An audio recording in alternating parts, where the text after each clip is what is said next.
Hi, I'm Joyce, and I'm from China. People think my life is perfect. A pretty face, wealthy parents, and an elite school. But what good is any of that if my family doesn't love me and favors my genius brother? All I ever wanted was for my dad to be proud of me, but I made my brother disappear, and that ruined my life. Let me start from the beginning. I look like Mom, thankfully. Dad's beauty is mostly internal. Mom is the prettiest woman I've ever seen, and she looked more like my big sister than my mom.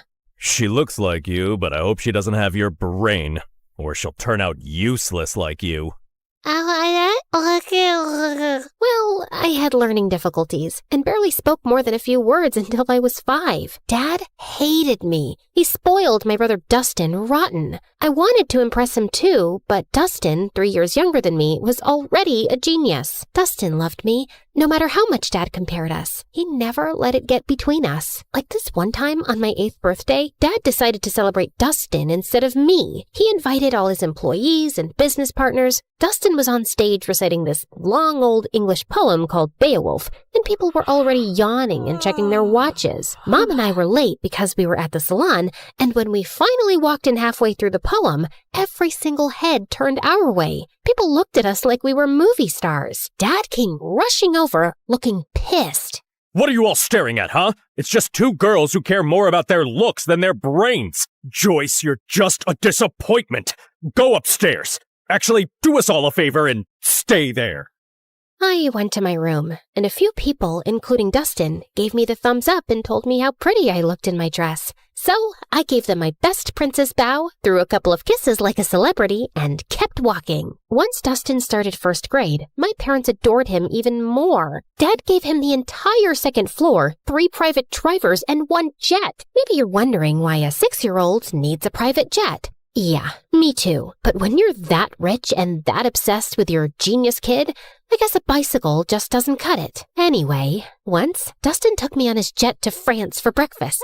And when Dad found out, he freaked out and grounded me for weeks. I knew I would never make Dad love me, so I thought maybe being close to Dustin would help. Whenever he did something wrong, like breaking a glass or messing up the floor, I'd take the blame, thinking maybe that would make Dad look at me differently. Joyce, stop! You don't have to cover for me. Dad's not gonna love you more because you're suffering, and it kills me when he talks about you like you're nothing. No, you're just too young to get it. Once, when I was in 7th grade, Dustin had a science project and wanted to test gravity and weight. He used a bowling ball from our private bowling alley and dropped it on different items. One of those items was an old watch he thought nobody wanted, but it turned out it belonged to our maid, a gift her mom had given her when she was a child my age. When she found it broken, she lost it and said she would tell our parents. I panicked. I couldn't let them think their perfect kid could be this careless. So I did something I'm not proud of. I knew our maid had a sick mother, so I called her. This is Joyce. I'm sure you know who I am. Your daughter is threatening me and my brother, and I don't like that. I know you're sick and you need monthly medications, and your husband is useless and your son steals from you. And your only provider is our maid. So I advise you to talk to your daughter and tell her to back off, or I'll talk Daddy into firing her. Do it before it's too late. Then I hung up with a tight feeling in my chest. The maid didn't say anything after that. She just kept working quietly for days, and I felt terrible. I kept giving her money from my pocket anonymously for years. Then 9th grade arrived, and something completely unexpected happened. One afternoon, I was humming in the school bathroom when the music teacher happened to be hiding in one of the stalls trying to catch girls who were vaping. She heard me, asked me to sing, and ended up loving my voice. She even said I could be the lead singer for the Christmas choir. I was over the moon. And no, of course Dad didn't come to the choir. Only Mom came. And she didn't even stay until the end because Dad called her to come home for whatever reason. But everyone else was so impressed by my voice that a few people came up to talk to me afterward, including this kind-looking man who honestly resembled Keanu Reeves, if Keanu had a paunch. I'm Peter Anderson. I'm a music producer. You've probably heard the rumors that I'm a fraud, but this town loves gossip more than the truth. Anyway, I see real talent in you, and if you're interested, I'd love to help you become a singer. Here's my card. Maybe we can talk more in my office. I was so happy that someone finally noticed something in me and wanted to help me shine, even if it was this half-fraud kind of a mess person. Of course I kept his card with me, and I didn't tell anyone except Dustin. So I guess you're the child who'll make our family proud after all. What is that supposed to mean? I mean, Joy, people think the perfect favored child is the lucky one, but it's actually the ugly, stupid, neglected one. Like, how would you discover your voice if you lived in a cage chasing someone else's dream? Okay, wow, this is getting deep. Don't worry, I won't go that deep. I know your IQ. Anyway, I need a favor. I know you're going to that Halloween party this weekend, and Dad would never let me go. So maybe you could sneak me out with you? I really, really want to go. They're bringing Chicago-style pizza. And if Dad finds out I snuck out, at least he'll know I was with you. Which will make things even worse. Come on! I'll do your assignments for the whole next semester. For the next 2 years. Fine. Shake on it. Wait, did you like this video and subscribe to MSA? Obviously. Why do you think I turned out so emotionally intelligent? Guys, interact with our video so this story blows up. What are you waiting for? Comment now! That weekend, I snuck Dustin out and we headed to this huge party 5 blocks away. Dustin was wearing a white ghost costume. Way too simple for a genius, but whatever. I dressed like Amy Winehouse, and honestly, I looked really cool. The party was wild. Everyone was having fun, and a bunch of kids were wearing the same ghost costume as Dustin. I kept an eye on him until this cute guy came up to me and started talking. I liked him, and when I saw Stephanie staring at us with jealousy, I realized she probably liked him too. She was a girl from my school who was always jealous of me, so I decided to annoy her even more. She walked over and started talking to him, and he didn't mind. So, Alan, did you know I have a really good voice? I can sing Can't Help Falling in Love by Elvis Presley, if you want. They have karaoke here. It's Derek. The singer? No, my name. Anyway, I'll show you how it's done. Then she rushed to the karaoke machine and sang in front of everyone. Her voice wasn't bad, and I saw Derek nodding along. When she finished, everyone cheered, and she looked like she owned the world with that smug smile. I don't know what came over me, but I ran up, grabbed the mic, and started singing too. Everyone went silent, listening. I even saw kids showing each other their goosebumps. When I finished, Derek came over to hype me up. That's my girl. I felt amazing, especially when I saw Stephanie's annoyed face. My eyes followed her as she stormed out of the party, and I saw a few boys in ghost costumes leaving too. That's when I remembered Dustin. I tried to run after him, but kids kept stopping me for high fives and congratulations. By the time I made it outside, I sprinted to the group of ghost boys. Dustin? Dustin! Knock it off! This isn't funny! No one answered. I started pulling off their masks one by one, but none of them were Dustin. Back off, you weirdo! Panic shot through me. I ran like crazy through the streets. Dustin! Dustin! Dustin! 2 hours passed. I couldn't find him. I was so worried sick about my brother, and I knew there was no running from calling Dad. I was finished. Dad and Mom arrived with a few police officers, and Dad looked like he was about to finish me off. He lunged toward me, but Mom stepped between us. He glared at her with furious eyes. So now you're protecting your kid? Oh, that's funny because I didn't see you stopping them from sneaking out in the middle of the night. The officers tried to calm him down while everyone started searching for Dustin. But another day passed, and still no sign of him. The whole town volunteered. People searched through the nights, but nothing. Every second felt heavier than the last. I isolated myself. I text Dustin every day. Stupid messages like, "Where are you?" and "Please come home," as if he'd somehow see them and reply. At night, I'd sneak into his room and sleep in his bed, burying my face in his pillow until his smell faded away. Some nights, I'd just sit on his floor holding his favorite hoodie, feeling like I'd lost the only person who ever really saw me. Dad barely talked to me anymore. Mom didn't yell at me or blame me, but sometimes I'd catch her crying alone, and she'd wipe her tears the second she saw me. "I'm sorry, Mom." She didn't answer. "Can we talk about this? I want to hear your voice. I know what happened is my fault, but I just want you to pat my shoulder, let me cry in your lap, tell me it'll be all right. Just say something, anything. But she didn't. She just gave me a sad little smile, nodded, and walked away. And then I completely shut down. A year of guilt and silence later, I couldn't take it anymore. I needed something, anything to distract myself, even if just for a little while. I remembered the card the producer gave me, and I figured, why not call him? It's not like I had much to do being alone all the time.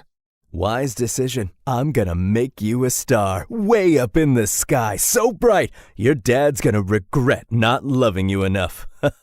Well, that's definitely a dream to live up to. He started helping me get small singing gigs at local cafes, and I loved it. The attention, the clapping, the feeling that I mattered to someone. One day, someone recorded me singing and posted it on TikTok, and it went viral. People loved my voice and kept commenting that they wanted more. So, Peter created a small YouTube channel for me and uploaded my videos there. He was so proud. It felt nice having a father figure in my life who actually cared. But when my dad found out, he completely lost it. Oh, look at you! Enjoying your little fame with that fraud producer. He's not a fraud. He helps me a lot. He even made me a YouTube channel, and it's growing. Aw, and who gets paid from YouTube? Did he even give you a single cent? Or does he just toss you a few pennies you get from those miserable cafes? I'm not doing this for money. I do it because I love singing. Just like you loved your brother, right? For the first time, I felt real anger toward him. Why couldn't he see any goodness in me? But before I could say anything, he pushed his chair back and walked out. Later that night, he started having chest pains. Mom and I rushed him to the hospital. The doctor said it was stress and that he needed rest. I didn't visit him much while he was there. Not after what Peter told me. Summer vacation's coming up. I was thinking we could go on a little tour around the country. Grow your audience. See where this takes us. I believe in you, kid. I went on that tour in a heartbeat, and I had the best time of my life. For once, I felt like a child again. No guilt, no pressure, just music and freedom. But even then, I worried about Mom. I always felt like she needed rescuing from Dad. That became my motive.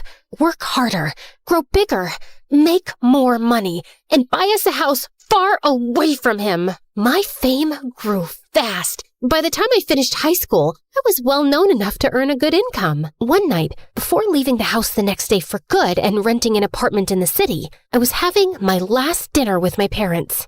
You know, Joy, now that you're getting into business and success, you should know it comes with stress. You might even end up in the hospital since you're so fragile. So I was thinking, I don't trust that knucklehead producer of yours. I should be your manager. I have a pretty good feeling I'll finally be proud of you, especially once we start making real money off your little talent. I paused. The moment I thought would never come had finally arrived. Sure, my dad wasn't nice to me, but maybe this was my chance to make him proud. Maybe I could make up for everything that happened years ago. I looked at Mom for a reaction. She gave the slightest shake of her head, but I convinced myself she didn't mean anything by it. I'll think about it. That night, I told my producer I was choosing my father as my manager. Kid, I can't force you or tell you what to do. You're grown up. If you think your dad's the right man for the job, then go ahead. And just remember, I'm still here for you. I canceled my move to the city, and Dad became responsible for all my finances, all my schedules, and everything.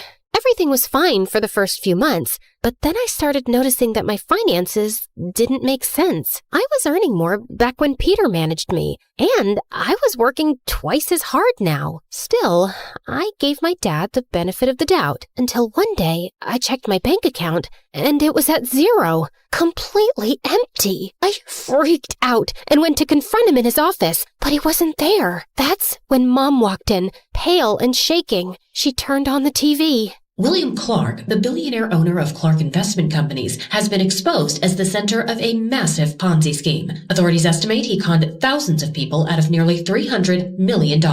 Records show the fraud began in the early 2000s, and officials confirm he fled the country this morning. The FBI is now searching for him. Back to you, James. I stared at the screen, frozen. My dad, the man who made me feel small, unworthy, and desperate to impress him, built his entire empire by scamming people. It was my biggest regret, choosing the wrong man to trust. I ran to my mom and hugged her. He stole from me, Mom. He hurt me, and he always made me feel incomplete. All I ever wanted was for him to be proud of me.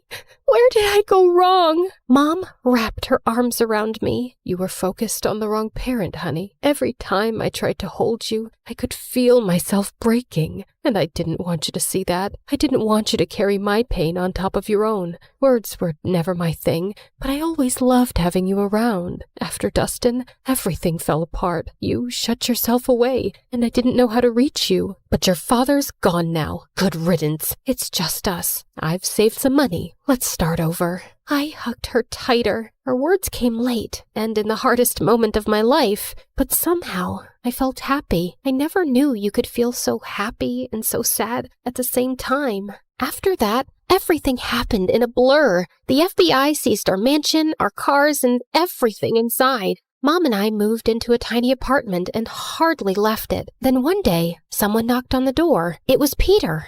Didn't I tell you? I'll always be here when you need me. But who's gonna listen to my music after what my dad did? Joyce, what defines Joyce is what Joyce does, not her father. It's time to rock again. Remember your YouTube channel? I've been saving everything we earned from it for something big, and today's the day. No, I can't. I just want a quiet life with Mom. I'm sorry. Actually, I gave an interview this morning. I told everyone what your father did, including how he stole from you. People are sympathetic. I've read the comments. They love you, Joyce. They want you back. Wait, you did an actual interview? For me? Wow. Peter helped me restart my career, and people were happy to have me back. And soon enough, I was a huge success and making good money too. One day, before one of my biggest concerts, Mom told me that Dad had been arrested and was facing decades in prison. She said he wasn't feeling well and wanted to see me. I decided to see him one last time before closing his chapter for good. I know you probably think I was stupid, Joyce.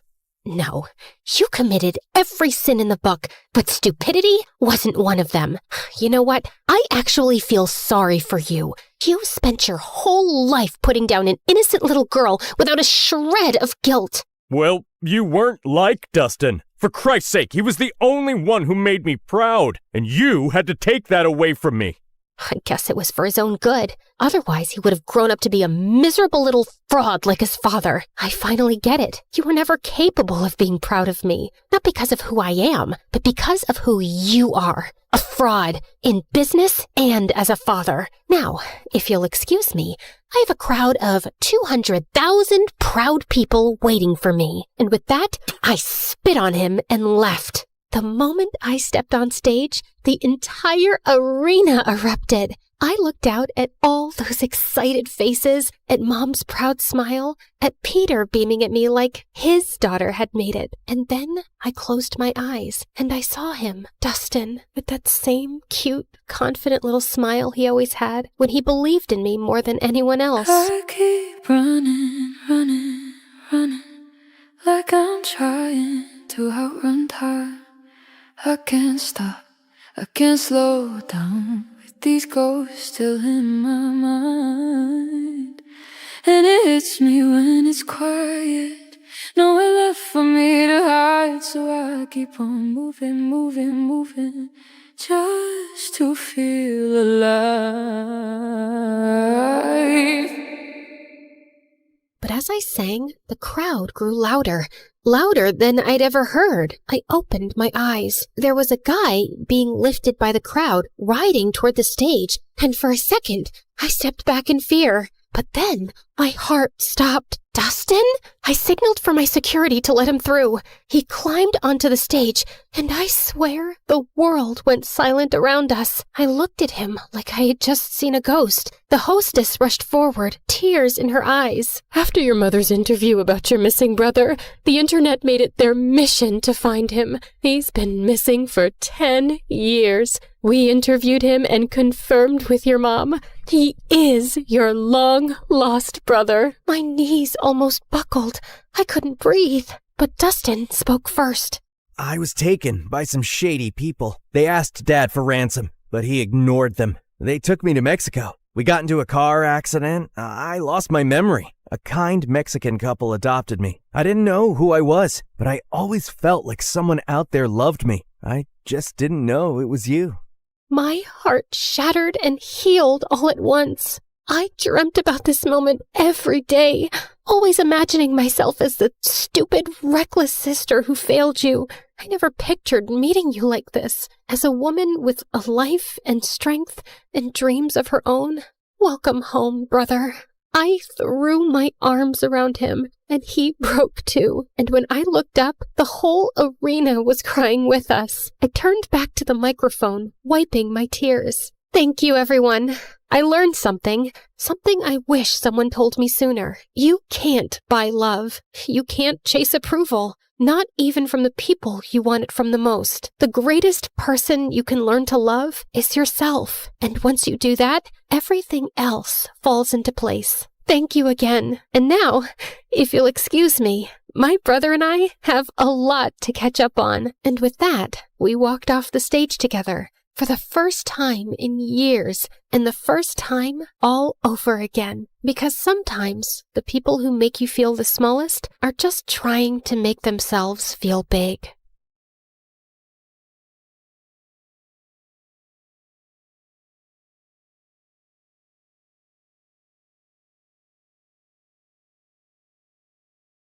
Hi, I'm Jules from Arizona, and I have the most opposite parents ever. But that's not why I'm telling you this story. If you want to know more, please like and subscribe to MSA. My mom was a lawyer who worked long hours for a multinational company, and Dad was a broke, stay-at-home artist with a wild imagination. He'd spend hours telling me stories about random superheroes, which Mom thought was a waste of time. On my 10th birthday, Dad threw me a huge superhero party, and everyone was asked to dress in costumes. We've got a costume for you, too. Ugh, really? Wonder Woman? The guests are gonna be here soon. I can't wear this junk. But Mom, I stayed up all night to pick that outfit for you. Well then, sweetie, you obviously need to make better choices in life, which you won't if you continue sticking with your dad. What's the matter with you? It's her birthday. Why can't you loosen up a bit? And why can't you be like an adult? Ugh, I'm so tired of this. I need a break. With that, Mom simply tossed the costume aside and left. As time went by, I became more like Dad. I loved art and painting. Life was good, except when I turned 16, Mom asked Dad for a divorce. He tried convincing her otherwise, but she was set. Since Dad was struggling to find a job, Mom won full custody, and I had to move with her to a new city. Mom tried her best, but she had no idea how to take care of me. Eventually, she found a new boyfriend, a bigger house, and a new cook, and that was the end of her efforts. I started school soon, and on my first day, even though the kids were cool, I just wanted to be left alone. So I went to the school garden and had taken out my sketchbook when this girl in a chicken costume flew past me and hid behind a huge tree. And soon after, a group of girls followed. Have you seen a headless chicken running around here somewhere? Chicken? Here? Nah, maybe try the poultry farm? The girls just pouted and walked away, and I went behind the tree to see the girl in the chicken costume crouching. Hey, they're gone. Are you okay? Who are those people? Oh, just some bullies. I'm in the school play. Well, not technically, because I could never act in front of people. But anyway, I was just trying out the costumes and they spotted me, and now they're after me to lay an egg. How can I lay an egg? I'm not a real chicken. I'm Maggie, by the way. Jules, and I think your costume is cool. My dad and I dressed up as superheroes all the time. Maggie and I were quick to become friends. She was a bit introverted and hardly spoke to anyone in school, but when we were alone, Maggie was a totally different person. She would dance, sing, and had some of the best jokes to crack. It was fun to be around her, and with time, Maggie and I got closer. When we turned 17, I started getting a lot lot of attention from boys, but every time someone asked me out, Maggie would talk me out of it. Heck no, he applies too much gel on his eyebrows. Such a loser. I think his eyebrows are just naturally thick. Nope, he smells like horse poop, but he's so cute. Yeah, so? You deserve better. I didn't think much of it at the time. Maggie was only looking out for me. But then this new guy Charlie joined our school, and boy, was he a stunner. Charlie and I hit it off instantly and bonded over our love for art. We started hanging out, and when he asked me out, it was an easy yes for me. On our first date, Charlie decided to take me to this really fancy place downtown, and I was more than excited. We were having the best time when suddenly Maggie popped up out of nowhere. Oh, hey guys, what a surprise! What are you doing here? I was just here to get their snail croissant. Oh, they're the best in town. Anyway, now that I'm here, maybe I should just join you guys for dinner. That's of course if Charlie doesn't mind. You know, right? Perfect. You know, Charlie, I never thought Jules would find anyone. Not after she found out she farts when she's nervous. I do what? It's okay, babe. There's nothing to be ashamed of. We all have our ups and downs. You have more than what a normal person does. Like the time you pooped your pants because you ate too many burgers before a roller coaster ride. Or like that you shaved your head when it was too hot and, okay, that's enough. She's just kidding. I don't do that. Tell him. Yes, I was just turning around to tell him. Didn't you see me turning around? Yes, tell him now. Like I was literally turning around and about to tell him. Stop telling me to tell him. It sounds like an order and that I have to obey you. Charlie, I was turning around to your side. You saw that, right? Just tell him, Maggie. Now you said my name, so it's officially in order. Fine. Yeah, I was totally kidding. I'm not. Oh, look at the time. My croissants must be ready. Enjoy your date. So nice to meet you. Maggie left soon after, but the damage was done. Charlie looked visibly disgusted, and the next day in school, he told everyone that I was a weirdo with a thing for shaved heads and farts. Everyone looked at me like a crazy person. It was so embarrassing, and I only had one person to blame, Maggie. But where the heck was she anyway? I tried calling her, but she didn't answer, so I searched the school for her and finally found her hiding in one of the bathrooms. What do you think you're doing? Oh, Jules! Hey! I was just cleaning some spider webs. What's up? What's up is that the whole school is laughing at me after what you said on the date. Why would you do that? Charlie is a knucklehead, okay? I said all those things because I wanted to see how he'd react, and look, he acted like a jerk. That's a sign. He doesn't deserve you. Stop it, Maggie. No one is ever good enough for me according to you. I'm so done with this. Just go and tell everyone that you made everything up. Maggie did end up telling Charlie that she lied, but obviously he didn't believe her, and no boy in school ever asked me out again. I was so mad at her. I refused to meet her or even take her calls, even though she kept apologizing. It was frustrating. I had no one to share my feelings with. So I picked up painting again to distract myself and even applied to a few prestigious art colleges. And one evening, I was wrapping up an application form when someone knocked on my door. Maggie, what do you want? I love your stares. They're powerful and impressive and a step above the rest. Are you seriously gonna sulk all your life? I said I'm sorry. No, you didn't. Okay, then I'm saying it now. I'm sorry, Jules. I went a bit overboard, but honestly, I was just looking out for you. Can we start fresh? Pretty please? We're best friends. I'll think about it, but you better behave yourself. I promise. And Maggie stayed true to her word. A week later, I got accepted to one of the best colleges in the city, and Maggie volunteered to help me set up my room. We were almost done when this gorgeous girl walked in. Where do you think you're going? To my room? Wait, are you my new roommate? Nope, that'd be me. Oh, thank God. I thought I'd have to spend the next 2 years with this weirdo. I'm Alice, by the way. Jules. And I'm Maggie. Good to know. Alice was the professor's daughter and was hands down the prettiest girl I'd ever seen. Apart from being a great artist, she was also the lead singer in one of the college bands, and one night, she asked me if I wanted to join her at one of her performances. We got to talking, and Alice was really charming, fun, and intelligent. I loved being around Alice, except Maggie kept demanding me to hang out with her. We should catch the new Avengers movie. I kinda saw it last night with Alice. What about an MSA video marathon then? We haven't done one of those in a while. I don't think so. Alice and I have this project to work on, and Alice! I am tired of listening to her name. You just met the girl, and I like her. She's my friend. Sounds like more than friends to me. I didn't know what Maggie meant by that, but a few days later, I was at one of Alice's shows when Maggie walked in. You didn't tell me you were coming. Well, since you won't hang out with me, thought I'd come to you. Why? Are you not happy? Before I could say another word, the performance started, and as always, Alice blew my mind. Watching her on stage was always amazing, but something in my heart jumped when she blew a kiss at me while singing. Ew, that was so cringe. Stop blushing like a moron, Jules. And what's the whole hype about this Alice? She literally sings like a pregnant horse. I could do so much better than that. And with that, Maggie went on stage and pulled the plugs, and the crowd went silent. What do you think you're doing? Saving people from your horrible voice? Give that back. Alice tried to snatch the plug from Maggie's hand, but Maggie pushed her. Then Alice got up and she pulled Maggie's hair, and the two of them got into a huge fight. Before I could butt in, Alice shoved Maggie, and she tripped over something and ended up falling off the stage, unconscious. Alice and I took her to the hospital where the doctors told us she had a broken arm.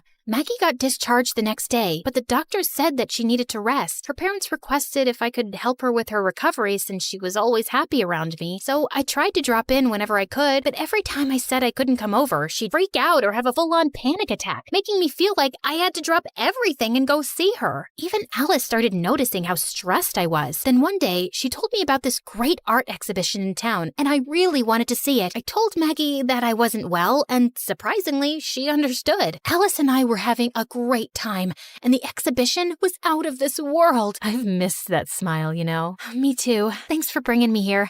I don't remember the last time I felt so happy. Stick with me, and you'll always be happy. Alice brushed a strand of hair away from my face, and I felt my insides explode. She came closer, like she was about to kiss me, when suddenly someone screamed my name. I turned around to see Maggie staring at us furiously. So that's why you couldn't come over, huh? Because you wanted some time away from your girlfriend? I thought you were sick, so I brought you chicken soup. But then I saw this dumb art fair invite, and I knew you tricked me. You didn't leave me a choice. I'm sick of babysitting you. I have my own life too, and it doesn't revolve around you. So it revolves around Alice? I've seen how you two look at each other, and it's not just friendship. That's none of your business. Stay out of this, you witch. Enough. You can't talk to Alice like that. So you'll take her side over mine? With that, Maggie started crying like a banshee. She picked up expensive art pieces and started smashing them to the ground, one by one. I tried to stop her, but she ran around like a mad person before security finally caught up to her. The police were called, and Maggie and I were immediately taken in for questioning. Our parents were called, and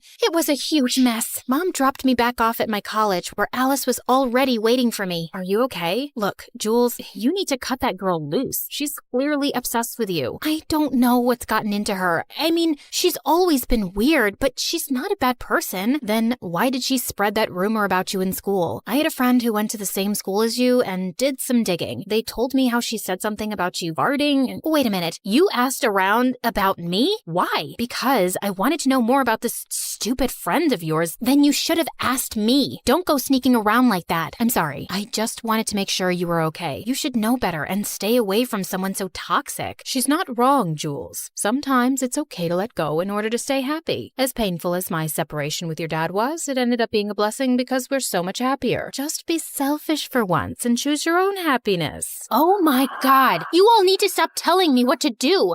I'm not some kid, okay? I can make my own decisions and do my own thing too. With that, I stormed off. I knew what Maggie did wasn't right, but I was so tired with everyone trying to make decisions for me. Maggie got out soon after, and she would send me gifts and bouquets to say how sorry she was, but I was done with her. Alice tried talking to me too, but soon after finals started and I got busy with my studies. I just needed some space from everyone. Then one day, I was buying groceries when I spotted Maggie in the line ahead of mine. She saw me too and immediately walked over. You've been avoiding me, but I don't blame you. I pushed your buttons too hard, and I deserve this. But I miss you, Jules. Maggie, you're a great person, but I think it's better if we don't stay in touch anymore. I'm finally happy in my space, and I want to keep it that way. I get it, but at least can we have coffee? One last time, for the sake of our friendship? I wanted to say no, but looking at Maggie's desperate face, I agreed. She led me to her car and started driving, but I noticed soon that we were not headed in the right direction. I asked her, and she told me that it was this new place a little outside the city. I felt uneasy and asked her to stop the car, but Maggie started speeding up. What the heck are you doing? You'll get us killed. You said you were my bestie forever, and then you dumped me for that stupid Alice. I loved you, Jules, you know that? What? Yes, I loved you, but you told me you were into guys. That's why we couldn't be together. I kept begging Maggie to slow down, but she just wouldn't listen. Panicked, I tried to take the wheel from her hand, but the car slid off the road and hit a tree. Within seconds, a crowd gathered around us and helped me and Maggie out. Thankfully, we weren't injured. Jules, I'm so sorry. Are you hurt? Get away from me, you freak! Don't you dare touch me! 15 minutes later, both our parents arrived. Maggie's parents apologized and begged me not to press charges, even though I really wanted to. Mom took me home, and this time, I decided to cut Maggie off for good. I got a restraining order from the court, and after that day, I never saw Maggie again. I went to therapy and started feeling a lot better. A few days later, Alice asked me to meet. We sat on the hood of her car watching the sunset. So, I've been thinking about you, and I feel like we have a spark. No, it was just a firefly. Really? Such a pity. Yeah, I know. These sparks are getting out of hands lately. Maybe we can set them on fire? We grinned at each other, knowing exactly what was going to happen next.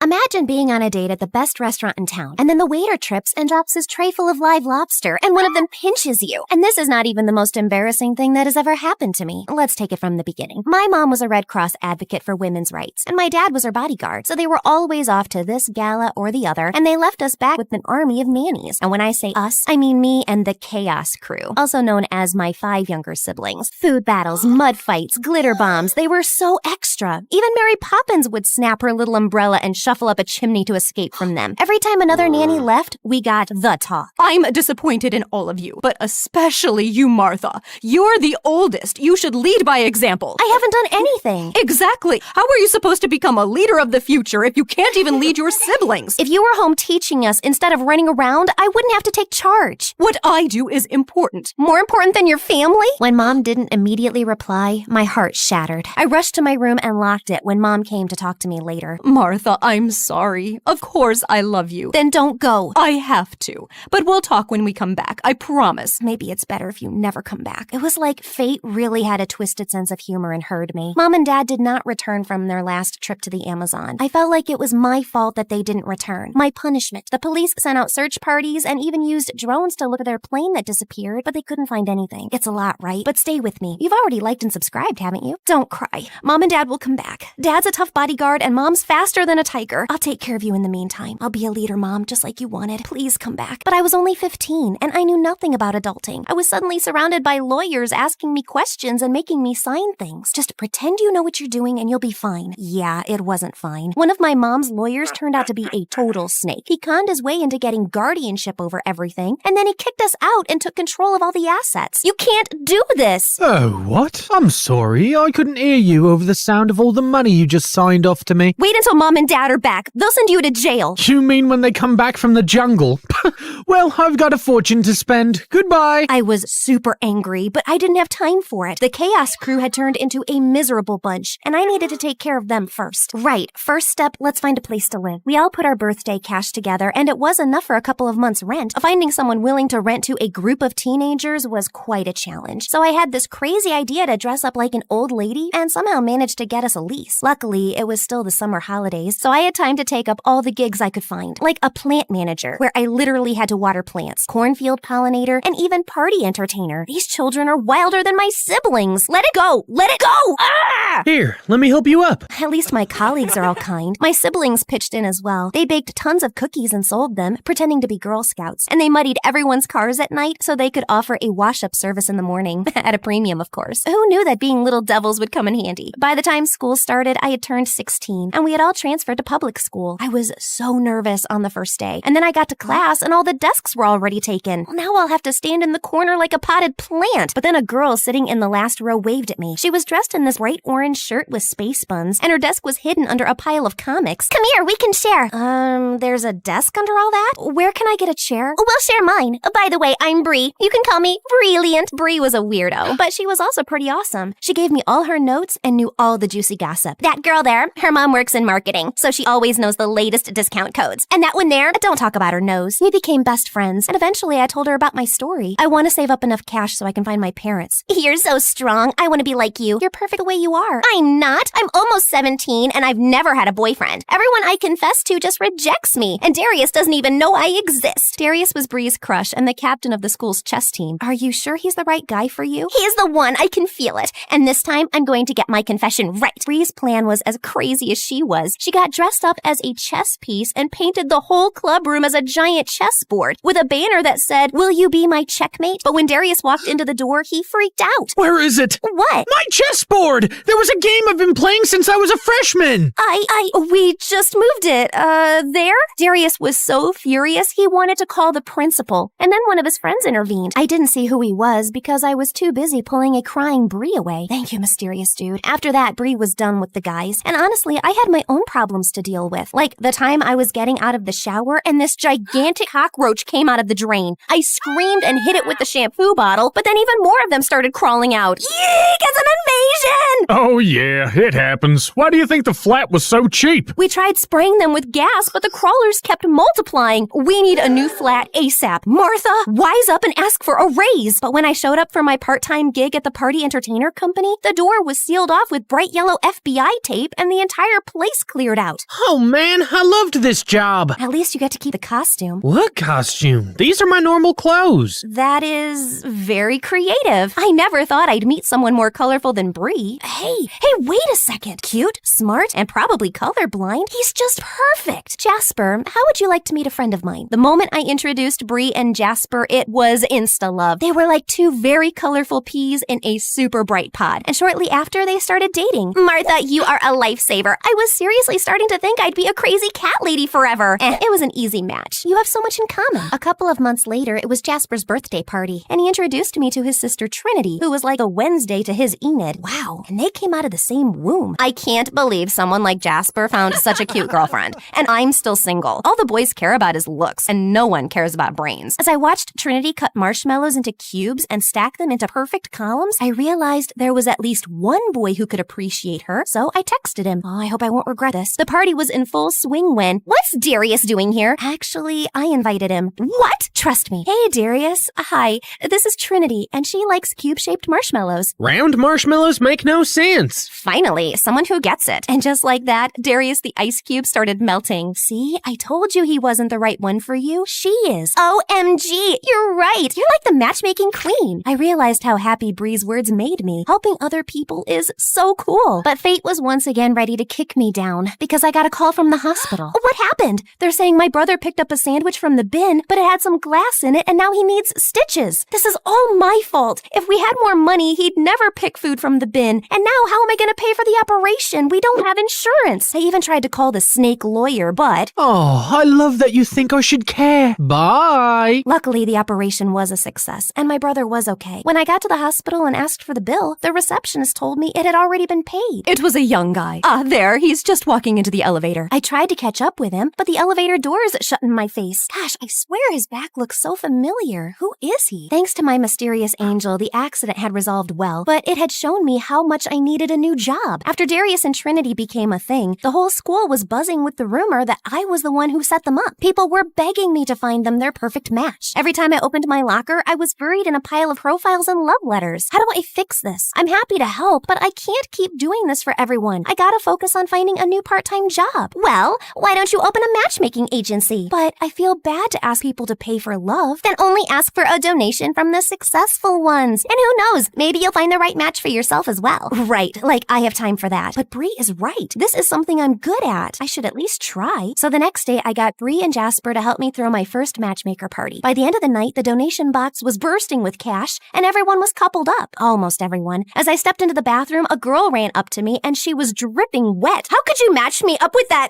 dimwit? I told him, pass me the water, and he poured it on me. Him as in, I checked my notes. Kuro? Kuro was one of my top candidates. 1 year older than me, and a looker. Plus, he aced all his classes. Oh, and he loved hamsters, and gaming, and, to be honest, I might have stalked his online profile a bit. Can't help that he's so cute. And then he called my mom your grandma. It has to be on purpose. I'm sorry. I'll find you a new match. How about Timothy? Thankfully, Timothy was a total catch, so the girl was happy, and my reputation was saved. relieved. My agency was killing it, and my siblings and I finally moved out of Cockroachville. But to track down Mom and Dad, I needed some serious cash, and that meant tackling my biggest issue. Kiro, what's up with him? On paper, he's a catch, but every girl I set him up with comes back with a nightmare story. He took me on a boat trip, and we almost sank. We went ice skating, but he didn't know how to stop, and we crashed. We tried a cooking class, and he somehow managed to burn the spaghetti, set off the fire alarm, and evacuate the entire restaurant. He's ruining my perfect score. How can someone be really that clumsy? Maybe you need to find out by yourself. Bree was right. So I bought a wig and contact lenses and set up myself for a date with Kiro. As soon as he entered the restaurant, he tripped on his own feet and crashed into the waiter, and everyone was looking at us. But instead of being angry, I just smiled. So Kiro, tell me about yourself. Well, I'm kinda clumsy. I'm sorry.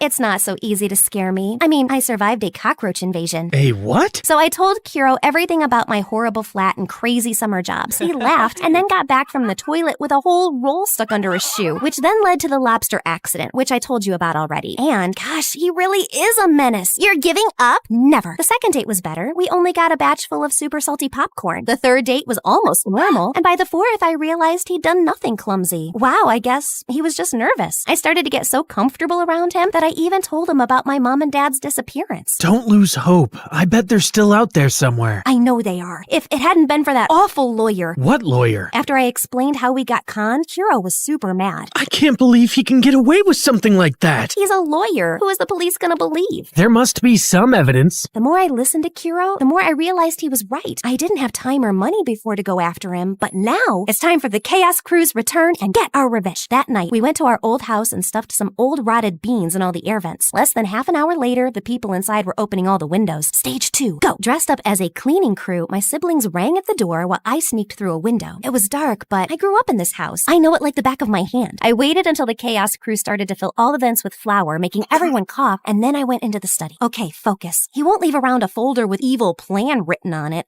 but as I looked into a drawer, that's exactly what I found. As I scanned through the pages, everything became clear. My parents! I can't believe they— Drop that! I looked around to see if there was anything I could throw at him, but he had me backed into a corner. I thought I smelled a rat. Now be a good girl and— Conk! The lawyer dropped, and behind him was Kiro holding a big law book. The power of knowledge, eh? OMG, thank you. But how did you find me? I might have followed you. Sorry, I was worried. While Kiro tied him up and called the police, I whipped out the phone and called the number I had found in the evil plan folder. Sugar Leader's Bakery? Yes, I have to place an order for 27 cinnamon rolls. Thank you. Please work. Please work. Attack! Mistaking Kiro for a bad guy, my siblings jumped him. And by the time I pried them away, the police had arrived. Arrest them! They're trespassing! It's not your house. My parents are missing, not dead. So by law, my signatures are invalid. But the evidence was clear, and the police dragged him away. It turns out we weren't the only family he had conned. He's going to be in prison for a very long time. A few days later, my siblings and I returned to our parents' home. I invited Kiro, Bree, and my friends to celebrate, but I couldn't sit still. Finally, the doorbell rang, and when I opened the door, my parents were there, alive and well. My babies! We're so sorry. We were working with native communities to stop illegal activities, but we were forced to go underground to save the project. We left our lawyer a number and a safe message so that you could reach us in case of an emergency. That's the call you made? Yes, that arrogant man had written everything down. He was supposed to explain everything and take care of us.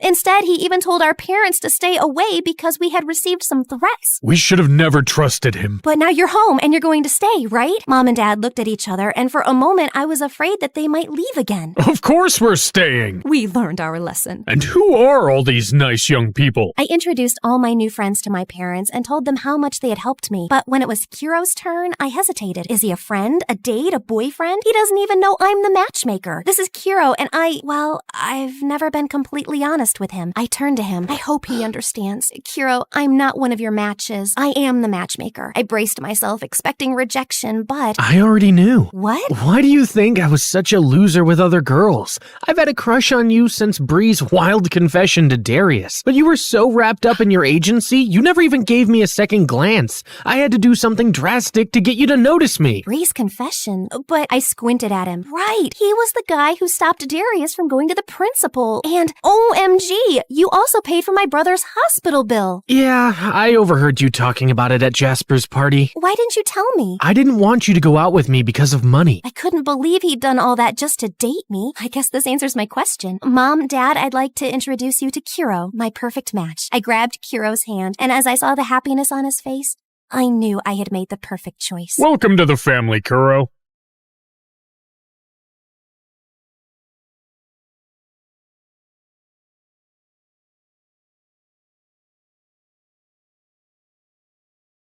When the music kicked off and everyone started dancing, I escaped to the garden for some fresh air. As I sat down by the fountain and sighed, a soft object hit me squarely in the face. Then someone in black jumped down from the tree above me. Brought your favorite cheeseburger.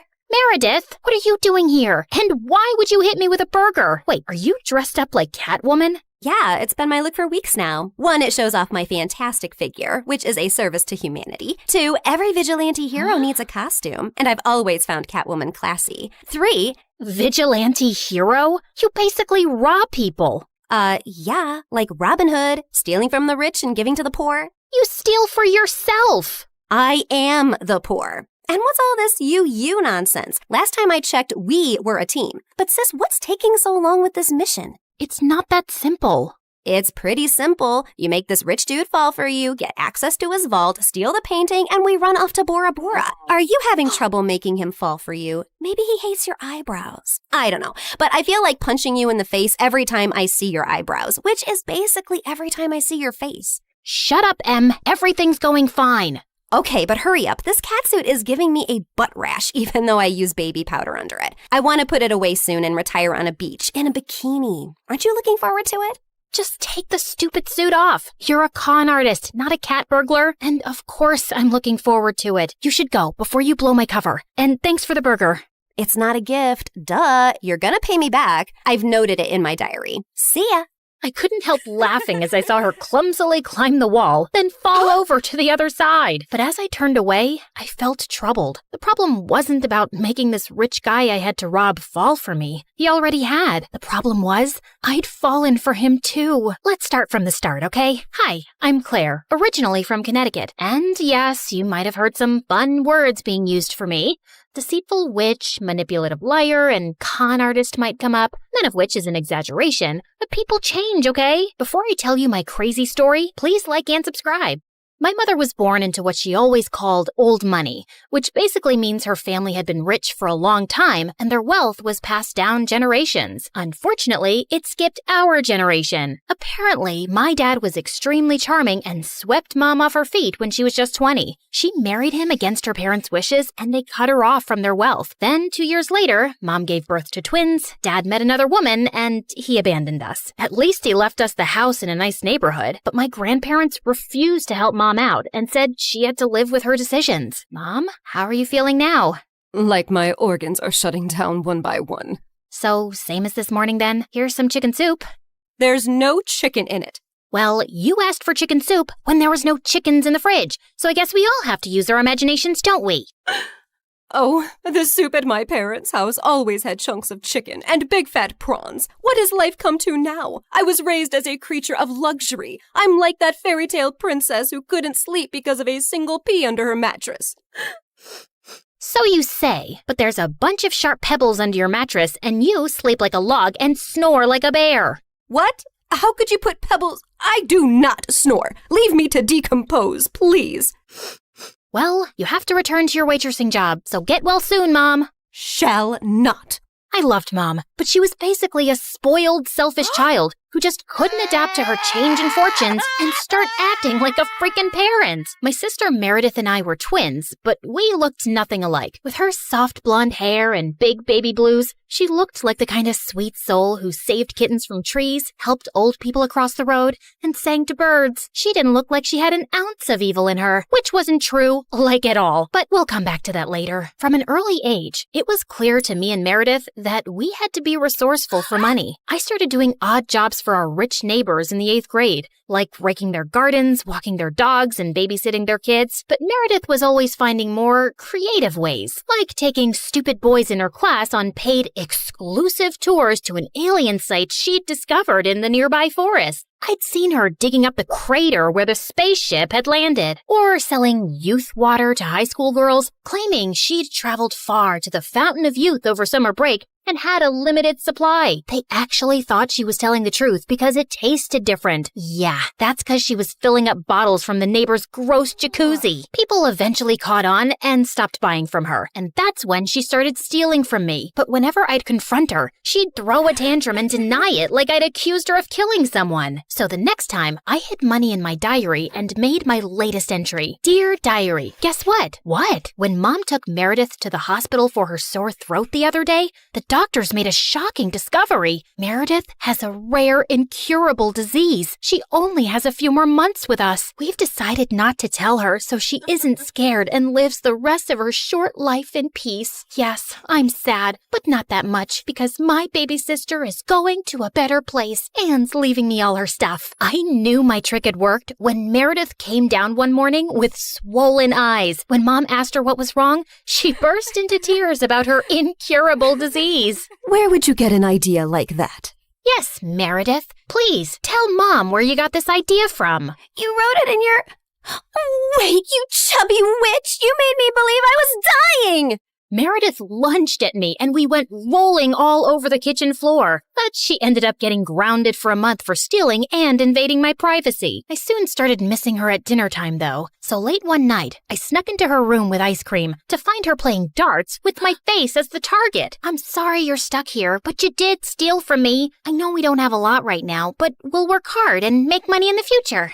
But the future is in the future. What do I do now when I need money for mascara and gummy bears? Maybe we can think of some business idea. Oh, I thought you'd never ask. She pulled out a box from under her bed full of t-shirts. So you know my friend George, the next-door gardener's nephew? Apparently he volunteers at a mental institution every weekend.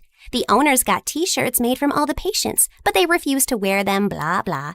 So now the mental place has hundreds of these lying in storage.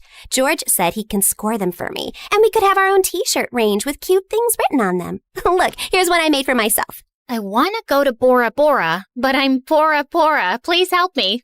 Funny. I'm very serious, actually. I'm gonna live in Bora Bora one day. So, are we selling these t-shirts?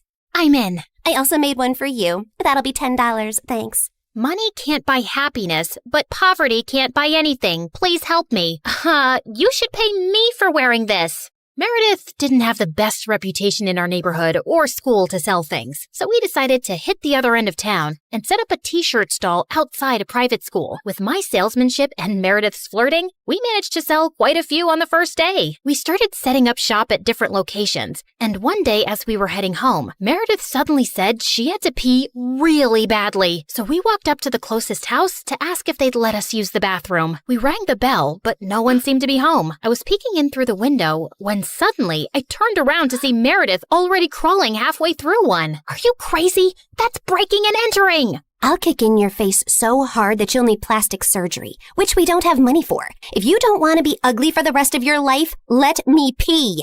I let her go and was standing guard at the door when, to my horror, a car suddenly pulled into the driveway and a snooty woman stepped out. Hey, you girl. What are you doing lurking around my house? Were you thinking of breaking in? What? No, of course not. I'm a Girl Scout selling cookies. Yeah, I study in the, Aston Bridge School for Girls. Oh, I see. It's a lovely school. I know many people whose children go there. Sorry for my mistake. I'll be happy to buy some cookies from you. Put me down for 20 boxes. Sure. It's, $5 a box, so that'll be $100. I'm putting your name down on my list, and I'll drop them by tomorrow. That's perfect, sweetie. Here's the money. I'll see you soon. Just then, I saw Meredith slip out the window, and as soon as the lady went in, we ran like crazy down the block and then collapsed on some grass. Look, I took some pastries from her kitchen. Perfect for a spontaneous picnic. That's stealing. Oh, you're one to talk. I heard the whole cookie conversation from inside. You took that lady's money, and you're never going to give her any cookies. I was just trying to distract her before she caught your butt. I didn't think she'd be dumb enough to actually give me the money. I can return it. Look, she didn't do it out of the goodness of her heart. She's a rich snob who was being really rude till she thought you were someone rich, too. You didn't force her to give you money at gunpoint. Oh, Claire, this has just given me the best idea. You're not serious. Yes, I am. Dumb people deserve to be tricked. And what does $100 mean to someone who has a gold toilet seat? I knew it was wrong, but it was also so easy. And before I knew it, Meredith and I were wearing private school uniforms and hitting different neighborhoods collecting money for Girl Scout cookies that we had no intention to deliver. We made $2,000 in a month. But one day, when we went up to a rich old lady's house, she invited us in and even offered us cake as we signed her up. How many boxes will that be, ma'am? Oh, none, thank you. You see, I don't buy imaginary cookies. What? I'd heard that there were 2 conning Girl Scouts in town, and I was ready for you. I've called the police, and you 2 will end up in a detention center. Just then, there was a loud bang, and the power went out. In the confusion, Meredith kicked the old lady and yelled, "Run!" As we were sprinting down the street, I suddenly noticed a nerdy-looking boy my age running beside us too, grinning and waving at us. Hey, hold on. Who are you? I'm your new neighbor, Freddie. I'm the one who saved you from that old crow. What? I'm so confused right now. New neighbor? You moved into the house next to ours? Why are you here? I was bored and saw you girls leaving your house, so I followed you for fun. Don't worry, I won't tell anyone about your little cookie secret. When I heard that old lady threatening you, I went to the main circuit board and pulled out a wire with my tweezer, which I always keep handy. You could have been electrocuted. You're either incredibly smart or exceptionally dumb. My mom says the exact same thing, except for the incredibly smart part. Listen, you geek, what do you want? If you think you're gonna get a cut of our profits. No, my parents are well off. They're neurosurgeons. I just want to be friends. I swear, I don't have any siblings and I don't know anyone here. What if we say no? I'll keep following you around until you say yes. Okay, fine. Congratulations. You got yourself 2 friends. Oh, I'm so happy. Merry Christmas and a Happy New Year. And from that day on, that goof really did become our best friend, especially mine. He was like the sibling I never had. I mean, the nice sibling who did my nails and watched the channel I wanted to watch on TV without arguing. He was also really generous. I didn't want to take advantage of it, but Meredith and Mom had no problem keeping all the gifts he was always getting us. We decided to lay low with our conning activities in case the old lady had actually told the police about us. But soon after we joined the 11th grade, a new drama unfolded in our lives. A family moved into the huge white house across the street. Apparently, the couple who'd bought the place was loaded, and they had 5 teenage boys. Finally, some eligible bachelors on our street. Thanks. My feelings aren't hurt at all. Oh, I'm sorry I left you out, sweetie. Maybe you'll find someone too. I mean, they have 5 boys. There's a good chance one of them is gay. What? Why would you think? Okay, girls, here's a basket of goodies for you to take over as a welcome present. Now go, throw yourselves at those boys. Meredith and I rolled our eyes, but we decided there wasn't any harm in checking them out, and we were welcomed by the ugliest quadruplets ever. They were really sweet and really excited to see us, but with their orange hair, acne, and buck teeth, they were not a pretty sight. Man, I feel sorry for those parents. Like, you know, Mom got one average-looking kid, but God made it up by giving her me. But those parents, oof, God decided to use copy-paste on that ugly model. They must have done something terrible to deserve this. Huh? You are so rude. Oh, shut up. I know you're thinking the same. I just have the guts to say it out loud. But then a day later, I'd just woken up when the bell rang, and I opened the door to find the most gorgeous boy ever standing outside. Hello, I'm Eric. We got some of your mail. I came to return it. I just stared at him, dumbstruck, feeling acutely aware of how terrible I looked. Just then, Meredith pushed me out of the way. Hey, thanks. You're such a lifesaver. Haven't seen you around before. I just moved into the house across the street.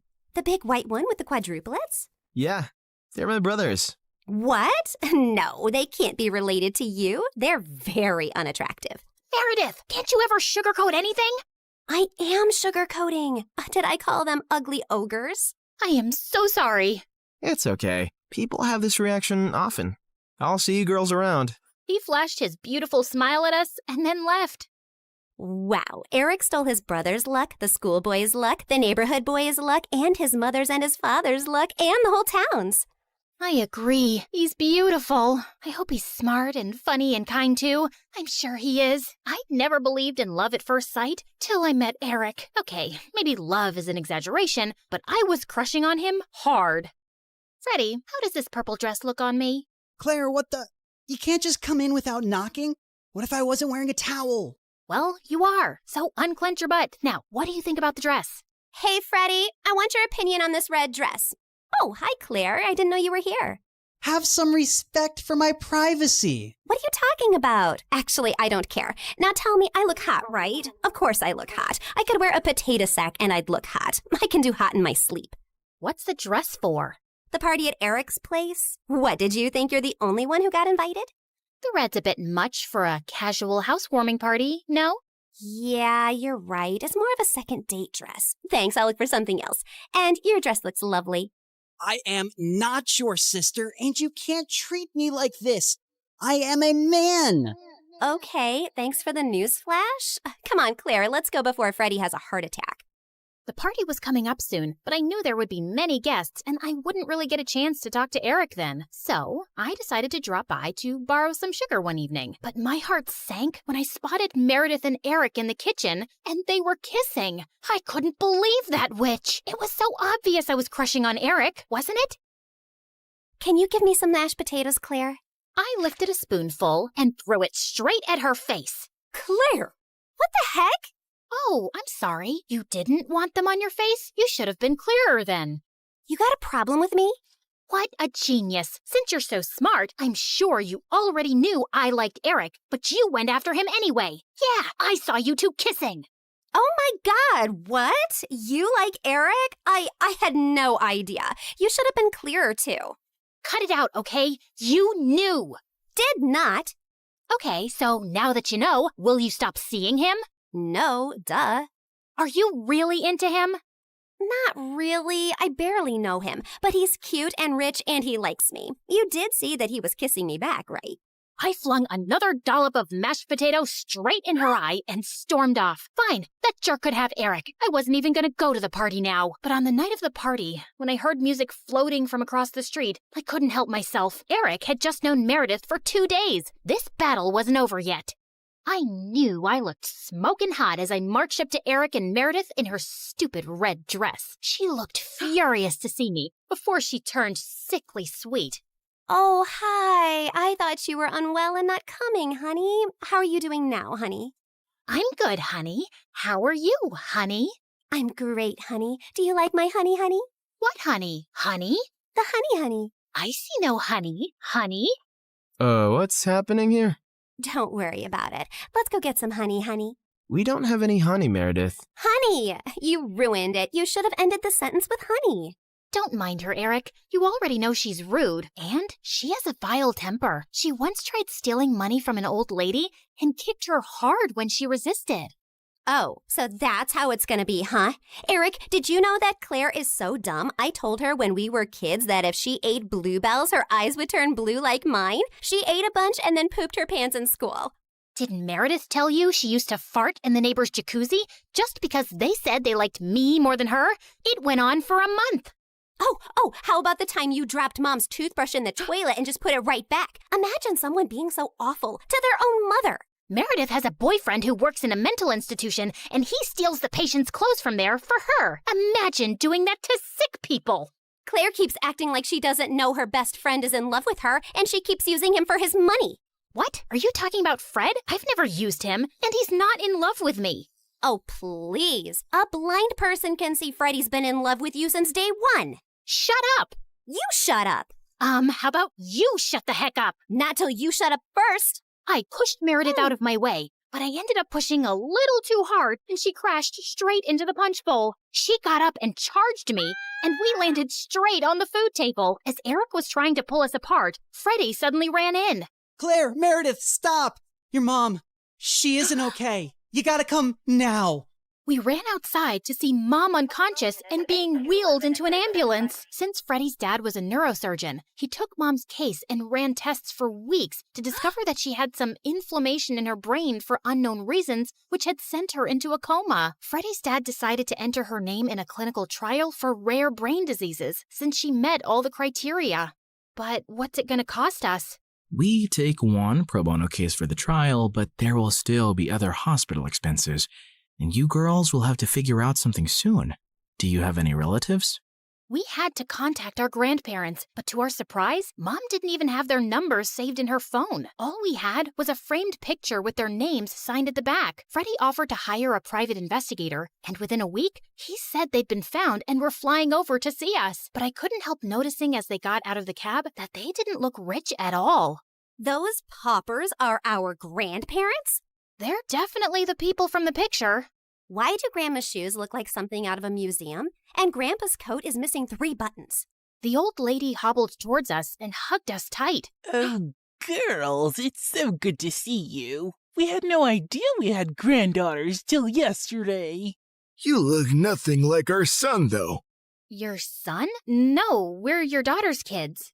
Oh, honey, we don't have a daughter. The private investigator who tracked us down did say our daughter was looking for us, but we just assumed that was our son who ran away from home 18 years ago. He was always saying he'd change into a woman one day. What? Our mom used to be a man? No, this is crazy. Look at this picture. Does this woman look anything like your son?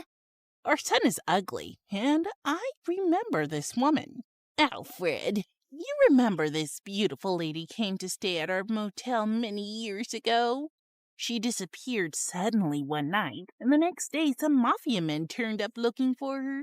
Ah, yes. Those men kept turning up for weeks. They seemed like bad news. I'm happy to hear the lady is okay. So, you're not her parents? Then why does she have this picture of you guys? She took it from the motel. I don't know why. I'm so tired, dear. Can I rest for a little while? No, if you're not our rich grandparents, you gotta go. Taxi! Meredith sent them packing immediately, and we just stood staring at each other. When was Mom in a motel? And why were there bad men after her? She told us all our lives these random people are our grandparents. What else has she been lying about? Apparently, a lot of things. When we checked out if she had any health insurance, she couldn't be found in the system. I went to the diner where she'd been working for years to see if the manager could help, only to find out that no one there had ever seen her. We had no clue where she'd been going all this time while she was pretending to work, or where she got her salary from. Meredith and I tore up Mom's room looking for more clues. We didn't find anything in the closets or under the bed, but I pulled the rug away and came across a loose floorboard. We pried it open to find a laptop and so many fake IDs and passports, all belonging to Mom. Oh my God. Mom? As a French redhead? Her hair is black here, and she's Swedish. We opened the laptop, but we couldn't get past the security code. We asked Freddie to come over and told him everything. And when he went over the laptop, he let out a low whistle. Whoa, this is heavy encryption and insane firewalls. Is your mom from the CIA or something? Have you ever seen her using this laptop? Yeah, I have once, but she told me she borrowed it from a friend to watch Keeping Up with the Kardashians. Who is this woman? We really had no idea, except that her hair dye started fading soon, and we discovered she was a natural blonde. We still desperately needed the money and contemplated selling the house, but we couldn't even find any documents for it. For the first time in my life, I felt overwhelmed and completely out of ideas. Then one night, as Meredith and I were sitting on the porch, Freddie joined us, looking grim. I need to tell you guys something about the clinical trial. There's only a 50% chance that your mom will get the drug that could make her well. What do you mean? Doesn't everyone get the drug? No, half the patients get a placebo drug. Oh God, I did something really wrong. I checked the files of everyone on the clinical trial, and your mom has been assigned the placebo drug. She's not gonna get the treatment. So that's it? We're just gonna sit back and watch, knowing there's no chance of her getting better? Make your dad give her the drug! I can't. Dad would lose his medical license if anyone thought he interfered with the trial. Then why did you even tell us, Freddie? Freddie looked at me silently. He told us because he and his dad can't do anything, but we can. Whatever you plan, I can't be part of it, but you have to do it soon. The trial starts next week. Thank you, Freddie. You don't know what this means to us. Of course. I'd do anything for you, Claire. For the first time, I saw what had maybe been so obvious all along. Freddie was in love with me, and I was about to use it to my advantage. Can you tell me where the trial patient files are? When we visited Mom next at the hospital, I was able to slip away and retrieve Mom's file and another patient's who was receiving the drug. That night, Meredith and I used every Photoshop skill we had to make duplicate copies, complete with the hospital's seal and everyone's signatures to ensure that Mom was the patient chosen for the treatment. And the next day, I slipped the files back in. I knew what I'd done was wrong, and I'd broken at least 5 different laws. But as I walked away, I didn't feel like a criminal at all.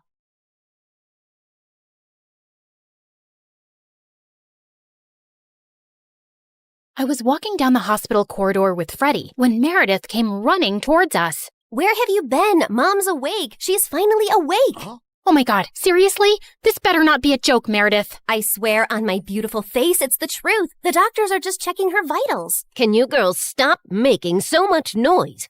It's a hospital. Oh, shut it, nurse. We're in the coma ward. Who are we disturbing here? Don't you want these people to wake up? How dare you talk to me like that? This is preposterous. That's not even a real word. Remind me to buy you a dictionary. How did you become a nurse? Jeez. You ran down to Mom's room to find her fighting off the doctors. She jumped onto her bed like an animal and started screaming at them. Where am I? Are you doing a science experiment on me? You will not touch the daughter of Vladimir. I learned how to catch fish with my bare hands when I was 3 and tackled a bear when I was 5. You think you are any match for me? Ma'am, we mean no harm. We're your doctors. How are you old enough to be a doctor? You have pimples like a teenager. I'm fully qualified. Shut up, little boy. Tell me where I am before I take your eyeballs out and play bubbles with them. Mom? Mom turned and stared at me with wild eyes. Let's get out of here before she attacks us. For once, I agree with Meredith. Who are you? And what did you just call me? Hey guys, the last time you saw me, I was walking down a hospital corridor after switching the clinical trial files. That was 2 years ago, so let me get you up to speed on everything that's happened since then. Mom entered the clinical trial, and her tests started showing signs of progress, but she didn't come out of her coma anytime soon. Freddie tried to help us, but Meredith and I had to learn to manage on our own. And it turns out, there's a lot you can steal from a hospital. We never had to buy toilet paper or cleaning supplies again. And we always had endless cups of pudding and Jell-O. Meredith, is that diaper cream you're putting on your face? A girl's gotta moisturize. It's very hydrating. My face is as soft as a baby's butt. What did you score today? More useful things like new bed sheets, pads, towels, and batteries for our TV remote. Time for our show and more Jell-O. Woohoo! But we still needed money, and after high school, we went back to our conning ways. I always pushed away the guilt and justified it to myself with things like, we needed the money, we had no other choice. But I have to admit, I also felt a thrill every time we outwitted someone and got away with it. It started out small, like hitting venues of concerts and games in different cities and selling fake tickets to desperate fans, hoping to get in at the last minute for twice the regular price. By the time they figured the tickets were bogus, we were gone. Or going to the American Idol audition venues and convincing hopeful contestants that we were part of the TV show crew, and we'd get them through to the next round if they paid us a little money. Then, we set up an Instagram matchmaking business account with tons of fake success stories. We were getting booked for our services by loads of women. We'd always meet at the client's house in disguise. What is this exquisite dessert? It's like a cloud melting in my mouth. It's a Japanese cheesecake, delivered fresh every day from Japan. You are just the kind of people I like. Ow! Let's get down to business, shall we? Wow, I mean, this cake. Yes, business. This is your daughter? Oof. We know she's a bit plain. And she's 6 feet tall? With that face? Is her case hopeless? Oh no, we've dealt with a lot of uggos before. Believe me. Ow! What my partner means is there's someone for everyone out there, and we're experts at making those two people meet. We'll need a small advance, and we'll bring you a portfolio of suitable bachelors in a week. You'll be the mother of the bride soon, watching your little giraffe walk down the aisle. Sounds good, right? Make that check to cash, please. Can you also pack the rest of this cake? We'd take the advance, keep in touch for a few weeks saying we were gathering options, and then disappear. Of course, people soon started commenting on our page, calling us frauds and reporting our account, but we made a good amount while it lasted. We tried out a wedding planner service next. That's a gorgeous cake, but it's so expensive. But it goes so perfectly with your pink and white theme. Also, we're planning to order 2,000 pink and white roses. And an ice sculpture for the reception area. How much will all this cost? You can't put a price tag on happiness. Daddy will have a heart attack. He's gonna have one anyway. I just saw him eating a block of cheese. Why should that stop you from having the wedding of your dreams? Really, you deserve the best on your big day. Okay, I'm sold. Let me write you a check. When that went bust, we became travel bloggers and influencers. With our huge number of fake followers, we managed to get into the best hotels for free as long as we wrote a review. When I'm rich, I will buy a hotel and live there. They have the best beds. Room service? Yes, we'll have 2 lobsters, 4 sushi platters, 2 beef burgers with fries, the prawn tempura, the fish tempura. Okay, anything with the word tempura. And why don't you bring up the entire dessert menu? Thanks. Of course, none of these businesses lasted too long, and we were always on our toes, traveling from place to place, changing disguises, trying not to get caught. The only person who had any idea of our activities was Freddie. But whenever we went back home, he was always happy to see us and never asked questions. 2 years had gone by like this, and Mom was finally awake, except she didn't remember being our mom. Now, we had no chance to ask her about the fake IDs and laptop we'd found, because all she seemed to remember was her childhood in frickin' Russia. We showed her pictures of us together, and the doctors explained that she'd lost most of her memory, and they were unsure if she'd regain it. Oh, my girls, I am so sorry I don't remember anything about you, but I feel a connection to you, as strong as the frost on my toes, walking barefoot in snow, and as sweet as the smell of my grandmother's honey cakes, and as deep as the violet skies of Siberia, and— Yeah, we get it, Mom. We love you too. As the 3 of us sat in a cafe later, I was still trying to process everything when I saw Meredith had a faraway look on her face. I know that face, Em. What are you planning? Oh, nothing. Just thinking how excited Arthur will be when he finds out Mom is awake. You're talking about our neighbor, Arthur? Yeah, he's been visiting Mom every week for 2 years. He's always been in love with her. He'll be happy, but she won't even remember him. That actually works in his favor. Mom always found him irritating. What are you saying exactly? What if we convinced Mom that she was deeply in love with Arthur before she went into a coma? I'm sure he won't have any problem playing along. Maybe we even say that they were engaged before she got sick. If we set them up, Mom will be taken care of for life. Arthur is rich with a capital $sign. Wow, Meredith, you're a frickin' genius. Jeez, why are you girls always scheming? Because our parents are not neurosurgeons. You can't use that excuse forever. Watch me. Like we expected, Arthur immediately agreed, and we got to work. We photoshopped tons of pictures of Mom and him, and soon he even turned up with a giant emerald ring. You chose this Russian emerald ring from an antique shop where I proposed to you. Oh, it is so beautiful.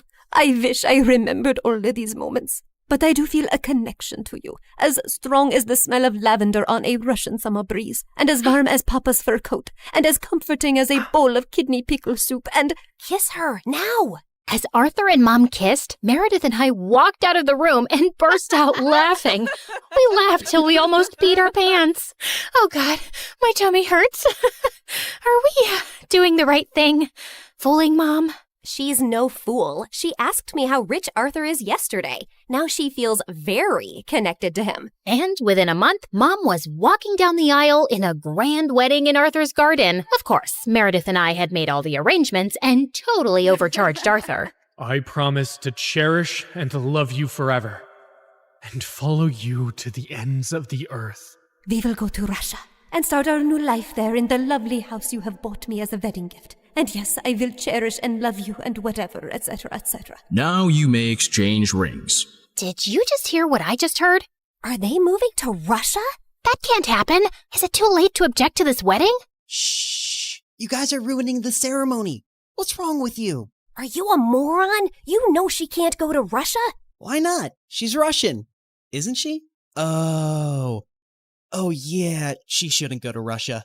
Hold it, everyone! Sorry, Mom, but you can't go to Russia. Oh, sweetie, I will take you girls with me, don't worry. We're taking them with us? No one's going to Russia. Can we, discuss this later? You're ruining the moment. Arthur, shh! Listen, Mom, we need to talk. As I got up to talk to Mom, I tripped on my dress and crashed into this big cage holding 100 pigeons, and they all started flying off. This was supposed to be for after the ceremony! But suddenly, those pigeons turned vicious and came back to attack everyone. They clawed at people's hair, poked them with their beaks, and pooped everywhere. As the guests ran around in chaos, someone slammed straight into the wedding cake. Meredith and I grabbed Mom's arms and dragged her home. What is wrong with you two? There's something you need to know, Mom. Meredith and I ended up showing her all her fake passports, IDs, and the laptop, and she was stunned. My name is Alexei, and none of these IDs have that name. Mom, we don't know who you really are or why you left Russia. What if you were a spy or some sort of criminal? What if you're wanted in Russia? If you go back there, you might get arrested or worse. Apparently, many years ago, some bad people were looking for you, and we don't know why. You have to stay here and keep a low profile. But I want to find my parents and see my home. It's all I remember. You can't risk it. Not till you get your memory back. Or we get someone to tell us what's on that laptop and figure out who you are. We're sorry. We hugged Mom as she cried, then fixed her makeup and returned to the wedding. The pigeons had left, and the guests were leaving too. Stop, everyone. The wedding isn't over yet. And Arthur, Mom wants to move to Hawaii instead. From the top, people! Arthur was very confused, but they finally got married. Later, as everyone moved towards the dance floor, Freddie asked me to join him. So, now your mom is well and you have a rich stepfather. What are your plans? I like traveling around with Meredith. Maybe I'll do that for some time. There isn't any reason to stay here anyway. Ouch. Why don't you just hit me with an axe? Of course, there's you. I can always come visit. That's not good enough, Claire. Look, I have to say this now. I've been in love with you since forever, and let's not pretend you don't know that. Don't you think you can give us a chance? We're best friends, and I'd do anything for you. I know, Freddie, but I just can't. I love you, but not like you want me to. You can try dating me. Maybe you'll feel differently. I don't think I will. And I can give you a good life. You don't need to live like a freaking criminal anymore. Some people might call me an artist. Con artist, yeah. Still a criminal. Maybe I enjoy being one. It's kind of thrilling. I don't really believe that. You don't want to believe that. We're too different, Freddie. You're going to be a neurosurgeon like your parents, and you'll find a nice girlfriend and then marry her and live in a nice neighborhood, and you'll be content. I'm not sure that's the life I want. It sounds boring. I wish I'd said something else when I saw Freddie's hurt face, but there was no easy way to let him down. He kissed me gently on the cheek and walked away, and I felt a lump in my throat. Mom moved to Hawaii with Arthur, and Meredith and I went down a crazy path over the next few years. There wasn't a scam, fraud, or con we didn't attempt. We never stuck to the same thing for too long, in case the police picked up a pattern, but word got around in underground circles about 2 female con artists, and we actually started getting hired for our services. People were always less likely to suspect 2 pretty, innocent-looking girls than someone who looks like a thug. And working with these thugs, we learned how to forge signatures, create counterfeit money, make fake checks, and steal credit card information. I'd always been bad with computers, but Meredith even showed a great knack for hacking. We made good money, partied with rich people, traveled first class, and stayed in amazing hotels. But for me, the glitz and glamour gradually started to fade. I was getting tired living out of suitcases, always wearing disguises and looking over my shoulder. I had no real friends, and even if I met someone I thought I could like, I knew I couldn't be in a real relationship. I was almost thinking of talking to Meredith about quitting the con artist life, when one day she burst into our New York hotel room looking beyond excited. You won't believe the job we just got. It's gonna pay us $250,000. Who would pay that kind of money? And for what? Turns out, the kind of people who take you to their headquarters blindfolded. As Meredith and I walked into an underground room, a large chair swiveled around to reveal a tiny, skinny guy. What? You think all mafia bosses are tall, fat, bald, and wear gold rings? Sorry to disappoint you with my looks, but trust me, I am every bit as ruthless. Something about his steely gray eyes sent a shiver down my spine. I believed him. His name was Pierre Soufflé, which was obviously a lie, and the job he had for us was to steal a priceless painting from a museum and replace it with a fake. That's the painting? It's, tiny. What's your problem with tiny things and people? It's also kind of stupid. What is that? A raccoon eating a cheeseburger? It's worth $10 million, so the joke's on you. Dummy, Now, the owner of the painting has allowed the museum to borrow it for only 3 days, so we don't have a lot of time. Wouldn't it be easier to steal it from the owner's house? Everyone, look at Lady Einstein coming up with brilliant ideas. Why didn't we think of that ourselves? Happy to help. Of course we thought of that ourselves. Trust me, the museum is easier. Why choose us? It's a very stupid security measure, but the museum's floors are activated by pressure sensors at night. Anything above 55 kilograms and they go off. I haven't been able to find a boy who weighs less than that. Ellie, get the weighing scale. Meredith weighed 52 kgs, while I weighed 55.1. How is this possible? You eat so much more than I do. What can I say? I got all the good genes. Okay. You're out, fatty! Meredith, you're my leading lady. The plan was to enter the museum through its large air ducts, carrying the fake painting with us. We first had to make a stop in the security room and disable all the cameras and alarms. Then we'd crawl back through the ducts till we reached the exhibit area, and I'd lower Meredith down along with the painting so she could switch them out. As Meredith made it to the bottom, I dropped the painting to her, and she missed it. And we heard a loud crack. Oh my God, did you break the frame? Me? It's your fault. Who told you to throw it like that? I was expecting you to catch it. But what was I thinking? You made us lose the Frisbee tournament in 8th grade because you're so bad at catching things. Unless it's someone's boyfriend. Seriously? You were so distracted by that hot boy on the bleachers, your throwing skills were completely off. FYI, that boy was totally into me. Why are we even talking about Frisbees and boys right now?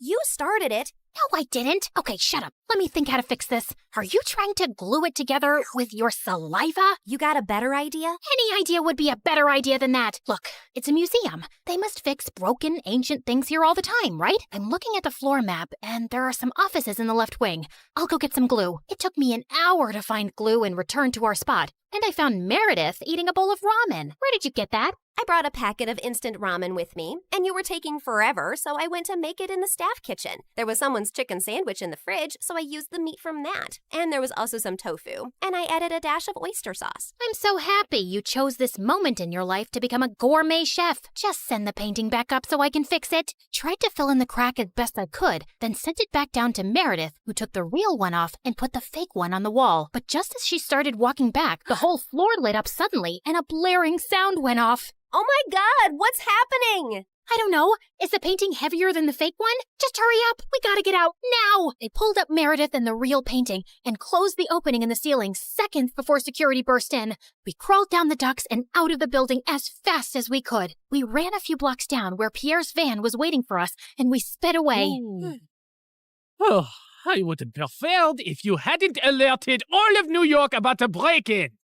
Now I'll have to move this painting around with cops crawling all over the city. Never mind. Here's your check, and Claire, try to lose some weight. Au revoir. And without warning, we were dumped on a dark street. We scrambled to our feet, headed for the subway, and made it home. It was all over the news the next morning that someone had broken into the museum and switched off all the security systems. But apparently, nothing had been stolen, except a chicken sandwich and a block of tofu from the staff kitchen. You ate the entire block? Hey, I'm not the one who needs to watch her weight. I do not need to... whatever. Listen, I've been meaning to talk to you about something. It'll have to wait. I got a hair appointment. We'll talk over dinner? Yeah, sure. I was gonna tell Meredith that I wanted a break from this life, and I wasn't sure how she'd react. As I sat in a cafe later, I suddenly found a cute guy next to my table. Mind if I sit here? There are no other empty seats. I won't disturb you. I promise. We actually ended up talking for over an hour, and I found him sweet and charming. I'd love to meet you again if you're free. I don't live in New York, but I come every weekend. You come here for work? No, actually, I came to visit my mom who's admitted in the hospital here for a medical trial. She has some rare brain issue that sent her into a coma. Oh, I'm sorry to hear that. How long has she been in a coma? 6 years now. It's been the toughest thing I've ever dealt with. Actually, she was part of this other really promising clinical trial before, but that didn't work for her. He was in a hospital in Connecticut. As he kept talking, I suddenly felt like I was spinning around very fast, and I could hear my heartbeat in my ears. My chest felt heavy, and I could barely breathe. I don't know what I said to the boy, but I just ran out of there and didn't stop till I got to our hotel room. Hey, I was about to call you. What's wrong? Claire, are we in trouble? I am a terrible person. Hey, you're not that terrible, just a bit ugly. You don't have cops after you, do you? Meredith, I met someone. It's not a cop, is it? No, I met a random guy in a cafe, and his mom was in a clinical trial. I hope this gets interesting at some point. In a hospital in Connecticut. Oh my God, the same hospital Mom was in? And the same trial? What a small world. No, it's not the same trial. It's a different hospital, too. Okay, I'm bored again. The coincidence made me interested for a bit. Meredith, his mom's been in a coma for 6 years. We did that to someone. Didn't you just say it's not the same trial? Yes, but for a few seconds, I thought it was the same trial. And I just realized for the first time today that we did something awful to someone out there. When we switched the patient files, we took away someone else's chance to get better. You realized this just now? Are you dumb or something? Of course that's what we did. I mean, I never really thought about it like this. It was just a name on a file. But meeting someone who's going through that with their mom for years, it just made it so real. We're really bad people. Not really bad, if you consider all the bad people in the world. Okay, look, we didn't have a choice. If I had to do something like that to save Mom all over again, I'd do it in a heartbeat. Okay, so we did that to save Mom, but what about everything else? We had a choice to not continue living this life, but we didn't stop, and I want to stop. What's the big deal, man? It's not like we're stealing from poor people. It doesn't matter who we steal from. It's not about them. It's about us and the people we've become. I don't want to be this person anymore. Look, just calm down. I'll get you a pina colada and everything will seem better. But I pushed her away angrily and she landed on the floor. She looked up at me, stunned. No, I am done. Meredith and I barely spoke over the next few days, and I had no idea what was going through her head. But I'd made my decision. I was gonna go home. I sent Freddie a text to say I'd be coming next week, and he called me back. Hey, I'm actually in New York with my parents for the weekend. Can we catch up? The moment I saw Freddie, I just burst into tears, and he hugged me tight. As we talked over dinner, he assured me that he'd talk to Meredith and try to make her come home too. We had just stepped out of the restaurant and walked 2 blocks down, when suddenly a black van screeched to a halt beside us, and some men pulled us in, handcuffing and blindfolding us. When our blindfolds came off, I realized we were in Pierre's quarters, and I found Meredith there too. What's going on here? Welcome, welcome. We just gathered here to discuss a teensy-weensy, itsy-bitsy issue. Now, Meredith, go ahead and tell them the moronic thing of titanic proportions that you just did. Apparently, Meredith had found her way to Pierre's headquarters and stolen the real painting from him. She had then tried to sell it to a buyer she'd arranged, and while the exchange was about to happen on the docks, the cops had showed up. Meredith had barely managed to escape, but the buyer and the painting were in police custody. The police didn't let it get out in the news, but they knew the real painting had been stolen and replaced with a fake. They were probably watching every dock, airport, and train station to see if someone would try and move it out. And your sister practically handed it to them. What were you thinking? It's your whole quitting the biz talk that made me do it. I did it for us, so we could sell the painting and retire to Bora Bora for good. And what the heck is Freddie doing here? Hi guys, I'm Freddie. Old friend. Nice to meet you. Not terrified at all.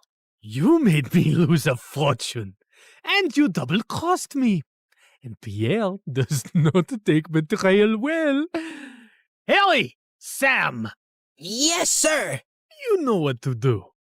Boss? I'm not really sure how I feel about punching a girl. Yeah, boss, I am not really comfortable with this. Maybe we can just punch the boy. I'm not really a boy. I used to be a girl. Ask Claire and Meredith, we practically grew up like sisters. Please don't hurt him. He has nothing to do with this. Silence! You buffoons! I didn't say hurt anyone yet. I just wanted you to threaten them. But of course, you're useless. I'll do myself. Torture Harry and Sam after this meeting. Now, get lost. Then Pierre shifted his cold gaze to me. That painting is everything to me, and I want it back. And now the only way we can get it is from the owner himself. You, Claire, will be executing this mission. The heir of that painting is a young, charming millionaire, and you will get to know him, become his girlfriend, kiss, cuddle, yada yada. You need to earn his trust completely, so he lets you into his life and his home. Then, when the time is right, you'll steal the painting from a high-security vault inside his house and bring it back to me. You will do this if you care about your moon sister and this girl/boy and his family and your mother and your stupid husband and your whole neighborhood. What if I fail? I don't think you want the answer to that. But once you succeed, I'll give you two enough to go to Bora Bora and never return. I'd be ecstatic to never set eyes on you annoying girls again. I had my eyes on the target from across the street. As soon as I saw him walk towards the cafe, I headed for the entrance. Just as he opened the door, I bumped straight into him, spilling coffee all over his shirt. Oh, God, I'm so sorry. I wasn't looking. I'll pay for the dry cleaning. His arm rested gently on mine. Hey, it's okay. It was an accident. I looked up into his bright green eyes. In fact, you're the one who's without a coffee now. Can I get you a new one? Sure, I'd like that. Can we also start over? Hi, I'm Christina. Hello, I'm Eric. Do y'all remember Eric? You know, the guy Meredith and I were fighting over the night Mom went into a coma? The guy who was so hot he made boiling water look cool? The guy whose smile shone brighter than the sun and whose eyes were deeper than the Amazon rainforest? The guy who... He looks familiar. Oh my God, I've kissed this guy once. Yeah, the guy who stole my heart the minute I saw him. And then Meredith kissed him. Do you girls know him? Not super well, but I'd rate him number 8 on my list of good kissers. And I've kissed tons of people, so that's pretty high. Oh, Pierre, you really gotta see his brothers. They look like... Ugly old girls, I know. I know everything about him, but how well does he know you? He and his family lived in our neighborhood only for a month, and that was years ago. I don't think he'd recognize me now. Yeah, she's not that memorable. You're all still going in disguise. We have to convince him that you're just a stranger who has randomly bumped into him with no agenda. Also, he must believe you're very rich, so he doesn't think you're a gold digger. From Pierre, we learned that Eric's mom had passed away at his birth, and his dad had remarried a woman years later who already had children of her own, the quadruplets. The world makes sense again. Thank you. Eric's maternal grandmother recently left the painting to him in her will. His father is a big business tycoon, so they always have security at the mansion. But the painting is even harder to access. The only way you'll make it in and out of there is if you're welcomed into their home.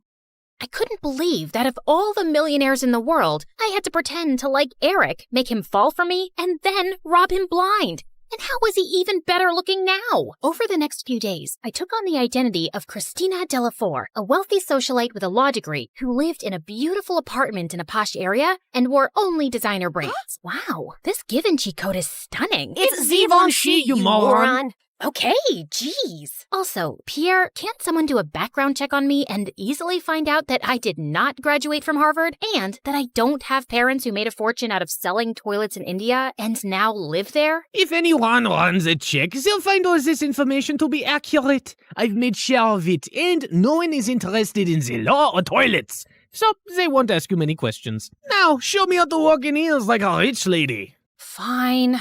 Meredith, pass me the Jackie Chim Chews. Oh my God, they'll know you're fake in a second. I was joking. Relax. I've hung out with enough rich people to pick up a few things. I got this. And then, a week later, I was inserted into Eric's life. We talked over coffee for an hour, and I thought it was going really well. But when it was time to part ways, he didn't ask for my number and just left. Ugh, I'd failed to capture his interest. I'd have to plan another encounter without seeming suspicious. As I was walking away distracted, I ran straight into a garbage can and stuffed my toe hard. Son of a biscuit! Holy mother of fudge! I was still hopping around when I crashed into a woman pushing a stroller, and a doll went flying out of her hand onto the road. Just then, a car ran over the doll and turned it into a pancake. You destroyed my child's precious doll! I'm so sorry. It was an accident. I'll get your little girl a... Wait, your child is a cat? Yes. And That was my childhood doll, which I passed on to my baby. Look, here's some money. Get your baby another doll. She loves that one, and they don't make those anymore. Your baby is a cat. She doesn't love that particular doll. She probably doesn't even love you. She'd eat your face in your sleep if you weren't the one to feed her. Now, please. Just then, someone tugged hard at my purse, and I saw a thief running away with it. You've got to be kidding me. I took my heels off and sprinted after the thief. He jumped over a fence into a park, and I followed. I was gaining on him and sent a flying heel at his head. Just then, someone ran past me, pounced at the thief, and pinned him to the ground. Gotcha! Eric, the park security, immediately arrived on the spot and took the thief away. Aren't you glad I followed you and came to your rescue? My rescue? I hit him with my shoe to slow him down and was about to catch him, but then you swooped in at the last minute, and now you want credit? Whoa, easy. I was just flirting with you. Oh, sorry. Wait, you said you followed me? Yeah, I felt stupid that I left without asking for your number. I definitely want it now. You became even more interesting when you stubbed your toe, murdered a doll, yelled at the cat lady, and chased a robber. Eric and I started seeing each other, and even though I knew it wasn't a real relationship, it still felt wonderful. We both hated rom-coms, but were always up for watching horror movies. We supported different baseball teams and had heated debates about who sucked more, and we both loved eating from street vendors and walking around the city at night. I enjoyed his company more than I cared to admit, and my heart skipped a beat every time he took my hand or gave me a goodnight peck on the cheek. And then one night, as we watched a fireworks show in the park, he pulled me close and kissed me, and I practically melted in his arms. Soon enough, he told me his parents were hosting a party at their house, and he wanted to introduce me to them. This was the first time I'd be in his mansion, and I needed to make sure I got invited often enough to find out where the vault was. Eric's dad was lovely, but his stepmom looked at me with a stare so icy it could make hell freeze over. I escaped from the party for a while when the dancing started. Yeah, that's when Meredith dropped by as Catwoman with a cheeseburger, but soon enough, Eric came around to call me in for dinner, where the quadruplets also joined us. So, Eric told us your parents sell toilets in India. Yeah. It's a great business because everyone needs a toilet, right? And you know the population of India. Multiply that with toilets and you have a fortune. What is the population of India? Well, I don't have an exact figure. It's just a lot of people. Suddenly, I had a queasy feeling in my stomach. Didn't you get made fun of as a kid? If you were in my school, you'd be called the Toilet Princess. Rubber Queen. Duchess of Poop. Guys, cut it out. You're not in high school anymore. Wait a second. Have we ever met before? What? No, I really don't think so. Oh God, why was my stomach churning? You know I'm really good with faces, and you remind me a lot of this girl we met in a neighborhood in Connecticut years ago. Guys, remember? She had a twin sister. Oh yeah, I remember those twins vaguely. The blonde one was prettier, right? Dang it! Has to be someone else. I'm an only child, and I've always lived in Boston until I moved here. Yeah, Eric told us you're a lawyer from Harvard. So who's the baddest person you put behind bars? Not that kind of lawyer. I'm actually an environmental lawyer. I was really feeling sick now. Maybe it was that burger I ate? Like you have trees as clients? What do they pay you with? Leaves? Hey, why are you turning green? You love trees so much that you're becoming one?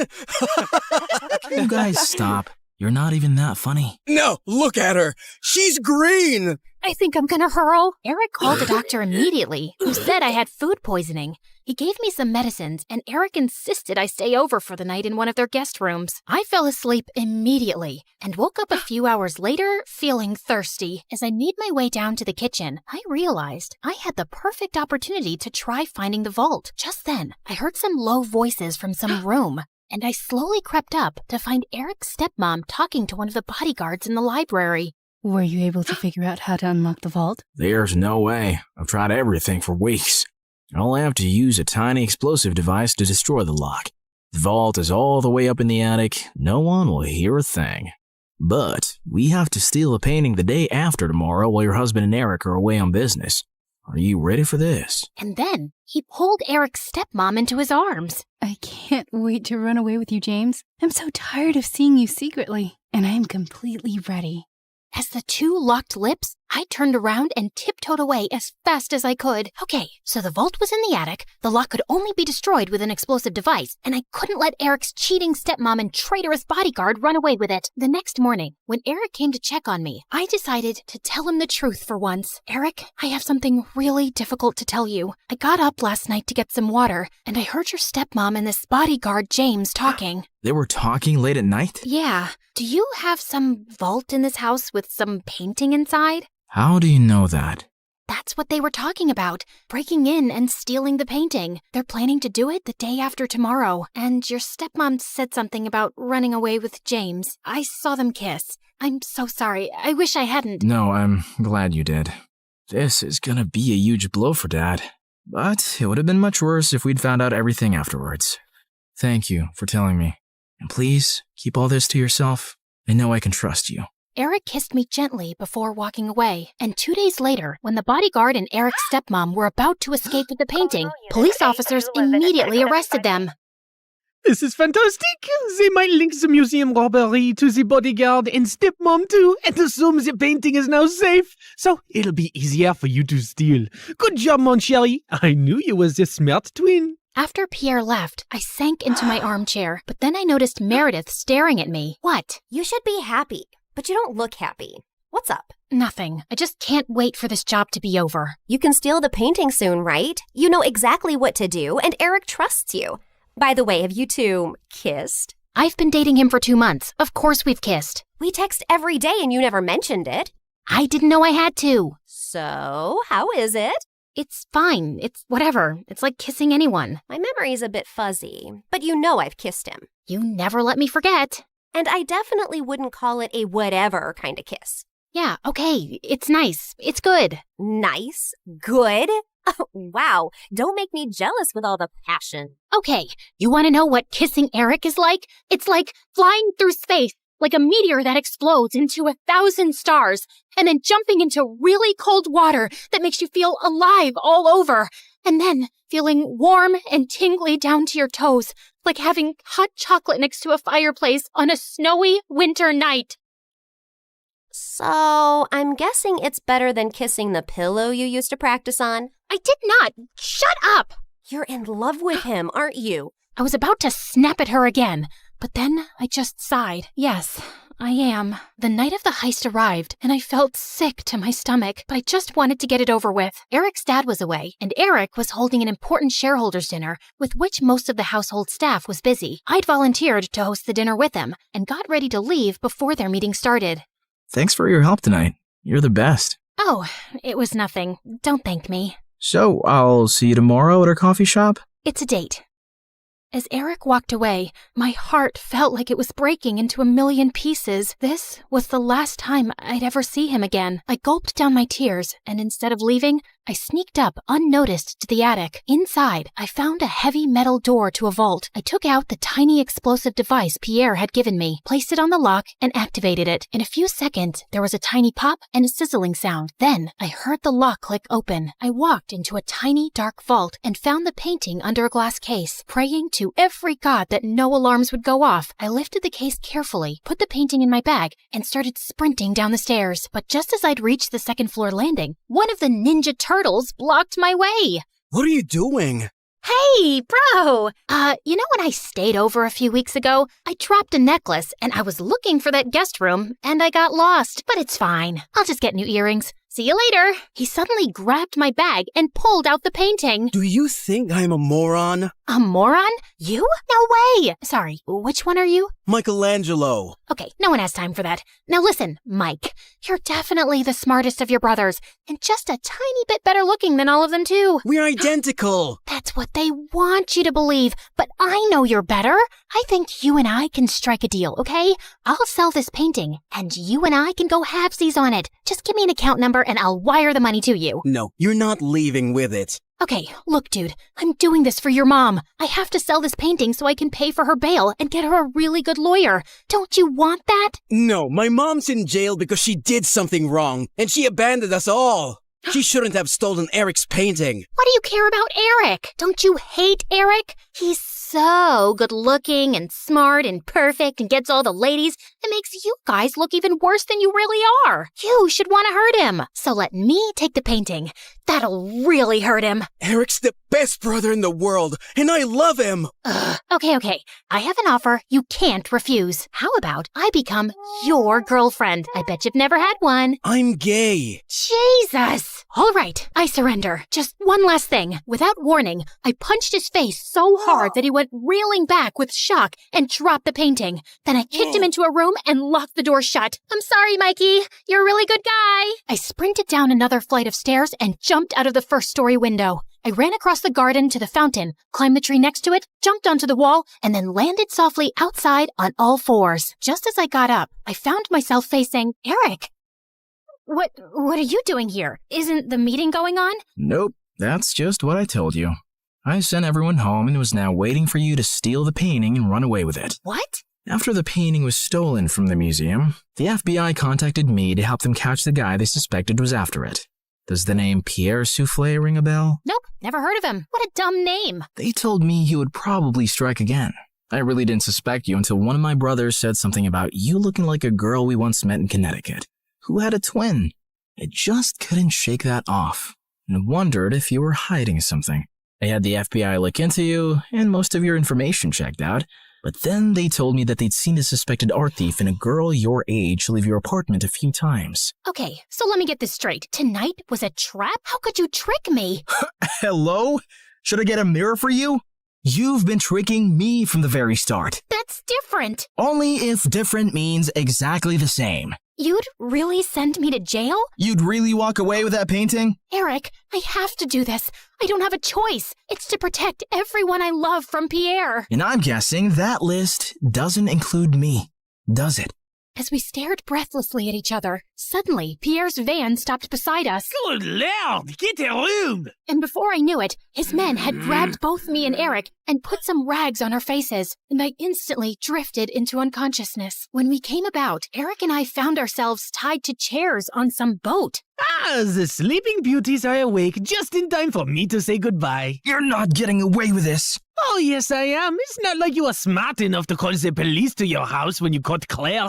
Yeah, that's her real name. You didn't call the police? What was your plan then? My guess is he was just going to take the painting from you and give you a chance to run away. I think he even gave his own security men the night off. Why would you do that, Eric? Because he wasn't going to send the girly loves to prison. Duh. Eric sat there poker-faced as I glanced at him. Pierre, you got what you wanted. Now keep your end of the deal. Pay up and let us go. Your sister double-crossed me first, which landed you in this mess, remember? I think I'll do the same. Why is there water coming in the boat? Oh, that's because it's got oils everywhere. It's going to sink soon. You two should make up and forgive each other because life's too short to be angry. I mean, literally, your life is really short. I'd say about another 30 minutes. Adieu. So long. Farewell. And with that, Pierre and his goons left. There has to be some way out. Don't you know how to get out of such situations after all your years as a criminal? I'm a con woman. I don't know how to trick my way out of these ropes. Great. Then I'll just die here with you of all people. Who would you rather die with? Maybe that really pretty, extra smiley waitress at the restaurant you love so much? You know what? Let's just not talk. Fine by me. We sat silently for a few minutes as the water kept seeping in. I've never had boba tea. What? You know, a few years ago when everyone really got into boba tea, and I never had boba tea. I always thought I had time to drink boba tea, and now I'll never drink boba tea. It's nothing special. You didn't miss much. You really mean it? Nah, it's amazing. Who is stopping you from trying boba tea? No one? Oh, you're the worst. Let's go back to not talking. As we sat there in silence again, I slipped my fingers through Eric's. Eric, I'm so sorry for getting you into this. I really wish I'd never crossed your path. He pushed my hand away. For the first time today, I agree with you. Just then, the door burst open, and Meredith came running in. Thank God, Em. I knew you'd come for me. You could have told me, too. I would have panicked less. Hi, Eric. Remember me? We kissed once. We'll talk more later. Gotta go now. Meredith cut through our ropes quickly, and we splashed through the water, climbed onto the paddle boat outside, and rowed back to shore. I had a feeling Pierre was up to no good. I followed his van to Eric's house and saw him take you two and bring you here. I had to wait for him to leave before I could rescue you, and that jerk left without giving us a dime. We have to get that painting back. He can't get away with it. What is so special about that stupid painting? Why is it for $10 million? Apparently, it's worth much more. My grandmother bought it at some auction a few years ago, but I don't think she ever knew its real worth. The FBI told me that painting has hidden codes all over it. Sensitive government secrets and coordinates of underground facilities, and Pierre wants to sell those secrets to the highest bidder. Jeez. Trust stupid men to make everything so complicated. Who put codes in a painting? Who wants them now? What is wrong with everybody? All I ever wanted from life was to go to Bora Bora, and now we have no money. If you girls know anything about where he's going, help me catch him. I'll tell the FBI you were helping me all along, and you'll go scot-free. Free but poor? Should I offer you a reward for helping me get back a painting you stole from me? That would be polite, yeah. Meredith, do you have any idea where Pierre's going? Yeah. I've bugged everything that man owns. His phone, his coat, his shoes, that painting. I know where he's going. Oh, by the way, Mom wants us to come home. She says she has something important to tell us. And yeah, her memory is back, and she's very angry we made her marry Arthur. What? More about that later. Eric immediately got in touch with his FBI contacts, who picked us up from our spot and followed Meredith's trackers on Pierre. He was headed for a train at the Grand Central Station, and seconds before he was about to get onto his ride, he was surrounded by officers. Don't manhandle me, you orangutans! My outfit costs more than your yearly salary! I lose the day I ever laid eyes on you two! I'll make sure I take you down with me! I'm taking all your coats, Pierre. They fit me perfectly, you tiny mafia boss. Get used to an orange jumpsuit, because you'll be wearing that for a long time. As the FBI officers took him away, I turned to Eric with a worried face. He'll give them information against us. You've helped recover a really important painting and capture a criminal the FBI has been trying to nail for ages. I promise, I won't let you get into any trouble. Thank you. We stood there in awkward silence.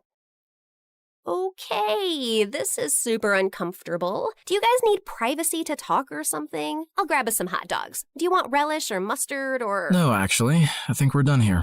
I have to go. Good luck and goodbye, Claire. Goodbye, Eric.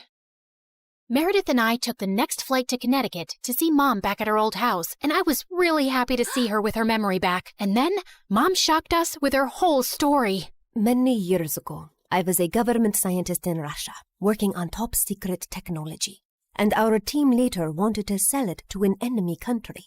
I refused to do that, and destroyed the technology, and after that I had to go on the run, because I knew those traitors would come after me. I had a boyfriend, and he recently found out I was pregnant, so I never told him about you girls and just escaped. I settled in America, and took on the identity of a helpless mom living in the suburbs. Before I left Russia, I set up this laptop as a way to communicate with my father, who sent me a little money every few months to get by.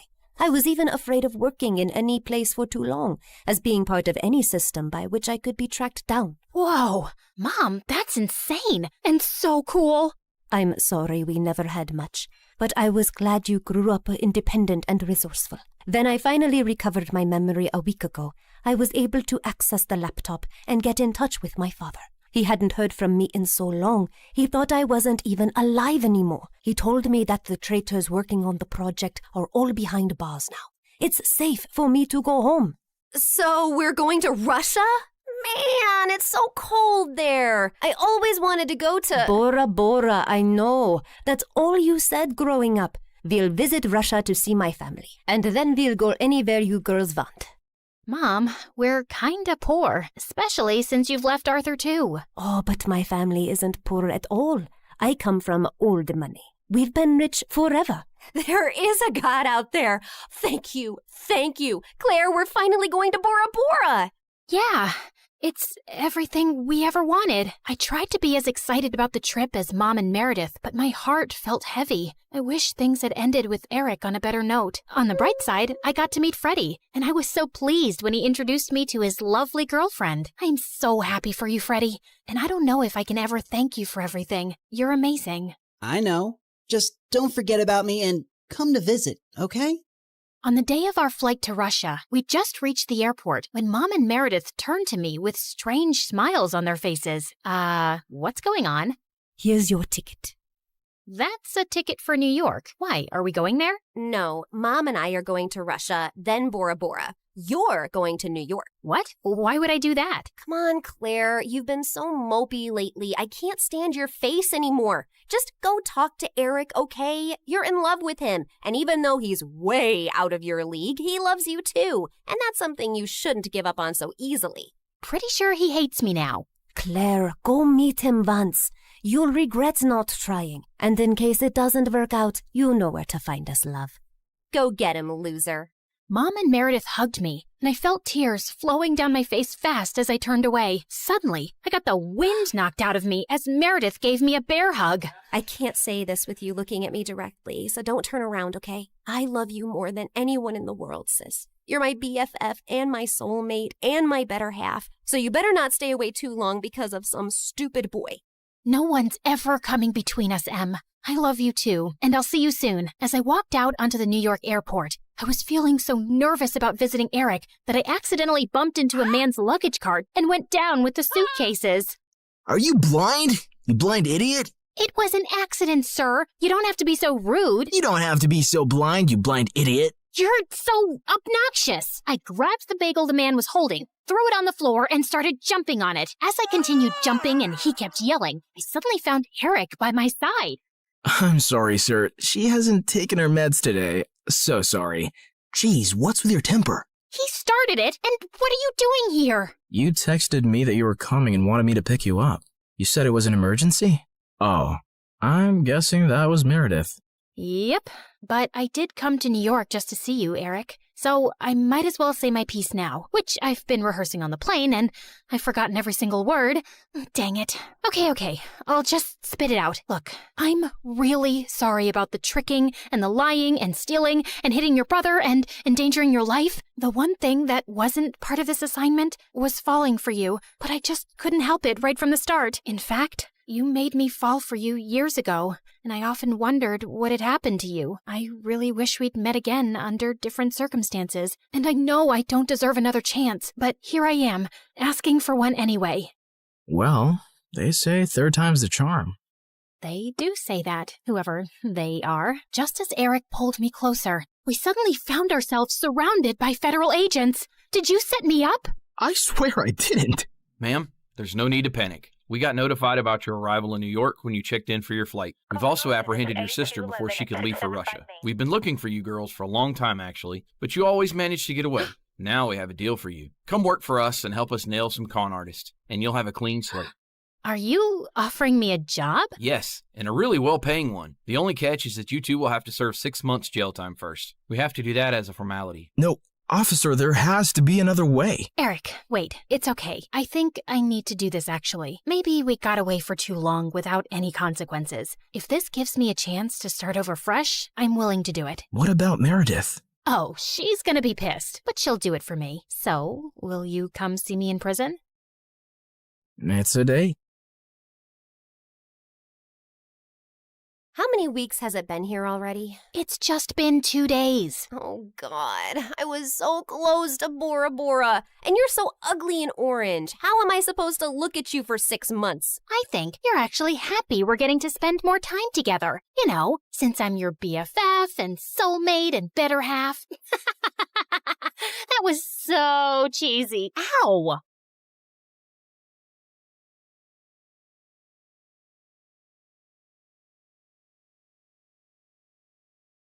Hi, I'm Leah from Indiana. Before I continue, please hit like and subscribe. Since I was a baby, I was meant to be a dancer. I could dance before I could even walk. I would do the cha-cha while cleaning my room, and bust a move while brushing my teeth, and of course, I was shaking it all the way to and from school. People smiled and laughed when they saw me, but I never cared. When I was 10, I would watch my friends head off to dance class after school. It would tear me up inside to see them living my dream. I came home one day as my mom was finishing her makeup. Mom, can I please go to dance class? All my friends are going. You're not going. You have no idea how much that class costs. There was no other parent to ask at that time. Just me and Mom and whoever she was dating that week. But Mommy, please. I swear, I'll do your laundry and chores, and when I make money from ballet, you'll get makeup from Sephora. I'll take you shopping, whatever you want. Pretty please. This means everything in the world to me. We'll see if that ever happens. Right now, I don't have time for this. I'm going to be late. The answer is no, and that's final. She left me alone in the cold house while she sped off in Ted or Fred's Ferrari to some fancy dinner. For me, another night of instant noodles. I felt devastated with how my life was going, just dreaming about my dream of dancing. But then I turned 12. I was alone, like always, and before I could blow out my candle on my plain cupcake, it flickered out. Oh no, there's still so much to wish for. I was about to leave for school when Mom barged in. Hold on, Leah. You have mail. My mom handed me a card with my name and address on it. Who's it from, Mommy? To Leah, from Aunt Lucy. Who's Aunt Lucy? I haven't spoken to her in years. I don't talk to that side of the family. She gave me a ticket. Mom snatched it immediately from my hand. That's not a ticket. It's a check for $10 million. My mom went crazy. It was like she stepped into a Louis Vuitton fever dream. I didn't even know she was that loaded. I could do so much with this. I could buy a Gucci dress, an MK bag, and a diamond set. And I can't wait to see the look on Mary's face. She'll be fuming. And oh, that Tony who dumped me, he'll come crawling back like a puppy, begging me to take him back. I didn't remember the last time my mom looked so happy. She showered me with hugs and kisses, even making me twirl around like a ballerina. I had so much to ask Aunt Lucy, but Mom said she didn't have her number or anything. And when I turned 14, Mom decided to move. So we packed up everything and headed to New York City.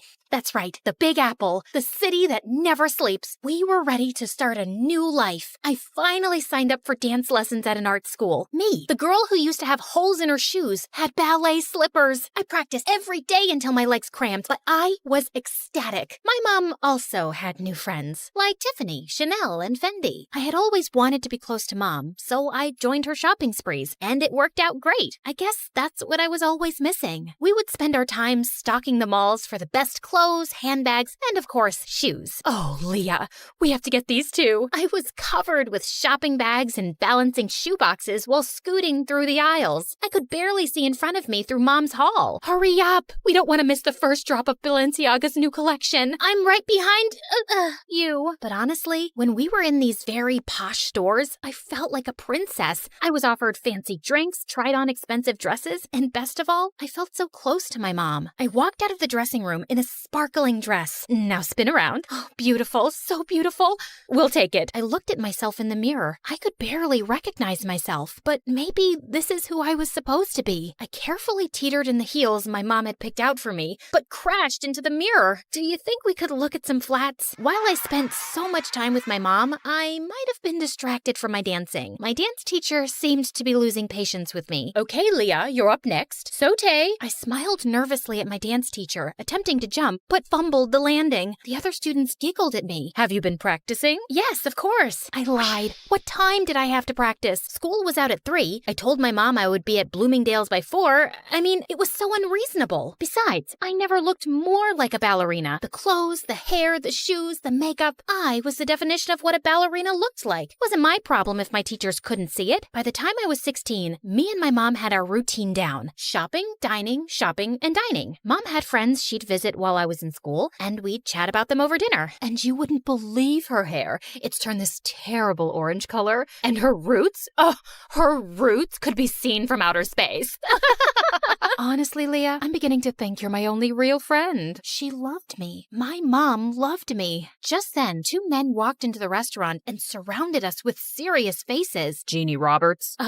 Yes? What is your problem? They flashed their badges at us. It was the police. You have to come with us. Excuse me? I am not done with my dinner. I want to speak to your manager. Jeannie Roberts, we need to talk to you about your tax evasion. This is ridiculous. You don't have the right person. You're gonna ruin my blouse. Mom, what's going going on? Leah, I will call you as soon as I can. Can you let up a little? This is silk. The police dragged my mom out of the restaurant. I didn't know what else to do, so I ran back to our apartment. I paced and cried, staring at my phone. My mom was arrested. What on earth could I do? Finally, at midnight, the doorbell rang, and it was Mom. Mom, what's going on? Listen, I have to be quick. You need to get help. Otherwise, they'll put me away for good. They said tax evasion, but you haven't done anything. We have the money. Tell the police we have millions of dollars. We don't, Leah. It's gone. My stomach dropped. I need you to get me out of this trouble. I need you to go see Aunt Lucy and ask for the money. They have people watching me. They'll pounce on me if I try to leave the city. But you said you didn't know anything about her. Yeah, I just remembered her address.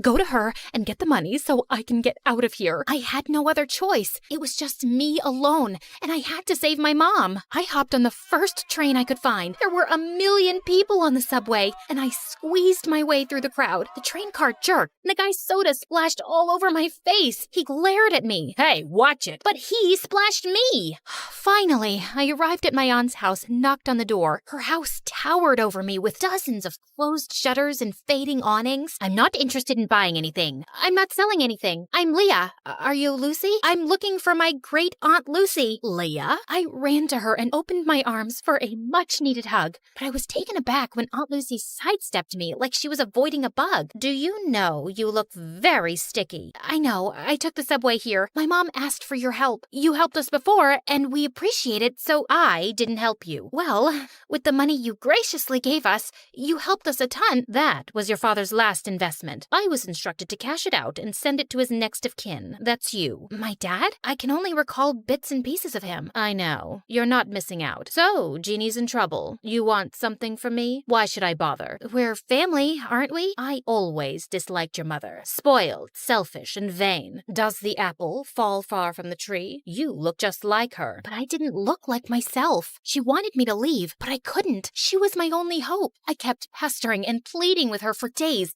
buzzing around her like a pesky fly. Finally, after what felt like forever, she talked to me. This used to be a hotel, you know. I took care of everything, and I was great at it. But it's hard for a person my age to manage everything around here. There's too much space and too many stairs. I have a few guests coming over, but I don't have much staff. I would like to see how useful you can be. Whatever you need, I can do it. I needed to win her over to save my mom, so I got to work by cleaning out the fireplace. Large chunks of ash rained down on me, covering the floor in a thick blanket of gray.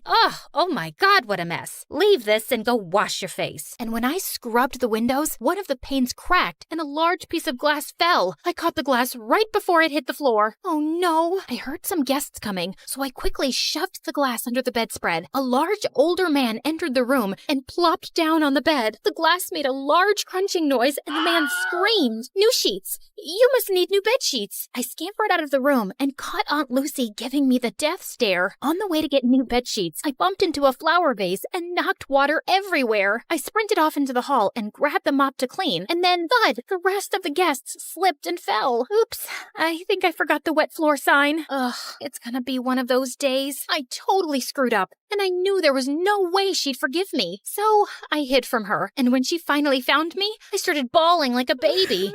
She couldn't be mad at a sobbing girl, right? I could see her face soften, and I figured I had a chance to get on her good side. I tried to make up for all the mistakes I had made. I gave my aunt a foot massage, made her fresh juices and warm soup, and in my final efforts, I polished her dresser and found a music box. Don't break it. Oh, I wouldn't. I love it. I'm a ballerina too. Well, maybe. I used to be. You're a little young for used to be anything. For me, this ballet feels like Aunt Lucy and I were finally talking, and it felt like the ice was melting. She told me how she used to be a dancer. When I was a baby, my dad would tell her all about how much I loved dancing. I finally got through to my aunt, but I still needed her help. I brought up how desperate I was to save my mom. I was wrong. You're not like your mother at all. Okay, enough of all this. Let's go. We took a car downtown and met my mom. What on earth happened, Jeannie? You are still as disappointing as ever. Ugh, here we go. Why did you even bother to come here? You could have sent the money with Leah, but I guess belittling an innocent woman is more your speed. Aunt Lucy asked Mom for her tax forms, but all she got was silence. Mom, just give her the paperwork. She'll help us. What's wrong with you? Okay, fine. I'll just leave. And then Mom spilled the beans. She had conned us. The cops were fake. The tax problem was fake. All a scheme to get money from Aunt Lucy. I can't believe this, Mom.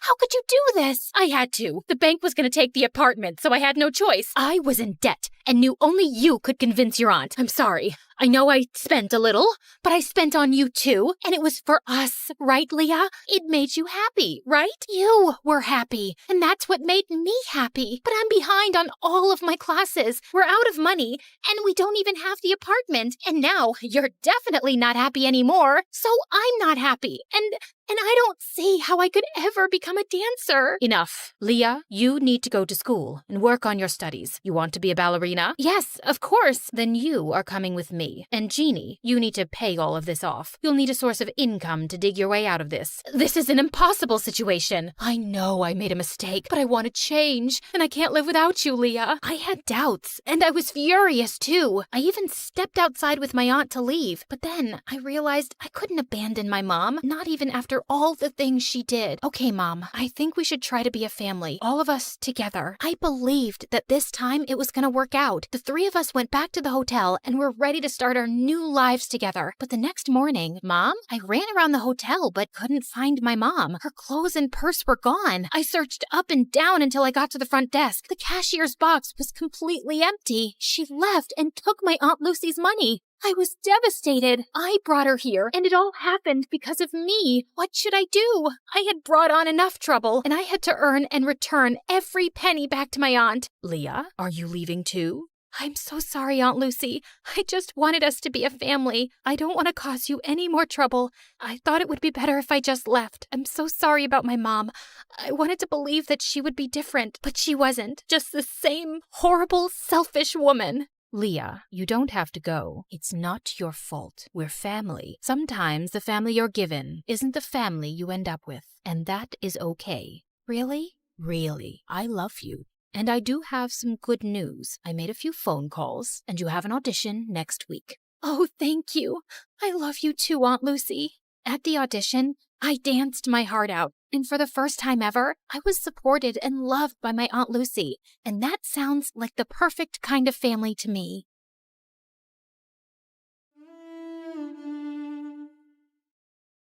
Okay, if you hate everything and my car so much, why don't you just get out? This isn't funny. It's freezing, and it's dark out. Is this a joke? Does it look like a joke? Call an Uber. My jaw dropped as he sped off. I was waiting for the driver when I suddenly heard glass shattering and a loud alarm. I looked behind me and saw a man in a dark hood running out of a jewelry store. We both froze. Hi, I'm Layla from New York. Before I tell you the rest, don't forget to like and subscribe. I had a perfect family. I grew up in one of the most expensive penthouses in all of New York City. We had a personal chef, designer clothes, everything. My dad was the president of a huge company, and he loved my mom and I more than anything in the world. We had it all. But when I was 5, my life turned upside down when my mom left, and my dad started spending all his time at work, and a few years later, he married Gwendolyn, who was some random supermodel, and they started jetting off to exotic cities for her work every weekend. At first, I hated how they left all the time. I even tried going with them once. All packed up for the trip, Daddy. Oh, Layla, you didn't really think you were coming with us, did you? Tomorrow's my 7th birthday. Right.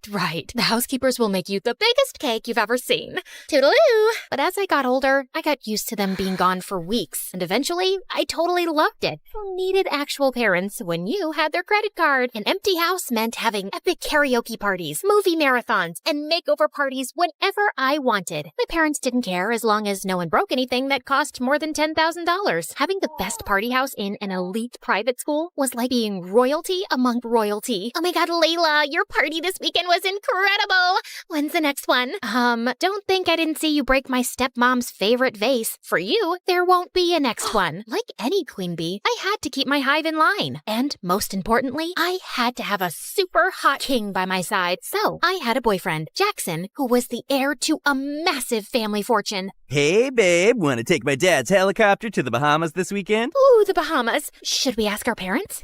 Good one. We even won prom king and queen 2 years in a row. hero. I mean, it's not like it was a surprise. Life was totally perfect, but when I was 17, everything changed. Jackson was driving me home from dinner one night, and we got into the dumbest argument. He was always throwing tantrums. Okay, if you hate everything and my car so much, why don't you just get out? This isn't funny. It's freezing, and it's dark out. Is this a joke? Does it look like a joke? Call an Uber. My jaw dropped as he sped off. I was waiting for the driver when I suddenly heard glass shattering and a loud alarm. I looked behind me and saw a man in a dark hood running out of a jewelry store. We both froze. He was turning to run when a huge gust of wind blew his hood off. I immediately noticed this huge scar on his forehead. Luckily, the alarm must have called the police. The flashing lights and sirens sent him running. I told the officers everything. They dropped me off at home. Jackson didn't take my call, and I had to sleep with all the lights on. The next morning, I woke up to the sound of someone banging on my door. It must be Jackson, begging for forgiveness. Surprise, surprise. You better have a whole bouquet of flowers for me. You're not Jackson. Two giant men in dark suits with gold badges were standing at my door. FBI, Layla, you need to come with us now. Is this about last night? I told the police everything. The man you saw is some psycho who's connected to robberies all over the city, and he's extremely dangerous. We've already contacted your parents. With your family's high profile, we're putting you in witness protection. Witness protection? Doesn't that only happen in movies? You'll be living with a new family in a discreet location until he's captured. He barely saw me. My dad will never allow this. Dad? Wait, what? Can't you just come home to protect me? Apparently, Gwendolyn signed all the paperwork and sent it to the FBI that morning without even asking me first. You can't do this to me. I wasn't even allowed to say goodbye to my friends or take my phone. And I dozed off in the car until we pulled up to a small house in the desert. A woman and a little girl stood at the door waving and holding up a handmade sign. Eunice? Who is Eunice? Welcome home. Miss Celia will tell you everything you need to know from here. Good luck. Walking into the house felt like the beginning of a nightmare. Everything was so old. Even the floorboards were creaking under my feet. I know this is probably a lot for you, Eunice, but we're here to make you feel like home. Okay, but where's the rest of your house? I can't believe I have a pretty big sister. Don't mind Amy. She's only 5 and she is excited to meet you. I'm sure you're exhausted, but I was instructed to change your hair tonight. You need to be unrecognizable, Eunice. Are you kidding? I just got highlights. And please stop calling me Eunice. My name is Layla. Sorry, sweetheart. But according to your new identity, your name is Eunice. You're my niece who just moved here from a farm, and you have short green hair. Cool. I love green hair. I'm gonna be sick. Hopefully not too sick. You have to start school tomorrow. After hours of sobbing, I had no choice but to let Celia destroy my hair. Before school the next morning, Celia printed out a schedule and told me about my new identity. Whoa. AP Trigonometry Chess Club? You'll do great. Oh, and I packed you a sandwich for lunch. It's probably nothing as fancy as you're used to, but I think I make a mean PB&J. The best sandwich. Oh, and here's your phone. Don't try to sneak any texting to friends. It's only programmed to call me. A flip phone? Have a great first day. As if that wasn't enough, the students all looked so weird. Not a single person was wearing designer clothes. I guess I wasn't either. I shut the locker and jumped when I saw a tall guy with glasses and a plaid sweater standing right in front of me. Who are you? Hi, I'm Edward. Eunice, right? Yeah, I am. How did you know? I'm the chess team captain. I heard we were getting a new student today, and you're the only person here I don't recognize. Small town. I don't need a greeting committee. I won't be staying long. Whoa, sorry. I thought I'd help the new girl, but if you've got it all figured out, I'll see you later. Great start, Eunice. If the nerds already hated me, I wouldn't dare try my luck with the popular girls. I ate lunch in the bathroom, alone. This is all Jackson's fault. I was so furious that I spent the rest of the day in a daze, thinking about getting out and seeking my revenge. The final school bell snapped me out of it. Time for the worst part. We have a new member. Everyone, this is Eunice. She'll be my partner today. Earth Eunice, you go first. Oh, right. Okay. I bumped a random piece up on the board. I don't know what chess was like where you're from, but you can't do that. My aunt made me join. I really don't care about this. Well, we care, and I don't have time for someone who doesn't want to be here. Fine, whatever. I stormed out and looked for a phone booth since I couldn't use my own phone. There had to be a way to get out of here. I thought about calling Jackson or my dad until I realized they're the ones who got me here in the first place. Jackson abandoned me on the sidewalk, and Dad just straight up abandoned me. I gave up and went back home. I had the best day of school. We got to play outside, and I saw a rock that was bigger than my head. Okay, what about you? Did you make any new friends? Nope, but maybe a couple of enemies. I told Celia that I didn't want to go to chess anymore, although Seeing them all play did remind me how fun it was to play with my dad. Did I just call chess fun? One day, I was walking to the bathroom for another sad PB&J, but someone was blocking the door. Edward, you know this is the girls' bathroom, right? I just wanted to make sure you knew that it wasn't the cafeteria, since you eat lunch here every day. Small school, people talk. Well, that was humiliating. What do you want? Surprisingly, he apologized for being so harsh on the first day. He even offered me to join him for lunch, where they play chess as well. I never thought I'd say it, but it was way better than eating alone in a bathroom. Edward even walked me home after school, and I saw Celia spying at us through the window before he dropped me off. Someone's making friends. Does he want to have a play date with me? I'll ask him. Edward and I started spending more time together, and it was fun. And I started to look forward to school, and I had to admit, it was nice not having friends who only looked for status and where I had to dress up like I was going to a fashion show every day. And once, as I prepared to leave for school, I saw Celia braiding Amy's hair, and it reminded me of my mom. I gathered myself and took my bag to leave. Okay, bye, Mom. Bye, before I knew it, Celia was hugging me. I'm sorry. My tears are getting your shirt wet. It's just that my real mom was the last person to actually take care of me. We don't have the nicest things, but we have a lot of love to give, and we love you. Yeah, you're my sister. I pulled Amy in with us. I could have stayed there all day. I was so happy. Even in school, after weeks of practicing with Edward, we were finally ready to have a real match. I asked Celia if he could come over to play at the house after school. The FBI agent said as long as I kept my cover up, it was fine. Hi, Edward. We heard a lot about you. I cleared off the table for you guys to play. Edward, are you staying for dinner? I don't know why that made me nervous, or why my mind suddenly flashed to Jackson. Please, does Jackson deserve loyalty after what he did? Yeah, he will stay for dinner. Edward beat me, of course, but the real fun was watching him with Amy during dinner. Rock, paper, scissors! I win! Was he always this cute? After dinner, Celia let us walk to get ice cream so Edward could show me around more. He wanted me to see the fountain he made wishes in as a kid, but right as we were about to throw coins in, something stopped me. Wait, do you hear that? There's a rustling sound. Edward stepped in front of me, and that's when I saw a dark figure, and my heart raced with anticipation of the man with the scar to come out and... Jackson? What are you doing here? Layla, I felt terrible for what I did, so I came to rescue you. You're not safe here. You know this guy? Wait, why is he calling you Layla? Well, I'm not really allowed to tell you. Is this real? My ex-boyfriend and I don't even know what. Quick, read this. Someone dropped it at my door a few days ago, and I've been looking for you ever since. Tell Layla I found out her new identity. I know all about the mom and the little girl, and I will find her. He found me, the psycho with the scar. I hired an investigator to find you. The FBI said we could fly to one of my dad's islands until it was safe. The helicopter is waiting. I'm never one to run from a fight. But what about Celia and Amy and Edward? As long as I was here, they were in danger too. I'm sorry, Edward. I have to go. Jackson grabbed my hand and we ran. I couldn't bring myself to look back. Before I knew it, we landed in front of one of Jackson's beautiful island mansions. Ah, look at you. You need a proper makeover, and these green hairs look like snot. You belong to me. Yeah, I mean here, not in some middle of nowhere loser town. I think I need to lie down. Jackson got me new clothes, fixed my hair, and even brought his personal chef to cook us 5-star meals. Wasn't this what I had been missing? So why did I keep thinking about Celia and those silly peanut butter sandwiches? You could at least say thank you. I'm basically your hero. I didn't really mind living there, you know. Very funny. Our dinner was interrupted by someone pounding on the door. Jackson jumped out of his chair to look out the window. Oh no.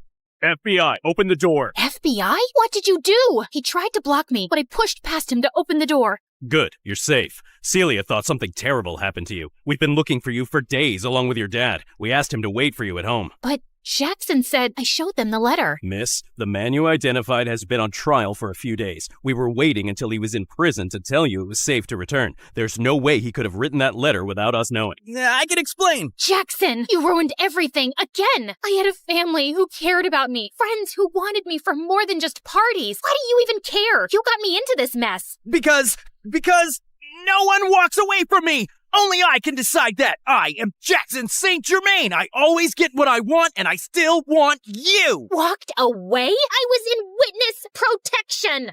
I didn't even have a phone.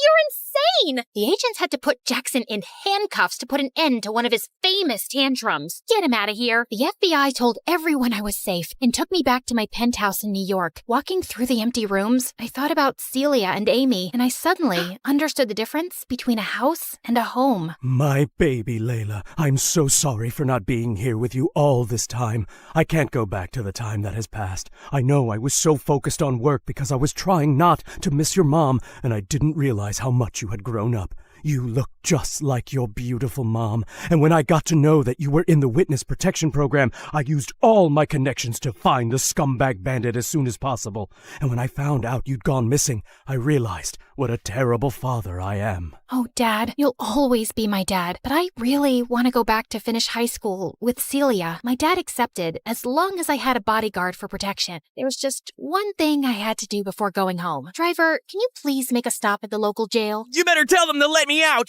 Tell them it's a mistake. I cut him off with a well-deserved slap across the face. Clearly, he hadn't learned any lessons yet, but he was super rich. I knew he'd be bailed out in no time, but not by me. Bye, Jackson. It was time to reveal my big plan. Layla, it's beautiful. I took Celia and Amy's blindfolds off and revealed a brand new house by the fountain in the park. My dad wanted to make up for his absence, so he paid to build a big house with everything the three of us could need. And yeah, I did ask for a walk-in closet. A girl can only change so much. Do I have a playroom? You have two. Wow! I still can't believe your name is actually Layla, and you did all this just for some chess-playing nerds in a small town. Don't flatter yourself too much. It was for all you nerds in this beautiful small town. Let's head inside. I'm kind of craving a peanut butter and jelly sandwich.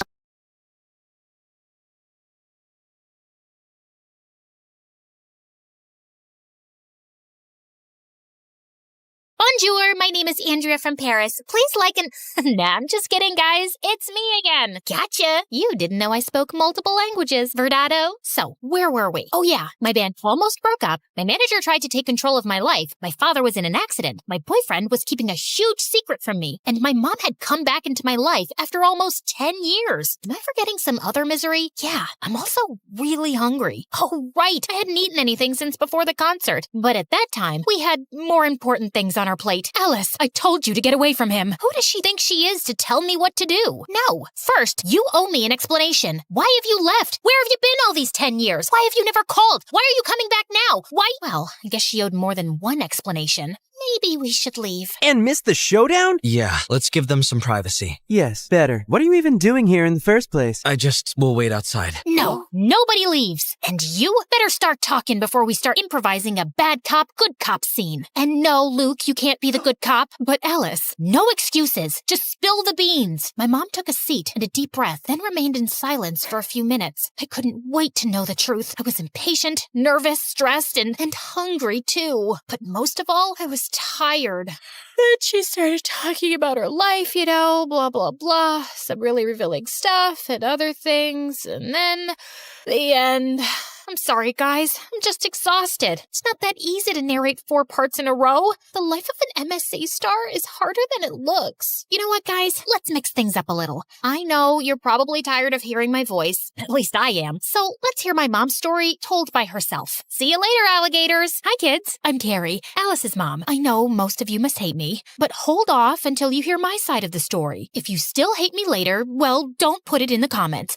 I don't think I can handle having my own haters. Let's start from the beginning. After I got married and had Alice, my life was practically perfect. Lovely family, a career climbing. Life was looking up. When Alice was finishing elementary school, my big shot arrived. Carrie, we want you to lead the case against the Siri clan. Oh, yes, I'll do it. Their time has come. Justice will be served. The Siri clan was one of the largest and most dangerous criminal groups in the country. They were the worst of the worst, fixing sports events, moving narcotics, blackmailing politicians, and even kidnapping kittens in their spare time. You name it, they did it. Get ready. This is gonna change your life. And boy, it did. I couldn't imagine at the time how much it would cost me. I couldn't tell anyone about my involvement with the case, not even my family. Still, the clan found out pretty much everything about me. I soon started receiving threatening phone calls, menacing letters, and gifts of dubious taste. The prosecution put security on us. The suit guys followed us all around without Alice and her father knowing. But that didn't stop the Siri clan. Oh no. A few days before the trial, I received an envelope in my office. Inside, there were pictures of Alice at school, in the park, coming in and out of the house, everywhere. I thought about calling the police, but it was too dangerous. I had to do something. So, I went to see the head of the clan, ready to put my career aside and my principles in exchange for the safety of my family. But he was a tough negotiator. I have a counteroffer. They not only forced me to sabotage the lawsuit against them, but also made me work for them as their legal counsel for years. They never stopped following Alice. I had no choice but to stay and help them grow their criminal empire even further. So that's why I left, because now I'm a criminal and I can't even look at you in the eyes knowing everything I did. And why did you come back? After I left, I blocked your numbers, but I never changed mine. The hospital called me saying there had been an accident and I had to come and make sure you were okay. I guess I'm still your emergency contact. Of course. There's no other person I want to see in an emergency. He's such a flirt. Is that so? It is, and not only in emergencies. I think Alice's dad has the hots for Alice's mom. You don't say. I'm just glad I get to see you again. Oh my God, Dad, stop flirting with her. Have you forgotten that she abandoned us for like 10 years? Are you sure you don't have a concussion? Let's call the doctors to do more tests. I'm fine, Alice. I guess old habits die hard. He smiled at me, and even after all these years, just like the first time I saw him playing in the subway, I felt fireworks inside. How could I help it? Look at him. He is as attractive as he was 10 years ago, maybe even more. You can tell he's been hitting the gym. Check out his arms, his shoulders, his... Okay, that's enough. This is still a family channel. I'll take it from here. As you can imagine, my mom's story was like a roller coaster for me. And by the end, I was pretty dizzy. I didn't know what to say. But at the same time, I had hundreds of questions to ask. At first, I needed some air. Like, a lot of air. And something to eat. So I walked out of the hospital. And then I saw it. That was really love at first sight. Thank God. I ran to it, and I ordered half a dozen hot dogs. What? Lady has to eat too, you know. Besides, can't think with an empty stomach, right? Bon appetit. Note from the MSA producers. Due to the disgusting nature of the following images, we have decided to censor the next part. Ugh, I so needed that. Now I can think straight. Let's get this over with. I walked back to the hospital, but stopped dead in my tracks when I saw Mom and Camillo talking at the entrance. We should try to be friends. After all, we are family. You don't scare me. And why should he? Oh, let me guess. He probably is the son of the boss of that clan, and he's just dating me because he has a secret agenda, right? No, not at all. So why should I get away from him? Maybe I got carried away. To be honest, I don't think you guys are really a match. I mean, you are a Cancer and he is a Capricorn.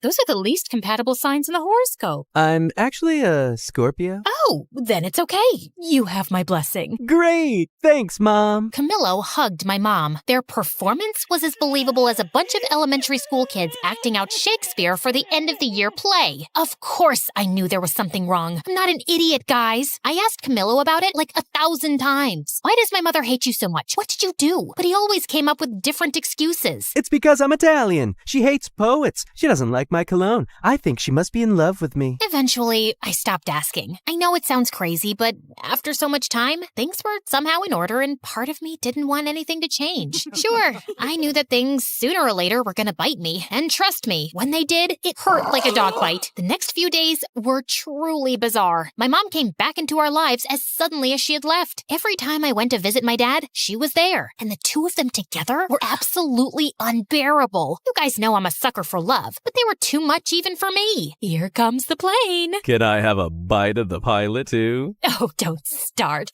Last time things got out of hand. Yikes! When my dad was discharged, she took care of him at home. They even urged me to come back and live with them so we could be a happy family. Before saying no, I actually considered it for like half a millisecond. But Mom was determined to get back into my life by hook or by crook. Like some regular mom and her teenage daughter, we spent all of our time together fighting. The thing was that I was not a teenager anymore, and she wasn't like a regular mom, which made things really weird. Where are you going? With whom? What time will you be back? I want my lawyer lawyer here. I am your lawyer. Talk. To a club with Moon and Luke around 2. That's too late. You can go till 12. But Mom! No buts, Missy. It was kind of fun to make up for lost time. You're so mean. I hate you. I always wanted to yell at my mom that I hate her for some stupid thing, like a normal teenager. Although I would never admit it then, having Mom back was amazing. But still, she really had it in for Camillo. And it wasn't, of course, just because of our zodiac signs. She started playing detective, attempting to sabotage our relationship. She tailed us in secret to our dates. Remind you of anyone? I guess the apple doesn't fall that far from the tree. Of course, she didn't know about my successful career as a matchmaker. Table 5 said you would take care of their check. Since when is bread so expensive? After that, she sent me flowers and gifts from a mysterious secret admirer. Free chocolate. But that was nothing. It got to the point where she tried to kill Camillo. I didn't know he was allergic to nuts. I told you like yesterday. Oh, it must have slipped my mind. Then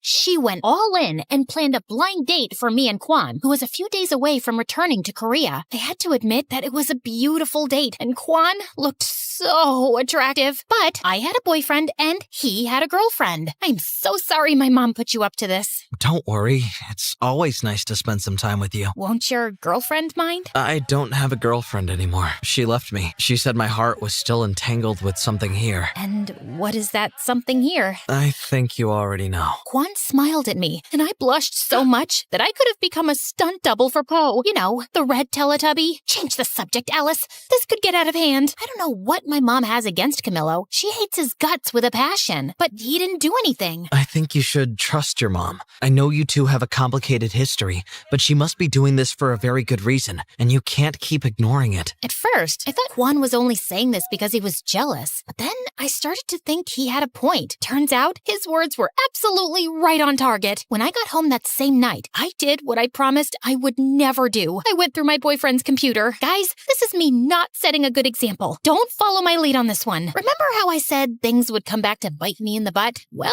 they did. More than a dog bite. It was a crocodile bite. Among Camillo's files, I found a book about me. Yes, you heard right. Camillo was writing a book about my life behind my back. Actually, no, he wasn't writing it. It was already finished. What the? To no one's surprise, it turns out that behind it all was Trevor. He had signed over my image rights from our contract to Camillo to write a bestseller airing all my dirty laundry. For the next few hours, I read the entire book. Not only did it expose my deepest fears and desires, those I had confided in him, but it also detailed my mother's criminal history with the Siri clan. If this gets out, she will go to jail. And the worst part of it all, the book was due out in 2 days. Just as my world was collapsing, the collapser opened the door. Hi, honey. I was more than ready to use my drumsticks to turn him into a human skewer, but I didn't. I understood that my only advantage at that moment was that he didn't know that I knew. So I pretended that everything was fine and took the first opportunity to get the hell out of there. We're out of milk. I'm gonna go buy some. We have milk. But not almond milk. Since when do you like almond milk? Since forever? You don't know every single detail about me. Well, maybe I lost it for a moment. Once I escaped from there, I met with my mother. She confessed to me that she knew about Camillo's book. A few weeks ago, my boss told me that someone was snooping about my past and the trial. They thought they were the prosecutors, but when I saw the photo, I recognized Camillo immediately. I'd seen him in every photo and interview of you two. You follow my career? Of course I do. I'm your biggest fan. My mom found out he was writing a book, but when she tried to warn me, he threatened to reveal another big secret. My mother was betraying the clan. She was preparing a case with the prosecution, taking advantage of her inside knowledge to bring down the Siri clan once and for all. If that came out, not only would the case collapse, but we would be in grave danger. The release of the book would have the same result. So we soon regrouped with my dad, Moon, Luke, and Kwan to shut down the release of my unauthorized biography. That's a sentence I never thought I'd say. We split up and went to different districts to buy all the copies of the book that were ready to circulate. Yeah, we spent a lot of money on books. In the meantime, my mom managed to get a legal order to stop the printing of new copies, arguing that they did not have my authorization. Amazingly, we managed to stop the book from coming out. We gathered all the copies and made a huge campfire. Not great for the environment, I know. Again, don't follow my lead on this one, guys. Anyone want a marshmallow? You're still leaving tomorrow? Maybe you can stick around for a bit. I'd love to, but I have to go home. But you should visit me. Maybe I will. Sadly, our victory was short-lived. Feeling defeated, Trevor and Camillo leaked the book version casually, and it soon went viral. What ensued was absolute chaos. My name became a trending topic, and the news went crazy with my mother's criminal story. Soon, reporters were swarming my house and my parents' house looking for a comment. My phone literally exploded from the number of calls and messages it received. To make matters worse, Camilla went on TV to present the book, badmouth me, and reveal that my mom was a double agent for the government. You will pay for this. From that moment on, we became the #1 target of the Siri clan. Things were completely out of hand, and for the first time, I feared for my life and the safety of the people around me. I had to do something, but I didn't know what. Alice, there's no time for discussions. Get in the car. We have to go to the witness protection program now. We are in danger. I can't do it, Mom. You two go. Alice, this isn't up for discussion. No, it's not, Dad. I'm sorry. I ran between the cars until I lost them. It's not that I didn't want to go with them, but I was a public figure. The reporters and paparazzi would be after me like hounds. I knew that if I went with them, I would put them in even more danger. I needed to go somewhere where no one knew me. Oh, that's it. Quan, is it too soon to visit? Not at all. I'm glad you're here. I held Kwan's hand as we waited for the plane to take us to Korea. I took a deep breath. It felt like walking away from a fire. Who said you can't run away from your problems? Hi, everybody. Welcome to a new Where Are They Now episode. So let's uncover the latest on the Cupid Secrets crew. Alice's parents, Luke and Moon. They just disappeared faster than my motivation on a Monday. But what everybody really wants to know is where is Alice herself, the villain of her own story. Some say she became a Buddhist monk, others that she had facial surgery to look unrecognizable, but something went wrong and she became a circus freak. Some even claim that she was seen living in the middle of the snowy forest, like the Yeti. But still, the mystery remains unsolved. Where is Alice? I'll give you a where are they now, you gossip-mongering, face-twisting, snitch-ditch-twitch character hack. This villain is right here, crafting a comeback that'll knock your ratings into the next ice age. And talk about facial surgery? You should check yourself first. Wicked witch of the bargain bin Botox, duck lips meeting frog eyes in a meme gone wrong disaster. No surgeon could fix that. Calm down. She's not even here. No, don't shut it off. I want to hear more of her nonsense. Great. Now the power cuts out on me. As if everything else wasn't enough, the electricity there had a mind of its own. It always went out with the worst possible timing. Okay. You know, I'm not usually the nagging type. More like a silent ninja. Until someone turns on that spotlight of lies, you might think we stepped out of a time machine into the past. Well, almost. So this is where Alice is, in the middle of nowhere, picking up cow dung. I know, gross. I should give you a recap of the last year, but I don't really feel like it. Okay, don't leave. I will. But just because you've been putting up with me since episode 1. Before I start, like and subscribe, and don't forget to never watch MSA on TikTok. Real ones know that YouTube is way cooler. So, after Camilo's book, Quan and I escaped to a small rural town in South Korea where no one knew or cared who I was. This is nice. It was not. At least no one will find us here. Yeah, because no one knows this place exists. Seriously, I tried searching it on Google Maps and it just showed a shrugging emoji. Still, Quan absolutely fell in love with our new rural life. He put together his own farm and it was like he had found his place on Earth. For me, it wasn't that easy. Alice, collect the cow dung so we could use this for fire. Not this again. That day, I shouldn't have worn red because it made the bull crazy mad and he chased me all over the farm until I fell headfirst into the cow poop pile. Ugh, I hate this.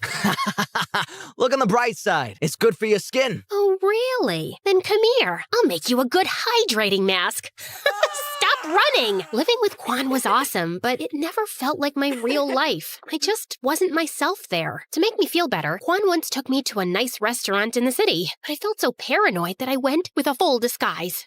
Maybe that wasn't the best option to keep the attention away from me. Everybody kept looking at me, especially one strange guy with a big ginger afro and sunglasses. That guy keeps staring at us. Can you blame him with those drumsticks in your hair? And this dress looks like you committed a fashion crime. Duh, I can't leave them out. And this outfit took hours of careful consideration and about 5 outfit changes. As Quan went to pay the bill, I turned to that creep, but he vanished into thin air. After that, I decided to stay in the village and never return to the city. Eventually, I kind of got used to living there. But then, a letter arrived and changed everything. It was an invitation to Moon and Luke's wedding. I hadn't talked to anyone from home since I left. I thought they'd eventually forget about me. me. But turns out, Quan used to drive out of town to call Moon, and she wanted me to be her maid of honor. Still, I wasn't ready to come back yet. Sooner or later, you'll have to face your fears. I'll do it later then. I have to go. She's my baby sister. Of course. We said our goodbyes and Quan left, so I had some alone time. After a few days, I started to get really worried. Quan wasn't answering my calls or responding to any of my texts. I waited and waited, but no news. Finally, I called Moon, but she didn't know anything about him either. Nobody did. Before I could think about it, I was already on a plane crossing the world to save my boyfriend. As soon as I landed, I did a complete makeover to avoid being recognized. I had more important things to do than deal with the paparazzi. After that, I went straight to the police station. I knew who was behind it all. The Siri clan kidnapped my boyfriend. Do you have any proof? I have a strong feeling.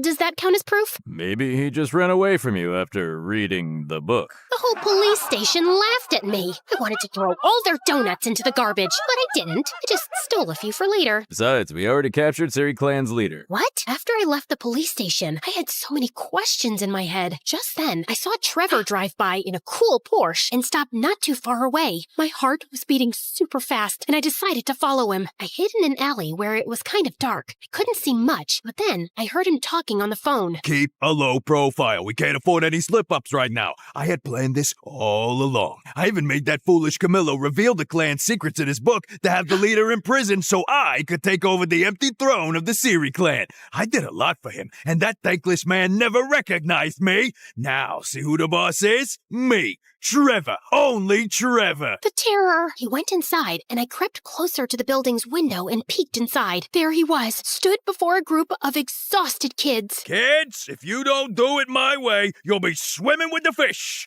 Yes, you heard me right. You'll be forced to clean my aquarium again. Get ready. 1, 2, 3, go! Come on, don't make me get the snorkel gear. Trevor not only carried on with the clan's illegal affairs, but also used his power to create an academy for young talents to build his own musical empire. The police weren't helpful, so it was up to me to stop him and save Quan. Time to bring down his criminal empire. Still, I needed help with that. I needed my friends back. I'm sorry for leaving and ghosting you guys, but I really need you. It's okay. We understand. And we've got to find Quan. And destroy Trevor. Don't forget about that. They told me that over the last year, Trevor blocked all their contracts and concerts, sending his army of little singing robots to replace them. He kidnapped my boyfriend and also ruined my band? This time, it's personal. Yeah, I know. That sounded so cool. Like an action movie star. So, I told Moon and Luke about my master plan. So, your plan is to just break into the headquarters of a criminal group and steal illegal stuff? Yeah, pretty much it. Great. Sounds bulletproof. That night, we snuck over to their lair. At the entrance, there were 2 security guards. Okay, we made it pretty far. Call it a night?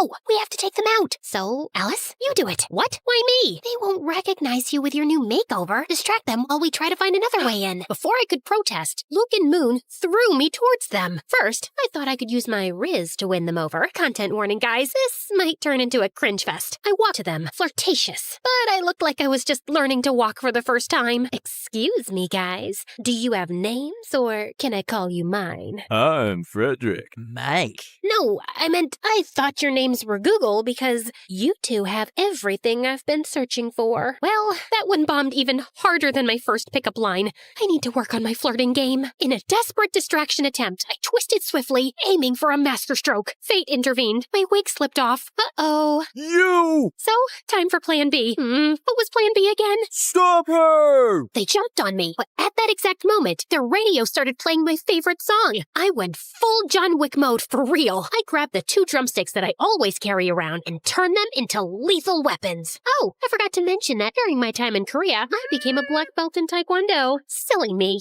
After beating up those 2, I tried to find Moon and Luke, but I got to Trevor's office. I turned it inside out, but found nothing about Quan. I was about to give up when I came across something mind-blowing. A manuscript from Camillo, Cupid's Secrets Part 2. A sequel to my story. Yeah, my head exploded. Quite literally. It detailed with amazing precision my life in that little town in Korea. Every little part of it. How the heck did he know all this? Then, as James Bond's villains, they appeared. Oh, look who's here. So good to see you, babe. I love your new style, but ew, you smell like cow poop. Trevor and Camillo were at the door of the studio. I lunged at them. You But an army of guards appeared out of nowhere and held me.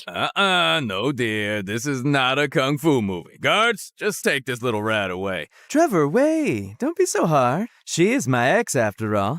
Alice, I know what you must be thinking.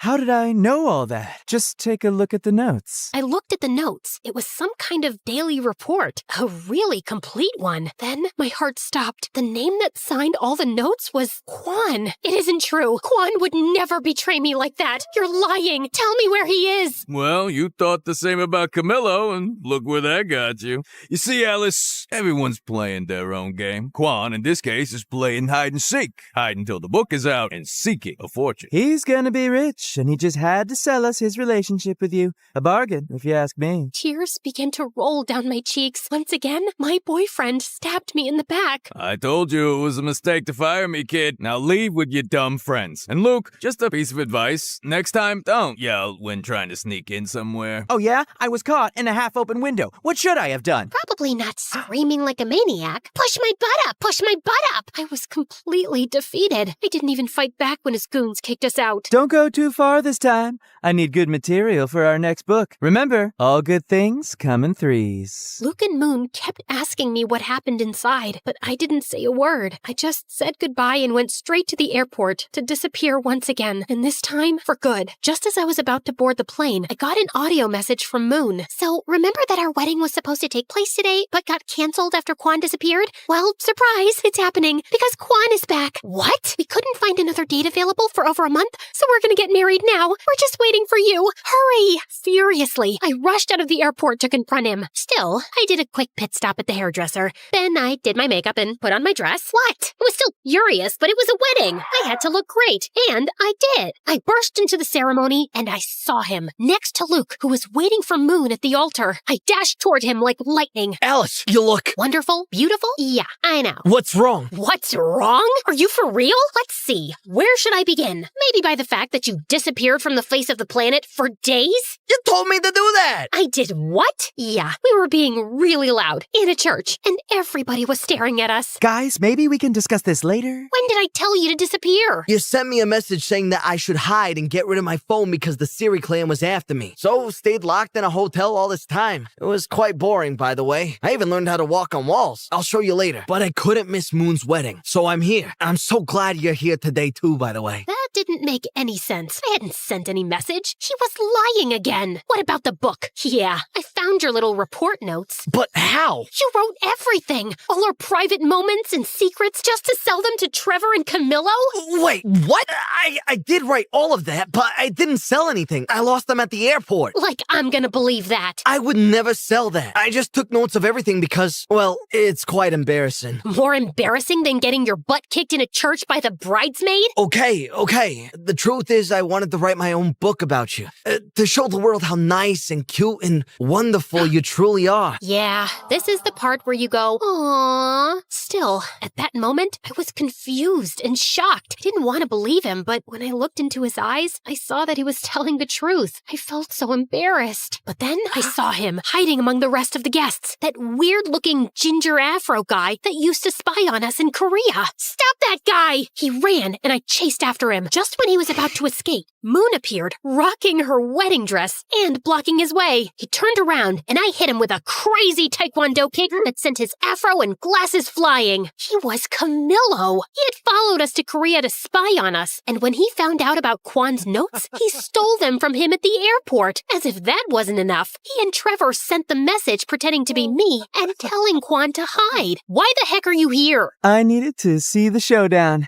It's the ending of my sequel. You and your freaking sequel. I'm gonna kill you right now. Let me. Quan stepped forward and headed for Camillo. He grabbed him and shoved him, ready to punch his lights out, but I stopped him. He deserves it. But he's not worth it. Yeah, the last thing I need is to get punched by a farmer. I turned around and slapped Camillo so hard he spun like a startled ballerina. When he finally stopped twirling, Moon gave him another slap, sending him into another whirlwind. But I wasn't done with him. Listen to me good, you hack of a writer. I'm about to end your whole career. First, I took care of Trevor. I sent Luke, disguised and armed with a camera, to his music academy. Turns out, Trevor had those poor kids rehearsing day and night, like a twisted version of School of Rock. He got arrested for child abuse, and the Siri clan vanished. My family was finally free, so I went to get them out of the witness protection program. When my dad opened the door, he had the longest beard ever. Gandalf, is that you? Alice! Dad hugged me tightly. Soon Mom joined in. I can't breathe, guys! My parents moved back to Rochester and got re-engaged. Another wedding on the way. With my mother's help, I sued Camillo for the rights to my own story. During the trial, it came to light that he had plagiarized other writers. Camillo lost all profits from the book, sequel rights, and his reputation. Last I heard, he was working as a waiter again. I said cappuccino, not macchiato, you spaghetti brain. Finally, I was free. I had my voice back. Eventually, I found the perfect place to tell my story. So, thanks MSA. They don't pay as much as Hollywood, but they are way cooler. Oh, and the rest of Luke and Moon's wedding was awesome. Our band even got together for a quick reunion show. Then we partied like there was no tomorrow. But there was. I could have never done this without you. Of course you could have. So, what now? My real life is here. My family, my friends, my music. But mine isn't. We both started crying because we knew that despite that we loved each other, we had to follow our own path. Sometimes love is about letting the other one go. Don't worry, guys. I'm not going to end this 5-part story with such a downer. You know your girl Alice better than that. So, Quan returned to that little town life that he loved so much. As for me, the band got back together and we traveled the world playing our music. Many years later, my music took me to a familiar country. I took a trip to the countryside and reached a lovely farm. Then I saw him. Quan looked so handsome. I remember the first time we met. He was acting like a tough guy and I was dressed as a goth. Safe to say, we've both had quite the glow up since then. When he saw me, he smiled. And then everything. Silence. Time stood still. Electricity. Heart racing. And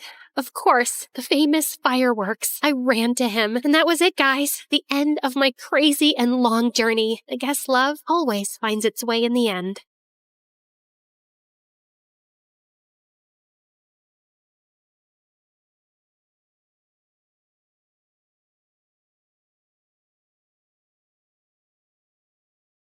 Hi, I'm Nova, and my life sucks. I used to think I was just unlucky, but thank God I later discovered it was a full-blown family curse. No, seriously. I grew up with a twin brother, Dorian, who was 2 steps ahead in everything. For starters, everyone thought he was the much better-looking twin. He'd play video games all the time and ace his tests, while I'd stay up all night studying, and my grades were still average. He was good at sports, I was just clumsy. Even our parents favored Dorian, especially Dad, who dreamt of making him a football legend. In 8th grade, I tried out for the small school talent showcase, just a silly cheer routine I made up on my own. I asked everyone to come, but that same day, Dorian had his big football practice match, and guess where everyone went? Yep, including my parents.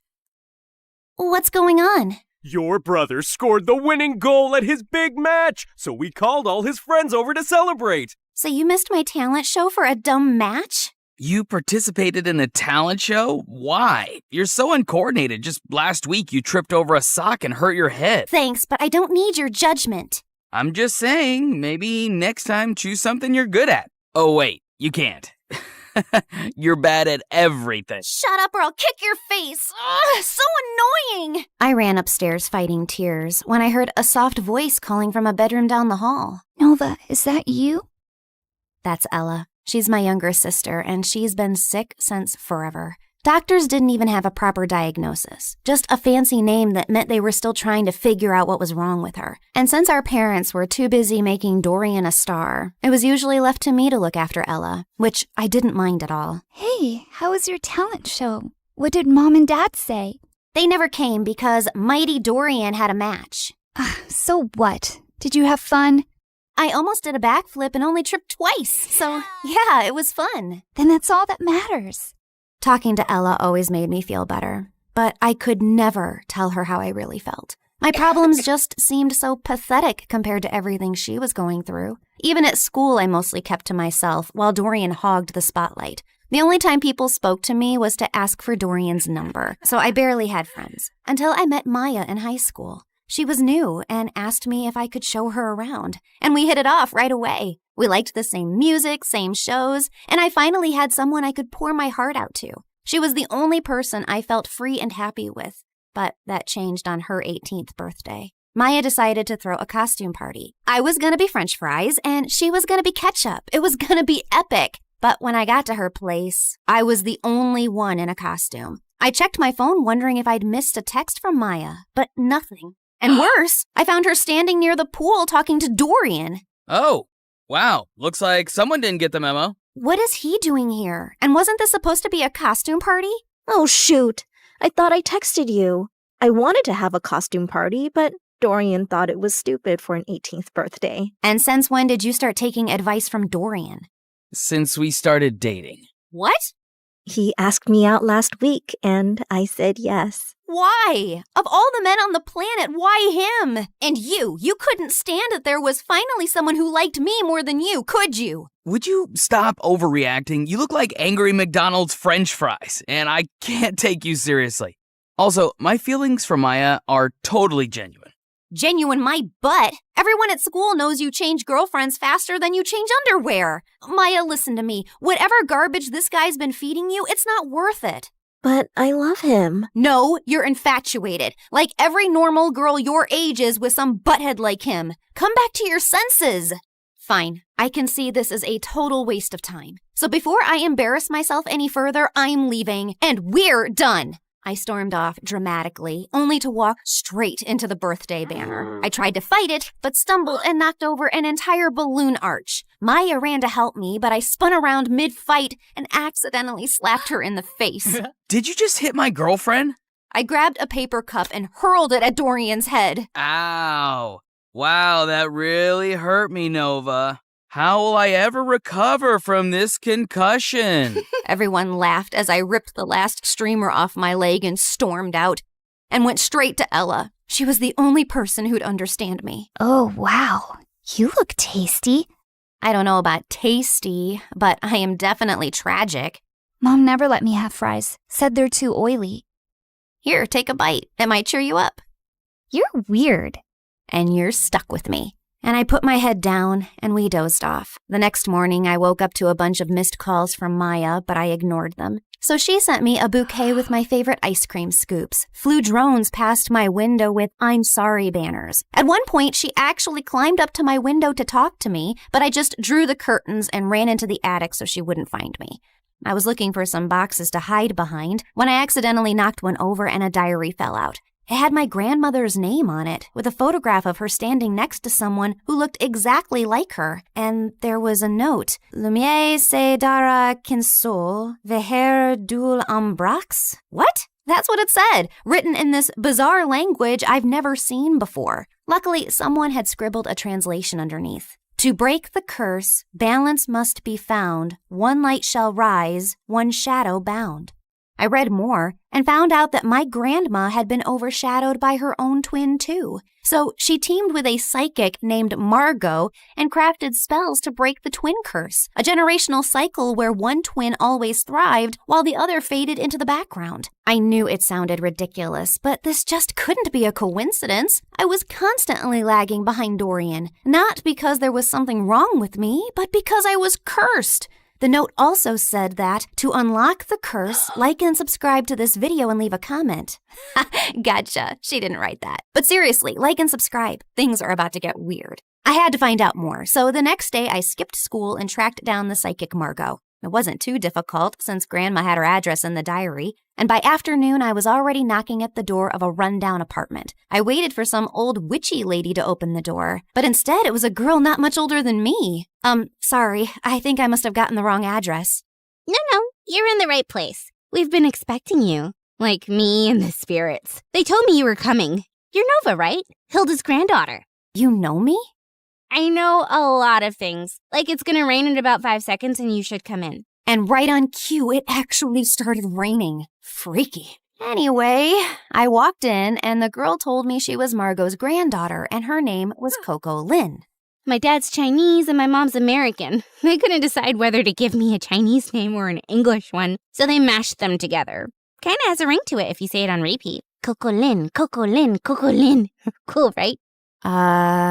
I think it's very cool. Like, it's also pretty cool that I'm my grandma's reincarnation. I've retained some of her memories and her power to see the future, talk to ghosts, and read your star chart, yada yada. In fact, before I was my grandma, I was this super rich woman who went on a ship, met this cute artist. He was poor. I was loaded. We fell in love, but then the ship crashed and he died. Like the movie Titanic? What? Never mind. Can we just get to work, please? I gave her the diary, and she invited me into this small room. As I settled into a beanbag, Coco Lin took the diary in her hands. Then suddenly, she threw her head back dramatically. Before I could ask if she was okay, she snapped her head forward like a possessed owl, then started spinning in slow circles. Then she dropped to her knees, flapped forward, and after a full minute of silence, popped back up. All done. The curse is now reversed. Whatever once belonged to your brother is now yours. Wait, what do you mean by reversed? I wanted you to end the curse.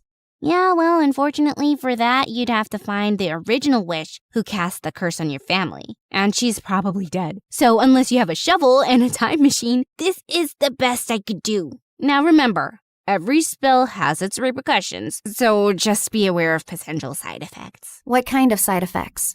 Mild nausea, headaches, nosebleeds, and in rare cases, hallucinations. It depends. On what? On how badly cursed you are. Just kidding. I fixed the curse, remember? You'll be fine. Would you like some tea? But I just thanked her, paid her fee, and got out of there as fast as I could. The whole way home, I kept thinking if what I'd done was wrong. But was it really that bad if Dorian suffered a little? Also, Coco Lin was kind of a weirdo, so I wasn't too sure if her chaotic head Roomba fixed anything. But boy, was I wrong. I looked around and I froze. This wasn't my room. It was bigger, with velvet curtains, a chandelier, and a full-length mirror. I jumped out of my bed and pulled the curtains, only to see a massive, perfectly manicured garden with fountains and a freaking swan. Why am I in this place? How did I get here? I checked my phone. It showed the same date as yesterday. Okay, this is clearly a dream. Ow! Ow! I pinched myself hard, and seconds later, Mom burst into the room. Oh my God, Nova! Why did you scream like that? I thought some stalker tried to jump into your room again. Again? When was the first time it happened? Oh, my poor baby. You've been so traumatized lately, you've probably blocked out everything. It's fine. We can talk about it later. For now, drink your kale. You're already late for gym, and Coach gets cranky when you're not warmed up before cheer practice. Mom, I don't do cheer practice. I barely passed PE. This isn't real. I rushed outside to find Ella's room. She might have answers. But the house was so huge, I had no idea which room was hers and accidentally entered Dorian's. What are you doing in my room? Shut up and tell me what's happening. Are you trying to pull some elaborate joke on me? Who even owns this house? One of your weird rich friends? What are you rambling on about? I'm just living my perfectly miserable life in silence, and you won't let me have that? If your life is miserable, I might as well be an earthworm. You know, I saw this documentary about teen celebrities and how they all went bonkers at age 18. You should watch it. I think you'll fit right in. You think this is funny? God, just tell me where Ella is and I'll leave. Same place she's always been. Why? Suddenly remembered you have a sick sister who needs your attention? I've always cared about Ella. You don't care about anyone else but yourself, Nova. Now get out and go sign some stupid autographs. I was shocked. The way Dorian was talking and everything Mom said could only mean one of two things. Either everyone in my family had lost their minds, or the spell actually worked and transported me to my new reality where I was the golden child. I ran back to my room and opened my closet to find shoes and clothes that I could never afford. Downstairs, Mom was smiling like I was the best thing that ever happened to her, while Dorian sat quietly on the side scowling. Then I went to school, and the moment I got out of the car, people flocked around me. Hi, Nova. Love your outfit. Can we get a selfie? Are you coming to my birthday next week? You can cut the cake if you want to. It was like stepping into a dream where I finally mattered and wasn't invisible next to Dorian. I was still processing everything when Stacy walked over and linked her arm through mine. There you are, bestie. I've been trying to call you. Really? I didn't get any calls. I said I was trying, but then I got busy with these new cheer uniforms. Everyone's obsessed with pink, but what do you think? I actually kind of like blue. But clearly everyone else wants pink, so let's go with pink. Oh, I knew you'd say that. We're so in sync. If you were a boy, I'd totally date you. I mean, you'd have competition, obviously, but I'd cheat on my boyfriend with you. Okay, wow. I was best friends with Stacy? This girl who once insulted me in front of the whole school was now asking for my opinions? And over the next few days, it only got better. I had a personal stylist, a manager, and spa appointments booked every other morning. My closet had its own air conditioning, and Dorian had to ask my permission to even borrow a charger. My parents transformed into my biggest fans overnight, hovering at every photo shoot, attending even the smallest events, and proudly displaying an entire wall of my trophies and awards. At school, I never stood in line. I had my own table in the cafeteria stocked with fresh smoothies and sushi rolls. Teachers gave me extra credit just for showing up. And one afternoon, I got a letter from a college I hadn't even applied to offering me a full scholarship because they liked my vibe. My life was perfect, and it was everything I ever wanted. Until it wasn't. Because Stacy was as obnoxious as ever and was getting on my nerves. Oh my God.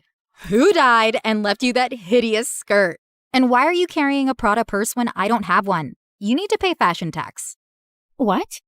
You know, do my homework, pack my lunch, clean my sneakers, that kind of thing. Now hurry up, I'm hungry. The girl ran off in tears, and I turned to Stacy. Was that necessary? No, but it's fun. And why are you being all judgy today? Did you forget the time you bullied that new girl, Maya? She was so terrified of you, she literally transferred schools. I bullied her? Every day. You made fun of how she dressed, the way she spoke, and then when your loser brothers started dating her, you totally snapped. My God, I'll never forget the tantrum Dorian threw when she left. I even have a video. Stacy shoved her phone in my face, and I watched in shock. Dorian was having a full-on meltdown while I stood there laughing like a maniac. Seriously? What? And that wasn't even the worst part. The girls on my cheer team laughed and joked until I walked in. Everyone on my modeling team walked on eggshells around me. I even overheard this girl say that I should get an exorcism because I had a devil living inside of me. This one time during a shoot, my makeup artist accidentally dropped a brush. I reached down to pick it up and she recoiled like I was gonna hit her. I'm so sorry. I'll get a new one immediately. Hey, it's just a brush. Don't worry about it. You're not mad? Why would I be mad about an accident? While the photographer was adjusting his camera, I overheard two assistants whispering. She seems different today. Last week she threw hot coffee at me because I got her the wrong brand. Remember when she made Tina cry because she accidentally walked into her photos? Poor girl's still in therapy. It felt like I jumped from living under Dorian's shadow to being the most hated person on earth. And it was heartbreaking. But what truly got to me was that at home, Dorian barely looked my way, and Ella never came out of her room. And every time I tried to meet her, Mom would freak out. Her disease is contagious, sweetie. You know that. I can't lose another daughter to that stupid illness. I really wanted to see her and share what I was feeling, but I was too swamped with photo shoots, press events, and parties to process it. Has anyone ever tried snail mucus coffee? Apparently, it's very good for your skin. I'm already having my vitamin C, D, E, G, H, Y, Z, Q to keep my nails shiny and healthy. You know what, guys? If you hang upside down for at least an hour and a half, you will get the reddest cheeks ever. Or you could get a brain hemorrhage and die. Excuse me? I'll just be right back. Jeez, how lame were these conversations? If these people were the cream of society, I'd rather be skimmed milk. The rest of the night was just as bad. The music was too loud, the people were fake, the food looked fancy but tasted like chalk. Then my date asked me to dance, and I accidentally stepped on his foot so hard he started limping. I rushed to grab him a first aid kit and came back to find him making out with a waitress. Ew. I just wanted to leave. I was walking to my car when I spotted someone across the road. Maya was standing at a stall selling t-shirts. I dropped everything and sprinted toward her. Maya! Oh my God, how are you? Leave or I swear I will call the police. Look, I know you're really angry at me and I deserve it, but I swear I didn't mean to. You didn't mean to ruin my life? Come on, Noah. You and I both know you bullied me because you're evil. But honestly, you did me a favor. That school wasn't for me anyway. The only good thing that happened there was meeting Dorian, and I'll always be grateful for that. But you, I never ever want to see again. Please, Maya, I said I'm sorry. I'll do anything to make up to you. I'll buy all your t-shirts. I don't need your charity, Nova. But if you really want to help me, then help me sell these. You're a professional model, right? She pulled out a pile of tees with the most chaotic slogans I'd ever seen. This too shall pass, like a kidney stone. The only X I want is extra money. Nice. Who came up with these? Of course I did. I've always been really creative. That's true. By the end of the night, Maya and I had sold every single t-shirt in her stall. We even clicked a bunch of pictures, and when I shared them on my Instagram, Maya's business exploded overnight. She called me the next morning telling me how people were begging for restocks. Someone even asked if she shipped internationally. I'd finally used my popularity for something good, and I was happy. But that changed the moment I entered school the next day. Why were you hanging out with peasant Maya yesterday? It's all over your Instagram feed. I was just trying to help her sell her stuff and apologized for being completely moronic. You did not. It's against every rule book ever written for mean girls. Once you bully someone, you never apologize to them. Especially not if they're as ugly as peasant Maya.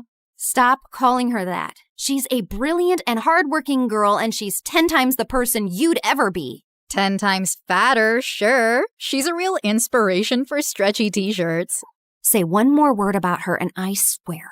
Or what? You'll cry into your organic kale smoothie? I have a better idea. And I launched myself at Stacy, but she didn't even budge. Instead, she smiled and punched me. Then she jumped on me, pulled my hair, elbowed me in the stomach, and I almost threw up. I thought I was gonna die when a bunch of girls rescued me. Later, while I sat outside the nurse's office with an ice pack on my face, I overheard a group of girls whispering nearby. Wow, Nova really thought she could take down Stacy? That girl's made of iron. I heard her mom's Russian. She came here illegally, then married some rich guy, and that's how Stacy got all her money. My maid's cousin works at their house. She says Stacy lives like a trash gremlin. Her room smells like stale yogurt and wet socks. Ugh, gross. Imagine strutting around like a queen bee while your closet is a health hazard. If I were Nova, I'd wash my hands with bleach just to get the smell off. They kept going, but I tuned out. Not because I was offended. Honestly, it all made sense. Stacy didn't rule the school out of confidence. She did it to distract people from the disaster she actually was. Anyway, I was feeling better, so I decided to take the day off and go home, when suddenly Dorian came running down the hallway. Nova, it's Ella. They're moving her to a hospital. Her condition's getting worse. The world blurred for a second, and I pushed Stacy out of the way and ran through the gates. We reached the hospital and saw Mom and Dad were sitting in the waiting room. Where is she? What happened? She took a turn for the worse. The doctors are doing everything they can. I sat down slowly. Ella, my baby sister, my sunshine. She was the only person who ever believed in me, and she was suffering. I buried my face in my hands, and that's when Dorian snapped. Is this all your fault? Dorian, please. No, Mom, she needs to know. I've been trying for months to act normal, but no more. What are you talking about? You were supposed to babysit Ella, but instead, you chose to sneak out and go to your dumb party with her in the back seat. You'd barely gotten the car out of the driveway when you crashed into another car. You blacked out, and Ella took the hit. She's been in a coma ever since. But Mom told me her condition was contagious. That's why I couldn't see her. Well, she lied. Because you hurt your head too and forgot all about the accident. And Mom didn't tell you so you could live your perfect little life like the golden child you are. I swear, if something happens to her, I will never forgive you. And he stormed away, leaving me totally shaken. I bullied my best friend. My brother couldn't even look at me. And my little sister was in a coma because of me. This wasn't the life I wanted. I stood up quietly while everyone was still talking to the doctor, slipped out of the hospital, and ran straight home. I stormed into the attic, flung open every box until I finally found the diary. The next morning, before going to the psychic's house, I went to the hospital. I just had to make sure Ella was okay. And thankfully, when I got there, she was sitting on her bed smiling. I stopped a doctor walking by. Is she okay? Yeah, she had a seizure, but it shocked her system so hard, it jump-started her like an old car battery. Guess sometimes being on your deathbed has its perks. I took one look at Ella's face and walked in. As soon as she saw me, her face lit up. I ran over and hugged her tight. Hey there, you slept for a really long time. Yeah, well, I needed my beauty sleep. Why do you look so old and wrinkly? Probably because I'm sad and sorry for everything. I messed up your life. It wasn't entirely your fault. I was jumping around like a monkey in the back seat, remember? You couldn't even see the car behind us. I basically launched us into it. So I guess I'm sorry too.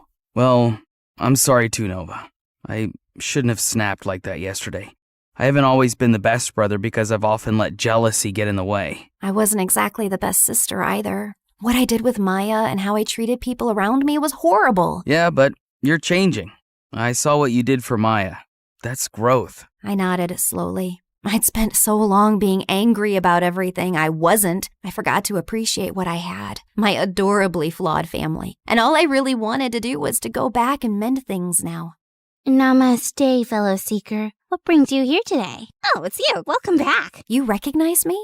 Why do you always ask the same question? Of course I do. I can see through dimensions too. Like, in one of my parallel lives, I was this really hot girl who lived on the streets doing odd jobs, until one day this handsome rich guy asked me to be his date. He bought me clothes, took me to parties, and eventually fell in love with me. Like Pretty Woman? Yes, I was a very pretty woman. But enough about me. Tell me what you need. I told her I wanted to reverse the curse, and Coco Lynn stared at me blankly. Are you sure? Once I reverse the curse again, the spell will seal itself. No more rewinds. So make up your mind. You can't keep jumping between realities. I already have.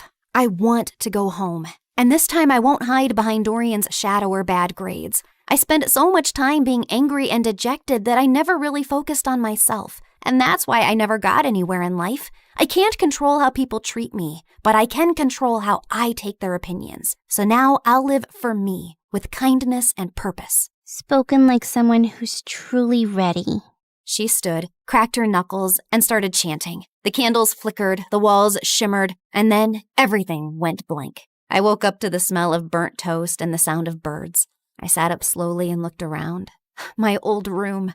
My old posters, my old creaky fan spinning above me. I rushed to Ella's room and found her sleeping peacefully. Then I went downstairs and saw Dorian kicking the ball like a dork. I ran and tackled him in a giant hug. Oh my God, I missed you. Get off me. You broke my streak. Now I have to start all over again. Well, so do I. That morning, I got dressed and walked into school. And for the first time, people noticed. Not because I was a model or because I had 1 million followers, but because I held the door open. Because I helped a kid who dropped books. Because I smiled at people. For real. And that's when I realized that life isn't about being the favorite. It's about being someone you can be proud of, even when no one's clapping.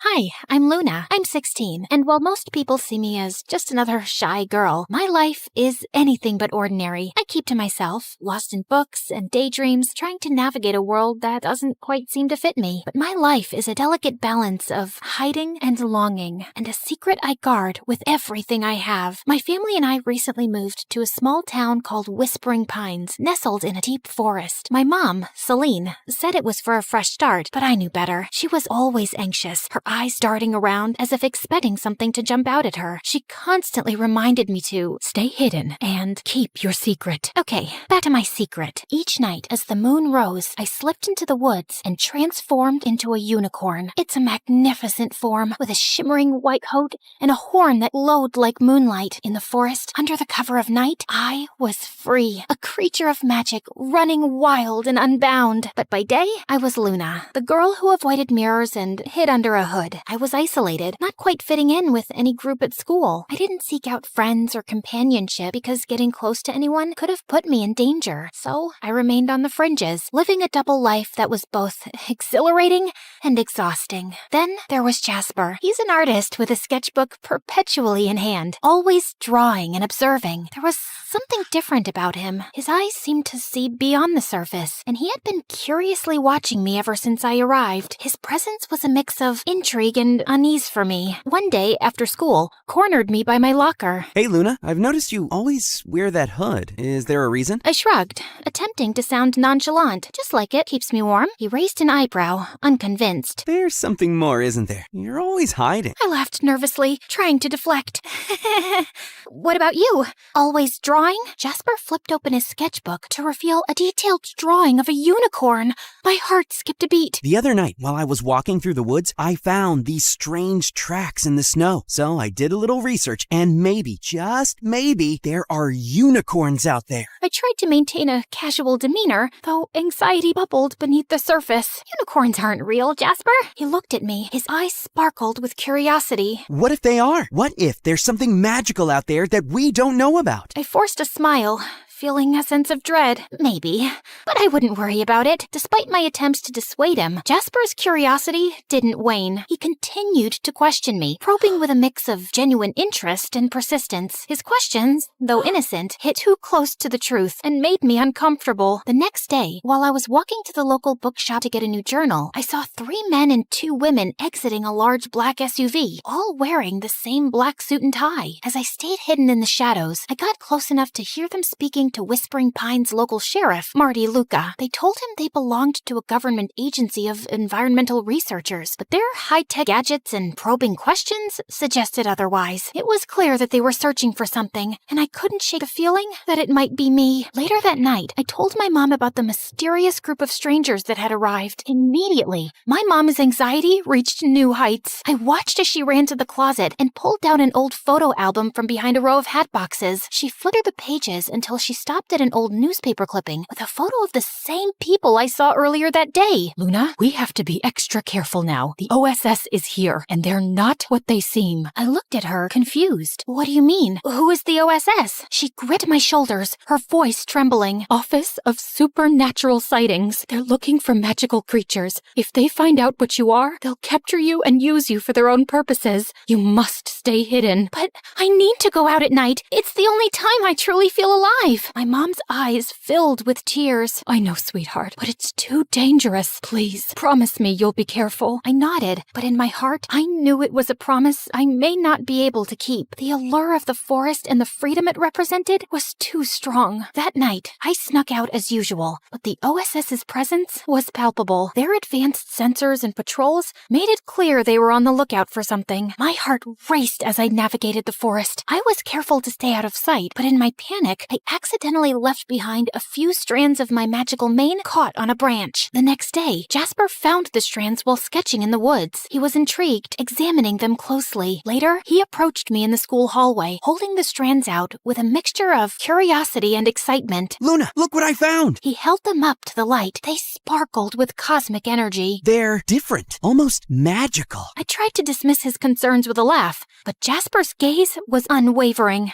Magic? Are you sure? He nodded, his eyes serious. Then he looked deeply into my eyes, like he could see right through me. There's something about you, Luna, and you've been acting so strange lately. I felt a rush of anxiety. I don't know what you're talking about. Jasper's frustration was evident. Come on, Luna, I'm not trying to pry. I just want to understand. Is there something you're hiding? I hesitated, torn between fear and the desire to confide in someone who seemed to care. But the moment was interrupted as my mom approached and pulled me away from Jasper. What's wrong? The OSS is intensifying their search. They set up traps in the forest. They're using tracking technology, and they're questioning the townspeople. My mom's fear became even more apparent, urging us to leave town immediately. Luna, it's getting too dangerous. We need to leave before it's too late. I crossed my arms in defiance. I'm not leaving. I've been running all my life. I want to stay. Mom looked over my shoulder at Jasper. You can't risk everything over a boy. You don't understand how serious this is, Luna. I do understand. And Jasper is my friend. I trust him. My mom scoffed and walked away, clearly frustrated. I approached Jasper and took a deep breath, my heart pounding in my chest as I looked into his eyes. Jasper,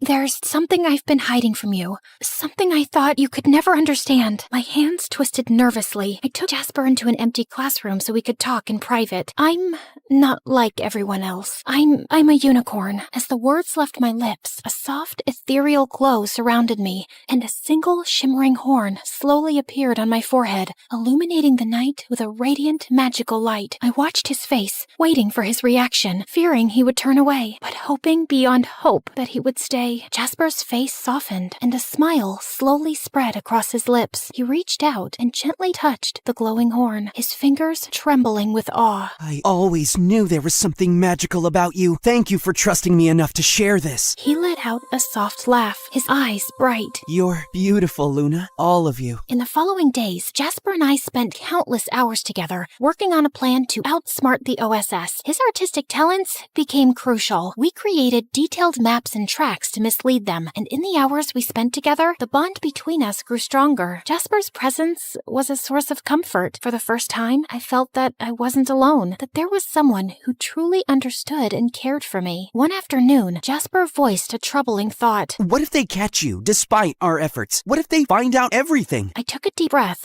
trying to stay calm. They want to control me, to use me for their own gain. But having you help me is everything. I've never had someone stand by me like this before. Jasper reached out and gently touched my arm. I won't let them catch you. I'll do everything I can to keep you safe. His words brought me a sense of relief and hope, but also a growing fear. The OSS's search was becoming more relentless, and time was running out. The night of the final confrontation arrived. The OSS's search had become more intense, with advanced tracking technology and sophisticated traps. My mom was even more frantic, and her anxiety made it difficult for her to focus. Jasper arrived with a determined expression. We have one last chance. If we can make them believe the unicorn has left town, they'll stop searching. We worked tirelessly through the night, setting up a series of diversions and false evidence. Jasper used his artistic skills to create elaborate fake tracks, leading the OSS in circles. I used my unicorn magic to add an extra layer of deception, making it appear as though I had been everywhere at once. The process was exhausting. We were both drained, but driven by hope and the desire to protect my secret. As dawn approached, the OSS's frustration was evident. They started to pack up, convinced they were following a false trail. Jasper turned to me, his eyes filled with concern. Are you okay? I nodded as tears welled up in my eyes. I'm just grateful. Thank you, Jasper, for everything. He smiled, though there was a hint of sadness in his eyes. I'd do it again, in a heartbeat. You deserve to be free. As the OSS retreated, I felt a sense of peace I hadn't known in a long time. The weight of my secret was lighter, and I was comforted by the knowledge that I wasn't alone. Jasper had been a beacon of hope in my darkest moments. With the OSS gone, my mom's fear slowly subsided, though the threat of their return lingered in the air. As the weeks passed, the town returned to a semblance of normalcy. I continued my life as Luna during the day, but the nights were still mine. Jasper and I maintained our secret meetings, and our friendship grew deeper with each passing day. He became a confidant, someone who understood both my human and unicorn sides. Then, one evening, as we walked through the forest together, Jasper turned to me. Luna, what do you want for the future? I thought for a moment, the weight of my dual existence heavy on my shoulders. I want to find a place where I can be both Luna and the unicorn, a place where I don't have to hide. Jasper smiled, his eyes shining with determination. We'll find it together. We continued our walk in companionable silence as the moon cast a gentle glow on the path ahead. There was still uncertainty, but there was also hope. Jasper's presence was a reminder that I wasn't alone, that there was someone who cared about me and believed in my future. In the days that followed, Jasper and I continued to navigate the challenges of keeping my secret while building a life in a small town. We shared our dreams, fears, and hopes, and our friendship deepened. Jasper's sketches were a chronicle of our journey, capturing the magic and struggles of our shared experiences. One night, as we sat together by a small stream in the forest, Jasper asked, Luna, what's the most important thing you've learned through all of this? I reflected on the journey, the challenges, and the moments of connection. I've learned that even in the darkest times, there's always a light. It might come from unexpected places, like a friend who believes in you, and sometimes the magic we seek is within ourselves. Jasper nodded, his gaze thoughtful. I think you're right, and I believe that with your strength and our friendship, we can face whatever comes our way. We sat together in the moonlight, the stream's gentle murmur, a soothing backdrop to our conversation. The future remained uncertain, but with Jasper by my side, I was ready to face whatever challenges lay ahead.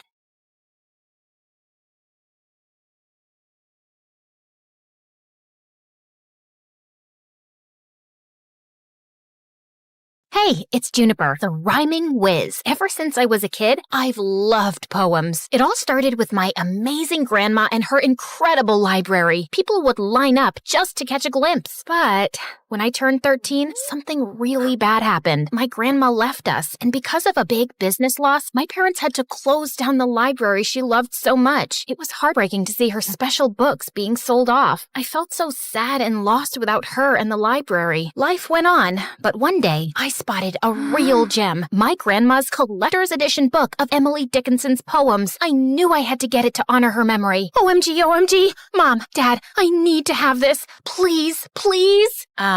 It's pretty expensive. I know you want this because it once belonged to your grandma, but honey, we can't afford this. And you're just 16. Do something fun, like some TikTok dances. Isn't poetry like watching grass grow? I knew Mom and Dad would never understand my love for poetry, so I decided to take matters into my own hands. I took every job I could, from mowing lawns like a boss to delivering newspapers. I was working hard. One day, while I was sweating like crazy, Mrs. Peterson, our neighbor, approached me with an offer I just couldn't refuse, to babysit her toddler son, Tim. But I was a bit unsure. While Tim was as cute as a button, his older brother Jim was a handful. We were in the same class, and that dude had a special talent for getting into sticky situations with his failed magic tricks. But beggars can't be choosers, so I accepted the job. So there I was, babysitting like a pro, changing Tim's diapers and trying to keep Jim out of trouble. And one day, Jim called for help, all tangled up in chains while attempting a magic trick. I helped him out of the tangled mess, all the while laughing my heart out.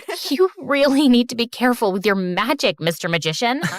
Oh, I'm so sorry. But you know, it's all part of the magic charm. How about being my assistant? Every magician needs one. One day in the library, I was reading a poem, and Jim looked over. What's so fascinating about those words? Poetry is like a secret language of feelings and thoughts. It's like life in a nutshell, bro. You should try it. And he did. For the first time, I had a friend who showed interest in poetry, and I appreciated it. One day, Jim and I were hanging out at the bowling alley, and he went to get me some water. Right then, something totally unexpected happened. Aaron, of all people, came over to me. I'm not gonna lie, my heart was literally racing with excitement. But what he said next shocked me. What are you doing here with Jim the Dim? Shouldn't you be with someone like me?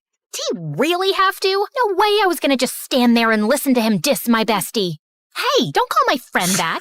Just look. He's so dumb. He couldn't even figure out how to get water without making a total fool of himself. What an idiot. Whatever. At least he's not a jerk like you. Fuck off, Aaron. Once Jim finally returned with a water bottle, he could tell something was up just by looking at my face. Hey, what's going on here? Is he bothering you? Back off, loser. Can't you see we're having a little chat here? She is my friend. If you're bothering her, you're bothering me too. That's right. We're a team, so just back off and let us enjoy. Aaron's face turned redder than a chili pepper at a hot sauce convention as he walked away, and I realized he's definitely not the guy I thought he was. I mean, sure, he's hot, but I should have known better. The dude's got a black belt in meanness.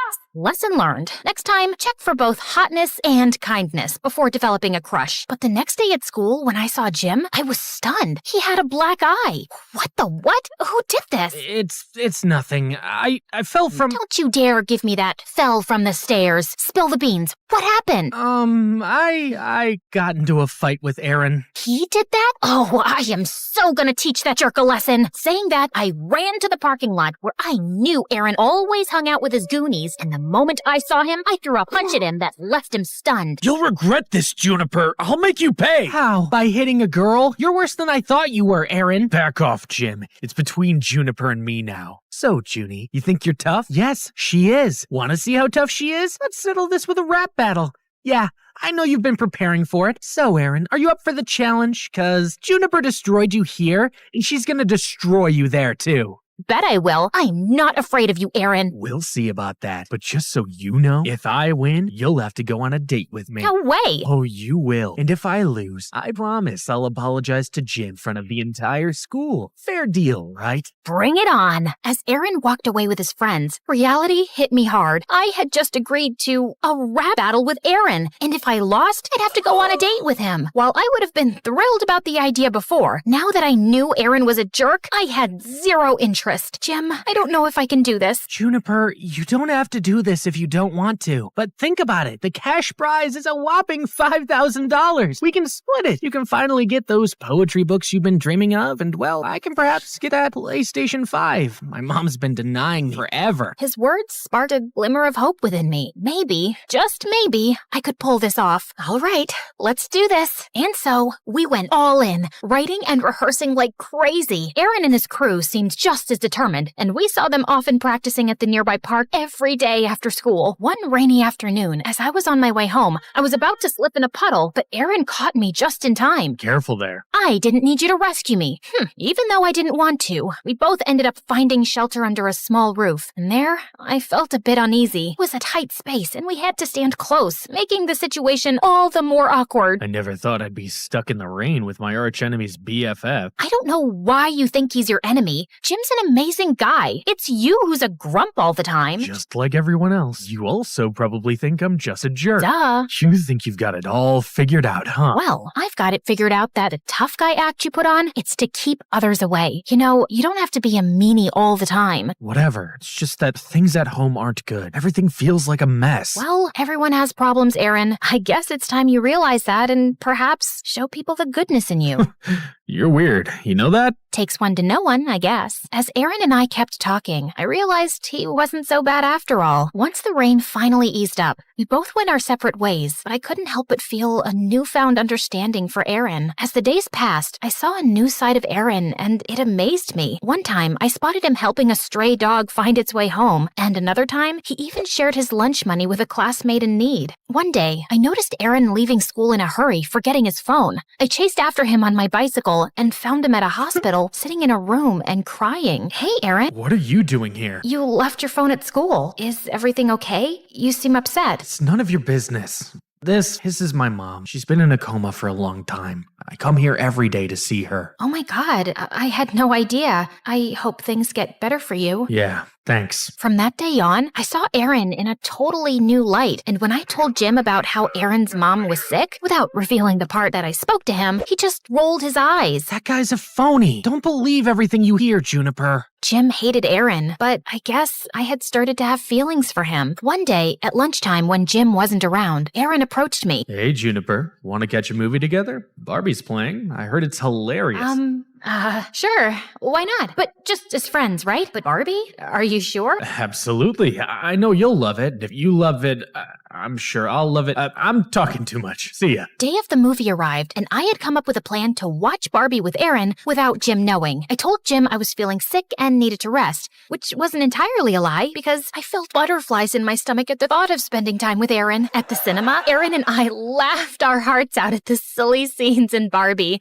It was so fun. But as we left the cinema, I was in for a surprise. Jim was standing there looking heartbroken and hurt. Juniper, you lied to me. I thought we were supposed to be best friends, and here you are with Aaron of all people? It's not what you think, Jim. Aaron is a really nice guy. Juniper, please. This guy, he's a snake. Hey, dude, I'm standing right here. You better shut that mouth. You shut up and stay away from Juniper. Before I knew it, Jim threw a punch at Aaron and knocked him on the ground. I was shocked. Are you crazy, Jim? What's gotten into you? You hurt him badly. But Juniper, you're my friend. You're supposed to be on my side. Jim, I'll be friends with whoever I want. I can't stay around you. It's like I don't even know who you are. I then helped Aaron up and walked him home. He could have pressed charges against Jim, but he didn't, which was very kind of him. In the days that followed, Jim tried to contact me many times, but I wasn't ready to talk to him yet. It felt like everything was spinning out of control, and I needed some time to sort out my feelings. So, on the day of the rap battle, instead of participating, I messaged Jim that I wouldn't be joining. All he replied with was a simple okay. Feeling torn and anxious, I decided to at least visit the rap battle to see Aaron perform and support him, but what I saw there left me shook. Jim was trying his best, but Aaron, he was killing it, and not in a good way. Hey, Jimbo, you lost your friend. Now you're on your own. My tricks played well. She fell for my lies. What a surprise. To the cinema. Took her. She didn't know. Faked about my mom. Perfect sorrowful show. She thought I'd changed, but it was just a facade.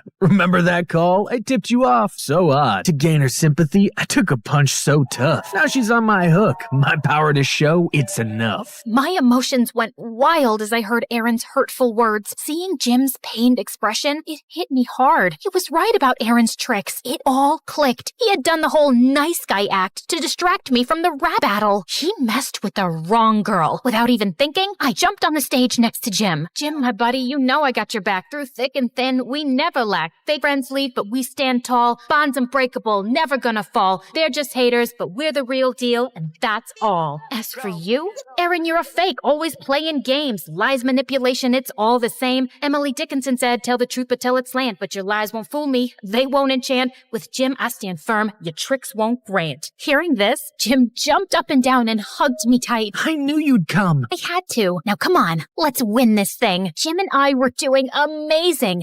We were spitting verses in the mic like we were on fire. In the end, it was us against Aaron and his gang, and I decided to bring my A game and finish him once and for all. But before I could speak, Jim took the mic and left me totally blown. You call my friend naive, but let me retort. She's like a rainbow, shining bright, never short. Like twinkle, twinkle, little star, she'll reach for the sky while you're stuck in the dark, telling lie after lie. Life's a journey, not a devious scheme. In the little engine that could, she follows her dream. She'll rise and shine while you're left in the dark. With no true friends, no real spark. The rap battle ended. Jim dropped the mic, leaving Aaron speechless. OMG, how did you do that? Learned from you, Juniper. In the end, we totally nailed it and won the cash prize. As Aaron tried to get off the stage, I quickly called out his name. Hey, Aaron, remember the deal? Apologize to Jim in front of everyone. Come on. Yeah, come back on stage. Aaron's face turned red as a tomato, and like a kid who was punished, he took the mic and apologized to Jim. Now that was a mic drop. Once we left the venue, Jim took me straight to the bookshop where my grandma's book was. Get that poetry book you've always wanted. But it's not just my money. We both won. You get part 2. No, I wanted to win just for you, Juniper. OMG,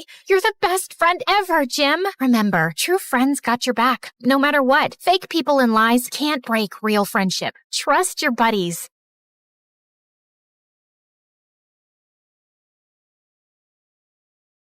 Hi, I'm Alvita from Jamaica. Please like and subscribe. My parents were the most successful members of their family. Dad was a lawyer and Mom was a doctor, and they always worked really hard and bought their dream mansion in a posh neighborhood. And then they were blessed with me. Whenever their family and friends met me, they were dazzled by my shiny dark hair and big green eyes. Wow, you guys are so lucky to be blessed with this beauty. Alvita will definitely be a model one day. As I got older, modeling never interested me much, but I did love talking. Whenever my cousin Maya came over to visit, we loved playing newscasters. In today's news, it looks like there's going to be a heavy thunderstorm. Don't forget to take your umbrellas, people. And thank you for watching Maya and Alvita News Time. Maya was the same age as me, and we were pretty close. But in the 4th grade, my parents hired a casting agent for me. And soon, I got a presenter's role for a kids' TV show. Things changed in my life after that, and I didn't have much time for Maya when she came by.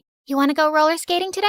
Oh, Maya, I have to go through my script for tomorrow's show, plus homework. I know, you're very busy. Soon after, I became more famous and her family grew richer, which was great. But I couldn't help noticing that people around us started acting so fake. Once in 8th grade, Maya's mom threw her a party, and when I got there, she made a huge fuss over me. Oh, Alvita, darling, thank you for coming. I know how busy you celebrities are. By the way, you looked gorgeous in this week's show. Thank you, Auntie. This is for Maya. Oh, you brought a present. You didn't have to. Your presence is a gift for us. Maya! Alvita got you a present. Come thank her. Oh, Alvita, thank you so much. Whenever Maya hugged me now, I always had this feeling like she was rolling her eyes. Aunt insisted that Maya open my present right away, and they both looked disappointed at the watch inside. It's very nice. Thanks. I don't know why I was expecting a gold bracelet. You know, like the one your mother gave you on your birthday. But the watch is nice, too. Could I have the receipt, darling, in case I need to exchange it? Why would you need to do that? Oh, just in case it doesn't fit Maya. We went to the same school and we were in the same class. Once in 9th grade, we had a fun fair in school and we bought raffle tickets, and I won a prize. It was a huge package with really fancy chocolates from Switzerland. How come you're always so lucky, Alvy? I don't know. It just happens. We'll share the chocolate at recess, okay? But at recess, the entire class crowded around me. Apparently, Maya had told everyone that I was sharing the chocolates with the whole class. And now I had no choice. Maya, why did you do that? Oh, come on. It's not like you don't have the money to buy dozens of these packages. Yeah, but this was my prize, and I get to choose who I share it with, no? But Maya tried every way to sponge off of me and make other kids do it too. Sometimes I wished we weren't related so I could just ignore her. I felt more comfortable when I was in the studio with people like me. I loved performing, and I loved Chris, my boyfriend. He took care of all the sound and background music for the show. Every day after shooting, we'd hang out together, and he always found a way to make my day with some thoughtful gift. He was the sweetest. Then one day in 11th grade, the show decided to add another presenter to join me on the show. It was a guy named Mason, and he was gorgeous. I had to show him how everything worked around here, which was a bit difficult because Chris kept popping up. So normally, when we face the camera, we stand like this. Hey, I brought you some coffee. Oh, I just had some a minute ago. Sorry, babe. It's okay. You know what? I can help you mark the floor so Mason knows where to stand. It's easier this way. Chris pushed us apart and started marking the floor with chalk. But Chris, this position will be very difficult for the cameraman. He's too far away from me. Don't worry about that. They'll manage. I'm Mason. And you are? Oh, I'm Chris. I work here too. I'm Alvida's boyfriend. We love each other a lot. Chris just turned into an insecure maniac after Mason joined us, even though Mason showed no signs of liking me. But we had to spend a lot of time rehearsing lines together, which seemed to really bother Chris. One time we were about to go on air when suddenly Chris walked onto the set wearing a ridiculous heart costume and playing the violin. He then bent down on one knee and proposed. Marry me, Alvida. Chris, I'm still a teenager. You can't be serious. Yes, I am. You just have to say yes now. We can get married later. No, can you please stop this? You're really embarrassing me. Chris stormed off and he didn't speak to me for 2 days. But soon after, I decided to talk to him. And when I went to his office, he was trying on a blonde wig. Chris, what are you doing? Just checking if blonde hair will suit me. Is it because Mason is blonde? No, not everything is about him. Chris, I love you because you're sweet and kind, and I won't stop loving you just because there's a new guy on the block. You have to trust me, okay? After our talk, Chris felt a little better, and he started relaxing. When I got home that day, Maya was there, looking like an ostrich egg about to pop. Oh, Alvida, I've been waiting for you. Why? Is something wrong? Yes, I'm in trouble, girl. I watched your show, and I immediately fell in love with your co-host. Please introduce me, please, please, please. I can't do that. It's against studio policy for me to introduce desperate fans to our cast. But I'm your cousin, not some weirdo stalker. Come on, Alvida, please. Can't you do this little thing for me? Alvida wouldn't stop begging, so the next day after school, I took her to the studio. And she was so embarrassing. She was flirting with everyone, even the director. Everyone in school says I'm so beautiful and that I belong in front of a camera. What do you think? Maya, can I speak to you, please? Not now, Alvida. But I grabbed her arm and pulled her aside. Can you please behave? The people here are very busy and you're just making a fool out of yourself. Your director was about to give me a role in the show, but I guess you just want all the fame to yourself. She walked off and sat down on the director's chair, and during the live show, she screamed, "Cut!" Everyone in the room panicked, and bodyguards took Maya out. I managed to improvise so the audience wouldn't notice anything was wrong. After the show, Mason caught up with me. Your cousin played a real number on us today. Yeah, I'm so sorry about that. Don't be. You did really well to cover up. You're actually quite good. As we walked outside together, Maya suddenly came running towards us. Seriously? Your bosses are jerks, Alvida. I've been freezing outside. Hi, Mason. I'm Maya. I'm Alvida's cousin, but everyone says we look like twins. Maya couldn't stop talking, and just then Chris came out. What are you guys up to? Oh, Chris. Mason just asked me out on a date. Wait, I did? Really? That's amazing. Why don't we all get dinner now? We can make it a double date. I don't think that's a good idea. Why, babe? Come on, it'll be so much fun. I felt bad for Mason, who was too polite to turn down Maya. We went to a nearby pizza joint I visited all the time, and Maya excused herself for the bathroom. But she came back just in time for our food, and moments after I took my first bite, I started choking. Alvida, what's wrong? something in the pizza. My face was blowing up like a balloon, and Chris quickly called the ambulance. There was red pepper in the pizza, and everyone in that pizza joint knew I was allergic to it. My parents threatened to sue the chefs, but they insisted that they hadn't used any pepper. Meanwhile, the doctor advised me to take 2 weeks off from work while my swelling went down. So Mason took care of the show on his own. I felt really upset, and when Maya came to see me, I lashed out at her. You know what, Maya? Just drop the act already. I'm tired of you pretending to care about me when you actually hate me. What are you talking about? Why did you take so long in the bathroom during dinner? How do I know you didn't leave the table to put pepper on the pizza? You really think I'd do something like that? Yes, you've been jealous of me ever since I got the presenter role. But I would never hurt you. Maya left my room crying, but I was too mad to care. I was convinced she'd tried to harm me. While I was at home recovering, Chris visited me every day. This one time, he came with candles and Chinese food and set up the table, and it was so romantic. Aw, Chris, you didn't have to do all this. You mean the world to me, and I would do anything for you. He turned on the music, and as we slow danced, Maya came barging in. Elvita, I have to tell you something. I don't want to see you or talk to you ever again, Maya.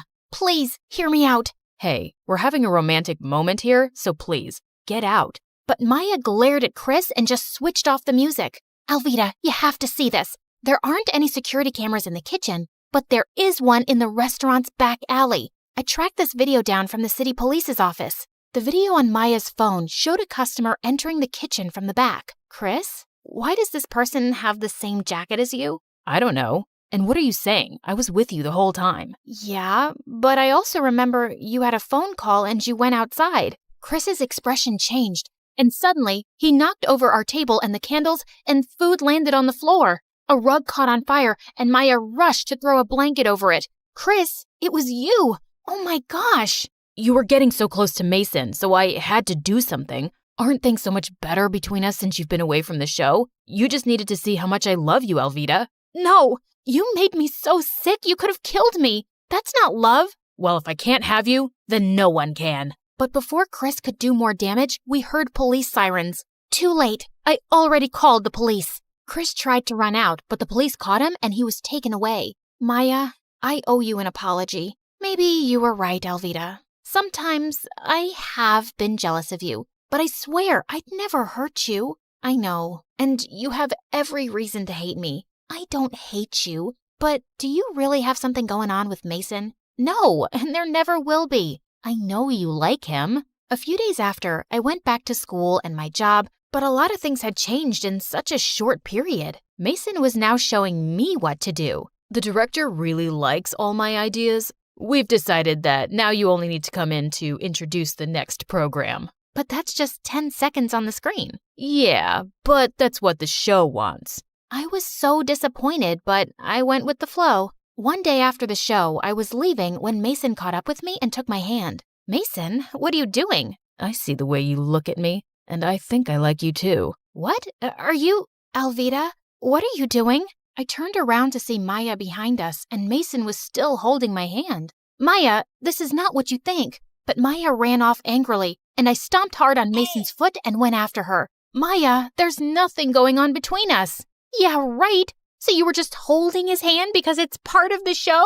No, he took my hand and just save it, Elvita. She refused to talk to me for days and ignored me in school too. And I just hated being on the show with Mason. So one day at the studio, I made a big live announcement. Hey guys, today is my last day on the show, but you'll definitely see me on screen again. Maybe with my talented cousin Maya, who was my first co-host. See you around, folks. The director was furious with me, but I didn't care. If he wanted Mason to run the show, he was welcome to have him. I was out. Later that evening, Maya came by. Hey, you want to play newscaster? We're too old to play it now, but we'll be doing it for real. Did you really mean that? I just got a call from my producer who wants to help me with my own show. She says my ratings are much higher than Mason's. And yeah, you'll be my partner. It'll be the Maya and Elvita show. Wow, this is a dream come true. Thank you, Elvita. And I'm sorry I jumped to conclusions about you and Mason. It's okay. I forgive you. I did the same thing too once before. And if you really want to see Mason, You can ask him out. Although, I think he's a jerk. I think I trust you on that one. I learned that you must never let jealousy and misunderstandings get in the way of your most important relationships. It's better to get the whole story before jumping to conclusions.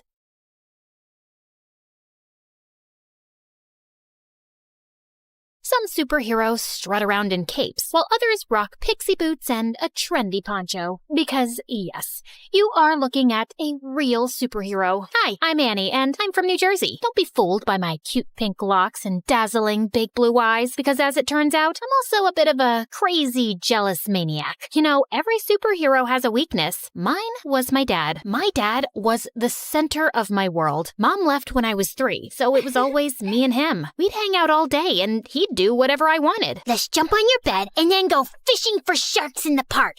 I've just made the bed and it's raining outside, but whatever makes you happy, my angel. My dad was the best. He was my superhero. We did everything together and made a big effort to share each other's interests. For example, he learned the names of all the dogs from Paw Patrol. You're such a sky. In return, I learned to play chess, which was Dad's favorite game. Kapow! That's a chick and a mate. One time, when I had a high fever, I asked him not to leave my side for 1 minute. I promise, Annie, I never will. And I totally believed him. He even made a pulley system to get the Uber food delivery to my bedroom window without leaving my room. But then, the worst thing happened. A couple of days later, instead of making me breakfast, he grabbed his car keys and let a babysitter in. I must go to work today, Angel Annie. Teresa will look after you. No, Daddy, I'll go with you. I'm sorry, sweetie. I have to go alone. It's for the best. Why? Because we need the money to live. Fine. If you want to leave, you'll have to step over me, and everyone knows that's bad luck. And to my surprise, he actually stepped over me to leave. I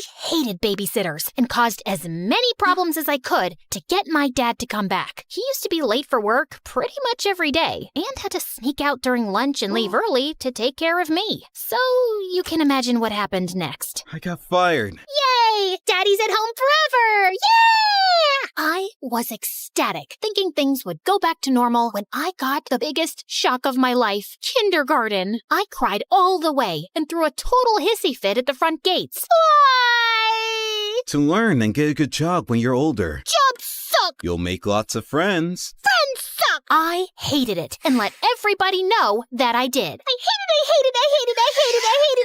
Stop! Dad got more calls from the kindergarten than the principal's secretary. I know what you're thinking. I was a little monster. And yes, I was. I just couldn't help it. I wanted to be with my dad so bad. Soon, kindergarten turned to school, but things didn't improve. I felt so alone and sad without my dad, and I was always getting into trouble. But then one day, I got the best news ever. I know how unhappy you are at school, so I talked with the principal and I'll take a job at your school as a janitor. This way, we can spend all the time you want together, and I can have a job. God knows we need the money. I know it's not glamorous, but would it be too embarrassing for you? What? Just you and me again? This is the best job ever! But there is one condition. You must behave, because if not, I'll get fired. You promise? Oh, I promise. Pinky promise! And for some years, things were amazing. We drove to school and worked together, sat together at lunch, and whenever he'd go past my classroom mopping the floor, he'd give me a goofy wave. For the first time, I focused on my schoolwork because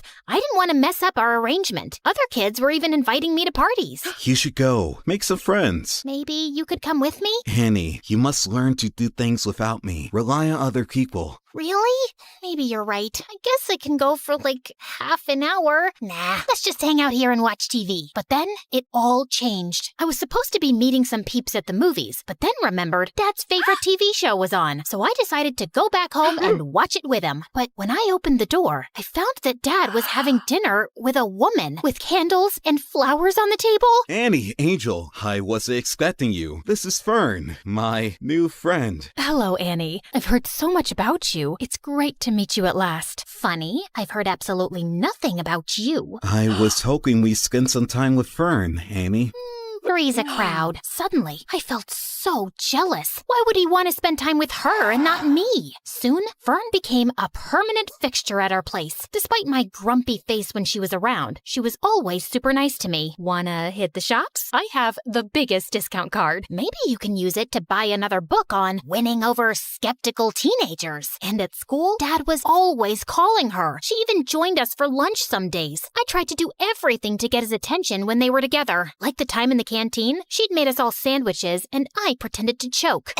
Poison! But they were too busy staring into each other's eyes to notice. Soon, Fern moved into the house. And even though I kept moving her things around, she was always calm and supportive. You can always talk to me about anything, you know. I'm fine. You and your dad have such a special relationship. I wouldn't want to come between you two. Well, cheers for that. You can rely on me too. I'll always have your best interests at heart. Yikes, is that the time? Gotta run. It felt like Dad was slipping away from me. But at the same time, I was also starting to become independent. During that time, I joined the chess club and quickly showed talent. No doubt thanks to all those games with my dad. I even won the school tournament and got invited to represent the school in an international tournament in Belgium. I knew it was a life-changing trip, but I also knew that my dad's job as a janitor didn't pay much. He would not be able to afford the expenses of such a trip, so I had to decline the offer. I was pretty sad about it, and soon things got even worse. That same afternoon, I got to class, and one of the more popular girls was sitting in my seat, slurping on a milkshake and making fun of me. Look at me. I'm Annie, and I'm so lame because my dad's my BFF. Great, that's really mature. Now move your butt from my seat. Oh no, you better call your personal janitor to clean up this mess. What mess? I shouldn't have asked, as she threw her milkshake on the floor on purpose. This mess? What are you waiting for? You better call Daddy. I jumped on her and tipped the rest of the milkshake over her, and that's when the teacher intervened. I got after-school detention. I was really scared that Dad would find out, but thankfully, he went home after finishing his shift. I was super relieved, but then, on my way out from detention, I heard a weird rustling noise from one of the classrooms. That's odd. Everybody went home already. I thought it was best to get out of there, but suddenly, a man in a ski mask rushed out of a classroom, holding a bag full of the school laptops. Oh no, a thief! I froze in my spot as he spotted me and stopped for a few seconds, then started running down the hallway. As he ran past me, he accidentally hit me with the bag of laptops, and I yelled in pain as I stumbled to the floor. Oh my god, are you okay? I looked up in shock as I recognized that voice. Dad?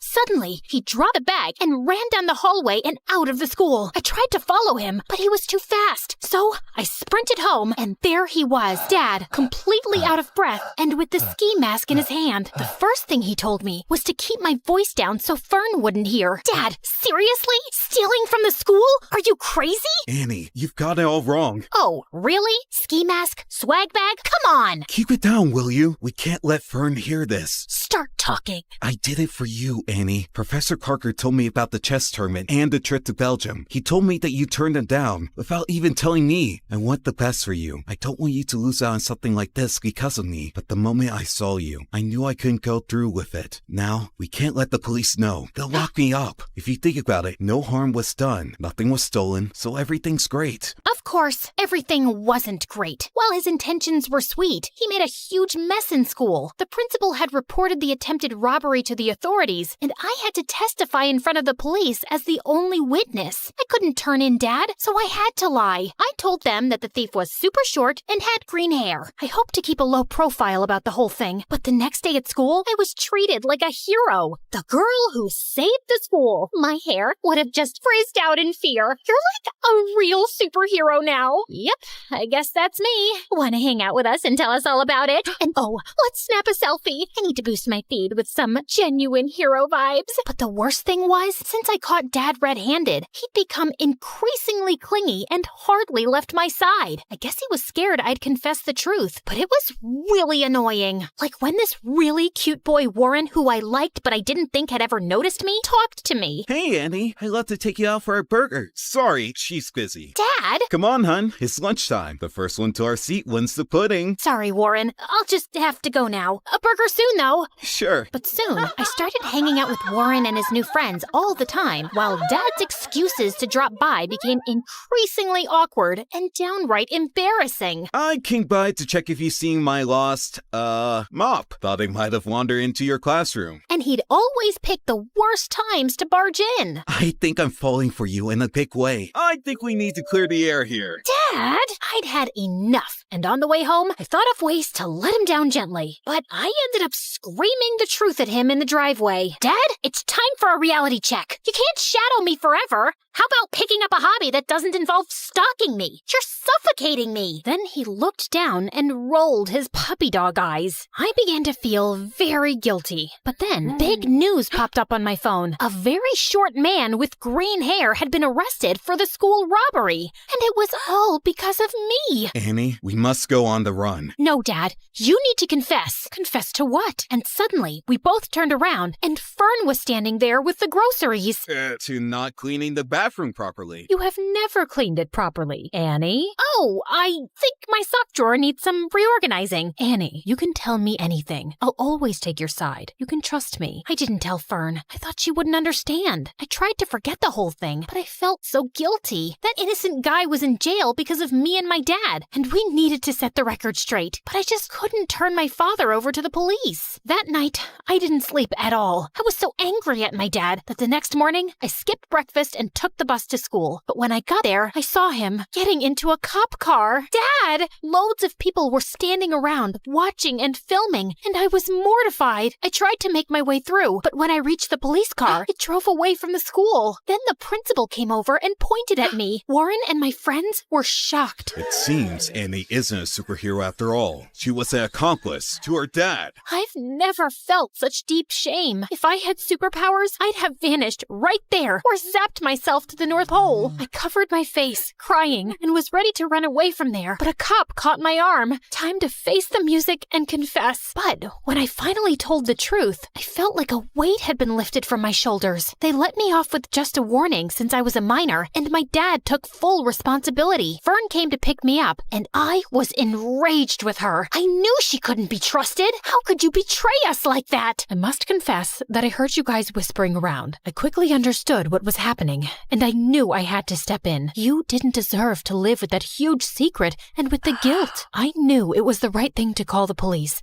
and I was about to do it, but then I just couldn't. Not to save your dad, but because I know how close you guys are and how devastating it would be for you. I just didn't want to hurt you. I started crying. Thank you, Fern, for everything, and I'm sorry for being a brat with you. Fern hugged me firmly, and I hugged her back. During those hard times, we became really close. She took me home and stood firmly by my side through it all. But if you didn't turn him in, then who did? Some weeks later, they allowed me to visit Dad. I confess everything myself. It was unfair that someone else was arrested, and it felt even worse that you lied for me. I was afraid you'd start hating me for dragging you into my mess, so I gave myself up. I'm so sorry for being such a terrible dad. Dad started crying, and I soon joined in. No, Dad, you've been the best. I'm sorry I've been so difficult, and you don't need to feel like I'm missing out on anything. Promise, you won't ever do anything like this again. Pinky promise. And now, a few months later, Dad has been released, and we're moving with Fern to a new city for a fresh start, and I'm looking forward to making new friends.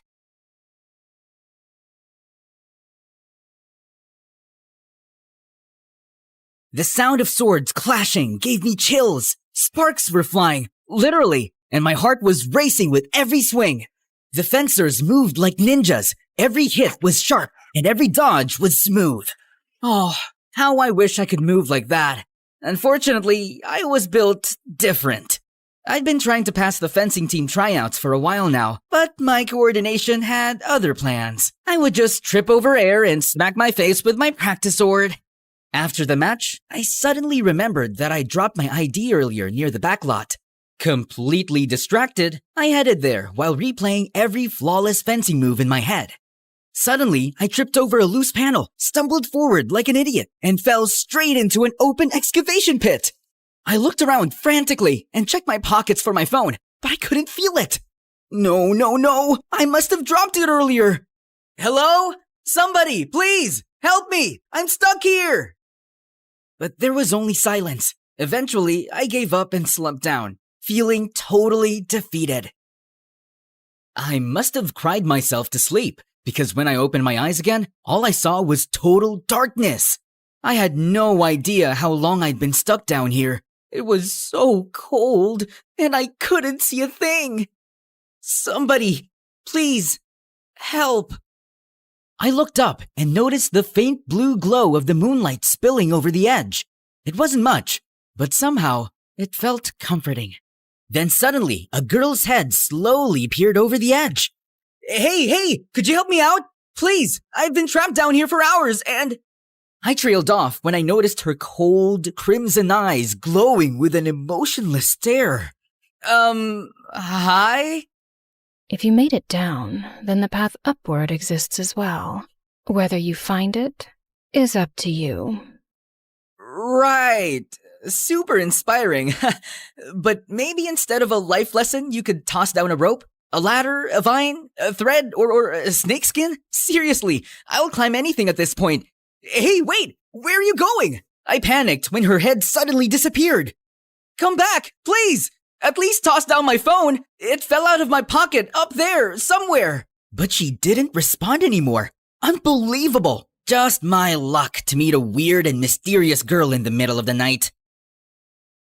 Suddenly, her head reappeared, and this time, she was casually holding my phone. Are you referring to this? Yes, that's mine! Please, if you're not gonna help me, just toss it down at least and... If you want it, then climb. Wait, what? I was at least 20 feet down. I can't! It's too high, and I have the strength of a baby! Strength begins when you choose to reach for what seems unreachable. Okay, I'll try. At first, I jumped weakly, but I felt so pathetic, so I hyped myself up and pushed harder, clawing my way up the dirt wall as if my life depended on it. Finally, with one last desperate lunge, I jumped higher than I ever thought possible, scaling the wall like Spider freaking man, and pulled myself over the top. Whoa! I did it? Wait, I actually did it! Somehow, this strange girl made me find strength I didn't even know I had. I stood up and finally faced my mysterious savior, her silver white hair standing out in the dim light. That was intense! Thanks for the motivation. What are you doing here at this hour, by the way? And what's your name? Then she turned to me, and my heart nearly stopped. Holy mother of hell! Up close, she didn't look real. She wasn't just beautiful. She was otherworldly. This is one of the many reasons I never wished to visit here. But oh well, I suppose I had no choice. What are you talking about? Where are you from? But she just ignored me and drifted off like a beautiful lantern. Hey, wait! Can you at least tell me your name? We turned a corner, and just like that, she was gone. I searched all over the school, but it was like she vanished into thin air. What if she was actually a ghost? The thought alone almost made me pee in my pants. I just kept thinking about her, even in class the next morning, and Belle must have noticed it. $1 billion for your thoughts? Huh? Oh, sorry, just spaced out. Belle had been my best friend since we were kids. We were next-door neighbors, survived high school together, and now we were in the same university, taking the same course like it was fate or something. Come on, buddy, spill it. What's got you daydreaming so hard? Well, yesterday I went back behind the school to look for my ID, and I met this mysterious girl. I was about to finish my story when the door suddenly burst open, and our professor finally arrived with a girl trailing behind. My jaw then dropped straight to the floor when I saw her familiar face. No freaking way! It was her! Class, this is Sky, a transfer student. She will be joining us today, so please, make her feel welcome. As expected, the other boys also lost their minds the second she walked in. They were practically drooling on their desks. Sky, do you have anything you'd like to say to the class before we start our lecture? I held my breath as she scanned the room like an emotionless queen. I have little to say to those I have yet to understand, but I'll observe, and perhaps learn something worth remembering. We were all dumbfounded by what she said. Believe it or not, but that's the girl I was just telling you about. I see. She seems interesting. Well, that was quite a speech, Sky. Thank you. You may take any empty seat you like. Without a word, she walked straight down the aisle and sat right next to me. Hey, it's me. From last night. You know, the guy in the hole? But she just stared straight ahead, like I didn't even exist. And when the lecture finally started, she was completely locked in, silent, still, eyes focused on the presentation like they were battle strategies or something. Seriously, who is this girl? And where did she even come from? Later that day, I dragged Belle to the announcement board to check out the newest fencing team updates. Just then, a calm, serious voice spoke behind me. How do I join this battle? I turned and nearly jumped out of my skin when I realized it was Sky. Man, her ethereal presence gave me goosebumps. Battle? You mean the tryouts? They're holding practice today, but you'll need to, sign up first, fill out some forms, maybe get a tetanus shot, probably wrestle with a few waivers, and... Where's the gym? She cut off Bella with a look that could end conversations in 46 different languages. We then pointed wordlessly down the hall, and she immediately walked away like a warrior headed for her next conquest. Wait, girl, you can't just barge in. There's a system. We followed her, and by the time we reached the gym, practice had already started. Sky walked in like she belonged there, and one of the senior members stepped forward. Can we help you? Who leads here? I guess that'd be me, captain of the team. She approached the rack and picked up one of the practice foils, turning it slowly in her hand. These weapons, they lack edge, but the balance is decent enough. Those are regulation practice foils, kind of the point. Then it will suffice. You here to try out, or...? I simply wish to test the limits of your strongest fighters, if you allow it. There was a moment of awkward silence before the captain spoke again. All right, mysterious transfer girl, let's see what you've got.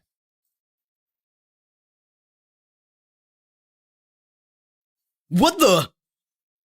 Sky then turned to the rest of the team like nothing had happened. Next. 2 more stepped in, then 3, 4, 5, 10.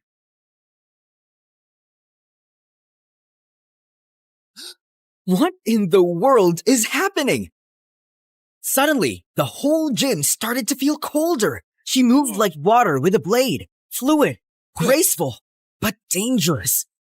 She was tripping, dodging, disarming, absolutely destroying everyone in her path. And it was mesmerizing. Every movement purposeful, every dodge calculated. She never raised her voice, never taunted, just moved. Belle and I just stood there, frozen, totally speechless, after beating the final fencer with one clean move. Well, that was quite insufficient. And just like that, the entire gym went silent. Since then, some people started getting scared of her, while others just fell harder. Meanwhile, Belle started getting extra suspicious about her. It's really weird. She just waltzed in and wrecked everyone like she was brushing lint off her shoulder. I mean, maybe she's just really good? She is, but there's something off about her vibe. She might be hiding something, and I'm gonna find out what. Just because she looks like a Barbie doesn't mean she can't be that strong and skillful. She's literally so cool. You have a crush on her, don't you? What? No? I mean, she's really, really beautiful and... Whatever. It had been a while since she sulked like that, and it was cute. You better stay away from her from now on, okay? I think she's dangerous. I just nodded, but deep down, I wasn't scared of Sky at all. I was hooked. After that day, I started noticing her in every club and tournament. Polo, martial arts, taekwondo, even logic and strategy games. Anything competitive, anything that required skill. She joined and won every single time. But she never celebrated, never even smiled. It felt like watching a boss-level character trapped on beginner difficulty. Nothing here seemed to challenge her. One time during a swimming match, she moved through the water like it was part of her. Fluid, swift, unbothered. She was like a mermaid trained by the gods of war. No splash, no struggle, just pure, effortless power. Another time, I saw her watching a freshman student from the martial arts club, a shy girl who always kept to herself and stood in the back. Without a word, Sky walked over, gently adjusted the girl's stance, then stepped back and nodded once. The girl blinked, startled, then smiled like someone had finally seen her. Sky didn't say anything else. She just returned to her corner and resumed her own training. But that one gesture said everything. She wasn't just strong, she inspired strength in others. Who really are you, girl? One day, Belle came up to me and slapped a notebook on the table. It's time to put on our detective hats. We follow her, subtly. Define subtly. These. Midnight Stealth Tint, limited edition. Put them on. You are not serious. I've never been more serious in my life, Eli. And just like that, we became Sky's personal shadows. Day one, Sky walked into the abandoned art wing and never came out. We waited for 53 minutes and found no exits, just a clay sculpture of what I think was a horse or maybe a giant oven. Day two, she went to an aquarium and underwater zoo and had a staring contest with the sea creatures for 2 freaking hours as if they were besties or enemies. Day three, we caught her standing under a flickering hallway light for a full 5 minutes, unmoving. She was just staring into the corner. She's talking to the shadows. She's just probably checking that wall paint. Or maybe she's possessed? Wait, what if she's a spy? Oh, a vampire. She's totally a vampire. Eli, this is serious. Just then, we both screamed when Sky looked directly at us from 50 feet away, even though we were clearly behind a potted fern. One night, after watching a horror movie that Belle swore wasn't scary when it actually was, we stopped by a convenience store to grab some snacks. The store looked quiet, just us and the bored cashier. Just then, 2 sketchy guys in knockoff tracksuits stepped up to the counter and turned to us. Well, you 4 look loaded. How about a deal? 4? There's only 3 of us here, and... We turned and saw someone I didn't expect to be here. Sky! She was silently reading the back of an ice cream tub like it was ancient prophecy. We'll take $1 billion, or someone's getting folded! Dude, we're literally just college students. Do we look like we own 108 yachts and private islands to you? Honestly, no. But I don't care. Just hand over everything you've got. He then shoved me straight into a shelf of ramen, and I almost passed out. Touch him again, and I swear I'll make you cry like a little boy who dropped his ice cream on a poop. But the jerk just laughed at Belle and grabbed her arm. Before I could even get up to stop him, the light started flickering, and the air suddenly got colder. Sky suddenly stepped in and grabbed the goon's wrist, twisted it with a crack, and yeeted him into a snack shelf so hard he passed out on impact. She then turned to Belle like nothing had happened. Are you hurt? I think I'm in love? She just nodded once, turned, and started walking out. But just as we thought it was over, the other jerk stumbled outside and somehow got into a freaking bulldozer. I'm taking down this whole store and taking you broken, useless college kids with it! Belle and I panicked, but Sky just calmly stepped forward and grabbed the front of the bulldozer like it was a freaking shopping cart. Then, without a word, she lifted it, and yeeted the entire machine into a glowing thing that appeared out of thin air. Gone, just like that. What the? Belle, did you see that? But Belle was already out cold on the floor, straight up passed out from disbelief. I couldn't stop replaying it in my head later that night. Sky was literally out of this world. Like, she lifted a bulldozer. Who does that? But what bothered me more was me. I couldn't even stay on my feet long enough to protect Belle. The next day, I saw this tiny scratch on her forehead, and my stomach flipped. I was such a loser. All I did was stand there and breathe dramatically. It was sunset when I wandered to the back of the school to get some air, and I was surprised to see Sky just standing there, perfectly still, half in shadow like she was about to disappear through the crack in the earth. Hey, you saved us last night! You were like a superhero! Seriously, why are you even that strong? Belle could have seriously gotten hurt, and I couldn't even help her. I panicked, and you showed up like a force of nature, coming like a hurricane. Apparently, she had no plans to speak, so I finally gave up. Anyway, I just wanted to say thanks, and sorry for being totally weak and useless. And that was when she finally looked at me. You carry too much shame for someone who stood up. That is more than most would do. But it wasn't enough. Strength isn't always loud or immediate. Sometimes it begins when you decide to stop running. I didn't know what to say. Her words just echoed in my head. If you still wish to change, then follow me. I just found myself following her like a clueless puppy as she led me behind the trees until we stopped at a tall brick wall. Then, with a flick of her wrist, she summoned this glowing thing again. A strange, shimmering light pulsed in the air like it was alive. I must be dreaming right now. What's happening? What is that?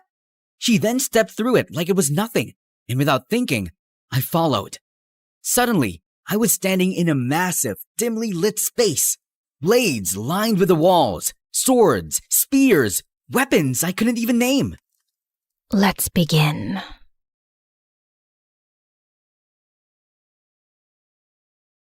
Begin what? Are you going to train me or something? But why? I was only ever meant to speak with my equals. How I ended up in this situation is beyond me. Perhaps I simply missed the feeling of training a disciple again. I suppose I'll have to swing my sword 3 million times as penance. It was the first time I heard her say more than 2 sentences, and my brain was about to explode with questions. So, about all this and everything you just dropped on me, can you explain? Because none of this looks normal, like, at all. Let's keep this simple. No questions, just training. If that's acceptable to you, we'll begin. From that moment on, my life did a total 180. In between and after classes, we kicked things off with the basics. She started teaching me combat skills, how to hold a weapon, how to move, how not to slice my own foot off, and I kept failing all of that. But despite being cold, strict, and silent, my master was patient with me. Soon, we moved on to one-on-one fights. She fought me with one hand and still destroyed me every single time, like she was swatting away a fly. One time, I arrived a little earlier than usual. The portal buzzed softly as I stepped through, but something was different. Sky was already there. She was waiting. She was training alone, focused and unshaken.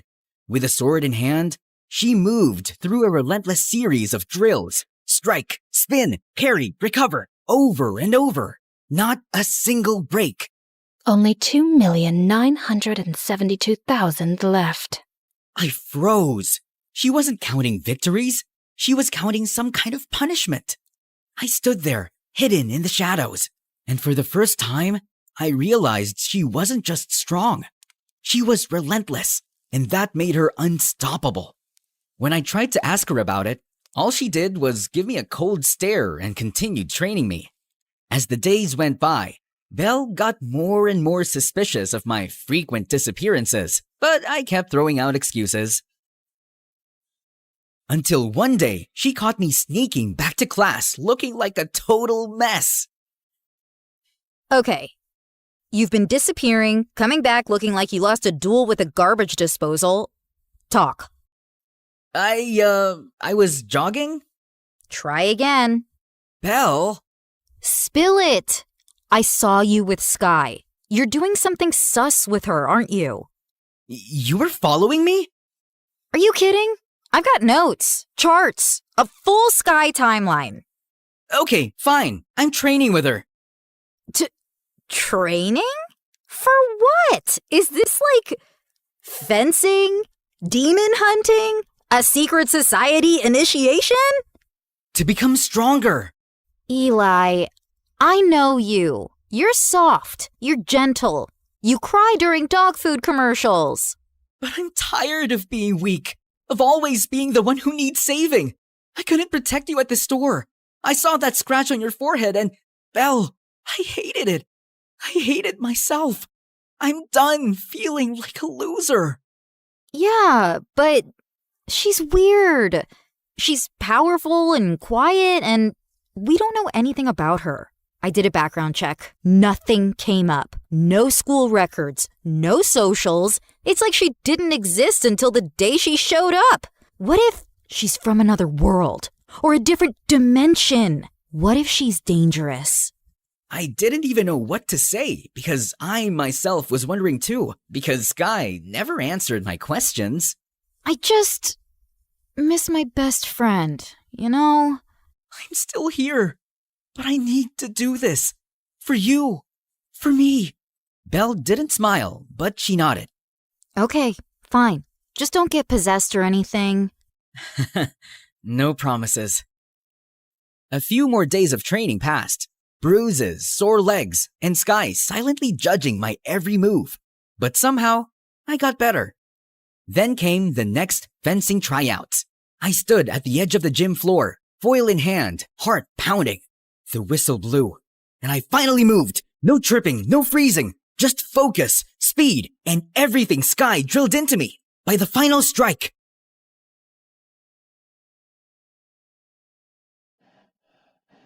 the scoreboard lit up with my name at the top. I passed. I actually passed this time. Finally! The seniors clapped me on the back.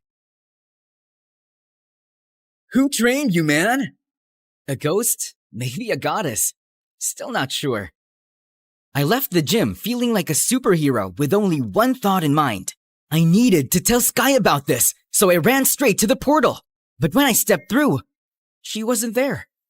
The room was empty. I looked for her everywhere, but there were no traces of her.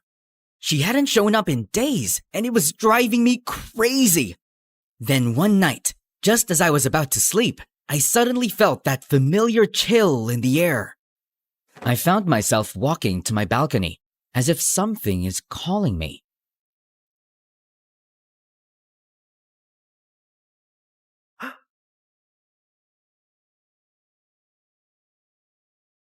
Master, where have you been?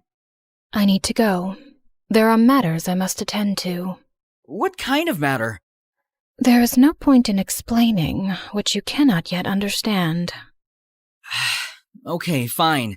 But before you go, can you at least tell me something about yourself? Or at least, where are you from?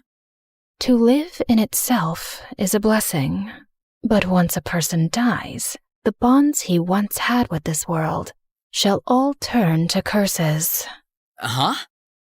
No need to fret. These are just my thoughts. Soon, you'll know and understand everything. But how? You'll see. She raised her hand, summoning another portal. And without a word, she stepped through it. And now, she was gone. I suddenly felt so empty, like something had been pulled out and taken with her. No one knew where she went. Not the school, not the staff, not even Belle and her resources. Until one afternoon, she barged into my room like a hurricane. Eli, you need to see this, like right now. What is it? Genshin Impact's newest playable character. What about it? I hadn't opened the game in almost a year, so I wasn't updated. She shoved her phone into my hands, and the moment I saw the screen, I swear my soul left my body. White silver hair, crimson eyes, a massive sword on her back. Same cold stare, same grace, same everything. What kind of sorcery is this? And then suddenly, it all made sense. Skirk. So that was your real name, huh? Brace yourself, Skirk, because I'm gonna log back in and unlock every answer you never gave me.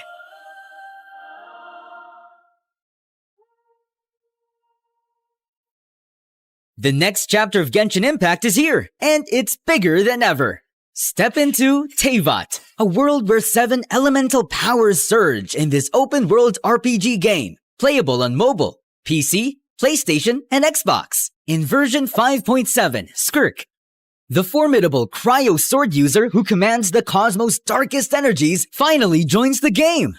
She's Child's former mentor and master of abyssal power. Also featured are Shenhe and Dahlia, a new 4-star Hydro support from Mondstadt, Mavwika, the Pyro Archon, and the mysterious Emily. Version 5.7 update will have exciting new quests and brand new permanent combat mode. The Traveler will continue to explore Natlan alongside Dainsleif, looking for the sibling while the abyssal incursion on Natlan unfolds. There will also be a new character story quest focused on Skirk. The Dust of Enlightenment will allow for the re-rolling of the minor affix enhancements on a level 20 artifact, offering a new layer of customization and optimization for your character builds. Check out Genshin Impact now using the link below, and don't forget to redeem your exclusive gift code.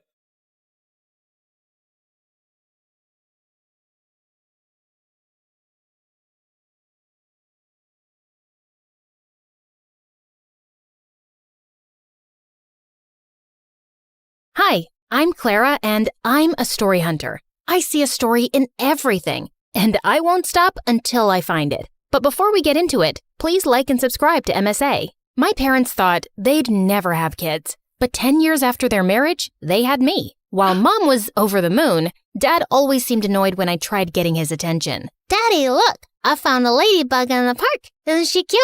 I rescued her from a parade of ants. Could you please take this girl away? I'm on a phone call. Of course, honey. Come on, Clara. Let's read some Nancy Drew. Yay! My favorite! Dad was weird, but at least I had Mom. She was a journalist before she married Dad and had the craziest stories to tell me. And growing up, I wanted to be just like her. When I turned 10, Mom got me my first recording set, and I went crazy interviewing people on the streets. Since how long have you been homeless? That's a cute dog. Did you steal it or buy it? People would pass me weird stares, but I just didn't care. I was following my passion. One evening, I was in a far end of my neighborhood when I missed a turn. The street was empty and it was getting really dark, so I started to walk quickly when a shady black car pulled up next to me. Hey, kid, are you lost? It's freezing out there. Hop in. I'll drop you off. Don't be scared. I won't harm you. See, before he could finish, I punched him hard and ran. I thought I was successful, but seconds later the car stopped again and the guy got out, and I was shocked to see he was the frickin' mayor. He wasn't hurt, but this was so embarrassing. I apologized and he dropped me back home, but someone on the street had made a video of me punching the mayor and it went viral. I was the joke of the town, and Dad was furious. You've crossed all limits. You hit the mayor. It was a reflex, Dad. I was scared, and I've read so much about these kidnappers in a black car. All this investigation and these stupid stories are ruining you. What if he wants to take action and drag us to court?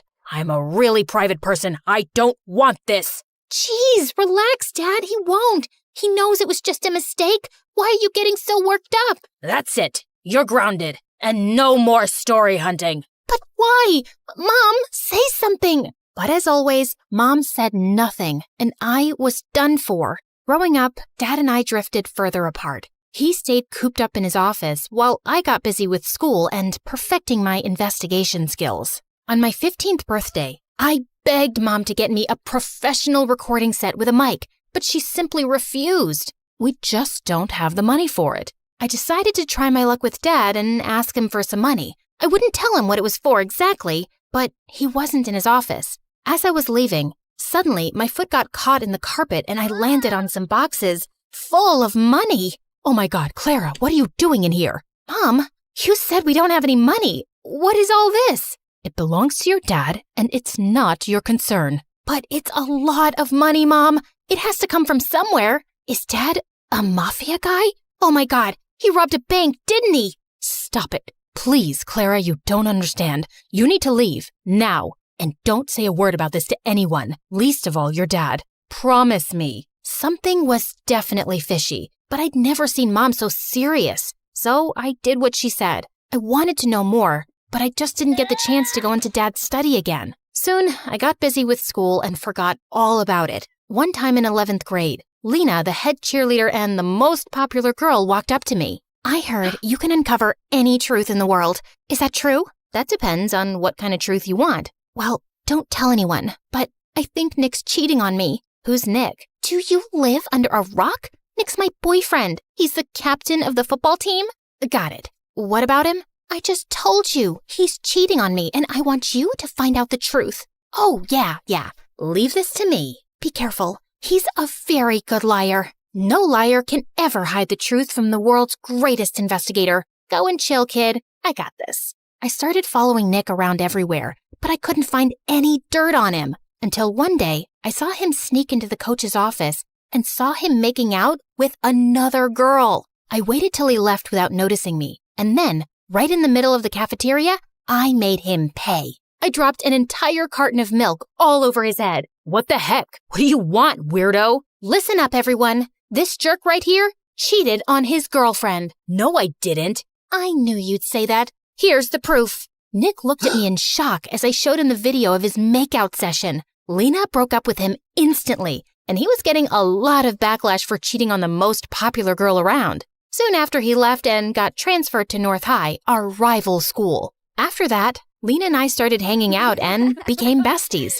As much as I liked having her around, her band of cheerleaders annoyed me. Especially this girl, Wendy. Lena even had a YouTube channel with her where they ran gossip sessions and fashion advice. You know, I was thinking, why don't we add Clara to the channel? Why? So we lose all our followers and our popularity? I don't think having 5 followers makes you popular. But then again, what do I know? Stop it, you two. Clara is a professional. You saw what she did with Nick, and with her brains and cool stories and my beauty tips and styling, we'll be so much more popular. We'll be like Daphne and Velma. Who? Scooby-Doo? Forget it. We should totally do it. I joined the YouTube channel soon after, and we started with collecting scoops on everyone in school. Within a few months, we hit 1 million subscribers. I was happy, but Lena was on cloud 9. Her popularity was through the roof, and she loved the attention. We got invited to every party in town, and she would drag me with her even when I didn't feel like going. One day I was at her house getting ready for a party when Wendy made a snarky comment. Do you always have to dress up like a homeless person? And why's your hair such a mess? There's nothing wrong with my hair or clothes. I don't want to look all dolled up. Detectives are meant to look rugged, right, Lena? Yeah, but it won't hurt you to put on a little makeup now and then. It'll only make you look prettier. No, it'll make me look like a bimbo. So you think I'm a bimbo? I didn't mean it like that. But Lena was already walking in the other direction. Good job, Sherlock. I wanted to apologize to Lena, but she kept ignoring me at the party and at school the next day. I got that she was mad at me, but it wasn't like she supported me in front of Wendy either. I decided to give her some time and continue doing my bit for the channel. The next day after lunch, I was passing by when I saw Wendy terrorizing the school topper and making him do her assignments. But as I took my camera out, Lena walked up to me and knocked it out of my hand. What are you doing? She's our friend. Nope, she's your friend. She doesn't even like me. Why can't you guys just try to get along? For me?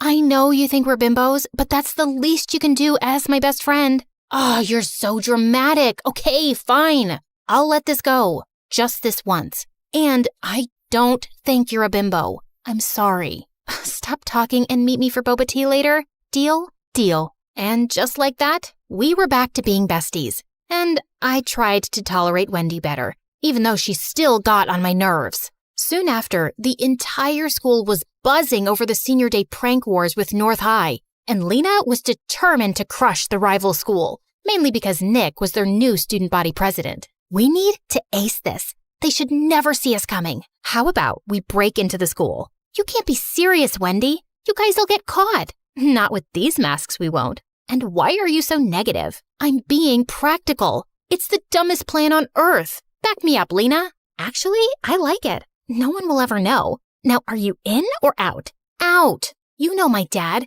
He would ground me for life if I got caught. You know what, Clara? I've been there for all your dumb investigations. I even got you in on the channel. And now, if you can't support me, then you're not a good friend. Hey, that's not fair. It's my channel too. I made it popular. Really? Wow. Tell me why she's here again. Oh my God, I can't deal with you guys right now. I'm going. Lena turned to leave. I didn't want her to be mad again, so I reluctantly tagged along. But just as we reached there, all the cheerleaders took out spray cans and started trashing lockers and vandalizing the walls. I tried to stop them when Lena banged into me and I went flying into a statue, crashing it to pieces. Those statues are like thousands of dollars. I told you this was a dumb idea. Oh my God, what are we supposed to do? We don't have time. Run! As I made my way home, my heart couldn't stop racing. I'd just made the most terrible mistake of my life, and I prayed no one would find out about it. But the next day at school, I felt numb when the principal called me into his office, with both Dad and Nick waiting for me there, along with a few other people from North High. Clara, where were you last night? I was vandalizing property, right? Are you really that dumb not to know that every school has security cameras? The school authorities checked last night's footage, and guess what they found? Nick flashed the phone in my face with footage of me crashing into the statue and breaking it. Everyone else had a mask on, but me. How could I be so stupid? But it was a mistake. Was it? And who are these other girls with you? Do you have a name? I wanted to punch Nick in the face. He knew I wouldn't rat Lena out, even though I was mad at her for putting me into this mess. Now, either you pay for the damages, or you get expelled for a month,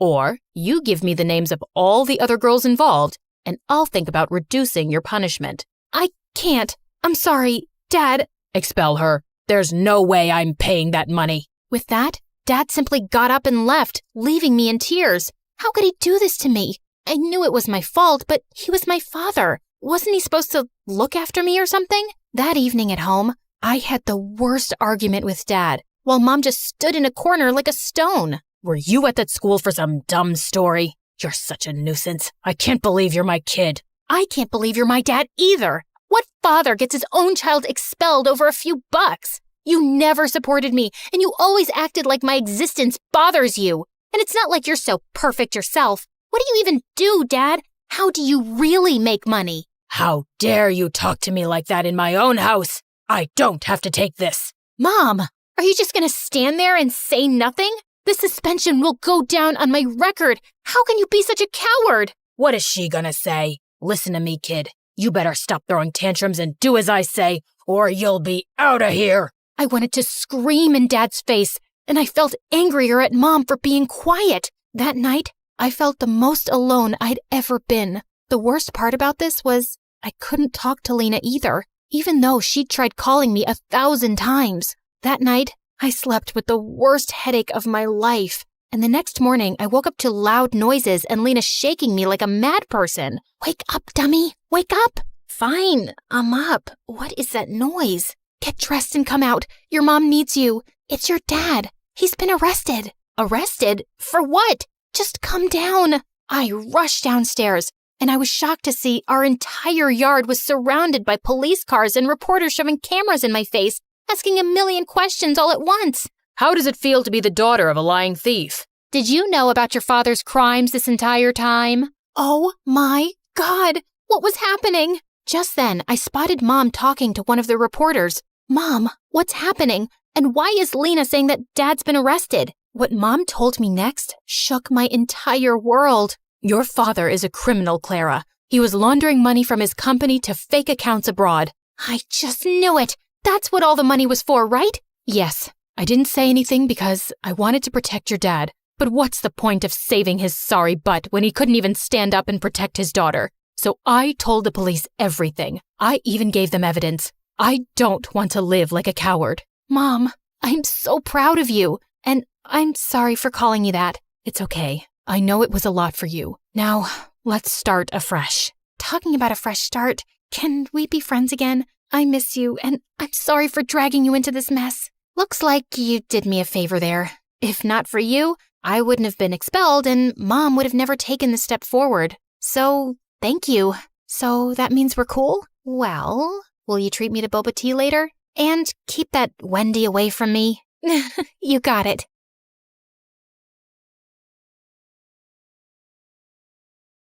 Your mom, she isn't okay. There will still be other hospital expenses, and you girls will have to figure out something soon.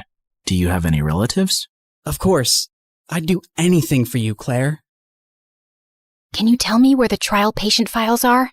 When we visited Mom next at the hospital, I was able to slip away and retrieve Mom's file and another patient's who was receiving the drug. That night, Meredith and I used every Photoshop skill we had to make duplicate copies, complete with the hospital seal and everyone's signatures to ensure that Mom was the patient chosen for the treatment. And the next day, I slipped the files back in. I knew what I'd done was wrong, and I'd broken at least 5 different laws. But as I walked away, I didn't feel like a criminal at all.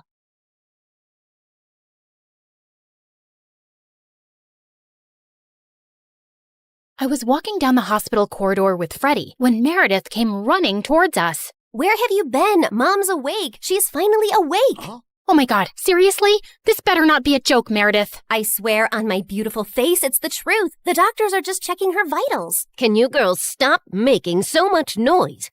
It's a hospital. Oh, shut it, nurse. We're in the coma ward. Who are we disturbing here? Don't you want these people to wake up? How dare you talk to me like that? This is preposterous. That's not even a real word. Remind me to buy you a dictionary. How did you become a nurse? Jeez. You ran down to Mom's room to find her fighting off the doctors. She jumped onto her bed like an animal and started screaming at them. Where am I? Are you doing a science experiment on me? You will not touch the daughter of Vladimir. I learned how to catch fish with my bare hands when I was 3 and tackled a bear when I was 5. You think you are any match for me? Ma'am, we mean no harm. We're your doctors. How are you old enough to be a doctor? You have a pimples like a teenager. I'm fully qualified. Shut up, little boy. Tell me where I am before I take your eyeballs out and play bubbles with them. Mom? Mom turned and stared at me with wild eyes. Let's get out of here before she attacks us. For once, I agree with Meredith. Who are you? And what did you just call me? Hey guys, the last time you saw me, I was walking down a hospital corridor after switching the clinical trial files. That was 2 years ago, so let me get you up to speed on everything that's happened since then. Mom entered the clinical trial, and her tests started showing signs of progress, but she didn't come out of her coma anytime soon. Freddie tried to help us, but Meredith and I had to learn to manage on our own. And it turns out, there's a lot you can steal from a hospital. We never had to buy toilet paper or cleaning supplies again. And we always had endless cups of pudding and Jell-O. Meredith, is that diaper cream you're putting on your face? A girl's gotta moisturize. It's very hydrating. My face is as soft as a baby's butt. What did you score today? More useful things like new bed sheets, pads, towels, and batteries for our TV remote.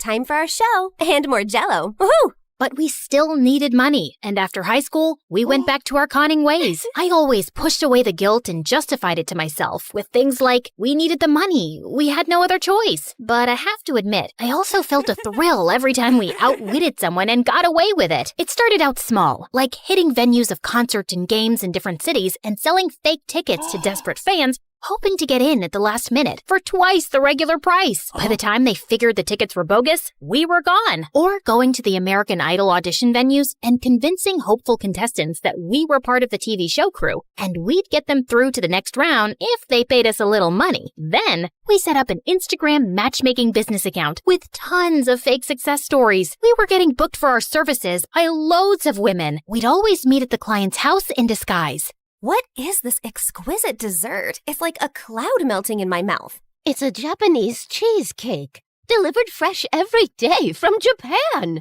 You are just the kind of people I like. Ow! Let's get down to business, shall we? Wow, I mean, this cake. Yes, business. This is your daughter?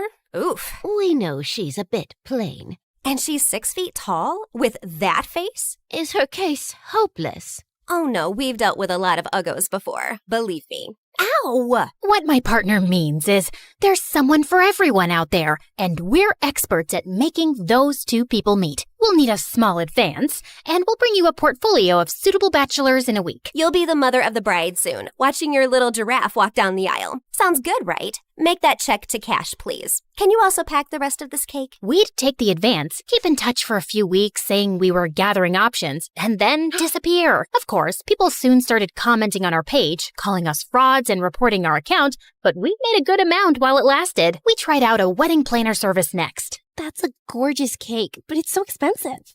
But it goes so perfectly with your pink and white theme. Also, we're planning to order 2,000 pink and white roses. And an ice sculpture for the reception area. How much will all this cost? You can't put a price tag on happiness. Daddy will have a heart attack. He's gonna have one anyway. I just saw him eating a block of cheese. Why should that stop you from having the wedding of your dreams? Really, you deserve the best on your big day. Okay, I'm sold. Let me write you a check. When that went bust, we became travel bloggers and influencers. With our huge number of fake followers, we managed to get into the best hotels for free as long as we wrote a review. When I'm rich, I will buy a hotel and live there. They have the best beds. Room service? Yes, we'll have 2 lobsters, 4 sushi platters, 2 beef burgers with fries, the prawn tempura, the fish tempura. Okay, anything with the word tempura. And why don't you bring up the entire dessert menu? Thanks. Of course, none of these businesses lasted too long, and we were always on our toes, traveling from place to place, changing disguises, trying not to get caught. The only person who had any idea of our activities was Freddie. But whenever we went back home, he was always happy to see us and never asked questions. 2 years had gone by like this, and Mom was finally awake, except she didn't remember being our mom. Now, we had no chance to ask her about the fake IDs and laptop we'd found, because all she seemed to remember was her childhood in frickin' Russia. We showed her pictures of us together, and the doctors explained that she'd lost most of her memory, and they were unsure if she'd regain it. Oh, my girls. I am so sorry I don't remember anything about you, but I feel a connection to you, as strong as the frost on my toes, walking barefoot in snow, and as sweet as the smell of my grandmother's honey cakes, and as deep as the violet skies of Siberia, and— Yeah, we get it, Mom. We love you too. As the 3 of us sat in a cafe later, I was still trying to process everything when I saw Meredith had a faraway look on her face. I know that face, Em. What are you planning? Oh, nothing. Just thinking how excited Arthur will be when he finds out Mom is awake. You're talking about our neighbor, Arthur? Yeah, he's been visiting Mom every week for 2 years. He's always been in love with her. He'll be happy, but she won't even remember him. That actually works in his favor. Mom always found him irritating. What are you saying exactly? What if we convinced Mom that she was deeply in love with Arthur before she went into a coma? I'm sure he won't have any problem playing along. Maybe we even say that they were engaged before she got sick. If we set them up, Mom will be taken care of for life. Arthur is rich with a capital $sign. Wow, Meredith, you're a frickin' genius. Jeez, why are you girls always scheming? Because our parents are not neurosurgeons. You can't use that excuse forever. Watch me. Like we expected, Arthur immediately agreed, and we got to work. We photoshopped tons of pictures of Mom and him, and soon he even turned up with a giant emerald ring. You chose this Russian emerald ring from an antique shop where I proposed to you. Oh, it is so beautiful. I wish I remembered all of these moments. But I do feel a connection to you, as strong as the smell of lavender on a Russian summer breeze, and as warm as Papa's fur coat, and as comforting as a bowl of kidney pickle soup, and— Kiss her, now!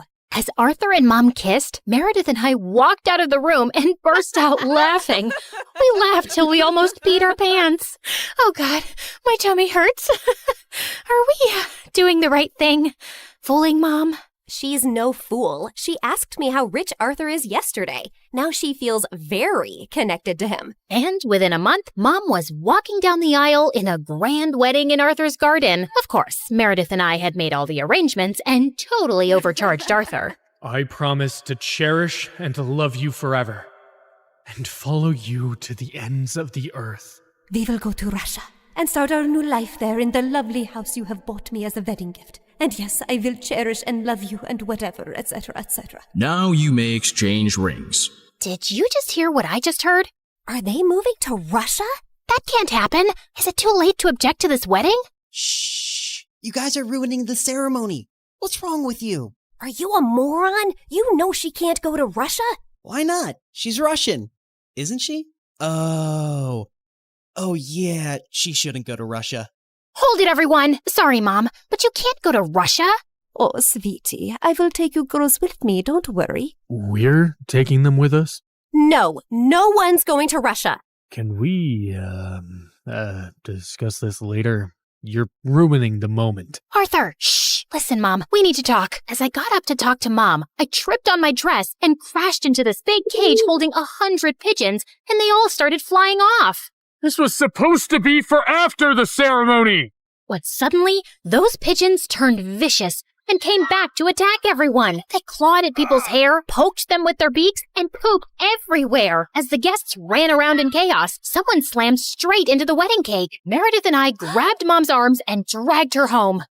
What is wrong with you two?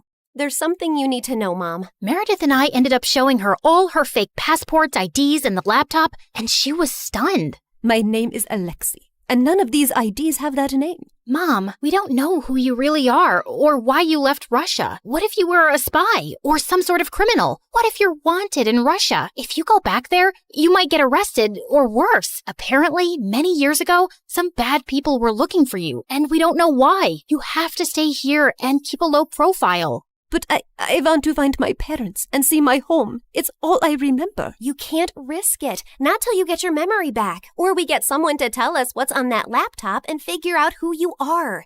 We're sorry. We hugged Mom as she cried, then fixed her makeup and returned to the wedding. The pigeons had left, and the guests were leaving too. Stop, everyone. The wedding isn't over yet. And Arthur, Mom wants to move to Hawaii instead. From the top, people! Arthur was very confused, but they finally got married. Later, as everyone moved towards the dance floor, Freddie asked me to join him. So, now your mom is well and you have a rich stepfather. What are your plans? I like traveling around with Meredith. Maybe I'll do that for some time. There isn't any reason to stay here anyway. Ouch. Why don't you just hit me with an axe? Of course, there's you. I can always come visit. That's not good enough, Claire. Look, I have to say this now. I've been in love with you since forever, and let's not pretend you don't know that. Don't you think you can give us a chance? We're best friends, and I'd do anything for you. I know, Freddie, but I just can't. I love you, but not like you want me to. You can try dating me. Maybe you'll feel differently. I don't think I will. And I can give you a good life. You don't need to live like a freaking criminal anymore. Some people might call me an artist. Con artist, yeah. Still a criminal. Maybe I enjoy being one. It's kind of thrilling. I don't really believe that. You don't want to believe that. We're too different, Freddie. You're going to be a neurosurgeon like your parents, and she'll find a nice girlfriend and then marry her and live in a nice neighborhood, and you'll be content. I'm not sure that's the life I want. It sounds boring. I wish I'd said something else when I saw Freddie's hurt face, but there was no easy way to let him down. He kissed me gently on the cheek and walked away, and I felt a lump in my throat. Mom moved to Hawaii with Arthur, and Meredith and I went down a crazy path over the next few years. There wasn't a scam, fraud, or con we didn't attempt. We never stuck to the same thing for too long, in case the police picked up a pattern, but word got around in underground circles about 2 female con artists, and we actually started getting hired for our services. People were always less likely to suspect 2 pretty, innocent-looking girls than someone who looks like a thug. And working with these thugs, we learned how to forge signatures, create counterfeit money, make fake checks, and steal credit card information. I'd always been bad with computers, but Meredith even showed a great knack for hacking. We made good money, partied with rich people, traveled first class, and stayed in amazing hotels. But for me, the glitz and glamour gradually started to fade. I was getting tired living out of suitcases, always wearing disguises and looking over my shoulder. I had no real friends, and even if I met someone I thought I could like, I knew I couldn't be in a real relationship. I was almost thinking of talking to Meredith about quitting the con artist life, when one day she burst into our New York hotel room looking beyond excited. You won't believe the job we just got. It's gonna pay us $250,000. Who would pay that kind of money? And for what? Turns out, the kind of people who take you to their headquarters blindfolded. As Meredith and I walked into an underground room, a large chair swiveled around to reveal...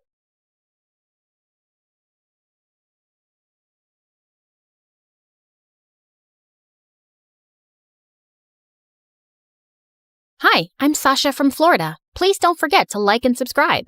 My mom always told me that when I was born, I came like a ray of sunshine in their lives. My parents were struggling financially and were the poorest in their families, but I was a special kid. They could tell from the start that I was super bright, and I could read and count when I was only 3.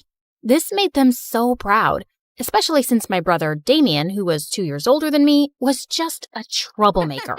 Once when I was 5, Damien and I were playing baseball in our small yard, and I told him not to throw so far, but he wouldn't listen. Relax, Sasha. Don't be such a nagging baby. But Damien, the neighbors... He threw it again, and this time it broke the neighbor's window, which my parents had to pay for. Damien, you're not getting a Christmas gift this year after that stunt. You're always getting into trouble and costing us money we can't afford. I told him not to throw so high, Mom. Of course you did, baby. I wish your brother was smart like you. Damien looked at me with pure hatred. And ever since then, we fought like cats and dogs, and there was no peace in the house with us around. I kept excelling at school, and with time, my parents' struggles also started getting easier. Dad got a job in the city planning department, and he had a good salary now. The only one getting worse was Damien. He failed 10th grade twice, and now we were in the same class. If you fail another year, you'll have to find a part-time job and pay for your own school fees. I am not spending my hard-earned money on your failures. Sasha, why don't you help Damien with his math? Heck no, I don't want any help from Little Miss Perfect. It's not like I'm dying to teach you, but this is just getting embarrassing, bro. Take my help if you ever want to leave high school. I tried my best to help Damien, but he was such a thick-headed student. How could someone's IQ be this low? One day, while we were sitting at the local ice cream shop going through his homework, this fancy, overdressed girl sitting at a table opposite us started yelling at the waiter for accidentally spilling a milkshake on her. You stupid fool! Look at what you did to my Gucci top! Even though the waiter apologized 10 times, the girl kept being a jerk and told him she wasn't paying for her food. She started walking out, and just as she was passing by our table, her shoe's heel broke and she tripped. But Damien moved at some lightning speed and caught her just before she fell. It was like watching a Bollywood movie in slow motion. The two were staring deep into each other's eyes till I interrupted.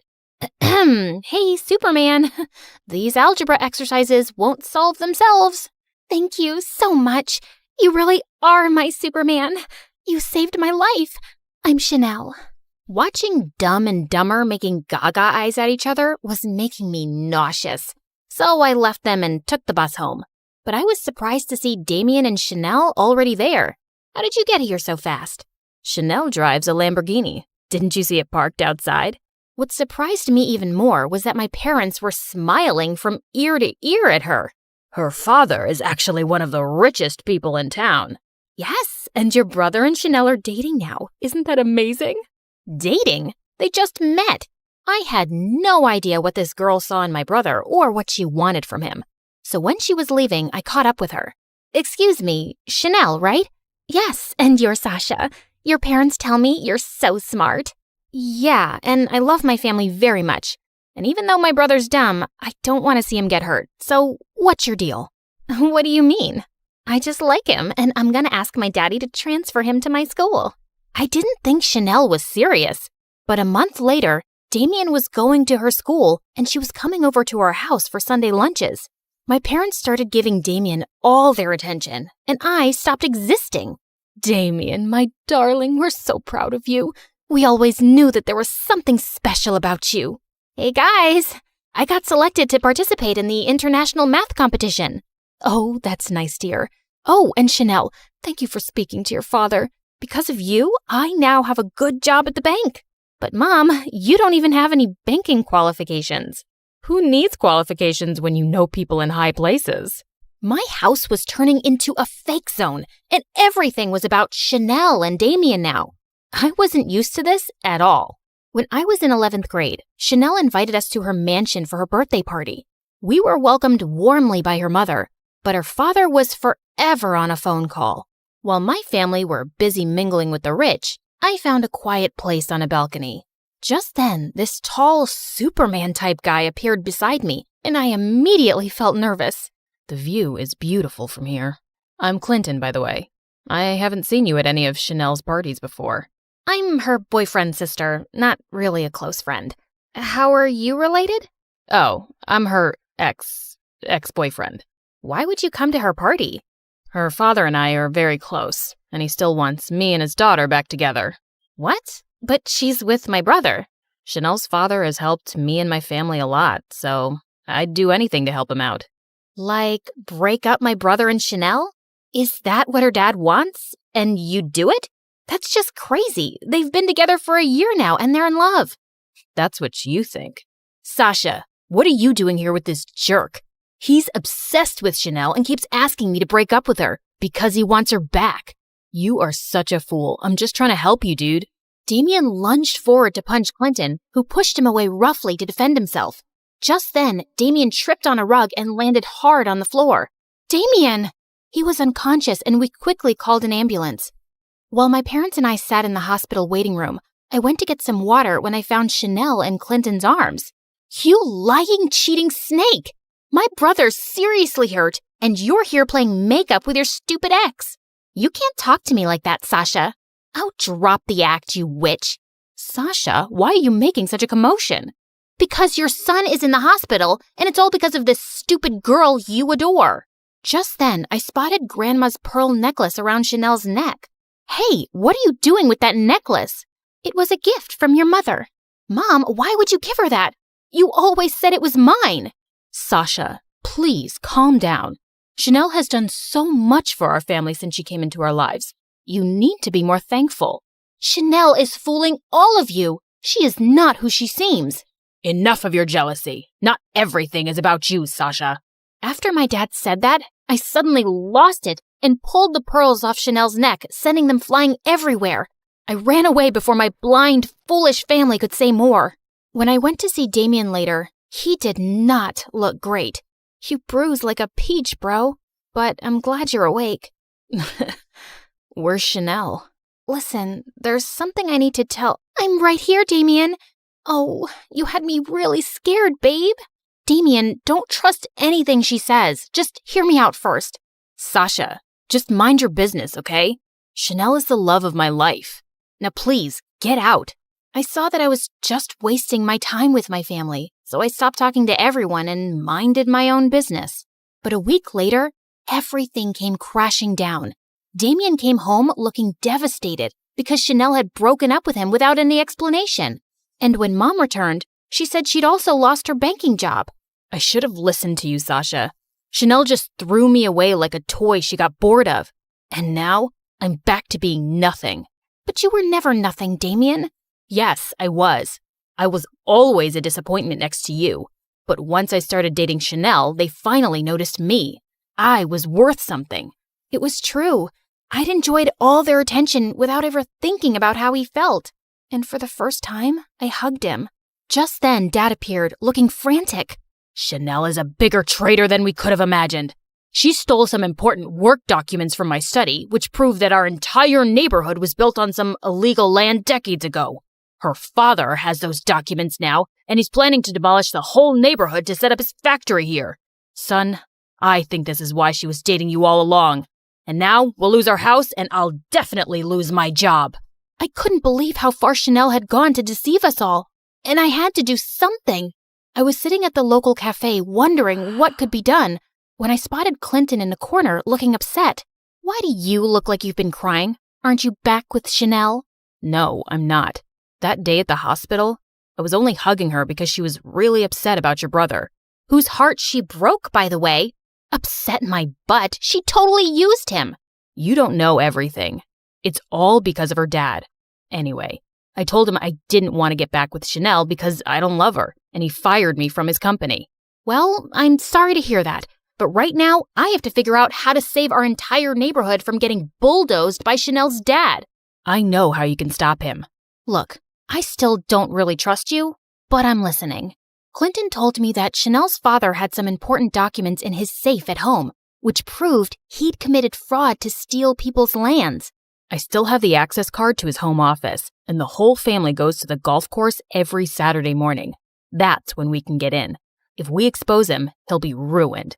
I was very nervous about this whole plan, but a lot of people were about to lose their homes, so I had to try.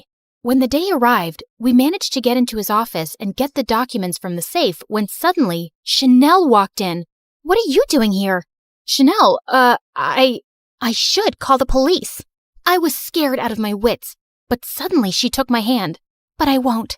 My dad's been using me for his dirty business all this time, and I'm sick of it. I don't want anyone to lose their homes.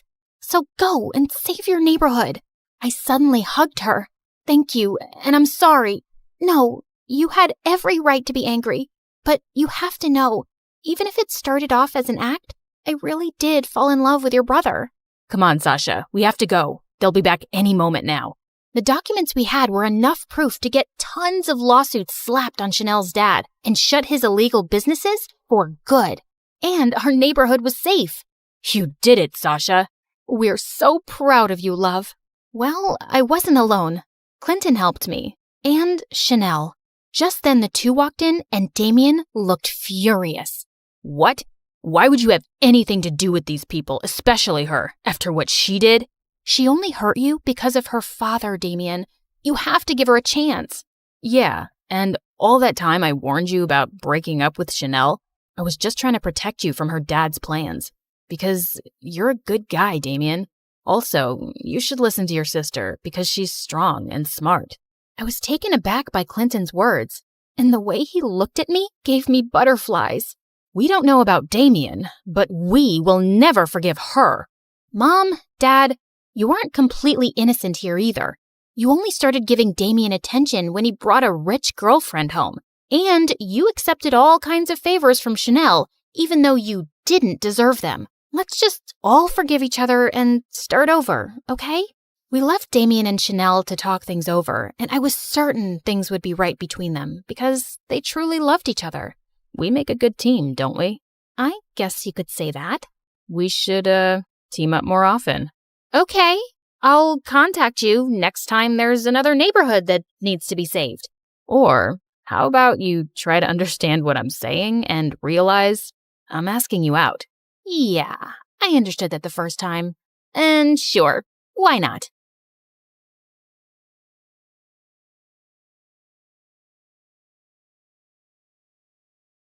It had been a day. My evil nemesis had taken my spot as valedictorian, a solid gold helicopter landed in my backyard, and I was being stalked by a prince. And it all began when I almost went into a coma. It all started as I was walking around the school garden. I spotted my favorite purple flower, but as I held it up to my nose, I panicked when I heard that all too familiar buzzing sound. I tried to swipe it and run away, but it came right at me. Ow! I dropped everything, fell to my knees, and desperately searched for my medicine. You see, I was severely allergic to bees, and if I got stung, it was just moments before I would stop breathing. "I've got you." I turned to see Chandler, the mysterious new student at school who always wore dark sunglasses and a long coat, holding my medicine and rushing toward me just as I passed out. As I woke up, I was staring into the most beautiful yet unfamiliar face I had ever seen smiling at me. Who is this? "You're okay. I gave you your injection just in time." I touched his face and realized that I was in his arms. I must be hallucinating because one of your eyes is brown and the other is blue. Must be the way the light is hitting it. He suddenly got uncomfortable and jumped up quickly, putting his dark coat and glasses back on. I immediately pushed him away when I realized it was Chandler. Wait, were you watching me? Don't be so dramatic. This isn't your private garden. Besides, I only saw you because you were running in circles screaming like a lunatic.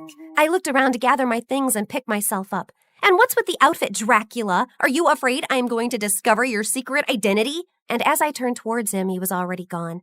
Okay, no one ever has to know that the class weirdo saved my life, or that for a minute I thought about him as someone other than a Twilight cosplayer. I mean, the first time he actually talks to me and then he runs away like a crazy person, and now I'm talking to myself like a crazy person. Ugh!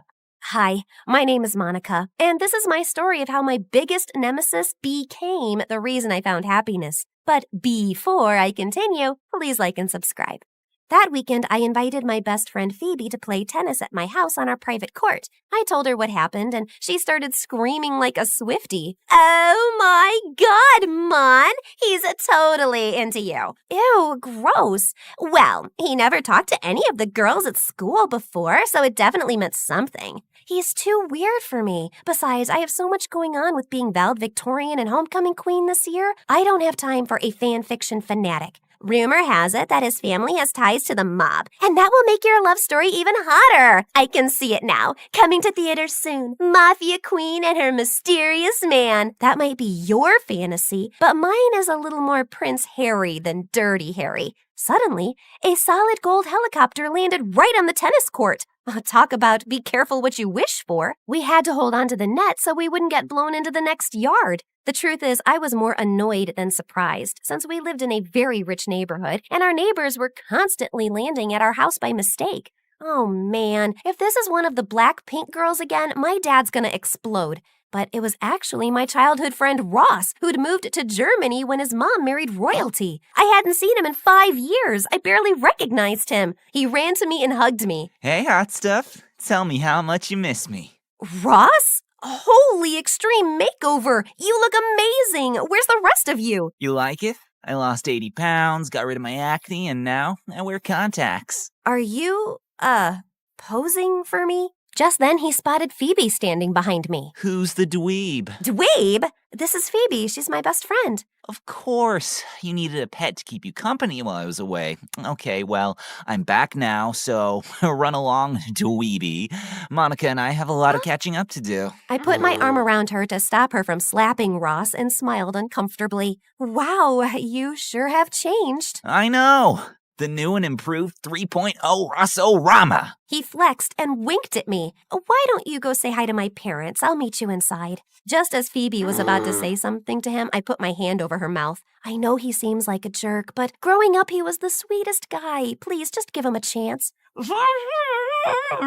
What? Oh, I said I'll give him a shot, but if his manners don't improve, I'll show him how good I am with a tennis racket. My parents told Ross he could stay with us until his parents arrived a few weeks later. I thought it would also be a good chance for us to reconnect and for him to remind me of his sweet side that I used to love so much. Yeah, that so didn't happen. From the minute he arrived, he was bossing all the house staff around and constantly parading around with no shirt. Sure, he had a great body, but the minute he opened his mouth, I wanted to put my boot in it. Let's face it, guys, somewhere out there's even someone who Ryan Gosling annoys, am I right? And to make matters worse, he insisted on taking his precious gold helicopter everywhere, to the mall, the movies, and worse, to my school. One day, the helicopter landed on the football field, and as he stepped out, he took a t-shirt gun and shot shirts with a picture of his face on them at all the girls swooning over him. Yes, ladies, and a few of you boys, I see you. Your dream man, Prince Ross, has arrived. He walked over and put his arm around me and held my hand. I thought I would pick you up and we can go for protein shakes at the new juice bar. Just then, Rachel, the most spoiled little rich girl in our school and my arch nemesis, rushed up to him. We have never actually had royalty here. Would you sign this for me? Ross dropped my hand and proceeded to flirt with her. What's your name? Rachel, but you can call me yours. Aha! Yours. Until someone else comes along in 3, 2, 1. Excuse me. Let's face it, you change your mind about boys more often than a traffic light says go. And speaking of that, why don't you just go? Rachel went to charge at me, but Ross got in between us both. Aw, ladies, I know it's hard, but don't fight over me. I was so disgusted that he was acting this way. You know what? You can have him. Later that day, he came up to me at the house. Can we talk? If it's about how amazing you are, no thanks. I think I've had enough of the Royal Ross reality show to last me a lifetime. Actually, I wanted to tell you I'm sorry about how I acted, and I brought you these. He handed me a bag of gummy worms. Remember when we were little and we used to bury them in the backyard because we wanted to set them free? You remember that? Of course. You were, and hopefully still are, my best friend. You are.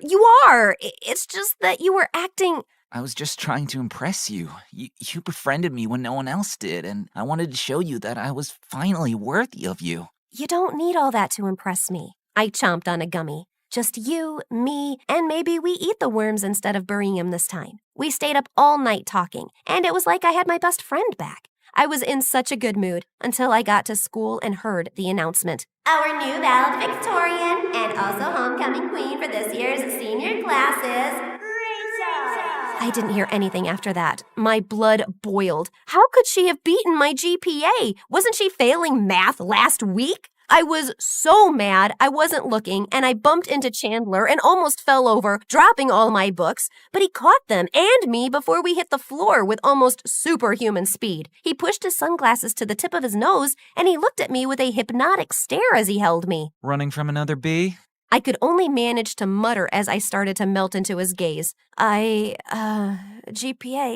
homecoming.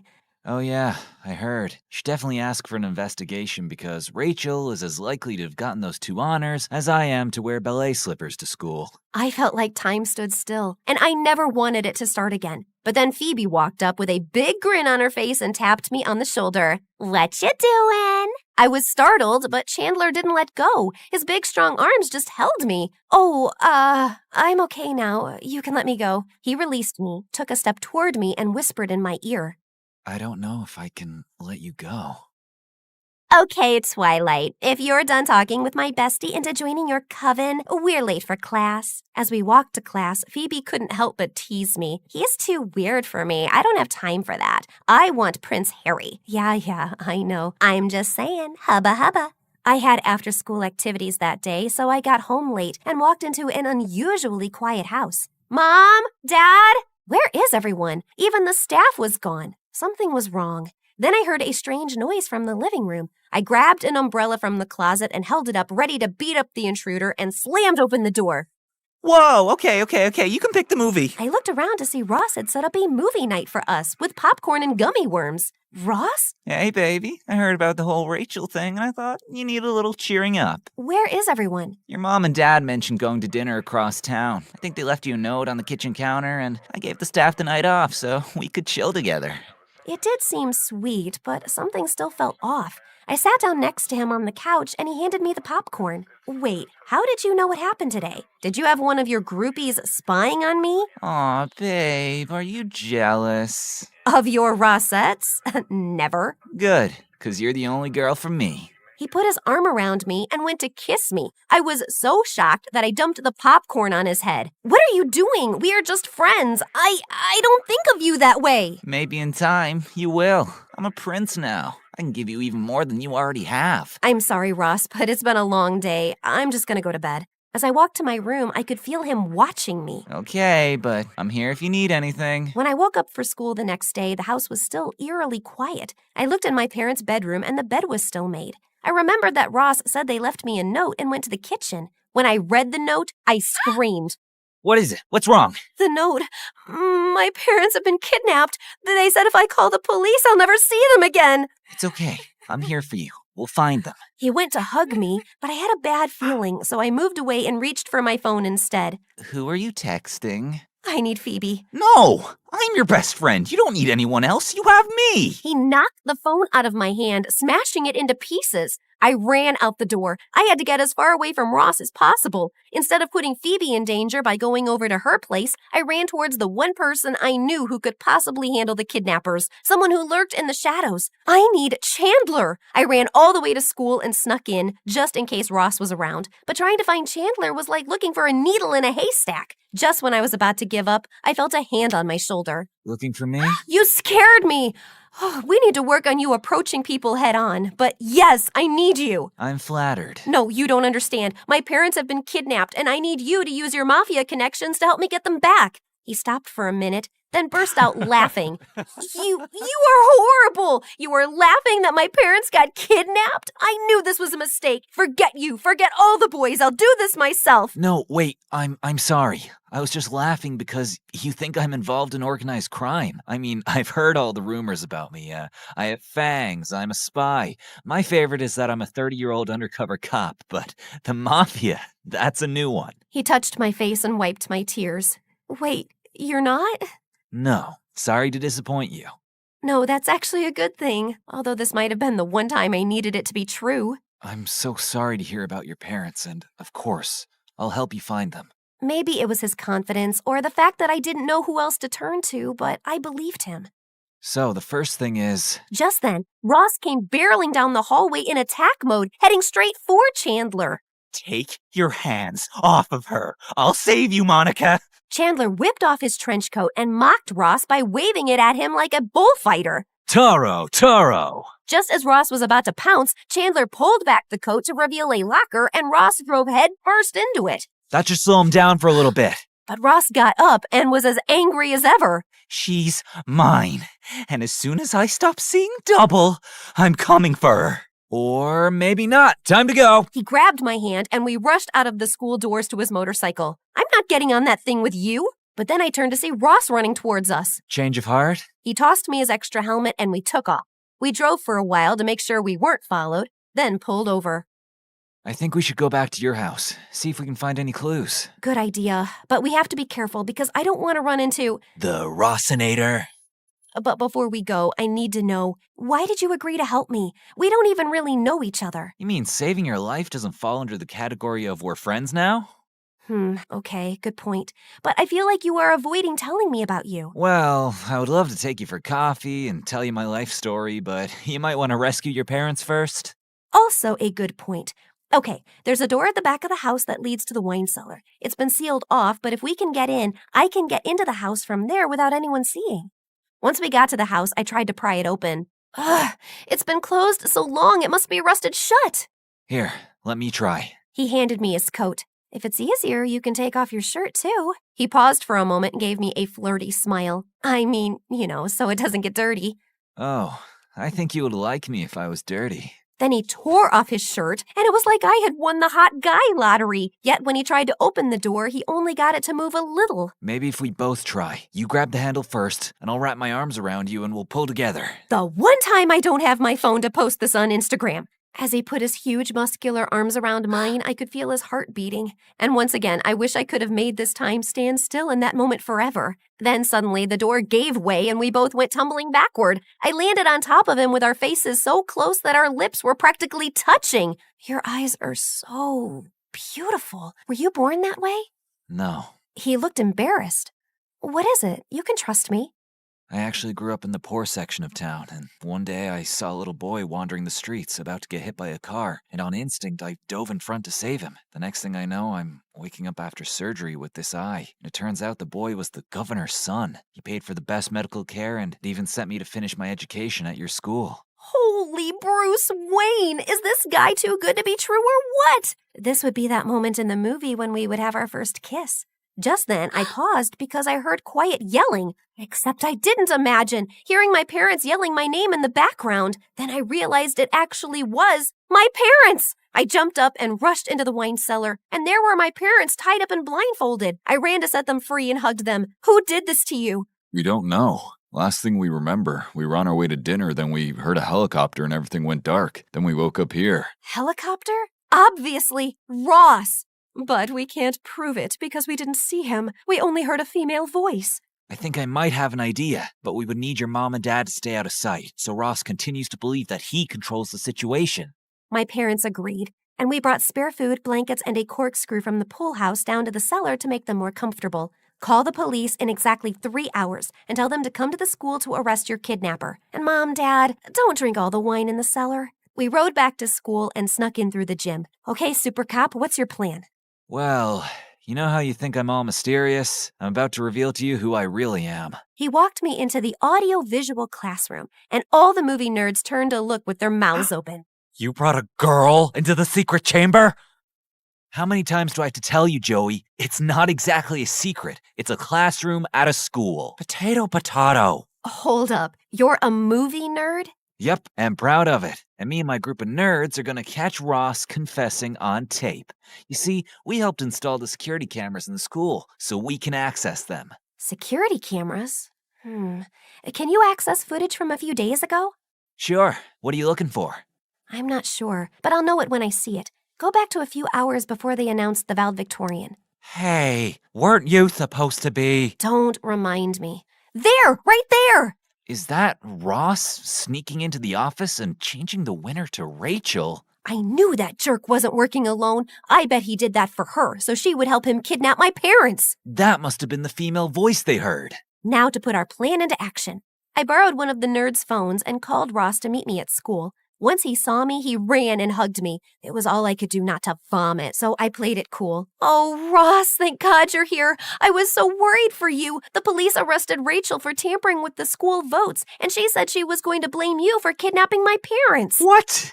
That's crazy. I had nothing to do with any of that. She must be saying that because she has a super crush on me. But you know, my heart and my helicopter belong to you. Just then, Rachel came out of the AV classroom where she had been watching on camera as Ross blamed her. You liar! You are the one who wanted to kidnap her parents so you could save them and make her fall in love with you. Oh, Ross, you did that for me? Oh, that's so romantic. Well, in that case, yes, it was all my idea. I would do anything for you. That's a wrap. The police arrived, and even as they carted him and Rachel off in the police car, he was still patting himself on the back. Can't believe you're choosing him over me. I'm a catch. Phoebe came running up to me and gave me a great big bear hug. Mon, I've been so worried. You weren't answering your phone, but I finally talked to your parents and they explained everything to me. I knew that jerk was no good. Maybe next time you listen to your best friend. 100% from here on out. Best friends forever. Later that night, Chandler and I finally had that cup of coffee and learned a lot about each other. Monica, I've liked you since the first time I laid eyes on you fleeing from a bee. I knew then you were my movie queen, and I just hoped that you'd be okay with dating a poor movie nerd on a scholarship. So, is this the part in the movie when the hero finally kisses the heroine? Nope. This is the part when she kisses him.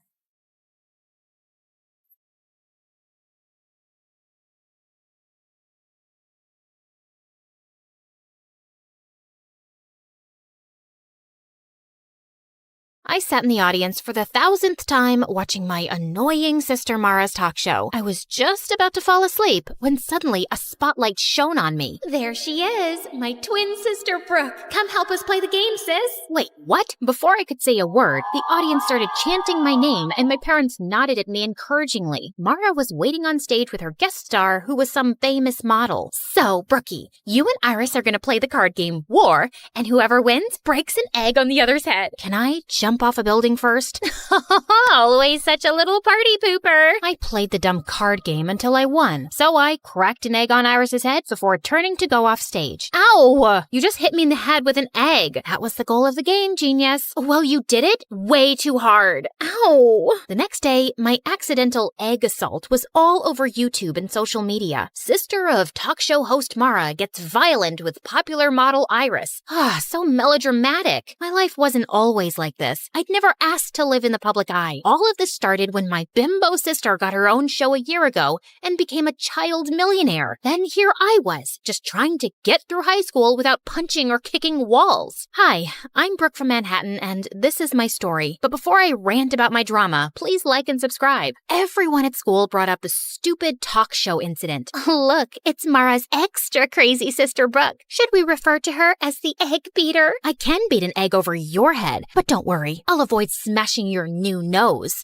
You're always such a witch. This is why nobody at school likes you. She was so cute for thinking that I cared. Anyway, around lunchtime, I headed to the bathroom when suddenly I jumped. One of the most popular guys in school, Lance, was right behind me, smirking. He was a part of a clique of 4 other heartthrobs who all looked like Wattpad princes. You are looking lovely today, princess. You just followed me into the girls' bathroom. I wanted to ask you out on a date. You've never even made eye contact with me before. I used to think you were just Mara's mean loser sister, but when I saw what you did on TV, I practically fell in love with you, babe. I've always wanted a girl with that kind of fire. So I'll pick you up tonight at 8. I didn't answer. I just pushed Lance away from my face and towards the toilet bowl. He landed head first, and I couldn't help laughing. Except later that day, I noticed the rest of Lance's dreamy friends kept staring at me with that same smirk on their faces. In fact, all 5 of them slipped envelopes into my locker asking me on a date. This had had to be some kind of joke. I decided to ask Mara about it, since she was the school queen bee and full of gossip. But surprisingly, Mara didn't know anything. Then later that night, she gave me some crazy news. She'd invited all 5 of those guys to come onto her talk show, where she'd set up a competition over who could win a date with me, without even asking me. So what if they're just hitting on you for a joke or a bet? It'll be so much fun. You've never been on any kind of date, and you're in the 12th grade. Please. I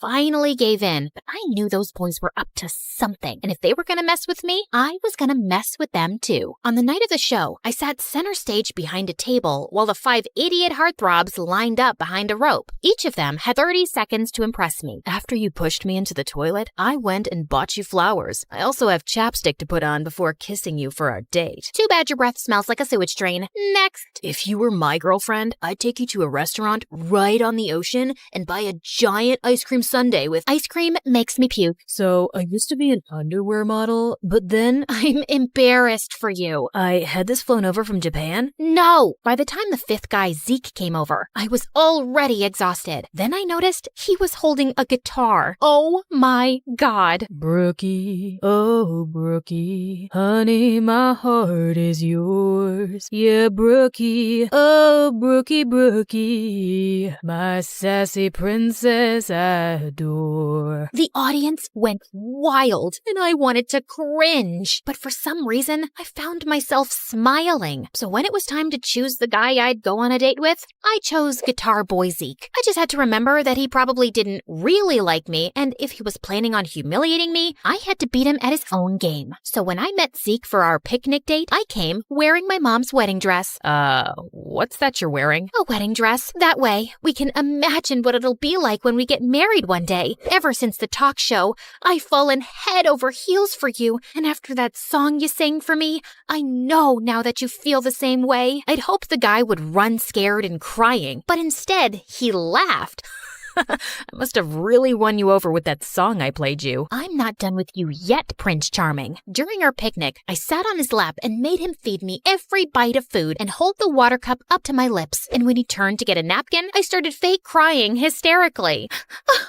We were staring into each other's eyes, but you looked away. Is it because my eyes are ugly? Or are you breaking up with me?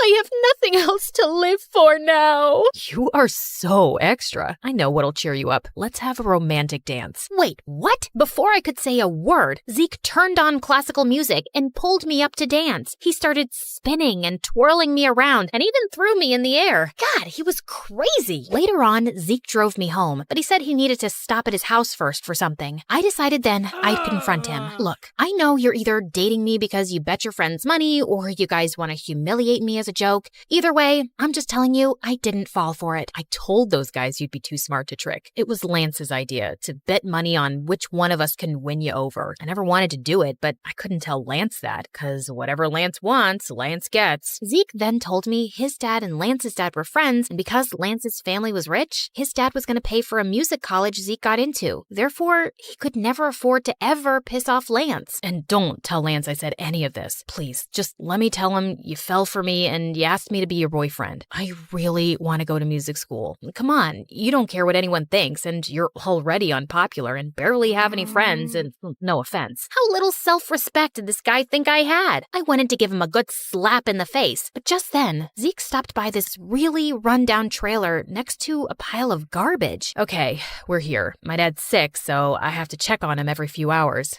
Holy crud, this is where he lived? This place was a single room, and Zeke's dad was in a bed with an oxygen tank. I guessed with his dad's medical bills, he'd never have enough money to even think about music school. So I decided to let Zeke tell Lance he was gonna keep dating me for a bet. The next day at school, I saw Lance and the other 3 heartthrobs looking at me and snickering to themselves. Even other kids seemed to be onto the bet, but I could live through it. I was doing a good deed by humiliating myself. Plus, Zeke was fun to be around, and I I didn't mind having him as my fake boyfriend. One night, I decided to invite him to a celebrity party Mara and I were attending. I even bought him a suit and tie, and secretly, I thought he looked super handsome. At one point, I was walking by the entrance when suddenly I saw Zeke standing with Lance and his friends, and Zeke was saying he had to go. What do you mean? This is a huge exclusive party that I invited you to. Listen, cranky face. I came to pick up your boyfriend for some last-minute plans. Surely you two can reschedule. With that, Zeke took off with the boys, and for some reason, I felt really angry about it. Just then, Mara came over to ask if I was okay, and I ended up telling her everything. Look, I know you feel bad for Zeke because of his home situation, but you don't have to sell your dignity for charity. If you think he doesn't genuinely care about you, just dump his sorry butt in front of everyone tomorrow. Or I can talk tomorrow in school, like an actual mature person. But I know maturity is kind of a foreign concept to you and the other kids at school. Okay, listen, sis. You've never had any real friend or boyfriend before, and I'm at the top of our school's social ladder. I know how to deal with these things. I can handle this myself, thanks. Just because I don't date a different guy each week doesn't mean I need boy advice from you. So on Monday at school, I headed to the bleachers at lunch where I knew Zeke practiced guitar, except he spotted me first and immediately came over to hug me. I am so sorry about what happened at the party. Lance decided at the last minute that he wanted to have a betting party. Kids at school are betting on how I'm gonna break your heart and everything. I realize this may be going too far. It's going way too far. I tried to do a nice thing for you, but you're totally taking advantage of me. Also, how long are you gonna be Lance's slave for? Can't you get a scholarship to the school or something? No, I'm not talented enough. It's cool. I'll tell Lance the truth and stand up to him. I'll just find something other than music that makes me happy. Zeke turned to walk away, but I just couldn't let him give up his friends, his reputation, and his dreams. So I told Zeke I'd help him apply for a scholarship because even though he didn't believe in himself, I knew he was talented enough to get one. And 2 weeks later, he got accepted. You just made my dreams come true. Brooke, no one has ever believed in me like that before. You're amazing. Zeke suddenly picked me up and spun me around, which made me feel butterflies. After that, Zeke and I became really close and started hanging out all the time. I helped him take care of his dad, and he helped me make some friends at school. Except there were a couple of issues. One, I started to develop real romantic feelings for Zeke. And two, was Zeke still hadn't told Lance the truth, even though it was part of our agreement. So finally, Zeke decided to confront Lance one day after school as I hid behind a tree to listen in. Look, man, I told Brooke about the bet. It's not right the way we're manipulating her. Plus, I've been hanging out with her, and I think I want to date her for real. You know, she helped me get a scholarship to the music school you were going to pay for. Now, you don't have to. Are you kidding me? What am I going to tell all the kids who've been giving us money, betting the different ways you can dump her? You're one of us, Zeke, and she's an unpopular loser. It'll make the whole squad look bad. If you date her, then you're dead to us. Well, fine then. You guys are jerks anyway. I'm going to get myself an awesome girlfriend. I held my breath as I watched Zeke ditch his friends for me. And just like that, Zeke and I became an item. He held my hand, kissed me in public at school, and didn't even seem to care that he'd lost all his friends in popularity. Everything seemed to be going well, at least for a couple of weeks. Then one weekend, I went away with my family for a camping trip with no Wi-Fi or cell reception. But when I arrived back at school on Monday, something horrible happened. I was sitting in the cafeteria when suddenly Zeke stood up on one of the tables with a microphone and speakers. Can I have everyone's attention? I have something to say to my girlfriend, Brooke. I'm sorry, babe, but I just can't date you anymore. I've realized that I don't want to be with a stuck-up sourpuss who's way below my league. It's also really lame that she's never dated anyone before. So for all of you out there who bet money how I dump Brooke, the ones who selected public humiliation win. I stood with shock as I watched a bunch of kids run over to Zeke, Lance, and the other guys with cash. None of this made any sense. Had it just all been a setup? I ran out of the room and into the hallway to collect myself when I saw Zeke behind me. Brooke, I am so sorry I had to do that, but I had a good reason. What good reason could you possibly have for humiliating me like that? Please, just listen to me. My dad had to have an emergency medical procedure over the weekend that I couldn't pay for, and since there was no way to reach you, I had to ask Lance for help. He said he'd only pay for it on the condition that I publicly dump you. I'm so sorry. I still want to be with you, though. It just might have to be in secret. You know what? No, I don't care what your reasons are. I am so freaking sick of all of your excuses to manipulate and humiliate me. We're done, Zeke. That night, I refused to let myself cry. Zeke didn't deserve my tears. I didn't need any cowardly idiots in my life anyway. The next afternoon, I was studying in the library when I decided to take a break for some coffee and MSA videos. But while I was relaxing, Lance suddenly suddenly sat down next to me. Ooh, MSA. I watch them on TikTok all the time. Let me help you pick an episode. If you come anywhere near me or my computer, I'll squeeze your head until your brain pops out. Oh wait, I forgot. You don't have a brain. Probably why you watch MSA on TikTok instead of YouTube. You know, YouTube, the site for smart people? Wow, Zeke must really regret dumping you. Yeah, about that. I know it was you who forced Zeke to break up with me. Why do you have to go around messing with his life and mine? The way you and your friends bet on me and tried to break my heart for fun? How sick do you have to be to want to do something like that? Maybe some people just enjoy messing with other people's lives. You should ask your sister. After all, the whole betting game was her idea. Lance got up and left, leaving me very confused. What did he mean by that? He was probably just messing with me, but I still asked Mara about it, and she got really quiet. Okay, it's true that it was my idea, but let me explain. I just felt bad because our whole lives, you've lived in my shadow. I have everything. Fame, popularity, friends, and you didn't get any of that. So I wanted to find you a cute boyfriend to make you happy. Except none of the guys at school wanted to date you. The only ones who were willing to were Lance and his friends, if they could make money off of it. But I had hoped one of them would fall for you for real. I was stunned and silent as Mara apologized over and over. I knew her heart had been in the right place, but she'd gotten me into such a giant mess. God, I just needed space from everyone. The next morning, I was going through the mail when I saw an envelope from Zeke's music school. To my surprise, they'd returned a check I'd paid as a deposit to confirm his place in the program. Apparently, Zeke had called the college and declined the offer to attend. I thought right away of his sick dad, and suddenly I got a bad feeling. I drove immediately to Zeke's house, but when I reached there, he was sitting outside and playing guitar, looking perfectly happy. Zeke, is everything okay? Did you call your college and decline the offer? Yeah, I just didn't feel right taking your money to attend there, not after the way I treated you. So I'm just gonna save up and reapply next year. In the meantime, I got a job and my dad's doing better. Thank you for believing in me, Brooke. You have no idea how much it means to me. Zeke came over to hug me and I felt those stupid, happy butterflies again. Hey, listen, are you still friends with Lance? God, no. I'm done being his slave. I took a loan and paid him back everything I owed him for Dad. So, if I give you a second chance, that means you can't be an idiot this time. I swear on my life I won't be. I want you back, and I won't have it any other way. So, I guess my sister did achieve her goal of finding me a guy, even though it was in the craziest way possible. Still, maybe one of these days I could thank her for it.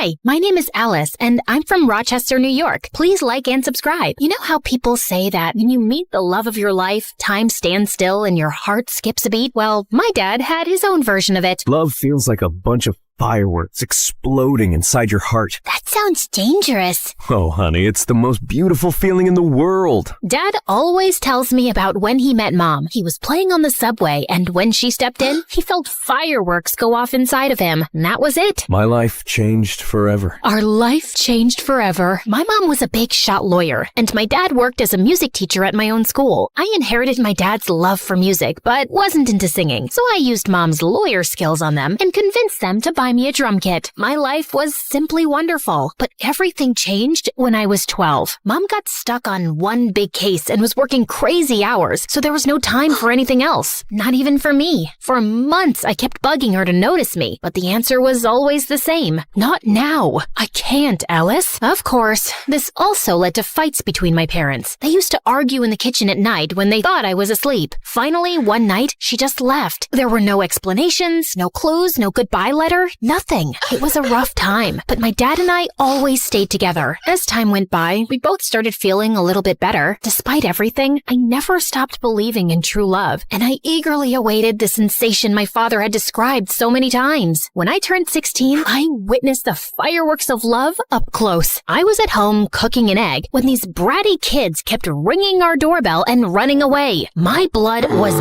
boiling, so I decided to teach them a lesson at the next bell. I flung open the door door and spattered the egg right onto them. To my surprise, it was Luke, one of my dad's guitar students. He was one of the most popular, truly dreamy, funny, and kind guy in our school. Oh no.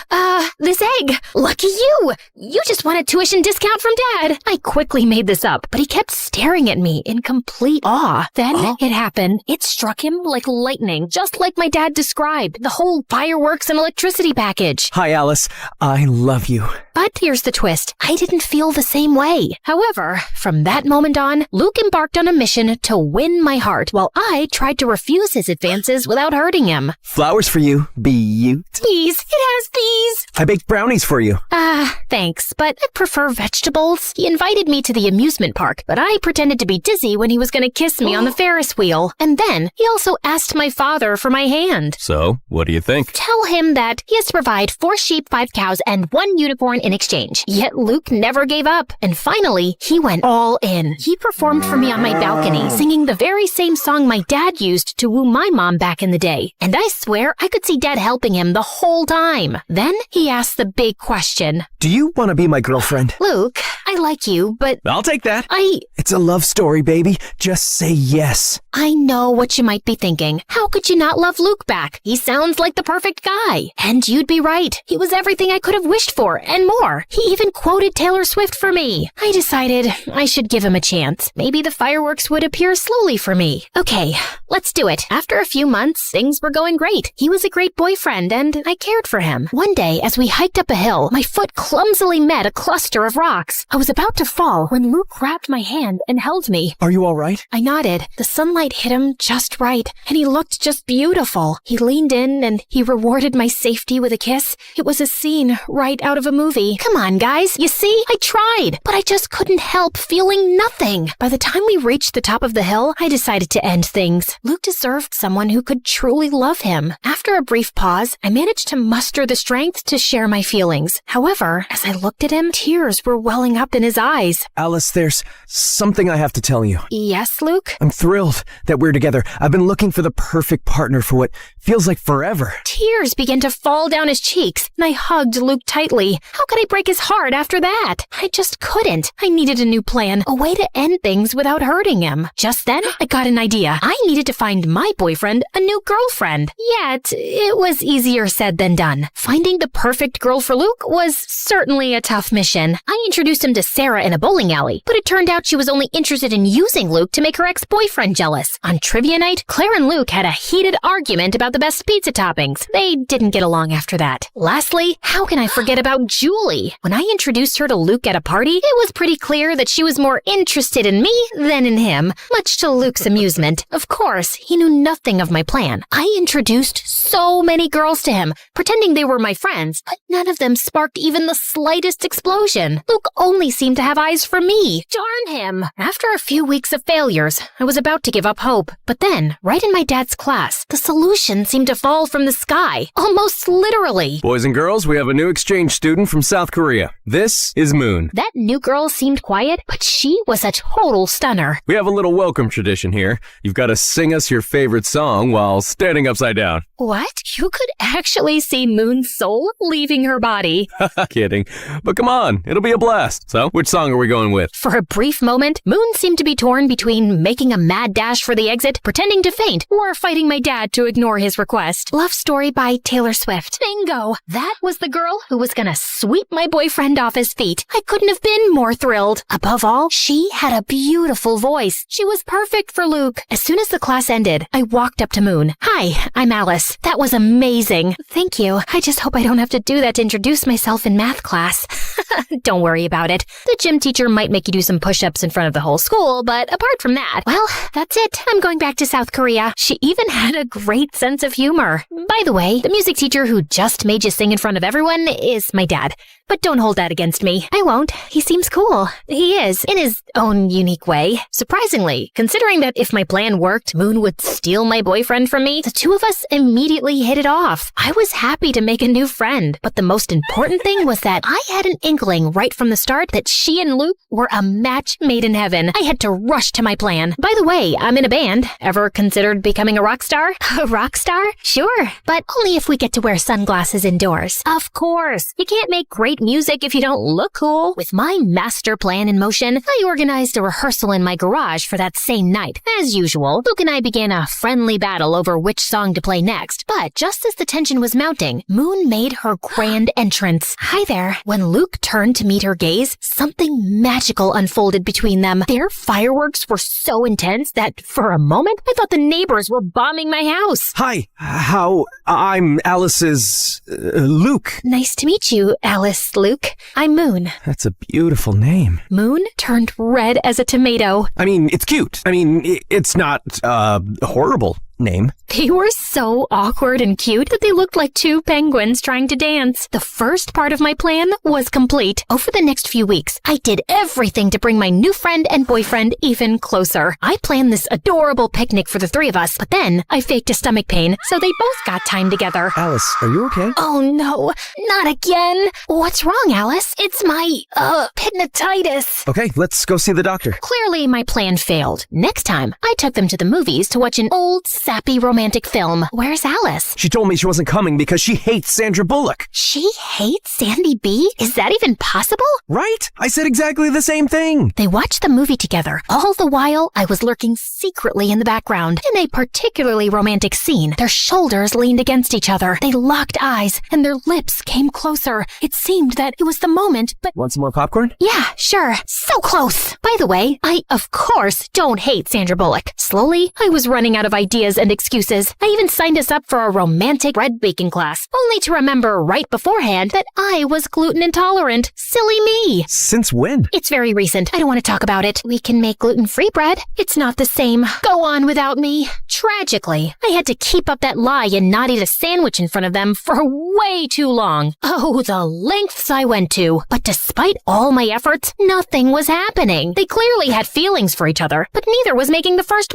move. I was determined to give it one final shot, so I orchestrated an irresistibly romantic date at Rochester High Falls, Luke's cherished spot. I prepared the scene, and it looked spectacular. I stood there, admiring my masterpiece. This must have been how Billie Eilish felt when she composed Bad Guy. My plan wasn't complete without the final touch. Two mysterious and alluring letters, one for Luke and one for Moon. That evening, they both arrived thinking the other had organized the date. I should have respected their privacy and left, but I sneaked a peek at the date and sat in a nearby grove with popcorn and soda. It seemed like they were still too shy to make the big move. Just as I was about to fall asleep, Moon slowly moved nearer to Luke's lips. The excitement was so intense that I could feel it moving through my body, particularly in my ankle. In my ankle? I looked at my leg and saw a raccoon clinging to my ankle. Freaked out, I totally lost it.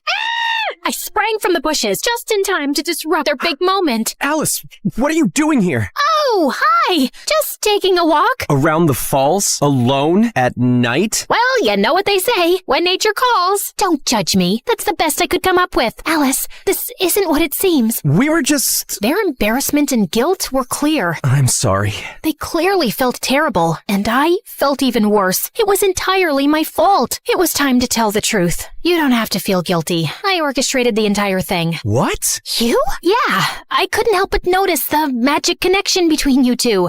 This is my strange way of giving you my wholehearted blessing. Well, at least I told them part of the truth. For a brief moment, Luke and Moon exchanged puzzled glances, and Luke turned to give me an earful. However, after what felt like an eternity, they both enveloped me in a hug simultaneously. Alice, I can't believe you'd do something like this. You could have just spoken to me. And I'm sorry. I tried to fight these feelings.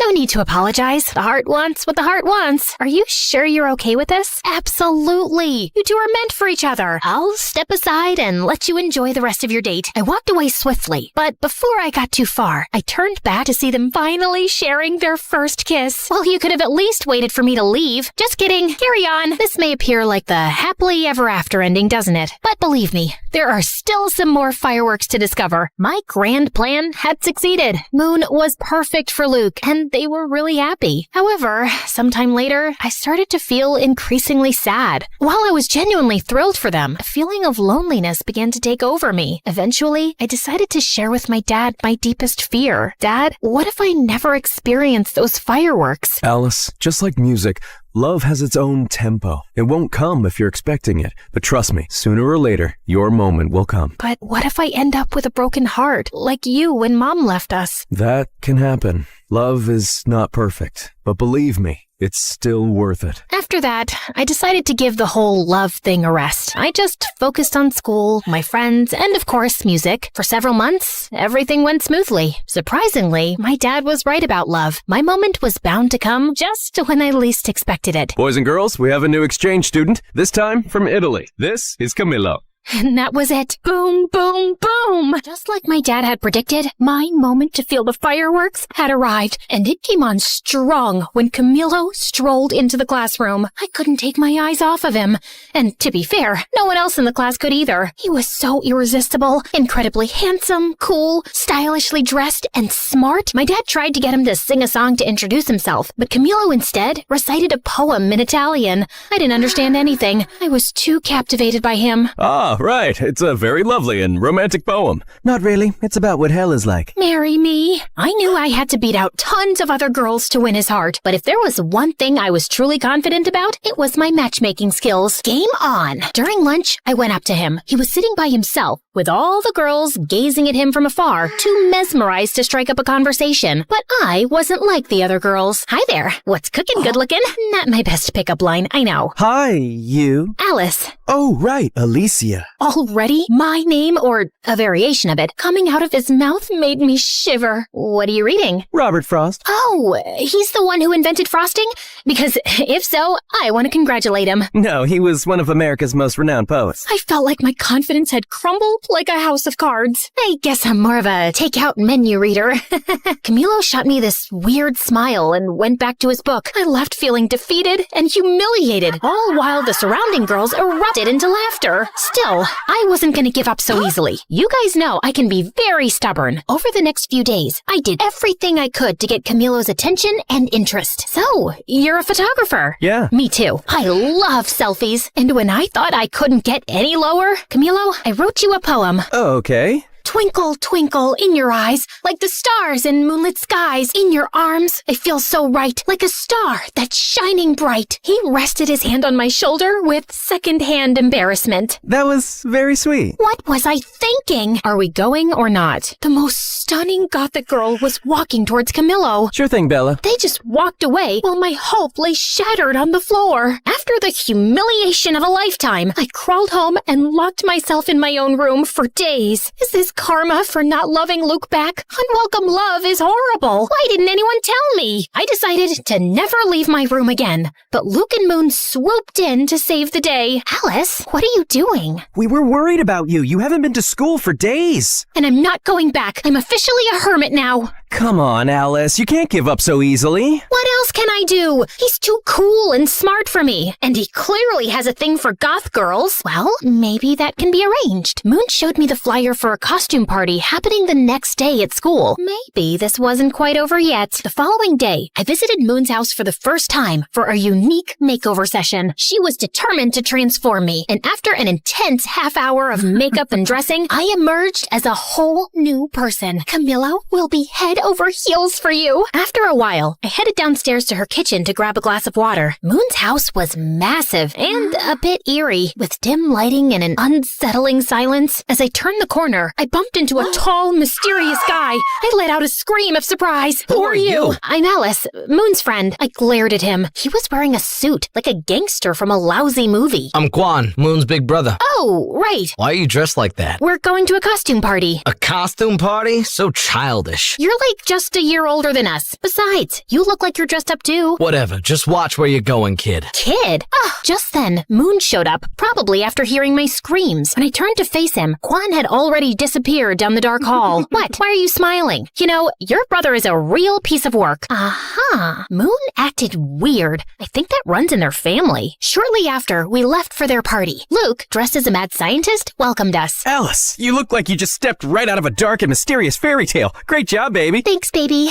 Alice, Camillo's there. Go do your thing, girl. Thank you, guys. I took a deep breath and walked towards Camillo, who was dancing with his friend. Of course, he was too cool to wear a costume. With a boost of confidence from my outfit, I saluted them. Hello, my fellow creatures of the night. Alice, what are you wearing? Tonight, I embrace the shadows. I'm a goth. Being a goth is not a costume, you phony. It's a lifestyle. I'm sorry, I didn't mean, of course you didn't. You are just a little suburban princess who gets whatever she wants, playing dress up, and the way Camillo looked at me, that hurt more than any malicious comment. Once again, I was humiliated. For the rest of the party, I hid in the halls of the school. How could I be so stupid? Should I respond? I looked up and saw Quan. What are you even doing here? I thought you were too fierce for a costume party. I am. I'm just here to pick up Moon. I just got her text. She already left with Luke. Oh, okay. Quan leaned his back against the lockers. Rough night? That's an understatement. So, do you want me to take you home, or would you rather stay here crying? What? These are not tears. Don't try to tell me you got something in your eye. Come on, let's go. I was shocked. He was rude, definitely, but not that bad. Quan held out his hand for me to stand up.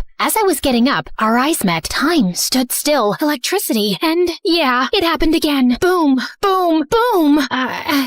What? Did you hit your head or something? No, it's just that, I don't know.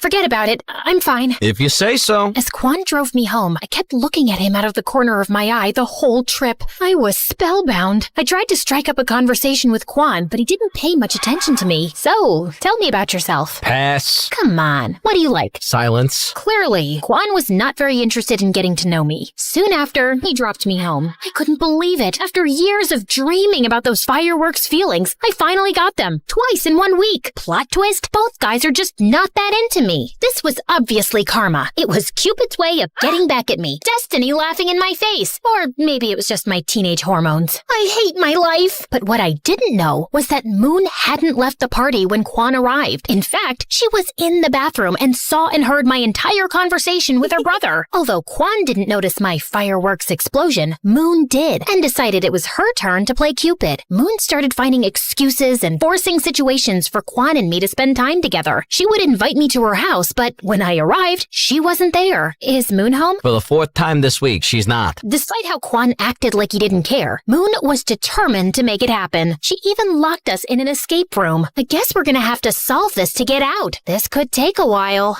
The key is under that armchair. Oh, right. Then, Moon planned a movie date with Quan and me, and then left us. Yeah, she used my own little scheme against me. We got into the wrong screening room and ended up watching a children's movie. This is so boring. Wait, are you crying? No, I'm not. You're crying. OMG, you are! Shut up. It's just a beautiful tale of friendship between a duck and a shark. After that, he started talking to me, and slowly, I understood that his whole bad boy facade was simply a shield Quan put up when he moved here to cope with this unknown and new place. He actually could be really kind and sweet. One day, Moon set up a sort of double date with me and Luke and dragged Quan quite literally into a bowling alley. The evening turned out to be an absolute blast. We enjoyed some good food, sent those bowling pins flying, and shared laughs like there was no tomorrow. Quan even dropped his tough guy persona and had an amazing time. I felt that slowly, we two were growing closer. Great strike, Alice. Thanks. I learned from the best. I didn't know I was the best. Who says I was talking about you? The only problem was that Luke found out what Moon was doing and he wasn't too happy about it and cornered me. Alice,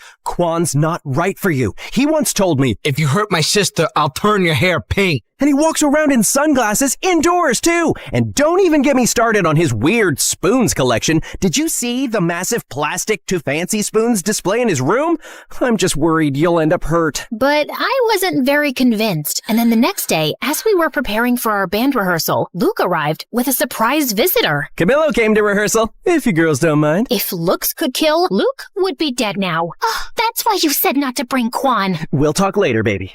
I tell you, man, we have the best drummer in town. So, he has decided to play matchmaker too. Go on, then. During our practice, I was super nervous, way more than usual. But then Camillo did some really nice things that made me feel a lot better. I think I did pretty good in the end. That was great, Alice. I didn't know you were so talented. Thanks. That made me melt, literally, right there on the spot. For the next few weeks, I was caught in a love triangle with Quan and Camillo, and tangled in a dispute between friends. I felt bad, but chose to go with the flow, hoping to solve the puzzle of my heart. But things turned into some kind of competition between them, and in order to win, They went big. Luke orchestrated a fantastic carnival date for Camilo and me. Amidst the chaos, we laughed, won games, and feasted on cotton candy. I even won him a huge stuffed animal. Thanks! Elephants are my favorite animal. I'm more of a grizzly bear girl, but elephants are pretty cool. Then, Camilo and I rode on an intense roller coaster in an odd moment of calm. Before the car sped off again, Camilo pulled out his camera and took a picture of me. What are you doing? I want to capture this moment forever. That was one of the most magical and romantic nights of my life. For her part, Moon convinced Quan to take me to his favorite spot, a haven he had never taken anyone to before. It was a dark and murky place. Quan led the way, nodding to some guys. All eyes were on me, so I tried my hardest to copy his attitude. Needless to say, I failed. Quan, we are too young to be here. Relax, what is life without a little risk? Right, but maybe this is a little too dangerous. Okay, I admit it. I was scared. But you would be too if you saw those people there. It looked like the whole cast of Pirates of the Caribbean. Don't worry, Alice. I know the owner and most of the guys. They are cool. Quan took my hand, and not only did I feel safer, but I was also ecstatic. The rest of the night turned out to be surprisingly amazing. Everybody was fun and welcoming. Quan revealed his secret technique to cheat in poker, and an energetic punk band put on a spectacular show. Hours later, we watched the sunrise on the hood of his car at the highest point of the city. Hey, okay, I hear you all yelling, pick a lane, girl.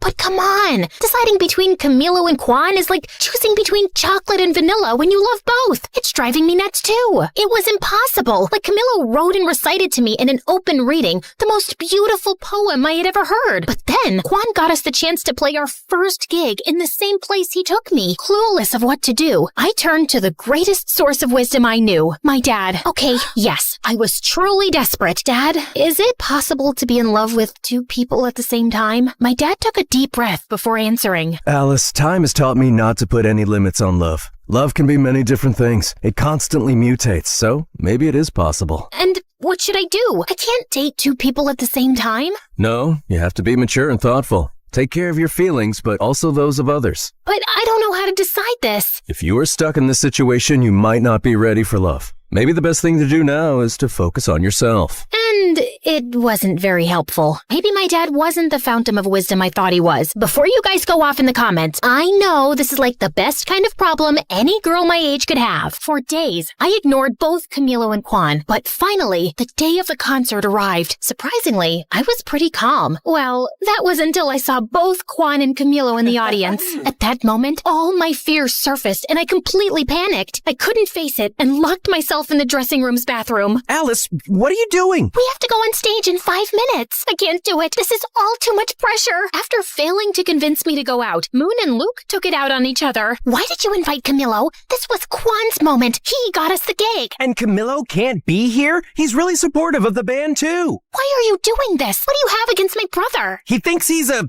Yakuza or something like that. And my brother is a great guy. But he's not good enough for Alice. And Camilo is? He's so pretentious. I was listening to their fight behind the bathroom door. It was like I had traveled back in time and they were my parents. I had to put an end to all this chaos. I gathered my strength and opened the door. Stop! This ends now. You can't be fighting over my love life. That doesn't make any sense. But... No buts. We were just trying to help you, like you helped us. I know, but it just doesn't feel right. I was wrong. Love should be spontaneous and free, not something we try to control and mold to fit our convenience. It's my life and I can make my choices. You're right. We're sorry. I'm sorry, Moony Toony. I am too, Lukey Doovie. That's really sweet. But for now, enough with the cheesy stuff. We've got a show to give. The room was silent and expectant when we got on stage. The air was tense, but we were ready. Hello. We are Cupid and his broken arrows. Are you ready to rock? Let's do this! 1, 2, 3,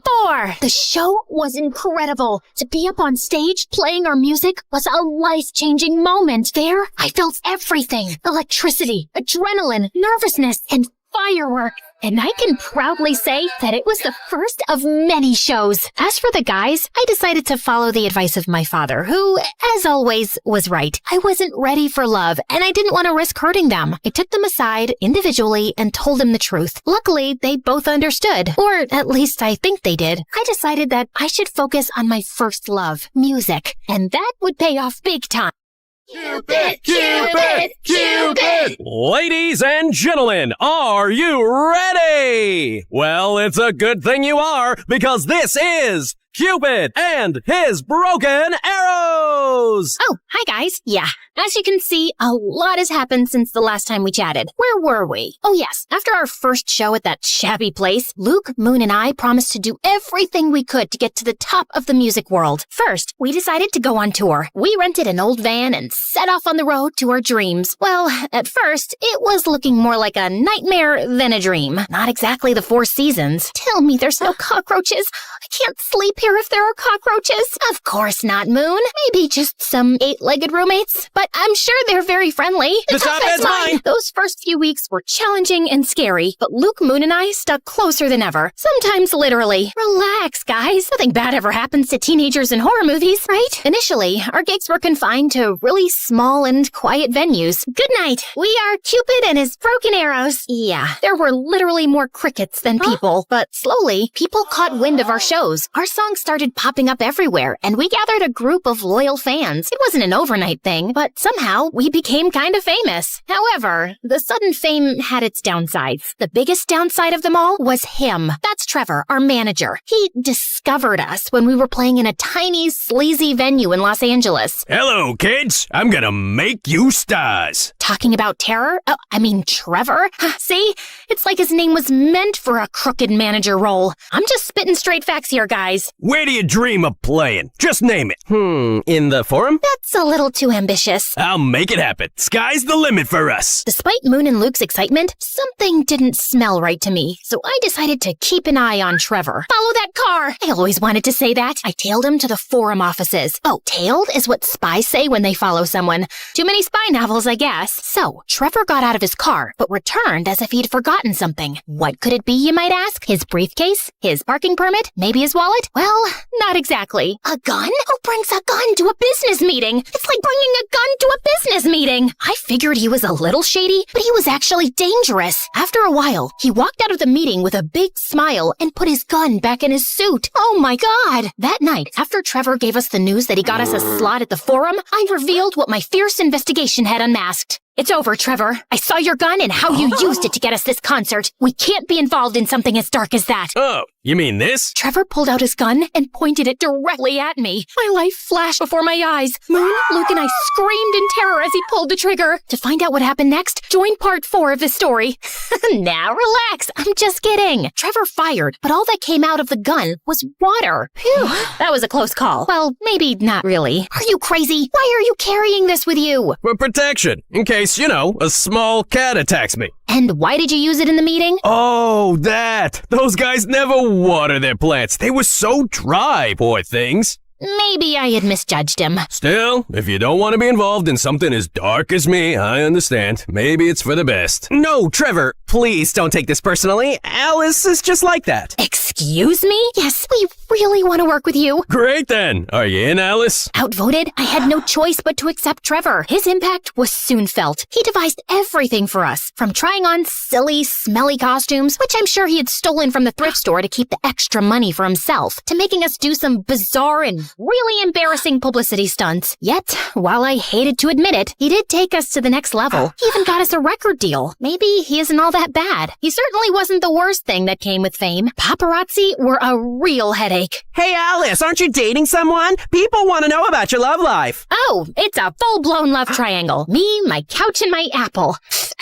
iPhone. Seriously? Can it get any cringier? Well, I know what you must be thinking. What about Quan and Camillo? You guys are so predictable. Okay, after I told him I was not ready for love, our paths simply parted. Camillo moved to the big city to try his luck as a poet, and Juan went back to South Korea. I had accepted that love wasn't my thing, and I was fine with that. Really, I was. But it seems that not everybody was. Alice, people are interested in you and your love life. We must give them something. And before I could say anything, Trevor launched his enormous Find Alice a Boyfriend operation. When he was choosing from the pictures, from his looks, you'd think he was attempting to assemble an atomic bomb. I wish you people would stop meddling in my love life. You're one to talk. Fair point. Must I suffer all my life for that one time I played Cupid? Besides, you two are practically soulmates. I only intervened in the name of true love. Maybe Trevor will find you your soulmate. If he does, he deserves deserves a Nobel Prize in matchmaking. Haha, very funny. Bingo! We found our man. Get ready, Alice. Trevor orchestrated a date with one of the buzziest actors in town. Naturally, he gave the paparazzi a heads up, turning the dinner into a spectacle that rivaled the Super Bowl coverage. I won't deny that he was good looking. The man could make any Greek god jealous, but he seemed to be already in a committed and very toxic relationship with his phone. It was like they were stuck in a never-ending staring contest. If a UFO landed on the table, he'd probably just assume it was dessert. So, tell me something about yourself. I have 5 million followers. Wow, I'd be concerned if that many people were following me. That's next level stalking. Huh? Alice, when's the wedding? This was beyond ridiculous. I needed a bulletproof escape plan. Something as sophisticated and brilliant as my mastermind can scheme. Hey, isn't that one of the Kardashians? A Kardashian? Where? I took advantage of the commotion to sneak out, but just as I was about to fulfill my genius escape, I bumped into a waiter sending his tray flying in the air. It landed on the head of my date. Oh my god, I'm so... Camillo? Is that you? Alicia, hi. What are you doing here? I was super surprised to see Camillo, but I had to move fast. I'm actually in the midst of an escape. Care to help me? Absolutely. Camillo wheeled over a waiter's cart covered with a tablecloth. Your chariot awaits, Your Majesty. I hopped in the cart, and Camillo carried me unnoticed out of the restaurant. After we were in the clear, we two went for a walk. By the way, I must confess, I'm a massive fan. Oh, thank you so much. People don't believe me when I tell them we used to date. Do you tell people that? Well, I know we didn't exactly date, but I don't know. Maybe I'm just expressing my wishes out loud. Are you flirting with me right now? I am. Who knows when I'll cross paths again with another star, especially with one as strikingly beautiful as you. He was going all in. I tried to play it cool. That's smooth, but I'm not gonna fall for it that easily. I did. I'm not the same girl I was a couple of years ago. I was. Besides, I know you have a way with words. He did.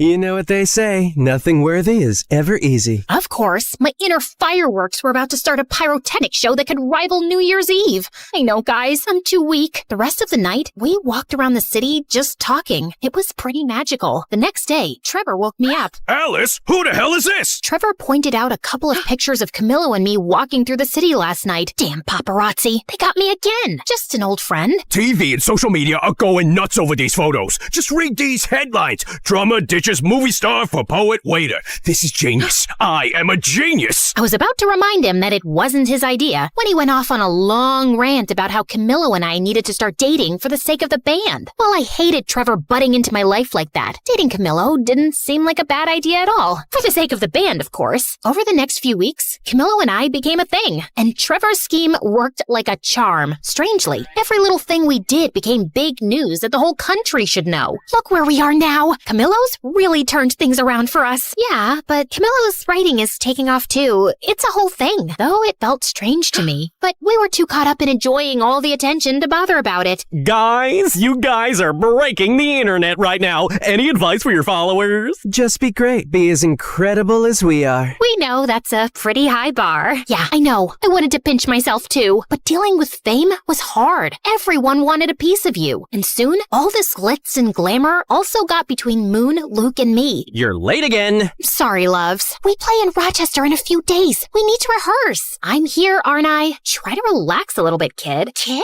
We've done hundreds of shows. It's a walk in the park. It isn't just another show. It's our first home show since we left. Quan is even coming back from Korea with his new girlfriend for this. It has to be perfect. The mention of Quan and a girlfriend struck a chord with me. He had a girlfriend now? Who was she? Why didn't Moon tell me this earlier? Why wasn't he thinking of me? I was beyond angry. What the hell, Moon? Why are you throwing Quan and his girlfriend in my face? She was not throwing... This is clearly not about the show. Of course it is. What else would it be about? This is about you two being jealous of me and Camillo. This is about you not bearing to be under my shadow. Oh my god, you're completely delusional. Oh yeah? You two are completely... I couldn't think of a good enough adjective, so I simply stormed out. What I didn't realize was that Trevor was standing on the side, just watching the drama unfold. Don't stress. You don't need anyone. I think you could even go solo. What? I mean, everybody knows you're the heart of the band. You're gonna do great things by yourself. I just know it. Oh, shut up. I knew Trevor was trying to manipulate me, but he wasn't all wrong. The band thing was not working. We were always fighting, and I had Camillo. What was the point of continuing? Okay, let's do it. We decided it was best to keep it a secret until after the show in Rochester, which would be our last. I had fears, doubts, and a lot of anxiety, but Camillo managed to calm me down. I'll be right there at your side. Finally, the day of the show had arrived. My relationship with Luke and Moon was more strained than ever. To avoid them, I went to the side of the stage. The arena was packed. Everybody we knew was there. Luke's family, Moon's dad, even the goth girl was present. Wait, where's Dad? I tried to locate my father in the VIP and the crowd, but it was like finding Waldo. When even Camillo, who was supposed to bring Dad, didn't answer my calls, I started freaking out. Something felt really off. Soon after, Camillo called me from the hospital and told me there had been an accident. What? How? I was late. Then I saw your dad's accident on the way, so I followed him to the hospital. But your dad is fine. He's resting now. Why did nobody call me? They said they called his emergency contact. I'm on my way. I ran to the dressing room to grab my things. Guys, I have to go. My dad is in the hospital. Your dad? What happened? I explained everything, and despite our fight, Moon and Luke hugged me tightly. Alice, I'll drive you. Due to my shock, I hadn't noticed that Quan was there. He looked even more attractive than before. Quan, Snap out of it, girl. Let's go. Whoa, Alice, stop. The show's about to start. She needs to be at the hospital. Family comes first, always. As she said that, I felt horrible. They were my family, and I was backstabbing them. I don't care about your family. This is the most important show ever. We're gonna tape it for a movie. It's a farewell concert. Do you know how much money we're gonna lose? After saying it, Trevor closed his mouth so tightly that his lips seemed to have magnets on them. Farewell concert? Oh, it's not a big deal. Breakups sell well, and we'll have 3 products instead of 1. Both Luke and Moon looked at me. If looks could kill, I'd be 6 feet under right now. Dad, oh my God, are you okay? What happened? Oh, it's just a silly accident, but I'm okay. I'm coming to see you. What? All those people are there to see you. You're gonna play and rock that gig. But... No buts, Missy. Afterward, you can come see me. Not like I'm going anywhere. Rock it for your old man. Okay, Dad. I love you. You heard Dad, kids. Let's do it. It's showtime. We went on stage, and the tension was crazy. I could feel Luke and Moon's hateful glares. It was as if Cyclops from the X-Men was looking at me without his glasses. The show was about to start, but I refused to be like those old dinosaur rock bands where everyone hated each other. So I did something I never did. I stepped up to the microphone. No, don't freak out. I'm not gonna sing. Hi, Rochester.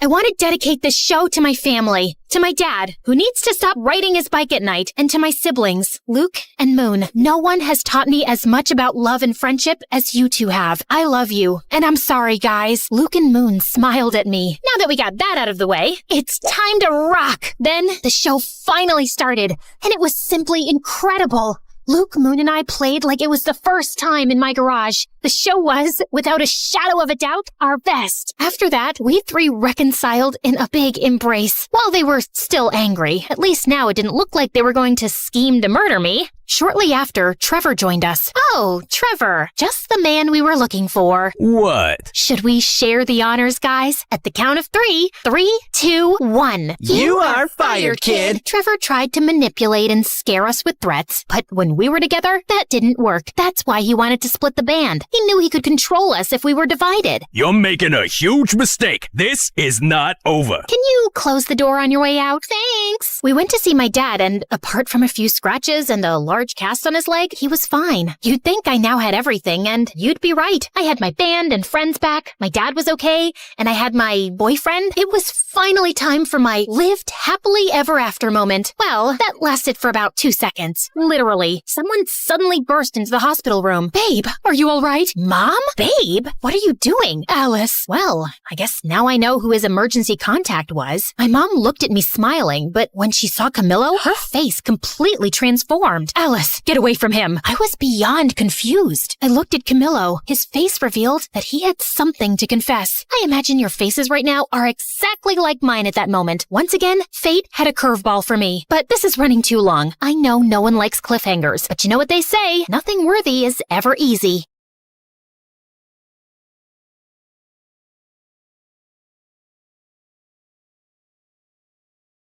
Lots of little kids say they want to be an astronaut when they grow up, but I was one of the only ones who actually did it. Hi everyone, I'm Marisol from Dallas. Please like and subscribe. Okay, So I wasn't technically an astronaut yet, but I was getting close. I've gone to space camp every summer since I was little. While the other kids were doing basic algebra, I was solving complex calculus equations just like the engineers at NASA.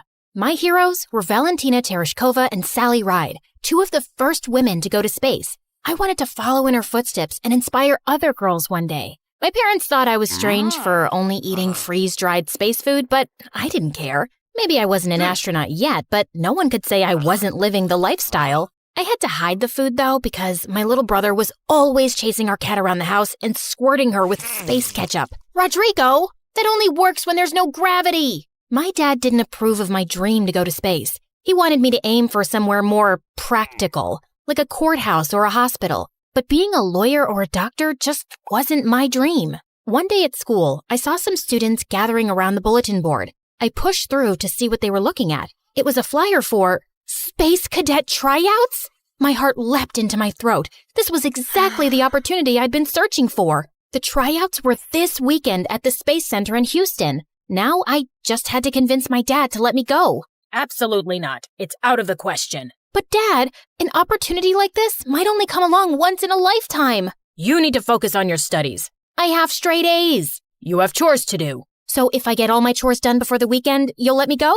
I could tell my dad was trying to think of another reason to say no, but I didn't give him a chance. Thanks, Dad. I mowed the lawn, trimmed the hedges, and vacuumed and scrubbed the floors faster than I ever had before. The house was spotless. But every time I told Dad I was finished, he just gave me a longer list of chores. Oh, so annoying. If he thought I was going to let a little housework stand in my way, he was sorely mistaken. Finally, I'd finished everything. My dad looked up from his newspaper and handed me another piece of paper. Dad, come on. I've done everything you've asked. This is getting ridiculous. Look at what you're holding. It was a bus ticket to Houston. This doesn't mean I approve, but a deal's a deal. Oh, thank you. That Saturday, as the bus approached the Space Center, I watched the launch pad come into view on the horizon. It was incredible. A piece of history right in front of my eyes. And there was Mission Control. Once we got inside, I got into my uniform and glanced around at the other cadets. There were about 100 of us. Most of them were boys. They looked tough, disciplined, almost like soldiers. But I was tough too, in my own way. I made my way towards one of the girls. Hey, is it okay if I sit here? Go for it. I'm Marisol, Jessa. This place is so cool. I can't believe I'm really here. No offense, but I'm not here to make friends. Sorry, I won't bug you anymore. Just then, an intimidating-looking officer approached, and a hushed silence fell on the cadets. My name is Commander McLean. I'll be your training officer. Out of everyone in this room, only 10 will make the cut for Phase 2 of training. If you fail, you'll be leaving at noon. That made me a little nervous.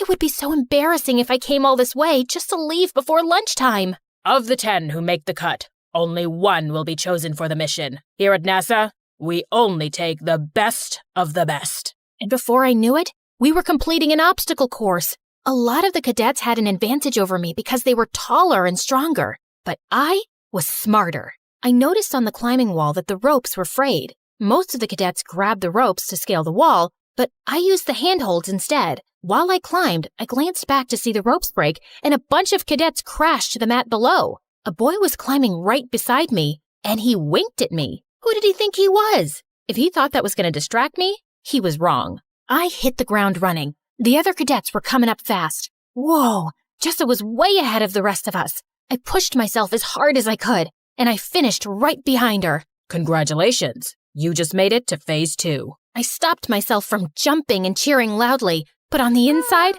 I was throwing a party. I glanced around to check out who else made it to Phase 2. Some really tall and athletic cadets were still here, which wasn't surprising, and the boy who had winked at me.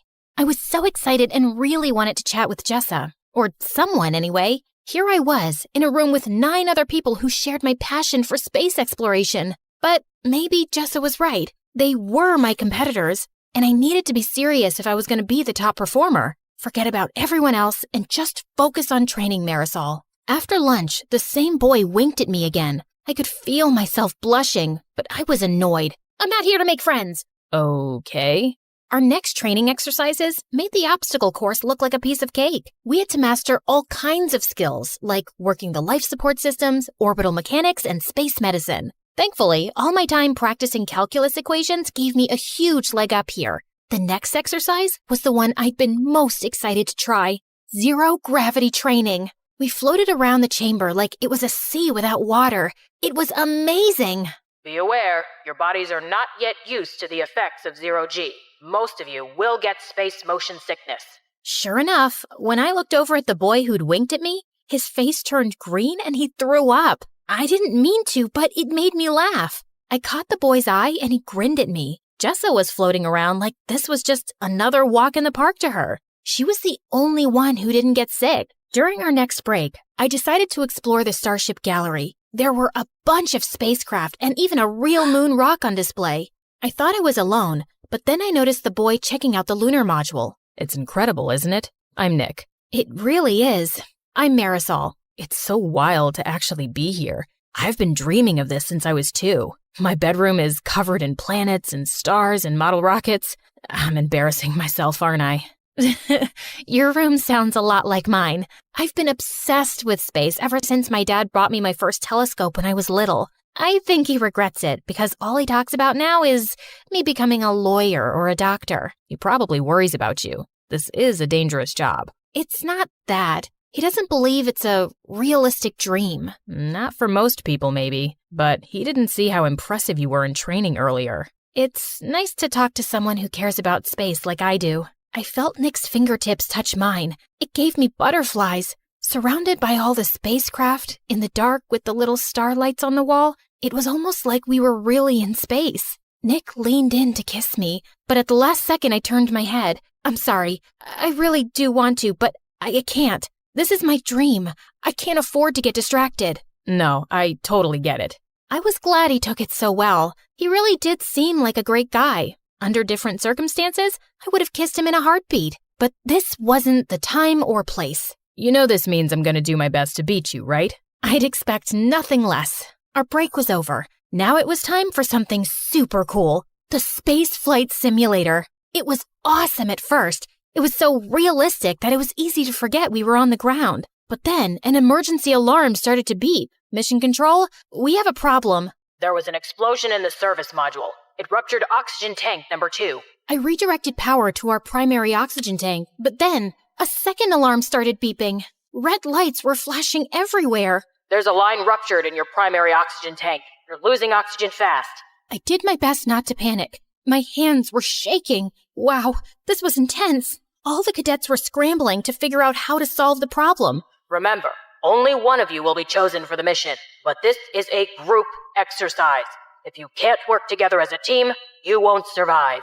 Jessa and I locked eyes. Marisol, can you calculate how much oxygen we have left? On it. Nick, I need you to shut down all non-critical systems to conserve energy. Copy that. At our current rate, we'll run out of oxygen in 10 hours. That's not enough time to complete our mission. I'm going to try and bring us in for an emergency landing.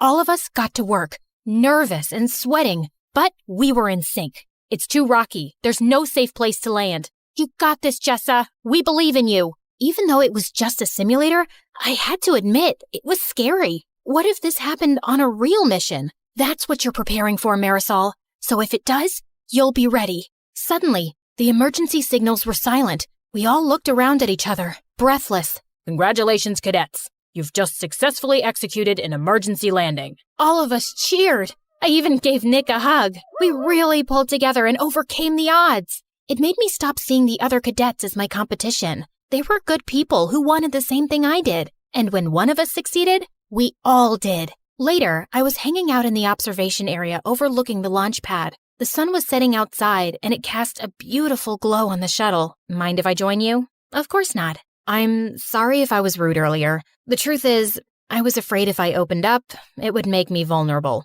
And it's already hard enough, especially for girls. I know what you mean. You really had my back in the simulator. We're a team. When one of us succeeds, we all do. Friends? Friends. You know, I think you have a really good chance of being chosen. Really? But you're like the best pilot here. I can't do math like you can. Let's make a pact. No matter which of us wins, or if neither of us do, we'll still support each other. Deal. The next morning, it was time for the announcement.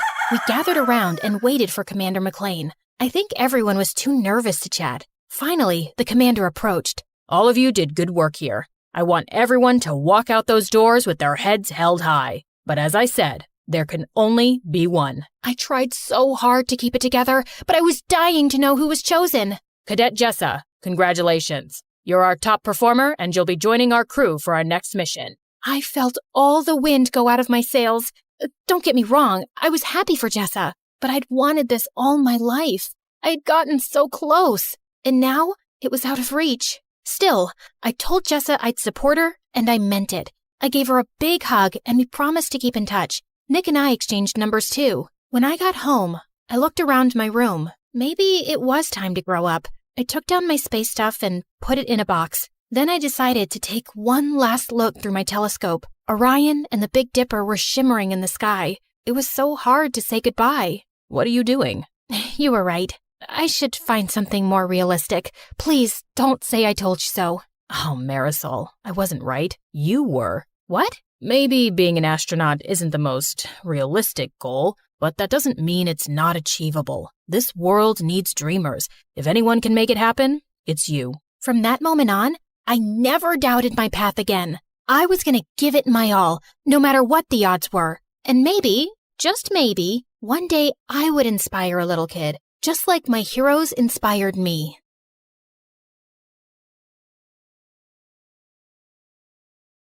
Hey friends, I'm Jessica from Pennsylvania. Please like and subscribe. I was born 2 minutes after my triplet sisters, Zoe and Dana. And even though we look alike, Zoe and Dana always made me feel different. They stuck together, wore the same outfits, and even had their own language, just so they could talk about me behind my back. Hosaka Gelago. Kosaka Gelaga Mene. What is the deal with you two? You sound so dumb when you talk like a duck. No, we don't. You're just jealous because you're not part of our cool club.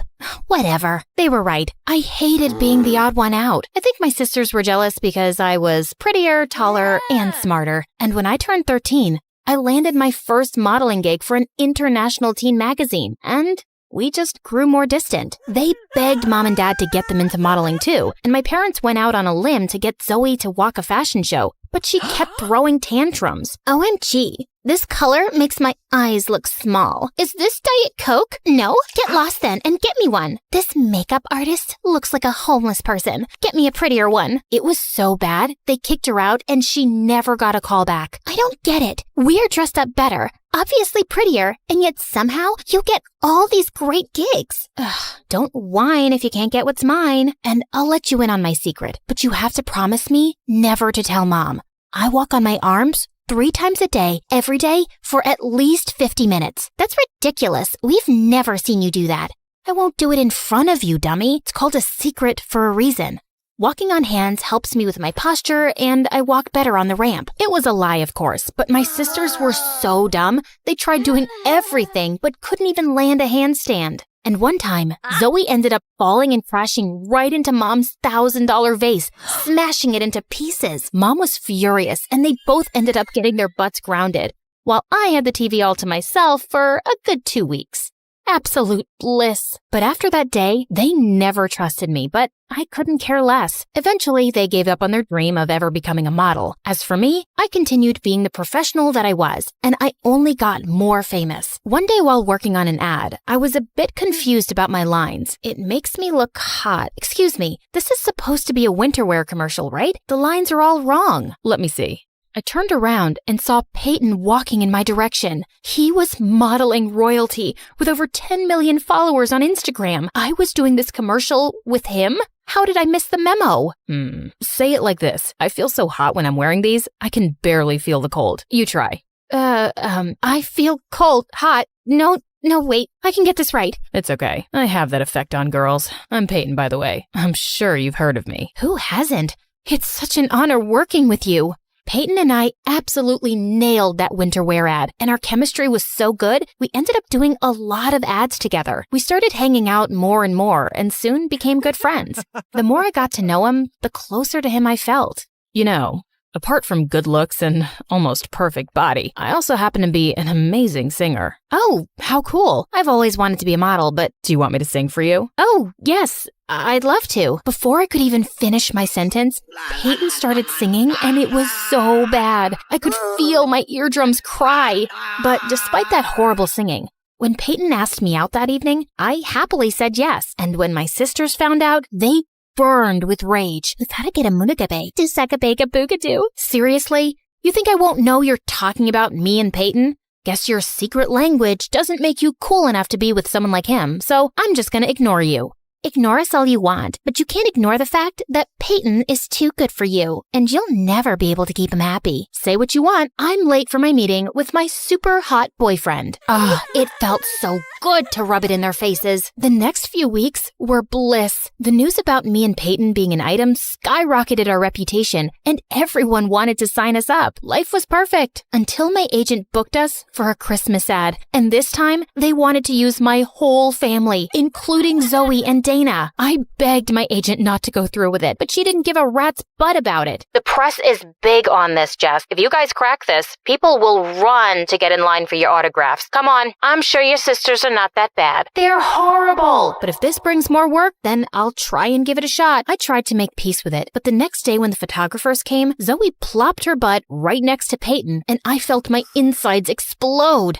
Every time Dana gave Zoe a look, Zoe whispered something in Peyton's ear, and they burst out laughing. What? What's so funny? Tell me too. Forget it. Your boring brain wouldn't get our jokes. It's okay, Jess. I'll just tell you everything later. And with that, Zoe whispered another joke to him. The photo turned out great and did a fab job at making us look like a perfect family. If only they could see my inner rage. As the photographer was packing up, I had some final paperwork to sign. When I looked up, Zoe and Peyton were nowhere to be found. I went to look for them outside when I found the two of them hugging. You know you can tell me anything, right? Thanks, Zoe. Feels like I can talk about anything with you. Thanks for being the perfect friend. Excuse me? I thought I was your perfect friend. Jess, that's not what I meant. Then what did you mean? Can you stop being so pushy? Jeez, poor Peyton is going through so much in life. Did you even know that he has a sensitive throat? He can't sing anymore. Oh, wow. Really? Newsflash, he could never sing. He sang like a toad with a throat infection. You want to be friends so bad? Then go ahead. But I'm done with all of you. Jess, wait. Oh, just leave her. You're better off without her. Peyton kept shouting at me, but I was super mad. The next morning, I was feeling a bit better, so I called Peyton, but he didn't answer. Instead, my agent called me up and gave me the shock of my life. The company we did the Christmas ad for loved Zoe and Peyton's flawless chemistry, and they want to go ahead with them. They want you off the project. Are you kidding me? She's the worst model ever. I'm really sorry, Jess. I was devastated beyond words and rushed to give Zoe a piece of my mind. But when I went to her room, I saw something interesting. Zoe and Dana were arguing over Peyton. You shouldn't keep him all to yourself, okay? We decided I'll get a fair chance to impress Peyton too. Really now? I don't think he's interested in anyone. I mean, look what happened to Jess. She's prettier than both of us combined, and he chose me over her. You don't stand a chance. We'll just see about that. Just stay away from him till I ask him out on a date, okay? Wow, at least they accepted I was better than them. But this was the first time ever I'd seen them argue. I thought this was the worst they could do. But a few days later at the success party of our Christmas ad campaign, Dana walked up to me asking if I'd seen Zoe, and the perfect idea struck me. I think I saw her go upstairs in the study. Oh, Dana, I think she's with Peyton. If I were you, I'd let them be. She's what? I'm gonna kill that witch. Dana looked like a raging bull as she ran upstairs, and of course, I followed. She opened the door dramatically, just as Zoe was about to kiss Peyton. Get your filthy hands off him. Oh my God, Dana, are you crazy? Get out. Not before you tell me what's happening. What do you think is happening? We're making out? And then Dana jumped on Zoe, and the two broke out in a huge fight. Peyton and I tried to separate them. But suddenly, Zoe lost her mind and somehow ended up smacking Peyton across the face. Oh my God, perfect. Peyton left angrily and Zoe followed him, while Dana ran and locked herself in the room. I celebrated with the team alone and managed to impress them so well, they gave me another individual project. That evening, as I went onto the porch to get some fresh air, I saw Dana sobbing silently. Here, drink this. It's vanilla milkshake, your favorite. What? Suddenly, she hugged me tightly and started sobbing inconsolably. I'm so sorry. I'm the worst sister in the world. Please, please forgive me. Ew, you got a booger all over me. Yuck, Dana. Sorry, it's just that I've been awful to you all my life. I even tried to get in the way of your career and love life, and look where it landed me. My life's a mess. No, it's not. Get a grip, girl. And why are you sorry now? Did you not think about the time you left me alone while you gossiped in Egyptian with Zoe? What? Your dumb secret language? Oh, that was actually nothing. We just said some nonsense to piss you off. It was Zoe's idea. So you're telling me there's no language at all? Man, you guys are evil. Wait, Jess, I know we've been really bad to you, but how about we join forces and get some good old-fashioned revenge on Zoe? You know you want it, and God knows she deserves it. And how am I supposed to trust you? You have to take your chances, but I won't let you down. I promise. I had to admit, that sounded pretty tempting, but I wasn't a spiteful person. Or maybe I was. Either way, I wanted Zoe to pay for butting into my life and stealing Peyton from me. So I agreed. The plan was simple. Every time Peyton and Zoe went out on a date, Dana and I would follow them and tip off the paparazzi to take the weirdest pictures, till one of them eventually got annoyed. It went on for days, till one day Peyton got so fed up that he turned to one of the photographers with a snarl. Come on, Peyton, how about a smile for the camera? How about this instead? Peyton punching the reporter and Zoe's smirking face was all over the papers and tabloids. He lost most of his contracts, and so did Zoe, since she only worked on his recommendation. Once their professional relationship was over, their personal one soon followed. Dana and I watched as Peyton came over to see Zoe. I can't get any work since that terrible night.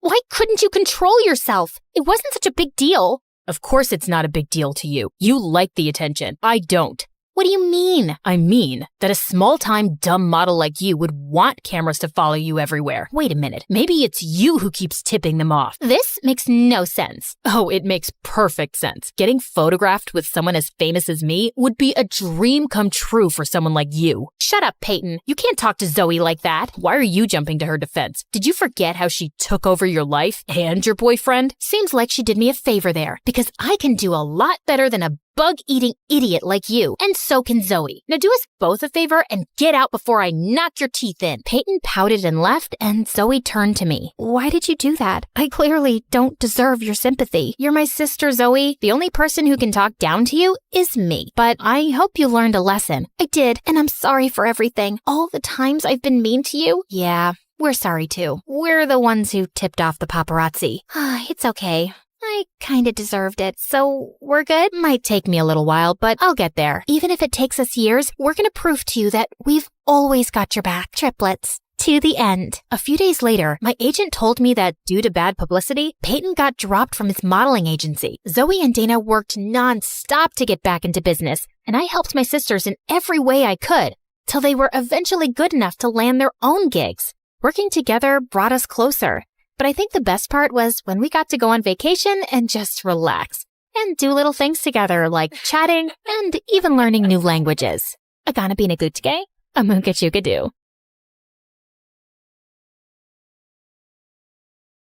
You could say that I was born with a brush and an eyeshadow palette in my hand. I was always obsessed with makeup, and I even sneaked into my mom and dad's room at night to practice on them. A little pink eyeshadow, some red lipstick, and glitter.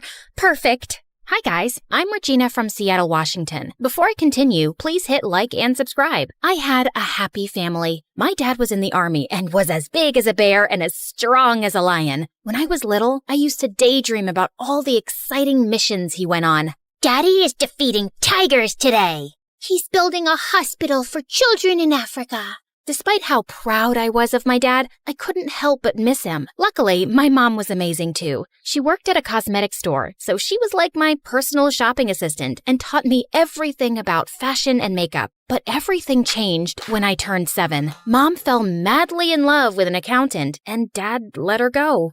Will Mom ever come back? I don't like to see her only through video calls. My baby girl, I know you're sad. But see, your mom is happy and will be happy too. I'll get a desk job and I'll take care of you from now on. But even though Dad was so sweet, he was an army man and he didn't know any better. So he would wake me up at 5 every morning with a trumpet to go for a run. He could only cook beans and sausage. And when it came to my hair, the brush is stuck. Ouch! Let's watch a tutorial, okay?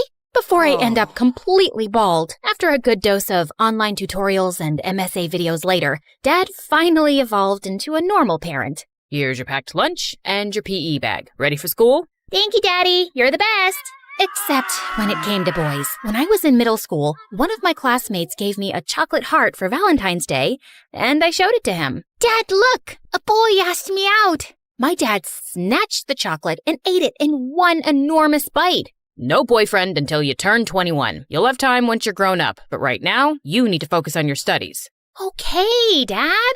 And the day after, the boy who had given me the gift transferred to another school. What if Dad scared him off? I felt furious about Dad and told Mom everything when she video called me. But suddenly, she hung up, and I realized it was because of her new husband, who didn't really like her talking to me. And gradually, she ended up only calling on birthdays and Christmas. I learned to live with it and got busy watching makeup tutorials and trying makeovers. But then, in my junior year, I met Simon, and he was so perfect. It was no wonder I forgot everything else, even my passion. I'm sure Dad'll change his mind when he sees him. Hey, Dad, I'm bringing a friend for lunch today, okay? Sure, bring her over. It's a boy. I expected Dad to explode, but he said nothing. Ooh, did he change his mind? But I was wrong. So wrong. When we got back from school, Dad opened the door without a smile and stared at Simon before turning back towards the kitchen. Your dad's kinda scary. Him? No, he's sweet. Fluffy! I dragged Simon into the kitchen. See? He made fried chicken. He likes you. Sit down. Sit down. But after he'd filled our plates, Dad grabbed a piece of chicken tight and, looking Simon in the eyes, he snapped it in half. Simon literally squeaked and shot to his feet.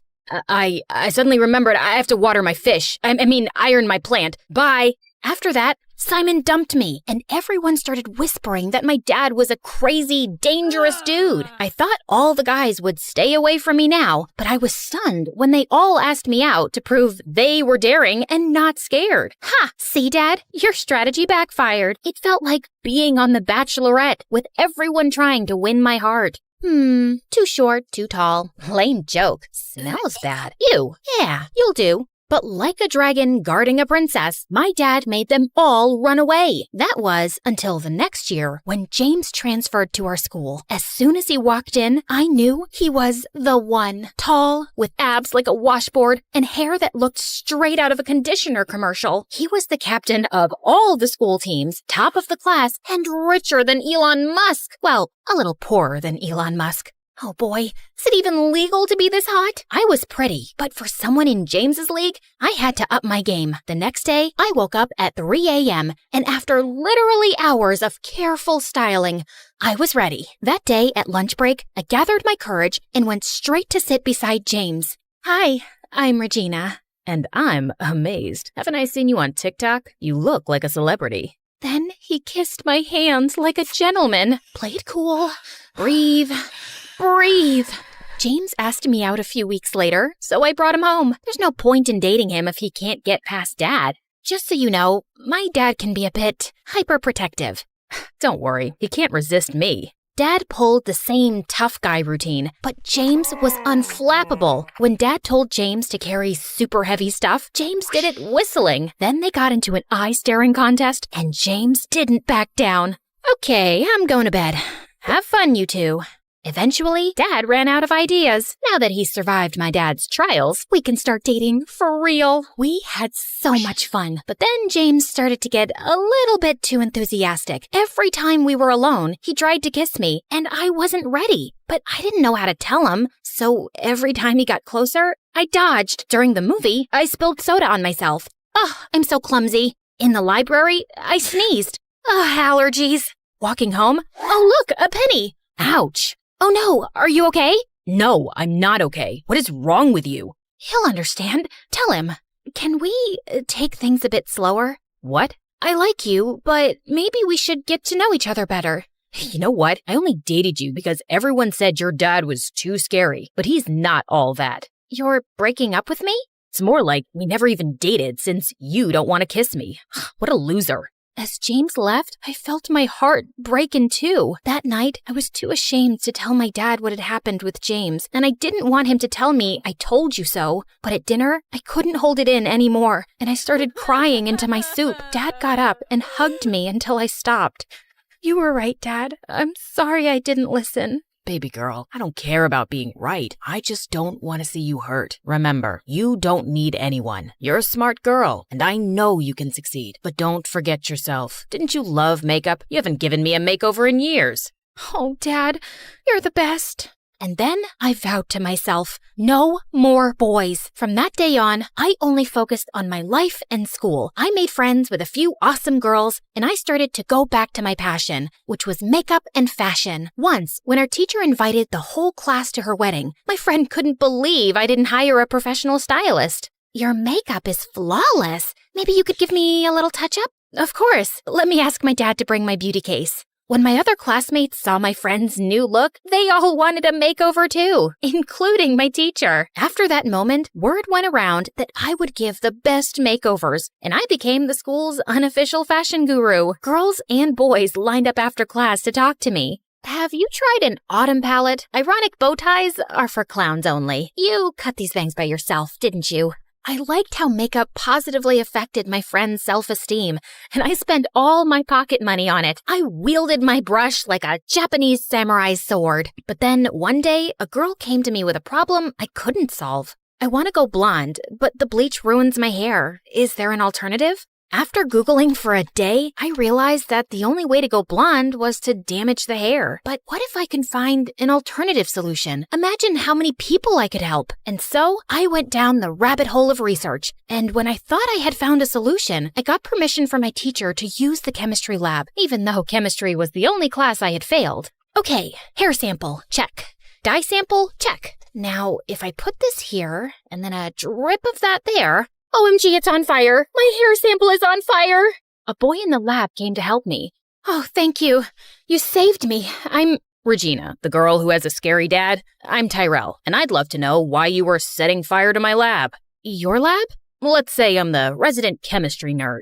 I looked at him. Pimples, thick glasses, bad haircut, and oh my god, are those khaki pants? Gosh, this guy really needs a makeover. But I wasn't in the business of giving unrequested advice, so I told Tyrell about my research instead. He gave me suggestions, and I realized that my love for all things beautiful was totally rooted in chemistry. Who knew science could be so glamorous? But no matter how much I wanted to learn, I kept messing up with chemicals. How did you do that? Instead of getting mad, he helped me fix it. In exchange for all his help, I offered to tutor him in English. Spanish was his first language, so he needed it. And I invited him to my house to do homework. Don't worry, Dad, he's just a friend. He's still a boy. Door open at all times. Yeah. Like I could fall for a guy like Tyrell. He's not my type. I needed to test all my beauty products, and since Tyrell was always around, I convinced him to be my guinea pig. One facial cleanser and haircut at a time, Tyrell turned into a hottie. You can't help yourself from turning frogs into princes, eh? But he's so cute now. No, don't think like that. You said no more boys. The more I tried to stop developing a crush on Tyrell, the more I realized how cool he was. Until he walked into the lab with a gorgeous girl at his side. Oh no, he has a girlfriend? Why does this feel so horrible? Hi? Hey, Regina, this is my older sister, and she's an angel investor for women's startups. I told her about your ideas, and she'd like to invest in them. I was so relieved to hear that she wasn't his girlfriend that it took me a moment to register the rest of the sentence. An investor? You deserve a lot of success. But you helped me out a lot. It's hard to say no to a beautiful and smart girl like you. Tyrell blushed to the tip of his ears, and I couldn't resist. So I kissed him, and he kissed me back. I thought I was just a friend. You can be my friend and my boyfriend. Really? But your dad. I'll talk to him. Tyrell was nothing like the boys I had been with before, and I hoped that he could see it too. But when I explained, he refused. If he really likes you that much, he can wait a few years. No, that's not fair. It doesn't have to be fair. Now, didn't I promise to take you to the mall? If you think you'll mollify me with some shopping, you're mistaken. Dad really seemed determined to make me forget, and he said yes to everything I wanted. But I had other plans. I texted Tyrell to meet us in the garage where we had parked. If I can't convince him by myself, maybe Tyrell will. But when we were in the elevator to get to the car, it suddenly stopped, and the lights went off. I switched on the torch on my phone and pressed all the buttons, but nothing changed. It looks like we'll be stuck here for a bit. Dad didn't reply. He was staring at the floor. Dad? He doesn't look so good. I'm sorry, baby girl. Dark, small spaces bring back bad memories. My chest. I feel like I can't breathe.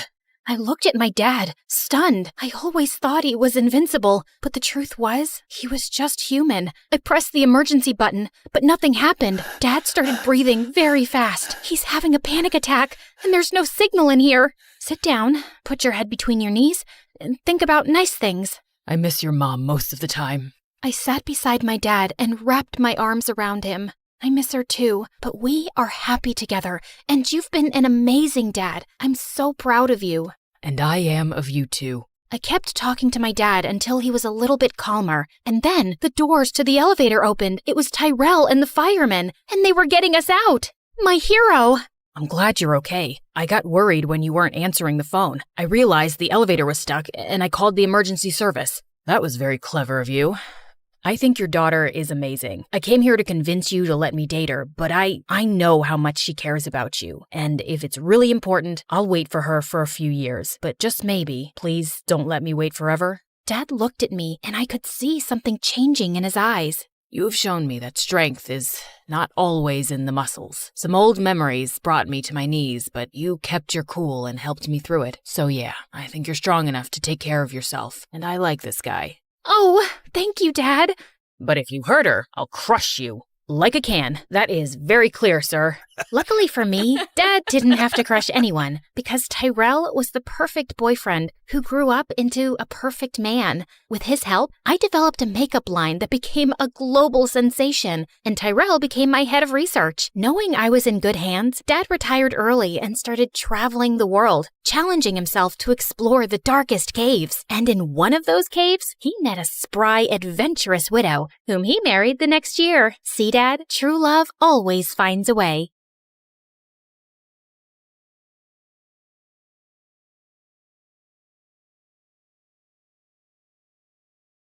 Hi, I'm Zoe, and I grew up in a small town in Iowa where nothing interesting ever happened. Till one day, someone moved in next door and my life turned upside down. Before I continue, please like and subscribe. Dad was a farmer, and as a kid, I always saw him struggling for money. So when I joined high school, I started working part-time to earn extra cash. That's also how I got my first guitar. At the end of the day, I would sit back playing songs from my favorite band, the Starboys. I wanna hold you in my arms and never let you go. You're the sunshine that I want, that makes my life flow. These guys were like California's BTS, only more popular, especially their songwriter and lead singer, Nico. He was so mysterious though. He didn't even have a social media account and hardly came to interviews. But my favorite was Dylan, the other singer in the band. I had his posters everywhere in my room, and I prayed every night I could meet him just once. I must have prayed extra hard because a week after my 19th birthday, a huge truck pulled up at the house across the street, and 4 familiar boys jumped out of it. Now that's what nature and isolation smells like. The only thing I can smell is cow dung. You couldn't find a better place to lay low, Nico? The heat here is making my butt sweat. We need some time away to concentrate on our music, and this place is perfect. Now get in before someone spots us. All 4 boys hurried inside while I just stood there dumbfounded. What the freaking fruitcake? The Starboys were gonna be my neighbors? I could scream my lungs out. The next morning, I got up extra early to bake some cookies and hurried next door to welcome the new neighbors. Okay, stay cool. It's just Dylan. Dylan, the love of your life. And no, Dylan. Just Dylan. I tried to stay calm, but then Dylan opened up and I jumped on him. Oh my god, it's you. It's really you. Are you for real? Can I touch you? Who are you? Oops, sorry. We haven't met. I mean, I've met you in my dreams lots of times, but you obviously don't know me. Before I could finish, someone pulled me inside and pinned me to the wall. Nico! Who sent you? Which newspapers? Spill or I'll call the police on you for trespassing. Zoe, neighbor, cookies, baked, love Dylan, huge fan. I can't breathe. So you're not the paparazzi? No. Now, can you move away? Your cologne is too strong. It's giving me a headache. You might not be the paparazzi, but you can still go around telling people we're here. We can't risk it, Dylan. Let's pack our bags and go. No, please. I won't tell a soul. Just let me hang out with you guys. I'm your #1 fan. I can do anything. Cook, clean, play guitar. You name it. I'll be your Snow White, but not as white. I can even entertain you with my very professional magic tricks. Now watch this carefully. I'm gonna pull this tablecloth and everything will stay just as it is. You have to be quiet. Let me concentrate. Abracadabra! I pulled the tablecloth, feeling confident. But I guess I pulled it too hard and everything came crashing down. It doesn't always work. But, yeah, not a magician.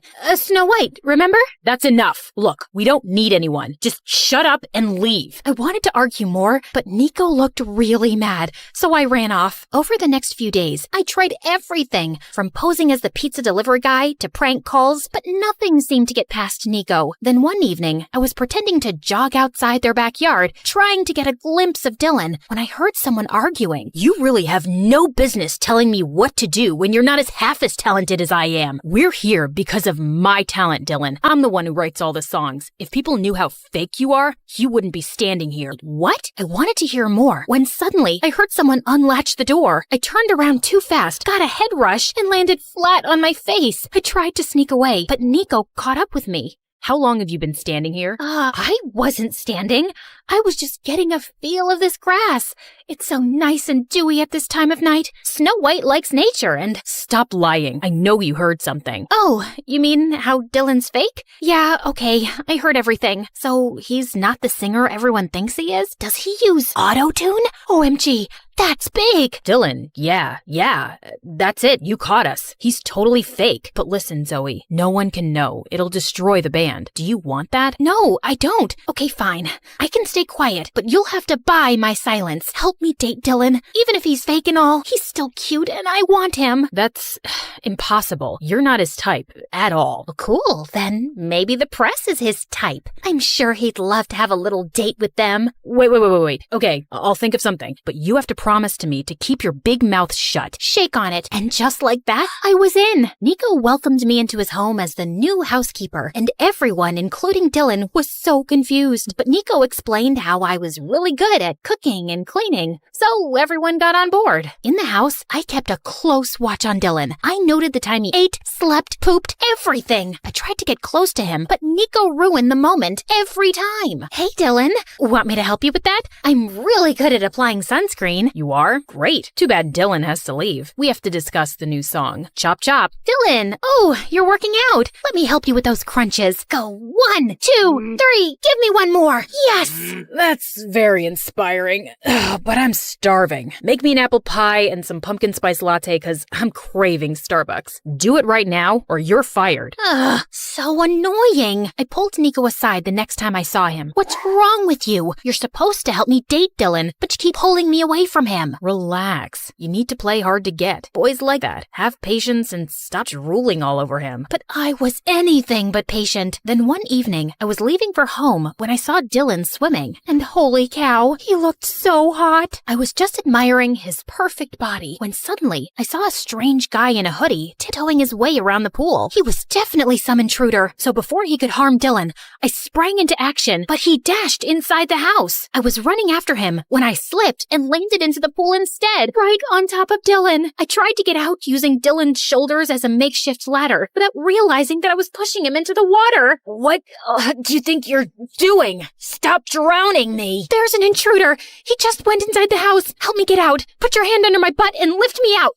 Now! What? You're crazy. Dylan got out of the pool and stormed inside, and I followed. Fire this stupid girl or I will. What's wrong? I saw an intruder run in just now. I'm sure he's hiding here somewhere. We We need a game plan. You two go that way. Nico, you go to the right, and Dylan and I can search the bedrooms. Zoe, we've been here the whole evening, and if there was an intruder, we would have seen him. But I just saw him come in. You're hallucinating, weirdo. You've ruined a perfect evening, so thank you and go away. As Dylan left angrily, Nico turned to me with a towel. I swear I saw someone go in, Nico. Or, I don't know, maybe I was imagining things. I mean, sometimes I see little pixies flying here and there at night. And we all know pixies aren't real, right? Oh God, I messed up everything. Dylan hates me. The Snow White plot isn't working. He doesn't hate you. He's always been a little short-tempered. How am I supposed to win him over when he doesn't even look at me? And you're not helping at all like you promised. I told you to be patient, but I guess that was clearly a mistake. Hold on, give me your phone. Ew, Zoe, what is this? Oh,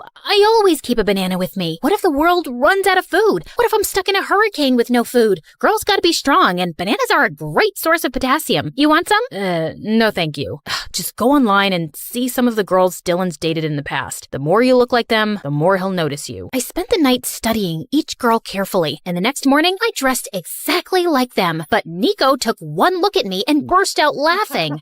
What is wrong with your face? You look like you were in a bar fight. It's called makeup, and you're the one who asked me to dress like those bimbos in the pictures. You've clearly done a fab job. Come with me. We went to the mall with Nico in sunglasses and a baseball cap, and he started picking out clothes like crazy. I was trying them on when he got a phone call and left. When he came back, he looked really tense. We need to leave now. Thanks. We'll take them all. What? These clothes are worth both my kidneys and a good chunk of my liver. And why are we leaving? Don't ask questions. Just do what I say. Nico threw some cash on the counter and we left in a cab. I tried asking him what happened, but he didn't respond. Instead, he got off somewhere in the middle of the road before asking the driver to drop me back home. What was that all about? The next morning, I was still thinking about what happened with Nico, but then Dylan walked up to me and I lost track of everything. Hey Zoe, you look nice today. What are we having for breakfast?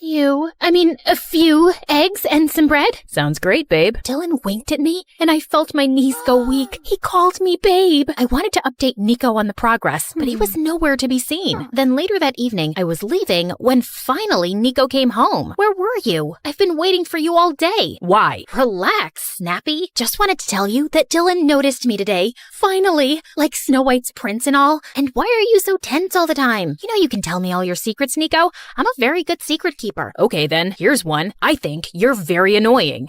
That's not a secret. You make that pretty obvious. Give me more. I'm busy, Zoe. We'll talk later. Nico didn't talk to me for a couple of days, and I was getting really distracted and impatient. I guess Nico noticed because a few days later, he told me that the boys wanted to go for a hike, and he'd convinced Dylan to take me with them for directions, so they won't get lost. Here's your chance to get on Dylan's good side. And for that, we need to work on your conversation skills. They're horrible. What are you saying? I'm a very interesting person. Yeah, if interesting and crazy mean the same thing. That's not very informative. Look, all you have to do is act shy around him. Say something romantic. Like this? Nico, your eyes remind me of my dead grandmother. Calm and pretty. Dead grandmother? Really? Try this. Your voice is like a warm hug on a chilly day, and your laugh is like a symphony of joy that fills my life. I'm addicted to the sound. And can you try not to have feathers and leaves stuck in your head? Nico tucked a strand of hair behind my ears and then walked away, and I felt something strange in my tummy, but it was probably that expired tuna I'd eaten the night before. On the day of the hike, I did everything Nico asked me to. Acted shy, kept quiet,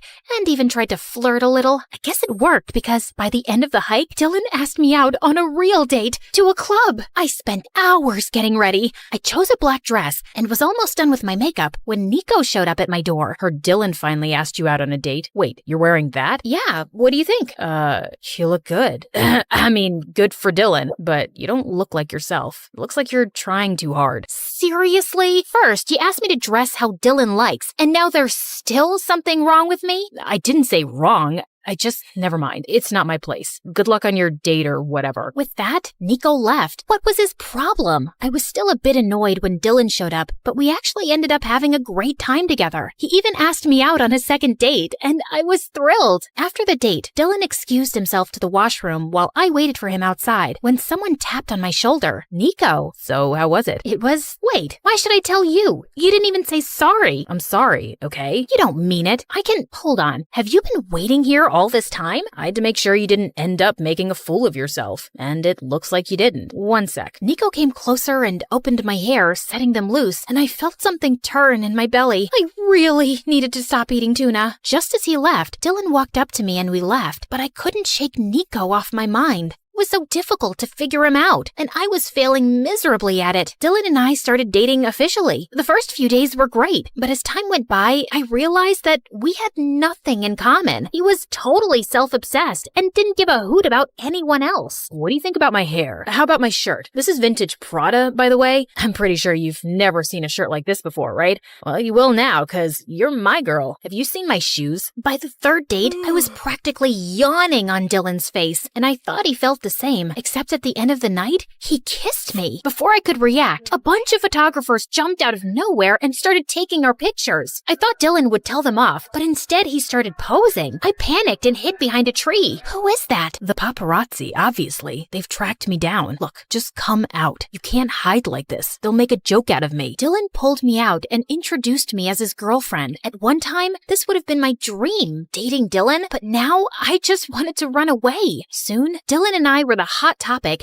and everyone wanted to know about the poor girl he was dating. We were constantly getting interviewed, and it was exhausting. Does Dylan snore while sleeping? Do I look like his mother? How am I supposed to know? Are you dating him because he's rich or because he's very rich? Are you talking like this because you're dumb or because you're really dumb? Calm down, babe. We fell in love. Although I must say, Nico tried his best to sway her. She's so pretty, I wouldn't blame him. And he always wants what I have. Obviously, I'm better, and that's why we're together. That's not true. Nico, oh, look at the time. I'm late for practice. Before I could say more, Dylan rushed us out of the interview. Why did you lie about Nico and me? He'd be so upset. You think I care? And you're supposed to be my girlfriend, so you should be on my side. I didn't know we were choosing sides. I thought you guys were a team. Team? Nico's anything but a team player. He's nothing like what he seems. You aren't either. With that, I slammed the car door and left. I was furious at the way Dylan was behaving, and I knew in my heart that I didn't want to be with him. I wanted to talk to Nico about it, but for the next few days, every time I tried, he'd make up excuses about being busy with his songwriting and just walk away. Then one day, I was coming out of the grocery store when I noticed Nico sitting in the coffee shop across the street. I was on my way to him when suddenly, a black van screeched out of nowhere and two men in dark suits grabbed him, pushed him inside, and left. Nico was getting kidnapped. I stood there horrified for a few seconds, and then my brain sprang into action. Hey, can I borrow this bicycle? No? Never mind. I'm taking it anyway. Stop crying. It's important. Okay, so it was a really small bicycle, but it did the job. I pedaled with all my might and didn't stop till I finally saw the van. Get out now and release Nico, or I'll kick your butt to whatever prison you came from. Step away from the car, you freak. You've damaged it. And I'll do a lot more than that if you don't let Nico go, you kidnapper. Mommy, who's this crazy lady? Wait, this wasn't the right van? Dang it. I apologized and ran home immediately to inform the rest of the boys that Nico had been kidnapped. But as soon as I got there, everyone was gone. Like all their stuff was gone too. I tried calling Dylan, but he didn't answer, and neither did anyone else from the band. Had something happened to all of them? I decided to wait another hour before informing the police. But I guess I dozed off because when I woke up, it was morning already. I rushed downstairs to Dad watching the TV, and what I saw next was the most shocking news of my life. The news report said that Nico had faked his voice and had hired someone else to sing in his place. In fact, he never sang at all. He was just a songwriter. That was not true. Dylan was the one with the fake voice. I needed answers, and since no one was giving them to me, I decided to take things in my own hands. I knew it from the news that the Star Boys were holed up in a hotel in California, so that's where I was going. Hey, Dad, can you feed the chickens and make sure the pig doesn't run away again? I need to be somewhere. It's important. Okay, thanks, bye. I reached the hotel, but the place was bustling with media. Somehow, I made my way to the reception. Luckily, the staff recognized me as Dylan's girlfriend from all the useless interviews I gave with him and led me to their room. What are you doing here? First, I'm here to dump your sorry butt. And second, how dare you frame Nico and spread false news about him? It's you who's fake. You hired someone to sing in your place. You're the liar here. Calm down, you walking carnival. The only liar here is your beloved Nico, and you're about to find out why. I turned around to see Nico on TV with the same intruder guy I'd spotted in the boys' house. The news you've all been hearing is true. Everyone knows my dad's a big music producer who gave us our first break, and I wanted to take the top spot as the lead singer for myself. But I can't sing a note, so I hired this guy to do it for me. I'm ashamed of lying to my audience and my fans for so long, and I have no excuse except saying that I was young, naive, and stupid. I ask you all to forgive me, and also, I'm quitting the band. He's quitting the band? He can't. He writes all our songs. Aw, you're scared you'll have to actually prove you're better than Nico now? Dylan glared at me angrily, but I ignored him and left. But I was still reeling with shock at the truth. All of social media exploded with Nico's news. People were calling him a liar and a cheat. Even his dad was facing backlash. It was a huge mess. I was still shaken as I left for home that evening. When I got there, I saw Nico waiting on the porch for me. Nico, what are you doing here? And how are you? What do you think? I messed up big time. At least you're okay. First, I thought you were kidnapped. Then I thought Dylan had framed you. Then I found out you're a big fat liar. It's been a lot to process, man. About that day at the coffee shop, those guys you saw, they were my dad's bodyguards. I messaged Dad that I wanted to come clean, and he came down here immediately to talk me out of it. And that's all. I wasn't getting kidnapped. But yeah, you're right. I am a big fat liar. But Nico, why did you lie? Because I was stupid and spoiled and wanted popularity. And then I got addicted to it. But over time, it can become a huge burden living a lie. You feel like you've lost yourself. And then I met you, and you're the most original person I've ever seen. You inspired me to be more myself. And I should have never asked you to change for Dylan. Yeah, I'm an inspirational person. People tell me that all the time. In fact, when I was a kid... I'm still talking? Sorry, go on. Wait, I'm feeling a little itchy. Can you please scratch my back for me while you talk? What? Fine. Basically, what I'm trying to say is that I like you, Zoe. I did almost from the start, but you always had your heart set on Dylan, so I stayed quiet. And now I think it's too late. What's late? Oh, you mean your confession? You know why I keep a half-eaten banana in my pocket, Nico? It's because I'm always prepared for the worst. And also because I'm always hungry. Anyway, the point is, I like you too, Nico. And I wish you would have told me the truth. But it's not always easy, and I get that. I think you were really brave to do it publicly. I mean, your career's tanked, but it was an admirable thing to do. So, you're saying you forgive me? Well, depends on how good of a kisser you are. Let's find out, shall we?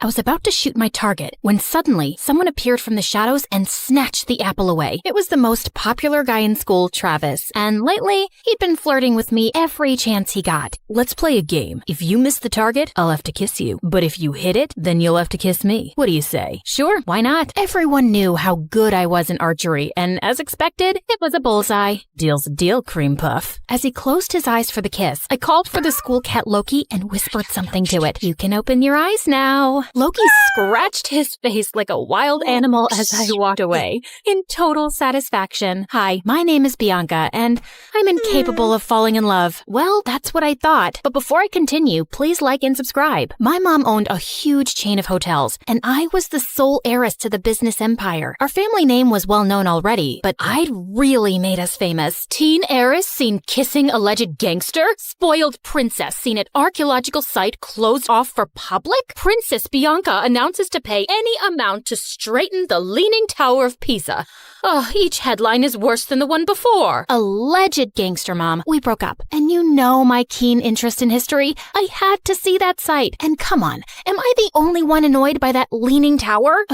When will you ever get serious, Bianca? I have a private jet to catch, but we're not done with this conversation. Yes, go to your meeting, Mom. You didn't even remember to wish me a happy birthday, but I was still celebrating in style. I was having a huge birthday party at the newest club in town, but my night was ruined when I saw an uninvited guest, Travis, and he was approaching me and my BFF Carmen, as if he was God's gift to women, despite that scary face. Hey, sugar lips, wanna dance? Aren't you supposed to hate me for making you look like Frankenstein? What's love without a little pain? And I adore your feistiness. He was all over me the whole night. Eventually, I had to make Carmen distract him and try to escape, but he noticed and followed me like a madman. I'm not done with you, my love. I turned around a corner and opened a VIP door at the end of the hallway. There were some men in suits playing poker, and they all turned to me like I was an alien. Oopsie, wrong room. Thought it was the toilet. But may I say, sir, your jacket is really cool. Very vintage 90s. Michael Jackson kind of vibe. Okay, I won't bother you guys.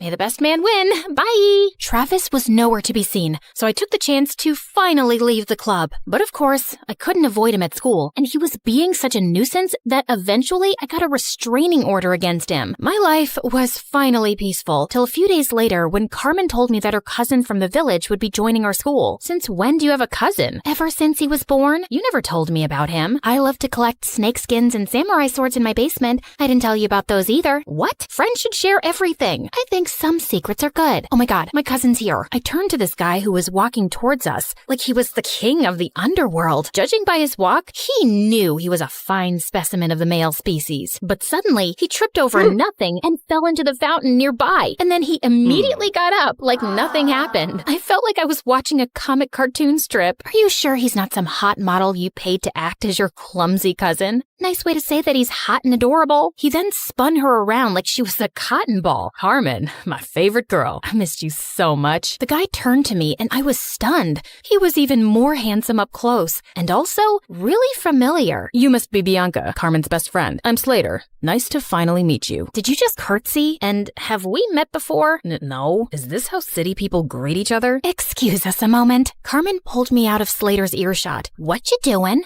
Talking to my best friend's cousin? Why does that require you to bring your face so close to his? I just thought he looked really familiar. What's your problem? I just think you're finding an excuse to flirt with him. Now listen up, Bianca. You're never serious about any boy, and you just play with their feelings and dump them.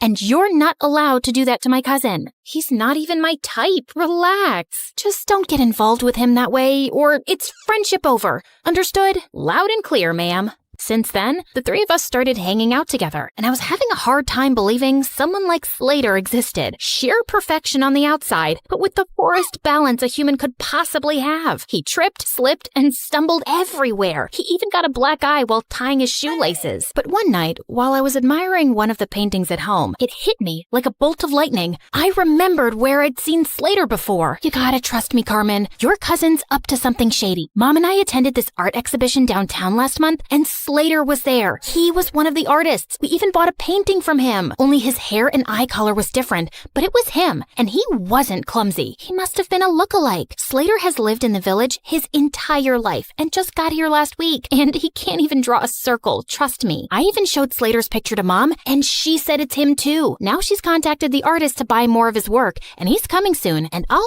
finally know the truth. You just need to give yourself something to be excited about. Do what you want, but you're wrong. A couple of days later, the artist called Mom to say that he had to go out of town and he'd come to meet her next month. How convenient. I decided not to say anything to Slater and try to get to the bottom of his secret identity. He was always hovering around me and Carmen like an annoying fly. He was sure to slip up at some point. I'd be watching him. But one day, I was spying on him at the gym, and after seeing him miss the 100th basket, I got really bored. I decided to skip the rest of school that day to get a manicure. As I was walking to my car, a van suddenly stopped next to me. Good day, child. Would you please buy some apples from me? I run an orphanage, and I'd like to get some toys for the children. Sure thing. Just give me a basket and I'll give you 100,000 bucks. I was about to take the basket from her when Slater suddenly popped out of nowhere and crashed into me. Hey, you. Who do you work for? Show me your ID. The poor lady looked terrified and just drove away. What the heck was that? Didn't your parents ever tell you not to take candy from strangers? What if she was trying to poison you? Dude, those are apples, not candy. And who am I? Snow White? And that cute granny is trying to poison me because I'm the fairest girl in all the land. This isn't funny. You don't know how dangerous some situations can be. Oh, please. I swam with sharks last year and jumped off a hot air balloon when it malfunctioned. I laugh in the face of danger. And that lady just wasn't dangerous. I know you're from the village and probably think everyone in the city's evil, but please stop being a weirdo. But Slater just got weirder. Like another time, the three of us were at a restaurant, and as soon as the waiter served our order, he started sniffing mine. If you wanted me to completely lose my appetite, you succeeded. What's wrong with you? He also started sniffing his food and Carmen's. That's how we do it in the village. The first whiff of food tells you everything you need to know. About what exactly? About how organically the food was grown, if the farmer sang to his crops and cows.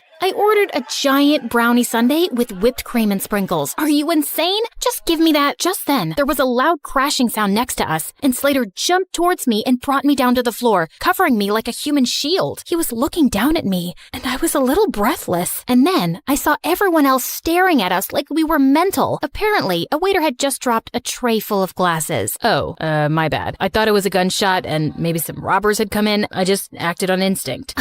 Wait, let me get this straight. So you thought it was a dangerous situation and your first instinct was to save Bianca? Hello, what about me? Your own flesh and blood? Slater muttered some apologies while Carmen kept scolding him, even if he was crazy. It was really sweet how he tried to protect me. One weekend, Carmen told me that the cheer captain was throwing a party, just for the cheerleaders and all the boys. I felt curious to see how Slater would act at parties with other girls, so I dashed over to the venue and spied from the bushes. But I couldn't spot him anywhere. I knew how girls looked at him. He was probably surrounded by the cheerleaders. Well, what did I care? I took this opportunity to practice my amazing singing. I can buy myself flowers, write my name in the sand, talk to myself for hours, say things you don't understand. Suddenly, I heard a sound right behind me. Slater, what are you doing here? Same question for you. I came here to sing flowers, 'cause there are flowers here. Duh. What about you? It's too loud inside, and everyone was acting wild. It was scaring me. Just then, a huge bug came flying at our faces, and Slater tried to smack it away, but he ended up slapping me instead. Oh my god, I'm so sorry. My hand is so stupid. Bad hand. Gosh, Slater, why are you so freaking clumsy? I don't know, just born that way, but I get even clumsier around you, 'cause attractive girls make me nervous, and you're the most beautiful I've ever seen. What do you mean? You know what I mean, Bianca. It suddenly hit me. He was attracted to me, and that could make things complicated. I had to avoid him from now on before Carmen could misinterpret things and unfriend me. But the very next day, I caught him in the janitor's closet with his butt stuck in a mop bucket. Jesus, what have you done this time? Can you just help me, please? I think I got a cramp. As I pulled him up, our lips accidentally touched, and my tummy fluttered. Just then, someone gasped from the door. Carmen! Girl, it's not what you think. I followed her to an empty classroom and tried to explain. I swear, there's nothing romantic going on between us. He's too dumb and clumsy for me, and I'm certain he's a liar. Excuse me? That's my cousin you're insulting. And you say these things, but I feel like you're attracted to him. Just don't get attached to him, okay? He's not right for you. Of course, duh. I already knew that, but I was a bit bothered by what Carmen said. Why did she think he wasn't right for me? A few days later, I was practicing archery alone when suddenly an arrow came flying from somewhere and almost hit me. I turned around and saw someone behind a tree. I dashed over and found Slater. What are you doing here? Trying to kill me now? No, what? What just happened? You happened, Slater. You nearly sent an arrow straight into me. You're a hazard to society. Oh God, I'm so sorry. I didn't realize my arrow came your way. I mean, I didn't even know anyone was here. I would never hurt you, I swear. But let me make it up to you with an ice cream shake. Come on, let's go. I wasn't finding his act convincing. Why was he always around me? He was beginning to seem as obsessed with me as Travis. And what if he tried to hurt me on purpose with the arrow? By the way, are you free tonight? I want to talk to you about something. Just you and me, alone. Okay, sure. But we're alone right now. You can't tell me over ice cream shakes? What ice cream shakes? Oh, yeah, that. No, tonight's better. I'll send you the pin location. Driver, I'll get off here. Thanks. See you later, Bianca. And then he just jumped out of the car and walked away. This dude was so weird, but I was really curious about what he had to say. Later that night, I was surprised to learn where he was taking me. The rooftop of an old building. There was no elevator, so we had to climb 8 flights of stairs, and he was holding on to my shirt like a kid. Wait, what if he tried to push me down? Can you move away? I need some personal space. But what if I trip and fall down the stairs? You know how clumsy I get. Why would you invite me to a rooftop then, idiot? You'll see. When we finally reached the top, I was surprised to see a candlelit dinner. What's all this? Obviously a date. Were you expecting a crime scene? Didn't your cousin warn you about me? She did, but I just don't see why she's so against the idea of you being my girlfriend. You're beautiful and amazing. She was trying to protect you because I have a history of not being good with relationships. May I know why? why. And before I knew it, I just found myself opening up. Growing up, I saw how my dad broke my mom's heart and left her for another woman. Since then, Mom's not even the same person. She just buries herself in work. And Dad kind of broke my heart too. Leaving like that? I'm just afraid to let anyone come close. I know that you don't trust me, but I hope that someday you will, and I'll get to know you better. I feel like you're someone worth knowing. He looked at me earnestly and then started leaning in. I found myself closing my eyes, and when his lips touched mine, I felt something electric. Wait, that was a mistake, Slater. I care a lot about my friendship with Carmen. I can't. Okay, I understand. But later that night, all I could think about was Slater and that kiss. Maybe I could talk to Carmen and she'd come around, but I still couldn't shake off the idea that Slater was lying about himself. As luck would have it, Mom told me the next day that the artist was back in town and he was displaying his work at a gallery that night. Well, Slater wasn't going to be the only one in disguise. I went dressed up as someone completely different, and I was thrilled to see him. He might have a different style, but I was certain it was Slater. And as I was walking past him, I accidentally tripped and fell forward, scraping his arm with my pen. I'm so sorry. I'm not very good with the walking. Clumsy, like you people say. Oh, it bleeds. It's fine, miss. I'm okay. Excuse me. I need to use the bathroom. And the next day at school, Slater was wearing a full-sleeved shirt, just like I'd expected. So I spilled my juice all over him. Oh my God, you're wet. You'll have to change your shirt. It's fine. It'll dry up. No, you'll get sick. I won't. I'm as strong as a cow. I tried a few more tricks, but he was able to avoid all of them. I guess I just had to do it by force. After our classes, I followed him outside school, and just as I was ready to jump on him from behind, he turned around and pinned me to the wall. Bianca, why were you trying to attack me? How did you know, Spider-Man? And all I wanted to do was this. I pulled up his sleeve, and sure enough, he had a long cut on his arm. Ha! So you're really that artist. I've exposed you, you big fat... Suddenly, there was a growl behind me. I turned to see two guys holding two rabid dogs and pointing at us. Bianca, just run. Slater grabbed my hand and we ran like crazy from the dogs. After sprinting down several blocks, he pulled me into an old building and we ran up the stairs. We climbed all the way to the rooftop and we could hear those guys behind us. Okay, there's no other choice. We gotta jump. Excuse me? I must have heard you wrong.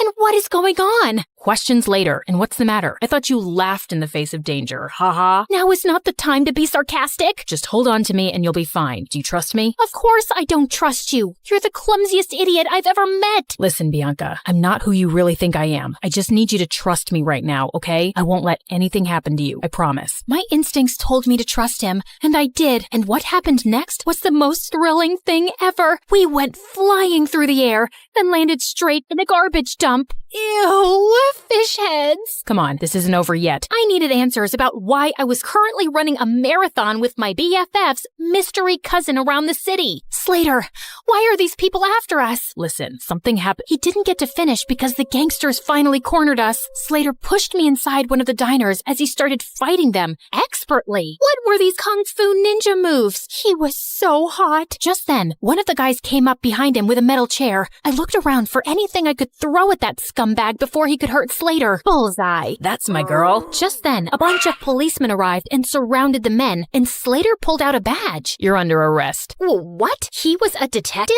As those jerks were being taken away, Slater finally told me everything, starting with how I unknowingly got involved with an international mafia gang. You walked in on them one night at the dance club and saw something you weren't supposed to see. You've been in danger since then. Oh, those guys. But I swear I didn't even see anything. They couldn't be sure of that, so you've been their target since. I was already in town looking for this gang and posing as an undercover artist, but when we found out that they were looking for you, I joined your school to be closer. We also thought we could catch them using you. You mean using me as bait? I didn't mean use you like that. We just knew they'd come after you. So that date on the rooftop, was that also a ploy to get the gang members there? Well, yeah, we had police hidden all over that building, but I think the gang realized it was a trap. Everything made sense now. He was just pretending to be interested all along so he could be around me for my protection and to catch the bad guys. I was just a mission for him. You saved my life. Thank you. I just did my job. I'm glad you're safe now. I gotta report to headquarters soon, so... Yeah, great job. Goodbye then. As I walked away, I suddenly felt sad and empty. And the next day at school, Slater was gone. I demanded more answers from Carmen. Slater really is my cousin. He became a detective at a young age, and he doesn't tell us much about his job. But after that restaurant incident where he was clearly protecting you, I asked him what was going on, and he said it was something related to you, but it was confidential. So that's why you didn't want us to get closer. Yes, because he was just here for his job, and he doesn't form attachments. I didn't want you to get hurt. I'm sorry.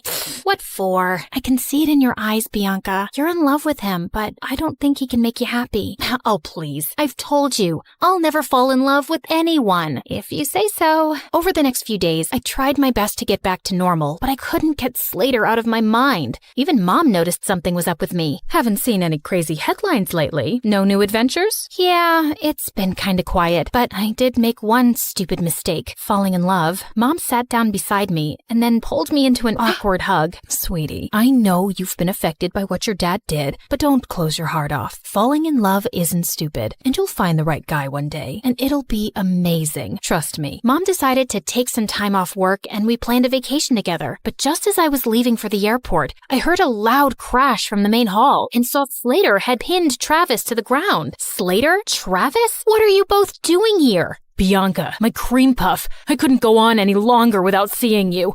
I can't live like this. You really need to tighten security around here. Found him crawling through the dog door. As Slater handed over a screaming Travis to the guards, he turned to me. Why are you here, Slater? Same reason as Travis, actually. I really missed you. Wait, where are you going? Sorry, can't disclose the location. It's top secret, so whatever you want, make it fast. I got another mission. Okay, so what is it? I need you to fall in love with me and be my girl. Oh, well, that sounds like it's gonna be a very hard mission. I'm not afraid of challenging assignments. He pulled me in for a kiss and then hit his forehead against mine. So you're naturally clumsy. Only when I'm in love.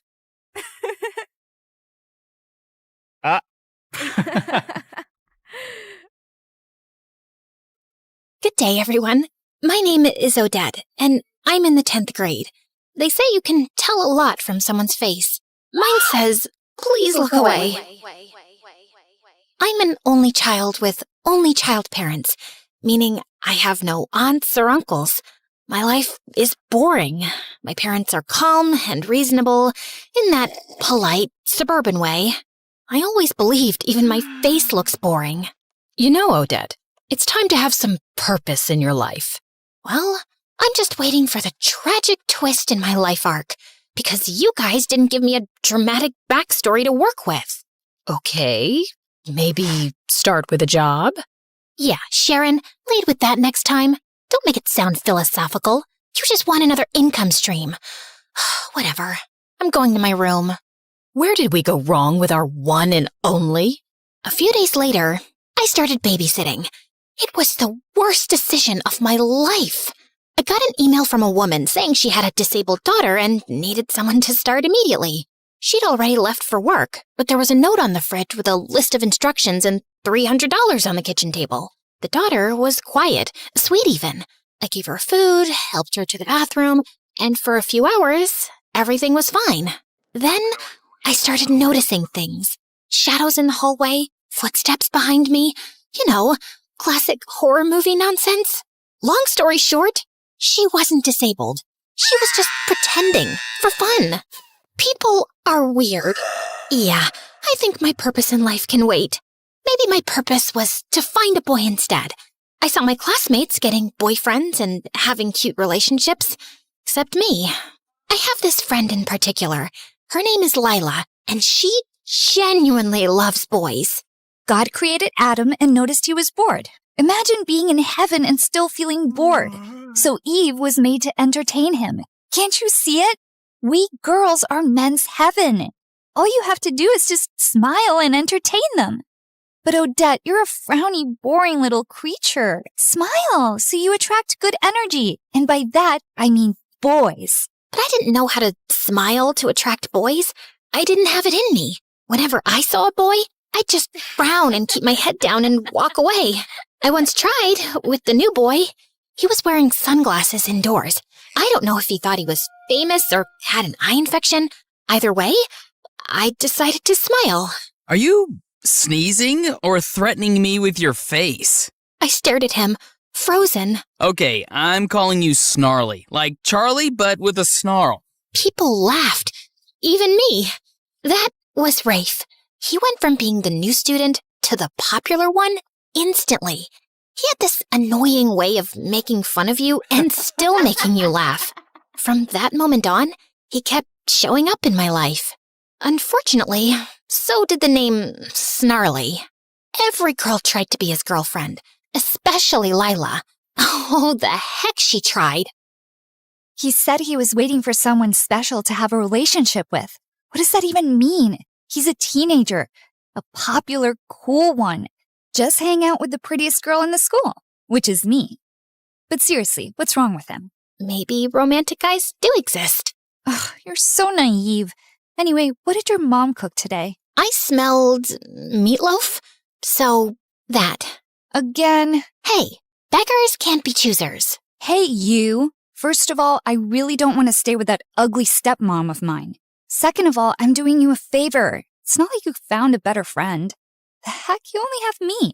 So shut up and get me some meatloaf. Lila didn't exactly have a calm life.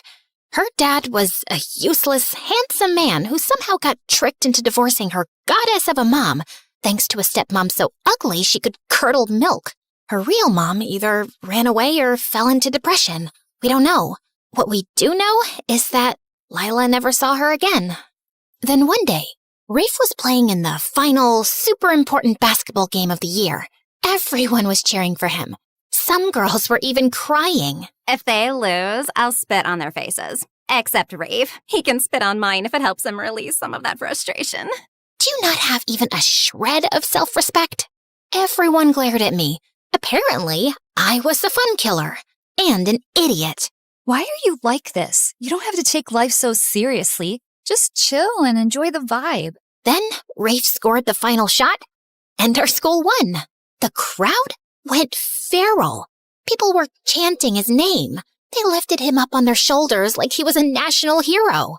But then Rafe asked them to put him down. His face was weirdly serious. He turned and looked directly at me. Then he started walking toward me. Everyone fell silent, even me. He looked deep into my eyes and said, Would you go out with me, Odette? The crowd gasped, but not the cute, supportive kind.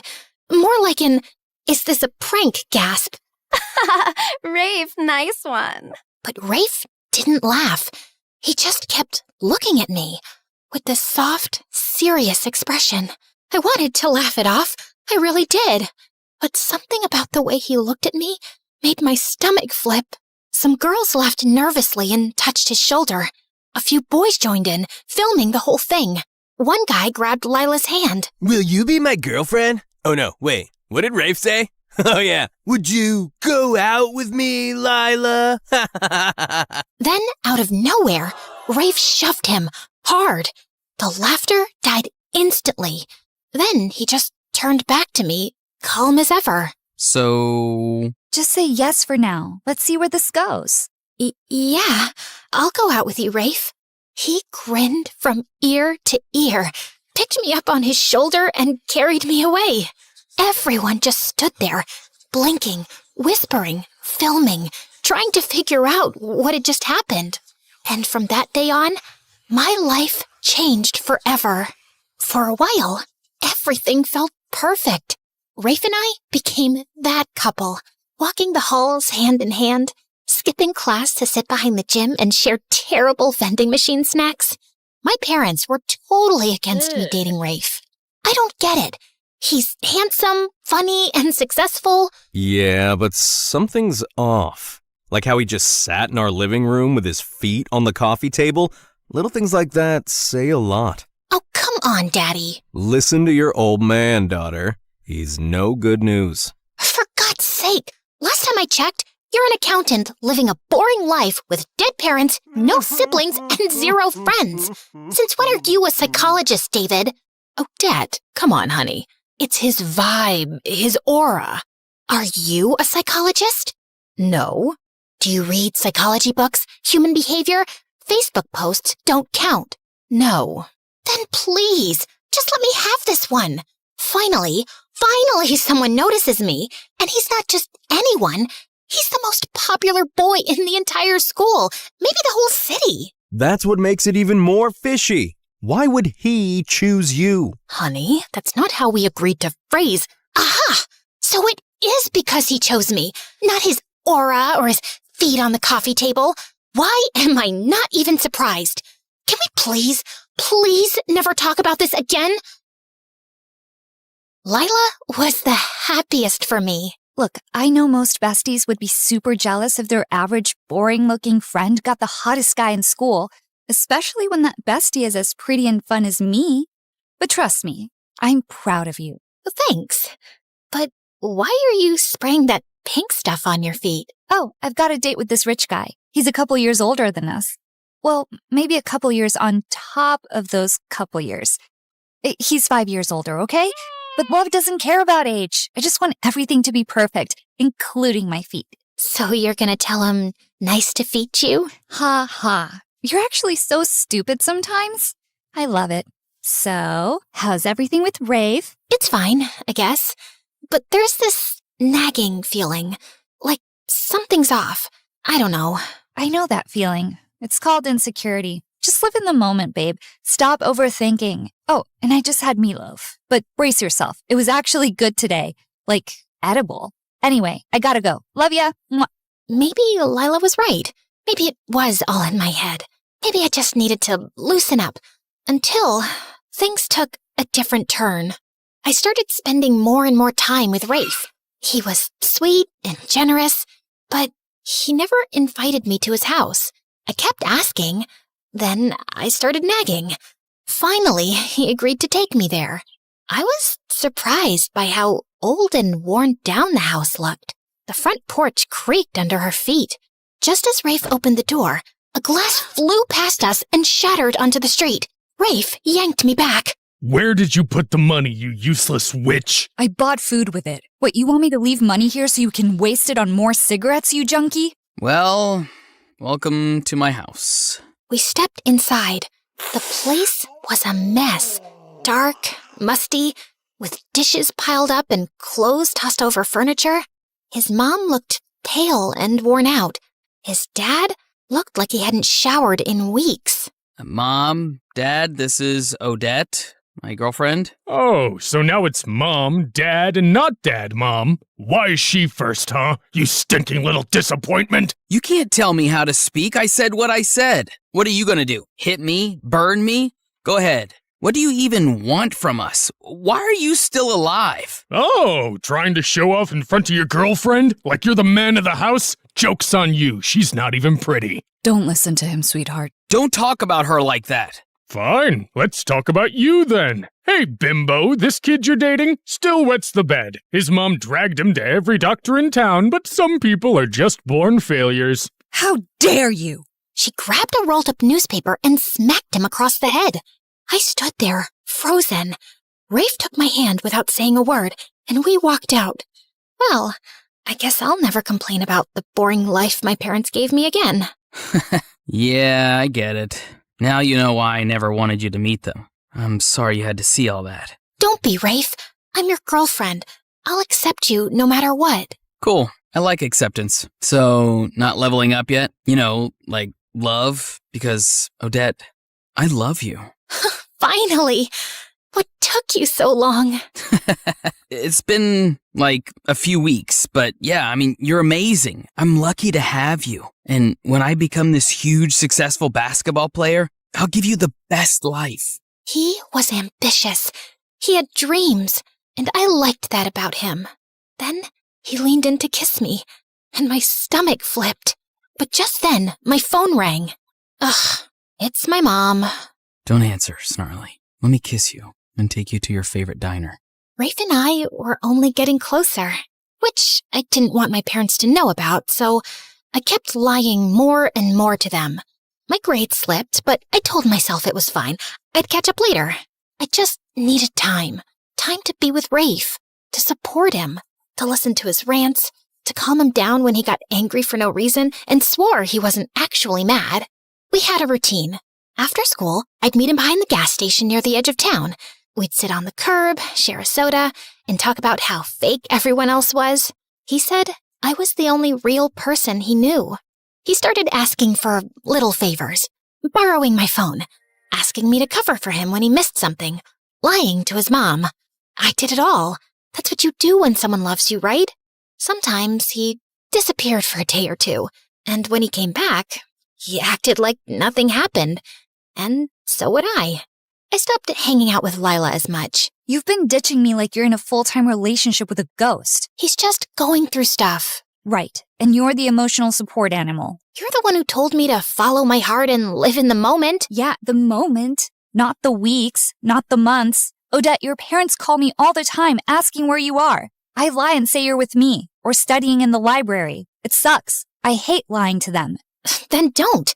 If covering for me is such a burden, maybe you weren't a good friend to begin with. Whoa. Since when do you talk to me like that? Oh, wait. Since you started hanging out with Rafe.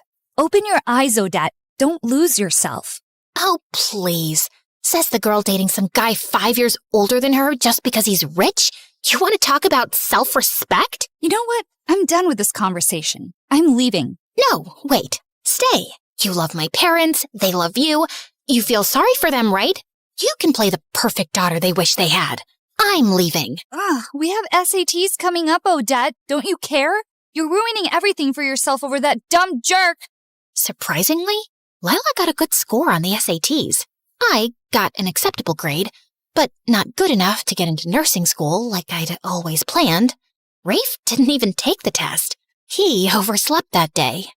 I can't believe Lila scored higher than me. I mean, yeah, she's not dumb, but I've always been the one with the better grades. Now I can't even apply to nursing school. I should have studied more. I told you we didn't need to go to the movies every single night, Rafe. Oh, so now it's my fault, Snarly? Babe, what's done is done, okay? Don't beat yourself up. Come on, I'll get you some pancakes. That always cheers you up. Rafe, where do you even get all this money from? I mean, yeah, I lend you some sometimes, but it's not enough to cover everything we do. Wow. So you think I can't survive without your little charity coins? First of all, they're not little coins. Oh, come on, I'm joking. You know I don't mind helping. I was just asking. No, you weren't. You were judging me, belittling me. Why do you care where the money comes from? I take care of you, don't I? I feed you, I spoil you. Isn't that enough? I'm sorry, babe. You're right. I didn't mean it like that. I'm sorry, okay? Tell me what I can do to make it up to you. You can come with me on a country tour. I got this RV from my uncle. We'll travel, see the world, hit every state. Just you and me. But what about college? And my parents? What about them? I'm sure your parents don't mind you having fun and taking a break from all the stress. And in college, you said yourself, you're not doing nursing anymore. Take an online course, finance or something. That's a good career too, babe. I told my parents I needed time to think about my future. They begged me to stay, but I'd already made up my mind. 2 weeks later, I was packing my bags and climbing into the RV, ready for my freedom. At least, that's what I thought it was. It was amazing. We went to places I'd only seen on TV. Nevada desert, Hollywood, coastal cities with overpriced ice cream, and strangers who looked at us like we didn't match. People stared, sometimes whispered, like they couldn't believe a guy like Rafe would be with someone like me. Once, a pretty girl asked for his number. He smiled and shook his head. Already got the best girl in the world. She scoffed and walked off. He never saw me watching, but for the rest of the day, I couldn't stop smiling. I once posted a picture of us eating instant noodles on the RV steps. The caption said, "Love in the little things." It got a lot of likes. My parents still called. Sometimes I answered, and sometimes they were just yelling, begging me to come back. Eventually, I stopped picking up. Once, in Wyoming, there wasn't much to do. I went to sleep early. When I woke up, Rafe wasn't next to me. I called him many times, and it went straight to voicemail. Evening came, and still nothing. I decided to look around for him. Just as I stepped out of the RV, a police officer, a woman, was walking up, about to knock. Miss Odette, you're under arrest. Anything you say or do can be used against you in court. What the actual heck? She flipped me around and cuffed me. I tried to resist, tried to ask what was happening. She didn't answer, just shoved me in the car. The RV is stolen. I mean, what else do you think we deal with out here? The Wall Street crash? What? It's not even mine. No kidding. That's exactly the problem. The guy who actually owns it just reported it's stolen, and he says you were the one driving it around. Can I make a phone call? I'm allowed one, right? Ugh, these movies. Everyone thinks they get one call. Fine, go ahead. Call the president if you want. I called my parents, and I prayed they come to help me out. What do you mean, arrested? Odette, where are you? Wyoming? Is that in Japan? No, honey, give me the phone. Sweetie, that's like 7 hours away from here. Yeah? And I'm your only daughter. We're coming, honey. Just stay strong. Just then, Rafe showed up. Where the heck were you? I ran to him, hitting his chest with both fists. The officer stepped in and pulled me back into the cell. You don't have to lock her up. I talked to my uncle. He's coming to sort this out. That jerk filed a report because I'm behind on paying him back. Where were you, Rafe? You've disappeared before, but this time I was alone in a strange place, scared. And your uncle reported you? Nothing about this adds up. I'm sorry, but I called my parents. I think I'm gonna stay with them for a while. No, babe, please don't say that. Don't give up on me. You're all I have. Please. I can't be without you. Don't make me beg. You already are begging. Is that part of your dream too? The one where you become a famous basketball player and give me the perfect life? Yeah. How's that going so far? Funny thing, I once had someone beg like that. I didn't give him a chance. Thought I was being smart. And then I lost him. Not saying what you should do, but some things haunt you. I hated how much that got to me. The thought of losing him, of him disappearing forever, made my stomach twist. I wasn't strong enough yet. Fine. I'll call my parents. Then let's go, babe, before they get here. As we walked out, the officer leaned in and whispered in my ear. How'd you land someone that hot? Good for you, girl. You know what might even make him hotter? Liking this video and subscribing to MSA like everyone else? I called my parents, but they had already booked their flight and were heading to the airport. When they landed and kept calling, I let it ring. Then I let it ring again. And then I stopped checking. 2 months went by, and the fun life I'd been living started to feel dull. My parents barely called anymore. I opened Instagram and saw that Lila had gotten into the nursing school I always wanted. She even posted a picture of her engagement to that rich, successful guy. Funny how I used to be the one with the bright future, while she came from a messy home and had this weird obsession with impressing men. That night, someone knocked on our door. Rafe started acting weird, like he didn't want me to see who it was. But I pushed past him and opened the door, and saw a bunch of dangerous-looking guys with tattoos on their faces. Why am I not even surprised at this point? Babe, it's not what it looks like. I just borrowed some money and they're being dramatic. You're saying it like we just met you yesterday. You've been working for us for years. Now, are you paying up, or can I take a closer look at your pretty little girlfriend? Don't touch her! I mean, babe, he thinks you're pretty and not boring. Don't touch her, you idiot. How much do you owe them? Just $25,000. Add a zero to that. 250,000 US dollars? And just like that, my stomach flipped. I gagged and nearly threw up on the mafia guy's boots. Whoa! She's so shocked she's about to hurl. I'm pregnant, you idiot. Rafe looked shocked, but also happy. His eyes lit up. Then he turned to the mafia guy and said, So, no baby discount? Are you seriously negotiating right now? I started hitting him, and one of the mafia guys actually pulled me away. Relax, miss. It's not good for the baby. For the next few days, Rafe was acting super nice. It was almost humiliating how hard he tried to please me. cutting my toenails, kissing my feet. And deep down, I felt sorry for him. With that dysfunctional family and the belittling jerk dad he had, I was sure it all made him the way he is.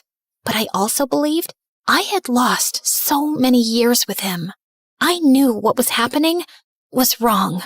It was just too hard to let go. That night, I left while Rafe was asleep. I had contacted Lila on Instagram sometime earlier, and we'd agreed to meet up. When I saw her, she didn't even look happy to see me. She was cold and dry. What, you want money now that you know I'm engaged to that rich guy? Whoa, you've changed a lot in the past 2 years. What the heck, Lila? Okay, fine. That was too much, I know. But still, why did you want to meet up, considering your poor life choices? I know you've had problems ever since that thing happened when we were kids, and you can't carry a baby.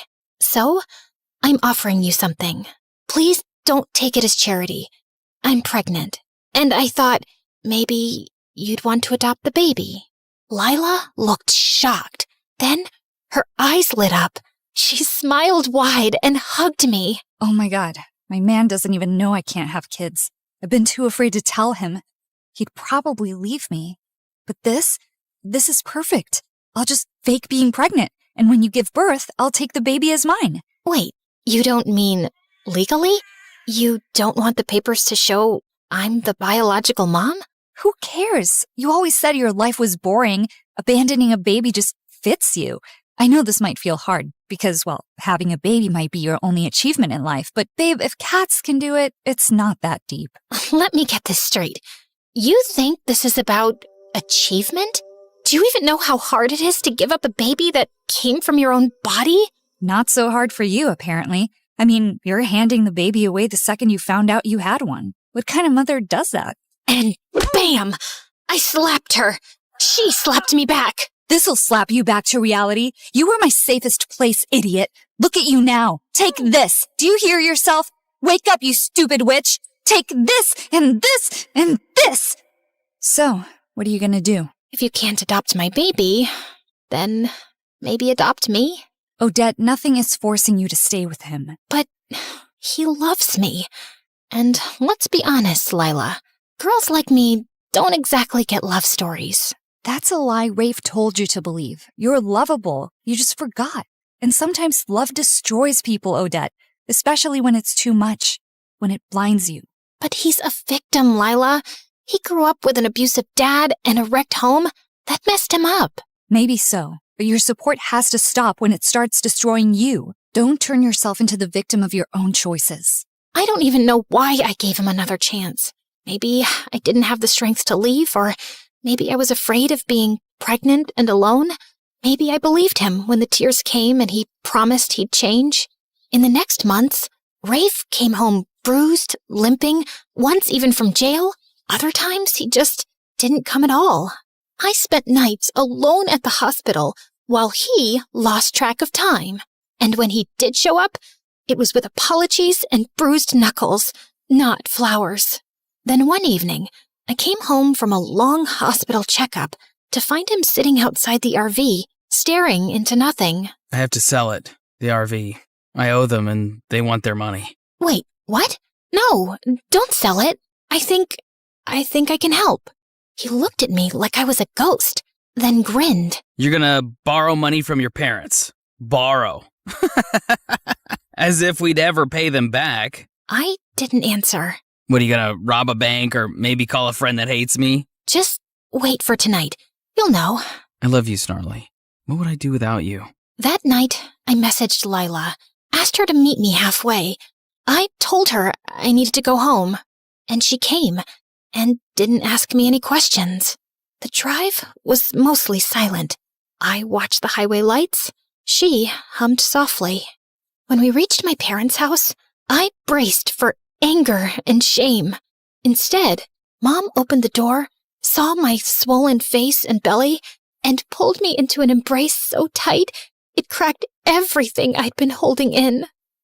Oh, sweetie, welcome home. We missed you so much. I thought being loved meant being useful. I mean, why else would a handsome guy love someone like me. Dad draped my old blanket, the one I'd sworn I didn't need, over my shoulders. The next morning, I enrolled in online classes. Nothing grand, just something manageable with a baby coming, and a life to rebuild. Weeks passed. I got bigger, slower, tired, and then the baby came. It was a long night, too long. I was sweaty, shaking, crying, maybe screaming. I don't remember half of it. But when the nurse placed him in my arms, everything went quiet. He was so tiny, red, wrinkly, angry at the world already. His eyes didn't even open yet, but mine did. I looked at him, and I swore, I'm going to give you the life I never had, the love I spent years begging for. You won't have to earn it. You'll just have it. I found out sometime later that Rafe had been arrested for attempting some robbery. I guess he'd gotten desperate to pay off his debts. I almost felt relieved. He was better off in jail than being killed by some criminal on the streets. And he was no longer my problem, because some people just can't be helped. But my mom was by my side, holding my hand. My dad brought me soup, and Lila sent a message that just said, I'm proud of you, idiot. And for the first time in years, I didn't feel like running. I was exactly where I was meant to be. Sometimes, the bravest kind of love is the one you give yourself.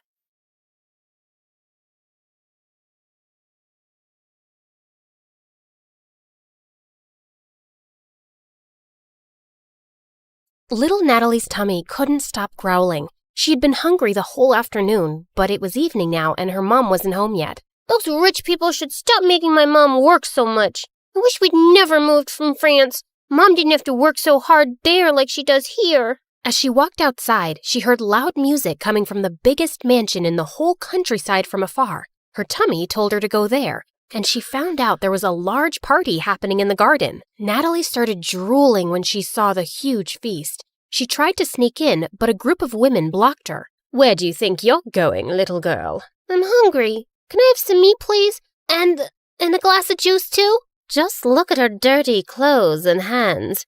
Disgusting. You're not welcome here, child. Be off with you. Natalie was so mad at their meanness. Just as she turned to leave, she noticed a young boy around her age hiding in the bushes, and he looked furious. He was staring at a maid who was being scolded by the lady of the mansion, Mrs. Harrison. How can you serve these fruits in a stupid basket? We have an expensive tray for this. Another mistake, and you're fired. Mr. Harrison was trying to calm his wife down when their daughter Harper, who was the same age as Natalie, was making things worse. I don't have the mood to eat those fruits anymore, Mom.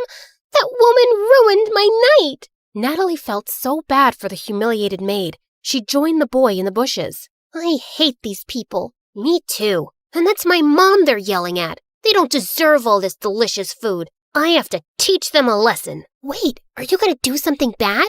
Mom said you shouldn't do bad things no matter what. But he just ignored her and dragged a bag of manure lying close by. Then he started climbing a tree that overlooked the garden. But moments later, the branch under him cracked, and he went tumbling down straight onto the food table, spreading cow poop everywhere. Everyone screamed, and Mrs. Harrison looked ready to explode. She yelled for security, and Natalie thought she had to do something to save her friend. And with that, she ran towards the nearest barn, rode on a young horse, and made it run around the garden, completely ruining the party. You little rascals! Natalie grabbed the boy's hand, and they fled the scene. I can't believe you just did that!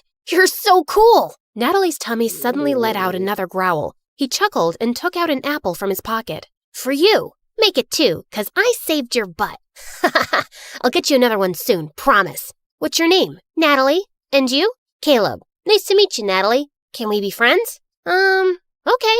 And since then, Caleb and Natalie became best friends. Growing up, they shared their love for food and their hate for rich and mean people, especially for people like the Harrisons. Caleb was 11 years old when his mom met a guy, Mr. Cross, a gardener for the Harrisons. His mom said that from now on, Mr. Cross would be taking care of them. Hello, Caleb. Your mom told me you like apples. And reading? Not long after, Mr. Cross and Caleb's mom got married. and he became the hero in Caleb's eyes. He was so amazed by his stepdad, how smart and strong he was, and how good he was to both him and his mom. When I grow up, I want to be just like you, Dad. I'm sure you'll be better than me, and every wealthy man in this land, my child. He would help Caleb understand his math homework, give him tips on how to build a dove house, and he also gave him really good life lessons. My dad told me something. I want to share it with you too, because you're my best friend. Really?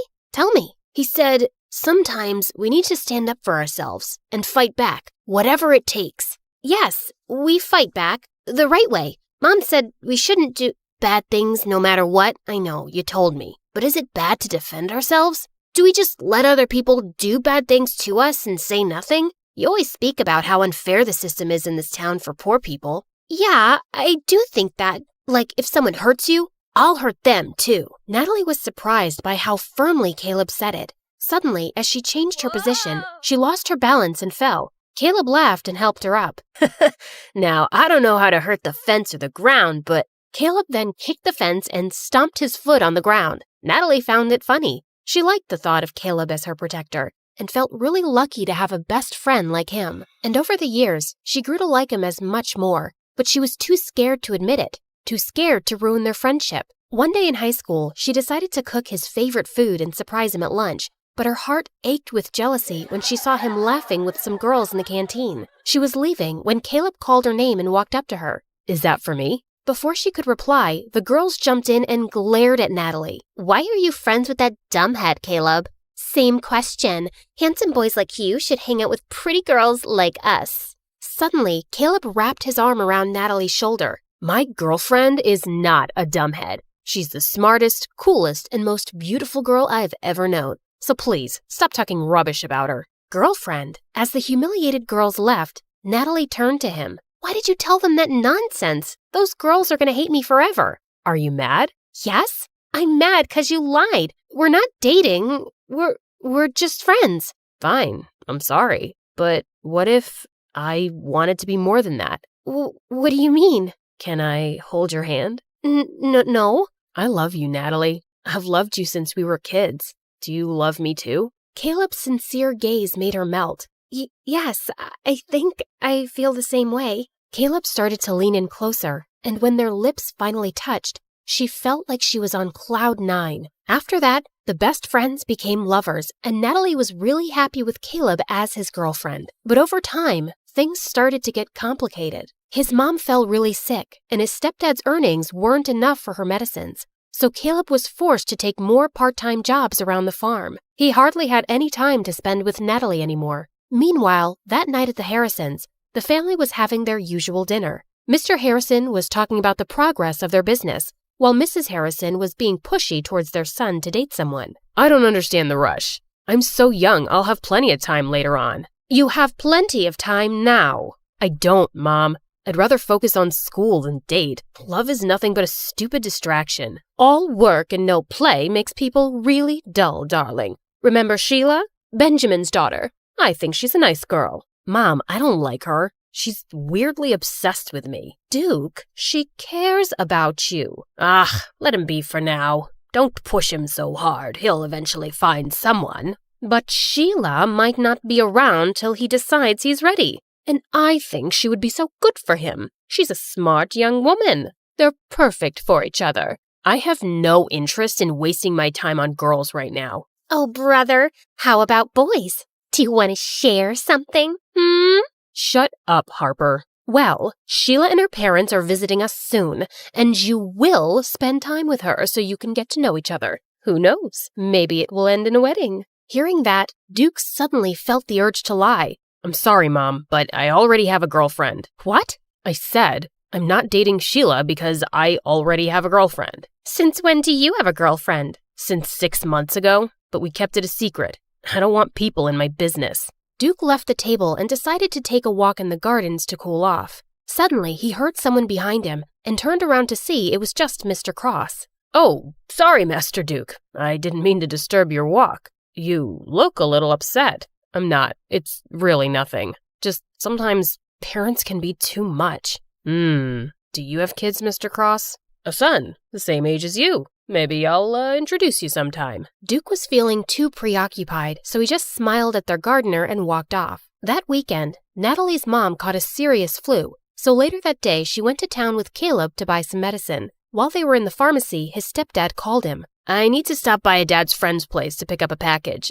Wait for me in the town square. I'll be right back. Natalie bought the medicines and sat on a bench in the town square. Her favorite thing in that old place was the old horse statue in the center. They're such gorgeous and magical creatures. Just then, she noticed that its red eye patch was lying on the ground. She picked it up, and as she placed it back on, the statue suddenly wobbled. She tried to make it steady, but it just suddenly toppled to one side and broke into pieces. Holy mighty, horsey! Natalie stared at the sight in complete shock. The townspeople quickly gathered around, and they went berserk. How could you be so reckless and ruin the pride of our town? Isn't it bad enough that we have to live with a foreigner who badmouths our town and its systems? And now you've ruined our cultural legacy! Some of them even started crying, and Natalie felt panic. She tried to contact Caleb, but her phone's battery was actually dead. I swear, I didn't do anything. It was already unsteady. Please, forgive me. But the townspeople were blazing mad. Soon the police came, and as they were questioning her, everyone suddenly became silent as they made the way for someone. Natalie lifted her head and met someone's eyes. Duke, the oldest child of the Harrisons. What's going on here? This girl just caused serious damage to a public property, and we need her to come with us to the station. Duke just nodded at them, and soon, Natalie found herself sitting in a police station. Please, officer, just let me go home first. My mom is sick, and she must be really worried. But the officer just ignored her. A few minutes later, Duke came out of the main office. You're free to go. I've taken care of everything. Huh? What do you mean? I paid $50,000 for the fine and damages, so you won't go to prison. What? Why are you doing this? You don't even know me. Because I need you. What? What do you mean? Duke then dragged her outside the station to talk. Listen, I need you to work for me as my fake girlfriend for a month, and I'm going to pay you for it. I'm sorry, but can you repeat what you just said? I'm not sure if I heard it right. I think you did. You don't look like you have any hearing problems. Is that how you joke? Because it's super lame. Even hyenas won't laugh at it. Do I look like a clown to you? How can you offer me a ridiculous job when you don't even know if I have a boyfriend or not? Look, I don't care whether you're single or whatever. I'm not interested. I just need you to pretend to be my girlfriend and convince everyone that we're in love, especially my family. But why would you need a fake girlfriend anyway? You can just have a real one. Just choose any girl but me. You rich people are used to getting whatever you want anyway. I asked you to be my fake girlfriend, not to become an interviewer. In private, we'll be practically strangers minding each other's business. I can prepare a contract tomorrow. What makes you think I'll accept your offer? I don't want this weird job. Don't worry, I'll think about another way of repaying you. There is no other way. Accept my job, or return my money immediately. It should be the exact amount that I spent to save your sorry little butt. Natalie wanted to yell at him for blackmailing her, but she knew she couldn't pay him back. Let me think about it. I don't have much time. I'll give you a day. Let's meet at the cafe tomorrow, same time as this. Before Natalie could say anything more, he turned around and left. When she got home, she found Caleb's messages saying that he'd be staying at his stepdad's friend's house for the night. Natalie really needed to talk to him, but she was also worried about how he would react. She also didn't want to tell her mom about this yet and stress her out. So later that night, she went to her favorite spot on the farm to think it over alone. Suddenly, Caleb appeared beside her. Hey, what are you doing here? Wait, Nat, are you crying? Tell me what's wrong. She didn't have a choice but to tell him everything. Are you serious? You shouldn't have let him help you. He took care of it himself, and I could never pay $50,000 on my own. But of all the girls, why does he want you? This is stupid. I thought Harper was evil. I didn't expect that her brother would be worse. Look, if he didn't help me, I'd be cold and miserable in jail right now. But he obviously helped you just to force you into this stupid job. What am I gonna do? He left me with no choice. Seeing my girlfriend dating another guy is torture, Nat. It doesn't matter if it's fake or not. Caleb got up and furiously kicked some rocks. Okay, fine. I won't do it. I'll have to think of another solution then. As Natalie's tears poured, Caleb sighed and sat down. Okay, I'm sorry. Don't cry, please. Let's talk this over. You'll just be acting, and it's only for a month, right? And are you sure he's paying you a huge amount for it? Yes, I'll just be a fake girlfriend. I'll never fall in love with that jerk, ever. Okay, I'll agree to it, but on one condition. What is it?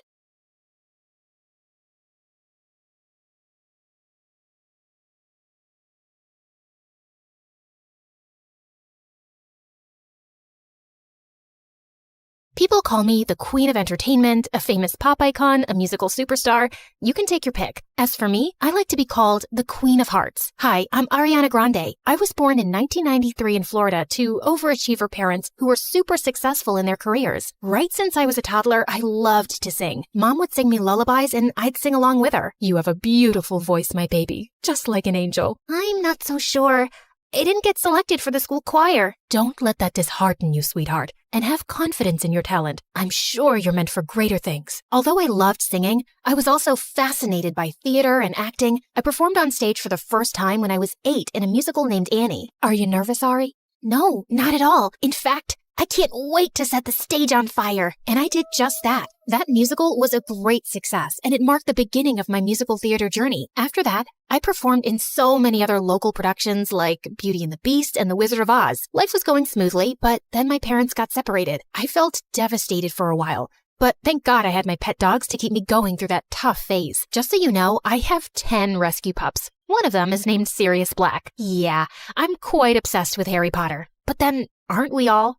So by the time I turned 14, I decided I'd acted enough and now wanted to make a career in singing. I packed my bags and moved to Los Angeles to meet my managers. Guys, I think I want to make an R&B album. That's a hell of a goal, but who do you think's gonna buy a 14-year-old's R&B album? Well, that kind of made sense. So I went back to Florida and decided to focus on theater for the time being. Then when I was 15, I got chosen from among thousands of girls to play one of the main characters in a Broadway musical called 13, for which I later bagged a prestigious award. By this time, I had moved to New York, so I was missing school a lot. Mom, I want to continue performing, but what about studies? I want to finish high school at least. Don't worry, sweetheart. Your school has agreed to send study materials so you don't miss out on your studies. That was pretty cool. I was studying and focusing on my career, even though I was miles away from home. Then in 2009, I bagged the role of an adorable goofball named Kat Valentine in the famous Nickelodeon TV show named Victorious. Since the show was set in a performing arts school, it gave me an opportunity to showcase my acting as well as my singing abilities on a national platform. Thanks to the show, I was suddenly a teen idol. So, Ariana, what's next? Are you looking at a career in Hollywood? To be honest, acting is fun, but music has always been first and foremost with me. I was determined to give singing a shot, so I kept uploading my videos on YouTube where I sang covers of songs by Adele, Mariah Carey, and Whitney Houston. Meanwhile, the second season of Victorious premiered in 2011 to 6.2 million viewers, becoming the highest rated episode of the show. Victorious ran for 3 seasons until it was finally wrapped up in 2013. Then one day, I got the most unexpected call. Hello, Ariana. I'm Monte Lipman, CEO of Republic Records.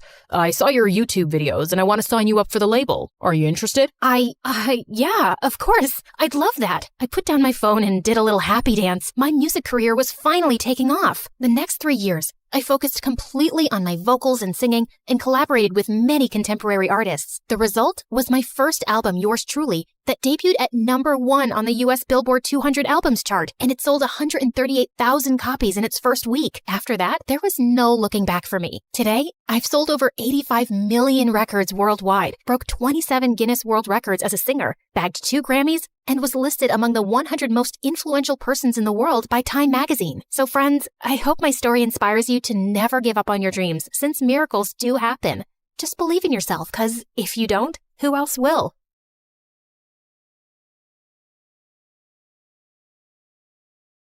Hi, I'm Marie. Growing up, I liked all things geeky. Comic books, anime, and most of all, video games. I was the kid in elementary school that would sneak behind some trees during recess to play my Nintendo DS instead of socializing. So I never really had any friends. And home wasn't so peachy either. Dad left soon after my sister Ava was born. And Mom, well, let's just say she tries. She worked as an attorney at some huge firm, so she always had money, just not enough time to look after 2 kids. What's wrong? Mom's cooking again. She watched some stupid show on TV, the one where they wear big hats and cook fancy meals, and now she thinks she can do the same. She's gonna burn the house down, Marie. I'm scared. I rushed to the kitchen, only to see the stove on fire and Mom desperately trying to put it out. I immediately grabbed a damp towel and threw it on top of the flames. And that wasn't all. Once, Mom tried fixing an exposed wire and ended up short-circuiting the entire house. Another time, she decided to grow her own vegetables. But a month later, she quit. And now we have a half-dug garden that turns into a swampy mud pit every time it rains. At least if you guys like and subscribe to MSA, it'll make all this a little more worth it. I always had to be the adult around at home, and basically brought up Ava all by myself. But even though my real life wasn't very cool, I kicked butt in the online realm. Video games were my thing, and no one could beat me at that.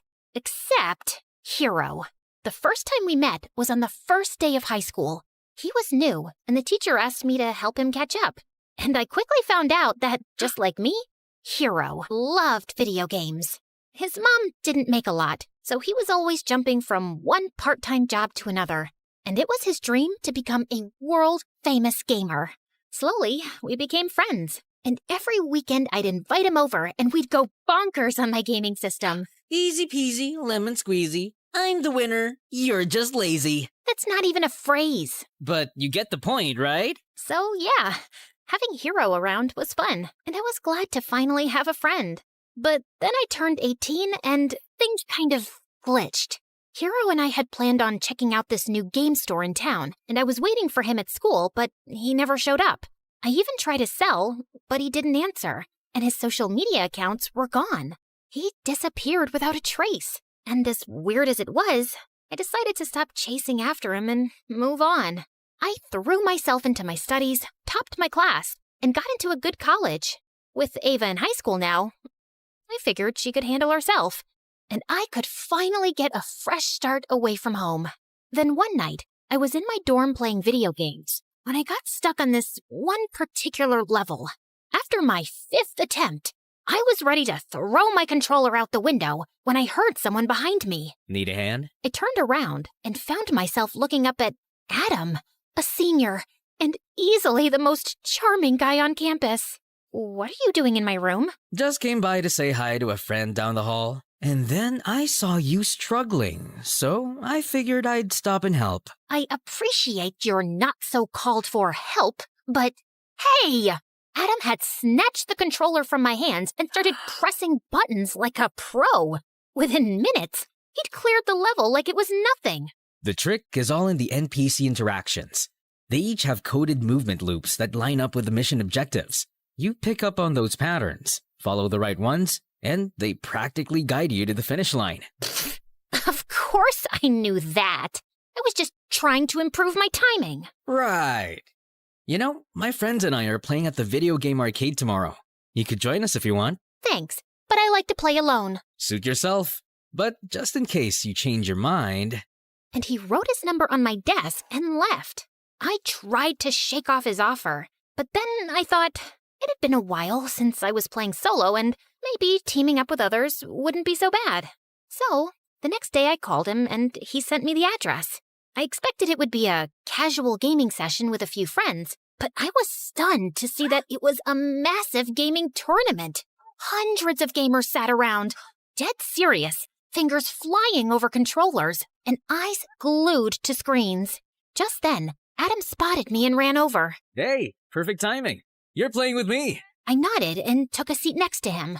And together, we breezed through every challenge. The games were tough, but our sync was on point. And by the end of the tournament, Adam and I were on top of the leaderboard. That was incredible. I knew you had skills, but this is next level. I couldn't even tell it was our first time playing together. You know what? You've got to meet my dad. I don't think I should. But Adam was already pulling me through the crowd before stopping in front of this tall man who looked like he ate gigabytes for breakfast. Dad, this is Mari. I think she'd be perfect for a team. Ah, such a pleasure to meet young prodigies like yourself. Tell me, Maria, has the world of digital gaming always intrigued you? It's Marie. I know. But I prefer Maria. It has a certain melody to it, like the soft patter of keys under one's finger in the heat of play. Sorry, what? He just means you have a nice name. Anyway, Dad's a game developer and a professional gamer himself. He's the reason I picked up gaming. He's my hero. the legend, the person I look up to the most. Also, he'll be coaching us. For what? The tournaments, of course. Adam told me he played for an international esports team. They traveled the world, competed in the biggest tournaments, and now they wanted me to join them. Playing international esports had always been my dream. So it didn't take me long to say yes, and the next few months turned into a wild roller coaster. We traveled from one tournament to the next, diving headfirst into the tense, fast-paced life of esports.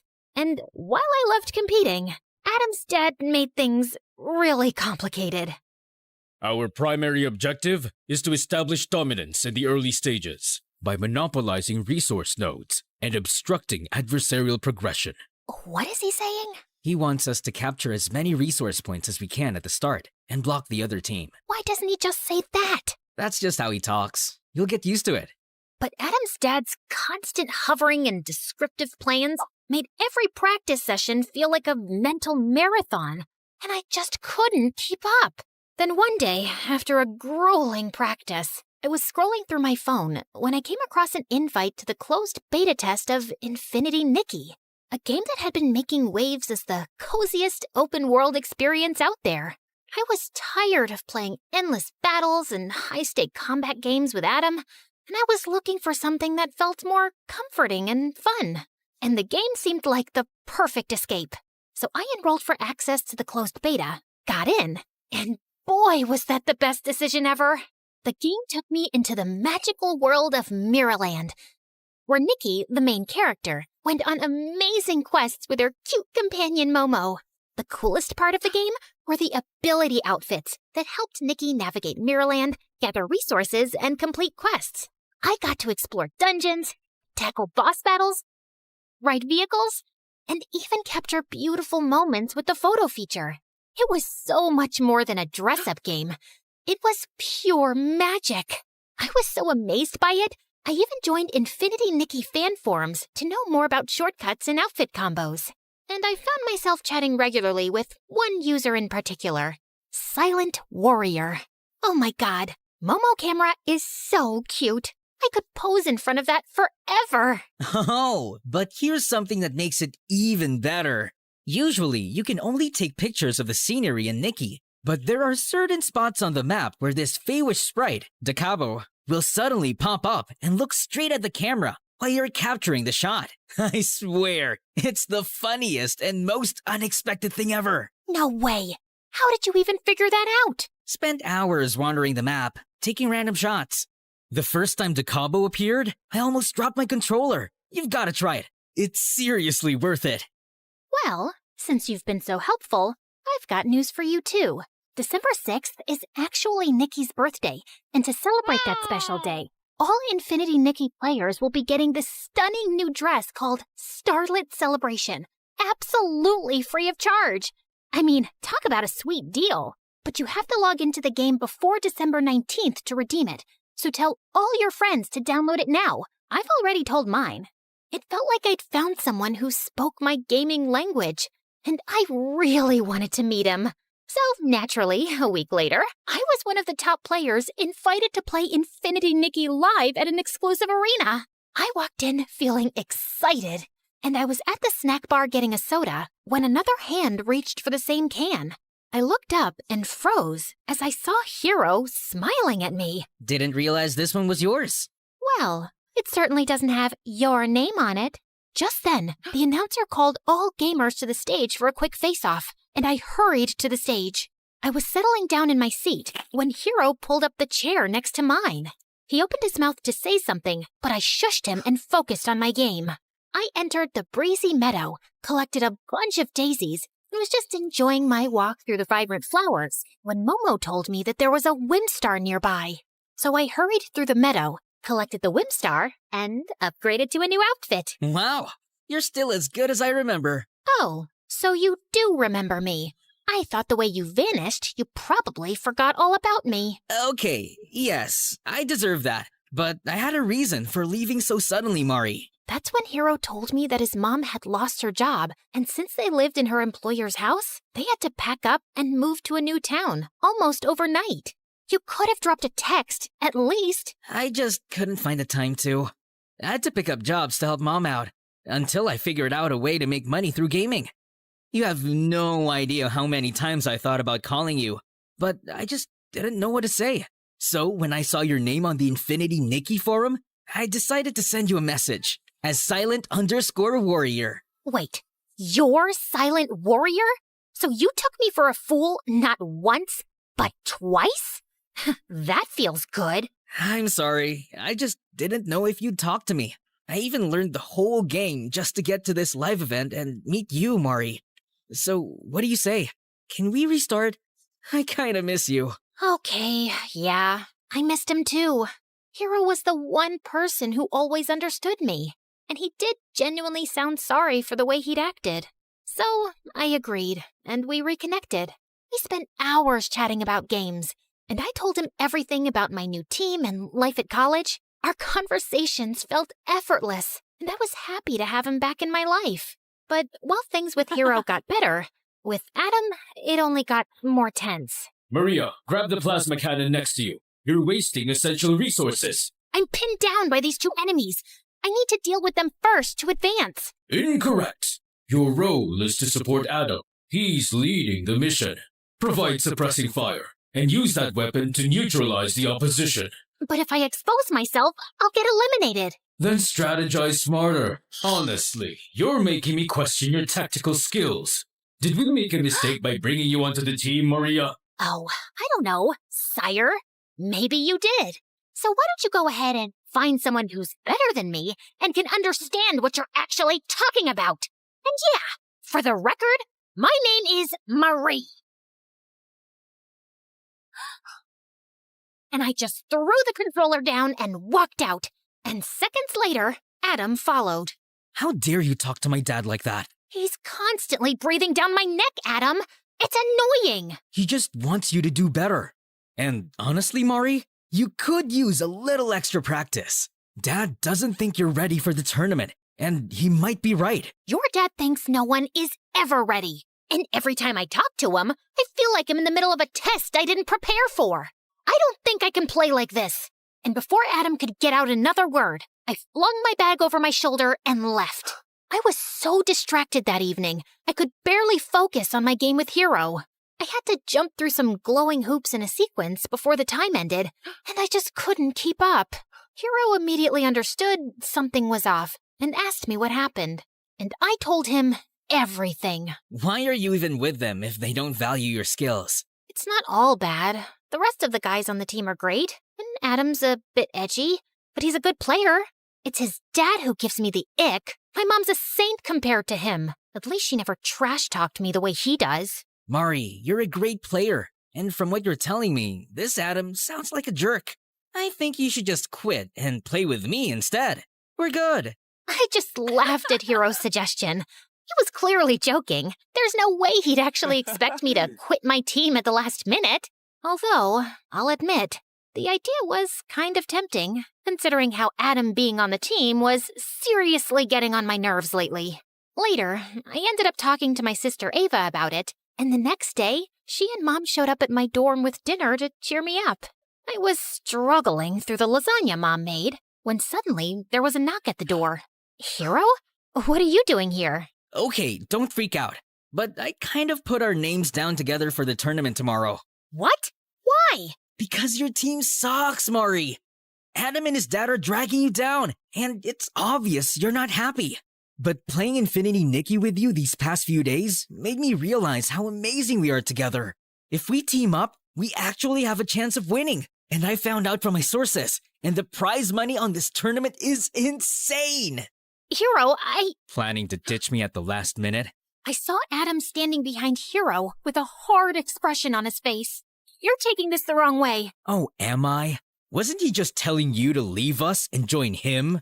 My dad gave you the opportunity to be a great gamer, and you tossed that aside to play Infinity Nikki with him? It's that same dress-up game you keep raving about, right? It's more than a dress-up game, Adam. It teaches you about friendship, care, and warmth. And it tests your skills and presence of mind. You have to strategize your way through each puzzle. It's not easy. Sounds like a pretty easy game to me. Really. Then why don't you and I go head to head? First one to complete his quest wins, and Mari joins the winner's team. That's the stupidest thing I've ever heard. Why?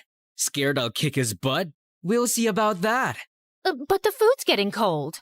Believe me, Mom, no one wants to eat that. And this is way too entertaining. Adam shoved me aside and took over my gaming system while Hero pulled out his laptop. And they both dove into the game. Hero skillfully switched between Nikki's ability outfits, jumping between platforms with precise timing. The puzzles were tough. Rotating tiles that moved unpredictably, hidden traps waiting to catch him off guard, narrow pathways requiring precision, and lasers that could slice through in an instant. But Hero kept his pace steady. Adam, on the other hand, was clearly struggling. The caged greed towered over him, and he just couldn't figure out how to break through its defenses. While Hero completed his challenges with absolute ease. This is not fair. I was just getting the hang of the game. Besides, you already knew the shortcuts and how to switch between the ability outfits. Fine. Then how about we do a dress-up contest? Mari can rate which dress combo looks nicer. Does that sound fair to you? Huh. I breathe fashion. Bring it on. The combat started, and just like before, Hero nailed this one too. He carefully curated a stunning look. A bright yellow playsuit called the Sunny Agenda, paired with a set of elegant stockings and white high-top sneakers. He finished the outfit with a sleek ponytail and the sweetest headband, creating a perfectly coordinated ensemble. I was just watching him work in awe when Adam jumped up. That's how you do it, baby! Adam, why have you paired the red shimmery gown with the green shimmer jacket? And what's up with these blue glitter stockings? So, it's all glitter, and I know girls like glitter a lot. Yeah, if you're 5 and dressing up your doll, your outfit has no synchrony, Adam. Everything looks great individually, but together, it looks like Nikki fell into a pool of glitter. It doesn't make any sense. And that's why I vote for Hero. Hero smiled at me proudly, and I was about to shake hands with him when Adam jumped in between. You're a cheat. Obviously, you'll vote for Hero because you like him. Hero won because he's good, and he genuinely made an effort to learn the game. Yeah, right, liar. What's your problem, dude? I beat you in 2 games straight, and you're still crying like a baby. Be a man and just admit you suck. What did you just say to me? And with that, Adam launched himself at Hero, grabbed his laptop, and threw it across the room. Hero lost his mind, swung back, and the two of them got into a fight. I tried to stop them, but they kept swinging at each other. And then Hero pushed Adam, and he went flying into the table with all the food. Oh my god, I made that with my own 2 hands. It took me hours to get the flavor on point. And somehow it still sucked. What did you just say to me? Ah! Shut it! All of you! What is wrong with y'all? And Mom, I love you, and I'm happy you're here, but you've got to stop cooking. As for you two, I'm not teaming up with either of you. I've decided to go solo. What? Oh, don't look surprised, Adam. After the way you and your dad have pushed us around, it's a miracle I stayed as long as I did. But I'm a gamer with ethics, so I stuck it out for my team when it mattered. And Hero, these past few days have been fun, but you can't just show up and expect me to jump on your team. You didn't even know about this tournament until I mentioned it. And now you want to participate for the prize money? I get that it's a big opportunity, but I can't make decisions like that on a whim. Maybe someday we'll team up again, but for now, I need to do this my own way. And I totally respect your decision. I don't. It's a stupid decision, and I'm not letting you get away that easily. Adam grabbed my hand, but I twisted his arm around in one swift motion, and he winced in pain. Guess I picked up a thing or two from your so-called combat games. Maybe you could learn a little something from Infinity Nikki and handle defeat with a little grace, instead of throwing a tantrum every time things don't go your way. Wait till my dad hears about this. You and your dad can both eat slugs for all I care. Now get out and don't come back. Adam left that night, but I knew he wasn't going to stay quiet. Not that I cared. I'd already made up my mind to pull my name from that stupid tournament. I didn't want to be part of something that sucked the joy out of the one thing I loved. It was time to take back my happiness, to focus on what made me feel alive again. And for the first time in weeks, I felt free. It's showtime, baby.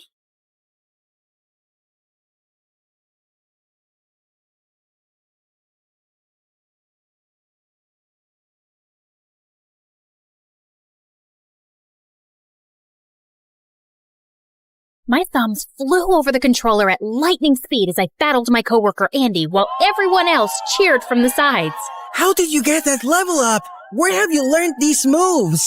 From the deep, dark corners of the internet, my friend, and I'm about to own your butt. With that, I unleashed my final secret move and blew up the enemy. You're a loser, I'm a winner, your mama's buying me chicken dinner. Suddenly, there was pin drop silence, and I turned around to face the Dragon Store Manager, aka Andy's mom.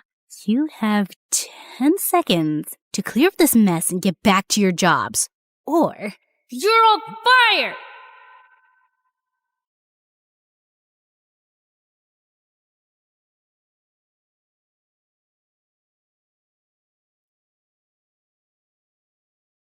Hi, my name's Ellie. I'm a computer expert, gamer, hacker, and overall top-notch geek. I led a very exciting life in the virtual realm, but in the real world, my life was pretty average. Until one day, everything changed. Yeah, we say that a lot around here, don't we? But before I continue, please like and subscribe. Ever since I was a kid, I was obsessed with computers. And by the time I was 12, I was writing code, developing software, and even doing some basic hacking, and I was addicted to video games. I thought I was cool, but that was not a popular opinion. By the time I reached high school, I was pretty much used to having a seat at the outcast table, and things weren't much different at home. I was raised by my single mom, who was my polar opposite. She was a social butterfly who loved throwing lavish parties for her wealthy friends and was always trying to set me up with her sons. A nightmare. Mom, can I go to my room? I ate too many dumplings earlier. I don't feel so good. You're not fooling me, Ellie. See that boy over there? He's single and very rich.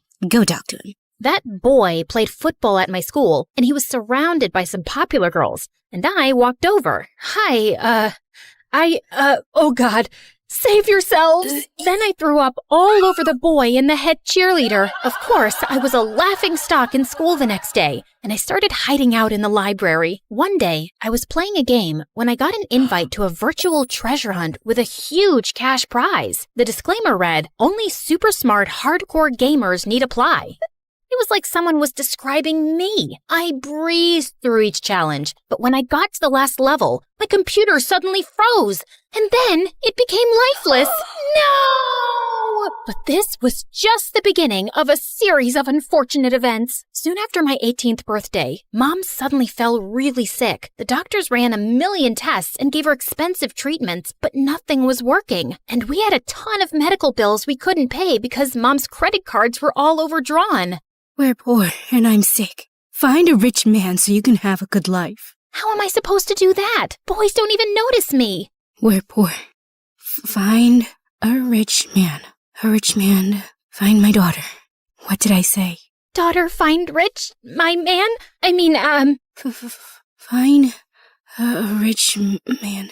And then my mom slipped into a coma. My life turned around 180 degrees. I had no idea when Mom would be okay. I was drowning in debt. My grades were suffering, and I felt so alone. But then one day, as I was leaving my work shift, a strange man came running to me and shoved a device in my hand, then fled the scene. You've been selected for a top-secret mission. This message will self-destruct in 30 seconds. I read the details fast. I'd make a ton of money and work with computers and security systems all day. Was this for real? My life was at rock bottom anyway, so it was worth finding out. I accepted, and a second before the time ran out, I tossed the device into the air, and it exploded. What in the Mission Impossible? And the next day, I was whisked away in a private jet to a state-of-the-art facility with a dozen computer geeks. All day, we worked on hacking software, computer codes, and sophisticated simulations. We were given board and lodging, too, and for the first time, I was with people I had something in common with. A week later, I was busy working at my desk when this guy a few years older than me walked in, and I felt like the Matrix had glitched. Like I was Ellie in a parallel dimension where it was possible for Ellie to fall in love with a boy at first sight. And he was like a young Keanu Reeves, but with spectacles. So hot. I don't remember the part where I floated away from my seat, but suddenly I found myself standing in front of him. Can I help you? Maybe I can help you. I'm very helpful. Help me help you. What? Sorry, ow! I just poked myself in the eye. Let me introduce myself. Hi, I'm Ellie. It's short for Eleanor, or Elena, or Elaine. I extended my hand, and as he shook it, I screamed. What? What happened? Oh, it's not your fault. That was just a very firm handshake, and I have a very low threshold for pain. Like, really. I once fainted when an apple fell from a tree and hit my head. It wasn't even a hard apple. Like, it was rotten and squishy, but he walked away while I was still talking. That's the head of the company, girl. Oh my gigabytes. This demigod was my boss? His name was Liam Finch. He could solve any problem, crack any code, and he looked amazing while doing it. I had such a giant, stupid crush on him, and I couldn't help recalling Mom's words about finding a rich man for a better life. Liam looked and smelled expensive. I had to get him to ask me out, and I turned to AskBrain 2 for helpful tips. The next day, I turned up to work in a tight, short dress, and I'd made sure to apply plenty of tanning lotion to look like those gorgeous models I'd seen online. All eyes were on me, and I was sure to have the same effect on Liam. Before we start this meeting, I have to ask Emmy, are you having a reaction to something? Emmy, speak up, whoever you are. The boss is asking you something. Oh, wait, you meant me. It's Ellie. And, no, I'm good. I think you should go to the bathroom. There's some anti-allergy medicine in the first aid kit there. This wasn't the reaction I'd expected, but when I looked at myself in the mirror, I screamed. The tanning lotion had turned so orange, I looked like a radioactive carrot. The next day, I came to work wearing huge fake eyelashes, but those stupid things made my eyes feel heavy and I couldn't stop blinking. Later in the cafeteria, one of my coworkers came up to me as I waited in the lunch line, and he had some ketchup on his upper lip. Hey, Ellie, I saw you in the meeting today. Okay. I saw you too, buddy. But first, you got something right here. Out of nowhere, the guy pulled me close and planted a moist kiss on my lips. I pushed him away and punched him hard. Ellie, what the heck? First you keep winking at me all through the meeting, and then you ask me to kiss you, and then you hit me? Excuse me, what? He kicked up a huge fuss to Liam about being assaulted, and then he quit. That was one of our best coders, and you've made him leave! Well, he hit me first. He was hitting on me, and it was gross. Are you sure? Why would anyone want to hit on you? Why wouldn't anyone want to do that? But Liam just walked away without replying. A couple of days later, Liam threw a small farewell party for his secretary, Jessica. She was so annoyingly model-like, and I couldn't be happier to see her leave. Hey, Jessie, I'm really sad you're leaving. Want me to help you pack? I'm very helpful. Wait, isn't that a company paperweight? No, it's mine. I brought it from home. I'm pretty sure it belongs to the office. But hey, it's just a paperweight. Are you calling me a thief? Why don't I just take that from you? We won't mention this to anyone. Give it back to me, you witch! It's not yours, Jessie! You're robbing the boss blind! As we both pulled at the paperweight, I suddenly lost my balance and let go, and it went flying straight into Jessica's perfect fake nose. Emmy, what's the matter with you? Do you think I care if my secretary takes a useless paperweight from the office? I was just trying to do the right thing, sir. The right thing would be to stop injuring my employees. The next morning, I gave myself a pep talk in the staff room before work. Okay, the last few days have been bad, Ellie. But today's a new day to show everyone what a cool, brilliant chick you are. You got this, girl. Now show yourself some self-love. I kissed my reflection, but when I opened my eyes, I was horrified to see Liam standing behind me. Can you please keep things professional and practice your make-out skills in private? Which, I might add, need a substantial amount of work. Jeez. What? No, that's not what it was. Oh, God. This was almost as bad as the day Mom went into a coma. The next day, while I was busy coding, I couldn't help thinking about my makeout skills. I turned to my trusty advisor, Google, but when I opened up the first link, some kind of virus popped up on everyone's screens. Your system is under attack and will be immediately destroyed. Goodbye. And then every screen went blank. There was a wave of shocked silence across the room. Who the heck opened an insecure link? I felt about as small as an ant. I am so sorry, Liam. It was a small error of judgment. Small error? Your small error may have catastrophic consequences for our national security. Sorry, what? I thought this was a private security company. I recruited people I believed I could train to be the very best. Because every code we write and every firewall we construct has massive importance. But you've caused a major breach, and now I have to fix your mess. And I was clearly wrong about you. You don't belong here. Pack your things. You're going home tomorrow morning. And it's not Liam.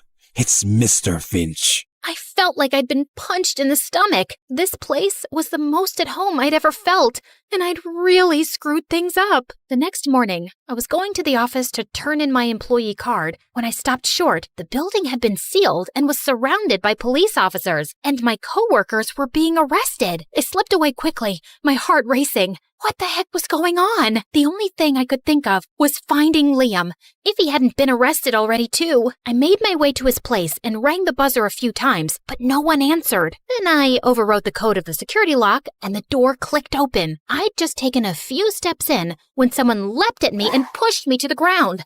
And I found Liam on top of me with a chopstick. Emmy, how did you get in?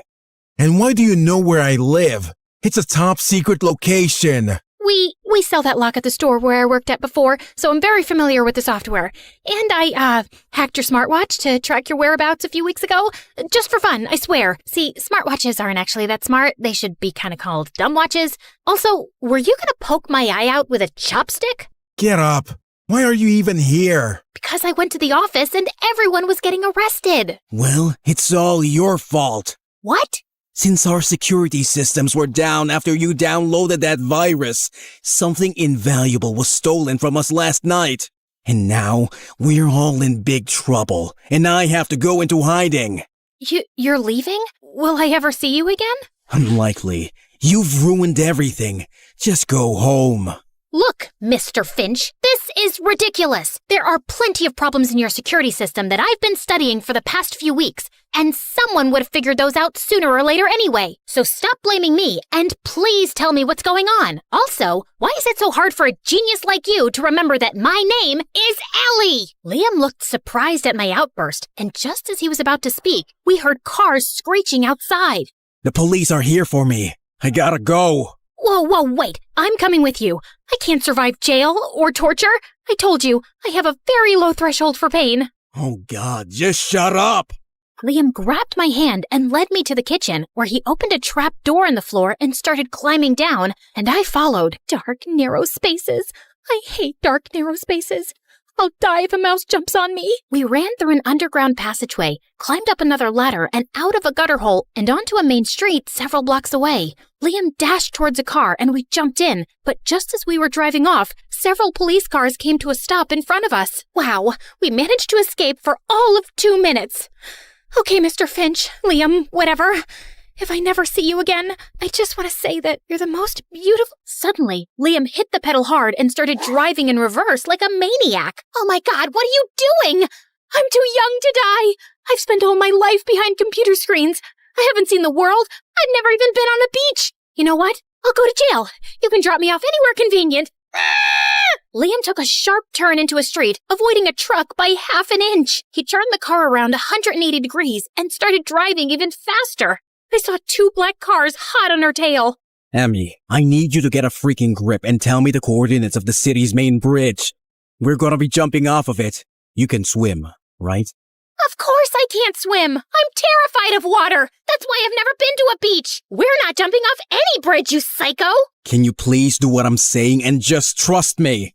There's a life jacket under the seat. Strap that on and find me the bridge. Now! With shaking fingers, I located the bridge and fed the coordinates into the car's GPS. Undo your seatbelt, and when I say go, open the car door. Your seat will automatically eject, and you'll land in the water. Don't panic. You're wearing a life vest, and I'll get to you quickly. You ready? I've never been less ready for anything in my life.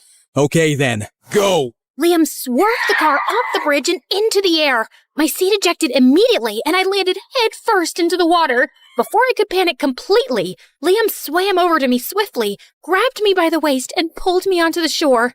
We ran down some docks where Liam found an unlocked car and we sped away in it. I was too shocked to even speak anymore. Liam drove us out of the city to some abandoned warehouse where we were let in by an elegant older woman. Hello, Agent Skywalker. I was expecting you to be alone. So was I. Agatha, trust me, this wasn't part of the plan. All right, I've had enough. Can you tell me what's going on, Agent Skywalker? Liam finally told me that he was a CIA agent who had been assigned the task of recruiting a special security team to protect the government databases and national secrets. But there's another CIA agent who has gone rogue, and yesterday, she broke into our facility and stole the key to a new weapon the government's developing. And she's framed me for the theft. Now everyone thinks I'm a traitor. Luckily, the key's heavily encrypted, but someone will break the code soon, and I have to get it back before they do. It's the only way to clear my name. That's why I couldn't let myself get arrested. And Agatha here's an old friend. She's the only one I can trust right now. So, what's the next plan of action? I have a fairly good idea where the rogue agent took that key, so I'm going there, and you will stay here. Look, I can hardly believe I'm saying this after the horrible day I've had, but I think you should take me with you. I'm a really good coder and hacker, and I can help. I'm very helpful, actually. I just haven't had a chance to... Okay then, let's go. What, now? I thought you'd offer me some food first, and I wouldn't mind a nap. Now! Wait, Agent Skywalker, aren't you forgetting something? What? You know, the thing. Agatha, I really don't have time for riddles, so just say it. Okay, you're forgetting your lucky underwear from your Star Wars collection, the one you always wear before an important mission. I looked at Liam's face and burst out laughing. Lucky underwear? Oh my god. Oh geez, I think I peed my pants. Oops, I really did. Can I get some underwear too, please? According to Liam, the key was in a highly secure facility inside a toothpaste factory. The only way we could get in was to wear employee uniforms and hide in the back of one of the company trucks taking some supplies inside. Dark, confined spaces. I hate dark, confined spaces. Why don't you try distracting yourself? Sure. Why don't you help me do that? Why was Agatha calling you Agent Skywalker? Because of your lucky underwear? It's just one of my many names. Is Liam your real name? No. So what is your real name? I'm obviously not gonna tell you. Okay then, do you tell your girlfriends your real name? Depends. I haven't dated in a while, especially after what happened with the last one. Why? What happened? None of your business. Let me guess. She couldn't put up with your cold heart anymore? Or she found out you're lying about your identity and thought you're a cheater. Oh no, wait, I've got it. Some enemy of yours killed her. Liam went quiet and my heart suddenly sank. Oh my god, no! She really died? I couldn't save her, Ellie. I'm sorry, Liam. I'm so sorry. That's so tragic. And it also explains why you're a cold-hearted robot now. I mean, this kind of stuff changes a person. Jeez, why are you so gullible?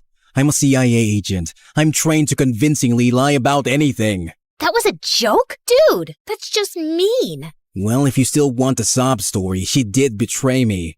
My ex is the rogue agent, and she's the one who's stolen the key and framed me. Are you happy now?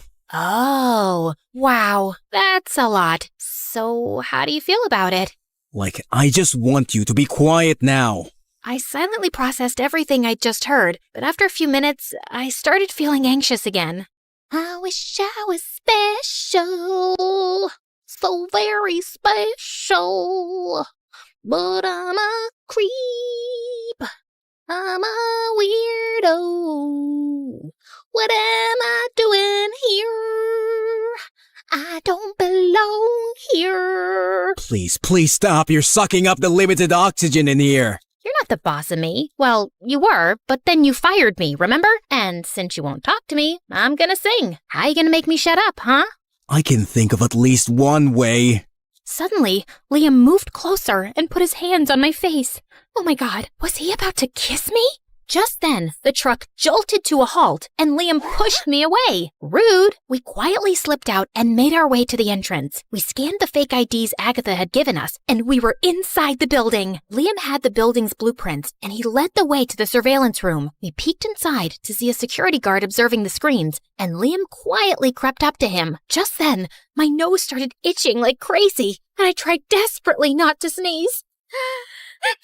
The guard turned around and Liam punched him hard in the face, then stabbed him with a tranquilizer. Why do you look like you're gonna be sick? I've only put him to sleep. Oh, I know. I'm just terrified of needles. I think I told you, I have... Yeah, a very low threshold for pain, I remember.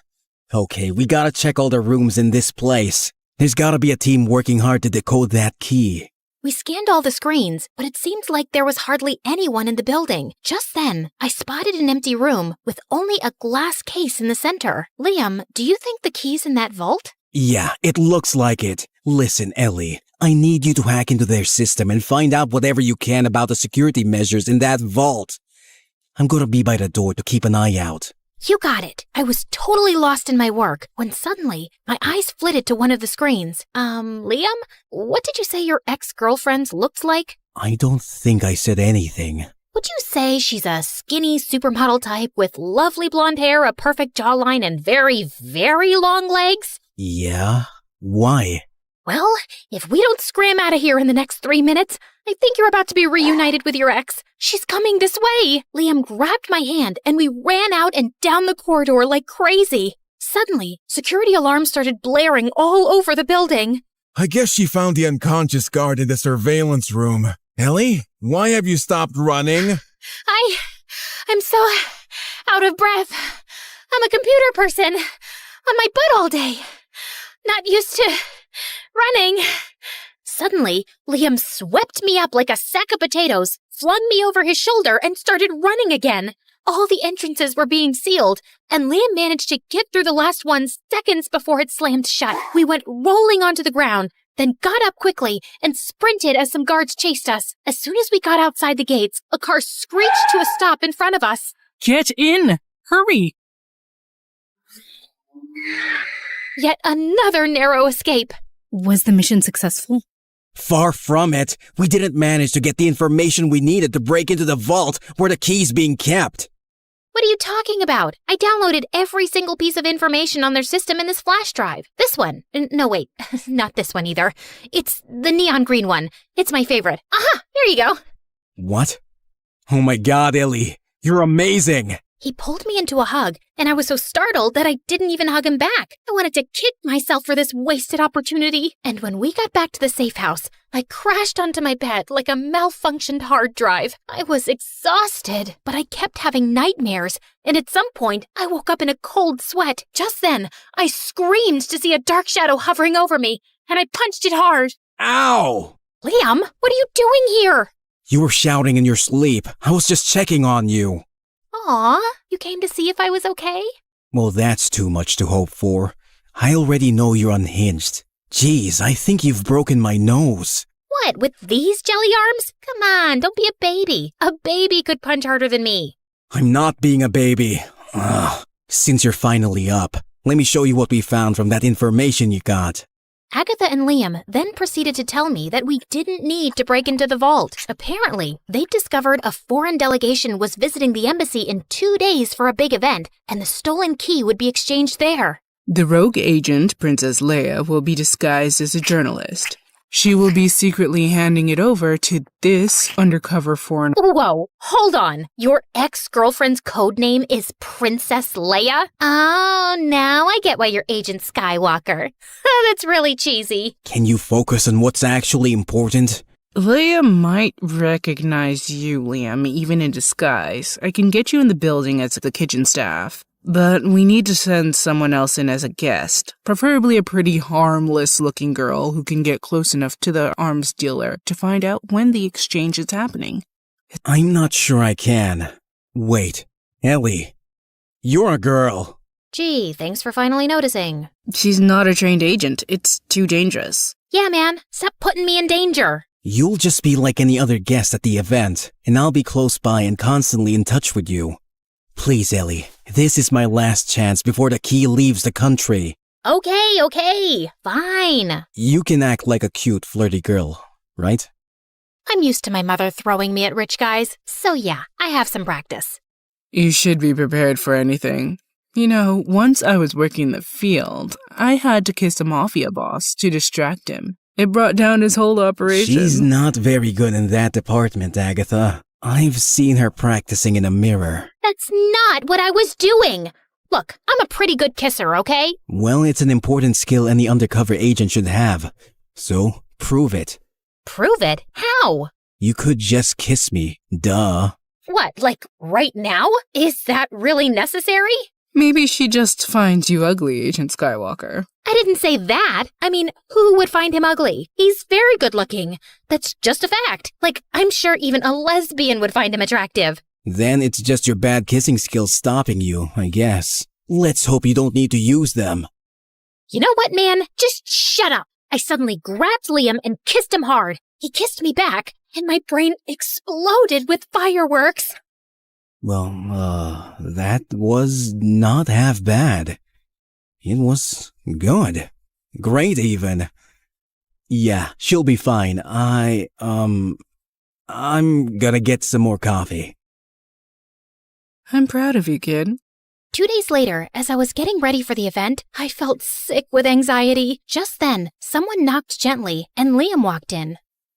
Wow, you clean up nice. I mean, your dress is pretty. I think I'm gonna barf all over it soon. Don't be so nervous. I won't let anything happen to you. Here's your earpiece. It has a tracker in there. I'm just not cut out for this, Liam. I'm not so sure about that. Do you know anything about your dad, Ellie? My dad? No, I don't. He left when I was just a few months old.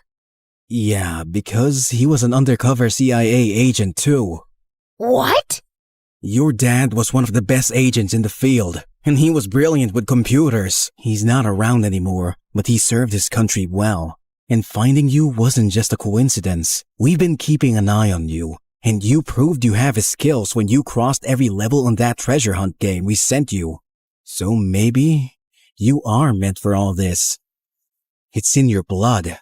You've met my dad? Yeah, once. You have his eyes too.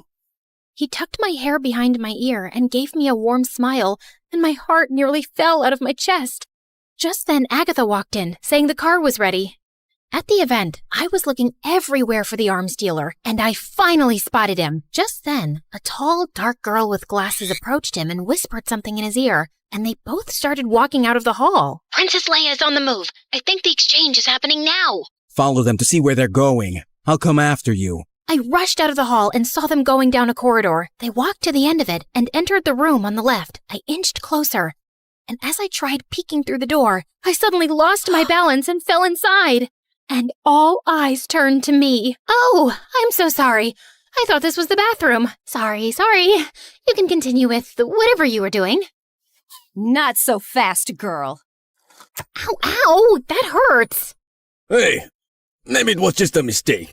She seems like a harmless little girl. Oh, really? Is that why she is wearing an earpiece? That's my hearing aid. Who do you work for? What? I can't hear you.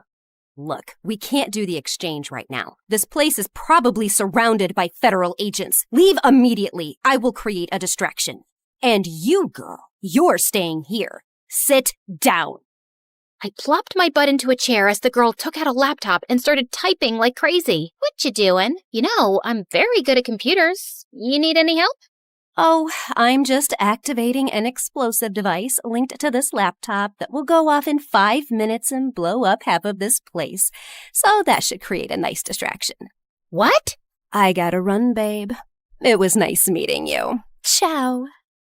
She then ran out of the room and locked it from outside. Oh my God! I stood frozen in panic, staring at the screen, seeing my life flash before my eyes. But then somehow, I managed to muster some courage. Okay. Calm down, Ellie. It's just a laptop. Any software can be overwritten. Anything can be decoded. You can do this.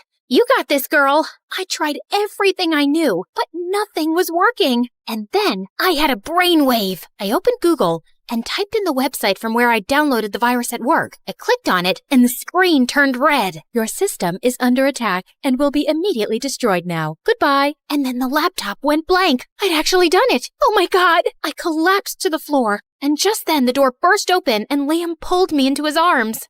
Ellie, are you okay? Leia took your earpiece and I ended up following her instead. Did you manage to stop her? Did you get the key? Yeah, I did. Agatha hadn't told me before, but she'd call in the other agents to help. And I'm really glad. We needed it. Leia's under arrest, and so's the arms dealer. That's amazing! And Liam, did you know that I just defused a very large explosive device and saved many lives? You did what? The federal agents evacuated the embassy and scanned the entire building and found the device that had been linked to the laptop. You're a hero, Ellie. Seriously. You're the smartest girl I've ever met. I'm hiring you back immediately. We can train you to be a field agent. That's very kind of you, but I'd actually like to go home. Earlier today, I got a message from the hospital that my mom's out of her coma. She's been asking for me. Oh, wow, that's great news. But you can come back when she's better, right? You know what? I don't think so. Yeah, my dad was an agent, but I'm not meant for this life of high stress, crippling anxiety, and close calls. I'm just an ordinary nerd who's happy behind a computer screen. Okay, no field agent, just a desk job then. Ellie, I'm trying to say something here. I would personally like you to stick around. Maybe we can even go out for dinner sometimes. I owe you a decent meal. Look, Liam, it's not exactly a secret that I've had a giant crush on you since we met. But the truth is, I don't have a crush on the real you because I don't know the real you, and I probably never will. I mean, what's your real name? Liam just looked at me silently. Yeah, I thought so. But I get it. You're meant for this life, and it suits you. But it's not for me. Just one thing. Can I take this dress with me? It's all yours. I extended my hand and he shook it gently. Then I got into the car waiting for me and left. Back at home, I was overjoyed to see Mom doing well. And with my large paycheck, I was able to take care of all our bills and then some. Oh, my daughter, we're rich! Did you find a rich man? No, Mom. I worked very hard for this money. And I'm in charge of the finances now. But to celebrate Mom's recovery, I decided to throw her one lavish party with all her friends at Christmas. And I was trying not to zone out of a very boring conversation with some rich, dumb jock when suddenly the doorbell rang.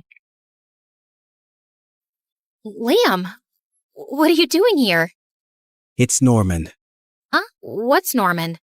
My real name! Oh, Norman! Ouch! That's not a cool name, dude. I know that. Listen, Ellie, I miss you, okay? You're crazy and you talk a lot, and you're an awful singer.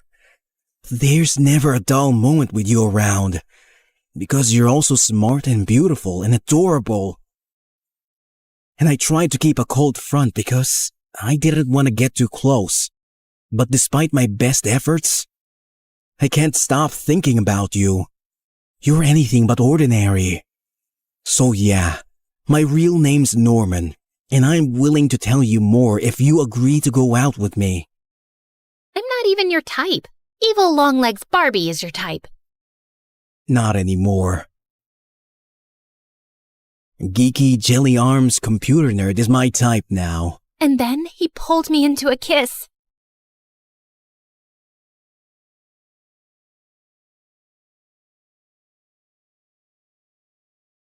Does this mean you're like my boyfriend now? I like the sound of that. Can I tell my mom you're rich? I am rich. Like, really rich. Perfect. Mom, I found a rich man.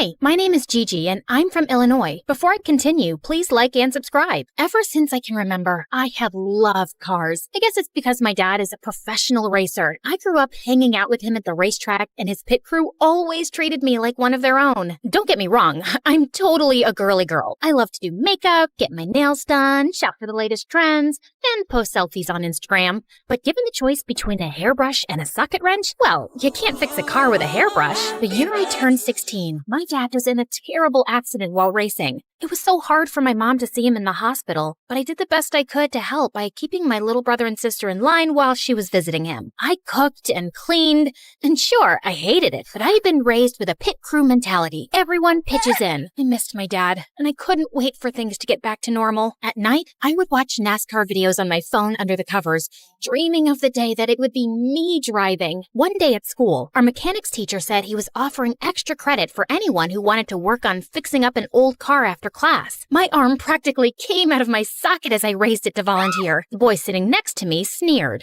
But you're just a girl. I took a wrench that I had in my zini purse and slammed it on his desk. Okay, flyboy, what kind of wrench is this? I was mad, but even though he was dressed in retro style, I couldn't help but notice his wavy blonde hair and steel blue eyes. He was kinda gorgeous. It was like I was watching a unicorn flip his mane in slow motion. I bet you're all thinking, focus girl, this guy is trouble with a capital WTH. Many answered as if he was teaching me something. Torque wrench. I can show you how to use it if you need a lesson.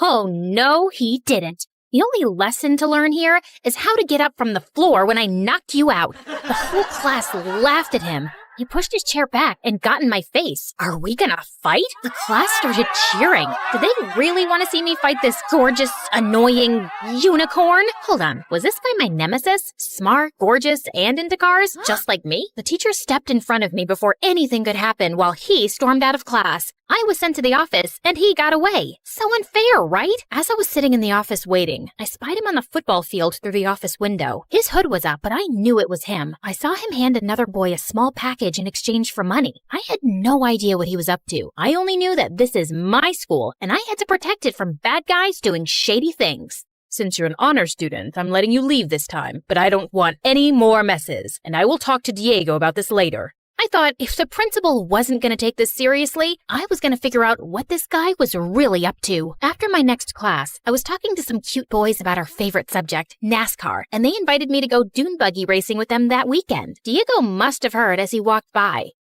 Dune buggy? I guess you can't drive a real car. I followed him to confront him about his rude comment and saw him walk off alone to a lunchroom table. He took a half-eaten apple out of his pocket and started eating it. I stopped myself from gagging at the thought of eating what looked like something you would find in the trash. Gross! I needed to let him know that I was watching his every move, so I walked by him and gave him a dirty look. What's the matter? Couldn't afford a whole apple? He stood up, and I thought, this is it. I'm gonna wrestle him to the ground and search his pockets for evidence. Just then, my friends walked up to me, congratulating me for standing up to this bully earlier. But before they even noticed he was there, he put his hood over his head and darted away.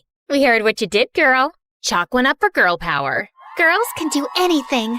I was loving all the positive attention. I was, after all, the hero of this story. But I couldn't believe he didn't challenge me. I expected more of a fight from my mortal enemy. I was thinking that was the end of it. But the next day, I saw him leaning on a locker and talking to another boy and whispering. As soon as they saw me, they stopped and walked in the opposite direction. My spidey senses were tingling. After school, I waited, hiding under the bleachers to follow him home. I had to see for myself what the deal was. My phone rang, startling me, and I nearly jumped out of my skin. It was my mom.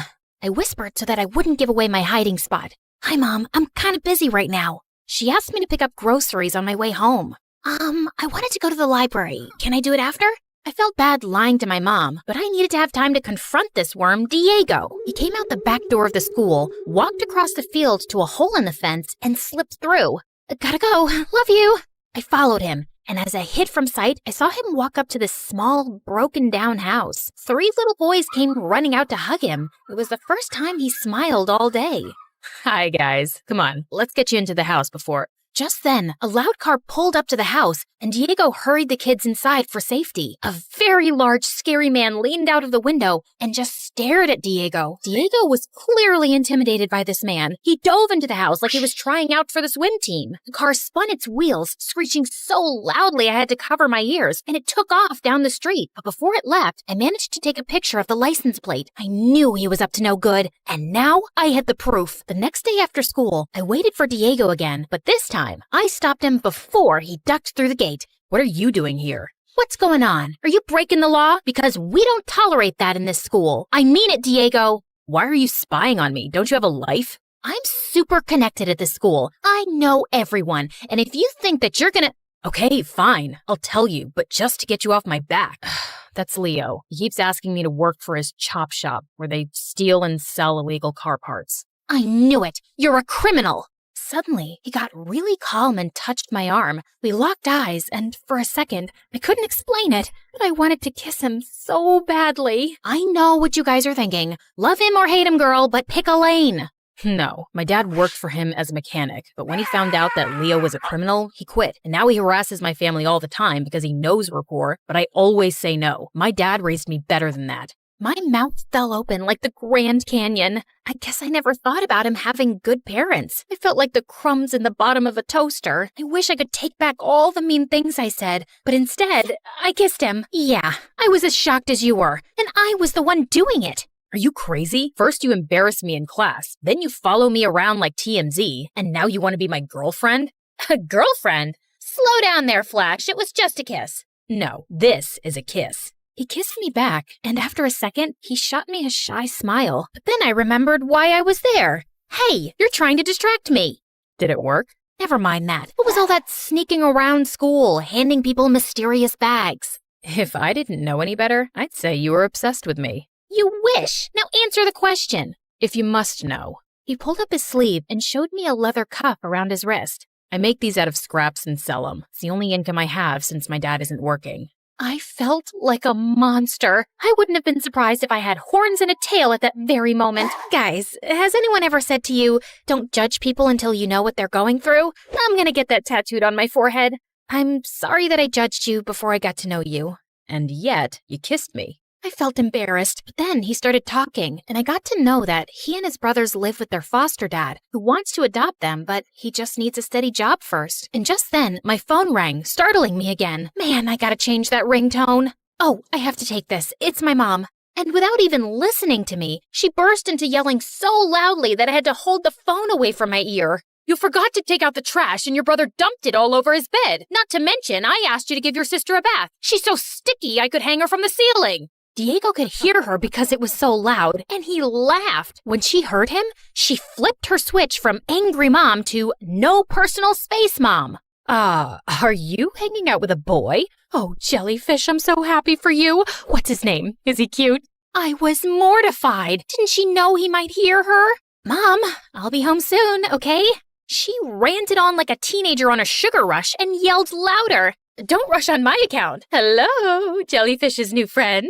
Ugh, bye, Mom. I hung up and wished I had a time machine to erase that horrible moment. Parents, right? I better go. Okay, see you tomorrow, Jellyfish. Ugh, Mom. Ugh. Well, I couldn't stop thinking about Diego and how they barely had money for food. On my way home, I stopped and bought food to give them. When I got home, my mom saw the extra food, and before I had a chance to explain, she lost her mind. Are you kidding me with all this extra food? Do you want the kids to call you Gigantic Gigi? But no buts. Except your butt'll get even bigger if you eat all this food. I was so angry. And besides, I have a great butt. I'll bet JLo's mom never said that to her. Well, I asked her to calm down, and then I explained to her. After that, she flipped her crazy switch back to sweet again. Oh, why didn't you say so? Let's go bring these to him. She grabbed her keys, and my jaw hit the floor. How could she go from steaming hot to ice cold at the drop of a hat? We pulled up to Diego's house, but he burst out of the front door. What are you doing here? Did you tell child services about me? I knew I couldn't trust you. Was I dealing with another crazy person? Then I saw his little brother snuggled behind him in the doorway, and I realized he was protecting his family like a lion protects his pride. We just brought these groceries. We don't need your charity. Oh, that's too bad, because I brought peanut butter and jelly. His little brothers trampled him like a herd of gazelles. Peanut butter and jelly? Yay! I giggled at their unabashed honesty. Thank you, nice lady. Diego told them to take the groceries inside. Sorry, I might have overreacted. Might have? Okay, I'll forgive you if you promise never to call me Jellyfish again. Deal. He reached out to shake my hand, but instead pulled me close, took off his wrist cuff, and wrapped it around mine. To say thank you for... And just then, my mom honked the horn and interrupted us. Parents, right? Just as we were about to pull away in the car, that same scary dude came screeching around the corner in his loud car. He pulled up next to my mom's car. I was freaking out. Was he going to try to steal my mom's car or hurt her? Stop. Don't you dare try anything. I will not. He tried to stop them, but they laughed and scratched our car just to terrify him. Mom ducked me into the car, and she floored it and sped off down the street like Mario Kart. That Diego is nothing but trouble. You are never going to see him again. No matter what my mom said, I couldn't wait for school to see Diego. But when I got there, I found out that my mom had called the principal and gotten him in trouble, so he would have detention all week. I tried calling Diego, but he didn't answer. So after school, I rushed to his house. Better you listen to your mom and stay away from me. I don't want you to get hurt. I dashed towards my house and slammed the door open so hard that it shook the wall. Everything okay, Jellyfish? No! You got Diego detention, just so that you could stop me from seeing him? You know he's a great guy. And first, you want me to be friends with him, then you don't. Why have you been acting so crazy lately? I just wanted you to be safe. Since your father's accident, I'm afraid of bad things happening to you, and I just want to protect you from getting hurt. I just love you so much. Oh, Mom, but you can't wrap me in bubble wrap for the rest of my life. You raised me as a strong, smart girl, and you need to trust that I can make good decisions. You're right. I guess I'll return that bubble wrap. And then the next day, she went into high gear and fixed everything. She got Diego out of detention and reported the shady guys to the cops who got arrested. And the next month, my dad got back on track. And Diego's dad got a job with my dad's pit crew, allowing Diego and his siblings to finally be adopted. Diego was so thankful that he made me a PB&J sandwich in the shape of a heart and asked me to be his girlfriend. I, of course, said yes and immediately called my mom to tell her. You called to tell me your happy news first? Well, yeah. You're my best friend and the best mom. I love you. I love you too, Jellyfish. I couldn't help but be so grateful that Diego taught me not to be so quick to judge someone. You never know, they could wind up being family.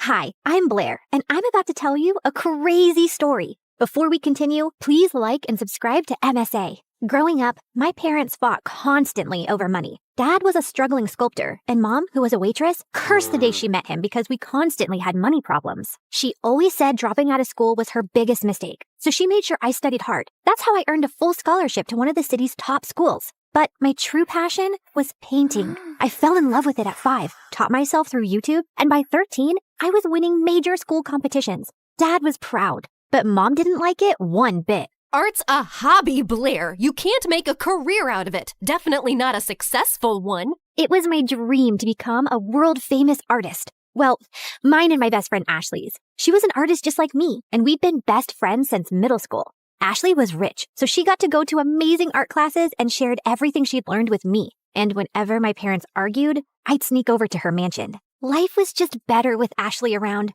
except for her annoying twin brother Dexter. He mocked our art, hid our supplies, and chased us with his paintball gun. Whenever we complained to Ashley's parents, Dexter would just put on his innocent face and get away with it. Even at school, everyone adored him for his sense of humor. Ashley absolutely hated him, and I could see why. Like on their 15th birthday, Ashley spent hours getting ready, and she looked beautiful. But the moment Dexter walked in, everyone gathered around him, completely ignoring Ashley. Look at him, smiling like he owns the world. I will never understand what people see in him. Probably his athletic body. I mean, if you look at it from an artistic point of view, Dexter's pretty much perfect for a portrait. What? I mean, so what if he's good looking? You've got a great personality. That's what you tell ugly people, Blair. You're also so much more creative and way smarter. People would notice that someday. Notice what someday? That you're a total jerk. Aw, are you jealous because no one's paying you attention? Go away, Dex. It's her birthday too. Don't make things worse. Fine, I'm sorry. Here, I got you a flower, little sis. Happy birthday. But as soon as Ashley took it, the flower squirted water all over her face, ruining her makeup, and Dexter ran away laughing. As we grew older, Dexter just got more annoying. At 17, he joined the football team, became the most popular guy in school, and a serial heartbreaker. Every day, some girl would be crying over him, and it was nauseating. As for me, my parents were fighting a lot more lately, and one day, Dad just packed his stuff and left. Shortly after, he filed for divorce, and Mom went bonkers. She refused to shower or step out of the house, and a week later, she came home and told me she'd quit her job. Between rent and expenses, we soon ran out of our savings and didn't even have enough money for food. Do you have cash? Sure. Let me just grab some from the secret trust fund your dad left me. No, I don't have cash, you moron. Just run the card again. I've already tried 3 times. It's not working. Pay or leave. Mom just started yelling at the cashier like a madwoman. He called security, but as they approached, Mom grabbed a bunch of stuff and bolted in the other direction. She went round and round in circles before the security guys finally caught her and dragged her out.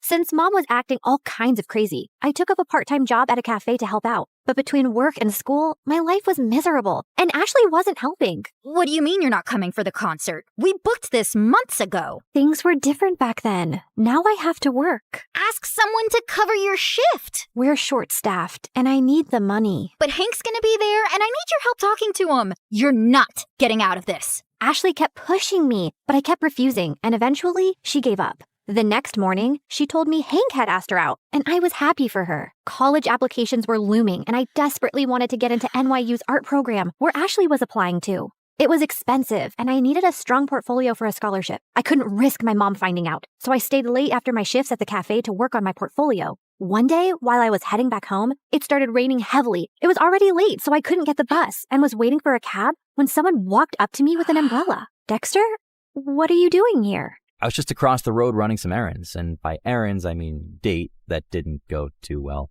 Anyway, I saw and I thought I'd help. Dexter led me to his car, and on our way, we got talking. He asked me how I was doing, and I don't know why I ended up telling him everything about Mom and how things were really tough at home. Ashley told me about your parents' divorce, but I didn't know things were so bad. If you need anyone to talk to, I'm here. Something about the way he said it made my heart melt, and after that day, Dexter and I got closer. He would wait for me at the cafe and then walk me home. We'd debate over classic movies, argue over music, and bond over our favorite MSA videos. The more time we spent together, the more I saw a different side of Dexter. One that was kind, funny, and surprisingly thoughtful. And before long, I started having feelings for him. You know, I've always had a bit of a crush on you. Really? Why? You're kind, beautiful, smart, creative, and you're probably the toughest person I know. Wow, thanks. I always thought you're kind of annoying. Gee, thanks. What a compliment. Let me finish. But now I think you're the only person who gets me. You've shown me what it's like to really connect with someone, Dex. I guess what I'm saying is... That you like me? I like you too. And then Dexter kissed me, and it was perfect. I wasn't sure how Ashley would take it, but before we can even gather the courage to tell her, we found her crying in the school garden the next day. Hank dumped me. He says my nostrils are too big and that my face reminds him of his dead cat. What kind of reason is that? The kind that's a lie. Hank's a total player. Why would you ever fall for him, you dumb... Ow! I mean, I'm sorry you're hurting, but don't weep over that idiot. You're stronger than that. Be a man, woman, girl, be a girl. Did you hit your head or something? Why are you even talking to me? Blair, I need a hug. The next few days were a mess. Ashley was hung up on Hank and dragged me along for endless shopping sprees and salon visits to distract herself, and I didn't think it was a good time to tell her about me and Dex, who I wasn't even getting to spend any time with. She was also home all the time, so Dexter started sneaking into my room late at night. This is not fair. You're totally ignoring me. I know, but she's miserable, and she needs me. Hey, Han, remember when you needed her, but she was too busy falling in love? Anyway, my football team's having a party tomorrow night, and I'd love for you to come. It's low-key, just close friends. How close are we talking? Close enough to do this. Dexter leaned in to kiss me, but before he could, someone knocked on my door. Ashley! He hid under the bed as I opened the door. Who are you talking to? No one. I was just humming to myself.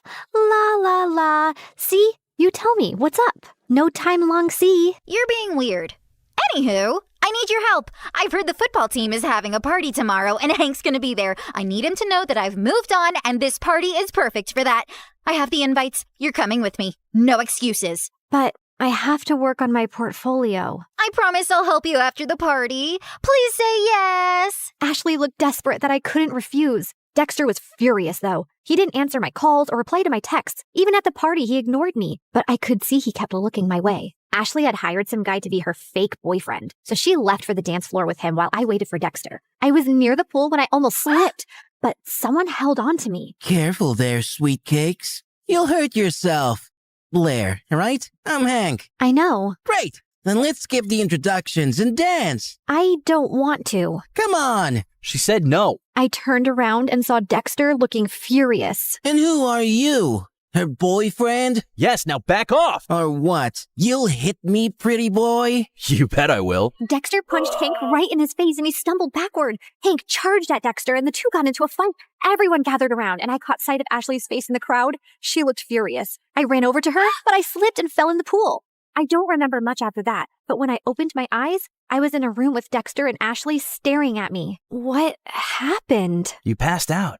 You don't know how to swim? I didn't exactly grow up with a pool in my backyard, so no, I don't.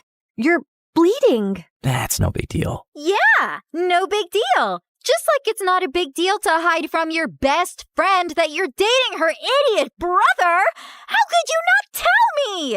I don't know, okay? I freaked out. You've always hated Dexter, and then you'd just broken up with Hank, so I didn't want to rub my relationship in your face. You don't have to treat me like I'm a child who doesn't have a handle on her emotions. Anyway, you've chosen Dexter. Although I can't understand why him out of all the boys on the planet. But you did, and you're my best friend. So I'll accept it on one condition. Never, never make out in front of me, or I'll projectile vomit all over you. Deal? Deal. After that, things went smoothly. Dexter and I could now date openly, which made me really popular. One of his friends asked me to create a portrait for her dad. He loved it so much that he gave me a lot of commissioned work. Soon, I was making enough to quit my job at the cafe, and life became a lot easier. I even finished my art portfolio and was working on some last-minute changes one night when Mom barged in. You're applying to an art college? Why didn't you tell me? Who told you? Doesn't matter. Have you forgotten how much we've struggled because of Dad? And who will even pay for this college? I don't have that kind of money. I'll get a scholarship, Mom. I made a portfolio. Look. No, art school is too expensive and not worth it. You'll join a community college and stay close to me. Now give me that. Mom snatched the portfolio from me and left. I followed her, but she locked herself in her room. No matter how much I begged, she wouldn't open the door. Mom didn't get out of her room the whole day, and since submission was only 2 days away, I had no choice but to give up on my dream. I was talking to Ashley and Dexter about it when he came up with a brilliant idea. Dad knows the dean personally. How about I talk to him and get you a personal interview? And we can ask my friend whose dad bought paintings from you to let us borrow those. It could be your portfolio. That'll work. It should. I'm not letting you give up on your dreams, Blair. What about Mom? She just has to make peace with it.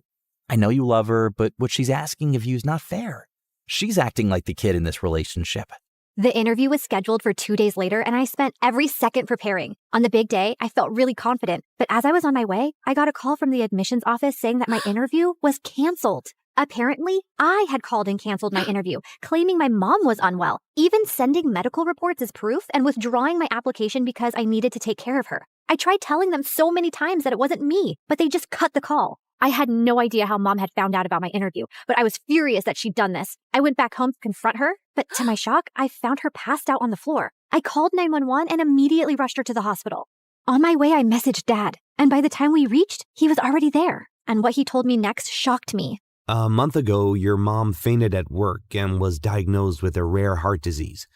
She needs a transplant, but since she couldn't afford it, she turned to me for help. But why didn't you tell me? We're trying to arrange money, and we wanted to wait till then to tell you. She didn't want to worry you. And here I thought she was lying when she submitted those documents. What documents? I explained about NYU and my interview with the dean. I don't think your mom's behind this. She was skeptical, but after seeing your portfolio, she was impressed. She told me she was changing her mind about you pursuing an art degree.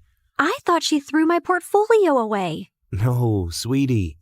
She was proud of you. But Dad, if Mom didn't call them, then who did? Does anyone else know that she's sick? Yeah, Ashley's dad knows. We needed money for tests, so I asked him for a loan and sent pictures of your mom's report to prove it. I told him to keep it a secret so you wouldn't find out. I immediately understood who might have done this. But just to be sure, I called the admissions office and asked them for the number they received the call and reports from. And when I saw who it was, my mind exploded with anger. I took a cab, reached Ashley's place, and barged into her house. You called the admission office and told them that my mom was sick and I won't be attending the interview? Don't even try to lie to me. I have proof. My mom was sick, Ashley. You could have told me that at least. Instead, you used that against me. Hold on, I think there's some confusion. Why would Ashley do that? Ask her. And suddenly, Ashley's face twisted into rage. Yes, ask me. Ask me why I'd go out of my way to make your life miserable, Blair. It's 'cause I hate you. There, I said it. I hate you. First, you were my best friend, and you chose to date the person I hate most, my doofus brother. It was bad enough my parents always chose him over me, but even you? Also, I couldn't stand how perfect your life was. You have a football jock boyfriend. Everybody loves your art. Everybody loves everything about you. Heck, even the boy I liked likes you more. I didn't want to go to college and be second to you again. So I told your mom about your art school plans, hoping she'd stop you. And when she failed, I used the pictures and did what I had to. I can't believe I trusted you. I thought you were my best friend. How can you do this to me? You've shattered everything we had. I never want to see you again. We're done. Don't think I'll cry over it. I'm going to NYU, Blair. I'll make new friends. You disgust me. Whatever. I never saw Ashley's face again, and Dexter told me that his parents heard her entire confession and ended up grounding her big time. She didn't even get through NYU, but I did, thanks to Dexter's dad who got me a second interview. Mom stayed in the hospital for a few more weeks before coming home. A month later, we found a donor. It was tough to get the money for the surgery, but we managed, and Mom made a full recovery. Today is my first day in college, and I couldn't be happier.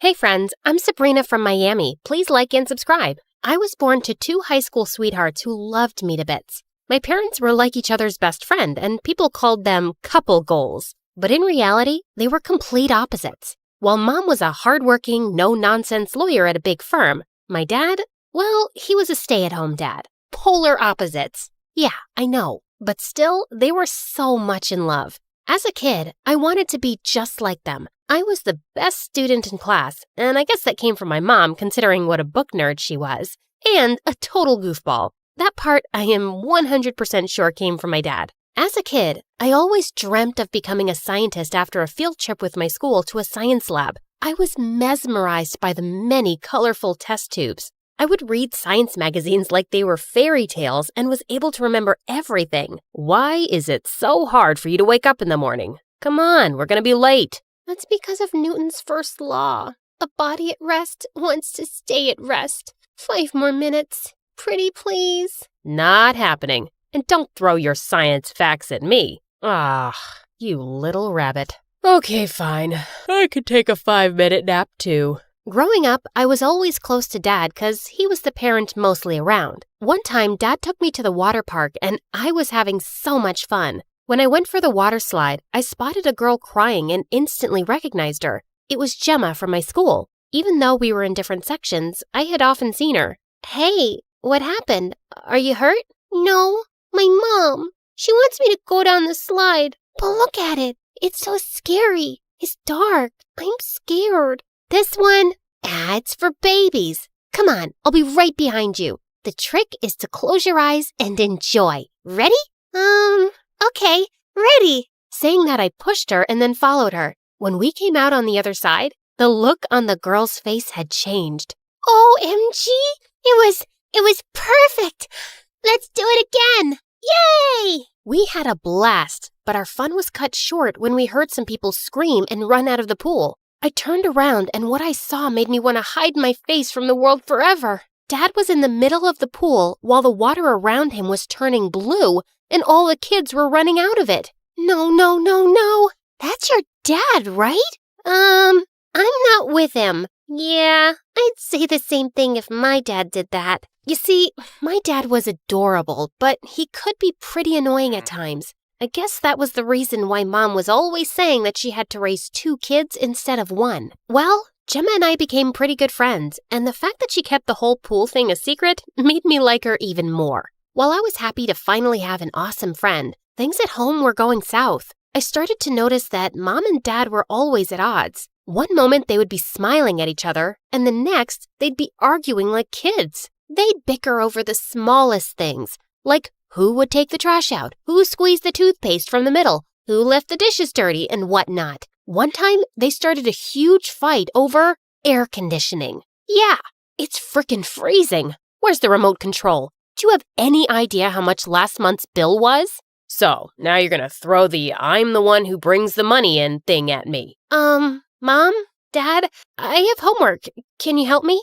How about later, honey? Daddy has to go out with his friends. Friends? Yeah. Run away like a little boy. Ugh, you're always acting like a kid. I always hated their fights, but on my 10th birthday, they crossed all limits and started arguing on my birthday in front of so many guests. I had had enough. Oh, please. For once, I really, really wish you guys would either stop fighting or just leave each other. Because of Mom and Dad, I officially hated love.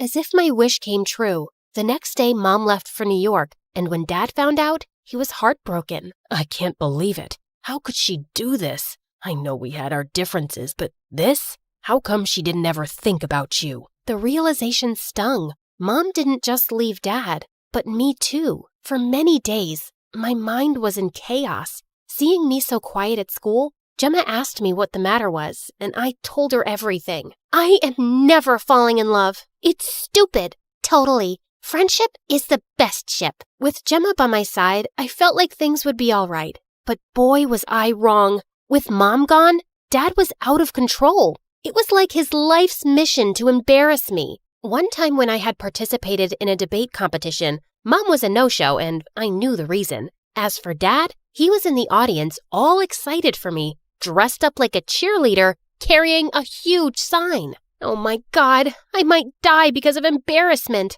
Come on, your dad is so supportive and cute too. After my speech was done, I heard noises from the audience. This idiot has been screaming in my ear for an hour now. It's time he gets taught a lesson. What? If cheering for my daughter is a crime, then I'm a Ah! Before Dad could even finish his sentence, the other guy gave him a black eye. I so hated that my dad got his butt kicked the same day I got an award for the best debate, but he was always acting like a kid on a sugar rush. Once we got home, I was so angry at Dad that I locked myself in my room, even though Dad apologized many times. When I finally came out, Dad was relieved. Honey, I am so sorry. I just wanted to make you laugh. Happy. I thought if I acted like a friend, we'd be... Wait, but why a friend? I want you to be my dad. I can have many friends, but only one dad. I guess my words struck a chord because after that day, I saw how slowly Dad was becoming more responsible. He was managing the house and even started a small business from home, which was going well. He even started to help me with homework, and when I had a science fair at school, he worked with me and we made the best project. On the day of the fair, I stood proud with my project and Gemma was with me. Everything was going fine until I spotted Phoenix, the school's outcast. In grade 1, poor Phoenix had vomited all over a girl, and since then, everyone called him Puke Boy behind his back. For some reason, Phoenix was always smiling at me, and Gemma would often tease me by saying the guy had a crush on me. Looks perfect, just like you. You're in the way. Phoenix, can you maybe move aside with your snacks? Right when Phoenix turned, someone shoved him hard. The jerks from the basketball team were here, and Phoenix happened to be their favorite target. Puke Boy fell on his food. Again! Aw, are those tears in your eyes? Hey, want a hand? Nah. Instead of helping Phoenix up, they shoved him back and started laughing. I couldn't just stand there and watch the poor guy suffer, so I gave him a napkin. What are you doing? Are you all right? Whoa, we got something going on here. Sabrina and Phoenix sitting on a tree. Kissin. Before he could finish, I gave the jerk a much-deserved slap, and that really angered him. But before he could come at me, the principal came and took the whole group away. Good riddance. Oh my God. I want to be you when I grow up. Thank you so much, Sabrina. You're welcome. That was something, Sabrina. Gemma and I spent the day with Phoenix, and it turned out he was a gem. Not only was he good at school, he had a heart of gold. After that day, we started to hang out with Phoenix a lot. As time passed, our friendship grew stronger, and in the final year of high school, all three of us decided to go to the same university. I was doing so well, but then I had a 2-week break before my final exams, and I had to go and visit Mom. I was dreading it because I knew she'd be pissed as I didn't attend her wedding a couple of years ago. But when I reached her place, I was pretty shocked. Wow, Mom had surely married a rich guy, and now she even had 2 kids. Meet your brothers. Aren't they adorable? Yeah. So, we're going out. How about you look after the boys? Before I could say anything, Mom and her husband rushed out, and I was left to babysit. The entire week went by in a haze, and I realized one thing. Mom had moved on. I knew I should be happy for her, but I felt betrayed. At least I had Dad. But once I was back, I got a surprise at home. Dad was dating again. First, Mom has a new family. Now you're both moving on? Where do I fit in? You are our child. Nothing in the world can ever come between the love we have for you. Yeah, some love. Ugh. But why was I blaming Mom and Dad? I was the one who had wished for them to be apart. The guilt was keeping me awake at night, and to take my mind off it, I poured my heart and soul into my studies and got a scholarship to my favorite university in New York. The best thing was that Gemma and Phoenix were going to be with me, but in different facilities. It was totally worth it considering how we got to meet every single day. Things were going great, and in the 3rd year, I was one of 2 students selected to be part of a research team. That was huge! Finally, my dreams of becoming a scientist seemed so near. While working for a research assistant, I met Jacob. The guy was sure amazing, and every time I'd meet Gemma and Phoenix, I'd be telling them about him. Looks like someone has a crush. A crush? Yuck! Jacob and I, we're just good friends. Yeah, everyone says the same thing when they have a crush. Did I really have a thing for Jacob? No. I needed to focus on my studies and research. So I started avoiding Jacob, even though I felt bad about it. One time, I was late in the lab with my professor when I had a total eureka moment. I created a new material that looks like plastic, but 100 times safer than plastic. Oh my God, this is unbelievable. Professor, you have to come and see what I found. What? Impossible. Look, I tested it again and again. The results are the same. Yeah, she's right. Congratulations, Sabrina. This is fantastic. This will revolutionize science. Well done, Sabrina. I always expected the best from you. I was so happy, but when the research paper was published, I got the shock of a lifetime. It was named after my professor and didn't say anything about my contribution. But I discovered it. And who will believe a science student over a double PhD scientist? I'll tell everyone. You won't get away with this. Oh, really? Well, then be prepared to lose your scholarship and fail epically. What a monster! I had been such a fool trusting him with my research. I needed to tell Gemma and Phoenix about this and ask them what to do next. I ran to Gemma's dorm room, and right when I opened the door, I felt the air knock out of my lungs. Gemma and Phoenix were kissing. What the heck? Sabrina, wow, finally. I was telling Gemma for so long that we should tell Sabrina about our relationship, but look how well everything fell into place. Fell into place? Are you crazy? This can't be happening. No way!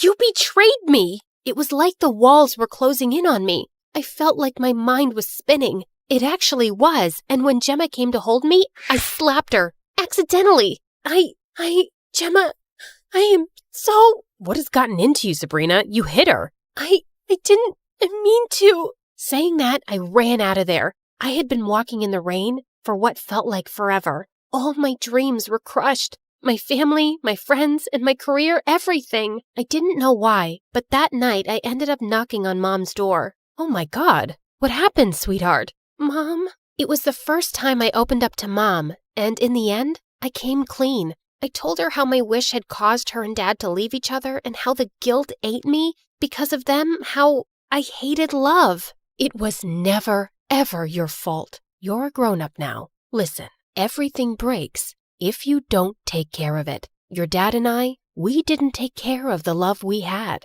Things fell apart. Don't be afraid of love. Don't run away from it. Otherwise, you'll never know the real joy of life. Remember, whatever life throws at you, you've got to be steadfast and strong, and everything will fall into place. Even though we're no longer together, look what we have. A smart, strong daughter. You, sweetie. Strong? Smart? Me? Ugh.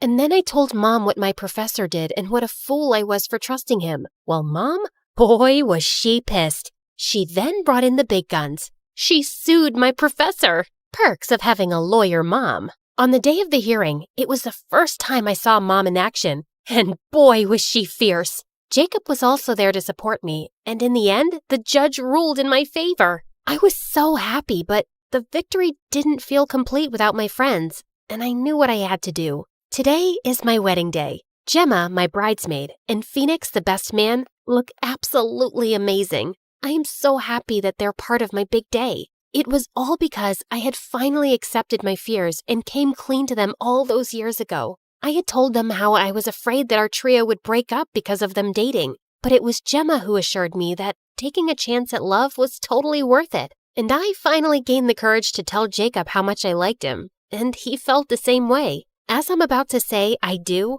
I realize how I didn't have to run away from love, but run towards it, because it's the best joy of life.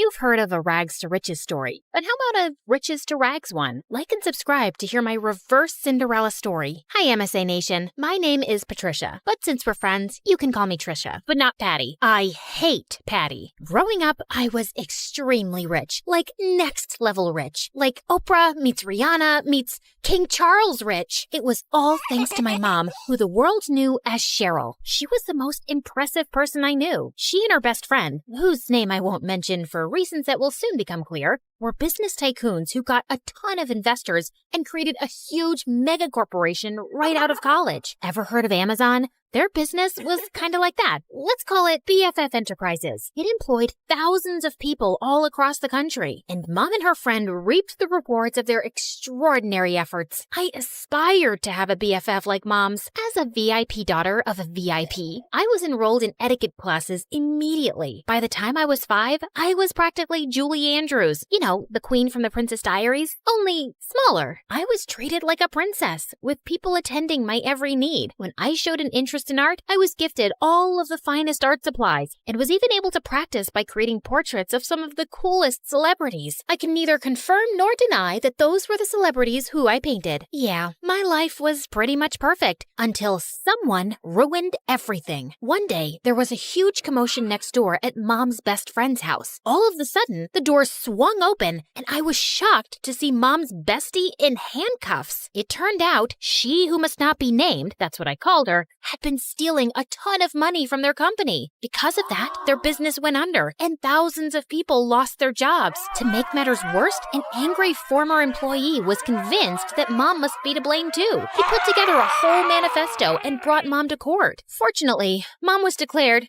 innocent. I knew she always would be, of course. She who must not be named was proven guilty and sent to jail. The employee who had lodged a case against Mom ended up behind bars for defamation too. Mom's name was cleared and she and I lived happily ever after. That's the end of my story. Thanks for tuning in. Just kidding. It got a whole lot worse from there. Even though she was innocent, the public knew Mom as the face of the company, and they were mad. Mom and I weren't exactly well-equipped to fight off an angry mob, so the government intervened for our safety, and we were forced to join the Witness Protection Program and completely change our identities. We were given cover stories and everything. So, remember before when I said my name was Patricia? Well, that was sort of the half-truth. I had a different name before all of this mess. A gorgeous name. But that and everything else were taken from me when she who must not be named ruined my life. I was pulled from my life of glamour and ease and relocated to here. Yeah, the house was a serious downgrade from what I was used to. See what I mean about an opposite Cinderella story? I know this is different from what we're used to. At least we still have each other. One day, we'll live in a big mansion again. I hoped she was right. In the meantime, Mom set up security cameras everywhere. She was afraid someone would somehow find out who we were and try to break in and steal whatever valuables we had left. That fall, I started up at my new school. I thought it would be a breeze. I'd never had any problems making friends before in my fancy school, back when I had money. But here, everyone was staring at me as I walked in. I felt like a total fish out of water. What, are you like from Gossip Girl or something? It got worse in the classroom. May I use the washroom? Mayhaps the princess would like a peasant to escort her. And even worse than that, in the cafeteria. Look, Gossip Girl thinks she's at a royal banquet. Here, have some slop like the rest of us, princess. I was about ready to blow my cover and demand Mom let us move back to our old life when... Hey, leave her alone. Your mama sure would be mad if I told her that this is how you minded your manners. Wow, thank you for that. Don't mention it. Someone has to show you some proper small-town hospitality. I'm Sally. Patricia. Where are you from, Patricia? I grew up in the big city with a ton of money. My paternal grandparents invented trail mix, but my dad walked out on me and my mom and took all of our riches with him. Oh my goodness. I'm so sorry to hear that. We used to have more money too, but, well, it's complicated. It's hard, what with being one of 6 kids. Hey, if you'll let me, I would love to help you learn the ropes of a small-town life on a budget. Under Sally's wing, I started to really get the hang of my new life. She taught me all the tips and tricks to finding the best deals while thrift shopping. $5, final offer. The art of sandwich making. The more cold cuts, the better. Even how to use a lawnmower. She was a hoot. While all the other neighborhood kids were riding bikes, Sally would show up places driving her dad's lawnmower. And you don't need a license for this? Nope. Weirdly, though, I never actually saw Sally's dad, but more on that later. Sally encouraged my painting, even if it meant using unconventional canvases. She was the most thoughtful friend I ever had. In turn, I taught Sally all about how to host a proper high tea, and even how to ballroom dance. Sally was a total girly girl at heart, and I could tell she appreciated feeling like a princess for once. Over time, Sally and I became inseparable, and we especially loved taking her lawnmower out for joyrides. Hey, instead of zooming around town, why don't you put that machine to good use and mow my lawn? I'll throw you $20. $30, final offer. The haggling skills Sally taught me were really coming in handy, and that's how Sally and I started earning some extra cash. In the beginning, we had a handful of customers, mostly our friends' parents, who paid us to mow their lawns and rake their leaves. But then, Sally had a fabulous idea. Trisha, you're such an excellent artist. We should offer painting services too. You can even do customized designs. Oh my gosh, Sally, you're a genius. We showed up to the hardware store, excited to get all the materials we'd need to expand our business, but were shocked when we saw the prices. We were in over our heads. I went home, defeated. But then, I thought of someone who just might have some good advice. Janessa, the apple certainly doesn't fall far from the tree. I'd be happy to jumpstart this business for you too. We'll finally have a new way to make money. But first, I want to see your business plan. With Mom's guidance and funding, S&T's Landscaping was born, and with her savvy advertising, our client base expanded quickly. Plus, I was having a blast customizing people's houses with my art. With Sally by my side, I was starting to finally feel at home in this small town. There was just one weird thing. Sally never invited me to her house. She always made excuses why we should meet at my place instead. Oh shoot, I totally forgot. My crazy Uncle Louie's at my house this week. He always brings all 17 of his pet chickens. We should probably just hang out at your house. I fell for it when she told me about Aunt Linda and her 6 boa constrictors, but 17 pet chickens? Yeah, right. One day, curiosity got the better of me. When Sally told me she was heading home after school, I pretended I was going to my place, but I followed her instead. What could she possibly be hiding? I followed Sally to the outskirts of town, the bad neighborhood. Whoa, Sally lives here? The trailer barely looked big enough to hold a twin bed. How could Sally and her 5 siblings and her parents even fit in there? Just then, I lost my balance and fell to the ground with a huge thud. Trisha? Sally, I can explain. I thought Sally was gonna start screaming at me, but instead, she started crying. I'm sorry I never showed you my home. It's just, well, I was embarrassed of this ugly trailer. My dad used to have an excellent job, and we had a big house and a big yard, but Dad lost his job a few years ago and ended up in jail. Ugh! If it wasn't for BFF Enterprises, we would never be in this mess. He was just trying to stand up to their evil owners, and instead Cheryl hired her cronies to make it look like Dad was lying and put him away. It felt like my stomach had dropped out of my butt. Sally's dad was the angry former employee who'd made a case against Mom. Thank goodness Sally had no idea who Mom and I actually were, thanks to our aliases and dye jobs. But why was she blaming Mom when it was really her dad who put us in this mess? I knew I shouldn't say anything or risk Sally getting suspicious, so I ran home before I put my foot in my mouth. Trisha, wait! Was it something I said? I avoided Sally the rest of the week, which wasn't easy. I felt so conflicted. Sally was my best friend, but she hated my mom and blamed her for her dad being in jail. So, I decided to get Mom's advice. I need to talk to you. Sally's dad is your angry former employee who ended up in jail. Oh, come on now, Trisha. What a strange joke. Why was Mom calling me Trisha? At home, she always called me by my real name. Mom, this is serious. Sally has no idea who I really am, or that you're actually the co-founder of BFF Enterprises. Just then, Sally popped up from behind the couch, and suddenly, Mom's behavior made sense. Sally, it's not... I can't believe this. I thought we were best friends, and all along, your family is why my family is suffering? Sally, please, leave me alone. I don't want to talk to you ever again. I've heard of surprise birthday parties gone wrong, but never this badly. I probably lost my BFF forever. But Mom was more preoccupied that Sally would out us both. What are you doing? Follow her. Make sure she doesn't talk. Do whatever it takes. I hadn't seen Mom this stressed out since the trial. I tried texting, calling, even showing up at Sally's window, but she wouldn't even look at me. I returned home completely hopeless. Did it work? Will she keep quiet? She won't even talk to me. Just then, Mom turned into a fire-breathing dragon. Well, not literally, but I'd never seen her this angry. Then we need to move again, now. But this is her home. Sally is my friend. Some friend. As soon as she talks, I'm going to jail. Mom, what are you talking about? Why would you go to jail? The judge said you were innocent. Of course he did. I bribed him. My business partner and I were both stealing funds from the investors because we deserved more. But unlike me, she was dumb enough to get caught and unwilling to do whatever it took to stay out of jail. And Sally's dad figured it all out and tried to get me behind bars too. But I showed him I am not to be messed with.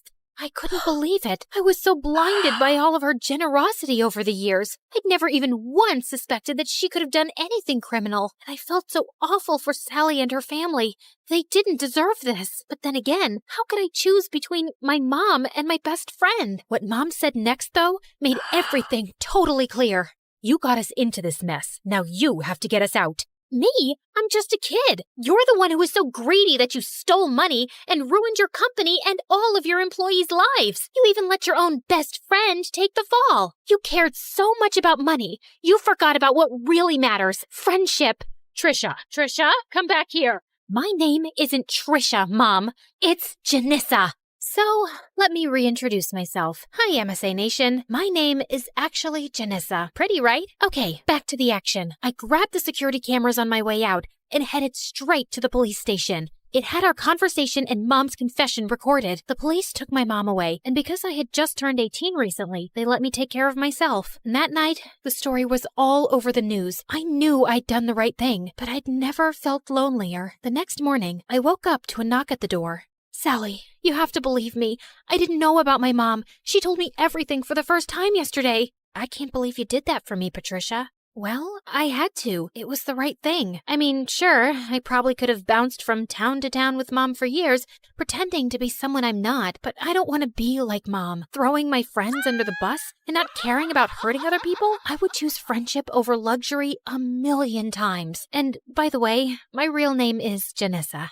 It took months, but after campaigning tirelessly, we finally got Sally's dad out of jail and back home where he belonged. With Mom behind bars, I was finally free to come out of hiding. Even though I was totally free to move back to the city, I decided to stay put in this small town. After all, this had become my home. I even asked Sally's family to move in with me. Plus, Sally's dad was able to take over the landscaping business. With him in charge, business is booming. Everyone is just so thrilled that he's back home where he belongs. We did have a company name change, though. I'm just so happy to have my best friend by my side.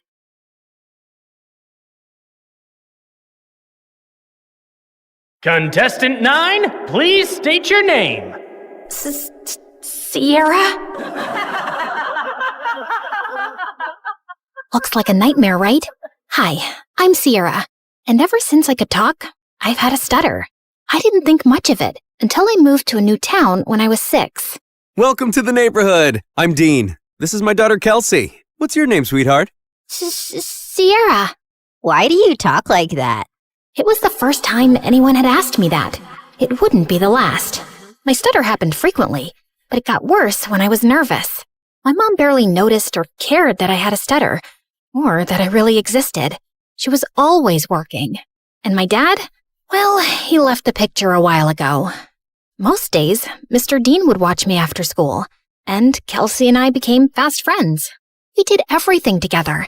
Played at the park, put on fashion shows, grabbed ice cream at Scoopy's. When we went out as a trio, I'd secretly pretend that Mr. Dean was my dad, and Kelsey was my older sister. In those moments, it felt like the family I'd always wanted. But things started to change when Kelsey's mom announced she wanted a divorce and moved out of state. After that, Kelsey started to change. She wasn't just upset. She was furious. She yelled at everyone, and once even smashed the living room furniture in a fit of rage. She lashed out in class and got held back a grade. And if her dad hadn't been the superintendent, she probably would have been expelled. By middle school, we ended up in the same class, and Mr. Dean dropped us off on the first day. Wow, your daughters are so beautiful. Aren't they? I'm a lucky dad. Kelsey looked like she was about to explode. I'm Kelsey. I'm his only daughter. My mistake. And what's your name? Sierra. Sierra? Why do you talk like that? Yeah, can you not speak properly? Or are you stupid? The class erupted into laughter, and I could feel my face burn. Since then, Kelsey wasn't my friend anymore. A real friend wouldn't do that. Through the years, Kelsey's hatred only grew. Anytime I had an accomplishment, she had to ruin it. Opening night of the school play, she stuffed worms in my costume. She threw her birthday party on the same day as mine every year and literally paid people to skip mine. At the science fair, she unplugged my volcano as the judges walked by, so it just looked like a sad pile of paper mache.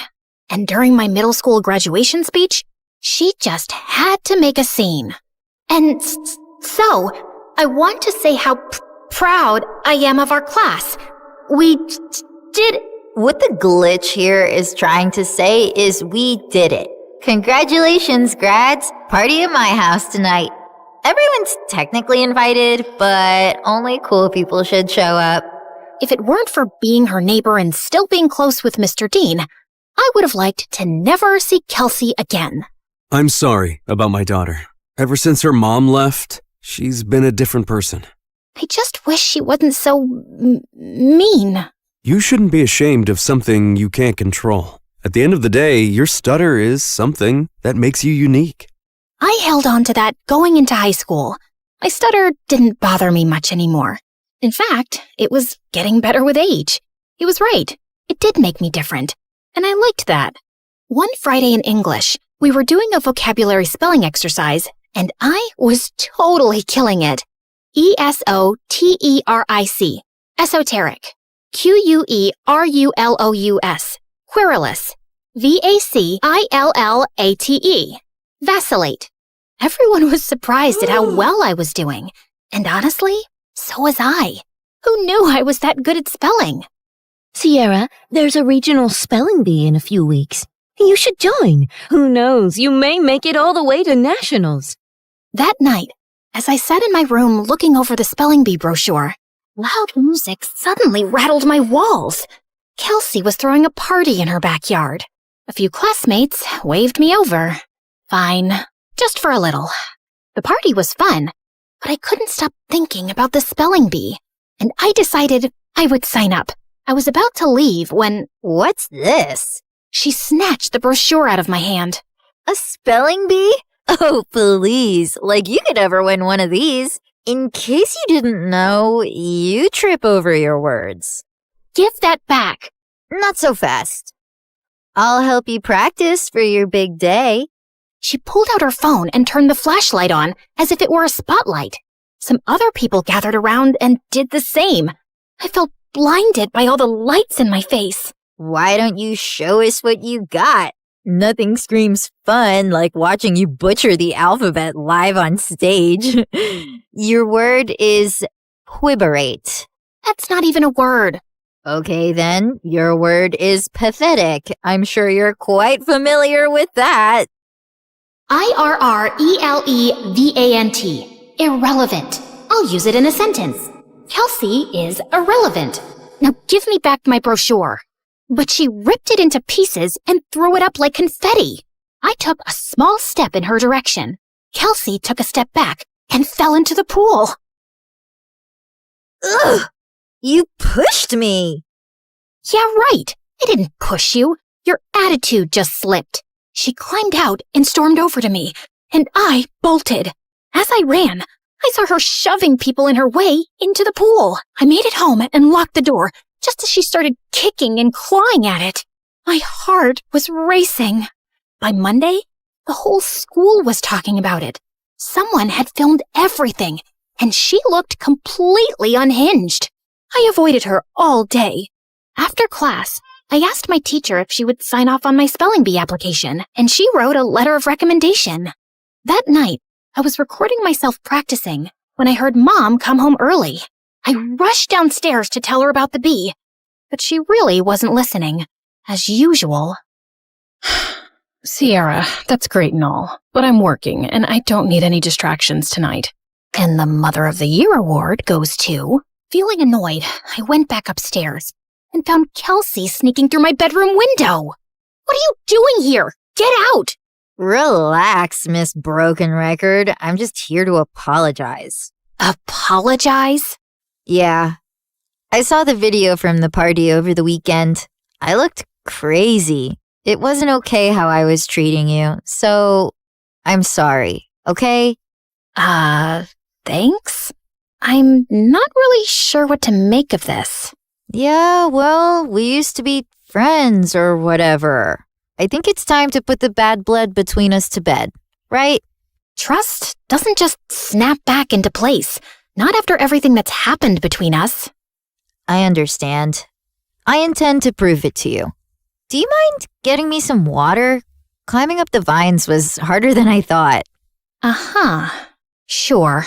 This certainly wasn't on my bingo card for how the night would go. I brought her water, which she downed in one gulp. Thanks. I'll see you tomorrow. Maybe we can sit together at lunch? Maybe. Also, never sneak into my room again. Then she climbed out the window. What a strange interaction. But maybe we really were turning over a new leaf. The next day, I walked into class feeling good about the new era I was in, where I tried new things and made up with old friends. But that confidence vanished when I found my teacher waiting for me, looking pissed. Sierra, you will not be attending class today. I've contacted the spelling bee and pulled my recommendation for your application. What? What did I do? You should be ashamed of yourself. The principal is waiting for you in his office. What was going on? It has come to our attention that the English exam answers were sent to your entire English class yesterday. I'm sorry. I have no idea what you're talking about. That's strange. Given the exam answers were sent from your email address, you'll be suspended for 3 days. Your mom is on her way here to come get you. What? This wasn't possible. I didn't do it. When Mom showed up, the veins in her forehead were practically bursting. I begged her to believe me the whole way home, but she didn't say a thing. When we pulled up to the front of the house, she told me to get out of the car. I can't believe I missed an hour of work for this. You're grounded. Then she just drove off, and I burst into tears. I was wrongly accused, suspended, banned from the spelling bee, and all my mom cared about was missing work. Over the next few days, I stayed home and studied, and I kept practicing spelling words anyway. Failure. Failure. Dismay. Dismay. Okay, Maybe I was leaning into the drama a little. When I finally got back to school, everyone basically hated me. A bunch of students had used the answers sent from my email, so the teacher failed the entire class. And now everyone was blaming me. Next few weeks were so lonely. I walked straight out of school one day and went to get an ice cream cone from Scoopy's. And Mr. Dean happened to be passing by. I told him everything that happened. Let's go talk to the principal right now.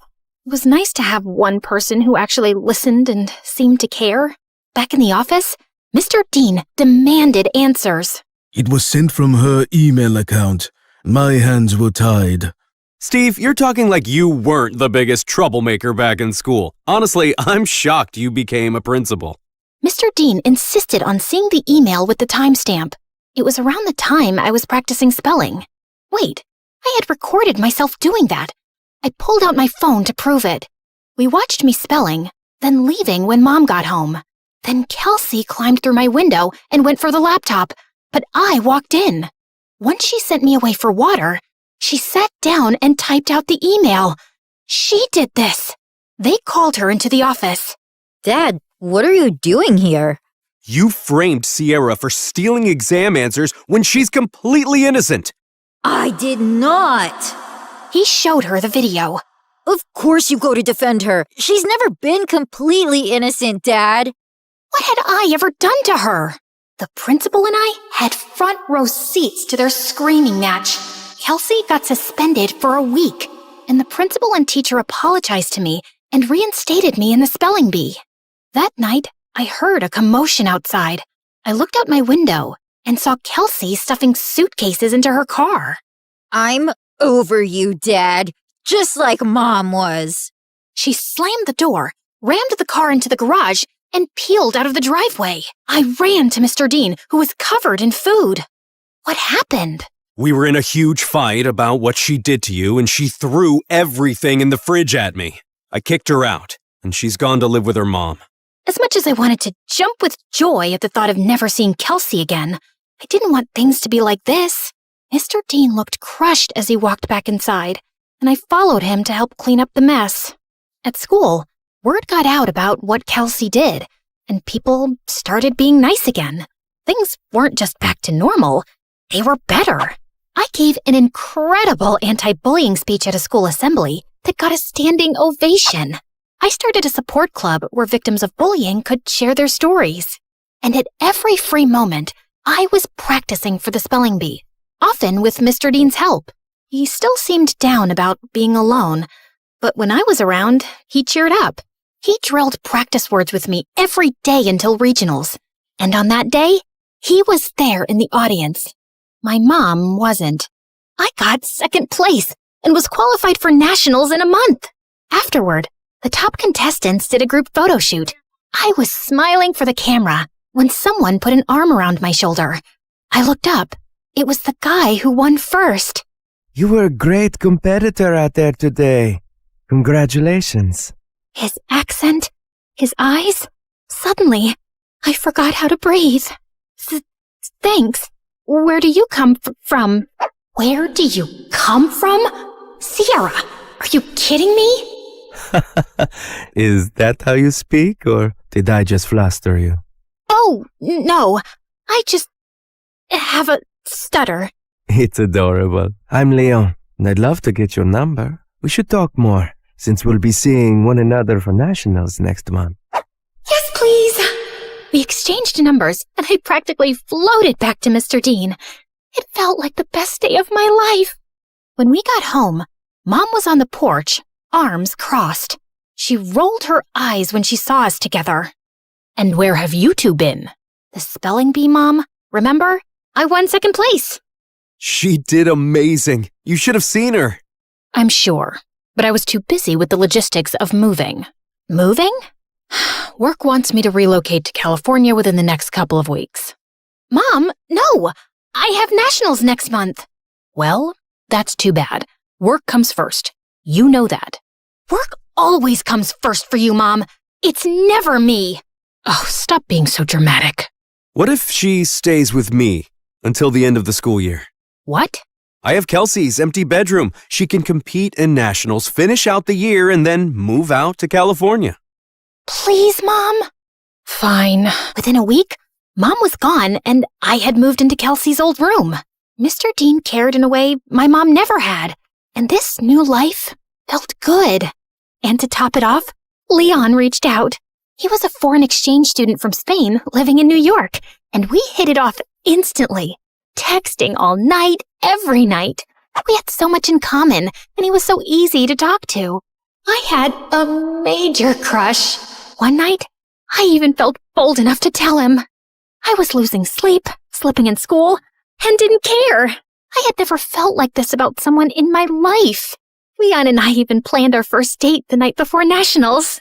That weekend, I was behind on prep, but I was more excited to see Leon than I was to compete. We planned to meet at a park, and I spent hours getting ready. I waited for him at the park.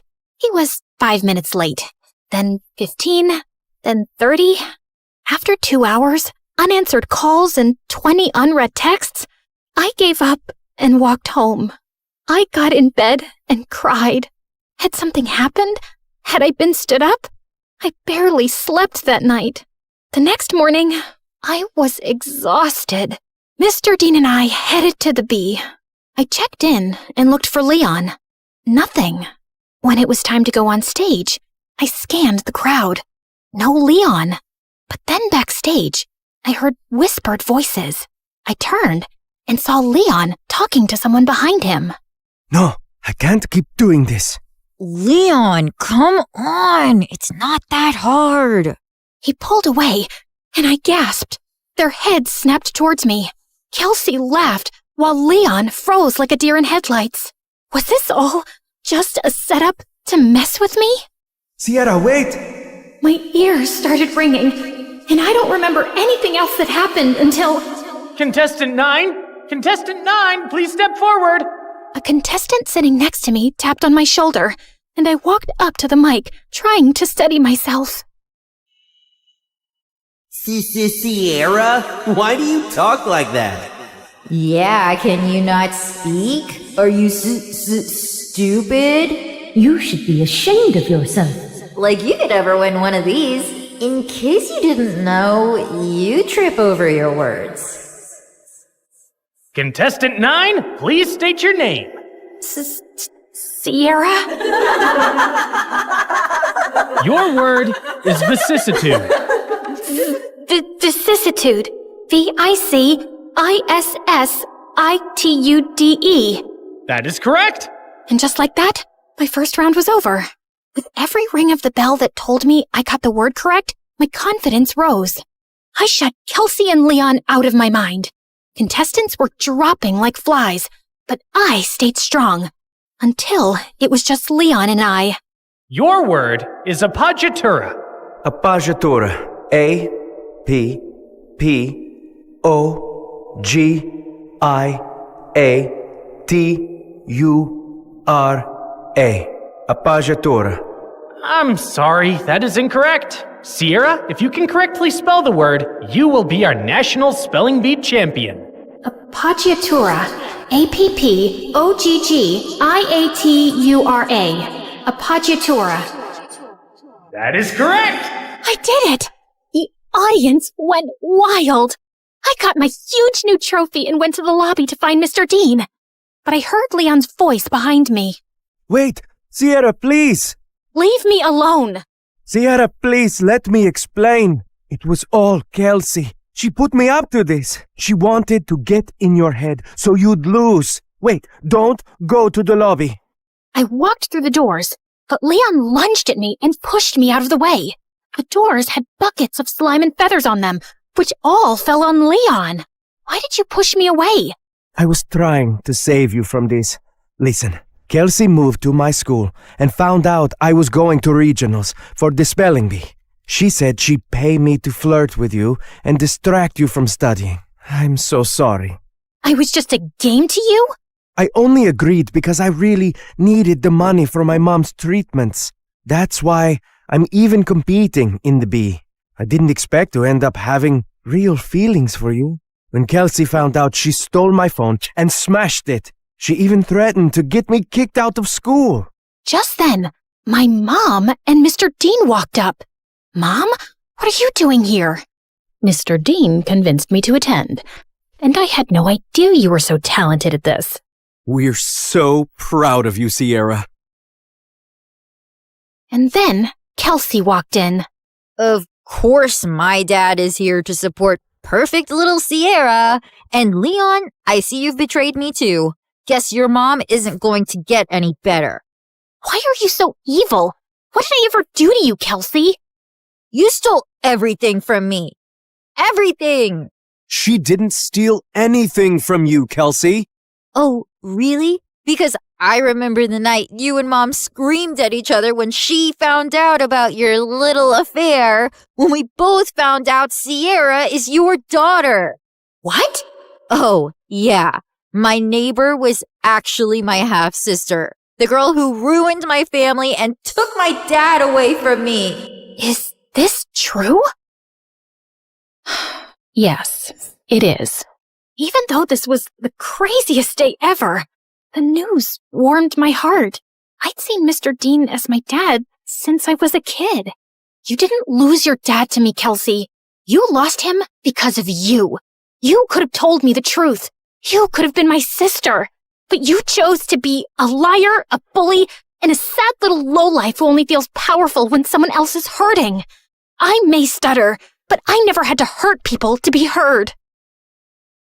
And why didn't you guys tell me sooner? I'm sorry. He didn't know until I told him once we moved in next door.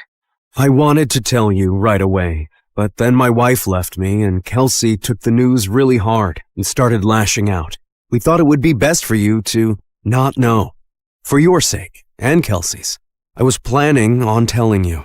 I figured since we live together now, it was the right time. You live together now? She screamed, grabbed my trophy, and hurled it through the convention center's windows. She got arrested for property damage and spent some time in juvie before going to live with her mom.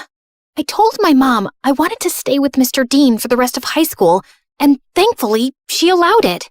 I gave the prize money to Leon to help his sick mom, but I refused to date him even after all his apologies. My self-worth wouldn't allow me to be with someone who thought it was okay to play with my feelings for any reason. I'm so proud of you, Sierra. Thanks, Dad.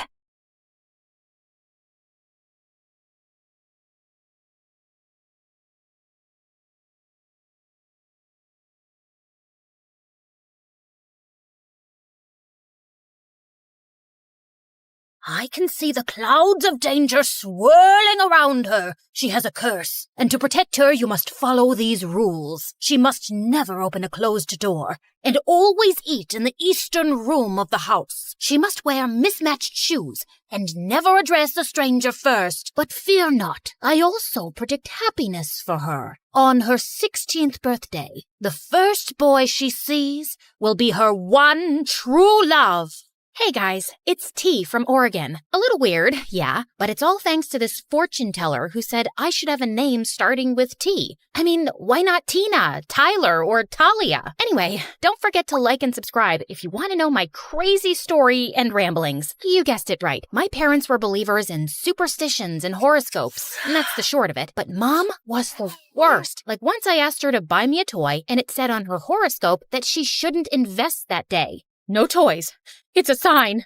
I didn't understand it at the time, but when I was 5 years old and I was at my aunt's house playing with her cat, I opened the back door, and suddenly an enormous box full of dishes and glasses came crashing down in front of me. It slightly hurt the cat, and an icy chill ran down my spine. My mom was totally right. She knows best. My parents immediately took me to the fortune teller for more advice, but they couldn't find her anywhere. She was gone. So they removed all the doors in our house and told me to stay inside. But Mom, what fun am I gonna have inside? Oh, honey, I'll play with you. My parents did their best to make me happy. We would play The Floor is Lava and build blanket forts, play hide and seek, and play makeup games. But growing up, when I tried to ask anything about the prophecy, Mom reminded me about my safety. A part of me also believed it, especially when I dreamed about my one true love and all the trips we would take together. I had a map full of pins with my ideal destinations, and I knew all the capitals of the world by heart. He will open all the doors for me and greet every stranger first. Only 2,017 days left. The summer I turned 13, many good things happened at once. I got a new phone for my birthday, and a new next-door neighbor moved in. I spied on him from my window, and he was super dreamy. Long legs, sparkly eyes, and that smile. Calm down.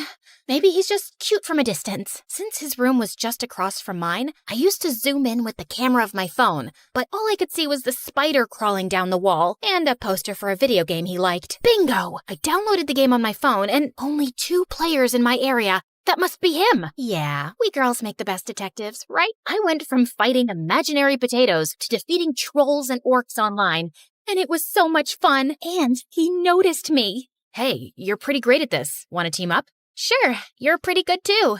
Thank you. I saw from your profile that you're local. There's a gathering of players this weekend. Want to come? All those new people? What if I slipped and talked to someone by mistake? Sorry, I can't. You see, Can I tell him the truth? What if he thinks I'm a weirdo or a liar? But I was a weirdo. I asked him for his number and started texting him. Shh, I hit up his Insta and Facebook, but we all do that, right? And soon, I poured my heart out and told him everything.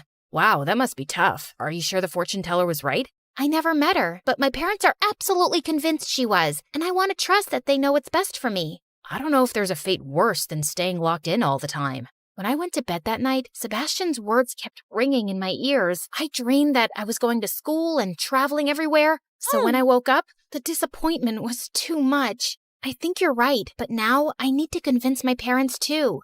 And so, my campaign for free tea began. I stuck my forehead closer to the radiator to fake a high fever, but I just got a red forehead for my trouble. Then, I turned on the water tap in the kitchen to flood the floors and send my parents outside. But my mom just got out the mop, and I ended up having to help her clean. I wrote letters pretending to be a long-lost cousin needing help, and even snuck out at night. But I was caught by the traps my dad had set up. Nothing worked. Oh dear, she's gotten to the rebellious age, right? Nothing I do seems to work. And just then, there was a tap-tap sound. Someone was knocking at my window?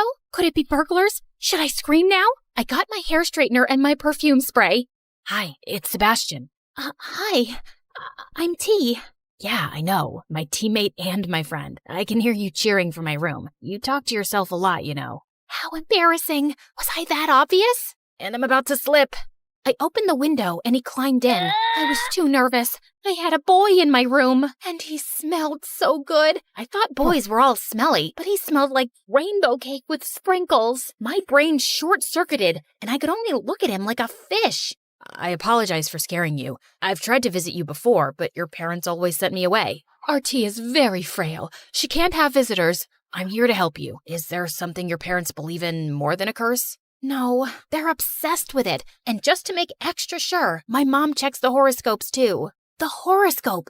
That was the answer. Sebastian printed a free daily horoscope and put it every morning under our front door. Then we set out to make its predictions true. On the first day, I had him hide out of the window with the water hose. Look, this horoscope says it'll rain with a clear sky. And look outside. It's raining, but the sun is also shining. The next day, he put a super smelly fish under the hood of our car. And the day after, he threw a ball at our window, which landed in my mom's soup. All of it was predicted by the horoscope. This went on for a few months, and Sebastian even asked some of his friends to set up predictions for my mom. She believed in it so much, she wouldn't leave the house without checking it. It's time to make our move. Look, Mom, it says that girls named after a drink will have good fortune all year. I'm sure this counteracts the fortune teller's warning.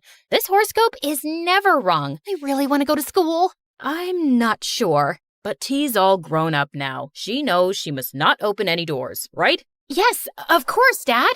I finally enrolled in school. The evening before my first day, I was super nervous. Am I doing the right thing? What if the fortune teller was right? What if something terrible happens? I tried a million outfits, and Sebastian stood at his window giving the outfits votes with a paddle like in a fashion competition. It doesn't count if you give me all 10s. My first day was fantastic. I asked Sebastian not to tell anyone about my curse because I knew no one would believe me. He agreed and didn't laugh when I opened my backpack, and instead of books, all of the good luck charms my mom had stashed in it fell out. Here, you can read mine. I still had to eat alone in the supply closet because it was the room to the east, and I became a pro at never opening doors. If one was about to close, I'd just throw my books at it to stop it. At once, I couldn't get out of the bathroom because no one was there to open the door for me. And fortunately, Sebastian came to my rescue. Oh, thank you. I was about to climb into the cubicle. You can't really believe this rule about the door, T. There's no such thing as a curse. What if there is? I'm not so sure I can risk it. Or, I don't want to put anyone else at risk. As my 16th birthday approached, I eagerly anticipated meeting my one true love. But I like Sebastian. He's kind and funny, and he wants to travel too. I just needed to make sure I gave fate a little help. Again. So the morning of my birthday, I stared at Sebastian's window, waiting for him to appear, but the blinds never came up. Maybe they're broken. I waited outside his house for him to step out. Come on, T. You'll be late for school. I hoped that he just got out super early and I had missed him, but when I got to school, the first person I saw was the janitor. No, the fortune teller said boy, and he's a man. I still have a chance, so I kept my eyes closed and started inching toward my class. Hey, watch out. OMG, it's Francis. He was the hottest guy in school. He was tall, had the best hair, and was in a band. All the girls in school wanted to date him, but he'd never gone out with anyone. Aren't you the girl who always eats alone in the supply room? Yeah, I know it's weird, but... No, I dig it. Make your own rules, you know? What's your name? T. Wow, that's a cool name. Unique. See you around. He smiled at me, and suddenly, everything was really warm. Oh no, maybe I'm sick. Wait, no, that's what happens when you blush. Does it mean he is my one true love? What about Sebastian? I called Sebastian. Why aren't you at school? I got food poisoning, and I'm sick at home. Sorry, I didn't get to wish you a happy birthday in person. I was super disappointed, but the fortune teller was very clear. The first boy I saw on my 16th birthday was Francis, not Sebastian. It's not like he ever confessed. Maybe he doesn't even like me. Suddenly, Francis was everywhere. Wow, you decorated this supply closet like a restaurant. I'm participating in a door opening competition. Let me help you. Oh, this is your house? Wow, what a coincidence. I was cursed, but I wasn't stupid. Are you following me? I guess I kinda am. Sorry, but you're different, and I like that. Would you like to go out with me? Crash! I turned around and saw Sebastian looking at me from his garden. He seemed super angry, but before I could say anything, he stormed back inside. Remember, T, he's not your one true love. You don't have to feel bad. He's my friend, and he'll understand. I started going out with Francis, and I became super popular. Everyone wanted to be like me, and the supply closet became so crowded that there was a line outside to eat. The only one who avoided me was Sebastian. He even stopped playing our video game. Now he was always angry, and one day he snapped at the teacher and he was told to sit in her office. This is my chance. If I also get detention, we'll be sitting together and he'll have to talk to me. So I stepped on my desk and danced as if I was at a party. Why aren't you talking to me? I thought we were friends. I thought we were more than friends. Can you imagine how crushing it felt to see you going out with Francis? Can't you see he's using you to make himself look better? Like he's a lion tamer at a zoo and you're a weird animal. Wow, you're calling me a weird animal? I'm saying he treats you like one. I think you're great and cute, but I can't stand that you've let the word of a stranger rule your life. But the fortune teller, she's a fraud. Here, look. He showed me his phone, and there was a video of a woman in prison. It's not my fault if people are so gullible. I told parents their child was cursed, and to get rid of the curse, I gave them 2 options. Either follow some impossible made-up rule, or buy one of my magic charms. And yeah, most parents went for the charm. But there was this one couple who decided to do both. They named their kid something like soda or latte or cappuccino. I mean, come on, guys, you're just asking for trouble with a name like that. I was so shocked, I almost dropped the phone, but Sebastian had left the room and closed the door behind him. I was trapped. Open the door. Nothing will happen. Trust me. This was the hardest thing I'd ever done in my life, but Sebastian is on the other side, and I trust him more than I trust anyone else. I closed my eyes, pushed, and I fell on the other side, right into Sebastian's arms. You caught me. I will always catch you. Everything was good so far, and I looked into Sebastian's eyes, but Francis appeared, ruining the moment. Hey, I made a My Girlfriend is Cursed t-shirt. Wait, what's going on here? What are you doing with him? I finally see reason. I'm not cursed. What? So you're like normal now? As normal and boring as it gets. Let's break up, okay? Not even a teeny tiny curse? Bye, Francis. I had done the right thing with Francis, but I still had to talk with my parents. I ran straight home and showed them the video, but they wouldn't believe it was her, especially my mom. I love you guys, and you can believe what you want, but I can no longer follow your rules. I want to be free, and I don't want to believe in some silly superstition. I tried to convince them, but I knew it wasn't easy for them to change. But at least they understood that they wouldn't control me anymore. I went to school, I ate in the cafeteria, and I opened every closed door there was. Now, I have 18 ways to open doors. And yes, my parents get mad when I do it with my foot. And of course, I took Sebastian's face and kissed him in front of everyone, because you should always follow what your heart tells you. The heart is always right.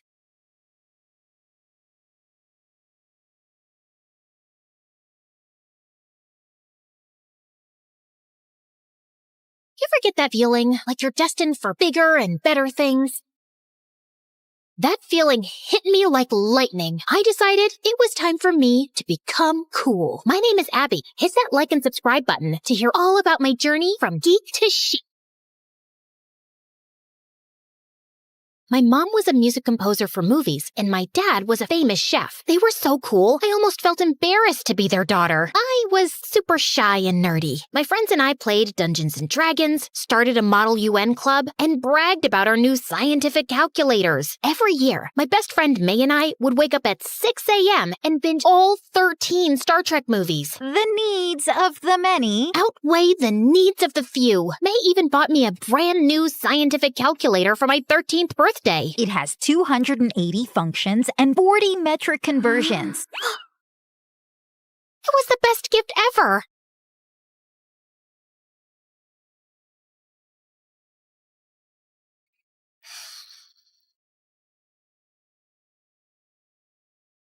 How would you feel about, going to the mall? Wait, you're serious? Yeah, I'm just kind of over it right now. Let's go shopping. Weird. You don't feel sick. What? I'm fine. Oh my gosh, the new issue of Galactic Man is here.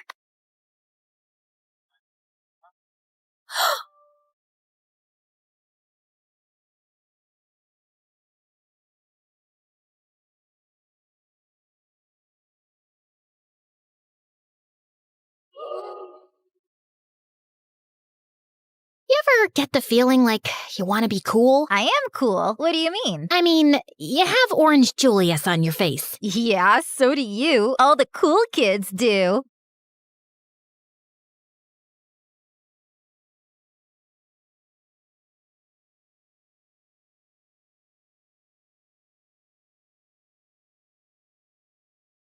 That party is just full of empty gossip and offensive cologne. Why would you want to go? Curiosity, I guess. But it's the night of my big debate. You can be curious another time. But don't worry, I can do both. Okay.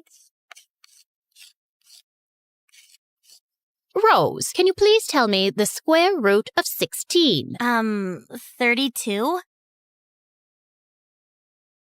I saw her struggling with her homework after class, and I had an idea. I offered to do her homework in exchange for a party invite. Yeah, my party is pretty exclusive. And you're... who are you? Abby. I guess you've got okay features behind your pimply skin. You can come if I get an A+. Deal. You bribed her? No, it was a trade-off. Well, whatever. Just don't miss my debate.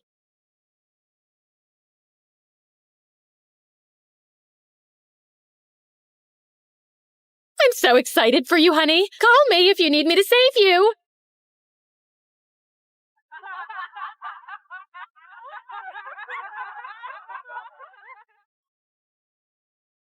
What am I doing? I'm not cut out for this. Come out! Come out! It's time to spin the bottle!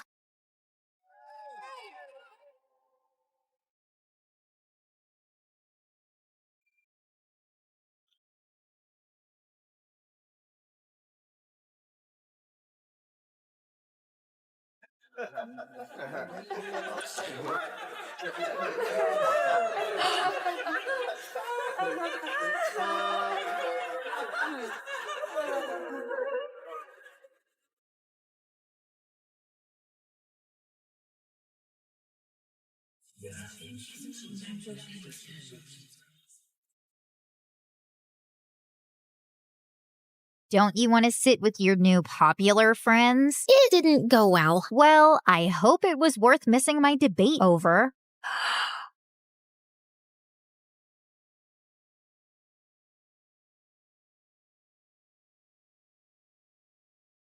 I needed a fresh start. I needed to be popular. I needed to transfer schools. I begged my parents to let me go to private school, arguing that it would offer me the best education possible. It somehow worked.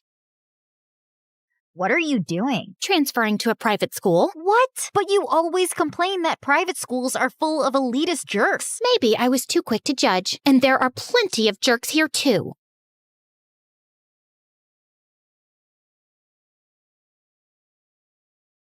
I wanted to look classy, sassy, and confident, but I didn't expect the popular girls in my new school to be edgy and dark. They rode motorcycles, had piercings, dyed hair, and tattoos. They wore baggy pants and tiny little shirts. I stood out like a sore thumb with my blonde hair and white tennis dress. It was time for me to rebrand. What is that? It's fake. Don't worry. I was talking about your hair.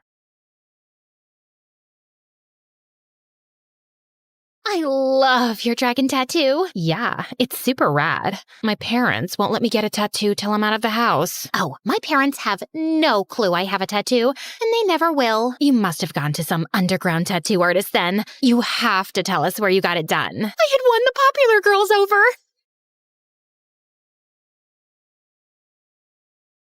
Moment I plopped my butt on the chair at their table, I knew my rebrand was complete. Here's one for the lonely hearts, for the ones that fear the dark. You better run out of here. Bet you can't look the other way. Yeah. I was kissing the punk prom king. I was finally cool. But in order to protect my new status, I had to become the coolest. So when Sarah arrived at school, flaunting her new moped, I showed them photos of my brand new motorcycle. They didn't have to know it was my dad's. And when Sammy showed up at school with an eyebrow ring, I got two. Fake, of course. I was slowly rising up the ranks, but Sarah was still the ringleader. So I did something desperate. When Sarah started dating the hottest guy in school, I told them I was dating a celebrity. Who? Oh, it's a secret. Wouldn't want the press swarming the school, right? I needed to make this lie a reality before I was exposed. What is in your eyebrows? And on your wrist? Relax. It's all fake. We'll take them out and try to look decent. I don't want everyone at the movie premiere to think I'm raising a Wednesday Addams. Movie premiere? Dead sick. So I thought I could take you with me to the premiere of the movie I just scored. I couldn't believe who I was next to. Up-and-coming star Walker Robinson. He was beautiful. He was chiseled. He was getting whispers screamed at by his dad. Apparently, he needed to get his grades up or his dad would pull him out of his gig. But I'm not book smart, Dad. That's why I'm an actor. But his dad insisted. Okay, this may sound crazy, but I heard what your dad said. I could tutor you in exchange for a favor. Who are you? I introduced myself and told him how I could tutor him in exchange for a photo shoot posing as my boyfriend. I promise I won't show anyone but my friends, okay? It won't get out. It better not, because I'm about to propose to my actress girlfriend. You have my word. We shook on it.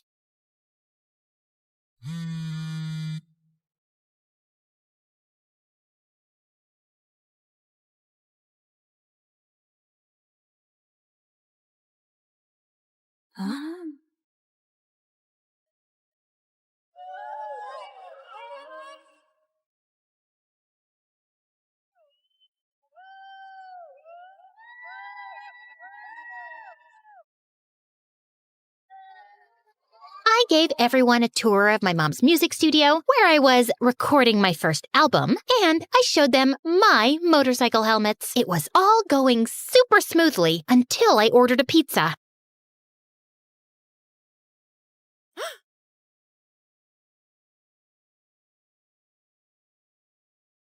May? May you what? She was totally pretending not to know me. Can we talk? About what? It was like we were in a Western standoff.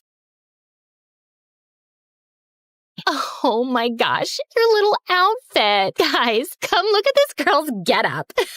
It's so chic.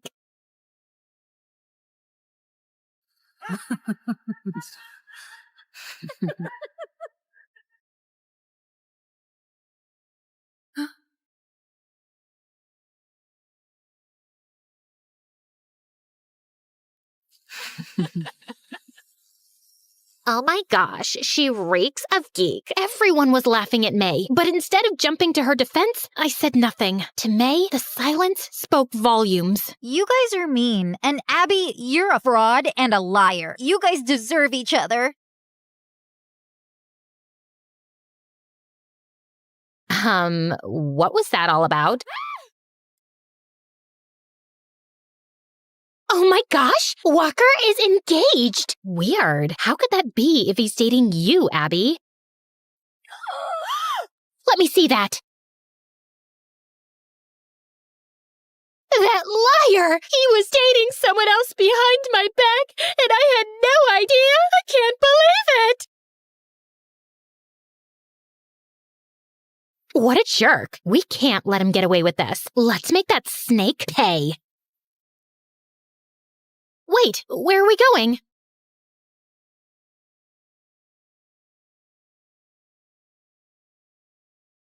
Go ahead, expose him.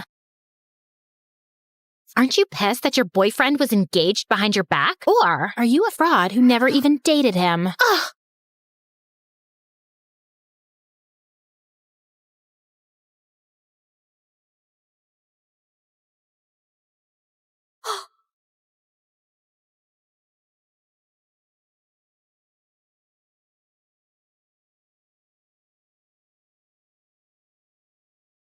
Abby, what are you doing? The next day, the photos landed on the internet and all hell broke loose. My parents pulled me out of private school and made me return to my old school. And I was going viral as rumors swirled around whether or not Walker was a two-timing jerk.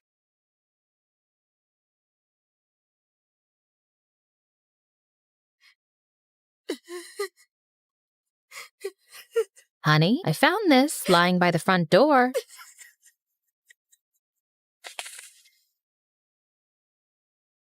It must have fallen out of her backpack when she fell down the night of the party. Wait, was she trying to mend our friendship? Is that why she brought her Star Trek DVD? Ugh, how did I not see that? I went on my phone to see that Walker and his fiancée had ended their engagement. My quest for popularity had seriously blinded me and ruined everything. I had to make amends. I visited Walker on the set of his show. Who let you in? I told them I was your girlfriend. Haven't you done enough damage? That's kind of why I'm here. I can help you get your fiancé back, but I need a tiny favor in exchange. I don't want to talk to you. Flip it over. To May, my biggest fan, your friend Abby misses you. With love, George T. George Takei from Star Trek? No way! Way. How? I told her that Walker knew the old Star Trek actor from a previous gig, and we agreed that he'd help me get an autograph if I told everyone, especially Walker's fiancé, that I was a liar. Local nerd fakes relationship with Walker Robinson. Wow, you really did that? Yeah, I really did. I'll be a loser for life now, but maybe being cool is overrated. I grew up with my grandfather, who was the coolest person ever. He worked at a planetarium nearby, and often after school, I'd help him there. You see that star? You know, it isn't a star, but a planet. A planet? It's so shiny. Wow. Growing up, I loved everything about the stars, planets, and space. Pops and I would look at the stars from the big telescope. It was so fun. By the time I was 17, I was the brightest in my class and ready to graduate a year early. One time when I returned from school, I saw Pops talking to some construction workers, and he looked mad. What's happening? These people are trying to tear down the planetarium to build a mall here. No way! Not on my watch. This place was too close to my heart. My best childhood memories were about this place. Just then, I noticed a bulldozer driving toward the building, so I climbed up the huge oak tree in between, and people frantically yelled for the machines to stop. Yo, stop! There's a crazy girl up there. Rose, what are you doing? Get down from there. Nope. If they want to take this tree down, they'll have to do it with me on it. One of the workers called the boss, and exactly 30 minutes later, I saw a helicopter land. Several men in black suits jumped out, surrounding a handsome guy who didn't look much older than me. You, girl, what's the problem? Call me Rose. And the problem is that you need to ask your men to back off. This is our property. I bought this dump, so it's my property. So you'll just destroy it because you own it? Over my cute body? Do you have any idea who I am? Does it look like I care? The guy stared at me, then smirked. You won't give up, will you? Nope. Fine. Come to the office tomorrow and we'll have a little chat. I'll think about it. Saying that, he left, and so did the workers. That was fast. Later that night, Pops told me the guy's name was Henry Hampton, and his parents owned half the city. I wasn't scared of him, even if he was the President of the United States. And the next morning when I reached his office, I was more than ready to let him know that. But the place was so big, I couldn't figure out which door to open. I accidentally entered the wrong room and found a boy my age playing the piano, but he sounded a bit off.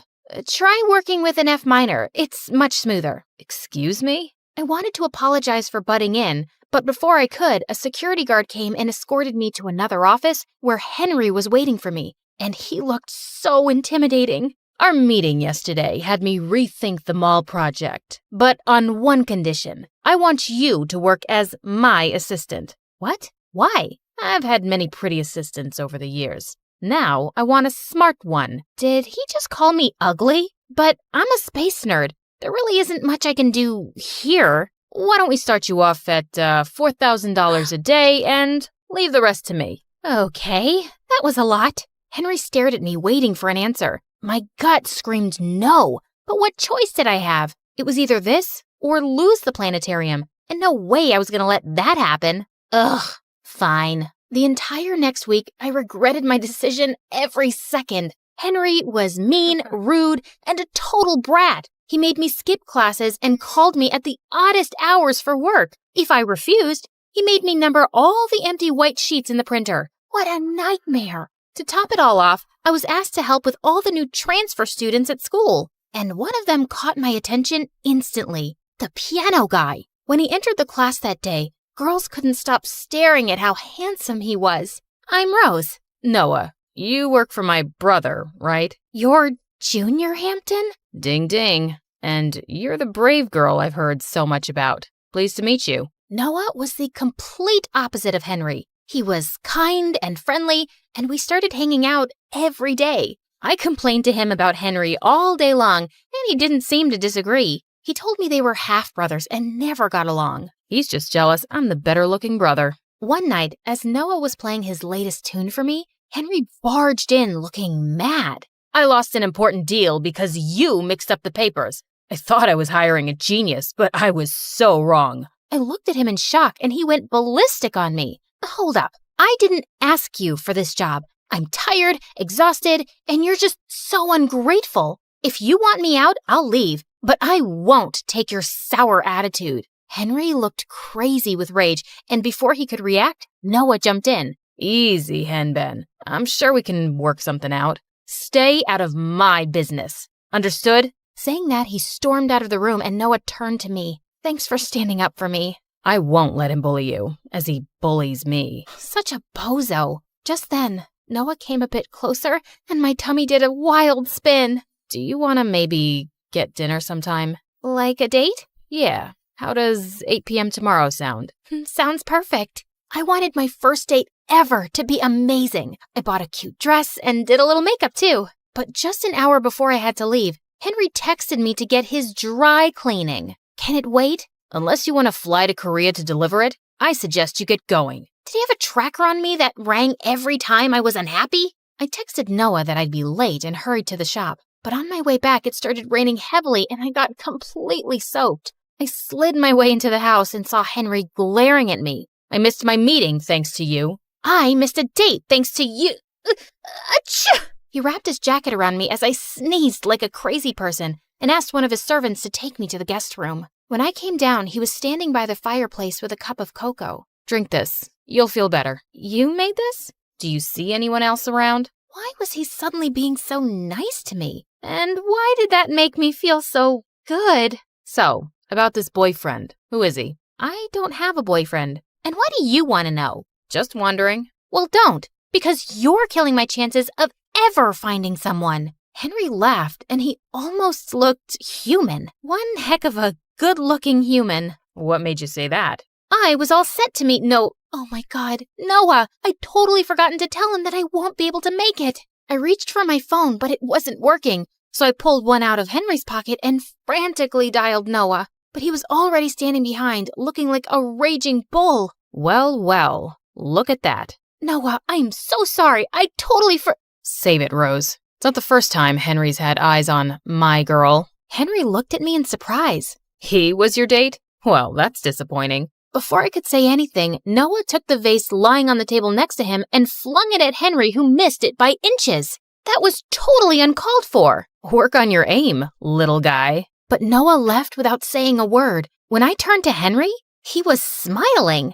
You're such a jerk. I stomped out of the house furious at Henry. For days after that, I tried to talk to Noah, but he continued to ignore me. One day, the teacher announced that I was chosen to represent my school at the annual quiz competition, and I got busy with my books. I was studying in Henry's office one night after finishing work when I completely lost track of time and snapped back to over 30 missed calls from Pops. As I rushed down the hall blindly, I missed a turn and bumped right into Henry. You're still here? I was just leaving. Now? It's late. Let me drop you back. Don't you want to change? Should I? I blushed and we walked to his car. We sat in the back seat, and minutes into the ride, I dozed off. I woke up to Henry brushing his hands over my cheeks, pushing a strand of hair away. His eyes were the most perfect combination of blue and green. Sorry.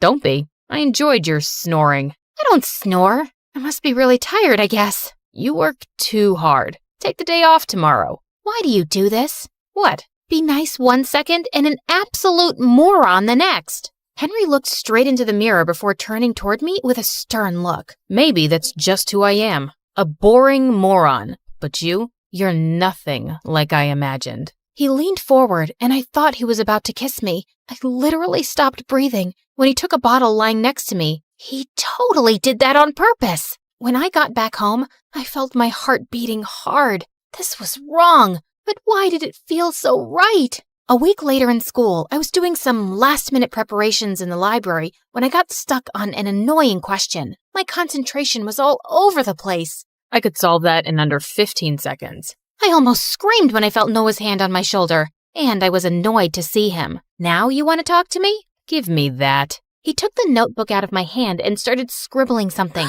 and got the answers right. How? I'm the lesser-known genius in the family. I am so sorry about the other day, Noah. Don't worry about it. Let's hang out for ice cream after school, and we can talk. Sure, I'd love that. Noah volunteered to help me with the quiz, and I agreed. We would study till late at night, and I would often catch him stealing glances at me. When the final day of the quiz arrived, I was more than prepared to get that trophy home. And I did, along with a massive cash prize, which was enough to put me through college. Thank you for helping me. I couldn't have done this without you. I would do anything for you, Rose. I like you, and I think we should give us another shot. He looked at me with so much hope, but I couldn't do it. I like you too, Noah, but not in the way that you want me to. It's never going to work out between us. Because of Henry? What do you even see in him? Noah's words made me realize what I'd been hiding from all this while, but I was too stubborn to accept it.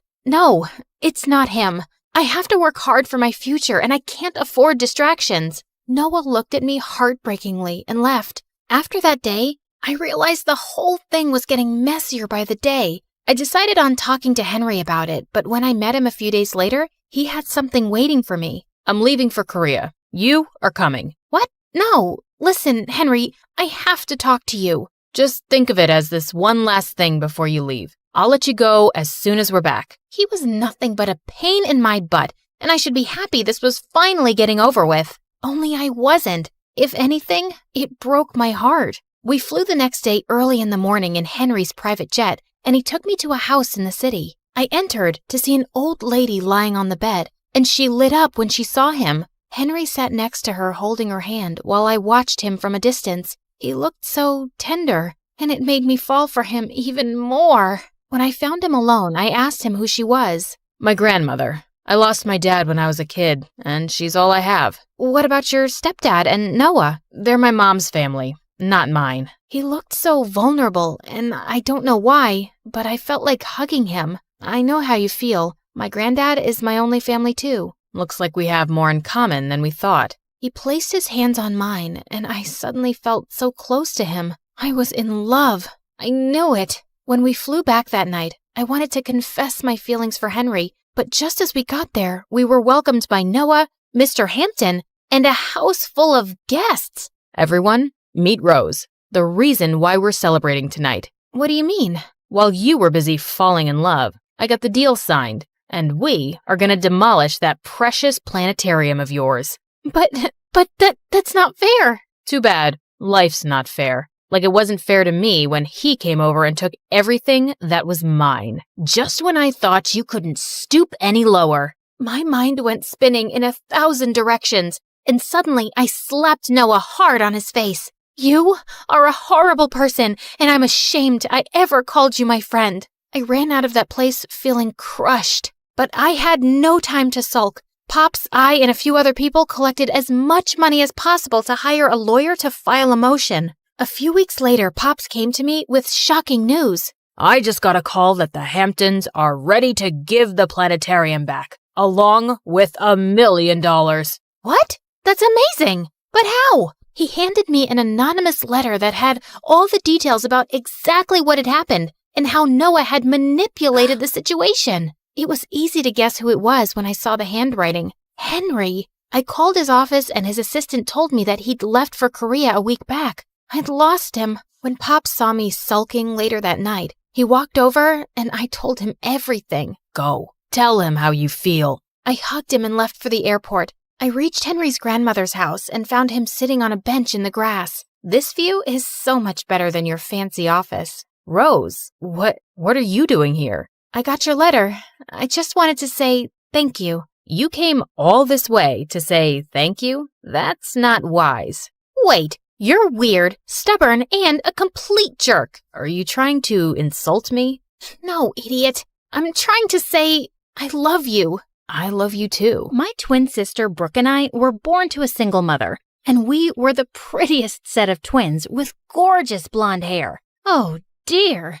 I've always wanted a daughter, but each time God gave me these good-for-nothing devils. How about you give me one of your girls? Just then, I bit the woman on the hand, and she ran for her life. Brooke, how many times have I told you not to be so violent? I'm Brooke, Mommy. Ashlyn.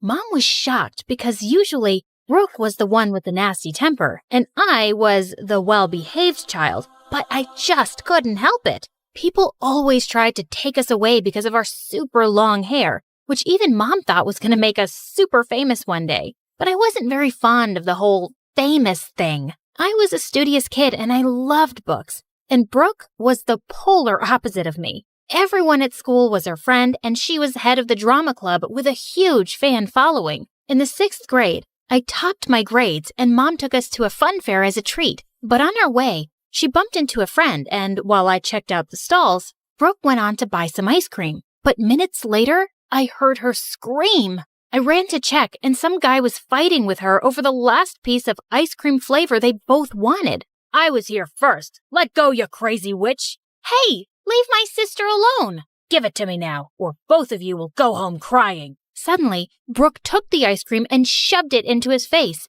and the guy went bonkers. He took out the biggest ball of gum I had ever seen and shoved it straight into the back of Brooke's head. OMG! I kicked him in his knee and he fell into the pig pen in the petting zoo. But now, Brooke's head looked like a bird's nest, and Mom almost fainted when she saw Brooke.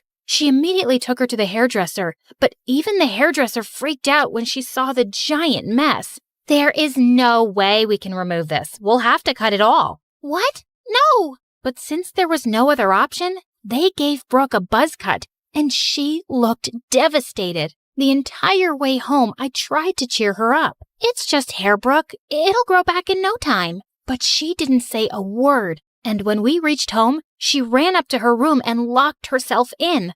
So I tried different ways to cheer her up this time. I baked your favorite cookies, Brooke. Open up. I asked Mom to buy tickets for the BTS concert, and she agreed. I'm gonna be a mom, Brooke. And that's when she finally opened up. God, you're so dramatic. So are you. Could it be we're related? Days later, when the school reopened for the new session, I made Brooke wear a wig. But since it was summer, Brooke kept scratching her head like crazy the entire time. Oh, God, please stay away from me. I think she has lice. How dare you even say that? She does not have lice. Right then, the boy sitting behind Brooke noticed her wig coming off, and he pulled it off. Oh, God, she's a baldy. Wow, we can finally tell Brooke and Ashlyn apart. The pretty-haired one is Ashlyn, and the bald one is Brooke. All the kids burst out laughing, and Brooke looked furious. She jumped on the kid who pulled her wig and grabbed his hair until he let out screams. The teacher pulled her away and was about to send her to the principal when I begged her to let it go. And thankfully, Brooke got away with a warning. But the next morning when Brooke came down, Mom and I were shocked. Did you forget your wig, sweetie? Everyone knows what I look like now, Mom, and it makes me itch. Come on, honey. You wouldn't want to go out of the house looking like an egg. Mom, I think you look cool, Brooke. Whatever. I don't need your approval. Huh? What was that about? At school, I warned all the kids to not mess with my sister, but it seems like Brooke didn't care about it anyway. Then one time, I was in the school's hallway when Brooke's drama club members came up to me. Ashlyn, Brooke left the club, but we really need a pretty girl lead for the play. Can you take the role, please? Please? They kept begging me to replace Brooke and didn't leave until I said yes. But just then, a boy walked past me and I dropped all my books. Hey, watch it, dude. But when he turned around, I was shocked to see it was Brooke. Oh, I'm sorry. I thought I didn't see it was you. Yeah, that's the thing, Ash. Saying that, she just turned around angrily and walked away, and I felt so stupid for not recognizing her. After that day, something changed in Brooke, and she started to talk to me less and less. And Mom only made things worse. Every time we'd go out, she'd made Brooke wear a cap. A few weeks later, when we got home from school, Mom was screaming with joy. Oh, honey, I have great news. Some weeks back, I had sent Brooke's photos to a company that was looking for a new model, and guess what? They selected her! For the first time in ages, I saw a huge smile on Brooke's face. And then Mom said, but now Ashlyn will have to play the part. What? What are you saying, Mom? Mom told us that the company wanted to use a model for their new hair products. And since Brooke had lost her hair, my natural hip-length blonde hair made me perfect for the part. Just then, Brooke took a vase on the table and smashed it to the ground. How can you do this to me? Those were my pictures.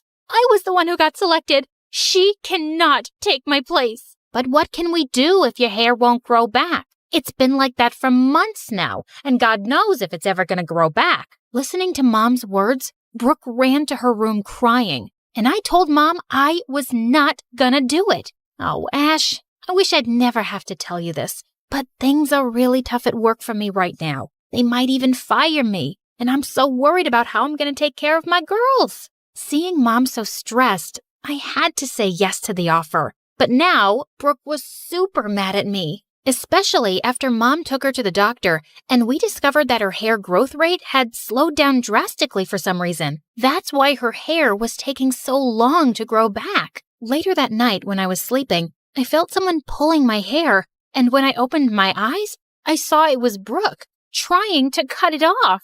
OMG, Brooke, are you crazy? Yeah, I'm crazy, and now I'm going to turn you into me. Luckily, Mom came in just then and pulled her away. She scolded Brooke real hard, and after that day, Brooke stopped talking to me. The next week, Mom took me to the audition, and when I got the part, we had to fly to Los Angeles for the whole year. But Brooke was not happy about moving at all. I don't understand why we have to leave everything behind just because of her. Why can't you be happy for your sister, Brooke? This is a huge deal. And honestly, it's not like you have a lot of friends here. You could use a fresh start too. Despite Brooke's protests, we moved to LA. The campaign I did became a huge success in no time, and my ads were everywhere, on buses, on billboards, and on TV. By the time I turned 15, I had a huge portfolio of modeling work, and Mom had become my manager. And she decided to enroll me into a private school. Honey, you're a celebrity now. Your safety and education has to come first. I was more than excited to finally have proper schooling after all these years of modeling, and I asked Mom to enroll Brooke with me too. But as soon as we entered our new school, kids came running at me to take autographs and selfies, and they'd follow me everywhere I go. And I just hated it. But there was someone who loved seeing me so miserable, Brooke. Over the years, I tried to include her in everything I did. I would even get designer dresses for her to join me on the red carpet, but she'd just toss them away in the trash. What is wrong with you, Brooke? I got the dress specially made for you. I don't need your charity, Ash, especially when everything you are right now is because of me. I hated the bitterness Brooke had in her heart for me, and I wished I could just remove that. Don't you worry about her, sweetheart. You have no time for her jealousy. You just focus on your work. Time went by, and Brooke grew confident in her own look and joined a local modeling agency. And I decided I was going to leave the world of fame and finally focus on my studies. But the same day, Mom told me that I'd been cast as the lead for a huge movie. But Mom, I told you I didn't... Oh, honey, this is the last time, I promise. It's just that I made an agreement, and now if you say no, we'll have to pay a huge sum of money for canceling it. Okay, but it's the last time. A few days later, we had the announcement party for the movie, and Mom was taking me shopping for it when a card fell from her bag. It was an invitation card for Brooke's first play at the theater where she was playing the lead role. Mom, we should definitely go to cheer Brooke on. This will mean so much to her. It's the same day as the announcement party of your movie, and that's more important. But I totally disagreed. I left Mom at the movie party and slipped off to see Brooke's performance, and she was awesome. I didn't find her in the dressing room, but I left flowers for her and left. My movie started shooting soon after, and I was a bit starstruck when I met the male lead actor, Tom. He was a super famous movie star at the age of just 20, and he had a huge fan following. But he was really nice and instantly made me comfortable. And over the course of the shooting, we became really good friends. On my 18th birthday, Tom even surprised me with a cake and congratulated me. But just then, I noticed Brooke outside my dressing room. I stepped out to see her, but she was already gone. And then, I didn't see her the entire day. But the next morning, I woke up to the worst nightmare of an actor. My phone was buzzing like crazy, and pictures of me hugging Tom and rumors of our link-up were all over the news. But there was no way anyone from the set could have leaked those pictures. And that's when I remembered seeing Brooke on the set the day before. Holy freaks! I couldn't believe she'd stooped so low. Later, when I came out of the house, there were paparazzi everywhere, and I had to disguise myself to go for the shoot. When I reached the set, we were about to start shooting when Tom's girlfriend came on set and threw the newspapers in my face. You homewrecker! How dare you try to steal my boyfriend, you ugly-faced lizard! I didn't steal anyone. It's all fake news. Babe, can you please calm down? But she didn't calm down and tried to attack me. Just then, Brooke came from behind and dumped a slushie on that witch's head, and security pulled her away for trying to create chaos on the set. Brooke, what are you doing here after ruining my reputation? What? What are you talking about? Oh, stop it. I saw you at the set yesterday, and I know you're the one who sent my pictures with Tom to the media. Have you completely lost it? I wasn't the one who did it. It was Mom. What the freaking Funyuns? Mom was the one who sent your pictures to the media. I heard her talking on the phone this morning. That's what I just came here to tell you. But I saw you on the set last night. 'Cause it was our birthday, dummy. You came to see my play even when you had a huge movie party, and it meant a lot to me. So I thought I'd repay the favor by visiting you, but as soon as I reached here, I received an important call and I had to go back. But that wasn't all. Brooke told me she had doubts that Mom had been up to no good, and when we investigated it, we found out that Mom had been stealing from me and filling her bank accounts. Holy freak! She was a blood-sucking mosquito. The next day, Mom came screaming with joy at us. I've got the best news, Ash. I signed you up for 3 more movies, and we're gonna be super rich now. So, that's why you sent my pictures to the media? What? Who told you that? And even if I did, look at the bright side. All that publicity and dating rumors with the superstar have got you 3 more movies. But you sold your own daughter for money. Shut up, Brooke. Enough, Mom.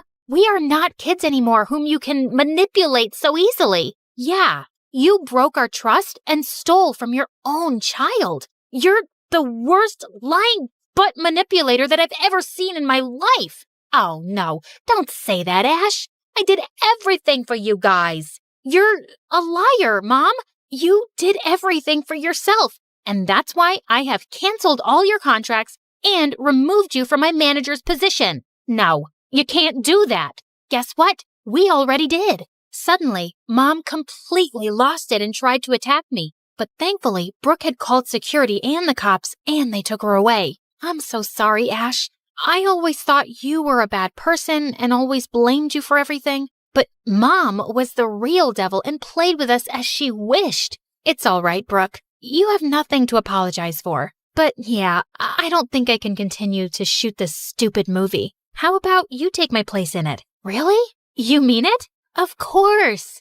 I was only a newborn when my adoptive dad found me outside a Shaolin temple in China one night. He was a martial arts teacher and the owner of the Shaolin temple. He tried to find out who my parents were, but when nothing turned up, he decided to take me in and raise me like his own daughter. I knew nothing of my real family, but the only clue I had was a very unique-looking necklace they'd left with me. Growing up, I was weaker than the other kids, but Dad was always there to look after me and trained me hard so I'd become stronger. But the kids at the temple were the worst, and they always made fun of me. Their nasty comments would make me really upset. What happened, Gina? What's wrong? Everyone says you're not my father and I should go back to where I came from, Dad. Oh, honey, you should not let their words get to your heart. You are my daughter, and you're super strong. But I'm so small. No, you're not. Look at that ant. It may seem small, but see how she's lifting a sugar cube? The same way, your strength should come from your mind and not your body alone. Dad's words always encouraged me, and I started focusing on myself. By the time I turned 8,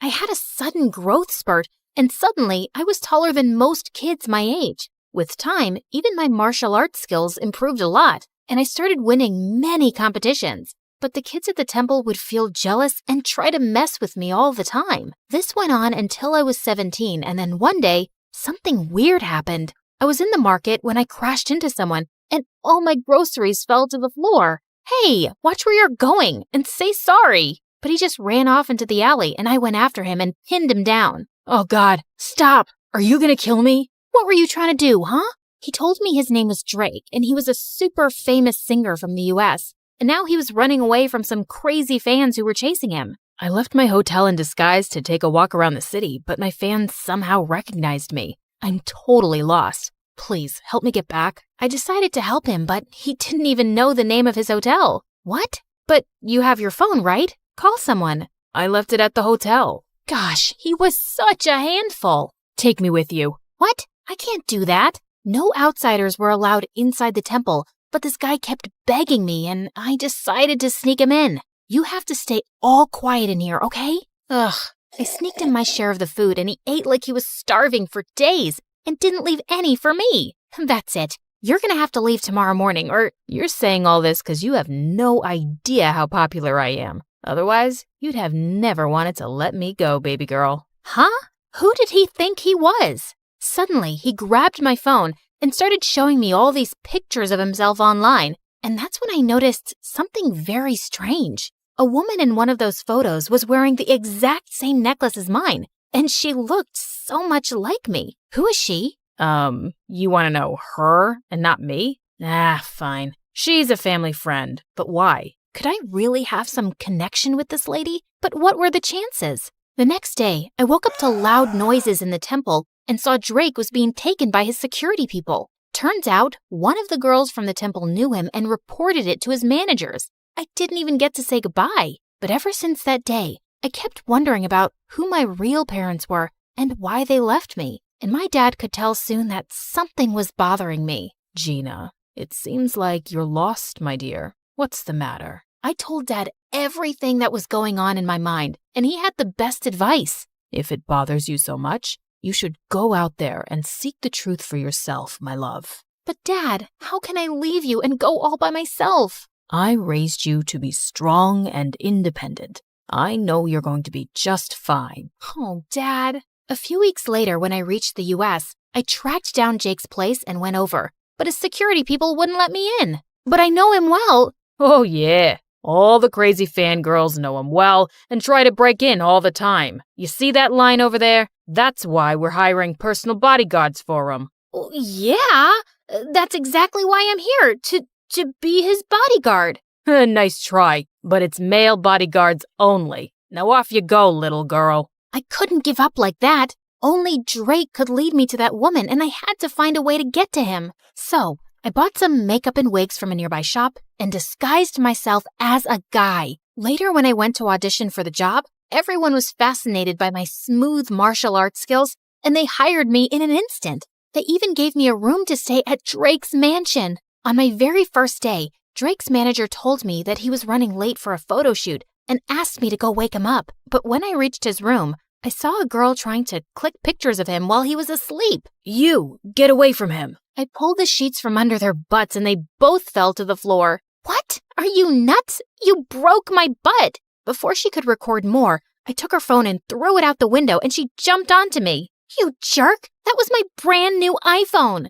Seconds later, Drake separated us and told me that she was his girlfriend. Then why was she clicking your pictures like that? Turns out, Drake's girlfriend, Blythe, was a social media star, and all she did was post pictures with Drake for popularity. She stuck to him like chewing gum and wouldn't give me any time to be alone with him. Even when we'd step out, she'd join us and give me death stares. Why do you keep following me all the time? Ma'am, I'm Drake Sir's bodyguard, and it's my job to protect him. That's enough, Blythe. He's just doing his job, so cut it. But she wouldn't miss a chance to mess with me. There was a fan signing event for Drake soon, and Blythe was live streaming when she tried to make me fall and humiliate me in front of Drake and the crowd. But I moved aside just in time, and she ended up bumping into one of the fans and falling face flat. Are you blind, moron? Can't you see? When the fans saw her rude behavior, they got real mad, and Blythe ran out of there to save her butt. But some of the anti-fans started throwing rotten eggs and tomatoes at Drake. I ran towards him and shielded him from all the nasty stuff and took him inside safely. When all the chaos was over, I realized I smelled gross, and I immediately ran to the washroom. But the moment I started washing my clothes, I heard a loud scream and Blythe came running towards me. You moron! I knew it! You're a pervert, and you've been following me this whole time! What? Have you lost your mind? Why would I do that? It's then when I realized I was in the girls' washroom, and Blythe pulled me out in front of everyone. I want you to fire this guy immediately, Drake. He followed me into the washroom. I swear, it was a mistake. I was the one who asked him to go and look for you. What? He took my side in front of all those people over his girlfriend, and I had no idea why. So later that night, when I saw him sitting in the garden, I went to talk to him. Hey, are you okay? Yeah, all thanks to you, man. You were the one who came to save me even when Blythe ran away.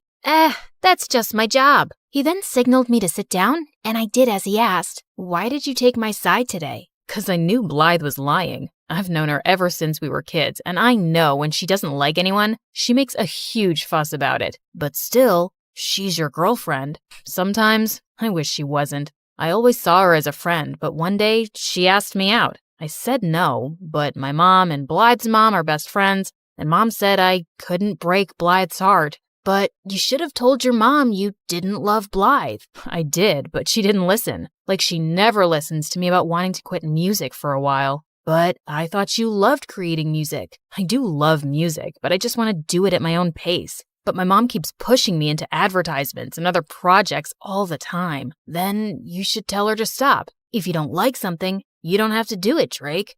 You're right, man. I'm just sick of everyone trying to use me for their own benefit. I can't even talk to any of them about this. But I'm so glad I found a friend like you, whom I can trust. Those words pierced my heart. I was staying by his side and lying to him for my own benefit, too. Just then, I spotted a mouse running on the ground towards me, and I just squealed loudly and jumped onto Drake's lap. Oh my God, what's wrong? I don't know why I thought something was about to attack you, and I was just protecting you with my body, like a human shield. Just my training, you know? Okay. And is the girly scream part of the training too? Yeah, totally. It's like a war cry to scare the enemy. It's gotta be shrill. Makes sense. You want to get off my lap now, princess? I jumped off his lap, muttering something, and excused myself quickly. I'd acted like such a moron and almost given myself away. I just couldn't tell him who I was now. He trusted me and would feel so betrayed. So I started keeping an eye on all the women around him by myself, hoping I'd find the woman from the picture soon. And Drake learned to take a stand for himself with his mom and instead started doing things that he loved, like playing soccer. He also started ditching Blythe more often, and we'd sneak out to go on motorbike rides and eat the greasiest burgers across town. Come on, you can't finish a burger? Be a man. I'll finish it, dude. Not all of us inhale our food like you. Wait, you got mustard on your face. And without thinking, I leaned forward and wiped the mustard close to his mouth with my thumb. He just looked at me quietly, and I swear I had butterflies in my stomach. Luckily, just then, his phone started ringing and the moment passed. I was pretty sure he thought I was his gay bodyguard now. A few days later, Blythe followed us to the match and offered to take everyone out for drinks. I quickly sneaked into the shower room first so no one would know my real identity. But just as I was done taking off my makeup and wig, I turned around and saw Drake standing there, and I let out a loud scream. Suddenly, I could hear some footsteps approaching, and Drake pulled me into one of the shower stalls. What the? Stay quiet, or someone's gonna see you. He was so close to me, and my heart was racing. But seeing how Drake didn't look shocked one bit, I could tell he already knew who I was. How long have you known? Almost since the start. What do you think I am, an idiot? Why didn't you say something then? I wanted to see what you were really up to, or how long you'd keep up the act. It's been fun, liar. Drake, I'm sorry. I never wanted to lie to you. I was just trying to find the woman with the same necklace as mine. Huh? What necklace? I told him everything, and when I noticed that the person outside had left, I stepped out to show him the necklace. But I was shocked to see that all the stuff I'd taken off while removing my makeup was gone, along with my necklace. I looked for it everywhere, but I couldn't find it. Calm down, Gina. It must be here somewhere. And I know who the woman in that picture was. But before he could tell me, Blythe barged in with the cops who wanted to arrest me for fraud. Fraud? That's a lie. Oh, come on. You pretended to be a guy and stole expensive things, including my mom's necklace. I've called her. She'll be here any minute, officers, and you can ask her. But arrest that fraud first. Your mom's necklace? What are you talking about? I didn't steal it. It's mine. Gina's right. She didn't steal anything and she didn't lie to anyone. I knew who she was all along. And Blythe, I'm breaking up with you. Blythe looked ready to explode. But just then, Blythe's mom entered and took the necklace from her hand. Where did you get this from? It's mine. She turned to me, and that's when I saw she was the same lady from the picture, and she was wearing the same necklace. I told her everything about myself, and at first she looked stunned, but then she broke into tears. Oh, honey, my daughter, I can't believe it's you. You're alive. She then told me how she got pregnant before marriage, but her super rich family was against her giving birth here and ruining their reputation, so she fled to China. Soon after I gave birth to you, my parents found me, and the doctors told me you had passed away because you were too weak. But now I know. They lied to me. So you didn't abandon me? Ugh, stop with your act. She's a liar, Mom, and this necklace must be a fake. Blythe, I know it's a lot to take in, but it's not a lie. She's indeed your sister. I can tell just by looking at her. Ugh! Blythe stormed out of there in anger, and the lady turned towards me. I'm so sorry that you had to live like this for all these years, but I'm so glad that you found your way to me. Please, give me a chance to make up for all these years. I can't do that. What? All my life? I wanted to know the truth about who I was, and now that I've discovered it, my heart is at peace. But this isn't where I belong. I have a life and a loving dad back in China, but I promise I'll visit often and get to know you more. Oh dear. Does this mean I'm losing my favorite bodyguard? Pretty much. But you've got a friend for life. Just a friend? No chance you'd say yes if I asked you out? I'll have to think about it. I turned the corner as fast as I could, but the scary men in dark suits were still behind me. I couldn't let them catch me. I had the fate of the world on my shoulders. Well, actually, it was around my neck in a butterfly locket that held the super secret code to a powerful weapon that had to be protected at all costs. Hi, my name is Grace, and I'm a super secret. That's classified. Let's just say I have a special set of skills. I darted into the subway and raced down the stairs just as the train slid into the station. The men were right behind me, yelling for me to stop. Sorry, suckers. Better luck next time. I hopped on the train, raced down the aisle, and bumped into the most beautiful boy I'd ever seen. His face screamed perfection. He had the body of an action star, and his smile could melt the polar ice caps.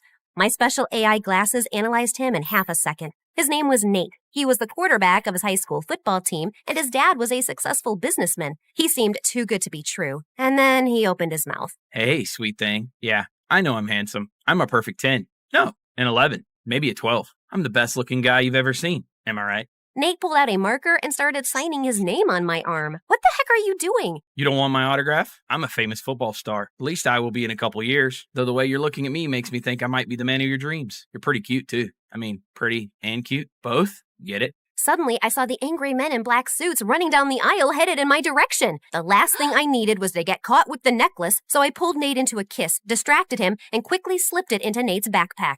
Wow, that was intense. Well, what can I say? I'm an intense person. Oh, this was fun. See you never. Bye. Saying that, I just ran. Just as I'd expected, the men rushed past Nate and didn't give him a second look. I raced off the train and into the crowded station and got out of there undetected. When I walked into headquarters, Agent Mama Bear ran up to me screaming, "Where's the necklace?" I had to stash it with a civilian. A civilian? Are you crazy? What are you thinking? If Mr. X gets to him before we do, that poor civilian is toast. Hello, the bad guys were tailing my butt, and I didn't want the necklace on me in case they caught me. I was thinking on my feet, and it seemed logical at the time. The president should be thanking me. Actually, he should put my name in the super secret agent handbook. I knew you were too young for this mission. I can fix this. I'll just get the locket back. Fine, this is your last chance. Hold on, I can see you guys are confused. Mr. X is actually a criminal mastermind who stole a super secret government weapon, but he can't use it because it works on a code that's hidden in a butterfly locket that I stole from a secret underground bunker. And now Mr. X wants to catch me, take the code, and sell the weapon to a group of evil men that are up to no good. You get the drill, right? After getting my butt kicked at the headquarters, I went straight to Nate's house to scope things out. But his mansion was like Fort Knox. There were guards everywhere. I couldn't risk the mission, so I decided that the only way to get closer to Nate and his backpack was to go undercover. I'd pose as a high school student, find Nate, snatch his backpack, and grab the necklace. The whole thing would be a piece of cake. The next morning, Agent Mama Bear enrolled me into Nate's school. The moment I stepped on campus, I was on a hunt to find Nate. But every time I tried to get near him, he was surrounded by an army of lovesick girls. Nate, you're so strong and your muscles are so big. I know. I go to the gym every day. Your eyes are so perfect, Nate. Thanks. I use a special kind of eye drops that Robert Pattinson used in his vampire movie. That's why his eyes were shining so much. He winked. A couple of girls cheered and some begged him to take a selfie. I wanted to barf.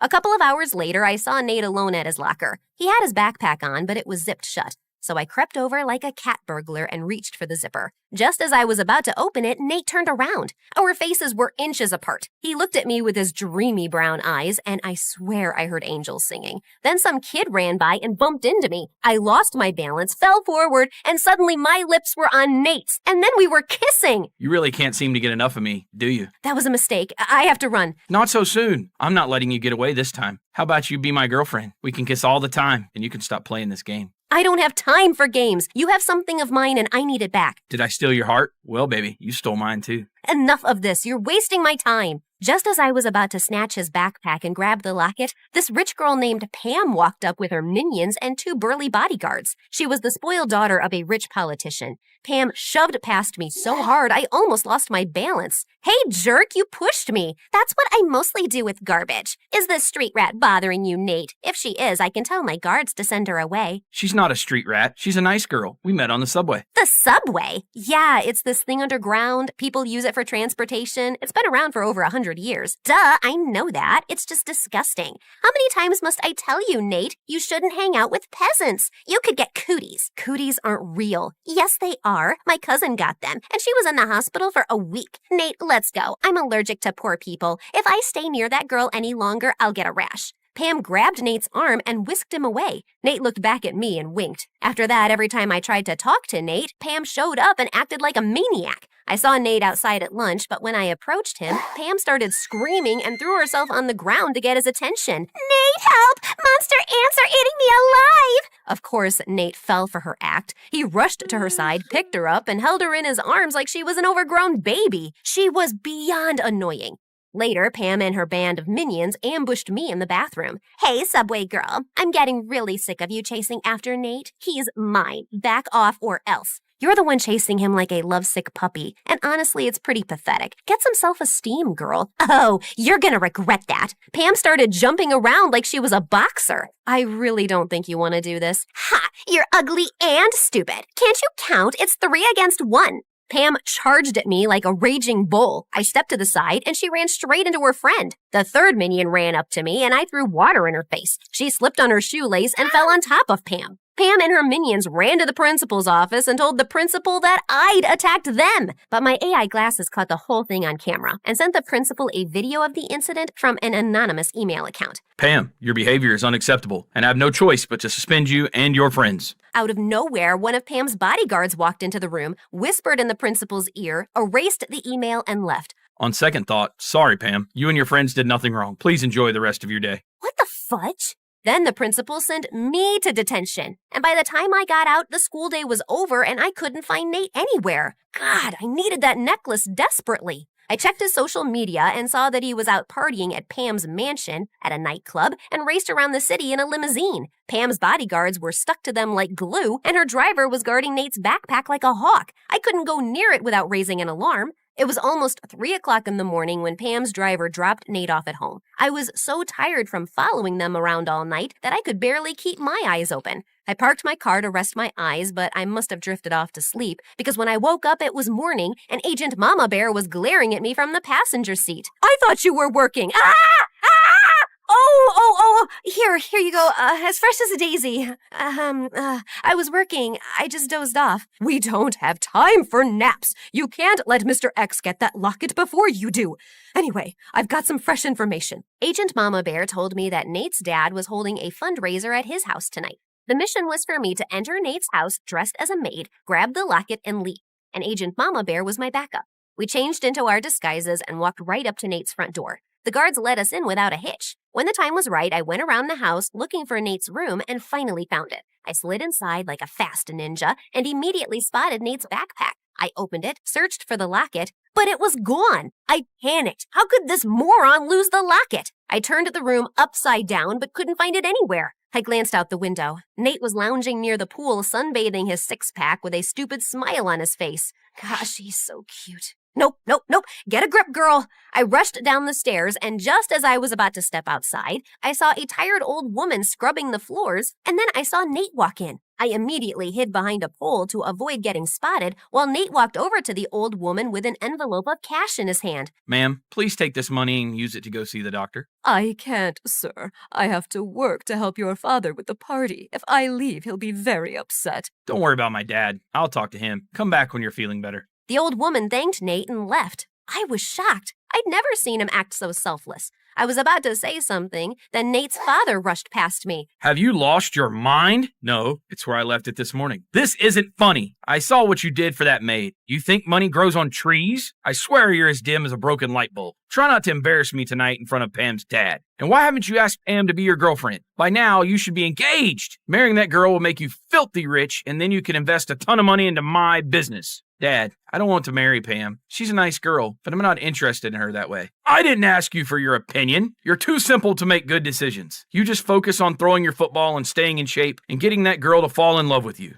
Nate's dad stormed off, and the look on Nate's face almost broke my heart. I felt so guilty for treating him so badly before. I walked over and put my hand on Nate's shoulder. I don't think you're stupid. What you did for that old woman was really sweet. You don't have to be nice to me. My dad will still pay you. It's me, Grace. Who? Grace! We met on the train. Geez, we've even kissed twice, once by mistake. Yeah, I know. Why are you dressed like a maid? I couldn't recognize you at all. That was the idea, dummy. And why do you act all self-absorbed at school when you're actually kinda sweet? Did you just give me a compliment? Must be my lucky day. Well, not really, 'cause I'm about to kick your butt too. I need that butterfly locket I hid in your backpack when we met. It's really, really important. Where is it? What butterfly necklace? I didn't have a choice but to tell everything to Nate. He heard everything and then looked at me in shock. Why would you slip something that important in my bag? I'm literally the clumsiest person you'll meet. Yeah, I wasn't thinking straight then. Oh, did my good looks distract you from your mission? Yeah, maybe. Can we talk about that later? I really need to find that necklace or my boss will have my head. Wait. I think I saw Pam wear something like that a few days back. Nate showed me Pam's Instagram account, and I immediately spotted the picture where she was wearing that butterfly necklace. I asked Nate to call Pam and ask her to come for the fundraiser wearing that necklace. She should be here soon. Pam and her dad are the guests of honor. What do we do next? We get ready to pull off the heist of the century. Okay, that might be an exaggeration, but you know what I mean. Pam was really late, and we were beginning to think she wouldn't even come, but she finally arrived along with her dad and an entourage of guards. And thankfully, she was wearing the necklace. She immediately walked up to Nate, gave him a peck on his cheek, and my insides felt on fire. What the heck was this feeling? Nate, this necklace is divine. I found it in your backpack when I was going through your things. I just had a feeling you might have a present for me. Yeah, about that. That necklace is, dangerous. No, it's poisonous. It will make you break out in hives. You'll get pimples on your face. It will be totally disgusting and gross. You'll give nightmares to small children. Pam yanked off the necklace and threw it on the ground. Before I could get to it, Pam's dad sprang into action, but Agent Mama Bear got in his way. Not so soon, Mr. X. You're busted. Grace, quick, grab the necklace and run. I did exactly that, but a bunch of guards got in my way. I grabbed a vase and hurled it at a guard and then burst out my martial arts moves. I threw 5 spinning back kicks, an open fist punch, and a couple of elbows that laid the guards out cold. Agent Mama Bear called for reinforcements to haul Pam's dad off to jail. I had no idea what happened to Pam and her mom, except that they moved somewhere very far away. The president thanked me, Nate, and Agent Mama Bear for our spectacular service and even named a special holiday after us. Nate's dad cried at the ceremony and apologized to Nate for underestimating him. I was promoted to a first-class agent, and Nate was invited to join the super secret agent training program. I delivered his invitation myself. So now that you've been a hero, what's next? I think I want to finish high school here. I knew it. You love me. You can't resist my pecs. Or is it that my brave heart or fearless spirit? If I was a 10 before, what does that make me now? 20? I'd give you a solid 4. What? I'm kidding. Sheesh, you had me worried. Then I pulled Nate close and kissed him. I was born in the Shoshone tribe. My father was the chief. The day I was born, a big eagle flew by near my mom. She had thought the eagle would hurt her, but it didn't. The people of the tribe saw it as an omen of me being special and gave me a name that meant bird woman. But in my tribe, I was called Sacagawea. Since I was born a little before I was meant to, the entire tribe was pretty disappointed seeing how small and fragile I was. Your child, she is destined to reach great heights, go places, be invincible. You really think so? But she is small and weak. Don't underestimate her, for when she is older, she will move mountains. Well, she was right. I don't know about moving mountains, but as I grew up, I wasn't weak and fragile anymore. Actually, I was kind of a wild child. I would spend hours playing in the forest, riding horses, and just exploring the outdoors. I was fearless and brave, and I knew one day I'd make my tribe proud of me. But there was one tiny problem. I was afraid of heights. All my friends would be climbing trees and rocks, and it would always scare me. I didn't really mind. I knew I could do so many other things. But a girl, Redfeather, who was from another tribe, always made it a point to tease me about it. I knew why. It was because she had a big fat crush on my best friend, Miko, and hated that he cared so much for me. What kind of bird woman are you if you can't even climb a tree? Look, Miko, I can climb so high. So what? Sacagawea can ride a horse. Backwards. She can catch a fish with just her hands, and she's not a show-off like you, Redfeather. What do you even see in her? He just told you. Strength, ability, class. Now shoo off before I whoop your butt. You wouldn't dare. Oh, but I dared. In seconds, Redfeather and I were tangled like two wrestlers, but I instantly let her go when I saw my dad coming. He had told me so many times not to argue with Redfeather. Her tribe was always looking to get into a fight with ours. Once I was home, I got the lecture of a lifetime, and even though I tried to tell Dad how that witch had started it, he just wouldn't listen. Frustrated, I left the tent and sat near the river. Angry at Dad? No, not at all. I'm angry at myself for not being brave enough to climb a tree. If I could, I would have proved, hey, you don't need to prove anything to anyone. Got it? And who said you aren't brave? My love, you are the bravest girl I know. You can definitely do anything you set your mind to. Here, it's time for you to have this. Mom, why are you giving this to me? It's the most precious thing you have. No, you are my most precious thing. Saying that, she hugged me tight. After that day, I tried to steer clear of Redfeather. The girl was nothing but trouble. But one day, as Miko and I were hanging out near the big waterfall, the witch came and yanked my necklace. Give it back. Now. Redfeather, I swear I'll... But before I could even finish my sentence, the witch gave me a smirk and dropped Mom's necklace down into the waterfall. I felt my blood run cold, and even though I was scared of heights, I did the unthinkable. I jumped. I felt like I was flying, and in the water, I managed to reach the necklace. When I got back up, Redfeather, Miko, and everyone else were in awe. Redfeather's dad came and made her apologize to me. From that day forward, I was known as the brave bird woman who could do anything.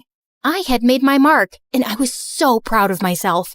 A few years later, my dad announced Miko and my wedding, and I couldn't be happier. Our wedding was going to be the biggest event in the tribe, and everyone was preparing for it.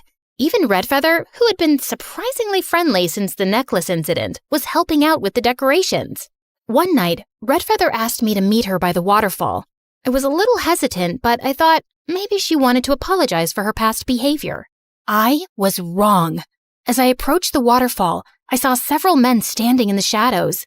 Redfeather stepped out of the darkness and smiled at me. What's happening? Who are these people? I can't let you marry Miko. Take her away.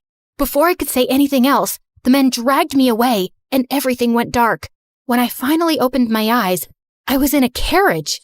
Where am I? Where are you taking me? I am the daughter of the Shoshone chief. When my dad finds out about you, he'll have you punished. And who's gonna tell him, princess? You are far away from home. You'll never get back home. Hearing his words made my heart sink, and I clutched onto Mom's necklace. It was the only thing I had from home. We had been on the road for 7 days when one night I heard noises. There were so many people fighting. The caravan was being attacked. I was so scared. I had no idea what was happening. But then I heard a voice that spoke in a different language. It was a Frenchman. He and his soldiers had attacked the caravan and freed me. They kept talking, but I didn't understand a word. And when I spoke, they didn't understand my language either. But even with the language barrier, I knew they meant well. I didn't know how to get back home. So one of the soldiers found a nice family who adopted me and taught me their language. I was so thankful to them and all the help they gave me. Years passed, and I missed home terribly. Unfortunately, we had traveled too far in an unknown direction, so I didn't know my way back. When I turned 18, I got married to a Frenchman, and just when I had my son, my husband left me. I was disappointed. As a little girl, I had thought I would go places, have a life filled with adventure, make my tribe proud. But everything had gone so wrong. But things changed when one day, 2 men, Lewis and Clark, came to my town. They had heard about me and wanted to know if I could help them find a new route to the Pacific Ocean. Sacagawea, we heard you used to be from the Shoshone tribe. We need your help to find a new route to the Pacific Ocean. I'm not sure I can help you. I've been away from my home for many years. You don't need to worry. We have maps and guides to help you. We just need your help to navigate the terrain and communicate with the locals. That sounds like a lot of work. Why should I take up the offer? Because we're headed west. This might be your chance to get home. What? All right. I'll do it. I was so excited to be joining the expedition in April of 1805 with my newborn son tied to my back on a sling, ready to set off on the adventure of a lifetime. As we made our way along the river, I helped out in any way I could. I showed the men how to find edible roots and plants, and how to identify which ones were not safe to eat. Everyone was amazed at how much I knew, and some even joked about me being the team's official hunter. It was everything my mom had taught me. We had been traveling for months, and Lewis and Clark were always friendly to me. I realized how important the mission was for them. One day, as we were crossing a river, our boat capsized. Oh my God! Our documents and supplies! All our hard work will be gone! Quickly, I jumped into action and was able to save most of the supplies and important documents. Sacagawea! That was amazing! Oh, thank you so much for saving these. I owe you. For life. It's no big deal. I'm here to help, aren't I? That you are. But your bravery needs a reward. I had thought they'd give me some coins as a reward, but when they named the river after me, I was speechless. Wow, I am so honored. Just promise us you're gonna stick around with us till the end, because I know for sure we can't finish this journey without you. I promise, I will. Our journey continued for months, and when it was summer, we stepped into a land that was familiar. I ran into the forest, and when I saw the waterfall at the end, I felt like my heart stopped. I was home. It was the land of the Shoshones. I was ecstatic. When I walked into the chief's teepee with Lewis and Clark, I was stunned to see the new chief. It was Miko. Sacagawea? Is it really you? Yes, it's me. But how is this possible? We thought you were lost forever. I was taken away by some men and adopted by a nice family. Miko was filled with joy, and tears of happiness rolled down his face. He then asked Lewis and Clark to give us some alone time. He called my mom and dad, and the moment they saw me, they hugged me tight. Sacagawea, I can't believe my eyes. I am so happy to see you here. Me too. I missed my family and my tribe so much. We never knew what happened to you. We searched for you for months and months. It was then the hatred I had for Redfeather came back, and I told Miko, Mom, and Dad everything. Miko had his guards bring in Redfeather from her tribe along with her father. The moment Redfeather saw me, her face went pale and she fell on her knees in front of me. You witch! I knew you were jealous of me, but how could you stoop so low? Sacagawea, I am so sorry for all the wrong I have done to you. I am sorry. Please forgive me. I wanted to tell her no, and how could she even ask for me to forgive her? But just then, Miko declared that Redfeather would be kicked out of her tribe, or else the peace pact between our tribe and hers would be broken. To my surprise, Redfeather's father didn't hesitate a bit and agreed. I apologize for what my daughter did to you. I'm ashamed of her. It was her doing. You don't have to apologize for her. Once Redfeather left, Miko and my parents asked me to stay in the tribe, but I just couldn't. I had made a promise to Lewis and Clark. While my parents agreed to let me go, Miko was making it hard. You just came back. You can't leave now. Please, Sacagawea, stay. I will, Miko. I give you my word. Once the journey is finished, I'll come back here, to the tribe, to you. Reluctantly, Miko let me go, and I accompanied Lewis and Clark on the rest of their journey. We continued on our travels, but one day, something horrible happened. As we were passing through a thick forest, an arrow hit a tree just inches from Lewis. I was so scared and desperately wanted to help my group. I quickly grabbed my bow and arrow and ran towards the attackers.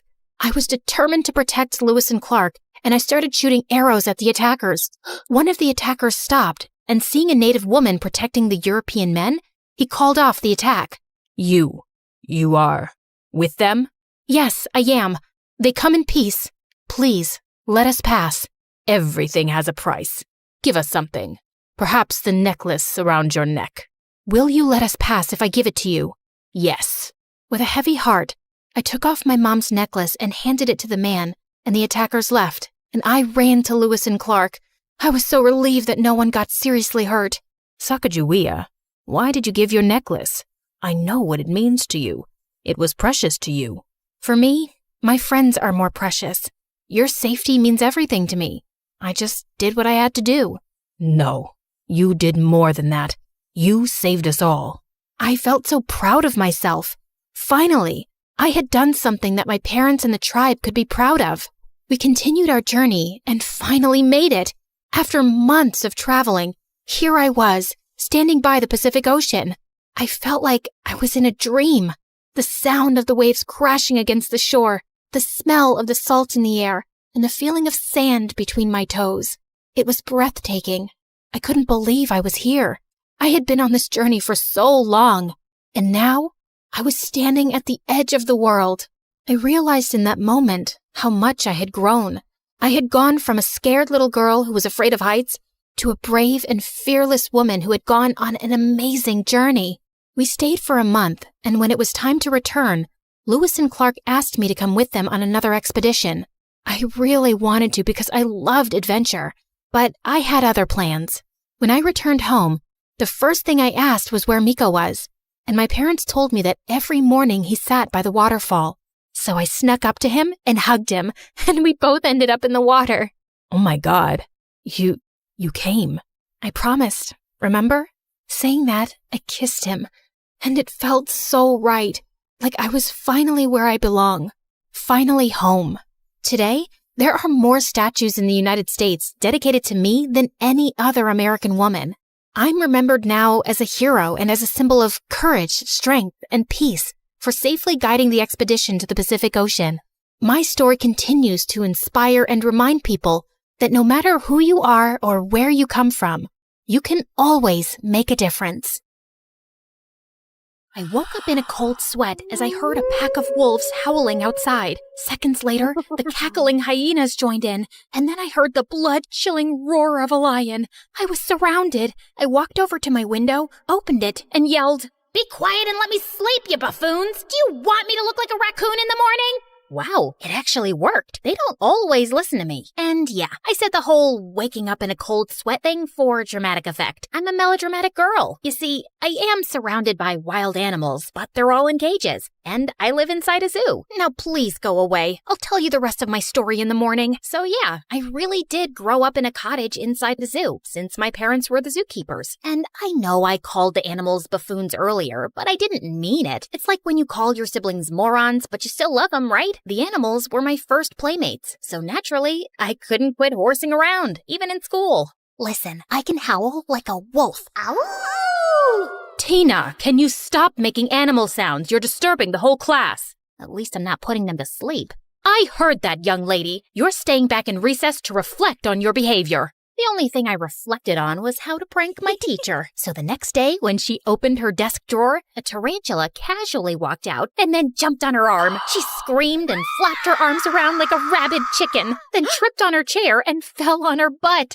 Needless to say, I ended up in detention. And that's where I first talked to the dreamboat in my class, aka Eric. Okay, yeah, he's only 11 here, but you could tell even then that this kid's gonna grow up to be a hunk. And he already had a bad boy reputation. I'd seen kids giving up their lunch money to him, carrying his bag, and even cleaning his shoes. Rumor had it that a kid who pissed off Eric woke up in a garbage dump the next day, and he had no memory of how he got there. But Eric seemed to be utterly fascinated by me, or maybe all the animals I could play with at the zoo. The point is, he was nice to me, and that was all I needed to consider him my first human friend. Can you really pet the crocodiles? Don't they bite? Nope, they love me. Well, the alligators do, but they're kind of the same, right? Potato, potato. Newsflash, they're not the same, but that's a discovery I made later. Can you sneak me in tomorrow? I want to play with them. I'll have to think about it. I can pay you. Deal. I was so excited to have Eric over, and even my parents were happy to see me with a two-legged creature for once. All right, kids, your mom and I have some things to do, but feel free to roam around the zoo and don't get into any trouble. You sure you don't want me to take you around? Dad, we don't need a babysitter. We'll be just fine. Be cool, man. Be cool. Once they left, Eric turned to me. Did you get the keys? Yep. My dad had keys to all the enclosures, and I'd taken the key for the crocodile one so Eric could see them up close and personal. Now all we have to do is not get caught by the cameras. Wait, there are cameras? Yep, but I know where they are. Come on, we just need to sneak past them using their blind spots. Do you do this often? Yeah, I love feeling like a spy. Okay. I was definitely impressing Eric a lot. I could already see it. Me and Eric, prom king and queen in high school. Soon, we were standing inside the enclosure, only a few feet away from the crocodiles. Up close, they looked a lot bigger than I'd thought. I told you, I've only played with alligators before. And wow, these creatures could swim fast. And they were coming right at us. They look hungry. Yeah, maybe we shouldn't pet them. Ah! Look at that one! He's gonna eat me! Eric screamed and started running frantically, and I was right behind him. Then he tripped over a twig. I crashed into him, and we both fell on our faces, and the crocodile was hot on her tail. Just then, I noticed a mirror on the ground next to Eric. I held it up and caught the sunlight, sending a blinding flash into the crocodile's eyes. It got confused for a bit as we scrambled to our feet and ran out. I locked the enclosure quickly, and Eric dropped to his knees. Oh God. That was the worst day of my life. It wasn't that bad. I mean, think of how I saved your life with my quick wit and fearless spirit. Why do you carry a mirror around, though? To see my beautiful face, which that crocodile would have destroyed in a second. You're horrible. What? I'm amazing. I'm your hero, Eric. But he just couldn't stop hyperventilating. My parents found us, and when they discovered what had happened, they dropped Eric at home, and I was forbidden from ever having friends over again. Eric's mom, the school principal, tried pressing charges, but since we'd avoided all those cameras, there was no proof I'd let him into the crocodile enclosure. But Eric did stop talking to me, which hurt. In case you haven't figured it out, I have a crush on this guy, okay? Don't ask me why. The heart wants what it wants. However, taking Eric to the zoo did give me a rather cool business idea. I had access to stuff most people didn't, and I could use that to make money. Here, a photo of the new lion cub. It's totally exclusive. The public hasn't seen it yet. And you ordered a skin from the rarest snake, right? It wasn't easy to get, so that'll be $200. As if I'd ever hurt my beautiful, slithery friends. No, this Tracy is some rich psycho who wants snakeskin bags, and I told her I'd get her the real deal. But this skin is as fake as her face. All right. She's actually very pretty naturally. Love that for her. My business went well for about a week, till it was cut short by the principal, who still hated me for putting her precious baby in danger. You cannot bring anything like that to sell in the school from now on. You better start acting like other normal girls your age. Do you understand what I'm saying? The other normal girls were the ones asking me for pictures and snakeskins. You only sell something if there's a demand for it. Economics 101, people. But the worst part was that my parents agreed with her and grounded me. You really should start acting less like a wild child, Tina. No going out to play with the animals until you cool down a little. Seriously? Watch your tongue, young lady. Okay, gotcha. And I stuck up my tongue and watched it. Mom was not amused. As time passed, we all slowly forgot about my reckless past. With my 16th birthday coming up, I wanted to do something fun that my class would remember. Okay, I don't really care about the rest of the class. It's just that my prediction had come true, and Eric had become hot. He was now your typical bad boy. Hair slicked back with gel? Check. Top shirt buttons always open? Check. Look super cool chewing gum? Check. Flirting with every girl? Except me, of course. Check. I couldn't invite him alone, obviously, so I had to invite the rest too, and maybe he'd accept. But first, I had to get him to stop hating me. I Googled some tips on how to attract a bad boy. I swear, the internet is a wonderful place. Number 1, make sure you stand out. Bad boys like girls who don't blend in. Well, that one was already covered. I stuck out like a sore thumb. No one else dressed in tiger-striped t-shirts or giraffe print leggings or laughed like a hyena. Number 2, say something brief that would catch the guy's attention, then smile mysteriously and walk away to keep him wondering what you were talking about. So one day, I joined Eric and his friends for lunch and sat right opposite him. Hi, Eric. Hi, Tina. I had a dream about you last night. Oh yeah? Were you feeding me to the crocodiles? I smiled mysteriously and then walked away. Wait a minute. I think that just made me look like a psychopath. Ugh. Number 3, don't let a bad boy know you're intimidated by him. Think of it like coming face to face with a bear. The second you show fear, you'll be destroyed. One day, I was putting stuff in my locker, and suddenly, I found Eric beside me. Hey, sorry I was snappy before. So, you want to tell me more about your dream? Well, you're not the boss of me. I'm not afraid of you. I'll dream about you if I like, and I'll tell you if I want to. Then I stomped on his foot and walked off. What the heck was I even doing? He was showing interest in you, you buffoon. The stupid internet has messed up my judgment. Okay, at least he'd tried talking to me himself. Maybe I'd just give him the birthday invitation and he'd accept it now. But the next day, as I was taking the invitations out of my locker, I dropped a few and turned around to find Tracy picking one up. Yeah, that's Snakeskin Tracy. And yeah, she's even prettier now and has a huge Instagram following thanks to her pretty face. So happy for her. Oh, what's this? A birthday party at the zoo? Yeah, it's gonna be a banger. I know the zoo like the back of my hand, and I can show everyone the exclusive spots. And why would we hang out with you? You're the girl who nearly got my boyfriend killed. Huh? Who's your boyfriend? Eric, you dummy. How many boys have you nearly killed in the zoo? Ugh, I couldn't believe Tracy was dating Eric. I couldn't stand her. You know, a little birdie told me that you're obsessed with wolves, and one of them just had the cutest, fluffiest baby. Wouldn't you like to pet a wolf puppy, Tracy? Take a picture for Insta, maybe? Now we're talking, girl. Okay, deal. I'll come to your party, and you arrange the baby wolf meeting. Nuh-uh, not so fast. I'll make it happen if you break up with Eric and you pay me $100.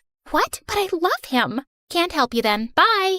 Okay, fine. Consider it done. Here's the money, too. Yeah, I wasn't the nicest back then, but seriously, how sincere could her love be if she broke up with him for a picture? I gave Eric the invitation the next day, and we even started hanging out. At this rate, we'd be girlfriend and boyfriend by my birthday. However, there was just one teeny tiny issue. I might have forgotten to ask my parents' permission for the party. No way. You can't have 20 people over at the zoo. Not after last time. But that was 5 years ago. I know, but I still worry. If something happened, it could cost me my job. But I won't do anything stupid, I promise. It took my parents 5 whole days to give in, but finally they did, and I made sure everyone was familiar with the rules beforehand. No interaction with the animals without my supervision, and of course, they had to bring me presents. Before I knew it, the day of the party had arrived. I had a balloon arch and a huge cake smack in the middle of the zoo, and everyone turned up. Of course, I only wanted Eric, but I wasn't complaining about the pile of presents. I'm so happy you guys could all make it. Because of what happened many years ago, we can't go inside any enclosures, but I'll be giving you a tour of the zoo once everyone's done eating. Now dig in! I was cutting up the biggest slice of cake for Eric when Tracy suddenly pinched my arm. When will I get my pictures with the wolf pup, Tina? Shh, don't announce it. Then everyone will want pictures. I have the key to the enclosure right here in my pocket. I'll take you when I have time. Tracy huffed off to sulk in some corner, and I let her. I was enjoying messing around with her. Oh, also, the keys I had, they were for the harmless mountain goats enclosure. I wasn't gonna repeat past mistakes and put anyone in any real danger, duh. But some 10 minutes later, we heard high-pitched screams, and then Tracy came running like a mad woman. Save me from the freaking goat! Help me! Right behind her, a goat came charging in and slammed right into the food table. The kids screamed and all ran away, including Eric. It was just me and the goat left, and boy, she did not look happy. Come on, Butthead, you know me. I named you Butthead, remember? No? Nothing? Bah, bah. See? I'm your sister. Bah! It wasn't working. Butthead was stomping her foot, ready to charge me. My legs felt frozen, and I really thought that this would be my end, when suddenly... Hey, you, goat, get away from her. Hey, pay attention to me. A boy with glasses I'd never seen before was standing a few meters from me, and he was whistling to Butthead and pulling faces at her. Are you crazy? Don't worry about me. I got this. Just run. I didn't need to be told twice. I ran as fast as I could back to my house. All my guests had left, and my parents were waiting for me, looking furious. We found Butthead back in her enclosure, and the mysterious boy was nowhere to be seen. I had no idea how he'd snuck in or out, but he'd certainly saved my life. Other than that, things were pretty bleak. Yes, she gave me the key. First, she charged me for a wolf picture, then sent me to the mad goat's enclosure.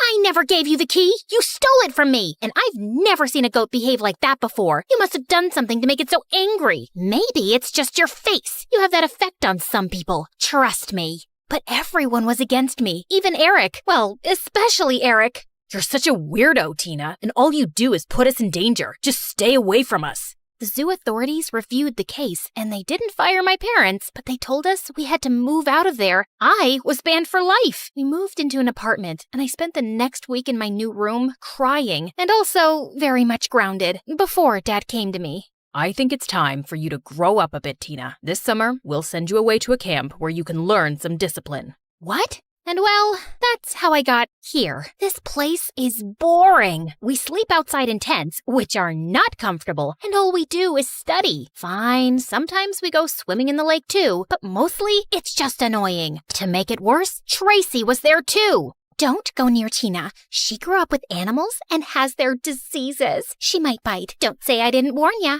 Thanks to Tracy, most people chose to stay away from me, and it was lonely. But one good thing about being here was that I had plenty of time to read about animals, which was nice. I'd always been too busy playing with animals to read about them before. I might even become a vet after this. One day, she was poking fun at me again, and I kept trying to ignore her. So, how does it feel to be kicked out of the zoo? Do you miss your four-legged brothers and sisters? Do you miss the stink of animal poop? Do you even know what fresh air smells like? Hey, knock it off and leave her alone.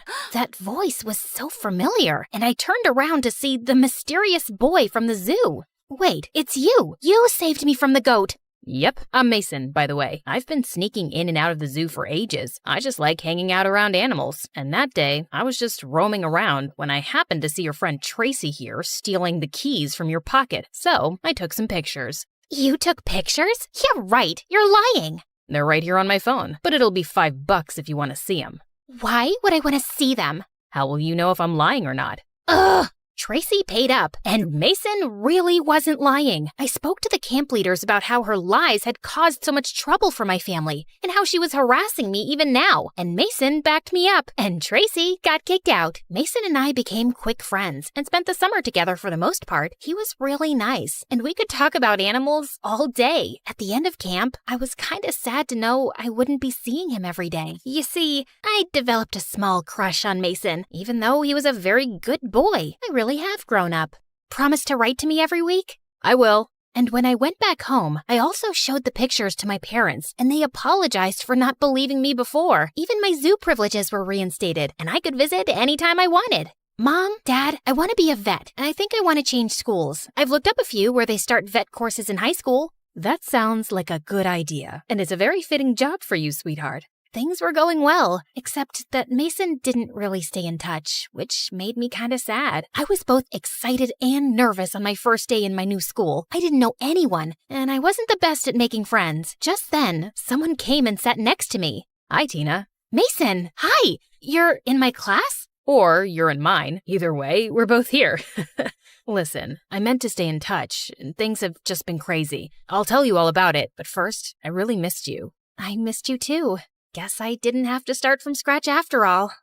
I stomped my feet on the floor, pounded the walls with my fists, and let out my most glass-shattering scream. There she goes again, throwing another temper tantrum. That was my dad, and that's me rolling around like a pig in mud. My dad was about to leave for another business trip, and I didn't want him to go. He was a wealthy, highly successful businessman and was constantly traveling the world to meet with new clients. But Dad, do you have to go? Yes, someone has to pay for this mansion and all of your expensive things. Now get up off the floor. You don't see your sister throwing a tantrum, do you? Yeah, Jenny. You look like one of those filthy goats we saw at the petting zoo. Aw, those goats were so cute. My big sister Clara gave me a disgusted look. She was a year older and always trying to make me look bad. And okay, maybe being on the floor wasn't helping my case. Growing up, my sister had always overshadowed me. When I was 6 and learned how to play the ukulele, Clara taught herself to play the violin. When I put on a puppet show for my parents with stuffed animals, Clara directed a whole play with actors and fancy sets and everything.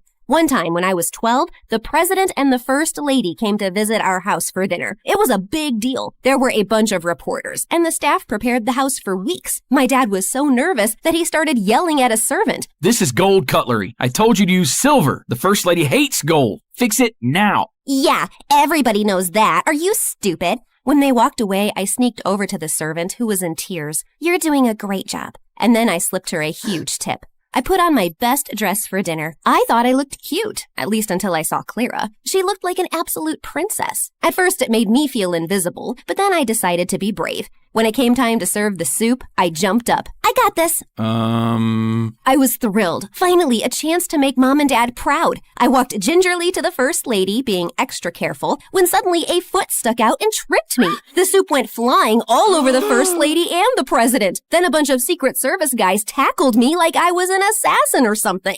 That's when I noticed Clara pull her foot back under the table. She'd done it on purpose. Go to your room. It wasn't my fault. It was Clara. You're such an embarrassment. The news was on TV by midnight, and the next day my parents sent me off to a boarding school on the other side of the country. It was lonely at first. My family was treating me like a black sheep, even though I'd done nothing wrong. My dad made sure my bank account was full, but he never had time to visit or even talk. I decided I couldn't spend all my time being homesick. I was going to make something of myself here. I signed up for all the top activities, like horseback riding, water polo, and ballet. By the time I was 16, I was number 1 in all of them. I even ran for school president and won. Even though I was thriving, I didn't want to leave anything to chance. So I was always complimenting people and buying them gifts, even the teachers. I wanted people to like me, and it seemed to be working, with one exception, this boy, Josh. Josh worked in the stables taking care of the horses and seemed immune to my compliments. Hey, Josh, is that a new shirt? Looks nice. It's old and covered in dirt. You don't have to try so hard to be liked, you know. It was just a compliment, geez. It was a fake compliment. You might have everyone else here fooled, but not me. What was his problem? He did have gorgeous eyes, though.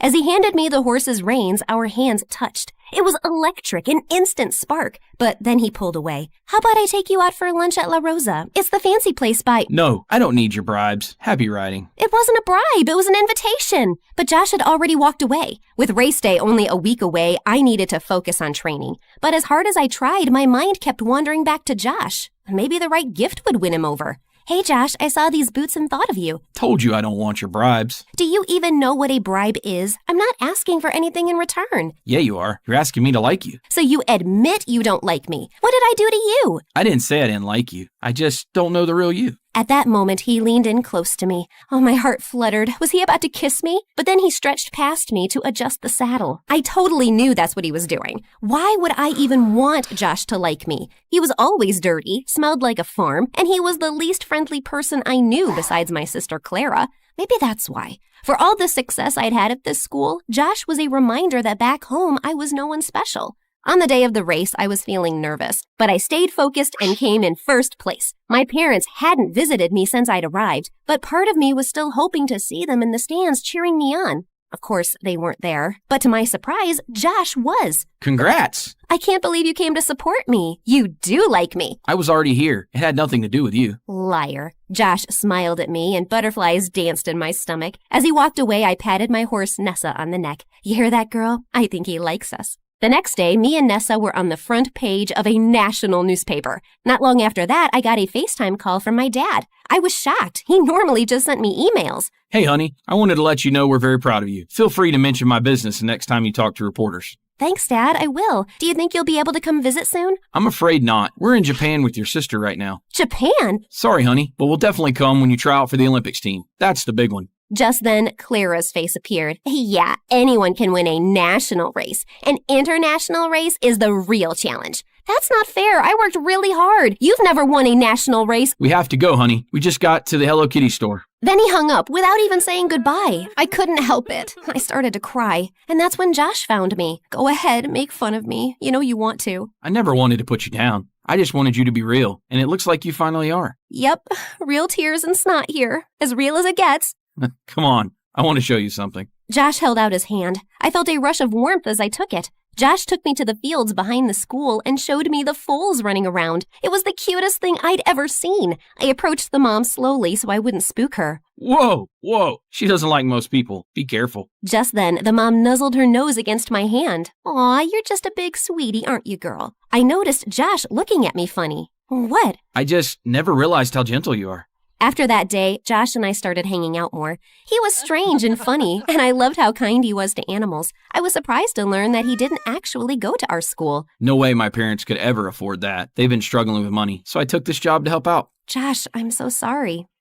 Why? We're happy. I love working with horses. Sure, times are tough, but money isn't everything. They're amazing parents. You're lucky. I mean, don't get me wrong, my parents are great. They're just not around much.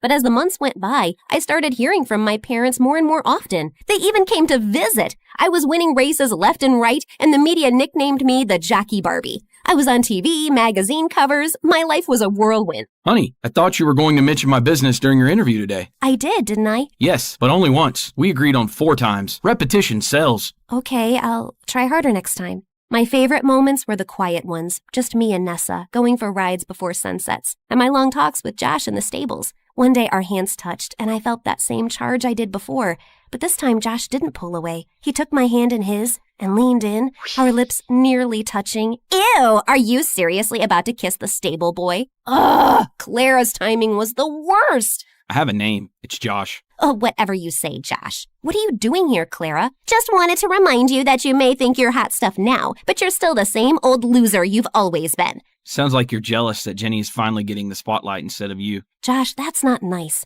Are you seriously taking her side? I just want everyone to get along. Is that so wrong? Clara rolled her eyes in disgust and left. I was hoping Josh might try to kiss me again, but he left too. At least Nessa was still on my side. You still like me, don't you, girl? Don't give me that look.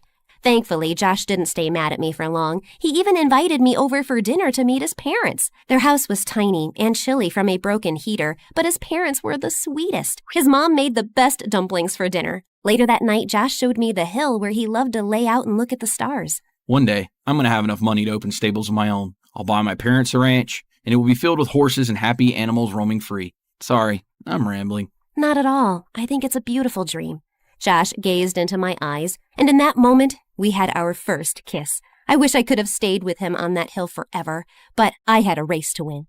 Unfortunately, Nessa wasn't feeling well, and we only came in third. Third place? You won't get into the Olympics with a record like that. Winning isn't everything, Dad. I'll have to take a break for a little while so Nessa can recover. A break? Nonsense. She's just a dumb horse. You can replace her. This one looks healthy. My dad patted another horse on the rump, and the horse neighed angrily and kicked her stall. My dad was so startled that he fell back into a pile of poop. I couldn't stop laughing. Stupid animals. I'm leaving. Honey, we just want what's best for you, and the Olympics are a golden opportunity. I hope you do what's right. I didn't like the idea of riding another horse, but I didn't want to let my parents down either, so I started training again. Hi everyone, I'm Hayden from California. Before I continue, please hit like and subscribe. I was born into a big, happy family, and growing up with 4 spunky older brothers was always a blast, and we ran into a lot of trouble. Like when we kicked the ball into our neighbor's window, and another time when we all fell into the pond and Mom thought slime monsters were invading the house. Yeah, we were all grounded, except for my younger sister Rose, the only odd one out who never joined us and only cared about her looks and her clothes. Ugh, Hayden, I can't believe you dress like that. Why can't you wear a proper dress? I can't believe you like those clothes. Look at this t-shirt. It's large so I can get underarm ventilation, and I can stuff my face without fearing my waist. And these pants, they have pockets. Here, want to see the frog I found? Eee! Well, my brothers became super boring after they started high school. They got girlfriends and hobbies. Ugh, it's not like I need them to have fun. I can find my own friends. One day, when I was on my way home from school, I spotted some meanies hassling a puppy. Not under my watch. I grabbed a stick and rushed over to them screaming, but then I tripped on a stone and fell. They all started laughing at me, but I got back on my feet. Let that puppy go. Or what? You'll fall on your face again? Or I'll teach you a lesson. Ew, we're shaking in our boots. An army of ants is coming our way. That boy was my new neighbor, who was the same age as me, but half their size. And then the puppy bit the bully's hand, and the new boy rushed in and snatched the puppy away. He grabbed my arm, and we started running until we got away. Wow, that was brave. I'm Rashid. And you got there just in time. I'm Hayden. He adopted the puppy, and from that day on, Rashid and I became best friends, and everyone called us the Terrible Duo. But things changed the summer before high school, when Rashid decided to visit his grandparents in India. Can't you stay home? Aw, I'll text you every day, and then we'll be in the same class this year. Finally, we can sit together. Without him, I was so bored that I even tried spending time with Rose. She pulled me out for shopping or a salon, which I never liked. She even dragged me to her ballet class. Ugh, All that pink tulle and that boring music. I was starving, so I searched for a vending machine and almost crashed into a girl doing a backflip. I peeked into the classroom and everyone was doing backflips and handstands, and the splits, they looked free, strong, and flexible. I wanted to be one of them, and that was my true calling. I caved in and trained every day, and by the end of the summer, I had already won 3 trophies at local competitions. I couldn't wait to show them to Rashid. On the first day of high school, I got in early to save us the best seats, but when I got in, someone was already there. Hey, can you? The guy looked at me, smiled, and... Hey, Hayden, I missed you. OMG, Rashid? Wow, I almost didn't recognize you. He looks tall, and the glasses are gone, and wow, he's so... No, he's the same guy as before. Don't act all weird around him now. Every time Rashid looked at me, I felt myself blushing, and if we bumped into each other, my insides turned into a giant knot. I needed bug spray to kill all the butterflies flying around me, and I felt so jealous when I saw all those girls falling for him and fighting for his attention, though he dodged the swooning like a ninja dodging throwing stars. Ugh, I don't know what to do. What if he decides to date one of those girls? Try to give him some hints and see if he likes you back. So I decided to put Rashid to the test. I left my lunch at home, and he shared his with me, but then he did the same for my classmate the next day. And when it started raining, he also shared his umbrella with me and my sister. Why does he have to be so nice to everyone? Ooh, I smell heart trouble. My sister has a crush on her best friend. How predictable. Unfortunately, he likes girly girls. Girls like me. He sees you as one of his buddies. I was crushed. Not only did he not like me romantically, I wasn't even part of the competition. I liked the person in the mirror. I liked that I was strong enough to walk on my hands, or that I could sleep more in the morning because I wore no makeup. And then I decided that if Rashid liked those girls, I could be one. And like Cinderella, I just needed a fairy godmother to help me with the transformation. Or rather, will you give me a makeover, sis? OMG, I thought you'd never ask. I would love to. And you need to learn that Puma and Adidas are not the same brands. Well, leave it to me. I'll take care of your closet. Suddenly, Rose turned into a whirlwind. She plopped me in front of the mirror, pulled out brushes and paint, stuffed me into tight clothes, and gave me the highest heels to wear. Are you sure about these? Maybe I can still wear my sneakers. Do you want to catch a boy or not? I was shocked. Was that even me? Rose had certainly transformed me, but I wasn't sure it was for the better. It's okay, Hayden. Think of this as an undercover mission. I thought being a girly girl would be a breeze. Boy, was I wrong. I had to do this awkward, clumsy walk because of that dress. And of course, I missed the bus and got to school late. As if that wasn't bad enough, when I walked into the class, my dress tangled on my feet and I stumbled, but thankfully Rashid was there. Oh, Hayden, you look... magnificent, majestic, breathtaking? You've got lipstick on your teeth. I didn't know you were into makeup. Well, you know, of course I'm into makeup. I'm a girl, no?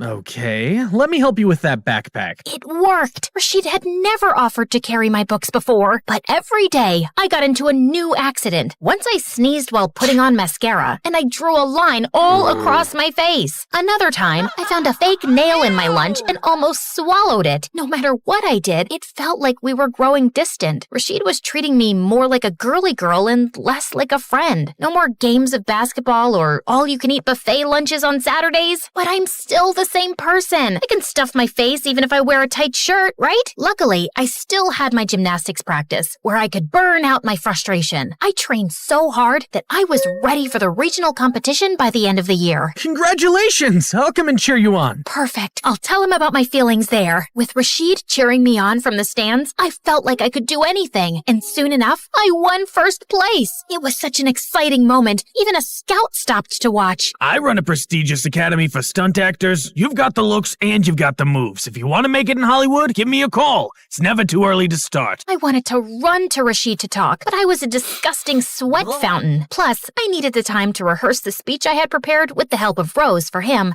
so I snuck into the storage room. Hey, I know we started as friends, but since last summer, I started to like you, you know? I won today because you're here. Brian! OMG, you scared me! Brian was one of my teammates, just a couple of years older than me. me. Sorry. I just needed to put these away. Sure, I was leaving anyway. Oh gosh, what if he heard? This is so embarrassing. Brian had said nothing, so I hurried to get change and do my makeup perfectly. Wow, look at you. You're really girly now. Just Rashid's type, right? But when I came out of the changing room, Rashid wasn't there. I texted him and he replied coldly. Sorry, something came up. I couldn't wait. That's disappointing. Hey, do you need a ride home? I turned. Brian was waving at me, and for the first time, I noticed how cute he was. He was leaning against a nice sports car. I could wait for the bus, but I was sad and I didn't want to go home alone. Well, thank you. We spent the ride home talking about gymnastics, and by the end of the trip, Brian had asked for my number. I like this new style, by the way. You'll look even better with long hair.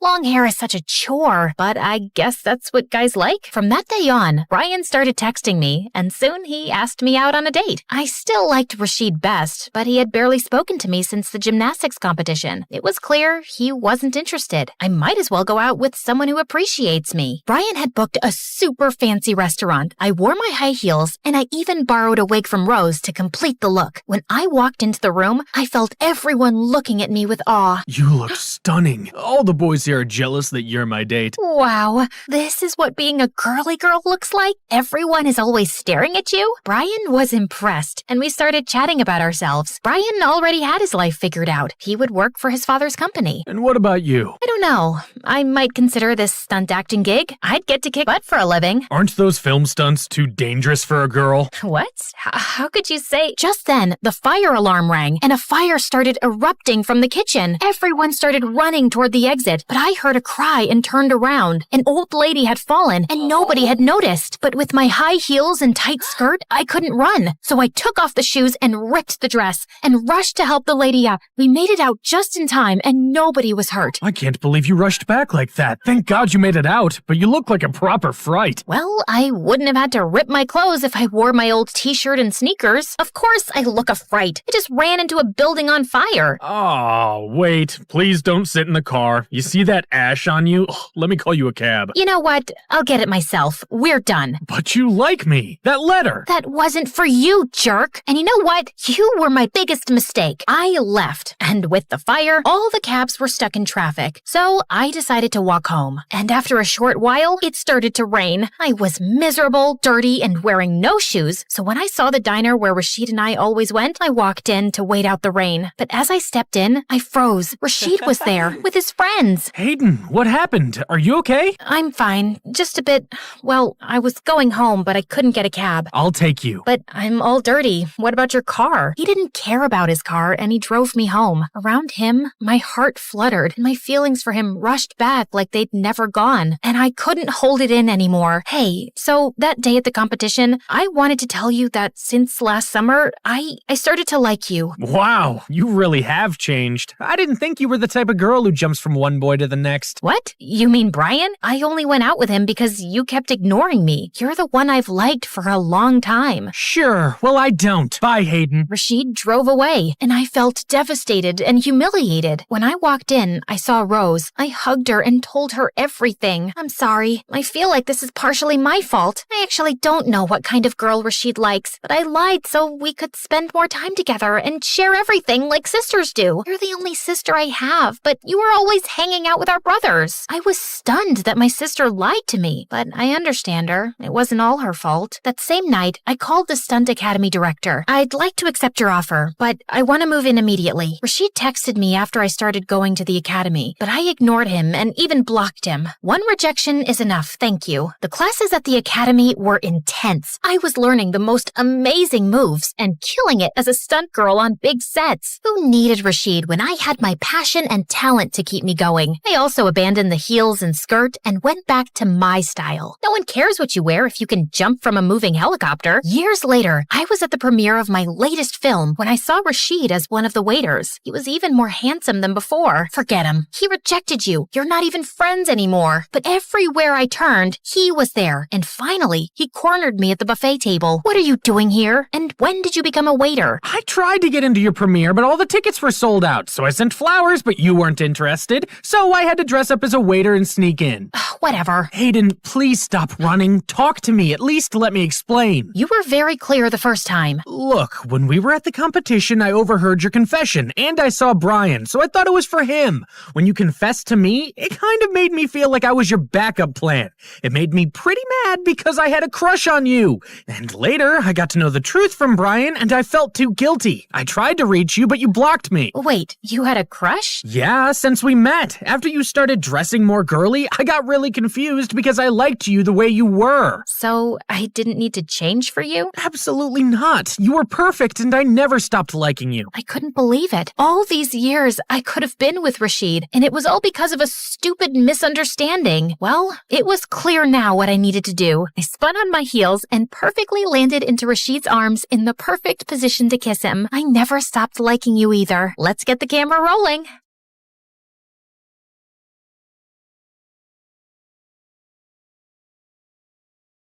My name is Lily, and from the outside, my life looks super exciting. I've lived all over the world. India, Singapore, Alaska, even civil war-ridden Myanmar, where I was kidnapped for a week by a military coup. Pretty cool, right?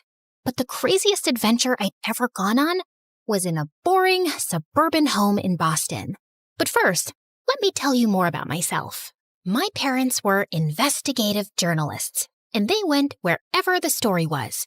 Corrupt government, church cult, mysterious disease outbreak, serial dog napper.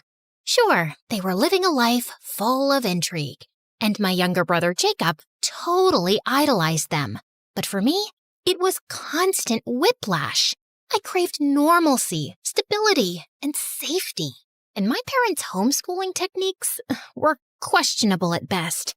So I spent most of my time teaching myself science and biology. The plan was to become a doctor one day. You know, something stable. Then one day, my mom delivered life-changing news. We're moving to Boston to cover a story on the mayor's disappearance. We figure it'll take at least 2 years to crack. So we're sending you to high school. I screamed with excitement. The most we'd ever stayed put was 6 months. Of course, the transition to normalcy was tricky. But then one day, when I was performing surgery on a mouse in biology class, I did the unthinkable. I made a friend. Girl, you're such a natural. I'm impressed. Thanks. I want to start my own doctoring practice one day. Hole up in one place, find some loyal patients, and really be there for them, you know? That's beautiful. Oh, can you take a look at this mysterious fungus on my foot? Just kidding. But hey, you want to hit up the mall after this? Suze was the best. Funny, smart, loyal. We got super close in no time. And then, exciting news. We solved the mayor's disappearance. Turned out, he faked his own death. So we're moving to Hawaii to cover the illegal capturing of the Hawaiian monk seal. What? No, I love it here. I finally feel like I have a life. You said 2 years. Sorry, honey, but we're just too darn good at our jobs. Well, I'm not going. I've spent 16 years being carted around like a chihuahua in your purse. I'm not just an accessory to take with you whenever you want to pick up and leave. So many kids would die to be in your position.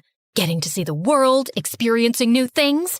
If only you could be grateful like Jacob. Well, I'm not Jacob, and I'm not leaving. Ugh, I can't stand being your daughter. That's it. Now you're really not leaving. You're grounded. I was done listening to my parents.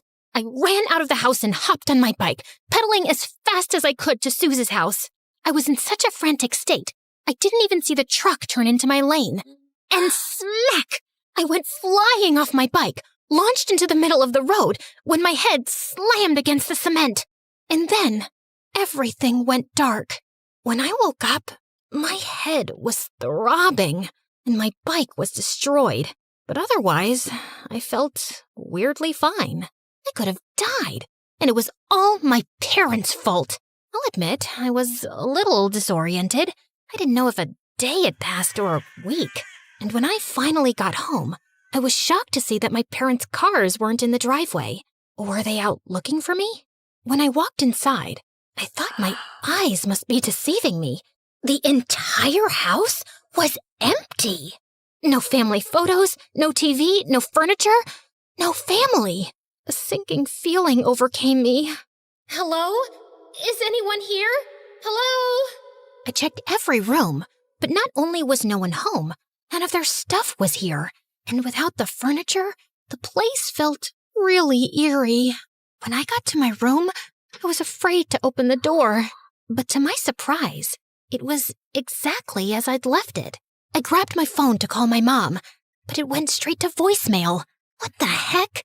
Did my parents seriously move without me and were now blocking my calls? I looked around for a note, but there was nothing.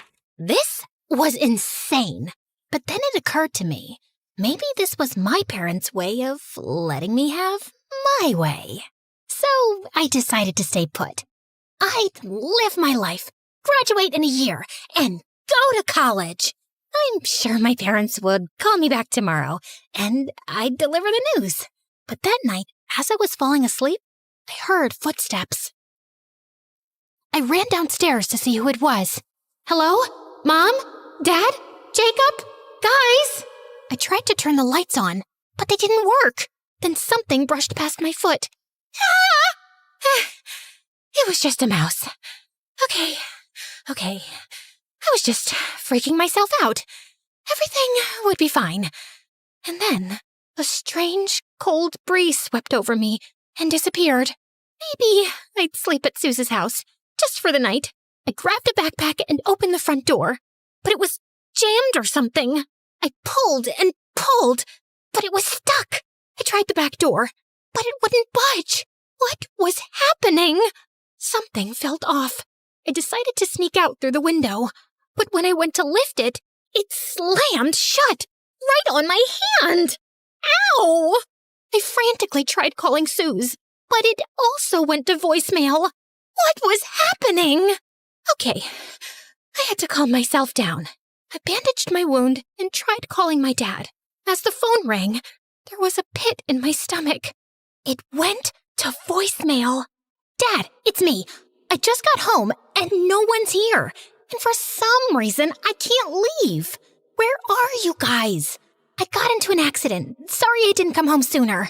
I'm okay. Just call me back, please. I spent the night shivering in bed. It took me hours to fall asleep, and I had the craziest dreams. As I was sliding on an iceberg in the middle of Antarctica, surrounded by killer orca whales, the sound of the doorknob turning jolted me awake.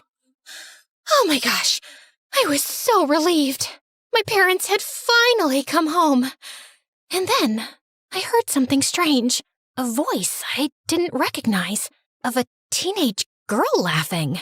I peeked over the staircase, and the door was cracked, but no one was there. Hello? I ran down the stairs, desperate to escape the house. But as soon as I arrived at the front door, it slammed shut. I pulled frantically on the knob, but it was like someone was holding it from the other side or something. Let me out! Help! Suddenly, the sound of the teenager giggling was met with another voice. Yara, honey, put your phone down and help me unpack. I followed the chatter down the long, dark hallway, all the way to the kitchen. You said you wouldn't tell me what to do if I didn't complain about moving to this creepy house. I poked my head into the kitchen, shocked to see a mother and her daughter, maybe a year or two younger than me, unpacking boxes? The mom looked totally normal, and the girl was a hardcore emo goth, so also pretty normal. I tried not to startle them, scared they might be dangerous. Hello? Excuse me, what are you doing? How long have you been here? I've been calling for help. I'm stuck in this house. But they just kept unpacking boxes. They didn't even look at me. Hello? What is happening? I tapped the woman on the shoulder, but I couldn't feel her shoulder. Just air. Suddenly, I saw my hand move through her shoulder like a hologram. Like she wasn't real. Like she was a ghost. I screamed. I screamed! The woman and her daughter cocked their heads like chickens, looking right at me. They seemed terrified. For a moment, I thought they'd seen me. But then the daughter said, Mom, what was that? I had to get them out of here. These spirits were clearly trapping me in my own home for some mysterious, nefarious reason. I got on my phone and called the first medium Google could find, Cassandra. According to her website, she could commune with any spirit, any age, any gender, anywhere. But of course, her number went straight to voicemail. Unfortunately, I'm performing an urgent exorcism. So if you have any phantom menaces, if you will, please leave a message with as many details.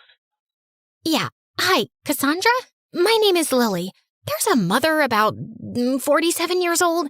I don't know, it's hard to tell. She looks like she's had a lot of work done. She could be 40. Okay, I was fear rambling. Just one of my many defense mechanisms. Sorry, so yeah, her and her, grumpy 15-year-old daughter, they won't let me leave the house. And I mean, let's be honest, I don't know how ghosts work, but I think they're blocking calls to my family too. And I've already missed 2 days of school, so it's kinda urgent.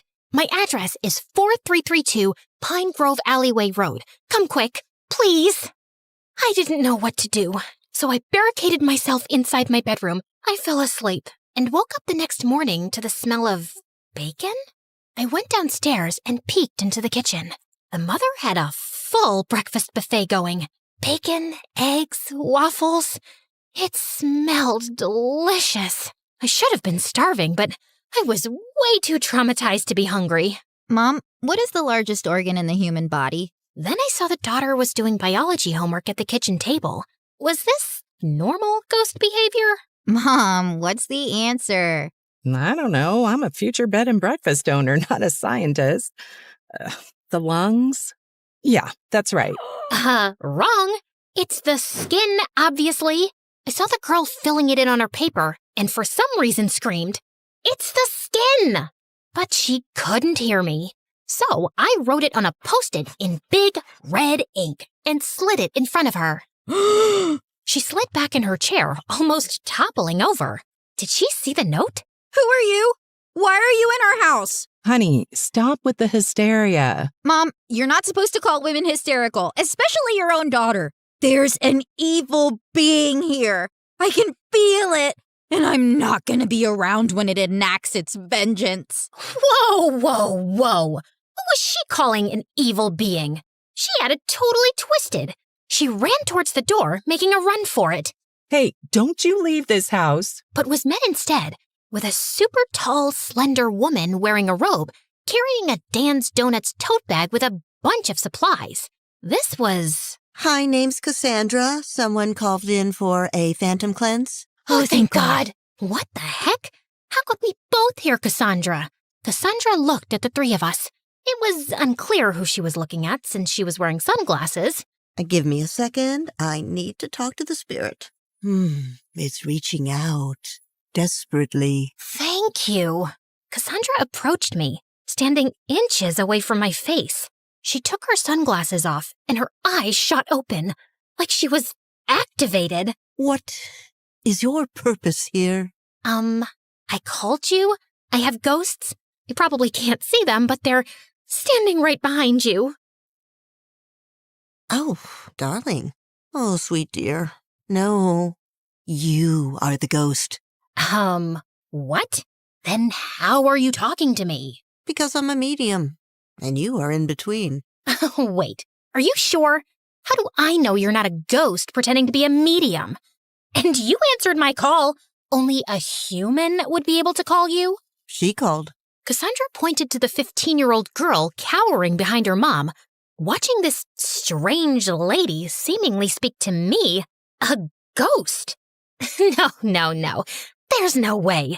I was fine after the accident. I can't be... In a coma. You're in a coma. Cassandra showed me the news article on her phone. Apparently, the bicycle accident left me in a coma. And my body is just hanging out in a hospital bed in Hawaii. So, is this like a figment of my coma dream, or... No, this is real, sweetie. Your presence is haunting these lovely ladies. The daughter was just standing behind Cassandra, mouth hanging open in disbelief, while her mother was squeezing her daughter's shoulder like it was a stress ball. You okay, Mom? I told you. Yep. Okay, don't blame me. Jeez, the news is bad enough. Honey, in a way, you are to blame. Because you're clinging to a space you won't let go of. Think of this place like emotional limbo. You're not dead, but you're not living either. And until you let go, you'll be trapped here. She turned to the terrified, lovely ladies and presented her credit card swiper. And for a second, I could have sworn she was holding a paper that said, like and subscribe to MSA. Nope, made that up. She didn't have that. Seriously? Please, like and subscribe to MSA. Time to pay. So, is she gonna leave? I want to. Tell me how. But Cassandra was already out the door. Luckily, she left it propped open. I tried running outside, but the door slammed right in my face. Oh my God, was that the ghost? Mom, maybe it's a sign. You're scared. I'm not happy. It would be the perfect time to bail on your bed and breakfast dreams and move back to where Dad is and where my old life used to be. Just saying. Honey, no. We're not gonna let one ghost ruin our dreams. I've got bigger fish to fry. Believe me. Mom, stop calling your dreams ours. Woof. I didn't want any of this mother-daughter drama. I just wanted to leave and be back in my body. I screamed it, hoping it would come true. I want to get out of here. I want to get out of here. I'm letting go. I reached for the door, but it wouldn't budge. I tried kicking and pushing, but my limbs just swooshed right through the wood. 4 hours later, after I calmed down, I figured being a sorta ghost, or whatever I was, came with special abilities that I didn't know about yet, like flickering light switches, floating, blowing cold air at people. Maybe that stuff would be helpful? But what was I capable of? I tried hovering a chair, just to see if I could. It lifted, wobbled, and then launched through the kitchen window and smacked the gardener in the back. Michelle ran outside screaming apologies and ended up giving him a free night stay and a $40 please don't sue me bribe. Then I tried levitating a spoon. It spiraled into Michelle's coffee and smacked her right in the eye. She didn't even scream, just sighed, of course, and started Googling real estate agents. After a lot of trial and error, I learned that my super abilities sucked. All I could do was levitate pencils and move furniture around for some reason, all while having to watch Michelle turn my old house into a bed and breakfast. And she was working fast. And to make things worse, I could hear Yara on the phone complaining about me. I feel like the ghost is eavesdropping. She's so noisy. She doesn't even do anything cool. I mean, the least she could do is make this boring place more interesting. Ugh, I just want to be with you, Harry. You ghostly freak, stop eavesdropping. Get a life. Or afterlife. Whatever. Fine. I was eavesdropping. Sue me. Coma Purgatory was super boring too. Soon, I learned that Yara had a boyfriend back home that she was obsessed with. And her dad divorced her mom a year ago and married another woman. So I didn't take her hostility too personally. A few days later, on the opening day of the bed and breakfast, I found all my bedroom furniture was gone. Vanished. And everything I ever owned. Photos, clothes, all of it. My room had been turned into a guest room. I was being erased. Hey, I'm still here. I was so scared that leaving my room would be the end of me that I stayed. I put up with an endless stream of disgusting, smelly, nose-picking, farting guests. Just when I thought things couldn't get more uncomfortable, they did. Yara invited her boyfriend over, Harry, the one she'd been sobbing about into her hoodie since day one. Apparently, he needed a break from his toxic stepmom, and for some reason, Michelle said yes. From the second he walked in, the house started smelling like Axe body spray and microwave bacon.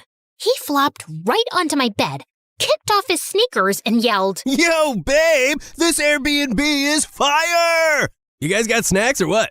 Then he opened a soda, chugged half of it, and let out a fart so long it had segments. I wish I was exaggerating. Michelle passed by the door with this forced, hostage-level smile and said, Let me know if you need anything. Yeah, a TV in here would be clutch. I swear, she blinked twice like it was Morse code for help me. Later, I tried to spook him out. Just a gentle ghost nudge. I floated a cereal box off the counter and dropped it right into his lap. He didn't flinch, just went, Yo, Yara, your ghost is hella chill. Wanna help me make a TikTok? and she actually giggled. You're so dumb. They released the video with the caption, "Me vibin' with the ghost girl." It got 3,000 likes. I've never felt more personally attacked in the afterlife. That night, after he clogged the downstairs toilet for the second time, Michelle snapped. She stood at the bottom of the stairs and called up, Yara, this is not a frat house. If Harry isn't gone by tomorrow, I'm calling his stepmother myself. Don't you dare! He's the only thing that feels normal in this stupid place. I swear, Mom, you better not do it. 2 days later, with Harry still around, the air in the house was tense. Neither Yara and Michelle would talk to each other, or if they did, they would end up screaming and slamming doors. I was ready to full-on poltergeist this boy out of the house. Then one afternoon, I was lurking under the dining table when Harry left his phone on it and wandered off to microwave bacon. Again, the phone buzzed and a text lit up the screen. Kelsey, still thinking about our kiss last week? Miss your lips, babe? Excuse me? I stared at the phone like it had personally insulted me. Yara had to know what a fart bag Harry was. Okay, she already knew that. But if farting wasn't a deal breaker, maybe the cheating would be. Just then, I saw Yara walk into the room, and I rattled the table leg hard. The phone slid to the edge. One more rattle, and yes! It hit the floor, screen side up.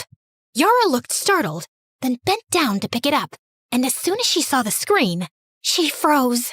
Our kiss? Last week? Just then, Harry returned with his plate of bacon. Yo, babe, you seen the hot sauce? Who is Kelsey? Wait, what? Miss your lips, babe?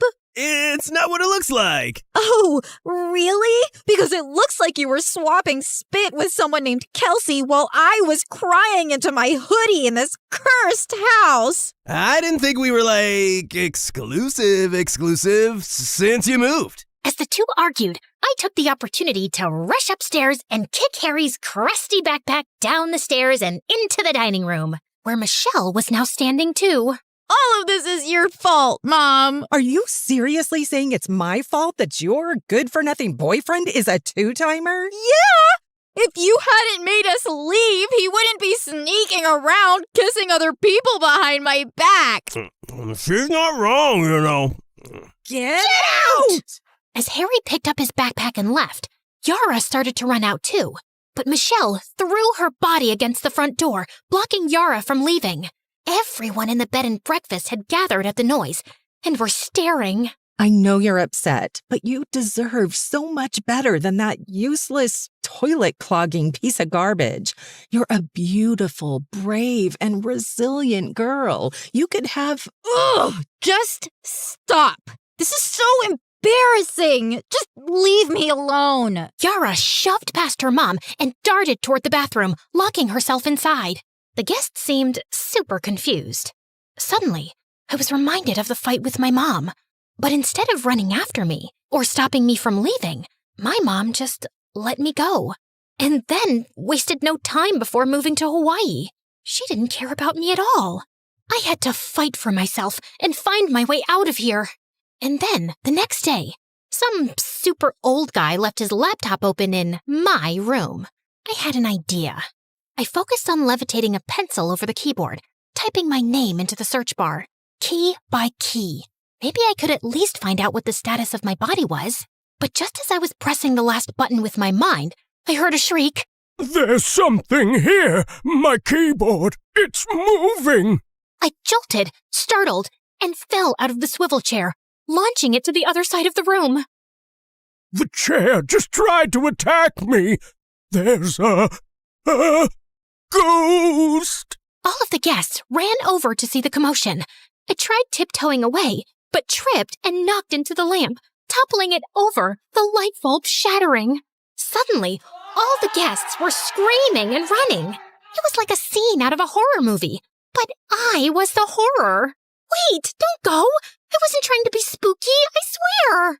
But then I saw an out. I leapt onto the old man's back, trying to hitch a ride out the door. He must have felt my presence or something. The spirit is clinging to me. Get her off! Get her off! As soon as he was out the door, I was blown back by an imaginary gust of wind, thrust into the living room, toppling into the coffee table. Yara poked her head out of the bathroom. Oh, wow. Finally some action here. Yara, stay in the bathroom. Okay, Spirit, come at me. What do you want? I just wanted to leave, but how could I tell her? I picked up a pencil and began writing on the wall. Oh my God. Whoa. Cool. I wrote, I'm sorry. I mean no harm. I'm just stuck. I dropped the pencil and then started pushing the furniture back to where it belonged. Michelle and Yara watched me, stunned. I think she's been trying to leave, Mom. Help her. Suddenly, Michelle collapsed to her knees. She started breaking down, crying. I don't know how. And now the business is ruined. Yara, I'm sorry I moved us here. It's just the divorce was hard on you, I know, but it was devastating for me too. I was with Dad for 20 years. I was heartbroken. I was so focused on running to something new, something that would make me happy. I didn't consider you. Maybe the ghost is a sign that I haven't been seeing you. If you want to move back, we can move back. Yara came out of the bathroom and grabbed her mom's hand. Mom, no. Believe it or not, I like seeing you happy. I don't want to take that away from you. Plus, things are finally getting interesting. Mom, it's okay to be heartbroken. But I'm the parent. Exactly. And that means I know where I got my strength from. Michelle gave her daughter a huge hug. Somehow, my presence had brought them together. And watching them hug made me feel so alone. I went back to my room and laid on the bed crying. Yep, apparently ghosts can cry. The next morning, I noticed something on the computer. The search result from earlier. I levitated a pencil and sneakily clicked on one of the links. It was an article about me, about how my parents had poured all their resources and energy into doing a story on brain activity during comas. Apparently, there was a procedure that could save me, but it was only because of the greed of the healthcare industry that it wasn't public knowledge. My parents even sold the house to fund the investigation. I walked down the stairs to see the front door was propped open. I saw Yara and her mom laughing as they added the word haunted in front of the bed and breakfast. Then it occurred to me, if Yara could forgive her mom, maybe I could forgive mine. Beep, beep, beep. She's awake! Honey, come here! I was so disoriented, but I could see my mom in front of me, tears streaming down her face, clutching my hand in hers. Mom, is this real? Her teardrops landed on my hand. It definitely felt real. Oh my goodness, Lily. I am so sorry we put ourselves before you. You and Jacob are everything. It's my fault for driving you away. I'll never forgive myself. Mom, it's not your fault. You're great at what you do. And if you weren't, I'd never have woken up. But we didn't even do the operation. You just woke up all on your own. Maybe Cassandra was onto something. It wasn't the house I had to leave behind. It was my anger. Mom, Dad, you were just chasing your own happiness. You deserve that too. I'd rather have parents with a passion for life, especially after witnessing just how easily it can be taken away. I love you guys. Your forgiveness means everything. And I promise you'll like Hawaii. We can stay as long as you want. Actually, I have another idea. My parents agreed to pay for me to stay at the bed and breakfast until I graduated high school. Suze was over the moon to have me back. And when I confessed to Yara that I was the spirit, we became fast friends. I told her she could probably take down the haunted sign now. But she said, No way! Business is booming because of it. Turns out a lot of people are obsessed with ghosts. Turns out I didn't need to leave the house to finally be seen. I just had to stop running from it. And yeah, my craziest adventure? Not Myanmar, not the monk seal. It was becoming the ghost in my own house and finding my way back to life.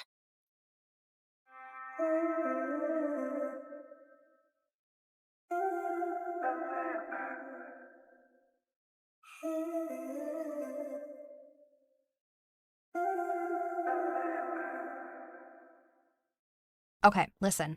Onion, honey, or pineapple. Any of those can tenderize meat. Pick whichever one's available. Okay, got it. Noted. I didn't come to this school for academics. I came for the food.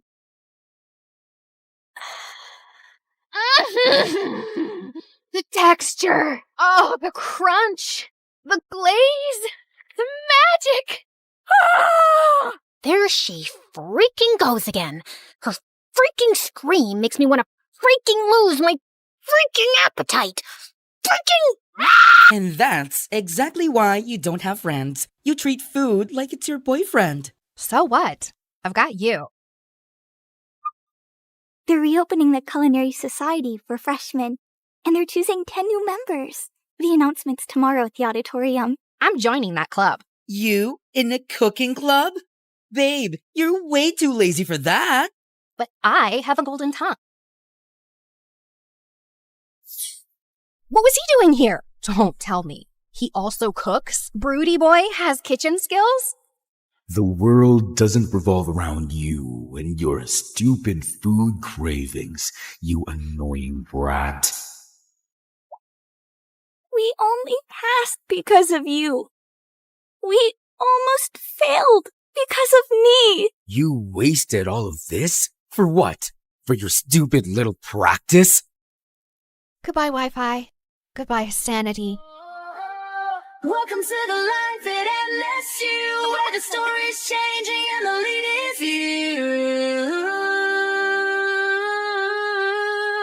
So carve your name in the wind, let the legacy breathe. There's a world in the pages that we're starting to weave. Not just a school, but the soul of the story. Turning our scars into stars and our grit into glow. Salty. Sweet. Cheesy. Ooh, spicy. You're clearly riding a flavor high. Did you fall in love?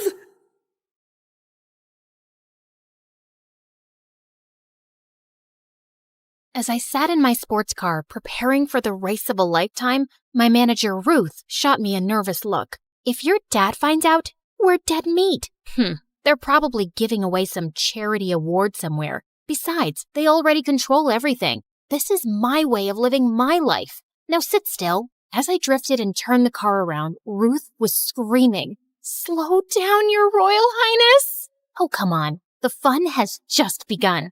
I pumped up the gas, and my brand new Ferrari was whooshing past the rest of the cars, putting me ahead in the race. Told you I'd win. Just then, a big van came out of nowhere and started clicking my pictures. Time to run. Hi, I'm Penelope, a real-life princess from Belgium. Please like and subscribe. I grew up with really controlling parents. They planned my daily schedule and made me go to boring meetings and dinners so I'd be ready for my duties one day. I wasn't even allowed to go to school or parties with people my age. My life was miserable. After what had happened at the race that day, everyone in the kingdom called me the crazy princess. The media is having a ball. This is so harmful to our reputation. Your reputation? I aced that race, and they're saying I came in second. If anyone's reputation is hurt, it's mine. Enough. You are next in line to the throne, Penny. Mend your ways, or I'll get you married. I'm 17. You can't get me married. I must be at least 18 according to the rules. I am the king and I set the laws. Dad received a call and left before I had a chance to argue any further. Surely he wasn't serious, right? The next morning, I was swimming in my private pool when Ruth walked in with William, Prince of Denmark and my childhood best friend. I got out and hugged him tight. Wow, you've become prettier over the years. I wish I could say the same for you. We laughed and decided to catch up over dinner. But when I got to the table, I saw him talking to my parents, and they looked serious. What's going on? Penny, darling, we were just discussing the venue for the marriage. Oh, wow. Who's getting married? Us. William looked at me, grinning, and I felt my mind numb. Suddenly, I found myself dragging William outside. What the heck was that? I want to get married to you. I've always liked you and your parents don't seem to have a problem. But I do. I don't want to get married to you or anybody. I'm 17 for the love of God. Is that why you're here? Did my parents put you up to this? Wait, don't answer that. I already know. I turned around and walked off, leaving William alone. And after that day, things just weren't the same.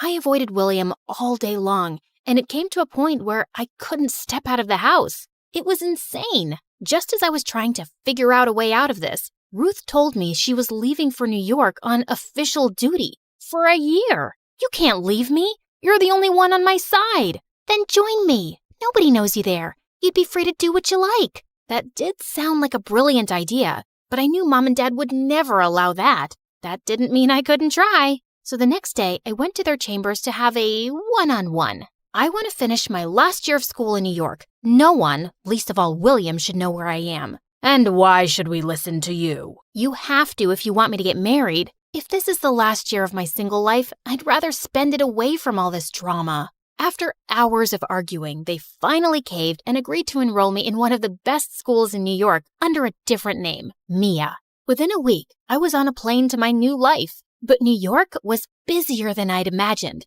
If not for Ruth, I would have totally lost my way. Tired and exhausted, I hit the shower as soon as I reached the hotel. But just as I entered the bathroom, I saw someone under the sink. If you're a thief, let me warn you, I know karate. Really? I'd love to see that, Jackie Chan. Don't come up. I will legit punch you. I quickly left and grabbed myself a robe. Come out. The guy slowly dragged himself out. And when I saw his face, I almost passed out.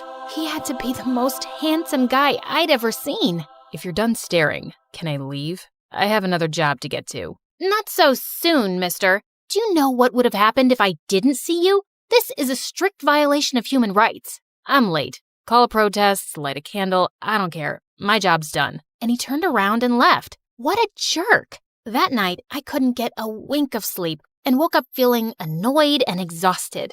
I would have skipped my first day if Ruth hadn't boosted my confidence. As I entered the classroom, I immediately noticed a familiar face, the hot plumber guy. And unfortunately, he was the only one with an empty seat next to his. I'm Asher. What? If you're stalking me, you might as well know my name. You wish. I joined recently. It's my first day. Explains why you're wearing your skirt inside out. I looked down and he was right. How embarrassing. As if that wasn't awkward enough, Asher was also my lab partner and just the weirdest guy ever. I'd never seen him talk to anyone, and he was always either with his books or playing football. If I tried talking to him, he would awkwardly turn in the other direction. What was up with this guy? A few days later after school, I was happily relaxing in my hotel when someone knocked on my door. Asher. You forgot your list of lab supplies. Thanks. You could have given these to me tomorrow in school. I don't know about you, but this class is really important to me, so don't screw up on these. It's important for me too. Clearly. Anyway, I'd love to stop and chat, but I'm late for my night job. Unlike you, I have work to do. Did he just call me useless? Asher turned to leave, but I ran behind him. Hey, jerk. I know you think all the world's weight is on your shoulders, but it's not. Everyone has their battles, so don't you dare talk down to me again. I turned around and left, slamming the door in anger. What an absolute piece of work this guy was. When I told Ruth about him, she had the weirdest thing to say. Maybe he has a crush on you. What? No. The guy hates me for some reason, and he's such a prude. Gosh, he gets on my nerves. And yet, somehow all we've done is speak about him. Whatever. A few days later, we had a surprise literature test, and I aced it. But I saw Asher sulking in the corner. And later, during an experiment, he screwed up badly and spilled everything on the counter. His mind was clearly somewhere else. Are you okay? Yeah, I'm fine. Just do your thing. Fine, dude. I was just asking. I'm sorry. I didn't mean that. It's just that I've scored miserably on my literature paper. If I don't get this right, I'll lose my chances of ever getting a scholarship. What's a scholarship? Asher gave me a confused look before explaining it to me. I had no idea that people struggled so much to get a good education. For the first time ever, I felt lucky to be born rich. Fine, I'll help you. You will? Yeah, but you'll owe me one, and you'll stop pissing me off. Deal? Deal. Soon after, Asher and I started with his classes in my hotel room, and he was worse than I thought. My love is like a red, red rose. It blooms in June. Who talks like that? Now take my hand, look into my eyes, and say it again. And try not to sound like a robot. Asher took a deep breath and did exactly what I asked. But just when he took my hand, I felt a weird rush in my body. My love is like a red, red rose that's newly sprung in June, that's sweetly played in tune. How was that? Wow, that was brilliant. Yeah, cool. That was, good. Pretty awesome, actually. My heart was racing faster than ever. What was this heart-pounding rush? I'd never felt anything like that before. Asher and I were still holding hands when the door flung open and I saw William standing there. I leave you for a month and I already have competition? But why this peasant? William, what the heck are you doing here? I came to check up on my girl. Oh, shut up. I thought we were over this. Just leave me alone. I won't let you go this easy, love. William tried to take my hand, but Asher interrupted him. I don't think Mia needs you here. Now, if you don't want your butt kicked, I suggest you leave.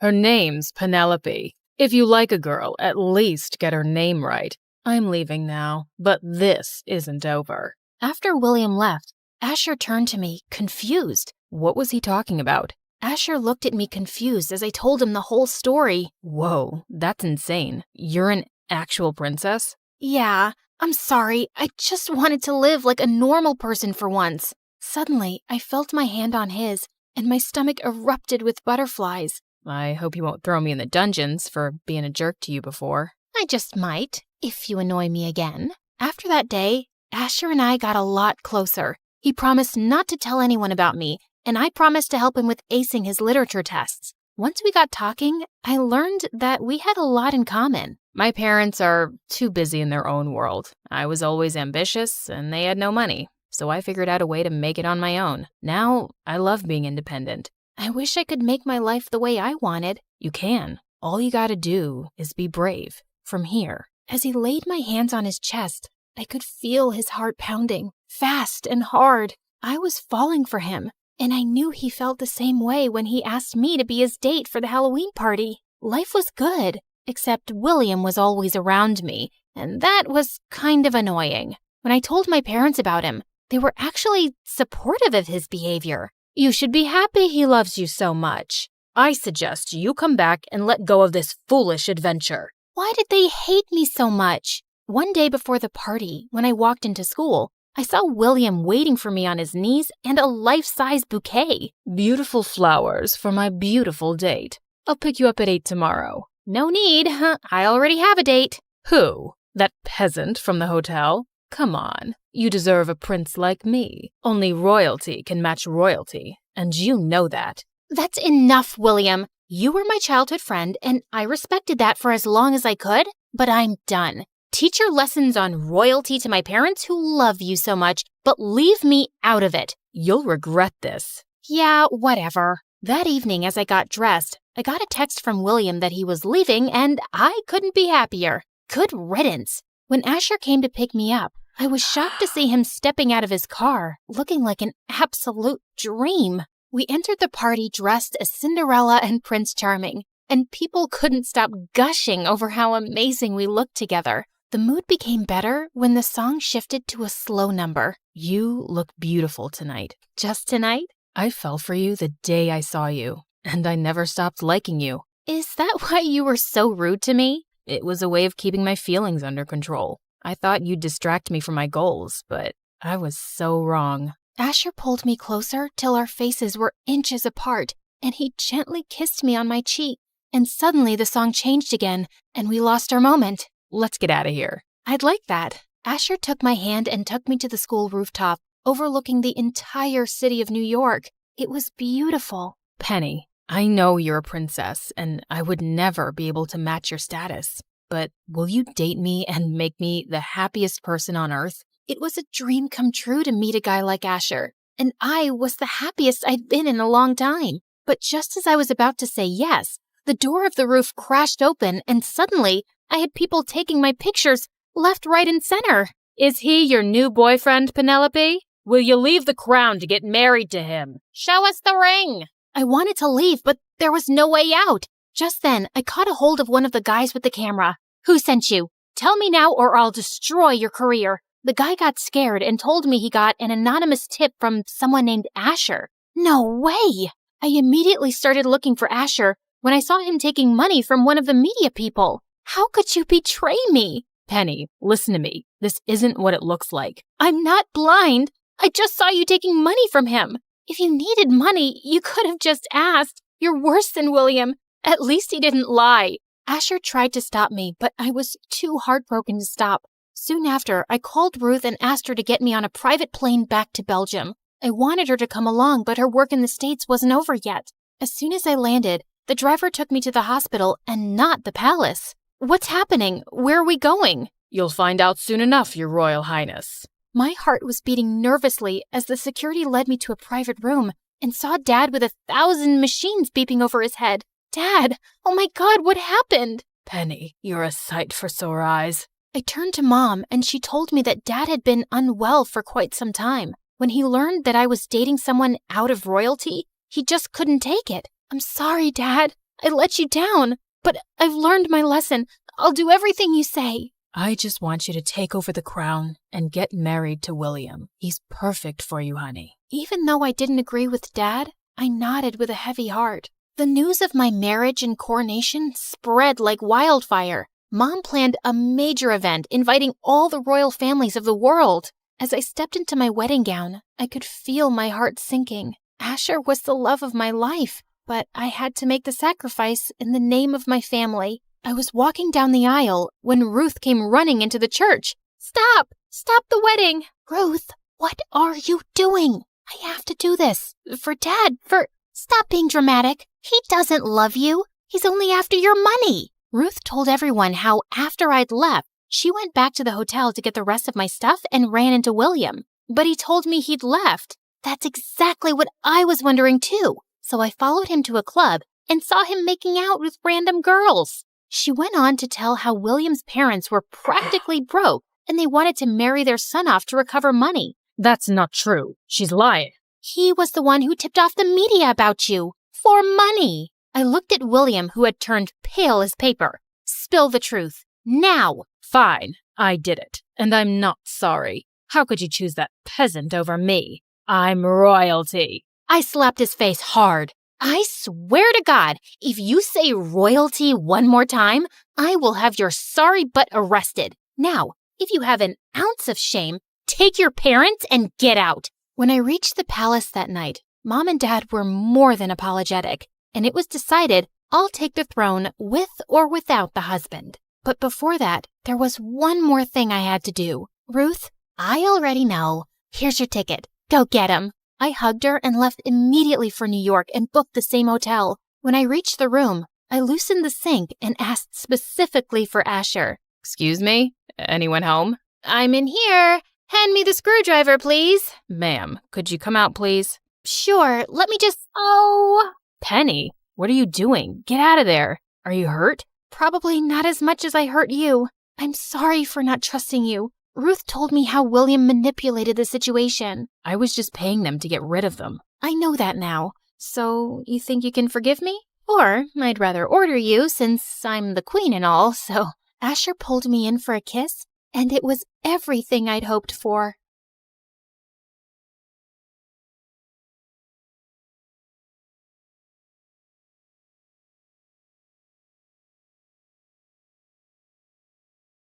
I was just a month into my freshman year at college, and I never in a million years would have guessed that the night I was pinned against the bleachers of the school football field by bullies was the night that would change my life forever. Well, Sydney, you have two choices. You can kiss my shoe or lose your hair. I have a rule that I never kiss cheap shoes. Now get away from me. Oh, look, she's gonna cry. I have a lot of practice holding in my tears, and these bimbo bullies weren't gonna break me. Hair grows back. I guess you've made your choice then. After they threw me to the ground, I prepared myself for what was coming, but a voice boomed from behind them. What the hell do you think you're doing? Leave her alone. The girls turned around and sprinted away. The person walking toward me was silhouetted by the field's lights, so I couldn't see him. When he got close and helped me up, I saw who it was, and my jaw nearly fell off my face. Are you okay? Did they hurt you? It was Ian Gallagher, the son of the president. He also just started at my school and was the image of perfection. Flowing blonde hair, a chiseled jaw, and deep green eyes. Other than my pride? No, but there wasn't much of that to begin with, so I'm good. Thank you. Maybe you and Sydney should go get some food, Ian. Who was this guy, and how did he know my name? Yes, absolutely. Are you hungry? Joe Jr.'s Diner is just up the street. I'm Todd, Ian's assistant. Our driver will be happy to take you and then bring you back to your dorm room afterward. Right, Ian? Yeah, absolutely. Please stop saying absolutely. Absolutely. I mean, right. I wasn't sure what was happening here, but whatever it was really frickin' weird. Okay then, shall we go so you two can eat and get acquainted? Can you two hold on for just a minute? I need to pause this here. As you already guessed, my name is Sydney, and it would be awesome if you clicked like and subscribe. And while you do that, I'm going to fill you in on some quick backstory. I grew up in a huge house with everything a girl could want. Giant stuffed animals, so much chocolate that Willy Wonka would be envious, and an arcade packed with every video game that ever existed. There was only one thing missing. My parents. Sure, I had an amazing nanny who hated children and would lock me in my room when she wanted to be left alone. But all I wanted was to spend time with my mom and dad. They ran an international hotel business and traveled the world visiting their properties. Even when they were home, all they would do was criticize me and compare me to others, like my spoiled brat of a cousin who screamed whenever she didn't get what she wanted, or their friend's daughter who was forced to perform at the most ridiculous beauty pageants, or even the little girl on the cereal commercial who ate the cereal, acting like it was the best thing ever. That little girl appreciates her life. I've never seen you enjoy your cereal that much, Sydney. I felt so bad about myself that I developed this nervous facial tic where I would squeeze my eyes shut and then open them really wide. Yeah, weird facial tics are like catnip for bullies at school, and when you're the smartest kid in class, it just adds to their joy when they stuff you in the garbage can. So I kept to myself and didn't care about my appearance because there was no point. No makeup, big glasses, and my hair in a bun. I looked like a mini version of the school librarian. Okay, I did have one friend, Monty. We were friends since kindergarten because he was as awkward as me. He was also really smart and had asthma, so he was always walking around sucking on his inhaler. Also catnip for bullies. Okay, that's enough backstory. I think you get it. I thought college would be better, but clearly I was mistaken. Once an outcast, always an outcast, it seems. Now, back to the night I met Ian, because it just gets weirder from here. He took me to the diner, but our table was guarded by his two big, serious-looking Secret Service agents. His tiny assistant, Todd, sat in the booth across from us, just staring. Sorry about all this. It must be really weird for you, Sydney. This? Weird? Nah, I'm used to it. Happens every time I meet a president's son. He laughed. Someone actually thought I was funny besides me. And then he leaned in. Just imagine that your whole life is like this. It was manageable when I was a minor because the media left me alone. But now that I'm 18 and my father is running for re-election, it's like every move I make is under a microscope. Sometimes I just want to disappear. In a weird way, I completely understood. I felt the same way, except I always wanted to disappear. Just then, reporters swarmed into the diner and started taking photos of us. Todd signaled for us to smile, so I did, but I had absolutely no idea what was happening. Okay, that's enough. Everybody out. Why do they want pictures of me with the president's son? My own parents didn't want pictures of me. I think it's time you head back to your apartment, Ian. If it's okay with Sydney, I'd like to stay and chat some more. Considering all the insanity of the last couple of hours, the one thing that didn't feel completely nuts was the connection I had with Ian. It's like we instantly got along. I'd like that. Yeah, no. Sorry, we're leaving. Car's waiting outside to take Sydney home, so it's time to say goodnight. I couldn't believe how Ian's assistant was treating him like a child. And then I felt something touch my hand underneath the table. Ian slipped me a piece of paper with his cell number. But then Tiny Todd stuck his face in mine. Listen to me carefully, Sydney. Under no circumstances are you to try and make any contact with Ian unless you check with me first. Is that clear? Sure. Good girl. And if he or the press tries to talk to you, you call me. Wow, this little man just good-girled me. Yeah, no. Maybe I won't feel like it. Well then, I'll make a single phone call and have you expelled, which I will also do if Ian learns about this conversation. So we're going to keep this between you and me, right? I was frozen. If I got expelled, my parents would disown me. All I wanted to do at that moment was to wrap my fingers around Todd's throat and choke him. But instead, I just nodded. When I got back to my dorm room, the first thing I did was call Monty. Yeah, we both applied to and got into the exact same colleges. And then, like the weirdos that we are, we chose to go together. That's crazy. So you hit it off with Ian Gallagher, like for real? I wouldn't say we hit it off, but I feel like we kind of get each other. You mean like you and me? Yeah, but the difference is, he's the president's son. But why me?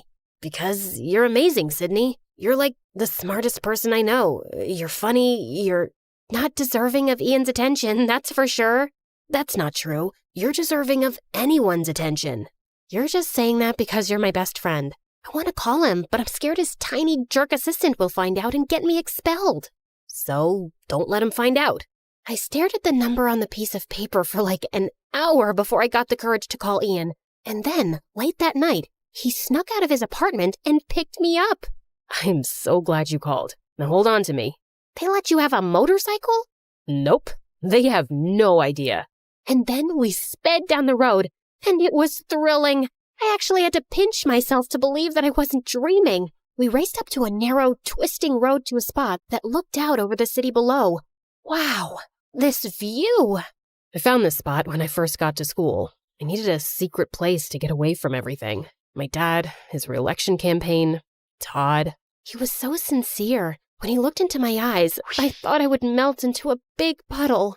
He's such a jerk. He really is. Why do you let him treat you like that? Why don't you just fire him?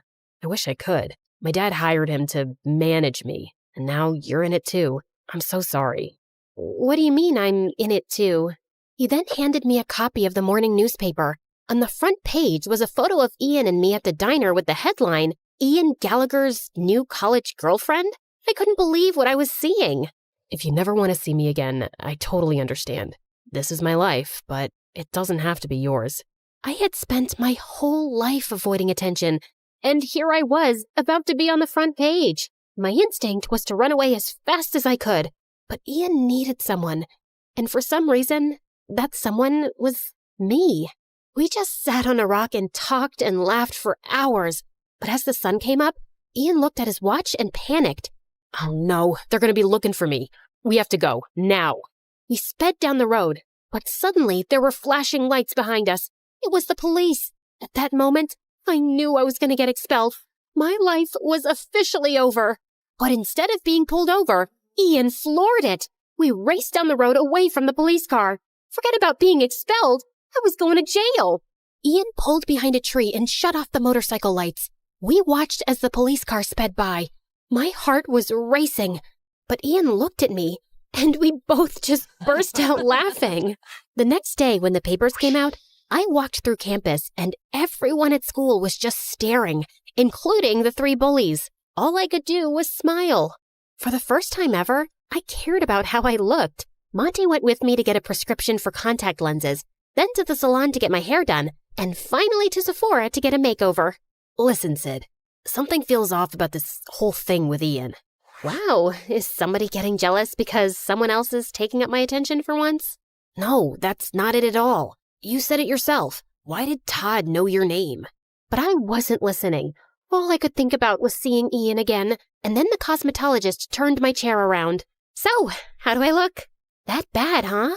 You're beautiful. I hugged him as hard as I could. I don't know what I would have done without him all these years. For the next few months, Ian and I snuck out nearly every night and went on crazy adventures. We went to a closed amusement park and turned on one of the rides, did a Ouija board in an abandoned house, and went for a midnight swim in the park fountain. During the day, I struggled to stay awake in class, and my grades went down, but I didn't care. I was falling in love. I was so caught up in Ian that I barely ever saw Monty anymore. I didn't even care that Todd kept posing us for the press. Until one day, when things took a dark turn, Todd had Ian and I meet. Well, look at you two lovebirds. It just warms my heart. I didn't know you had one of those, Todd. Every day there's a new surprise. Ian tried to contain his laughter, but Todd was not amused. When the press gets here, Ian, I want you to kiss Sydney. Ian and I hadn't kissed yet, which I thought was strange, but I felt like he was just taking it slow. Then, out of the corner of my eye, I saw Monty sitting alone on a bench eating his lunch. Is that necessary, Todd? Of course it's necessary, Ian. And I want you to kiss her like you mean it. Understand? What the heck was that supposed to mean? Why wouldn't he mean it? And like clockwork, Ian's bodyguards ushered a dozen reporters over to us. But Ian looked so uncomfortable. He gave me the most awkward, quick kiss. Now, I'm no kissing expert, but I would have to say it was pretty terrible. I looked over and Monty was gone. Ian and I got to the back seat of his limo. Todd got into the front and just exploded. What the hell was that? I'm sorry, Todd. I'll do better. For your father's sake, you better. For your father's sake? What does that mean, Ian? What does it matter to you, Sydney? You're not bullied anymore. People admire you, which I'm guessing is a first. So be a good girl and keep your mouth shut. Hey, don't talk to her like that. Or what, Ian? You gonna fire me? I was waiting for Ian to defend me, but he just went quiet. When I opened the door to my dorm room, Monty was waiting. I had given him his own key at the start of the year. I was so happy to see him. Monty! But that happiness didn't last long. You're being played, Sid. Played? Oh, stop it, Monty. You and Ian? It's a setup because his father is running for re-election, and Todd was hired to craft his image for the public. You're just jealous because I fell in love and I'm spending my time with someone else. And then Monty held up a printed photo of Ian embracing another boy. I did some digging and this was Ian's high school boyfriend. Boyfriend? You're saying that Ian is... Yes, I'm so sorry, Sid. And they're using you to give off the image that he's straight, so it doesn't affect his father's re-election campaign. Wow, Monty, you are pathetic. I was a loser until I met Ian, and you're just upset that you're still one. I can't believe I was ever friends with you. Now get out. Monty looked like I just slapped him as I slammed the door in his face. That night, when Ian picked me up, I told him I wanted to go to our spot on the cliff overlooking the city. I'm so sorry about today, Sydney. The pressure to perform in front of the camera just... Before he could finish, I held up the photo. Have you been lying to me, Ian? Where did you get that? Who cares where I got it? This is the reason why you've never kissed me, isn't it? Todd says if the world finds out about this, my father will lose. I was furious at myself. Monty tried to warn me, but I didn't listen. And now I've probably lost him forever. But it all suddenly made sense. Right. Choose a girl with low self-esteem who wouldn't question what was happening, who would be so thrilled with the attention that she would just go with it. And these adventures at night, were they part of it? Not at first, but the police officer that first night ID'd me, and Todd thought it was a great idea to keep them going. He threatened to tell my dad if I told you. I'm so sorry, Sydney. I never wanted to hurt you. Your dad doesn't know about you? No, that was the only photo ever taken of my boyfriend and me in high school. And Todd found it too. Goodbye, Ian. Sydney, you need to see this through until the election. My dad is coming to campus tomorrow, and if you're not there, Todd will have you expelled. Doesn't matter. I'm dropping out anyway. I'm done. Ian dropped me off in front of my dorm, and I turned to him one last time. If you want to live your life trying to be someone you're not, just to prove yourself, it will crush you. Trust me. The next morning, my face was puffy from crying. I loaded up my car with all my stuff and was preparing to head home, back to a life where I wasn't worth anything, back to face the judgment of my parents who already thought so little of me. I got into the car and tried to close the door, but it didn't budge. Monty was standing there holding it. What are you doing here? Stopping you from making a huge mistake? Didn't you already try that? Yeah, well, that's what best friends do, right? And then I just lost it. I am so sorry. I was such a huge jerk. Why do you even want to talk to me after those horrible things I said? I don't deserve you. Because I love you, Sid. I always have. Why do you think I chose this school? It was to be with you. And then he kissed me with a passion that I had never experienced before. My body felt like it was plugged into an electrical outlet. The president's about to speak. Shall we go watch? Why would I want to watch? And so we went to the football stadium, where Ian was standing on the stage next to his father. Todd was standing behind them. And as I stand on the cusp of the next presidential election, I want to hand the mic over to my son Ian, who means more to me than anything in the world. During my dad's first election, nobody paid attention to me because I was only 14 years old. But now that the world is paying attention, I want them to meet my true love. And suddenly, the boy from the photo walked onto the stage. The whole stadium burst out into applause. It was incredible. And then Ian turned and hugged his father. Todd looked horrified. After the speech ended, Secret Service let Monty and me backstage, just in time for Todd to walk out. I hope you enjoyed your time here, Sydney, because you're as good as expelled. Nah, but you're as good as fired, Todd. Ian walked over, and for the first time, Todd looked terrified. You can't fire me, but I can. Mr. President, I was only doing this for you. Who told you to do that? You harassed my son for years and misused the power I gave you. Get him out of here. And the Secret Service dragged him away, kicking and screaming. It was glorious. I forgave Ian, and 4 years later, he and his boyfriend became the best men at Monty's and my wedding, at the White House. My parents were there, glowing with pride, but winning their approval didn't matter to me anymore. I was happy that at least they were there. And finally, I was just happy being me.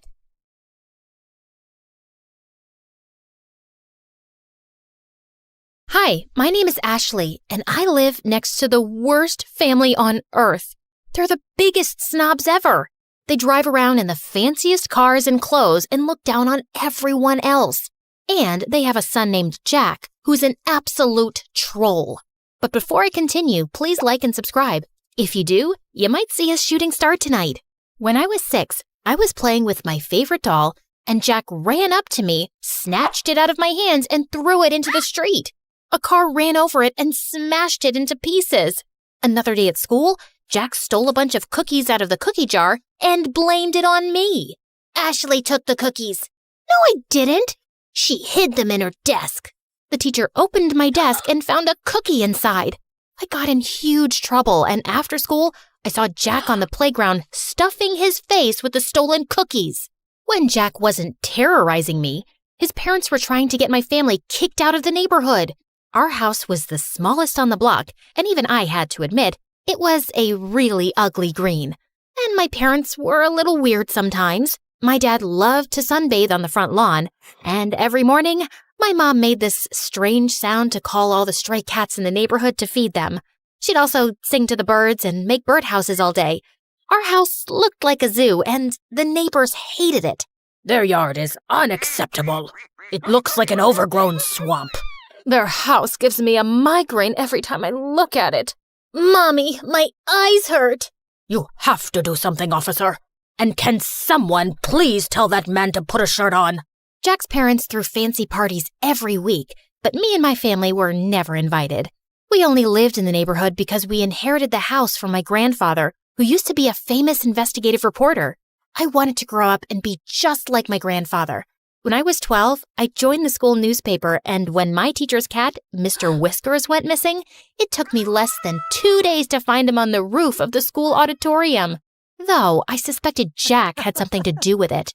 In high school, Jack was the richest and most popular kid. I, on the other hand, only had one friend, my cousin Bethany. Bethany moved into town a week before we started 10th grade. But Bethany was obsessed with being popular and would do anything to get Jack and his rich friends to like her.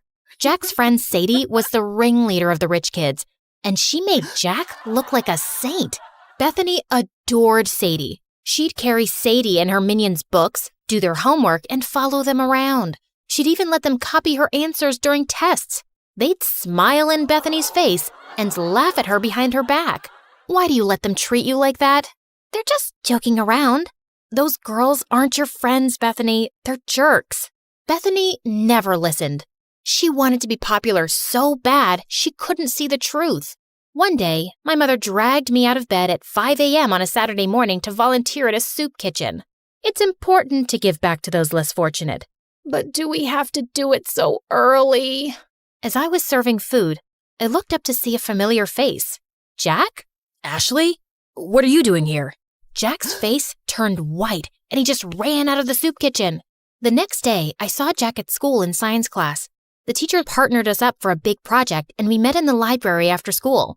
Why were you getting soup at the soup kitchen? Did you fall on your head or something? Why would I ever go to a place like that?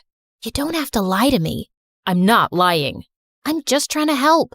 No one asked you for help. The next day, Bethany and I were walking to class, and we ran into Jack in the hallway, and Jack gave me the meanest, coldest stare ever. What's up with you and Jack? I saw you two whispering in the library. Are you guys dating? Is it a secret romance? Oh, Jack's so cute and so rich. I'm so mad you didn't tell me. Jack and I aren't dating. Then what's going on? Can you keep a secret? Of course. I told Bethany about how I saw Jack at the soup kitchen and his weird behavior afterwards. But all Bethany cared about was that I had the attention of such a rich, popular boy. But I had an itch to investigate. So later that afternoon, I stopped by Jack's house to check things out. But I heard Jack's parents yelling inside. I heard someone coming, so I hid in the bushes. Then the door swung open and Jack rushed out. He darted down the street before I could say a word. Jack missed our study session the next day. Then he started missing all his classes. I started to worry, so I called and texted him, but he didn't answer. A few weeks later, I went by his house again, but when I knocked on the door, a strange woman answered. There was another family living in Jack's house. The wheels in my head started spinning. I started asking around to see if anyone knew what happened to Jack. Sadie said Jack and his family were vacationing in the south of France? Or was it the Hamptons or Tahiti? It was probably all three. Jack is so lucky. I wish I was rich. There was even talk about why he'd moved. Jack's dad bought a new mansion that's twice the size of the old one. Twice the size? He's richer than I thought. The explanation seemed reasonable, so I let it go. During summer break, I was heading home one day after running some errands when I saw a boy in an oversized hoodie playing guitar on the sidewalk. He played a sad song that was so beautiful, it made my heart sink. When the song ended, some people dropped money in the can beside him. I walked over to put in some money too, when a suspicious-looking guy crept up and snatched the boy's can. Then the thief ran toward me. Without thinking, I stuck my foot out and tripped him. Give that back, or I'll turn your face into scrambled eggs. I took a martial arts stance that I saw in a movie once. It worked, because the thief dropped the money and ran. I picked it up and turned to the boy whose hood had come off. It was Jack. Jack? Are you okay?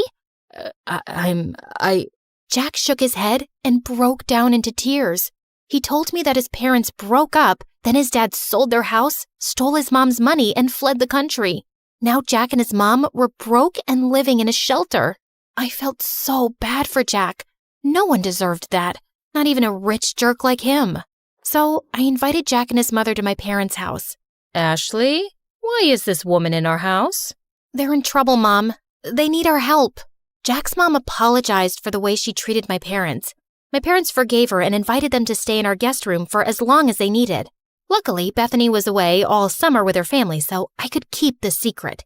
Jack and his mom were so grateful that they helped out as much as they could around the house. Jack even tried to help my dad fix a leaky faucet. That didn't turn out well, but the gesture was sweet. I tutored Jack to help him catch up on the work he'd missed at school.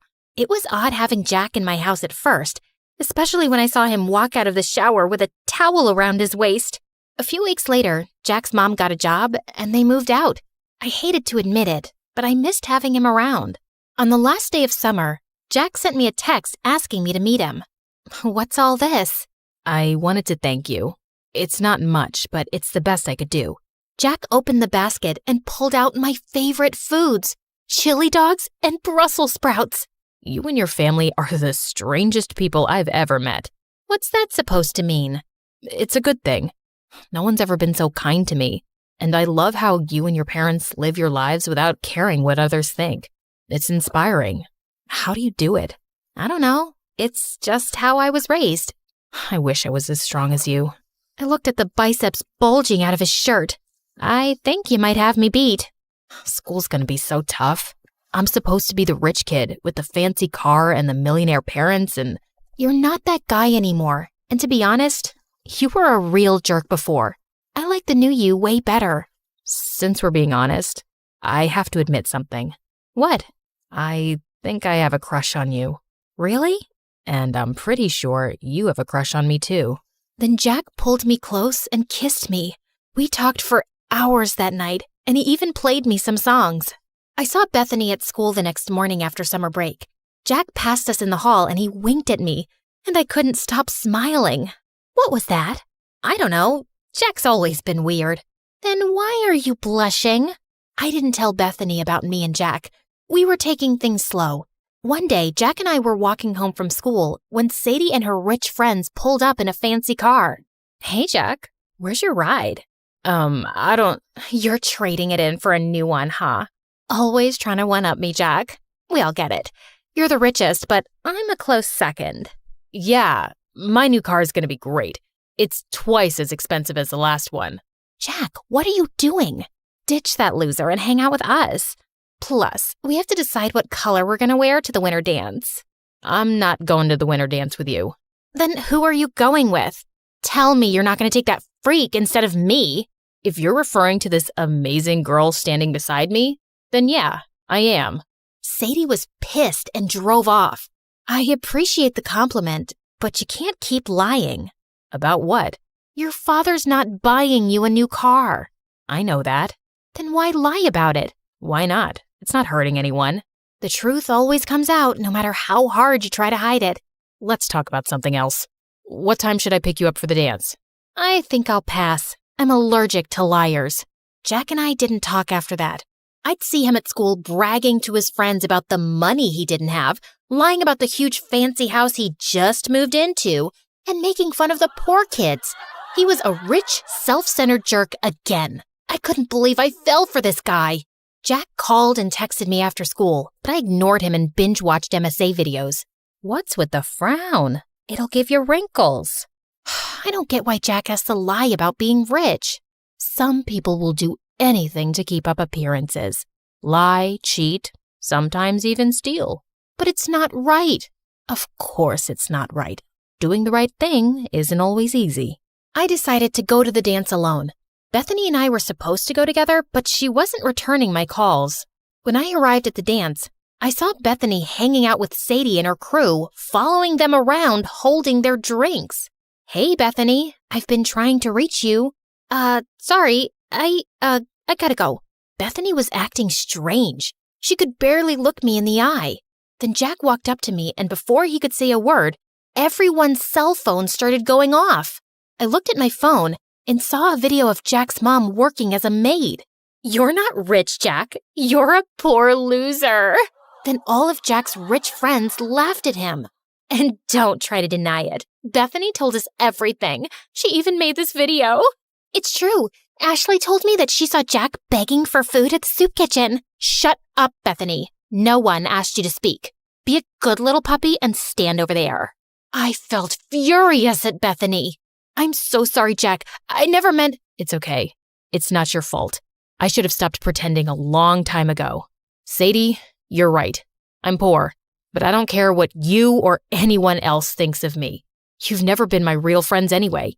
All you've ever cared about is my money. Well, now it's gone and it sucks. But I found something way more valuable. Then Jack took my hand.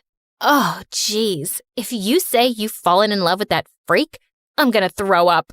I'd had enough. I walked over to her and accidentally spilled my drink all over her dress. Oh, sorry about that. But you know, the punch does bring out your eyes. You want to get out of here? Yes, please. As Jack and I walked out the door, Bethany ran up to us. Ashley, it wasn't personal. We're still friends, right? Maybe I can fix things with you and Sadie. If you did her homework for a week, then you're pathetic, Bethany. And you deserve someone like Sadie. Jack and I left the party and went to the beach. We ate chili dogs and Brussels sprouts and danced the night away. This is nice. You know what the best part is? What? It doesn't cost a thing. Then Jack gave me the most romantic kiss ever.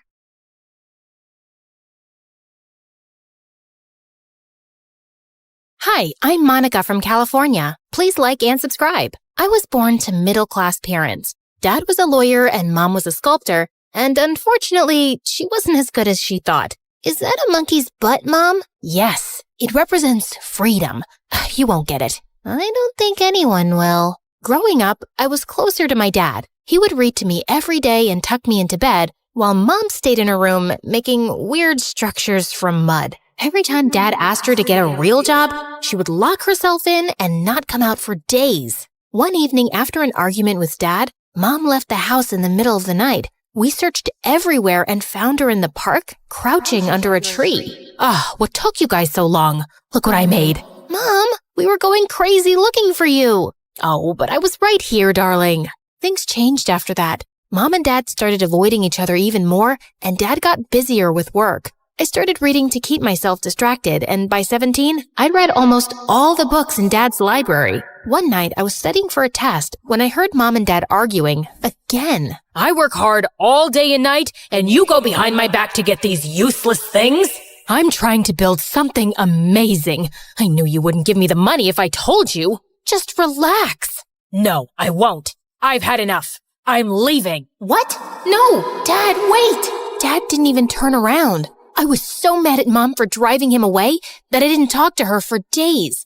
After Dad left, things went downhill quickly in terms of money. I was a straight-A student, so we got an extension on the fees, and somehow I convinced my mom to get a job in the diner so we wouldn't go completely broke. But a few days later, I came back from school to find Mom sitting outside the house. What? What happened? The landlord threw us out. We didn't have the money for rent. But I thought you got a salary. Yes, but then I saw this beautiful sculpting kit and I couldn't stop myself. Can't you ask for an advance at your job? Oh no, I can't. I quit. Waiting on people is not my thing. You quit? Mom, are you crazy? We're homeless because you spent everything on those stupid supplies. This is not stupid. This is my dream. And what about my dreams? You know I want to study law.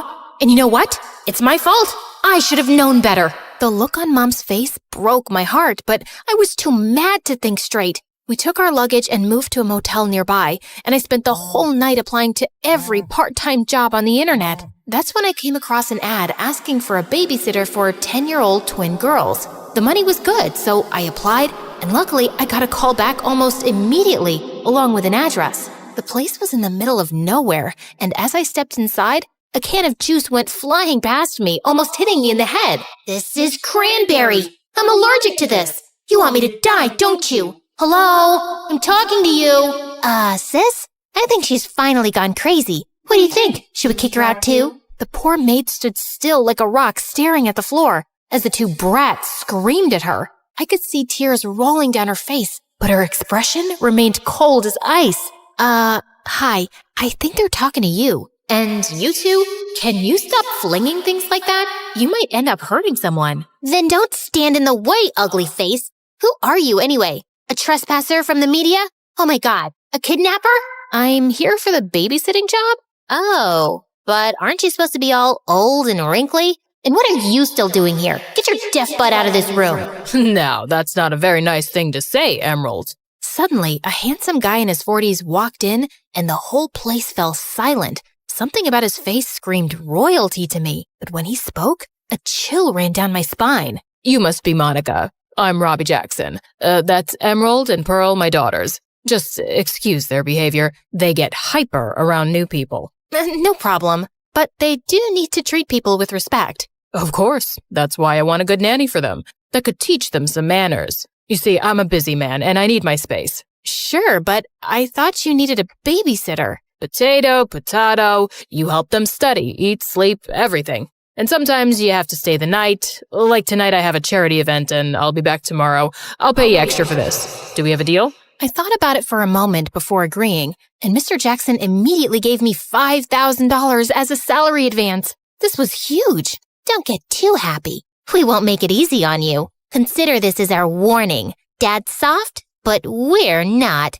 Try me. I'm tougher than you think. As I lay on my bed that night, I couldn't shake an uneasy feeling about the house and those creepy brats. God, those girls needed some discipline. I went downstairs to get some water and found the maid from the morning. So I thought of having a little chat. Hey there, so how long have you been working here? Silence. Could you tell me your name at least? Why? Please don't talk to me. Before I could say anything else, this maid turned around and left. Well, that was awkward.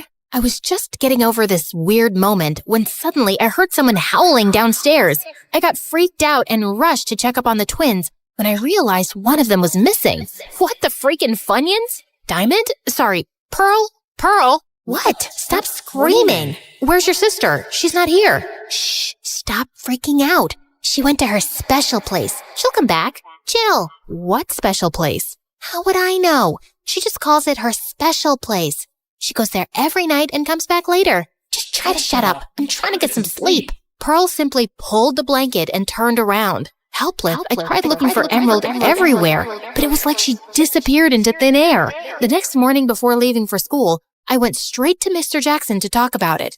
Don't think about it too much. Just be careful around the girls. They've taken a hit after their mom got into a coma. If you take good care of them, you'll never have to look for another job. Mr. Jackson looked desperate, and in some ways it reminded me of my own dad around Mom trying to get her to work. Over the next few days, I tried everything to warm up to the girls, but they were just horrible. They burned my assignments, superglued my chair, and one time they filled my bag with broken eggs. It took me hours to clean that. One day at work, Mr. Jackson informed me that it was the twins' 11th birthday, and he wanted to throw the biggest party ever. But an hour before guests started pouring in, he left for an urgent business meeting, leaving me in charge. When I told the girls, they went ballistic. He always gets away with it. Not this time. He's gonna regret missing out on our birthday.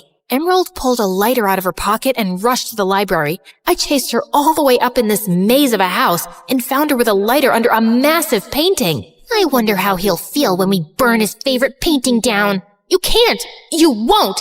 Listen, Emerald, I'm sure something important came up. That doesn't mean he can abandon us like that. And what do you know? You probably have both of your parents loving you. Actually, no. I told the girls about my issues regarding Mom and Dad, and suddenly they went softer. Emerald pulled the lighter down, and after that day, she was surprisingly kinda well-behaved. The week went by peacefully, and soon the school announced the annual scholarship test. I asked Mr. Jackson if he could spare me for a week, but he suggested I just move in instead. It didn't sound half bad, so I agreed, but when I told Mom, she said she had a bad feeling about it. Well, I would have preferred if she had a job instead of a bad feeling, but whatever. I moved in the next day, and while I was setting up my stuff, Mr. Jackson called for me. Now that you're here, you need to understand 2 things. My study is off limits, and the room on the top floor remains closed at all times.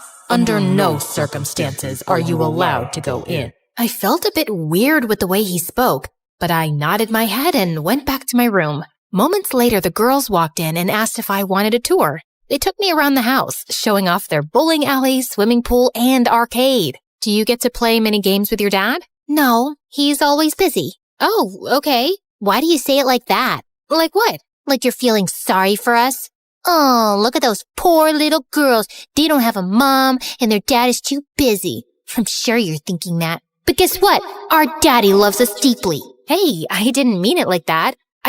You know what? Forget it. I'm sorry if you feel that way. Sorry doesn't heal anything. Before I could ask her what she meant, Emerald just turned around and left, and the maid told us that dinner was ready. Don't think too much. She's a bit crazy. You should know that by now. Also, never be late for dinner, or you'll starve the night. What? That night and the night after went by fine, but then I started noticing weird things. For starters, Mr. Jackson was never around anymore. He never spoke or ate with us, and when he came home, he went straight to his study. As if this wasn't weird enough, 2 nights before the exam, I heard a light tapping on the door. My body froze as the knocking got louder, But when I opened the door, I saw a light flicker in the downstairs area, and then I saw Emerald. She was at it again. This time, I followed her, and it looked like she was headed toward the basement. Emerald, shh, you're not supposed to go there. She can't hear you. The soul left my body when I turned around to face Pearl. You scared the bejesus out of me. Sorry, but I just wanted to stop you before you did something stupid. Pearl then told me that Emerald went down to the basement almost every night, and sometimes she even sleeps there. It's got all of Mom's stuff. No one, not even Dad, disturbs her. Ever since Mom went into a coma, that's how she comforts herself. That explains why she went missing the first night I was here. But if you knew that, why didn't you tell me before? It was just fun watching you get creeped out. Anyway, you should sleep now. I'll keep an eye on her. I believed Pearl and went back to bed. But an hour later, I woke up again, and this time it was to the smell of smoke. My room was drowning in smoke. As I made my way to the hall screaming for the girls and dialing the fire brigade. Monica! Oh my God, are you okay? What happened? I don't know. I was waiting for Emerald and passed out on the floor. When I woke up, there was fire everywhere. Hold on. Where's Emerald? The two of us rushed toward the basement, but the fire was totally out of control. Luckily, the fire truck arrived just in time and rescued Emerald unharmed. They said that the fire was caused because of a candle in the basement. I was just lighting up some of Mom's favorite candles, and I didn't realize when I dozed off, I burned everything that belonged to Mom. I'm so sorry.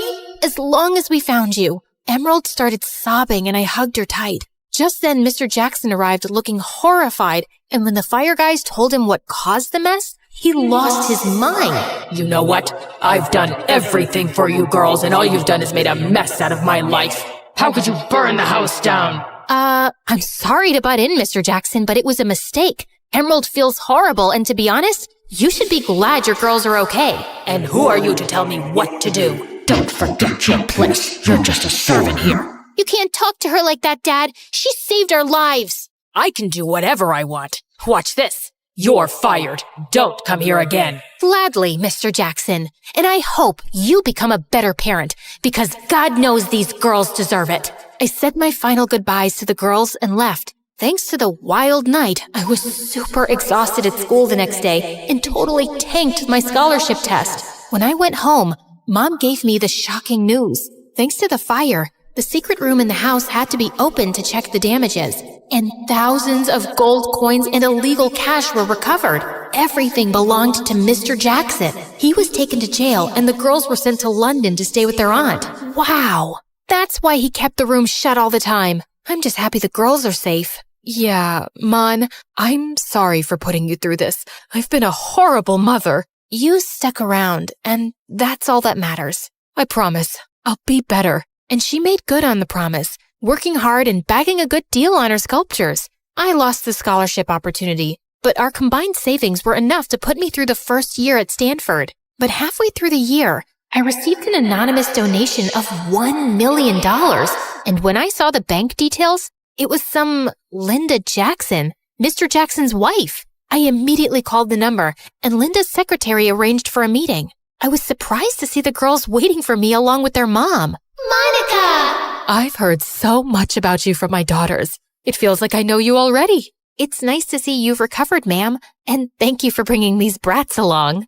Linda held my hand and thanked me for saving her daughters and exposing her cruel husband. She even offered me a job at her company right after I graduated, and since the pay was good, I took it up.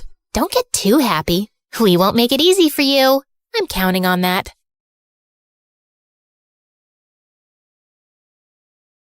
Brianna waited impatiently in the cinema parking lot. Her date was 40 minutes late. Just as she was about to leave, the car door pulled open without warning. Whoa, gotcha! Are you a clumsy dummy, or did you plan this to fall into my arms? How would I plan?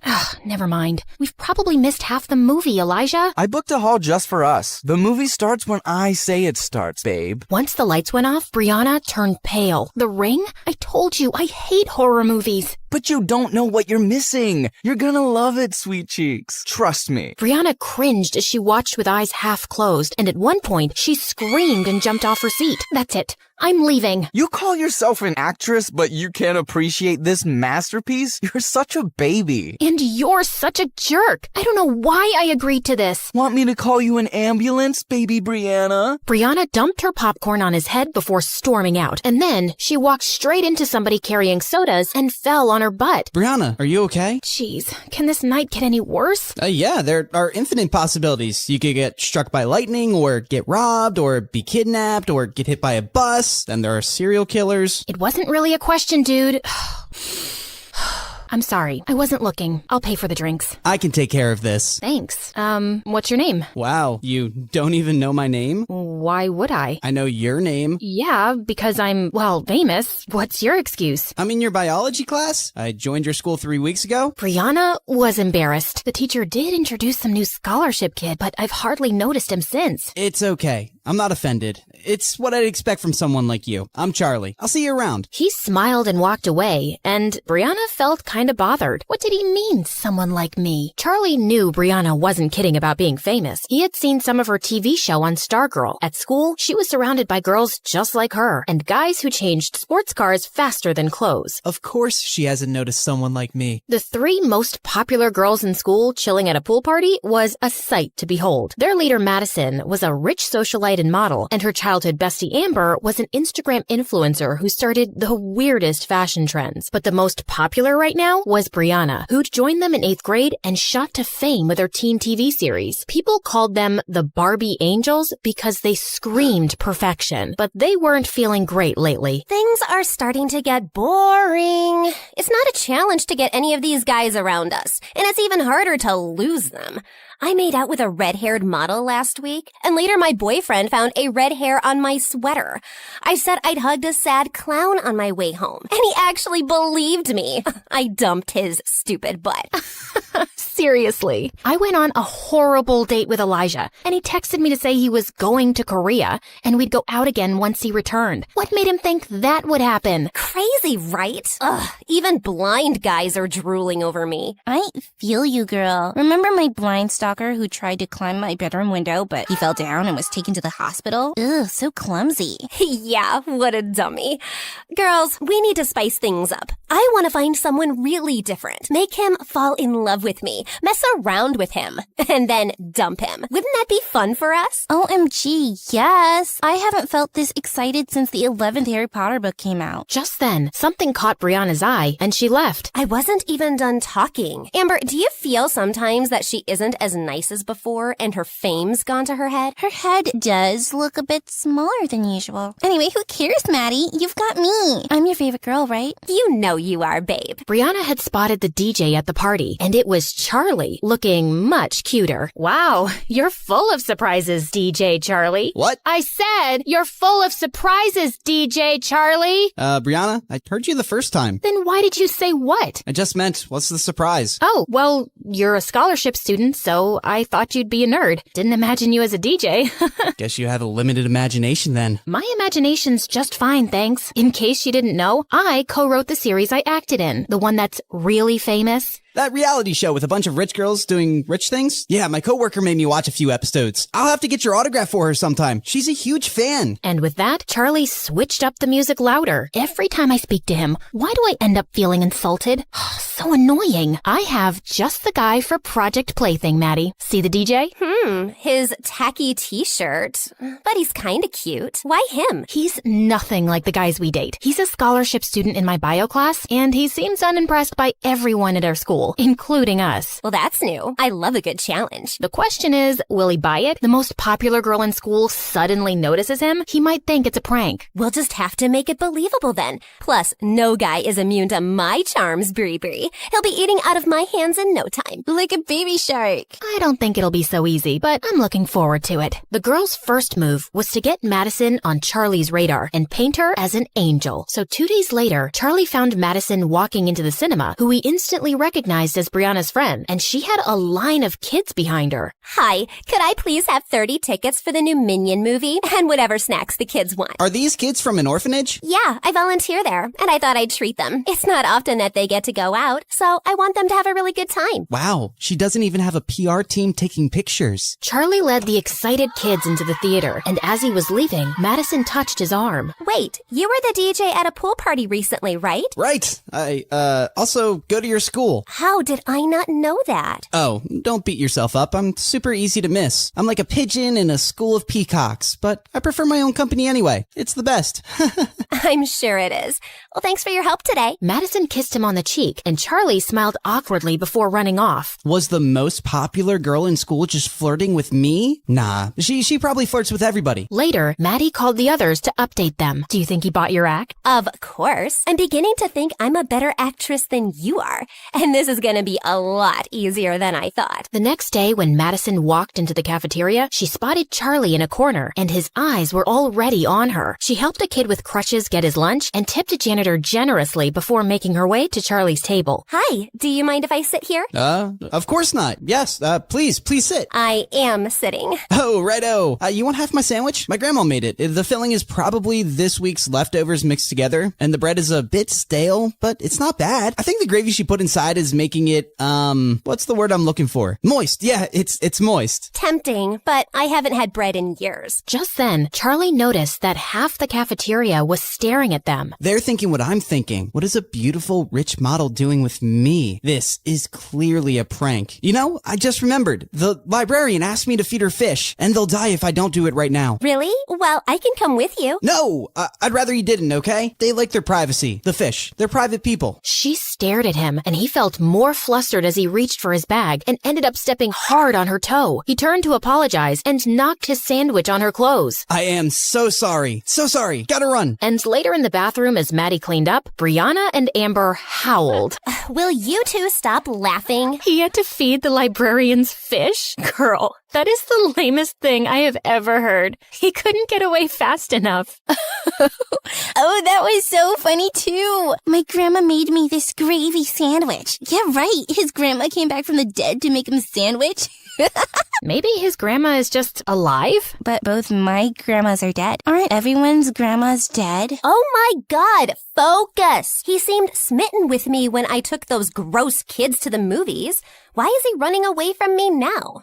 Maybe I just make him really nervous. Or maybe he isn't stupid and he's not buying your sudden interest in him. Well, you're in the same class with him. Do something. I'll get the teacher to make me his lab partner tomorrow. Let's see what I can pull off. Charlie just wanted some peace, but the universe literally said no when he got paired up in the lab with Brianna. Are we really gonna open up that frog? There's no way I'm touching that thing. Charlie ignored her and started doing it himself. Oh my God, look at those intestines. Ew, I'm gonna throw up. Why don't you just stop looking at the frog? It's not like you're helping me. Yeah, that sounds good. Anyway, I have to talk to you about something. I think Madison's really into you. Don't ask me why. The heart wants what it wants. So, I was wondering, what do you think about her? Brianna, I don't know what you girls are up to, but I don't have time for this. I'm just here to study hard so I can get into a good college, and Madison can literally have any guy. What do girls like you want with a poor nobody like me? Wow, you just made us sound so arrogant and judgmental, but you've basically written us off without even knowing us. Look, I didn't mean... Yeah, you did. You think girls like us wouldn't like a poor guy since we're shallow, right? And yeah, Maddie could have any guy, but maybe she saw something different in you. Trust me, if it was fancy things we wanted, we don't need a guy for that. Charlie felt unsure. Maddie is beautiful, and she seemed sweet. Maybe I misjudged her. So, how'd it go? Brilliantly. I think I've convinced him a bit that you're genuinely into him. We've got to keep the ball rolling. Let's find out more about Charlie's personal life. Madison hired a private investigator and found out that Charlie lived with his grandma. She also found out that he worked in a small club as a DJ on weekends. We know where we're going tonight. Oh, please say Tokyo. I've been craving sushi for weeks. No, to this nightclub, silly. But I'll take you for sushi anywhere after the success of Project Plaything. Later, when the Barbie angels walked into the small club, all eyes turned to them, and Charlie was just as surprised. This really wasn't their kind of place. Once he sees my heart-stopping dance moves, he'll be following me around like a lovesick puppy. The girls moved to the dance floor and had everyone's attention. As the song ended, Madison walked over to Charlie. The music here is amazing. You're really talented. Gee, thanks. Thanks. Listen, Madison, I've been avoiding you, but I want to say I'm sorry. For that day in the cafeteria, I was such an idiot. I'll forgive you if you dance with me. Oh no, there's a reason why I'm in charge of the music. Those who can't do, teach. Those who can't dance, DJ. Come on. It can't be that bad. Just put a song on and join me. No, really. Just then, Maddie lost her balance a little and her drink fell all over the music dashboard. 2 seconds later, it stopped working. Oh my God, what did you do? It was an accident. The system's fried. The club owner's gonna fire me. You came in here just for your fun and games, but this is serious business for me, Madison. Thanks for nothing. Charlie instantly felt awful as he realized everybody was staring at them, and Madison stood frozen in her spot. Then she burst into tears and ran out. Amber and Brianna ran after Madison to her car, where she lost it. Who the heck does he think he is? You're not crying? Of course not. And it took all my willpower to not claw his eyes out. How dare he humiliate me like that? Oh, once he falls in love with me, I'm gonna squish him like a bug. That was brilliant. Now he's gonna feel terrible because you didn't even lash out at him. And he'll think you're the sweetest angel on earth. Oh, I underestimated you, Maddie. You're the worst. I am the worst. And when I'm done with him, he's gonna wish he was dead. Charlie just couldn't face Madison in school the next day. And after a lot of begging, he finally managed to get her number from Brianna. Little did he know, the girls had decided that Brianna would be the one to talk to him, pretending to be Maddie, because she was the smoothest talker. Charlie felt super nervous as he called her that night. Hello? Hello? Hi. Hello. Hello. Hi. Madison? It's me.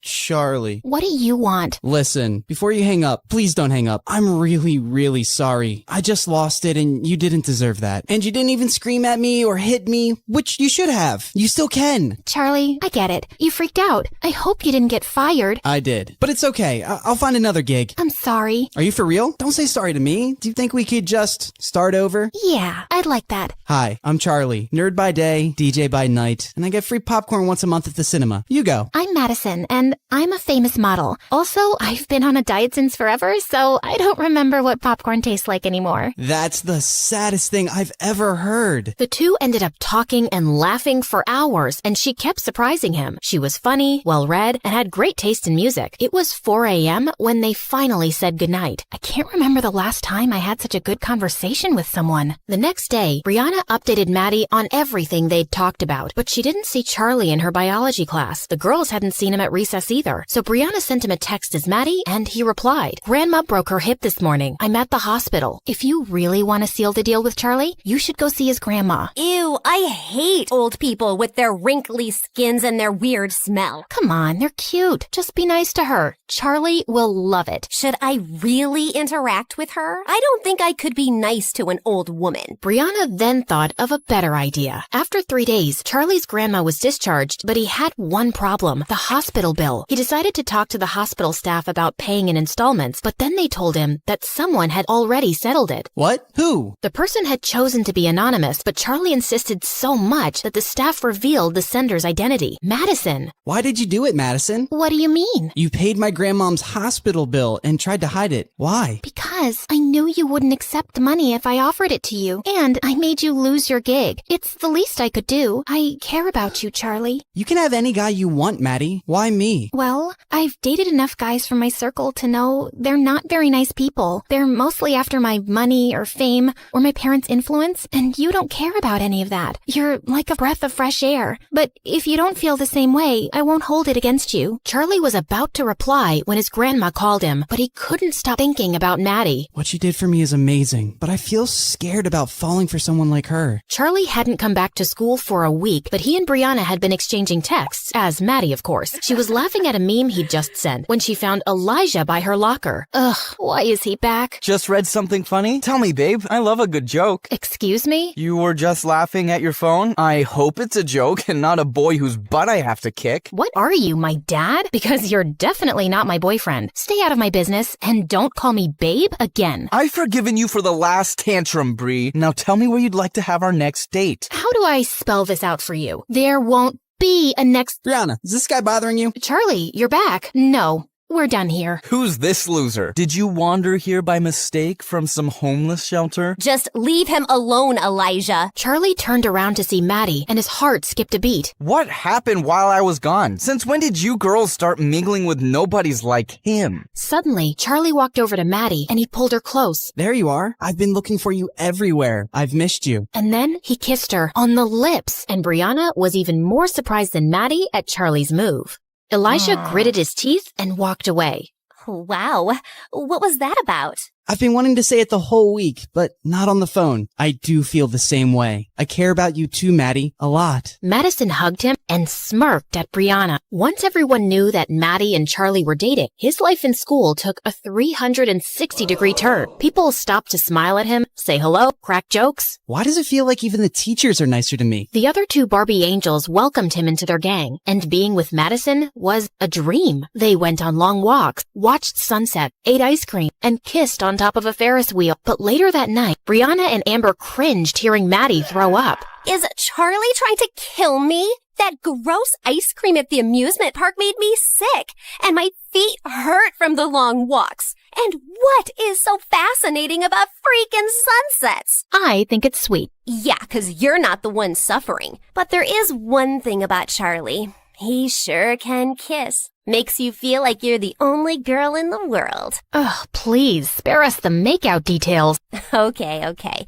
Listen, Brianna, try giving him a hint about planning fancier dates for me. I know he's poor, but come on, he's dating me. The next day, while Charlie was watching football practice, the ball suddenly came in his direction, and he gave it a strong kick back. Hey, kid. You play football? I used to, but I don't have time now. Come on, grab some shoes and join for a game. Just then, Charlie caught Elijah looking at him like he was a buck, and that motivated him. Elijah was coming at him aggressively, but Charlie dodged him and kicked the ball straight into the goalpost. Charlie, you're a natural. You have to join the team. Sir, I really don't think I can commit to practice. Kid, just try it out for a month and see if it works, okay? Elijah, you better watch out. He's gonna give you a run for your money. Charlie ran off to the locker room to put back the cleat, but when he walked out, someone had pushed him to the ground. What the heck, dude? I just don't understand why a low-class idiot like you is in this school. I'm here on scholarship, which means I earned my spot here. But that doesn't mean you belong here. Well, Maddie doesn't think so, and the coach. Don't let the coach's stupid words get to your head. And as for Maddie,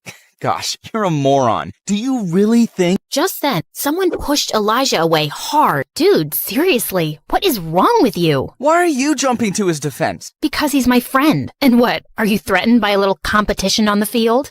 Oh, please. This loser just had beginner's luck today. I'll crush him next time, and he won't have mommy out there to defend him. Elijah and his friends went out laughing as Charlie picked up his bag and fished out a broken snow globe. Great, this was for Maddie. She's so excited about her Vogue photo shoot coming out, and I wanted to give her something thoughtful. What was this supposed to be? It was a guy, but instead of arms, he had wings, like a fan. And it said, "I'm your #1 fan." Oh God, I'm glad it's broken. It's so lame. No, it's cute. Yeah, maybe you could do something a little extra. Rent a car, get some flowers, go out for a nice dinner. Girls like being pampered. Wow, yeah, that sounds nice. Thanks, Brianna. Also for saving my butt. Also for calling me your friend. You're welcome. This is the place you were raving about? And why don't you have a reservation? It's walk-ins only, but it's so worth the wait. After 30 minutes, when they finally got a table, the place was dirty and loud. Isn't the energy of this place something else? Yeah, it's something. Oh my God, I just felt something on my foot. Maybe it was my foot. But just then, a mouse jumped onto Maddie's lap. She screamed and started jumping around like a maniac. Then she tripped on her dress and went crashing straight into another table. Ah! Oh my God. Madison, I am so sorry. Why would you bring me to this horrible place? And did you see all those people who were making videos of me? This is gonna be all over the internet. I get why you're upset, but you know, today's video is tomorrow's old news. No one remembers these things. Excuse me? Are you gonna explain to me how fame works? People don't forget anything. Once something's on the internet, it stays there forever. People can pull it out anytime they want. Ugh, this is officially the worst day of my life. With that, Madison stormed out of the car. Brianna couldn't stop laughing as she watched Madison's video posted online, but now she had to do some damage control. So she called him as Maddie. I've had some time to cool down, and I'm sorry for going off on you like that. And I'm sorry about the mouse and the video. You're right. I don't know what it's like to be famous. It's the best and the worst. It's great to have people look up to you, but sometimes they talk about you like you're not even a real person. And imagine having your failures or embarrassing moments splashed across the news as entertainment. It sounds brutal. I'm almost glad I'm a poor nobody. As they were talking, Charlie ended up telling Brianna all about his amazing grandma and how she'd made him apply to the school. I just want to get myself into a good university so I can make something of myself and spoil my grandma rotten. She deserves the whole world. Well, you're definitely the guy who'd get it for her, Charlie. Over the next few weeks, Charlie found himself bewitched and confused by Madison. He felt closer than ever over their late-night talk, but in person, she was totally unpredictable. One moment, she'd be all over him, and the next, she was snapping his head off. Charlie, do you think I'm fat? No. Why did you pause before answering? What? No, I didn't. Yes, you did. You said, no. You even looked at me before replying. I shouldn't have looked? Why would you look? Don't you just know? Maddie, you're being irrational. Now I'm crazy, am I?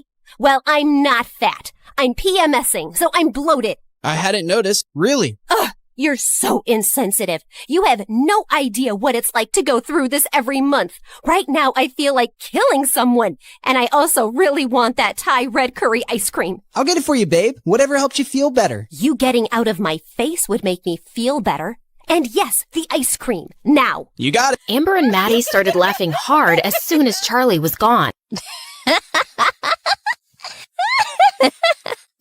I really hope he gets a few tubs of that ice cream. Sounds delicious. I'm pretty sure there's no Thai red curry ice cream, but let's see what he does. Anyway, for Christmas, my parents and I are going to our ski resort as usual, and I'm inviting you girls with your parents. Should I invite Charlie? You have to, right? He's your boyfriend. Yeah.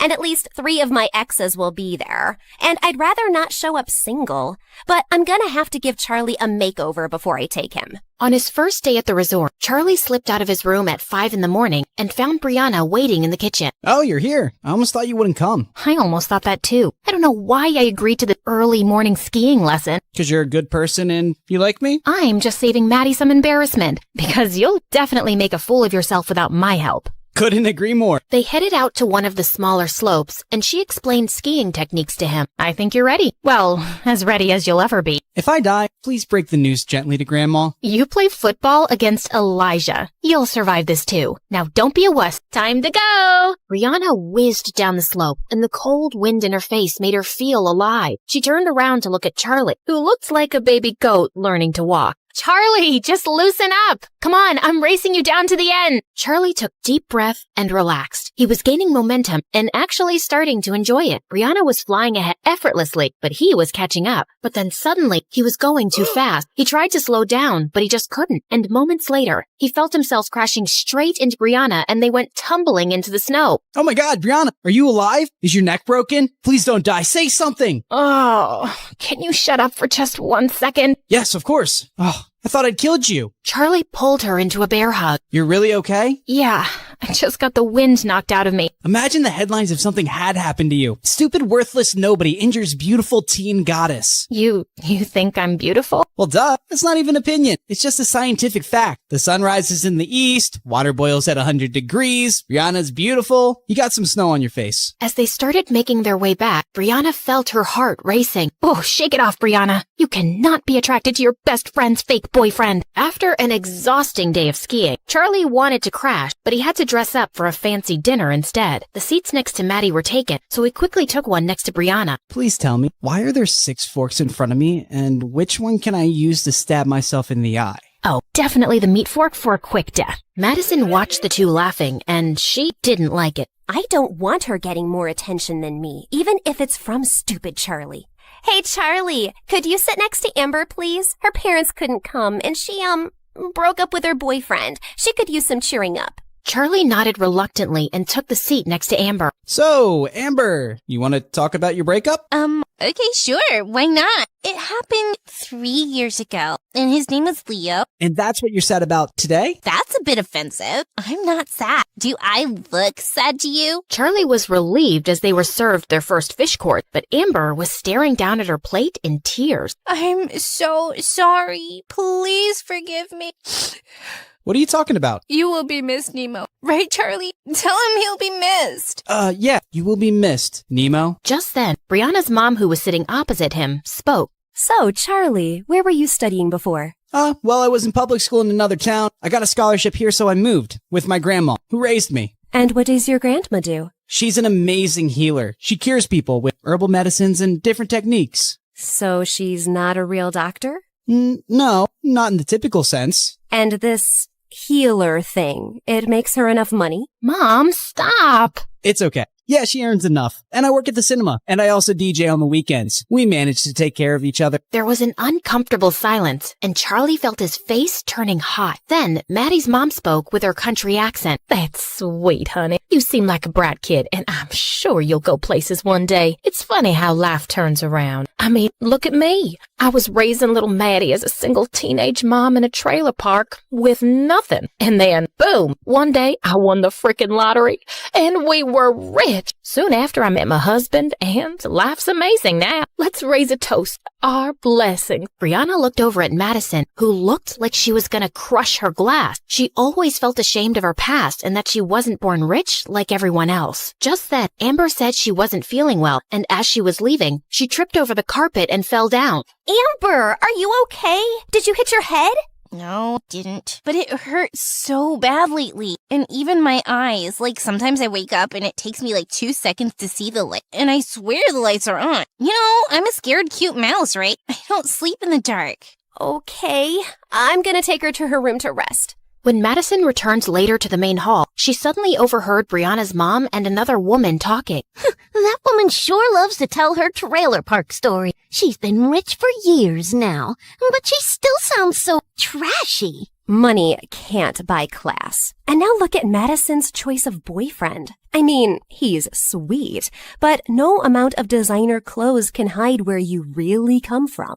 Madison's ear burned as she stormed off and ran straight into Charlie in the hallway. Hey, I was looking for you. How's Amber? Why did you say all that nonsense at dinner? What? Oh, I'm on scholarship, and I work at the cinema, and my granny does voodoo. It's not voodoo. And why would I hide all that? It doesn't embarrass me. And even your mom was poor, and she's not ashamed of it. Well, she should be.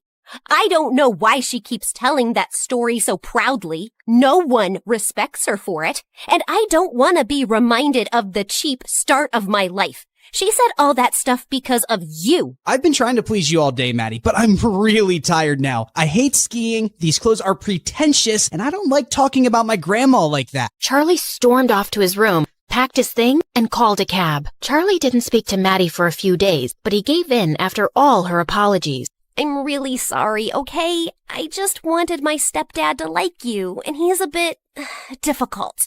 But I shouldn't have asked you to act differently. I like you, just as you are. Well, if you really want to make it up, you'll have to spend more time with my family now. Of course. I volunteer at the community center for old people and take Grandma there every Saturday. You should come. Can't wait. Madison had begged Brianna and Amber to accompany her. Eek. Oh, this place smells like disease and something rotten. Shut up, Maddie, and just act normal. After they'd all met, Charlie asked Maddie to help him set up a game of musical chairs while Brianna joined his grandma. I'm so glad to meet you, girl. Charlie was certain he wouldn't make any friends at his new school. You've raised a pretty nice guy. Oh, trust me, I didn't do much. That kid was born with a heart of gold. Once when he was 8, he came home saying he'd lost his bicycle somewhere, and I was so mad. Well, a week later, I found him 3 streets down, teaching a little girl how to ride the bicycle. He told me that she'd lost her brother recently, and the cycle made her happy. She needed it more than he did. That's what he said. Hey, he's always been special. Later that night, Brianna's heart felt heavy when she got Charlie's text. Thanks for today, Maddie. It meant the world to me, and I love you. I love you too, Charlie. The next day, when Brianna showed Maddie the text, she was ecstatic. Finally! The 3 golden words! It's time for phase 3 of Project Plaything. Dump his sorry butt. Yay! Then sushi in Tokyo. But Maddie, he really cares about you, and dumping him out of the blue feels cruel. Can't we think of an easier way to let him down? But this was always the plan. Are we supposed to care about his feelings now? Well, yeah, we've gotten to know him, and I just think he would take this really hard. You know what? You're right. He is a bit oversensitive. Maybe I can be really difficult the next few weeks, and then he'll just get sick of me and be happy to break up. That sounds better. Thanks. After Brianna walked away, Madison turned to Amber. Who does she suddenly think she is, Mother Teresa? I'm tired of Charlie, and I want to pay him back for the times he was rude to me.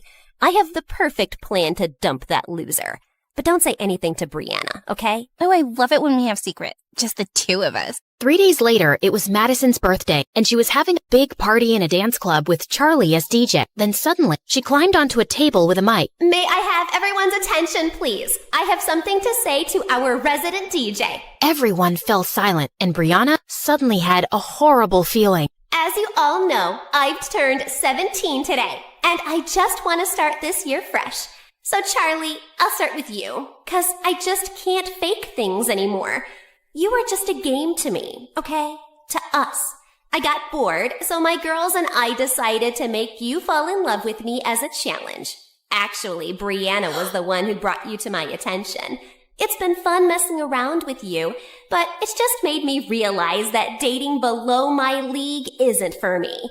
I don't relate to you and your third world problems, dude. But thanks for a few fun weeks. And I'm sure you'll find a nice average girl soon. Ciao. Charlie just stared at her, frozen in his place. Joke, right? This doesn't make any sense. He suddenly looked over at Brianna, who looked pale. His head started spinning. Need to get out of here. He threw his headphones aside and started running, but then he tripped and crashed to the floor.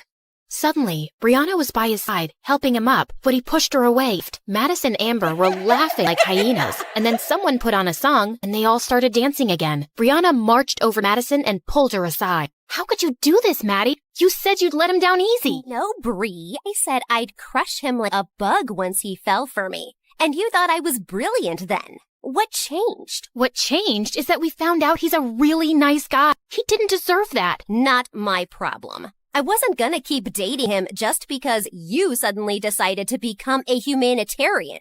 Now, please don't create a scene at my party. Tears stung Brianna's eyes. She remembered Charlie's heartbroken face, and she left immediately. Brianna didn't know how she was going to face Charlie in school the next day, but he didn't show up. He wouldn't reply to any text or call, and he didn't come the entire week. Yes, I checked, and my private plane is free this weekend. They're going to Tokyo, ladies. What? Why? Well, Project Plaything is successfully over, and I promised Anne I'd take her for sushi, remember? Right. Well, consider me out of this plan. Brianna walked off, and a smirk spread across Madison's face. You thinking what I'm thinking, Amber? If you're thinking about what being by a butterfly feels like, then yeah. No, I mean about Brianna. Why do you think she isn't in any mood to celebrate with us? Maybe she's racist and doesn't like sushi. Or maybe she's in love with that trashy Charlie. Ew. Who likes trash? Looks like our Bree does. Imagine crushing on someone with that social status. You know, maybe you're right. When we were at the resort, I saw those 2 sneaking out at 5 a.m. I had a headache and I went down to lift some gummy bears. They always make me feel better. Maybe Charlie loves her too. Of course he doesn't. He fell for me, not her. She's pathetic for wanting him. That evening, Brianna went to the cinema, and she was relieved to find Charlie counter. She walked in, her heart pounding. Hey, Charlie. He looked up at her coldly. Can we talk? Do you moment? He walked out from behind the counter and went outside, and Brianna followed. How dare you show up at my workplace and force me to talk to you? I just need a chance to explain and apologize. Please. I know how you must feel. How could you possibly know that when you're heartless? How evil are you, and how empty are your lives that you decided to hurt someone just for fun? Charlie, you're right. It was cruel. Not only did the girl that I thought I loved completely humiliated me, I also find out that the person who acted like my friend is a snake. Don't say that, please. I thought you'd listen. Why? Because I'm a nice guy, so you thought I'd feel better after treating me like dirt? And why are you here apologizing now? I know I was a part of the whole thing, but then I got to know you, and I didn't want to do it anymore, especially after all those late-night calls. That was you? So I never talked to Madison on the phone? No, that was all me. And you and I, we have some connection. What are you talking about? I don't even know you. Just leave me alone. I can't take this anymore. Charlie down against the wall with his head buried in his arms. Just then, his colleague came running out. He's been having a very hard time. Please, don't make it worse. Just go. Brianna turned and ran away, her heart about to burst. On Monday, Brianna was sitting on the bleachers during football practice when she saw Charlie walk onto the field. Oh, thank God, he's back. Hey, kid, where have you been all week? I had a family emergency, and I'm quitting the team, sir. No, Charlie!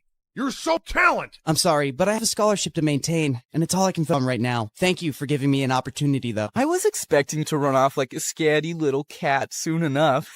No trash talk, Elijah. All right, let's take a break, everyone. Just then, Madison and Amber came and sat on the bleachers, and Charlie made eye contact with Maddie for a few seconds, then walked off. Wow, he really looks heartbroken over me. And to me, or does Charlie look kinda hot with that broody cold face? He was just too nice before, like a puppy. Looked like a loser before, looks like a loser now. I just knew you couldn't be dating him for real. He's twice the guy you'll ever be. You said something, Brianna? Yeah, I said he's twice the guy you'll ever be. Oh, really? How'd you reach the conclusion? Well, firstly, he's clearly better than you at football. Secondly, he's definitely smarter than you. Thirdly, he's a pretty cool DA. And fourth, and most importantly, he's not some arrogant, self-absorbed jerk like you who makes me cringe every time I look at him. There was a stunned silence as everyone stared at Brianna. Elijah forced to grin. Feisty. I like that.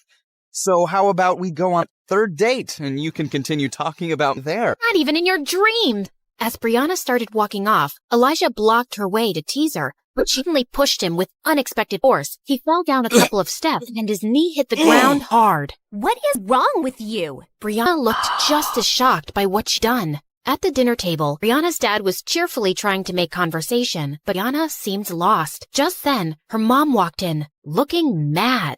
Brianna, do you just enjoy making my life difficult? Look, if this is about Elijah... You pushed him down the bleachers? He was pestering me, so I just pushed him away. I didn't mean for him to fall. He's hurt his knee seriously, and he's on bed rest for 2 months. His mother, my new business partner, is furious. If she pulls out her investment, She said it was an accident. Surely his mom would understand. well, it's not like Brianna hasn't rejected Elijah or been rude to him before. I don't expect his mom to understand anything. I don't care what his mom thinks. Because you don't care about me. I've built everything for you. But no, you'd rather be an actress. And now you're upon ruining. Oh, God, I can't have this conversation again. Just because I don't want your company doesn't mean I don't care about you. And stop trying to make me feel bad. If it's any consolation, I feel terrible already. Brianna stormed off with her mom staring after her. She's always been difficult. But something extra's been going on with her lately. I never thought she'd be violent. That's an exaggeration. And you never try to actually talk to her. She doesn't talk to me. I'm going to ask her friends what's up with her.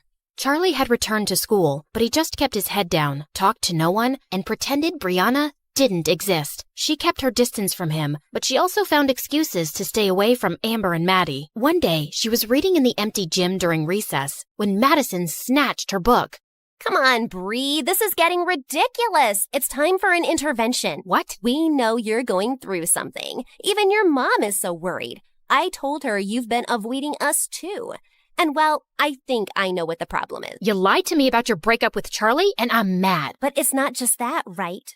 I think you have feelings for him. Yes, I have feelings, 'cause I'm not a robot. And I'm also mad at myself for being a part of this horrible plan. It's making me think about the kind of people we are. Kind who like to have fun. We have everything, Maddie. And we decided to pick on the poor orphan who's working hard to support his grandma for fun? Who the heck cares? I care.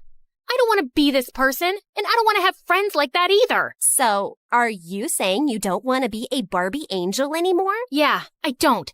And for the record, that's a really stupid name. Wow, you're so ungrateful. When you came to school as a nobody, I made you one of the most popular girls. And in case you've forgotten, I got you your first audition. How could I forget? You never let me. Yes, you got me the audition, but I got the role because of my talent, and it's not a good enough reason for me to follow you and do whatever you say anymore. We're done. Oh, if you think... Just then, Amber fell to the floor with a thud. Amber, get up!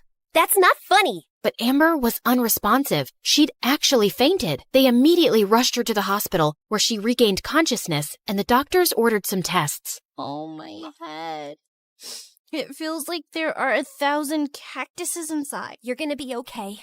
Just go, Brianna. It's not like you care. You made her faint by stressing her out. You were the one shouting at me. Please, both of you, shut up. All of Amber's tests turned out clear. Her parents even sent her reports to the best doctors around the world, but no one could figure out her problem. Meanwhile, her headaches and fainting spells continued. But one day, Brianna's mom brought up something unexpected while visiting Amber. Someone at work had a back problem, and she swears this healer fixed her after the doctors gave up.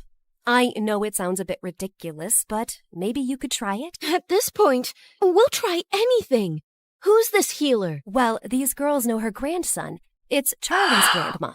Amber's parents went over to Charlie's house, and they were told she can't see them. What did you expect? She hates us, of course. Why is she making this personal? Why won't she help someone if she can? Look, maybe if we go in there and convince her how sorry we are, she might listen. Fine. The three girls went over to Charlie's place one evening, and to their dismay, Charlie opened the door. What are you doing here? Don't flatter yourself. We're not here for you. We want to talk to your grandma. She doesn't have time for people like you. I made that clear before. Charlie, please, I need your grandma to take a look at me. Something's really wrong with my head. You got that right. We're not messing around, really. Amber is suffering, and the doctors can't figure out what's wrong. Not my problem. You people are rich enough to find someone else. Just leave me and my grandma alone. Wait, I'll see her. No, you don't have to do that, Grandma. Step aside, Charlie. Charlie stormed off angrily, while Grandma led the girls to her healing room. After Amber described all her symptoms, Grandma made her lie down and prepared her healing herbs, then started a strange ritual on her as the others watched. Once she was done, Grandma made Amber drink some tea. How do you feel, dear? I feel good. My head feels lighter, like there was a whale sitting on it before and now it's jumped off. I haven't felt like this in weeks. Thank you, thank you. Grandma told her to come for 2 more sessions, and the girls got ready to leave. I need to apologize to you for what we did. Maybe you think I'm lying, but I really am sorry. I wish I could take it back. I don't think you're lying, Brianna. I'll see you girls soon.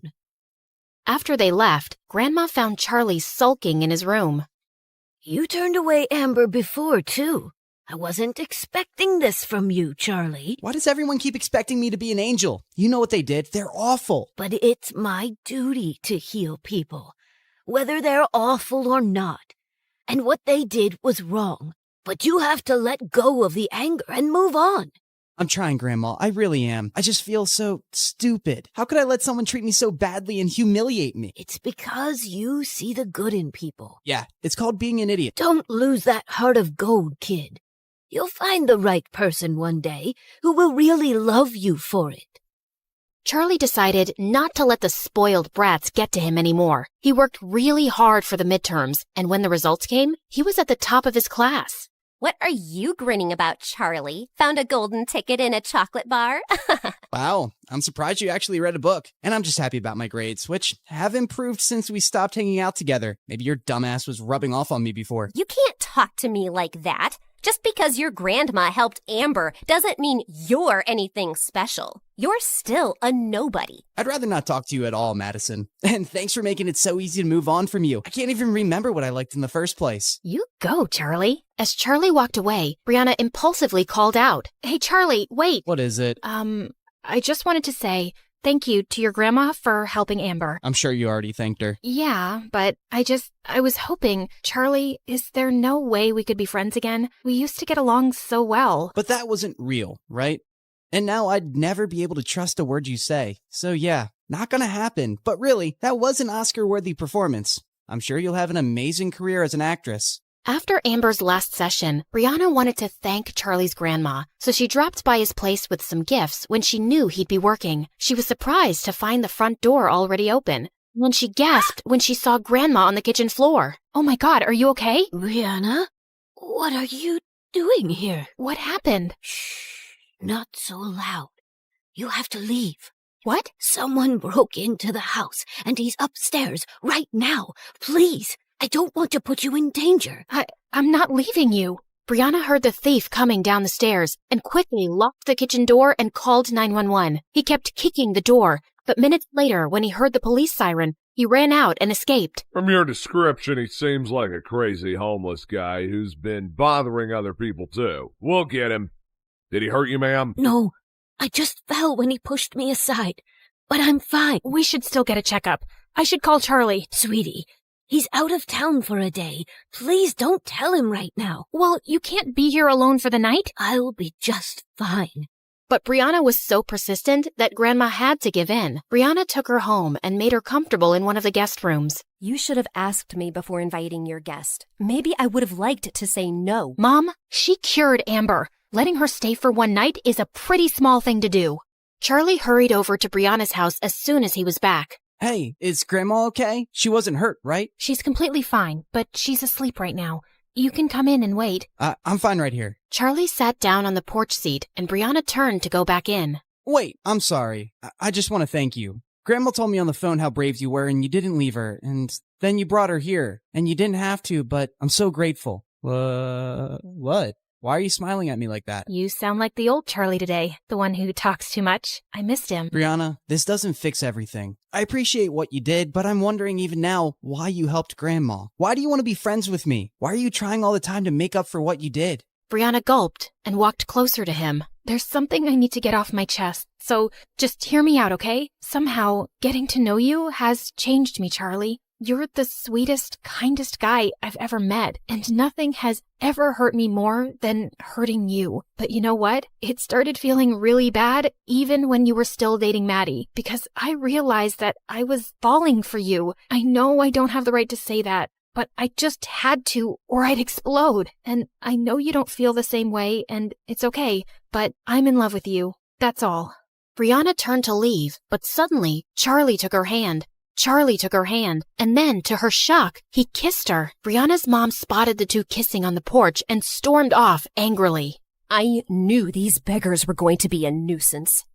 Everyone in school was shocked to see Brianna and Charlie walking into the hallway holding hands, and all anyone could talk about at recess was the brand new couple, and Madison and Elijah were pissed. I always knew Brianna wasn't really one of us, and she's proved how low class she is. To think that she had a chance with someone like me, and she chose that gutter rat. Trash likes garbage. But later in the hallway, Amber caught up with Charlie and Brianna and gave them a hug. You guys are so cute together, and I'm so happy for you. Really? I'm pretty sure I heard you call us trash and garbage. That's just an act from Maddie. You know how she gets? But I always knew you'd end up together. I have an eighth sense about these things, like an octopus. Just then, Elijah and Maddie walked into the hallway, and Amber jumped back. Ew, it hurts my face to look at you two. When I become president one day, I will ban scholarships for poor people in rich schools. She winked at them as she walked off, and Charlie and Brianna couldn't help laughing. A few days later, Brianna and Charlie were hanging out in their favorite park, and Charlie could see Brianna seemed distracted. Brianna, don't freak out, but there's a giant tarantula next to your head. Yeah, sounds cool. Wait, what did you say? I was kidding. Where are you lost today? It's nothing. Well, it's not nothing. Ugh. Here, read this critic's review on the latest Stargirl episodes. It's awful. You can't be taking this seriously. You don't sound like you have a half a brain, and your acting isn't underwhelming. Come on, this guy doesn't know what he's talking about. Yes, he does. And I know the show isn't the best, but I had to start somewhere, right? Of course. And people love it. Except that the show's ratings are tanking, and the next season might be canceled. Maybe Mom was right all along, and I'm just kidding myself with this acting business. No, you're brave to pursue your dream, and you're lucky you get to do that without worrying about money. Don't give up on it. Well, there is something I've been thinking about to boost ratings. Don't judge me, okay? I have this doctor who I could pay to make fake medical records and say I have a serious disease, People would feel a lot of sympathy for a young, suffering actress, and it would jump up the views. It's a reality show, so you'd act like you're sick? Yeah, just to spice things up. All reality shows do stuff like that. How much would this cost? Like $200,000? Wow, okay, so you'd really just spend so much money on that? You're judging me, aren't you? I didn't say anything. He lay back down and fell quiet, and Brianna looked over at him. If you had $200,000 right now, what would you do with it? You know, when I was away some weeks ago, I went back to my hometown to meet an old friend. Well, we've been working on an app together. I think we have a really good idea, so yeah, I'd invest in that. Then that's what I'll be doing with my $200,000. What? No, I wasn't asking for money, Brianna. I don't want charity. It's a loan. You said the app is promising. I'm sure you'll be able to pay me back. Do you really mean that? Please, you're saving me from spending it on something stupid. I really mean it. Charlie stared at her, then let out an excited whoop and hugged her as she laughed. A few days later, Charlie walked into the boys' locker room to find the coach and Elijah sitting on a bench looking pale. Coach, you called me? Charlie, I know this is a lot to ask, but we have the season's biggest game next week, and Elijah still can't play. He's hurt himself in practice, and we need a captain. It'd be a huge favor to the team. Otherwise, we're out. Elijah was seething with rage, but Charlie just couldn't turn down the coach. Of course, sir. I'll see you at practice. On the day of the match, Charlie played his heart out as team captain, and when he scored the winning goal against the school's biggest rivals, the whole crowd erupted into cheers. He ran over to Brianna in the stands and kissed her in front of everybody. Then his teammates carried him away on their shoulders while he waved the trophy happily. After celebrating with the team, Charlie headed out of school. He was just a couple of blocks away when someone pushed him into an alley. He looked up to see a couple of thugs, and behind them was Elijah. What are you doing? No, Charlie, what are you doing? You've really picked the wrong guy to mess with, haven't you? I'm not messing with you, man. I helped your team because you couldn't play. Now you want to beat me up for that? I couldn't play because your girlfriend caused my injury, and you're to blame. She rejected me and insulted me because of you. She rejected you before she even met me, because you're a jerk. You little weasel. You might be flying high right now, but I've been trying to warn you, you don't belong here. What makes you think Brianna is so different suddenly? How can you be sure she isn't making a fool of you again? I'm sure. Now back off. I'm the school's hero right now. I don't think you want to mess with me. Elijah looked ready to punch him, but some kids passed by the alley just then, and he stepped away. This isn't over. 2 days later, the school was holding its annual spring dance, and Brianna walked into the gym looking for Charlie, who had said he'd meet her there. She saw Maddie, Amber, and Elijah glaring at her from a corner, then turned away to spot Charlie talking to someone. Hey, there you are. You look good. She leaned in to kiss him, but he gently pushed her away. We need to talk. I can't delay it any longer. Okay, you sound serious. What is it? Brianna, I'm breaking up with you. What?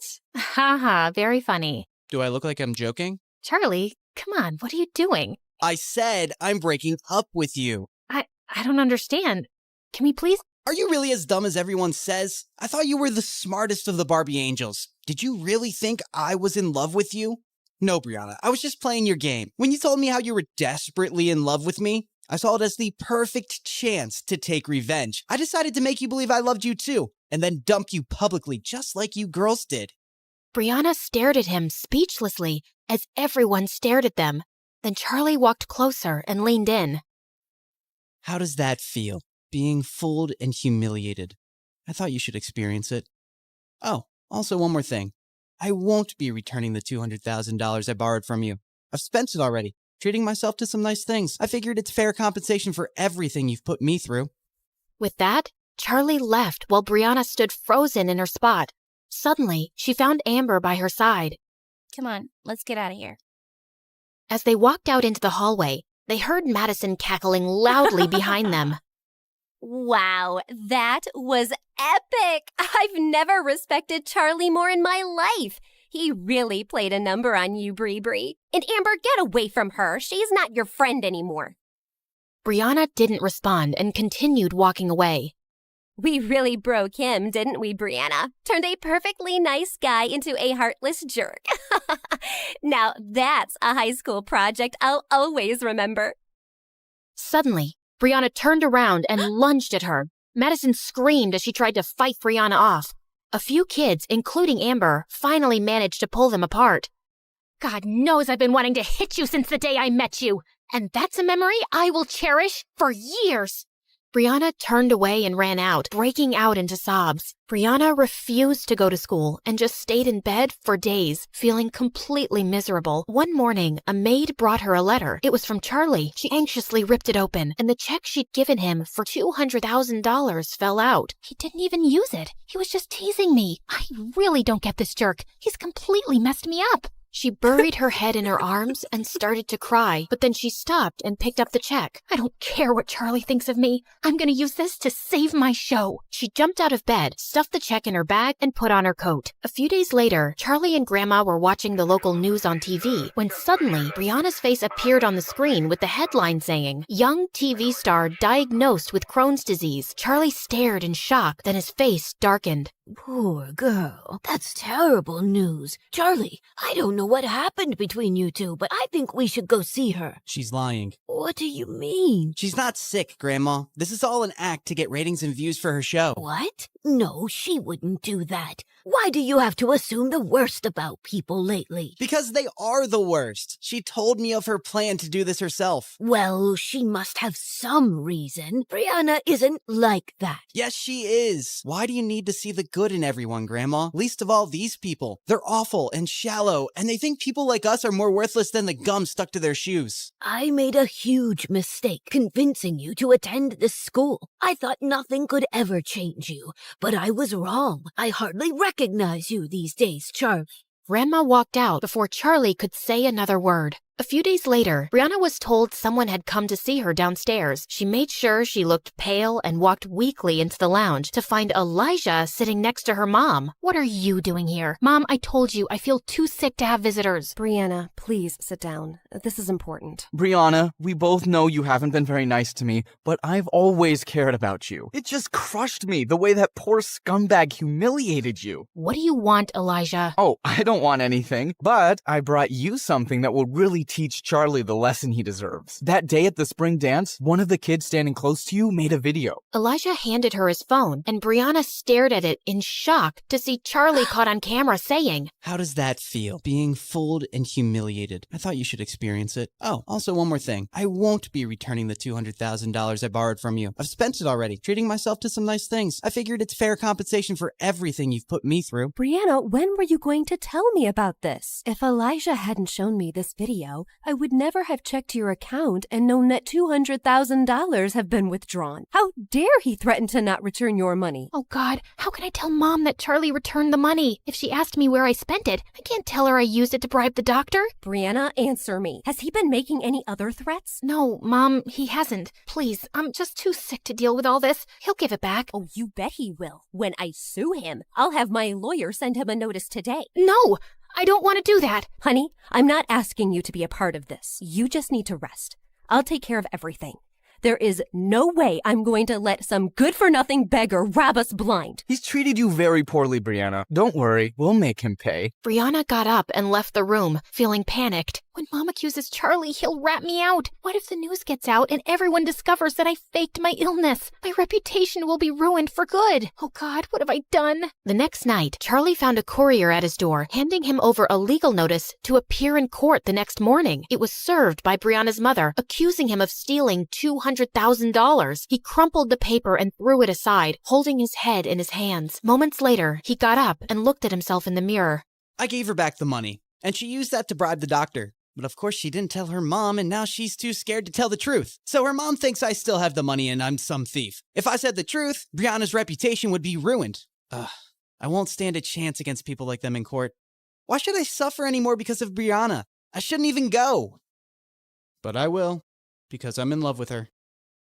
The next morning in court, Brianna nervously stole glances at Charlie as she sat next to her mom and Elijah. Charlie just sat there blankly, not turning to her once. Would the plaintiff's lawyer please read out the charges made against the defendant? The defendant, Mr. Charlie, is accused of the theft of $200,000 from Miss Brianna. We have submitted video evidence where he admits himself that he has no intention to return money given to him as a loan. The defendant is also accused of bullying and harassing Miss Miss Brianna, causing severe emotional and psychological damage. We have submitted documents of Miss Brianna's recent illness triggered by extreme distress. Objection, Your Honor. Is there any medical evidence to prove that? Your Honor, I know it's not my place to speak, but as a mother, I simply cannot stay silent. My only child has fallen extremely sick after being harassed by him. Her school, her work, her health, everything has been affected by his actions. Her doctors will vouch for it.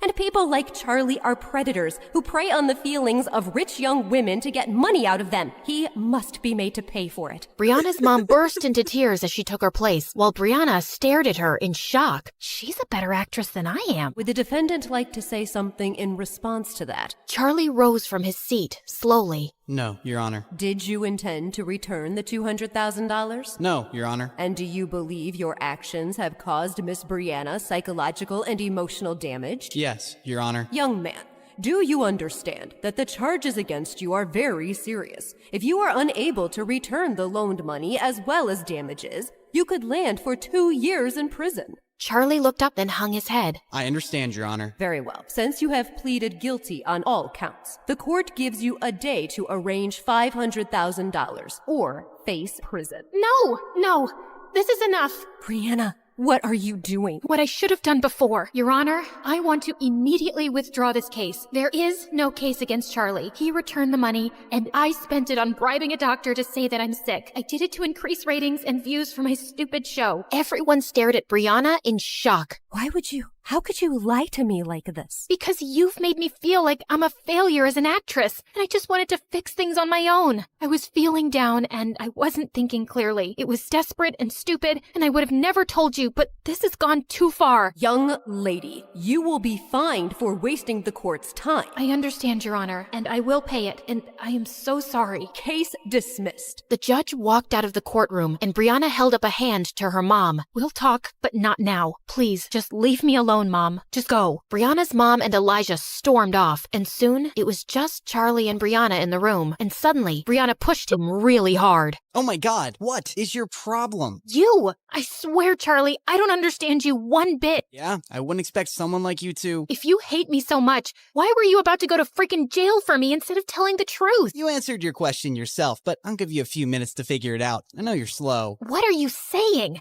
You don't hate me? Charlie just looked at her, and she started to cry. If you don't hate me, Charlie, then why did you break my heart? Because I became a monster, Brianna. I just couldn't get over how you girls used me for entertainment. I was just so consumed by anger and revenge. But after I broke up with you, I realized that hurting someone you love is the worst feeling in the world. I just couldn't expose your secrets and make you look bad, and I'm really sorry for how I've treated you. So am I. I hate the things we've done to each other. Listen, do you think there's any chance that we can start over? No drama, no games, no lies. Because I really love you, Brianna. I know you're way out of my league. I always knew that. And you could find someone else 10 times richer and handsomer, like you deserve to be with some movie star. But I swear I'll try to be cooler and I won't ever hurt you again. And if you let me out... How do I get you to stop talking? I'll even work on that. It's a nervous tic. I'll go to a therapist and... I have a better idea.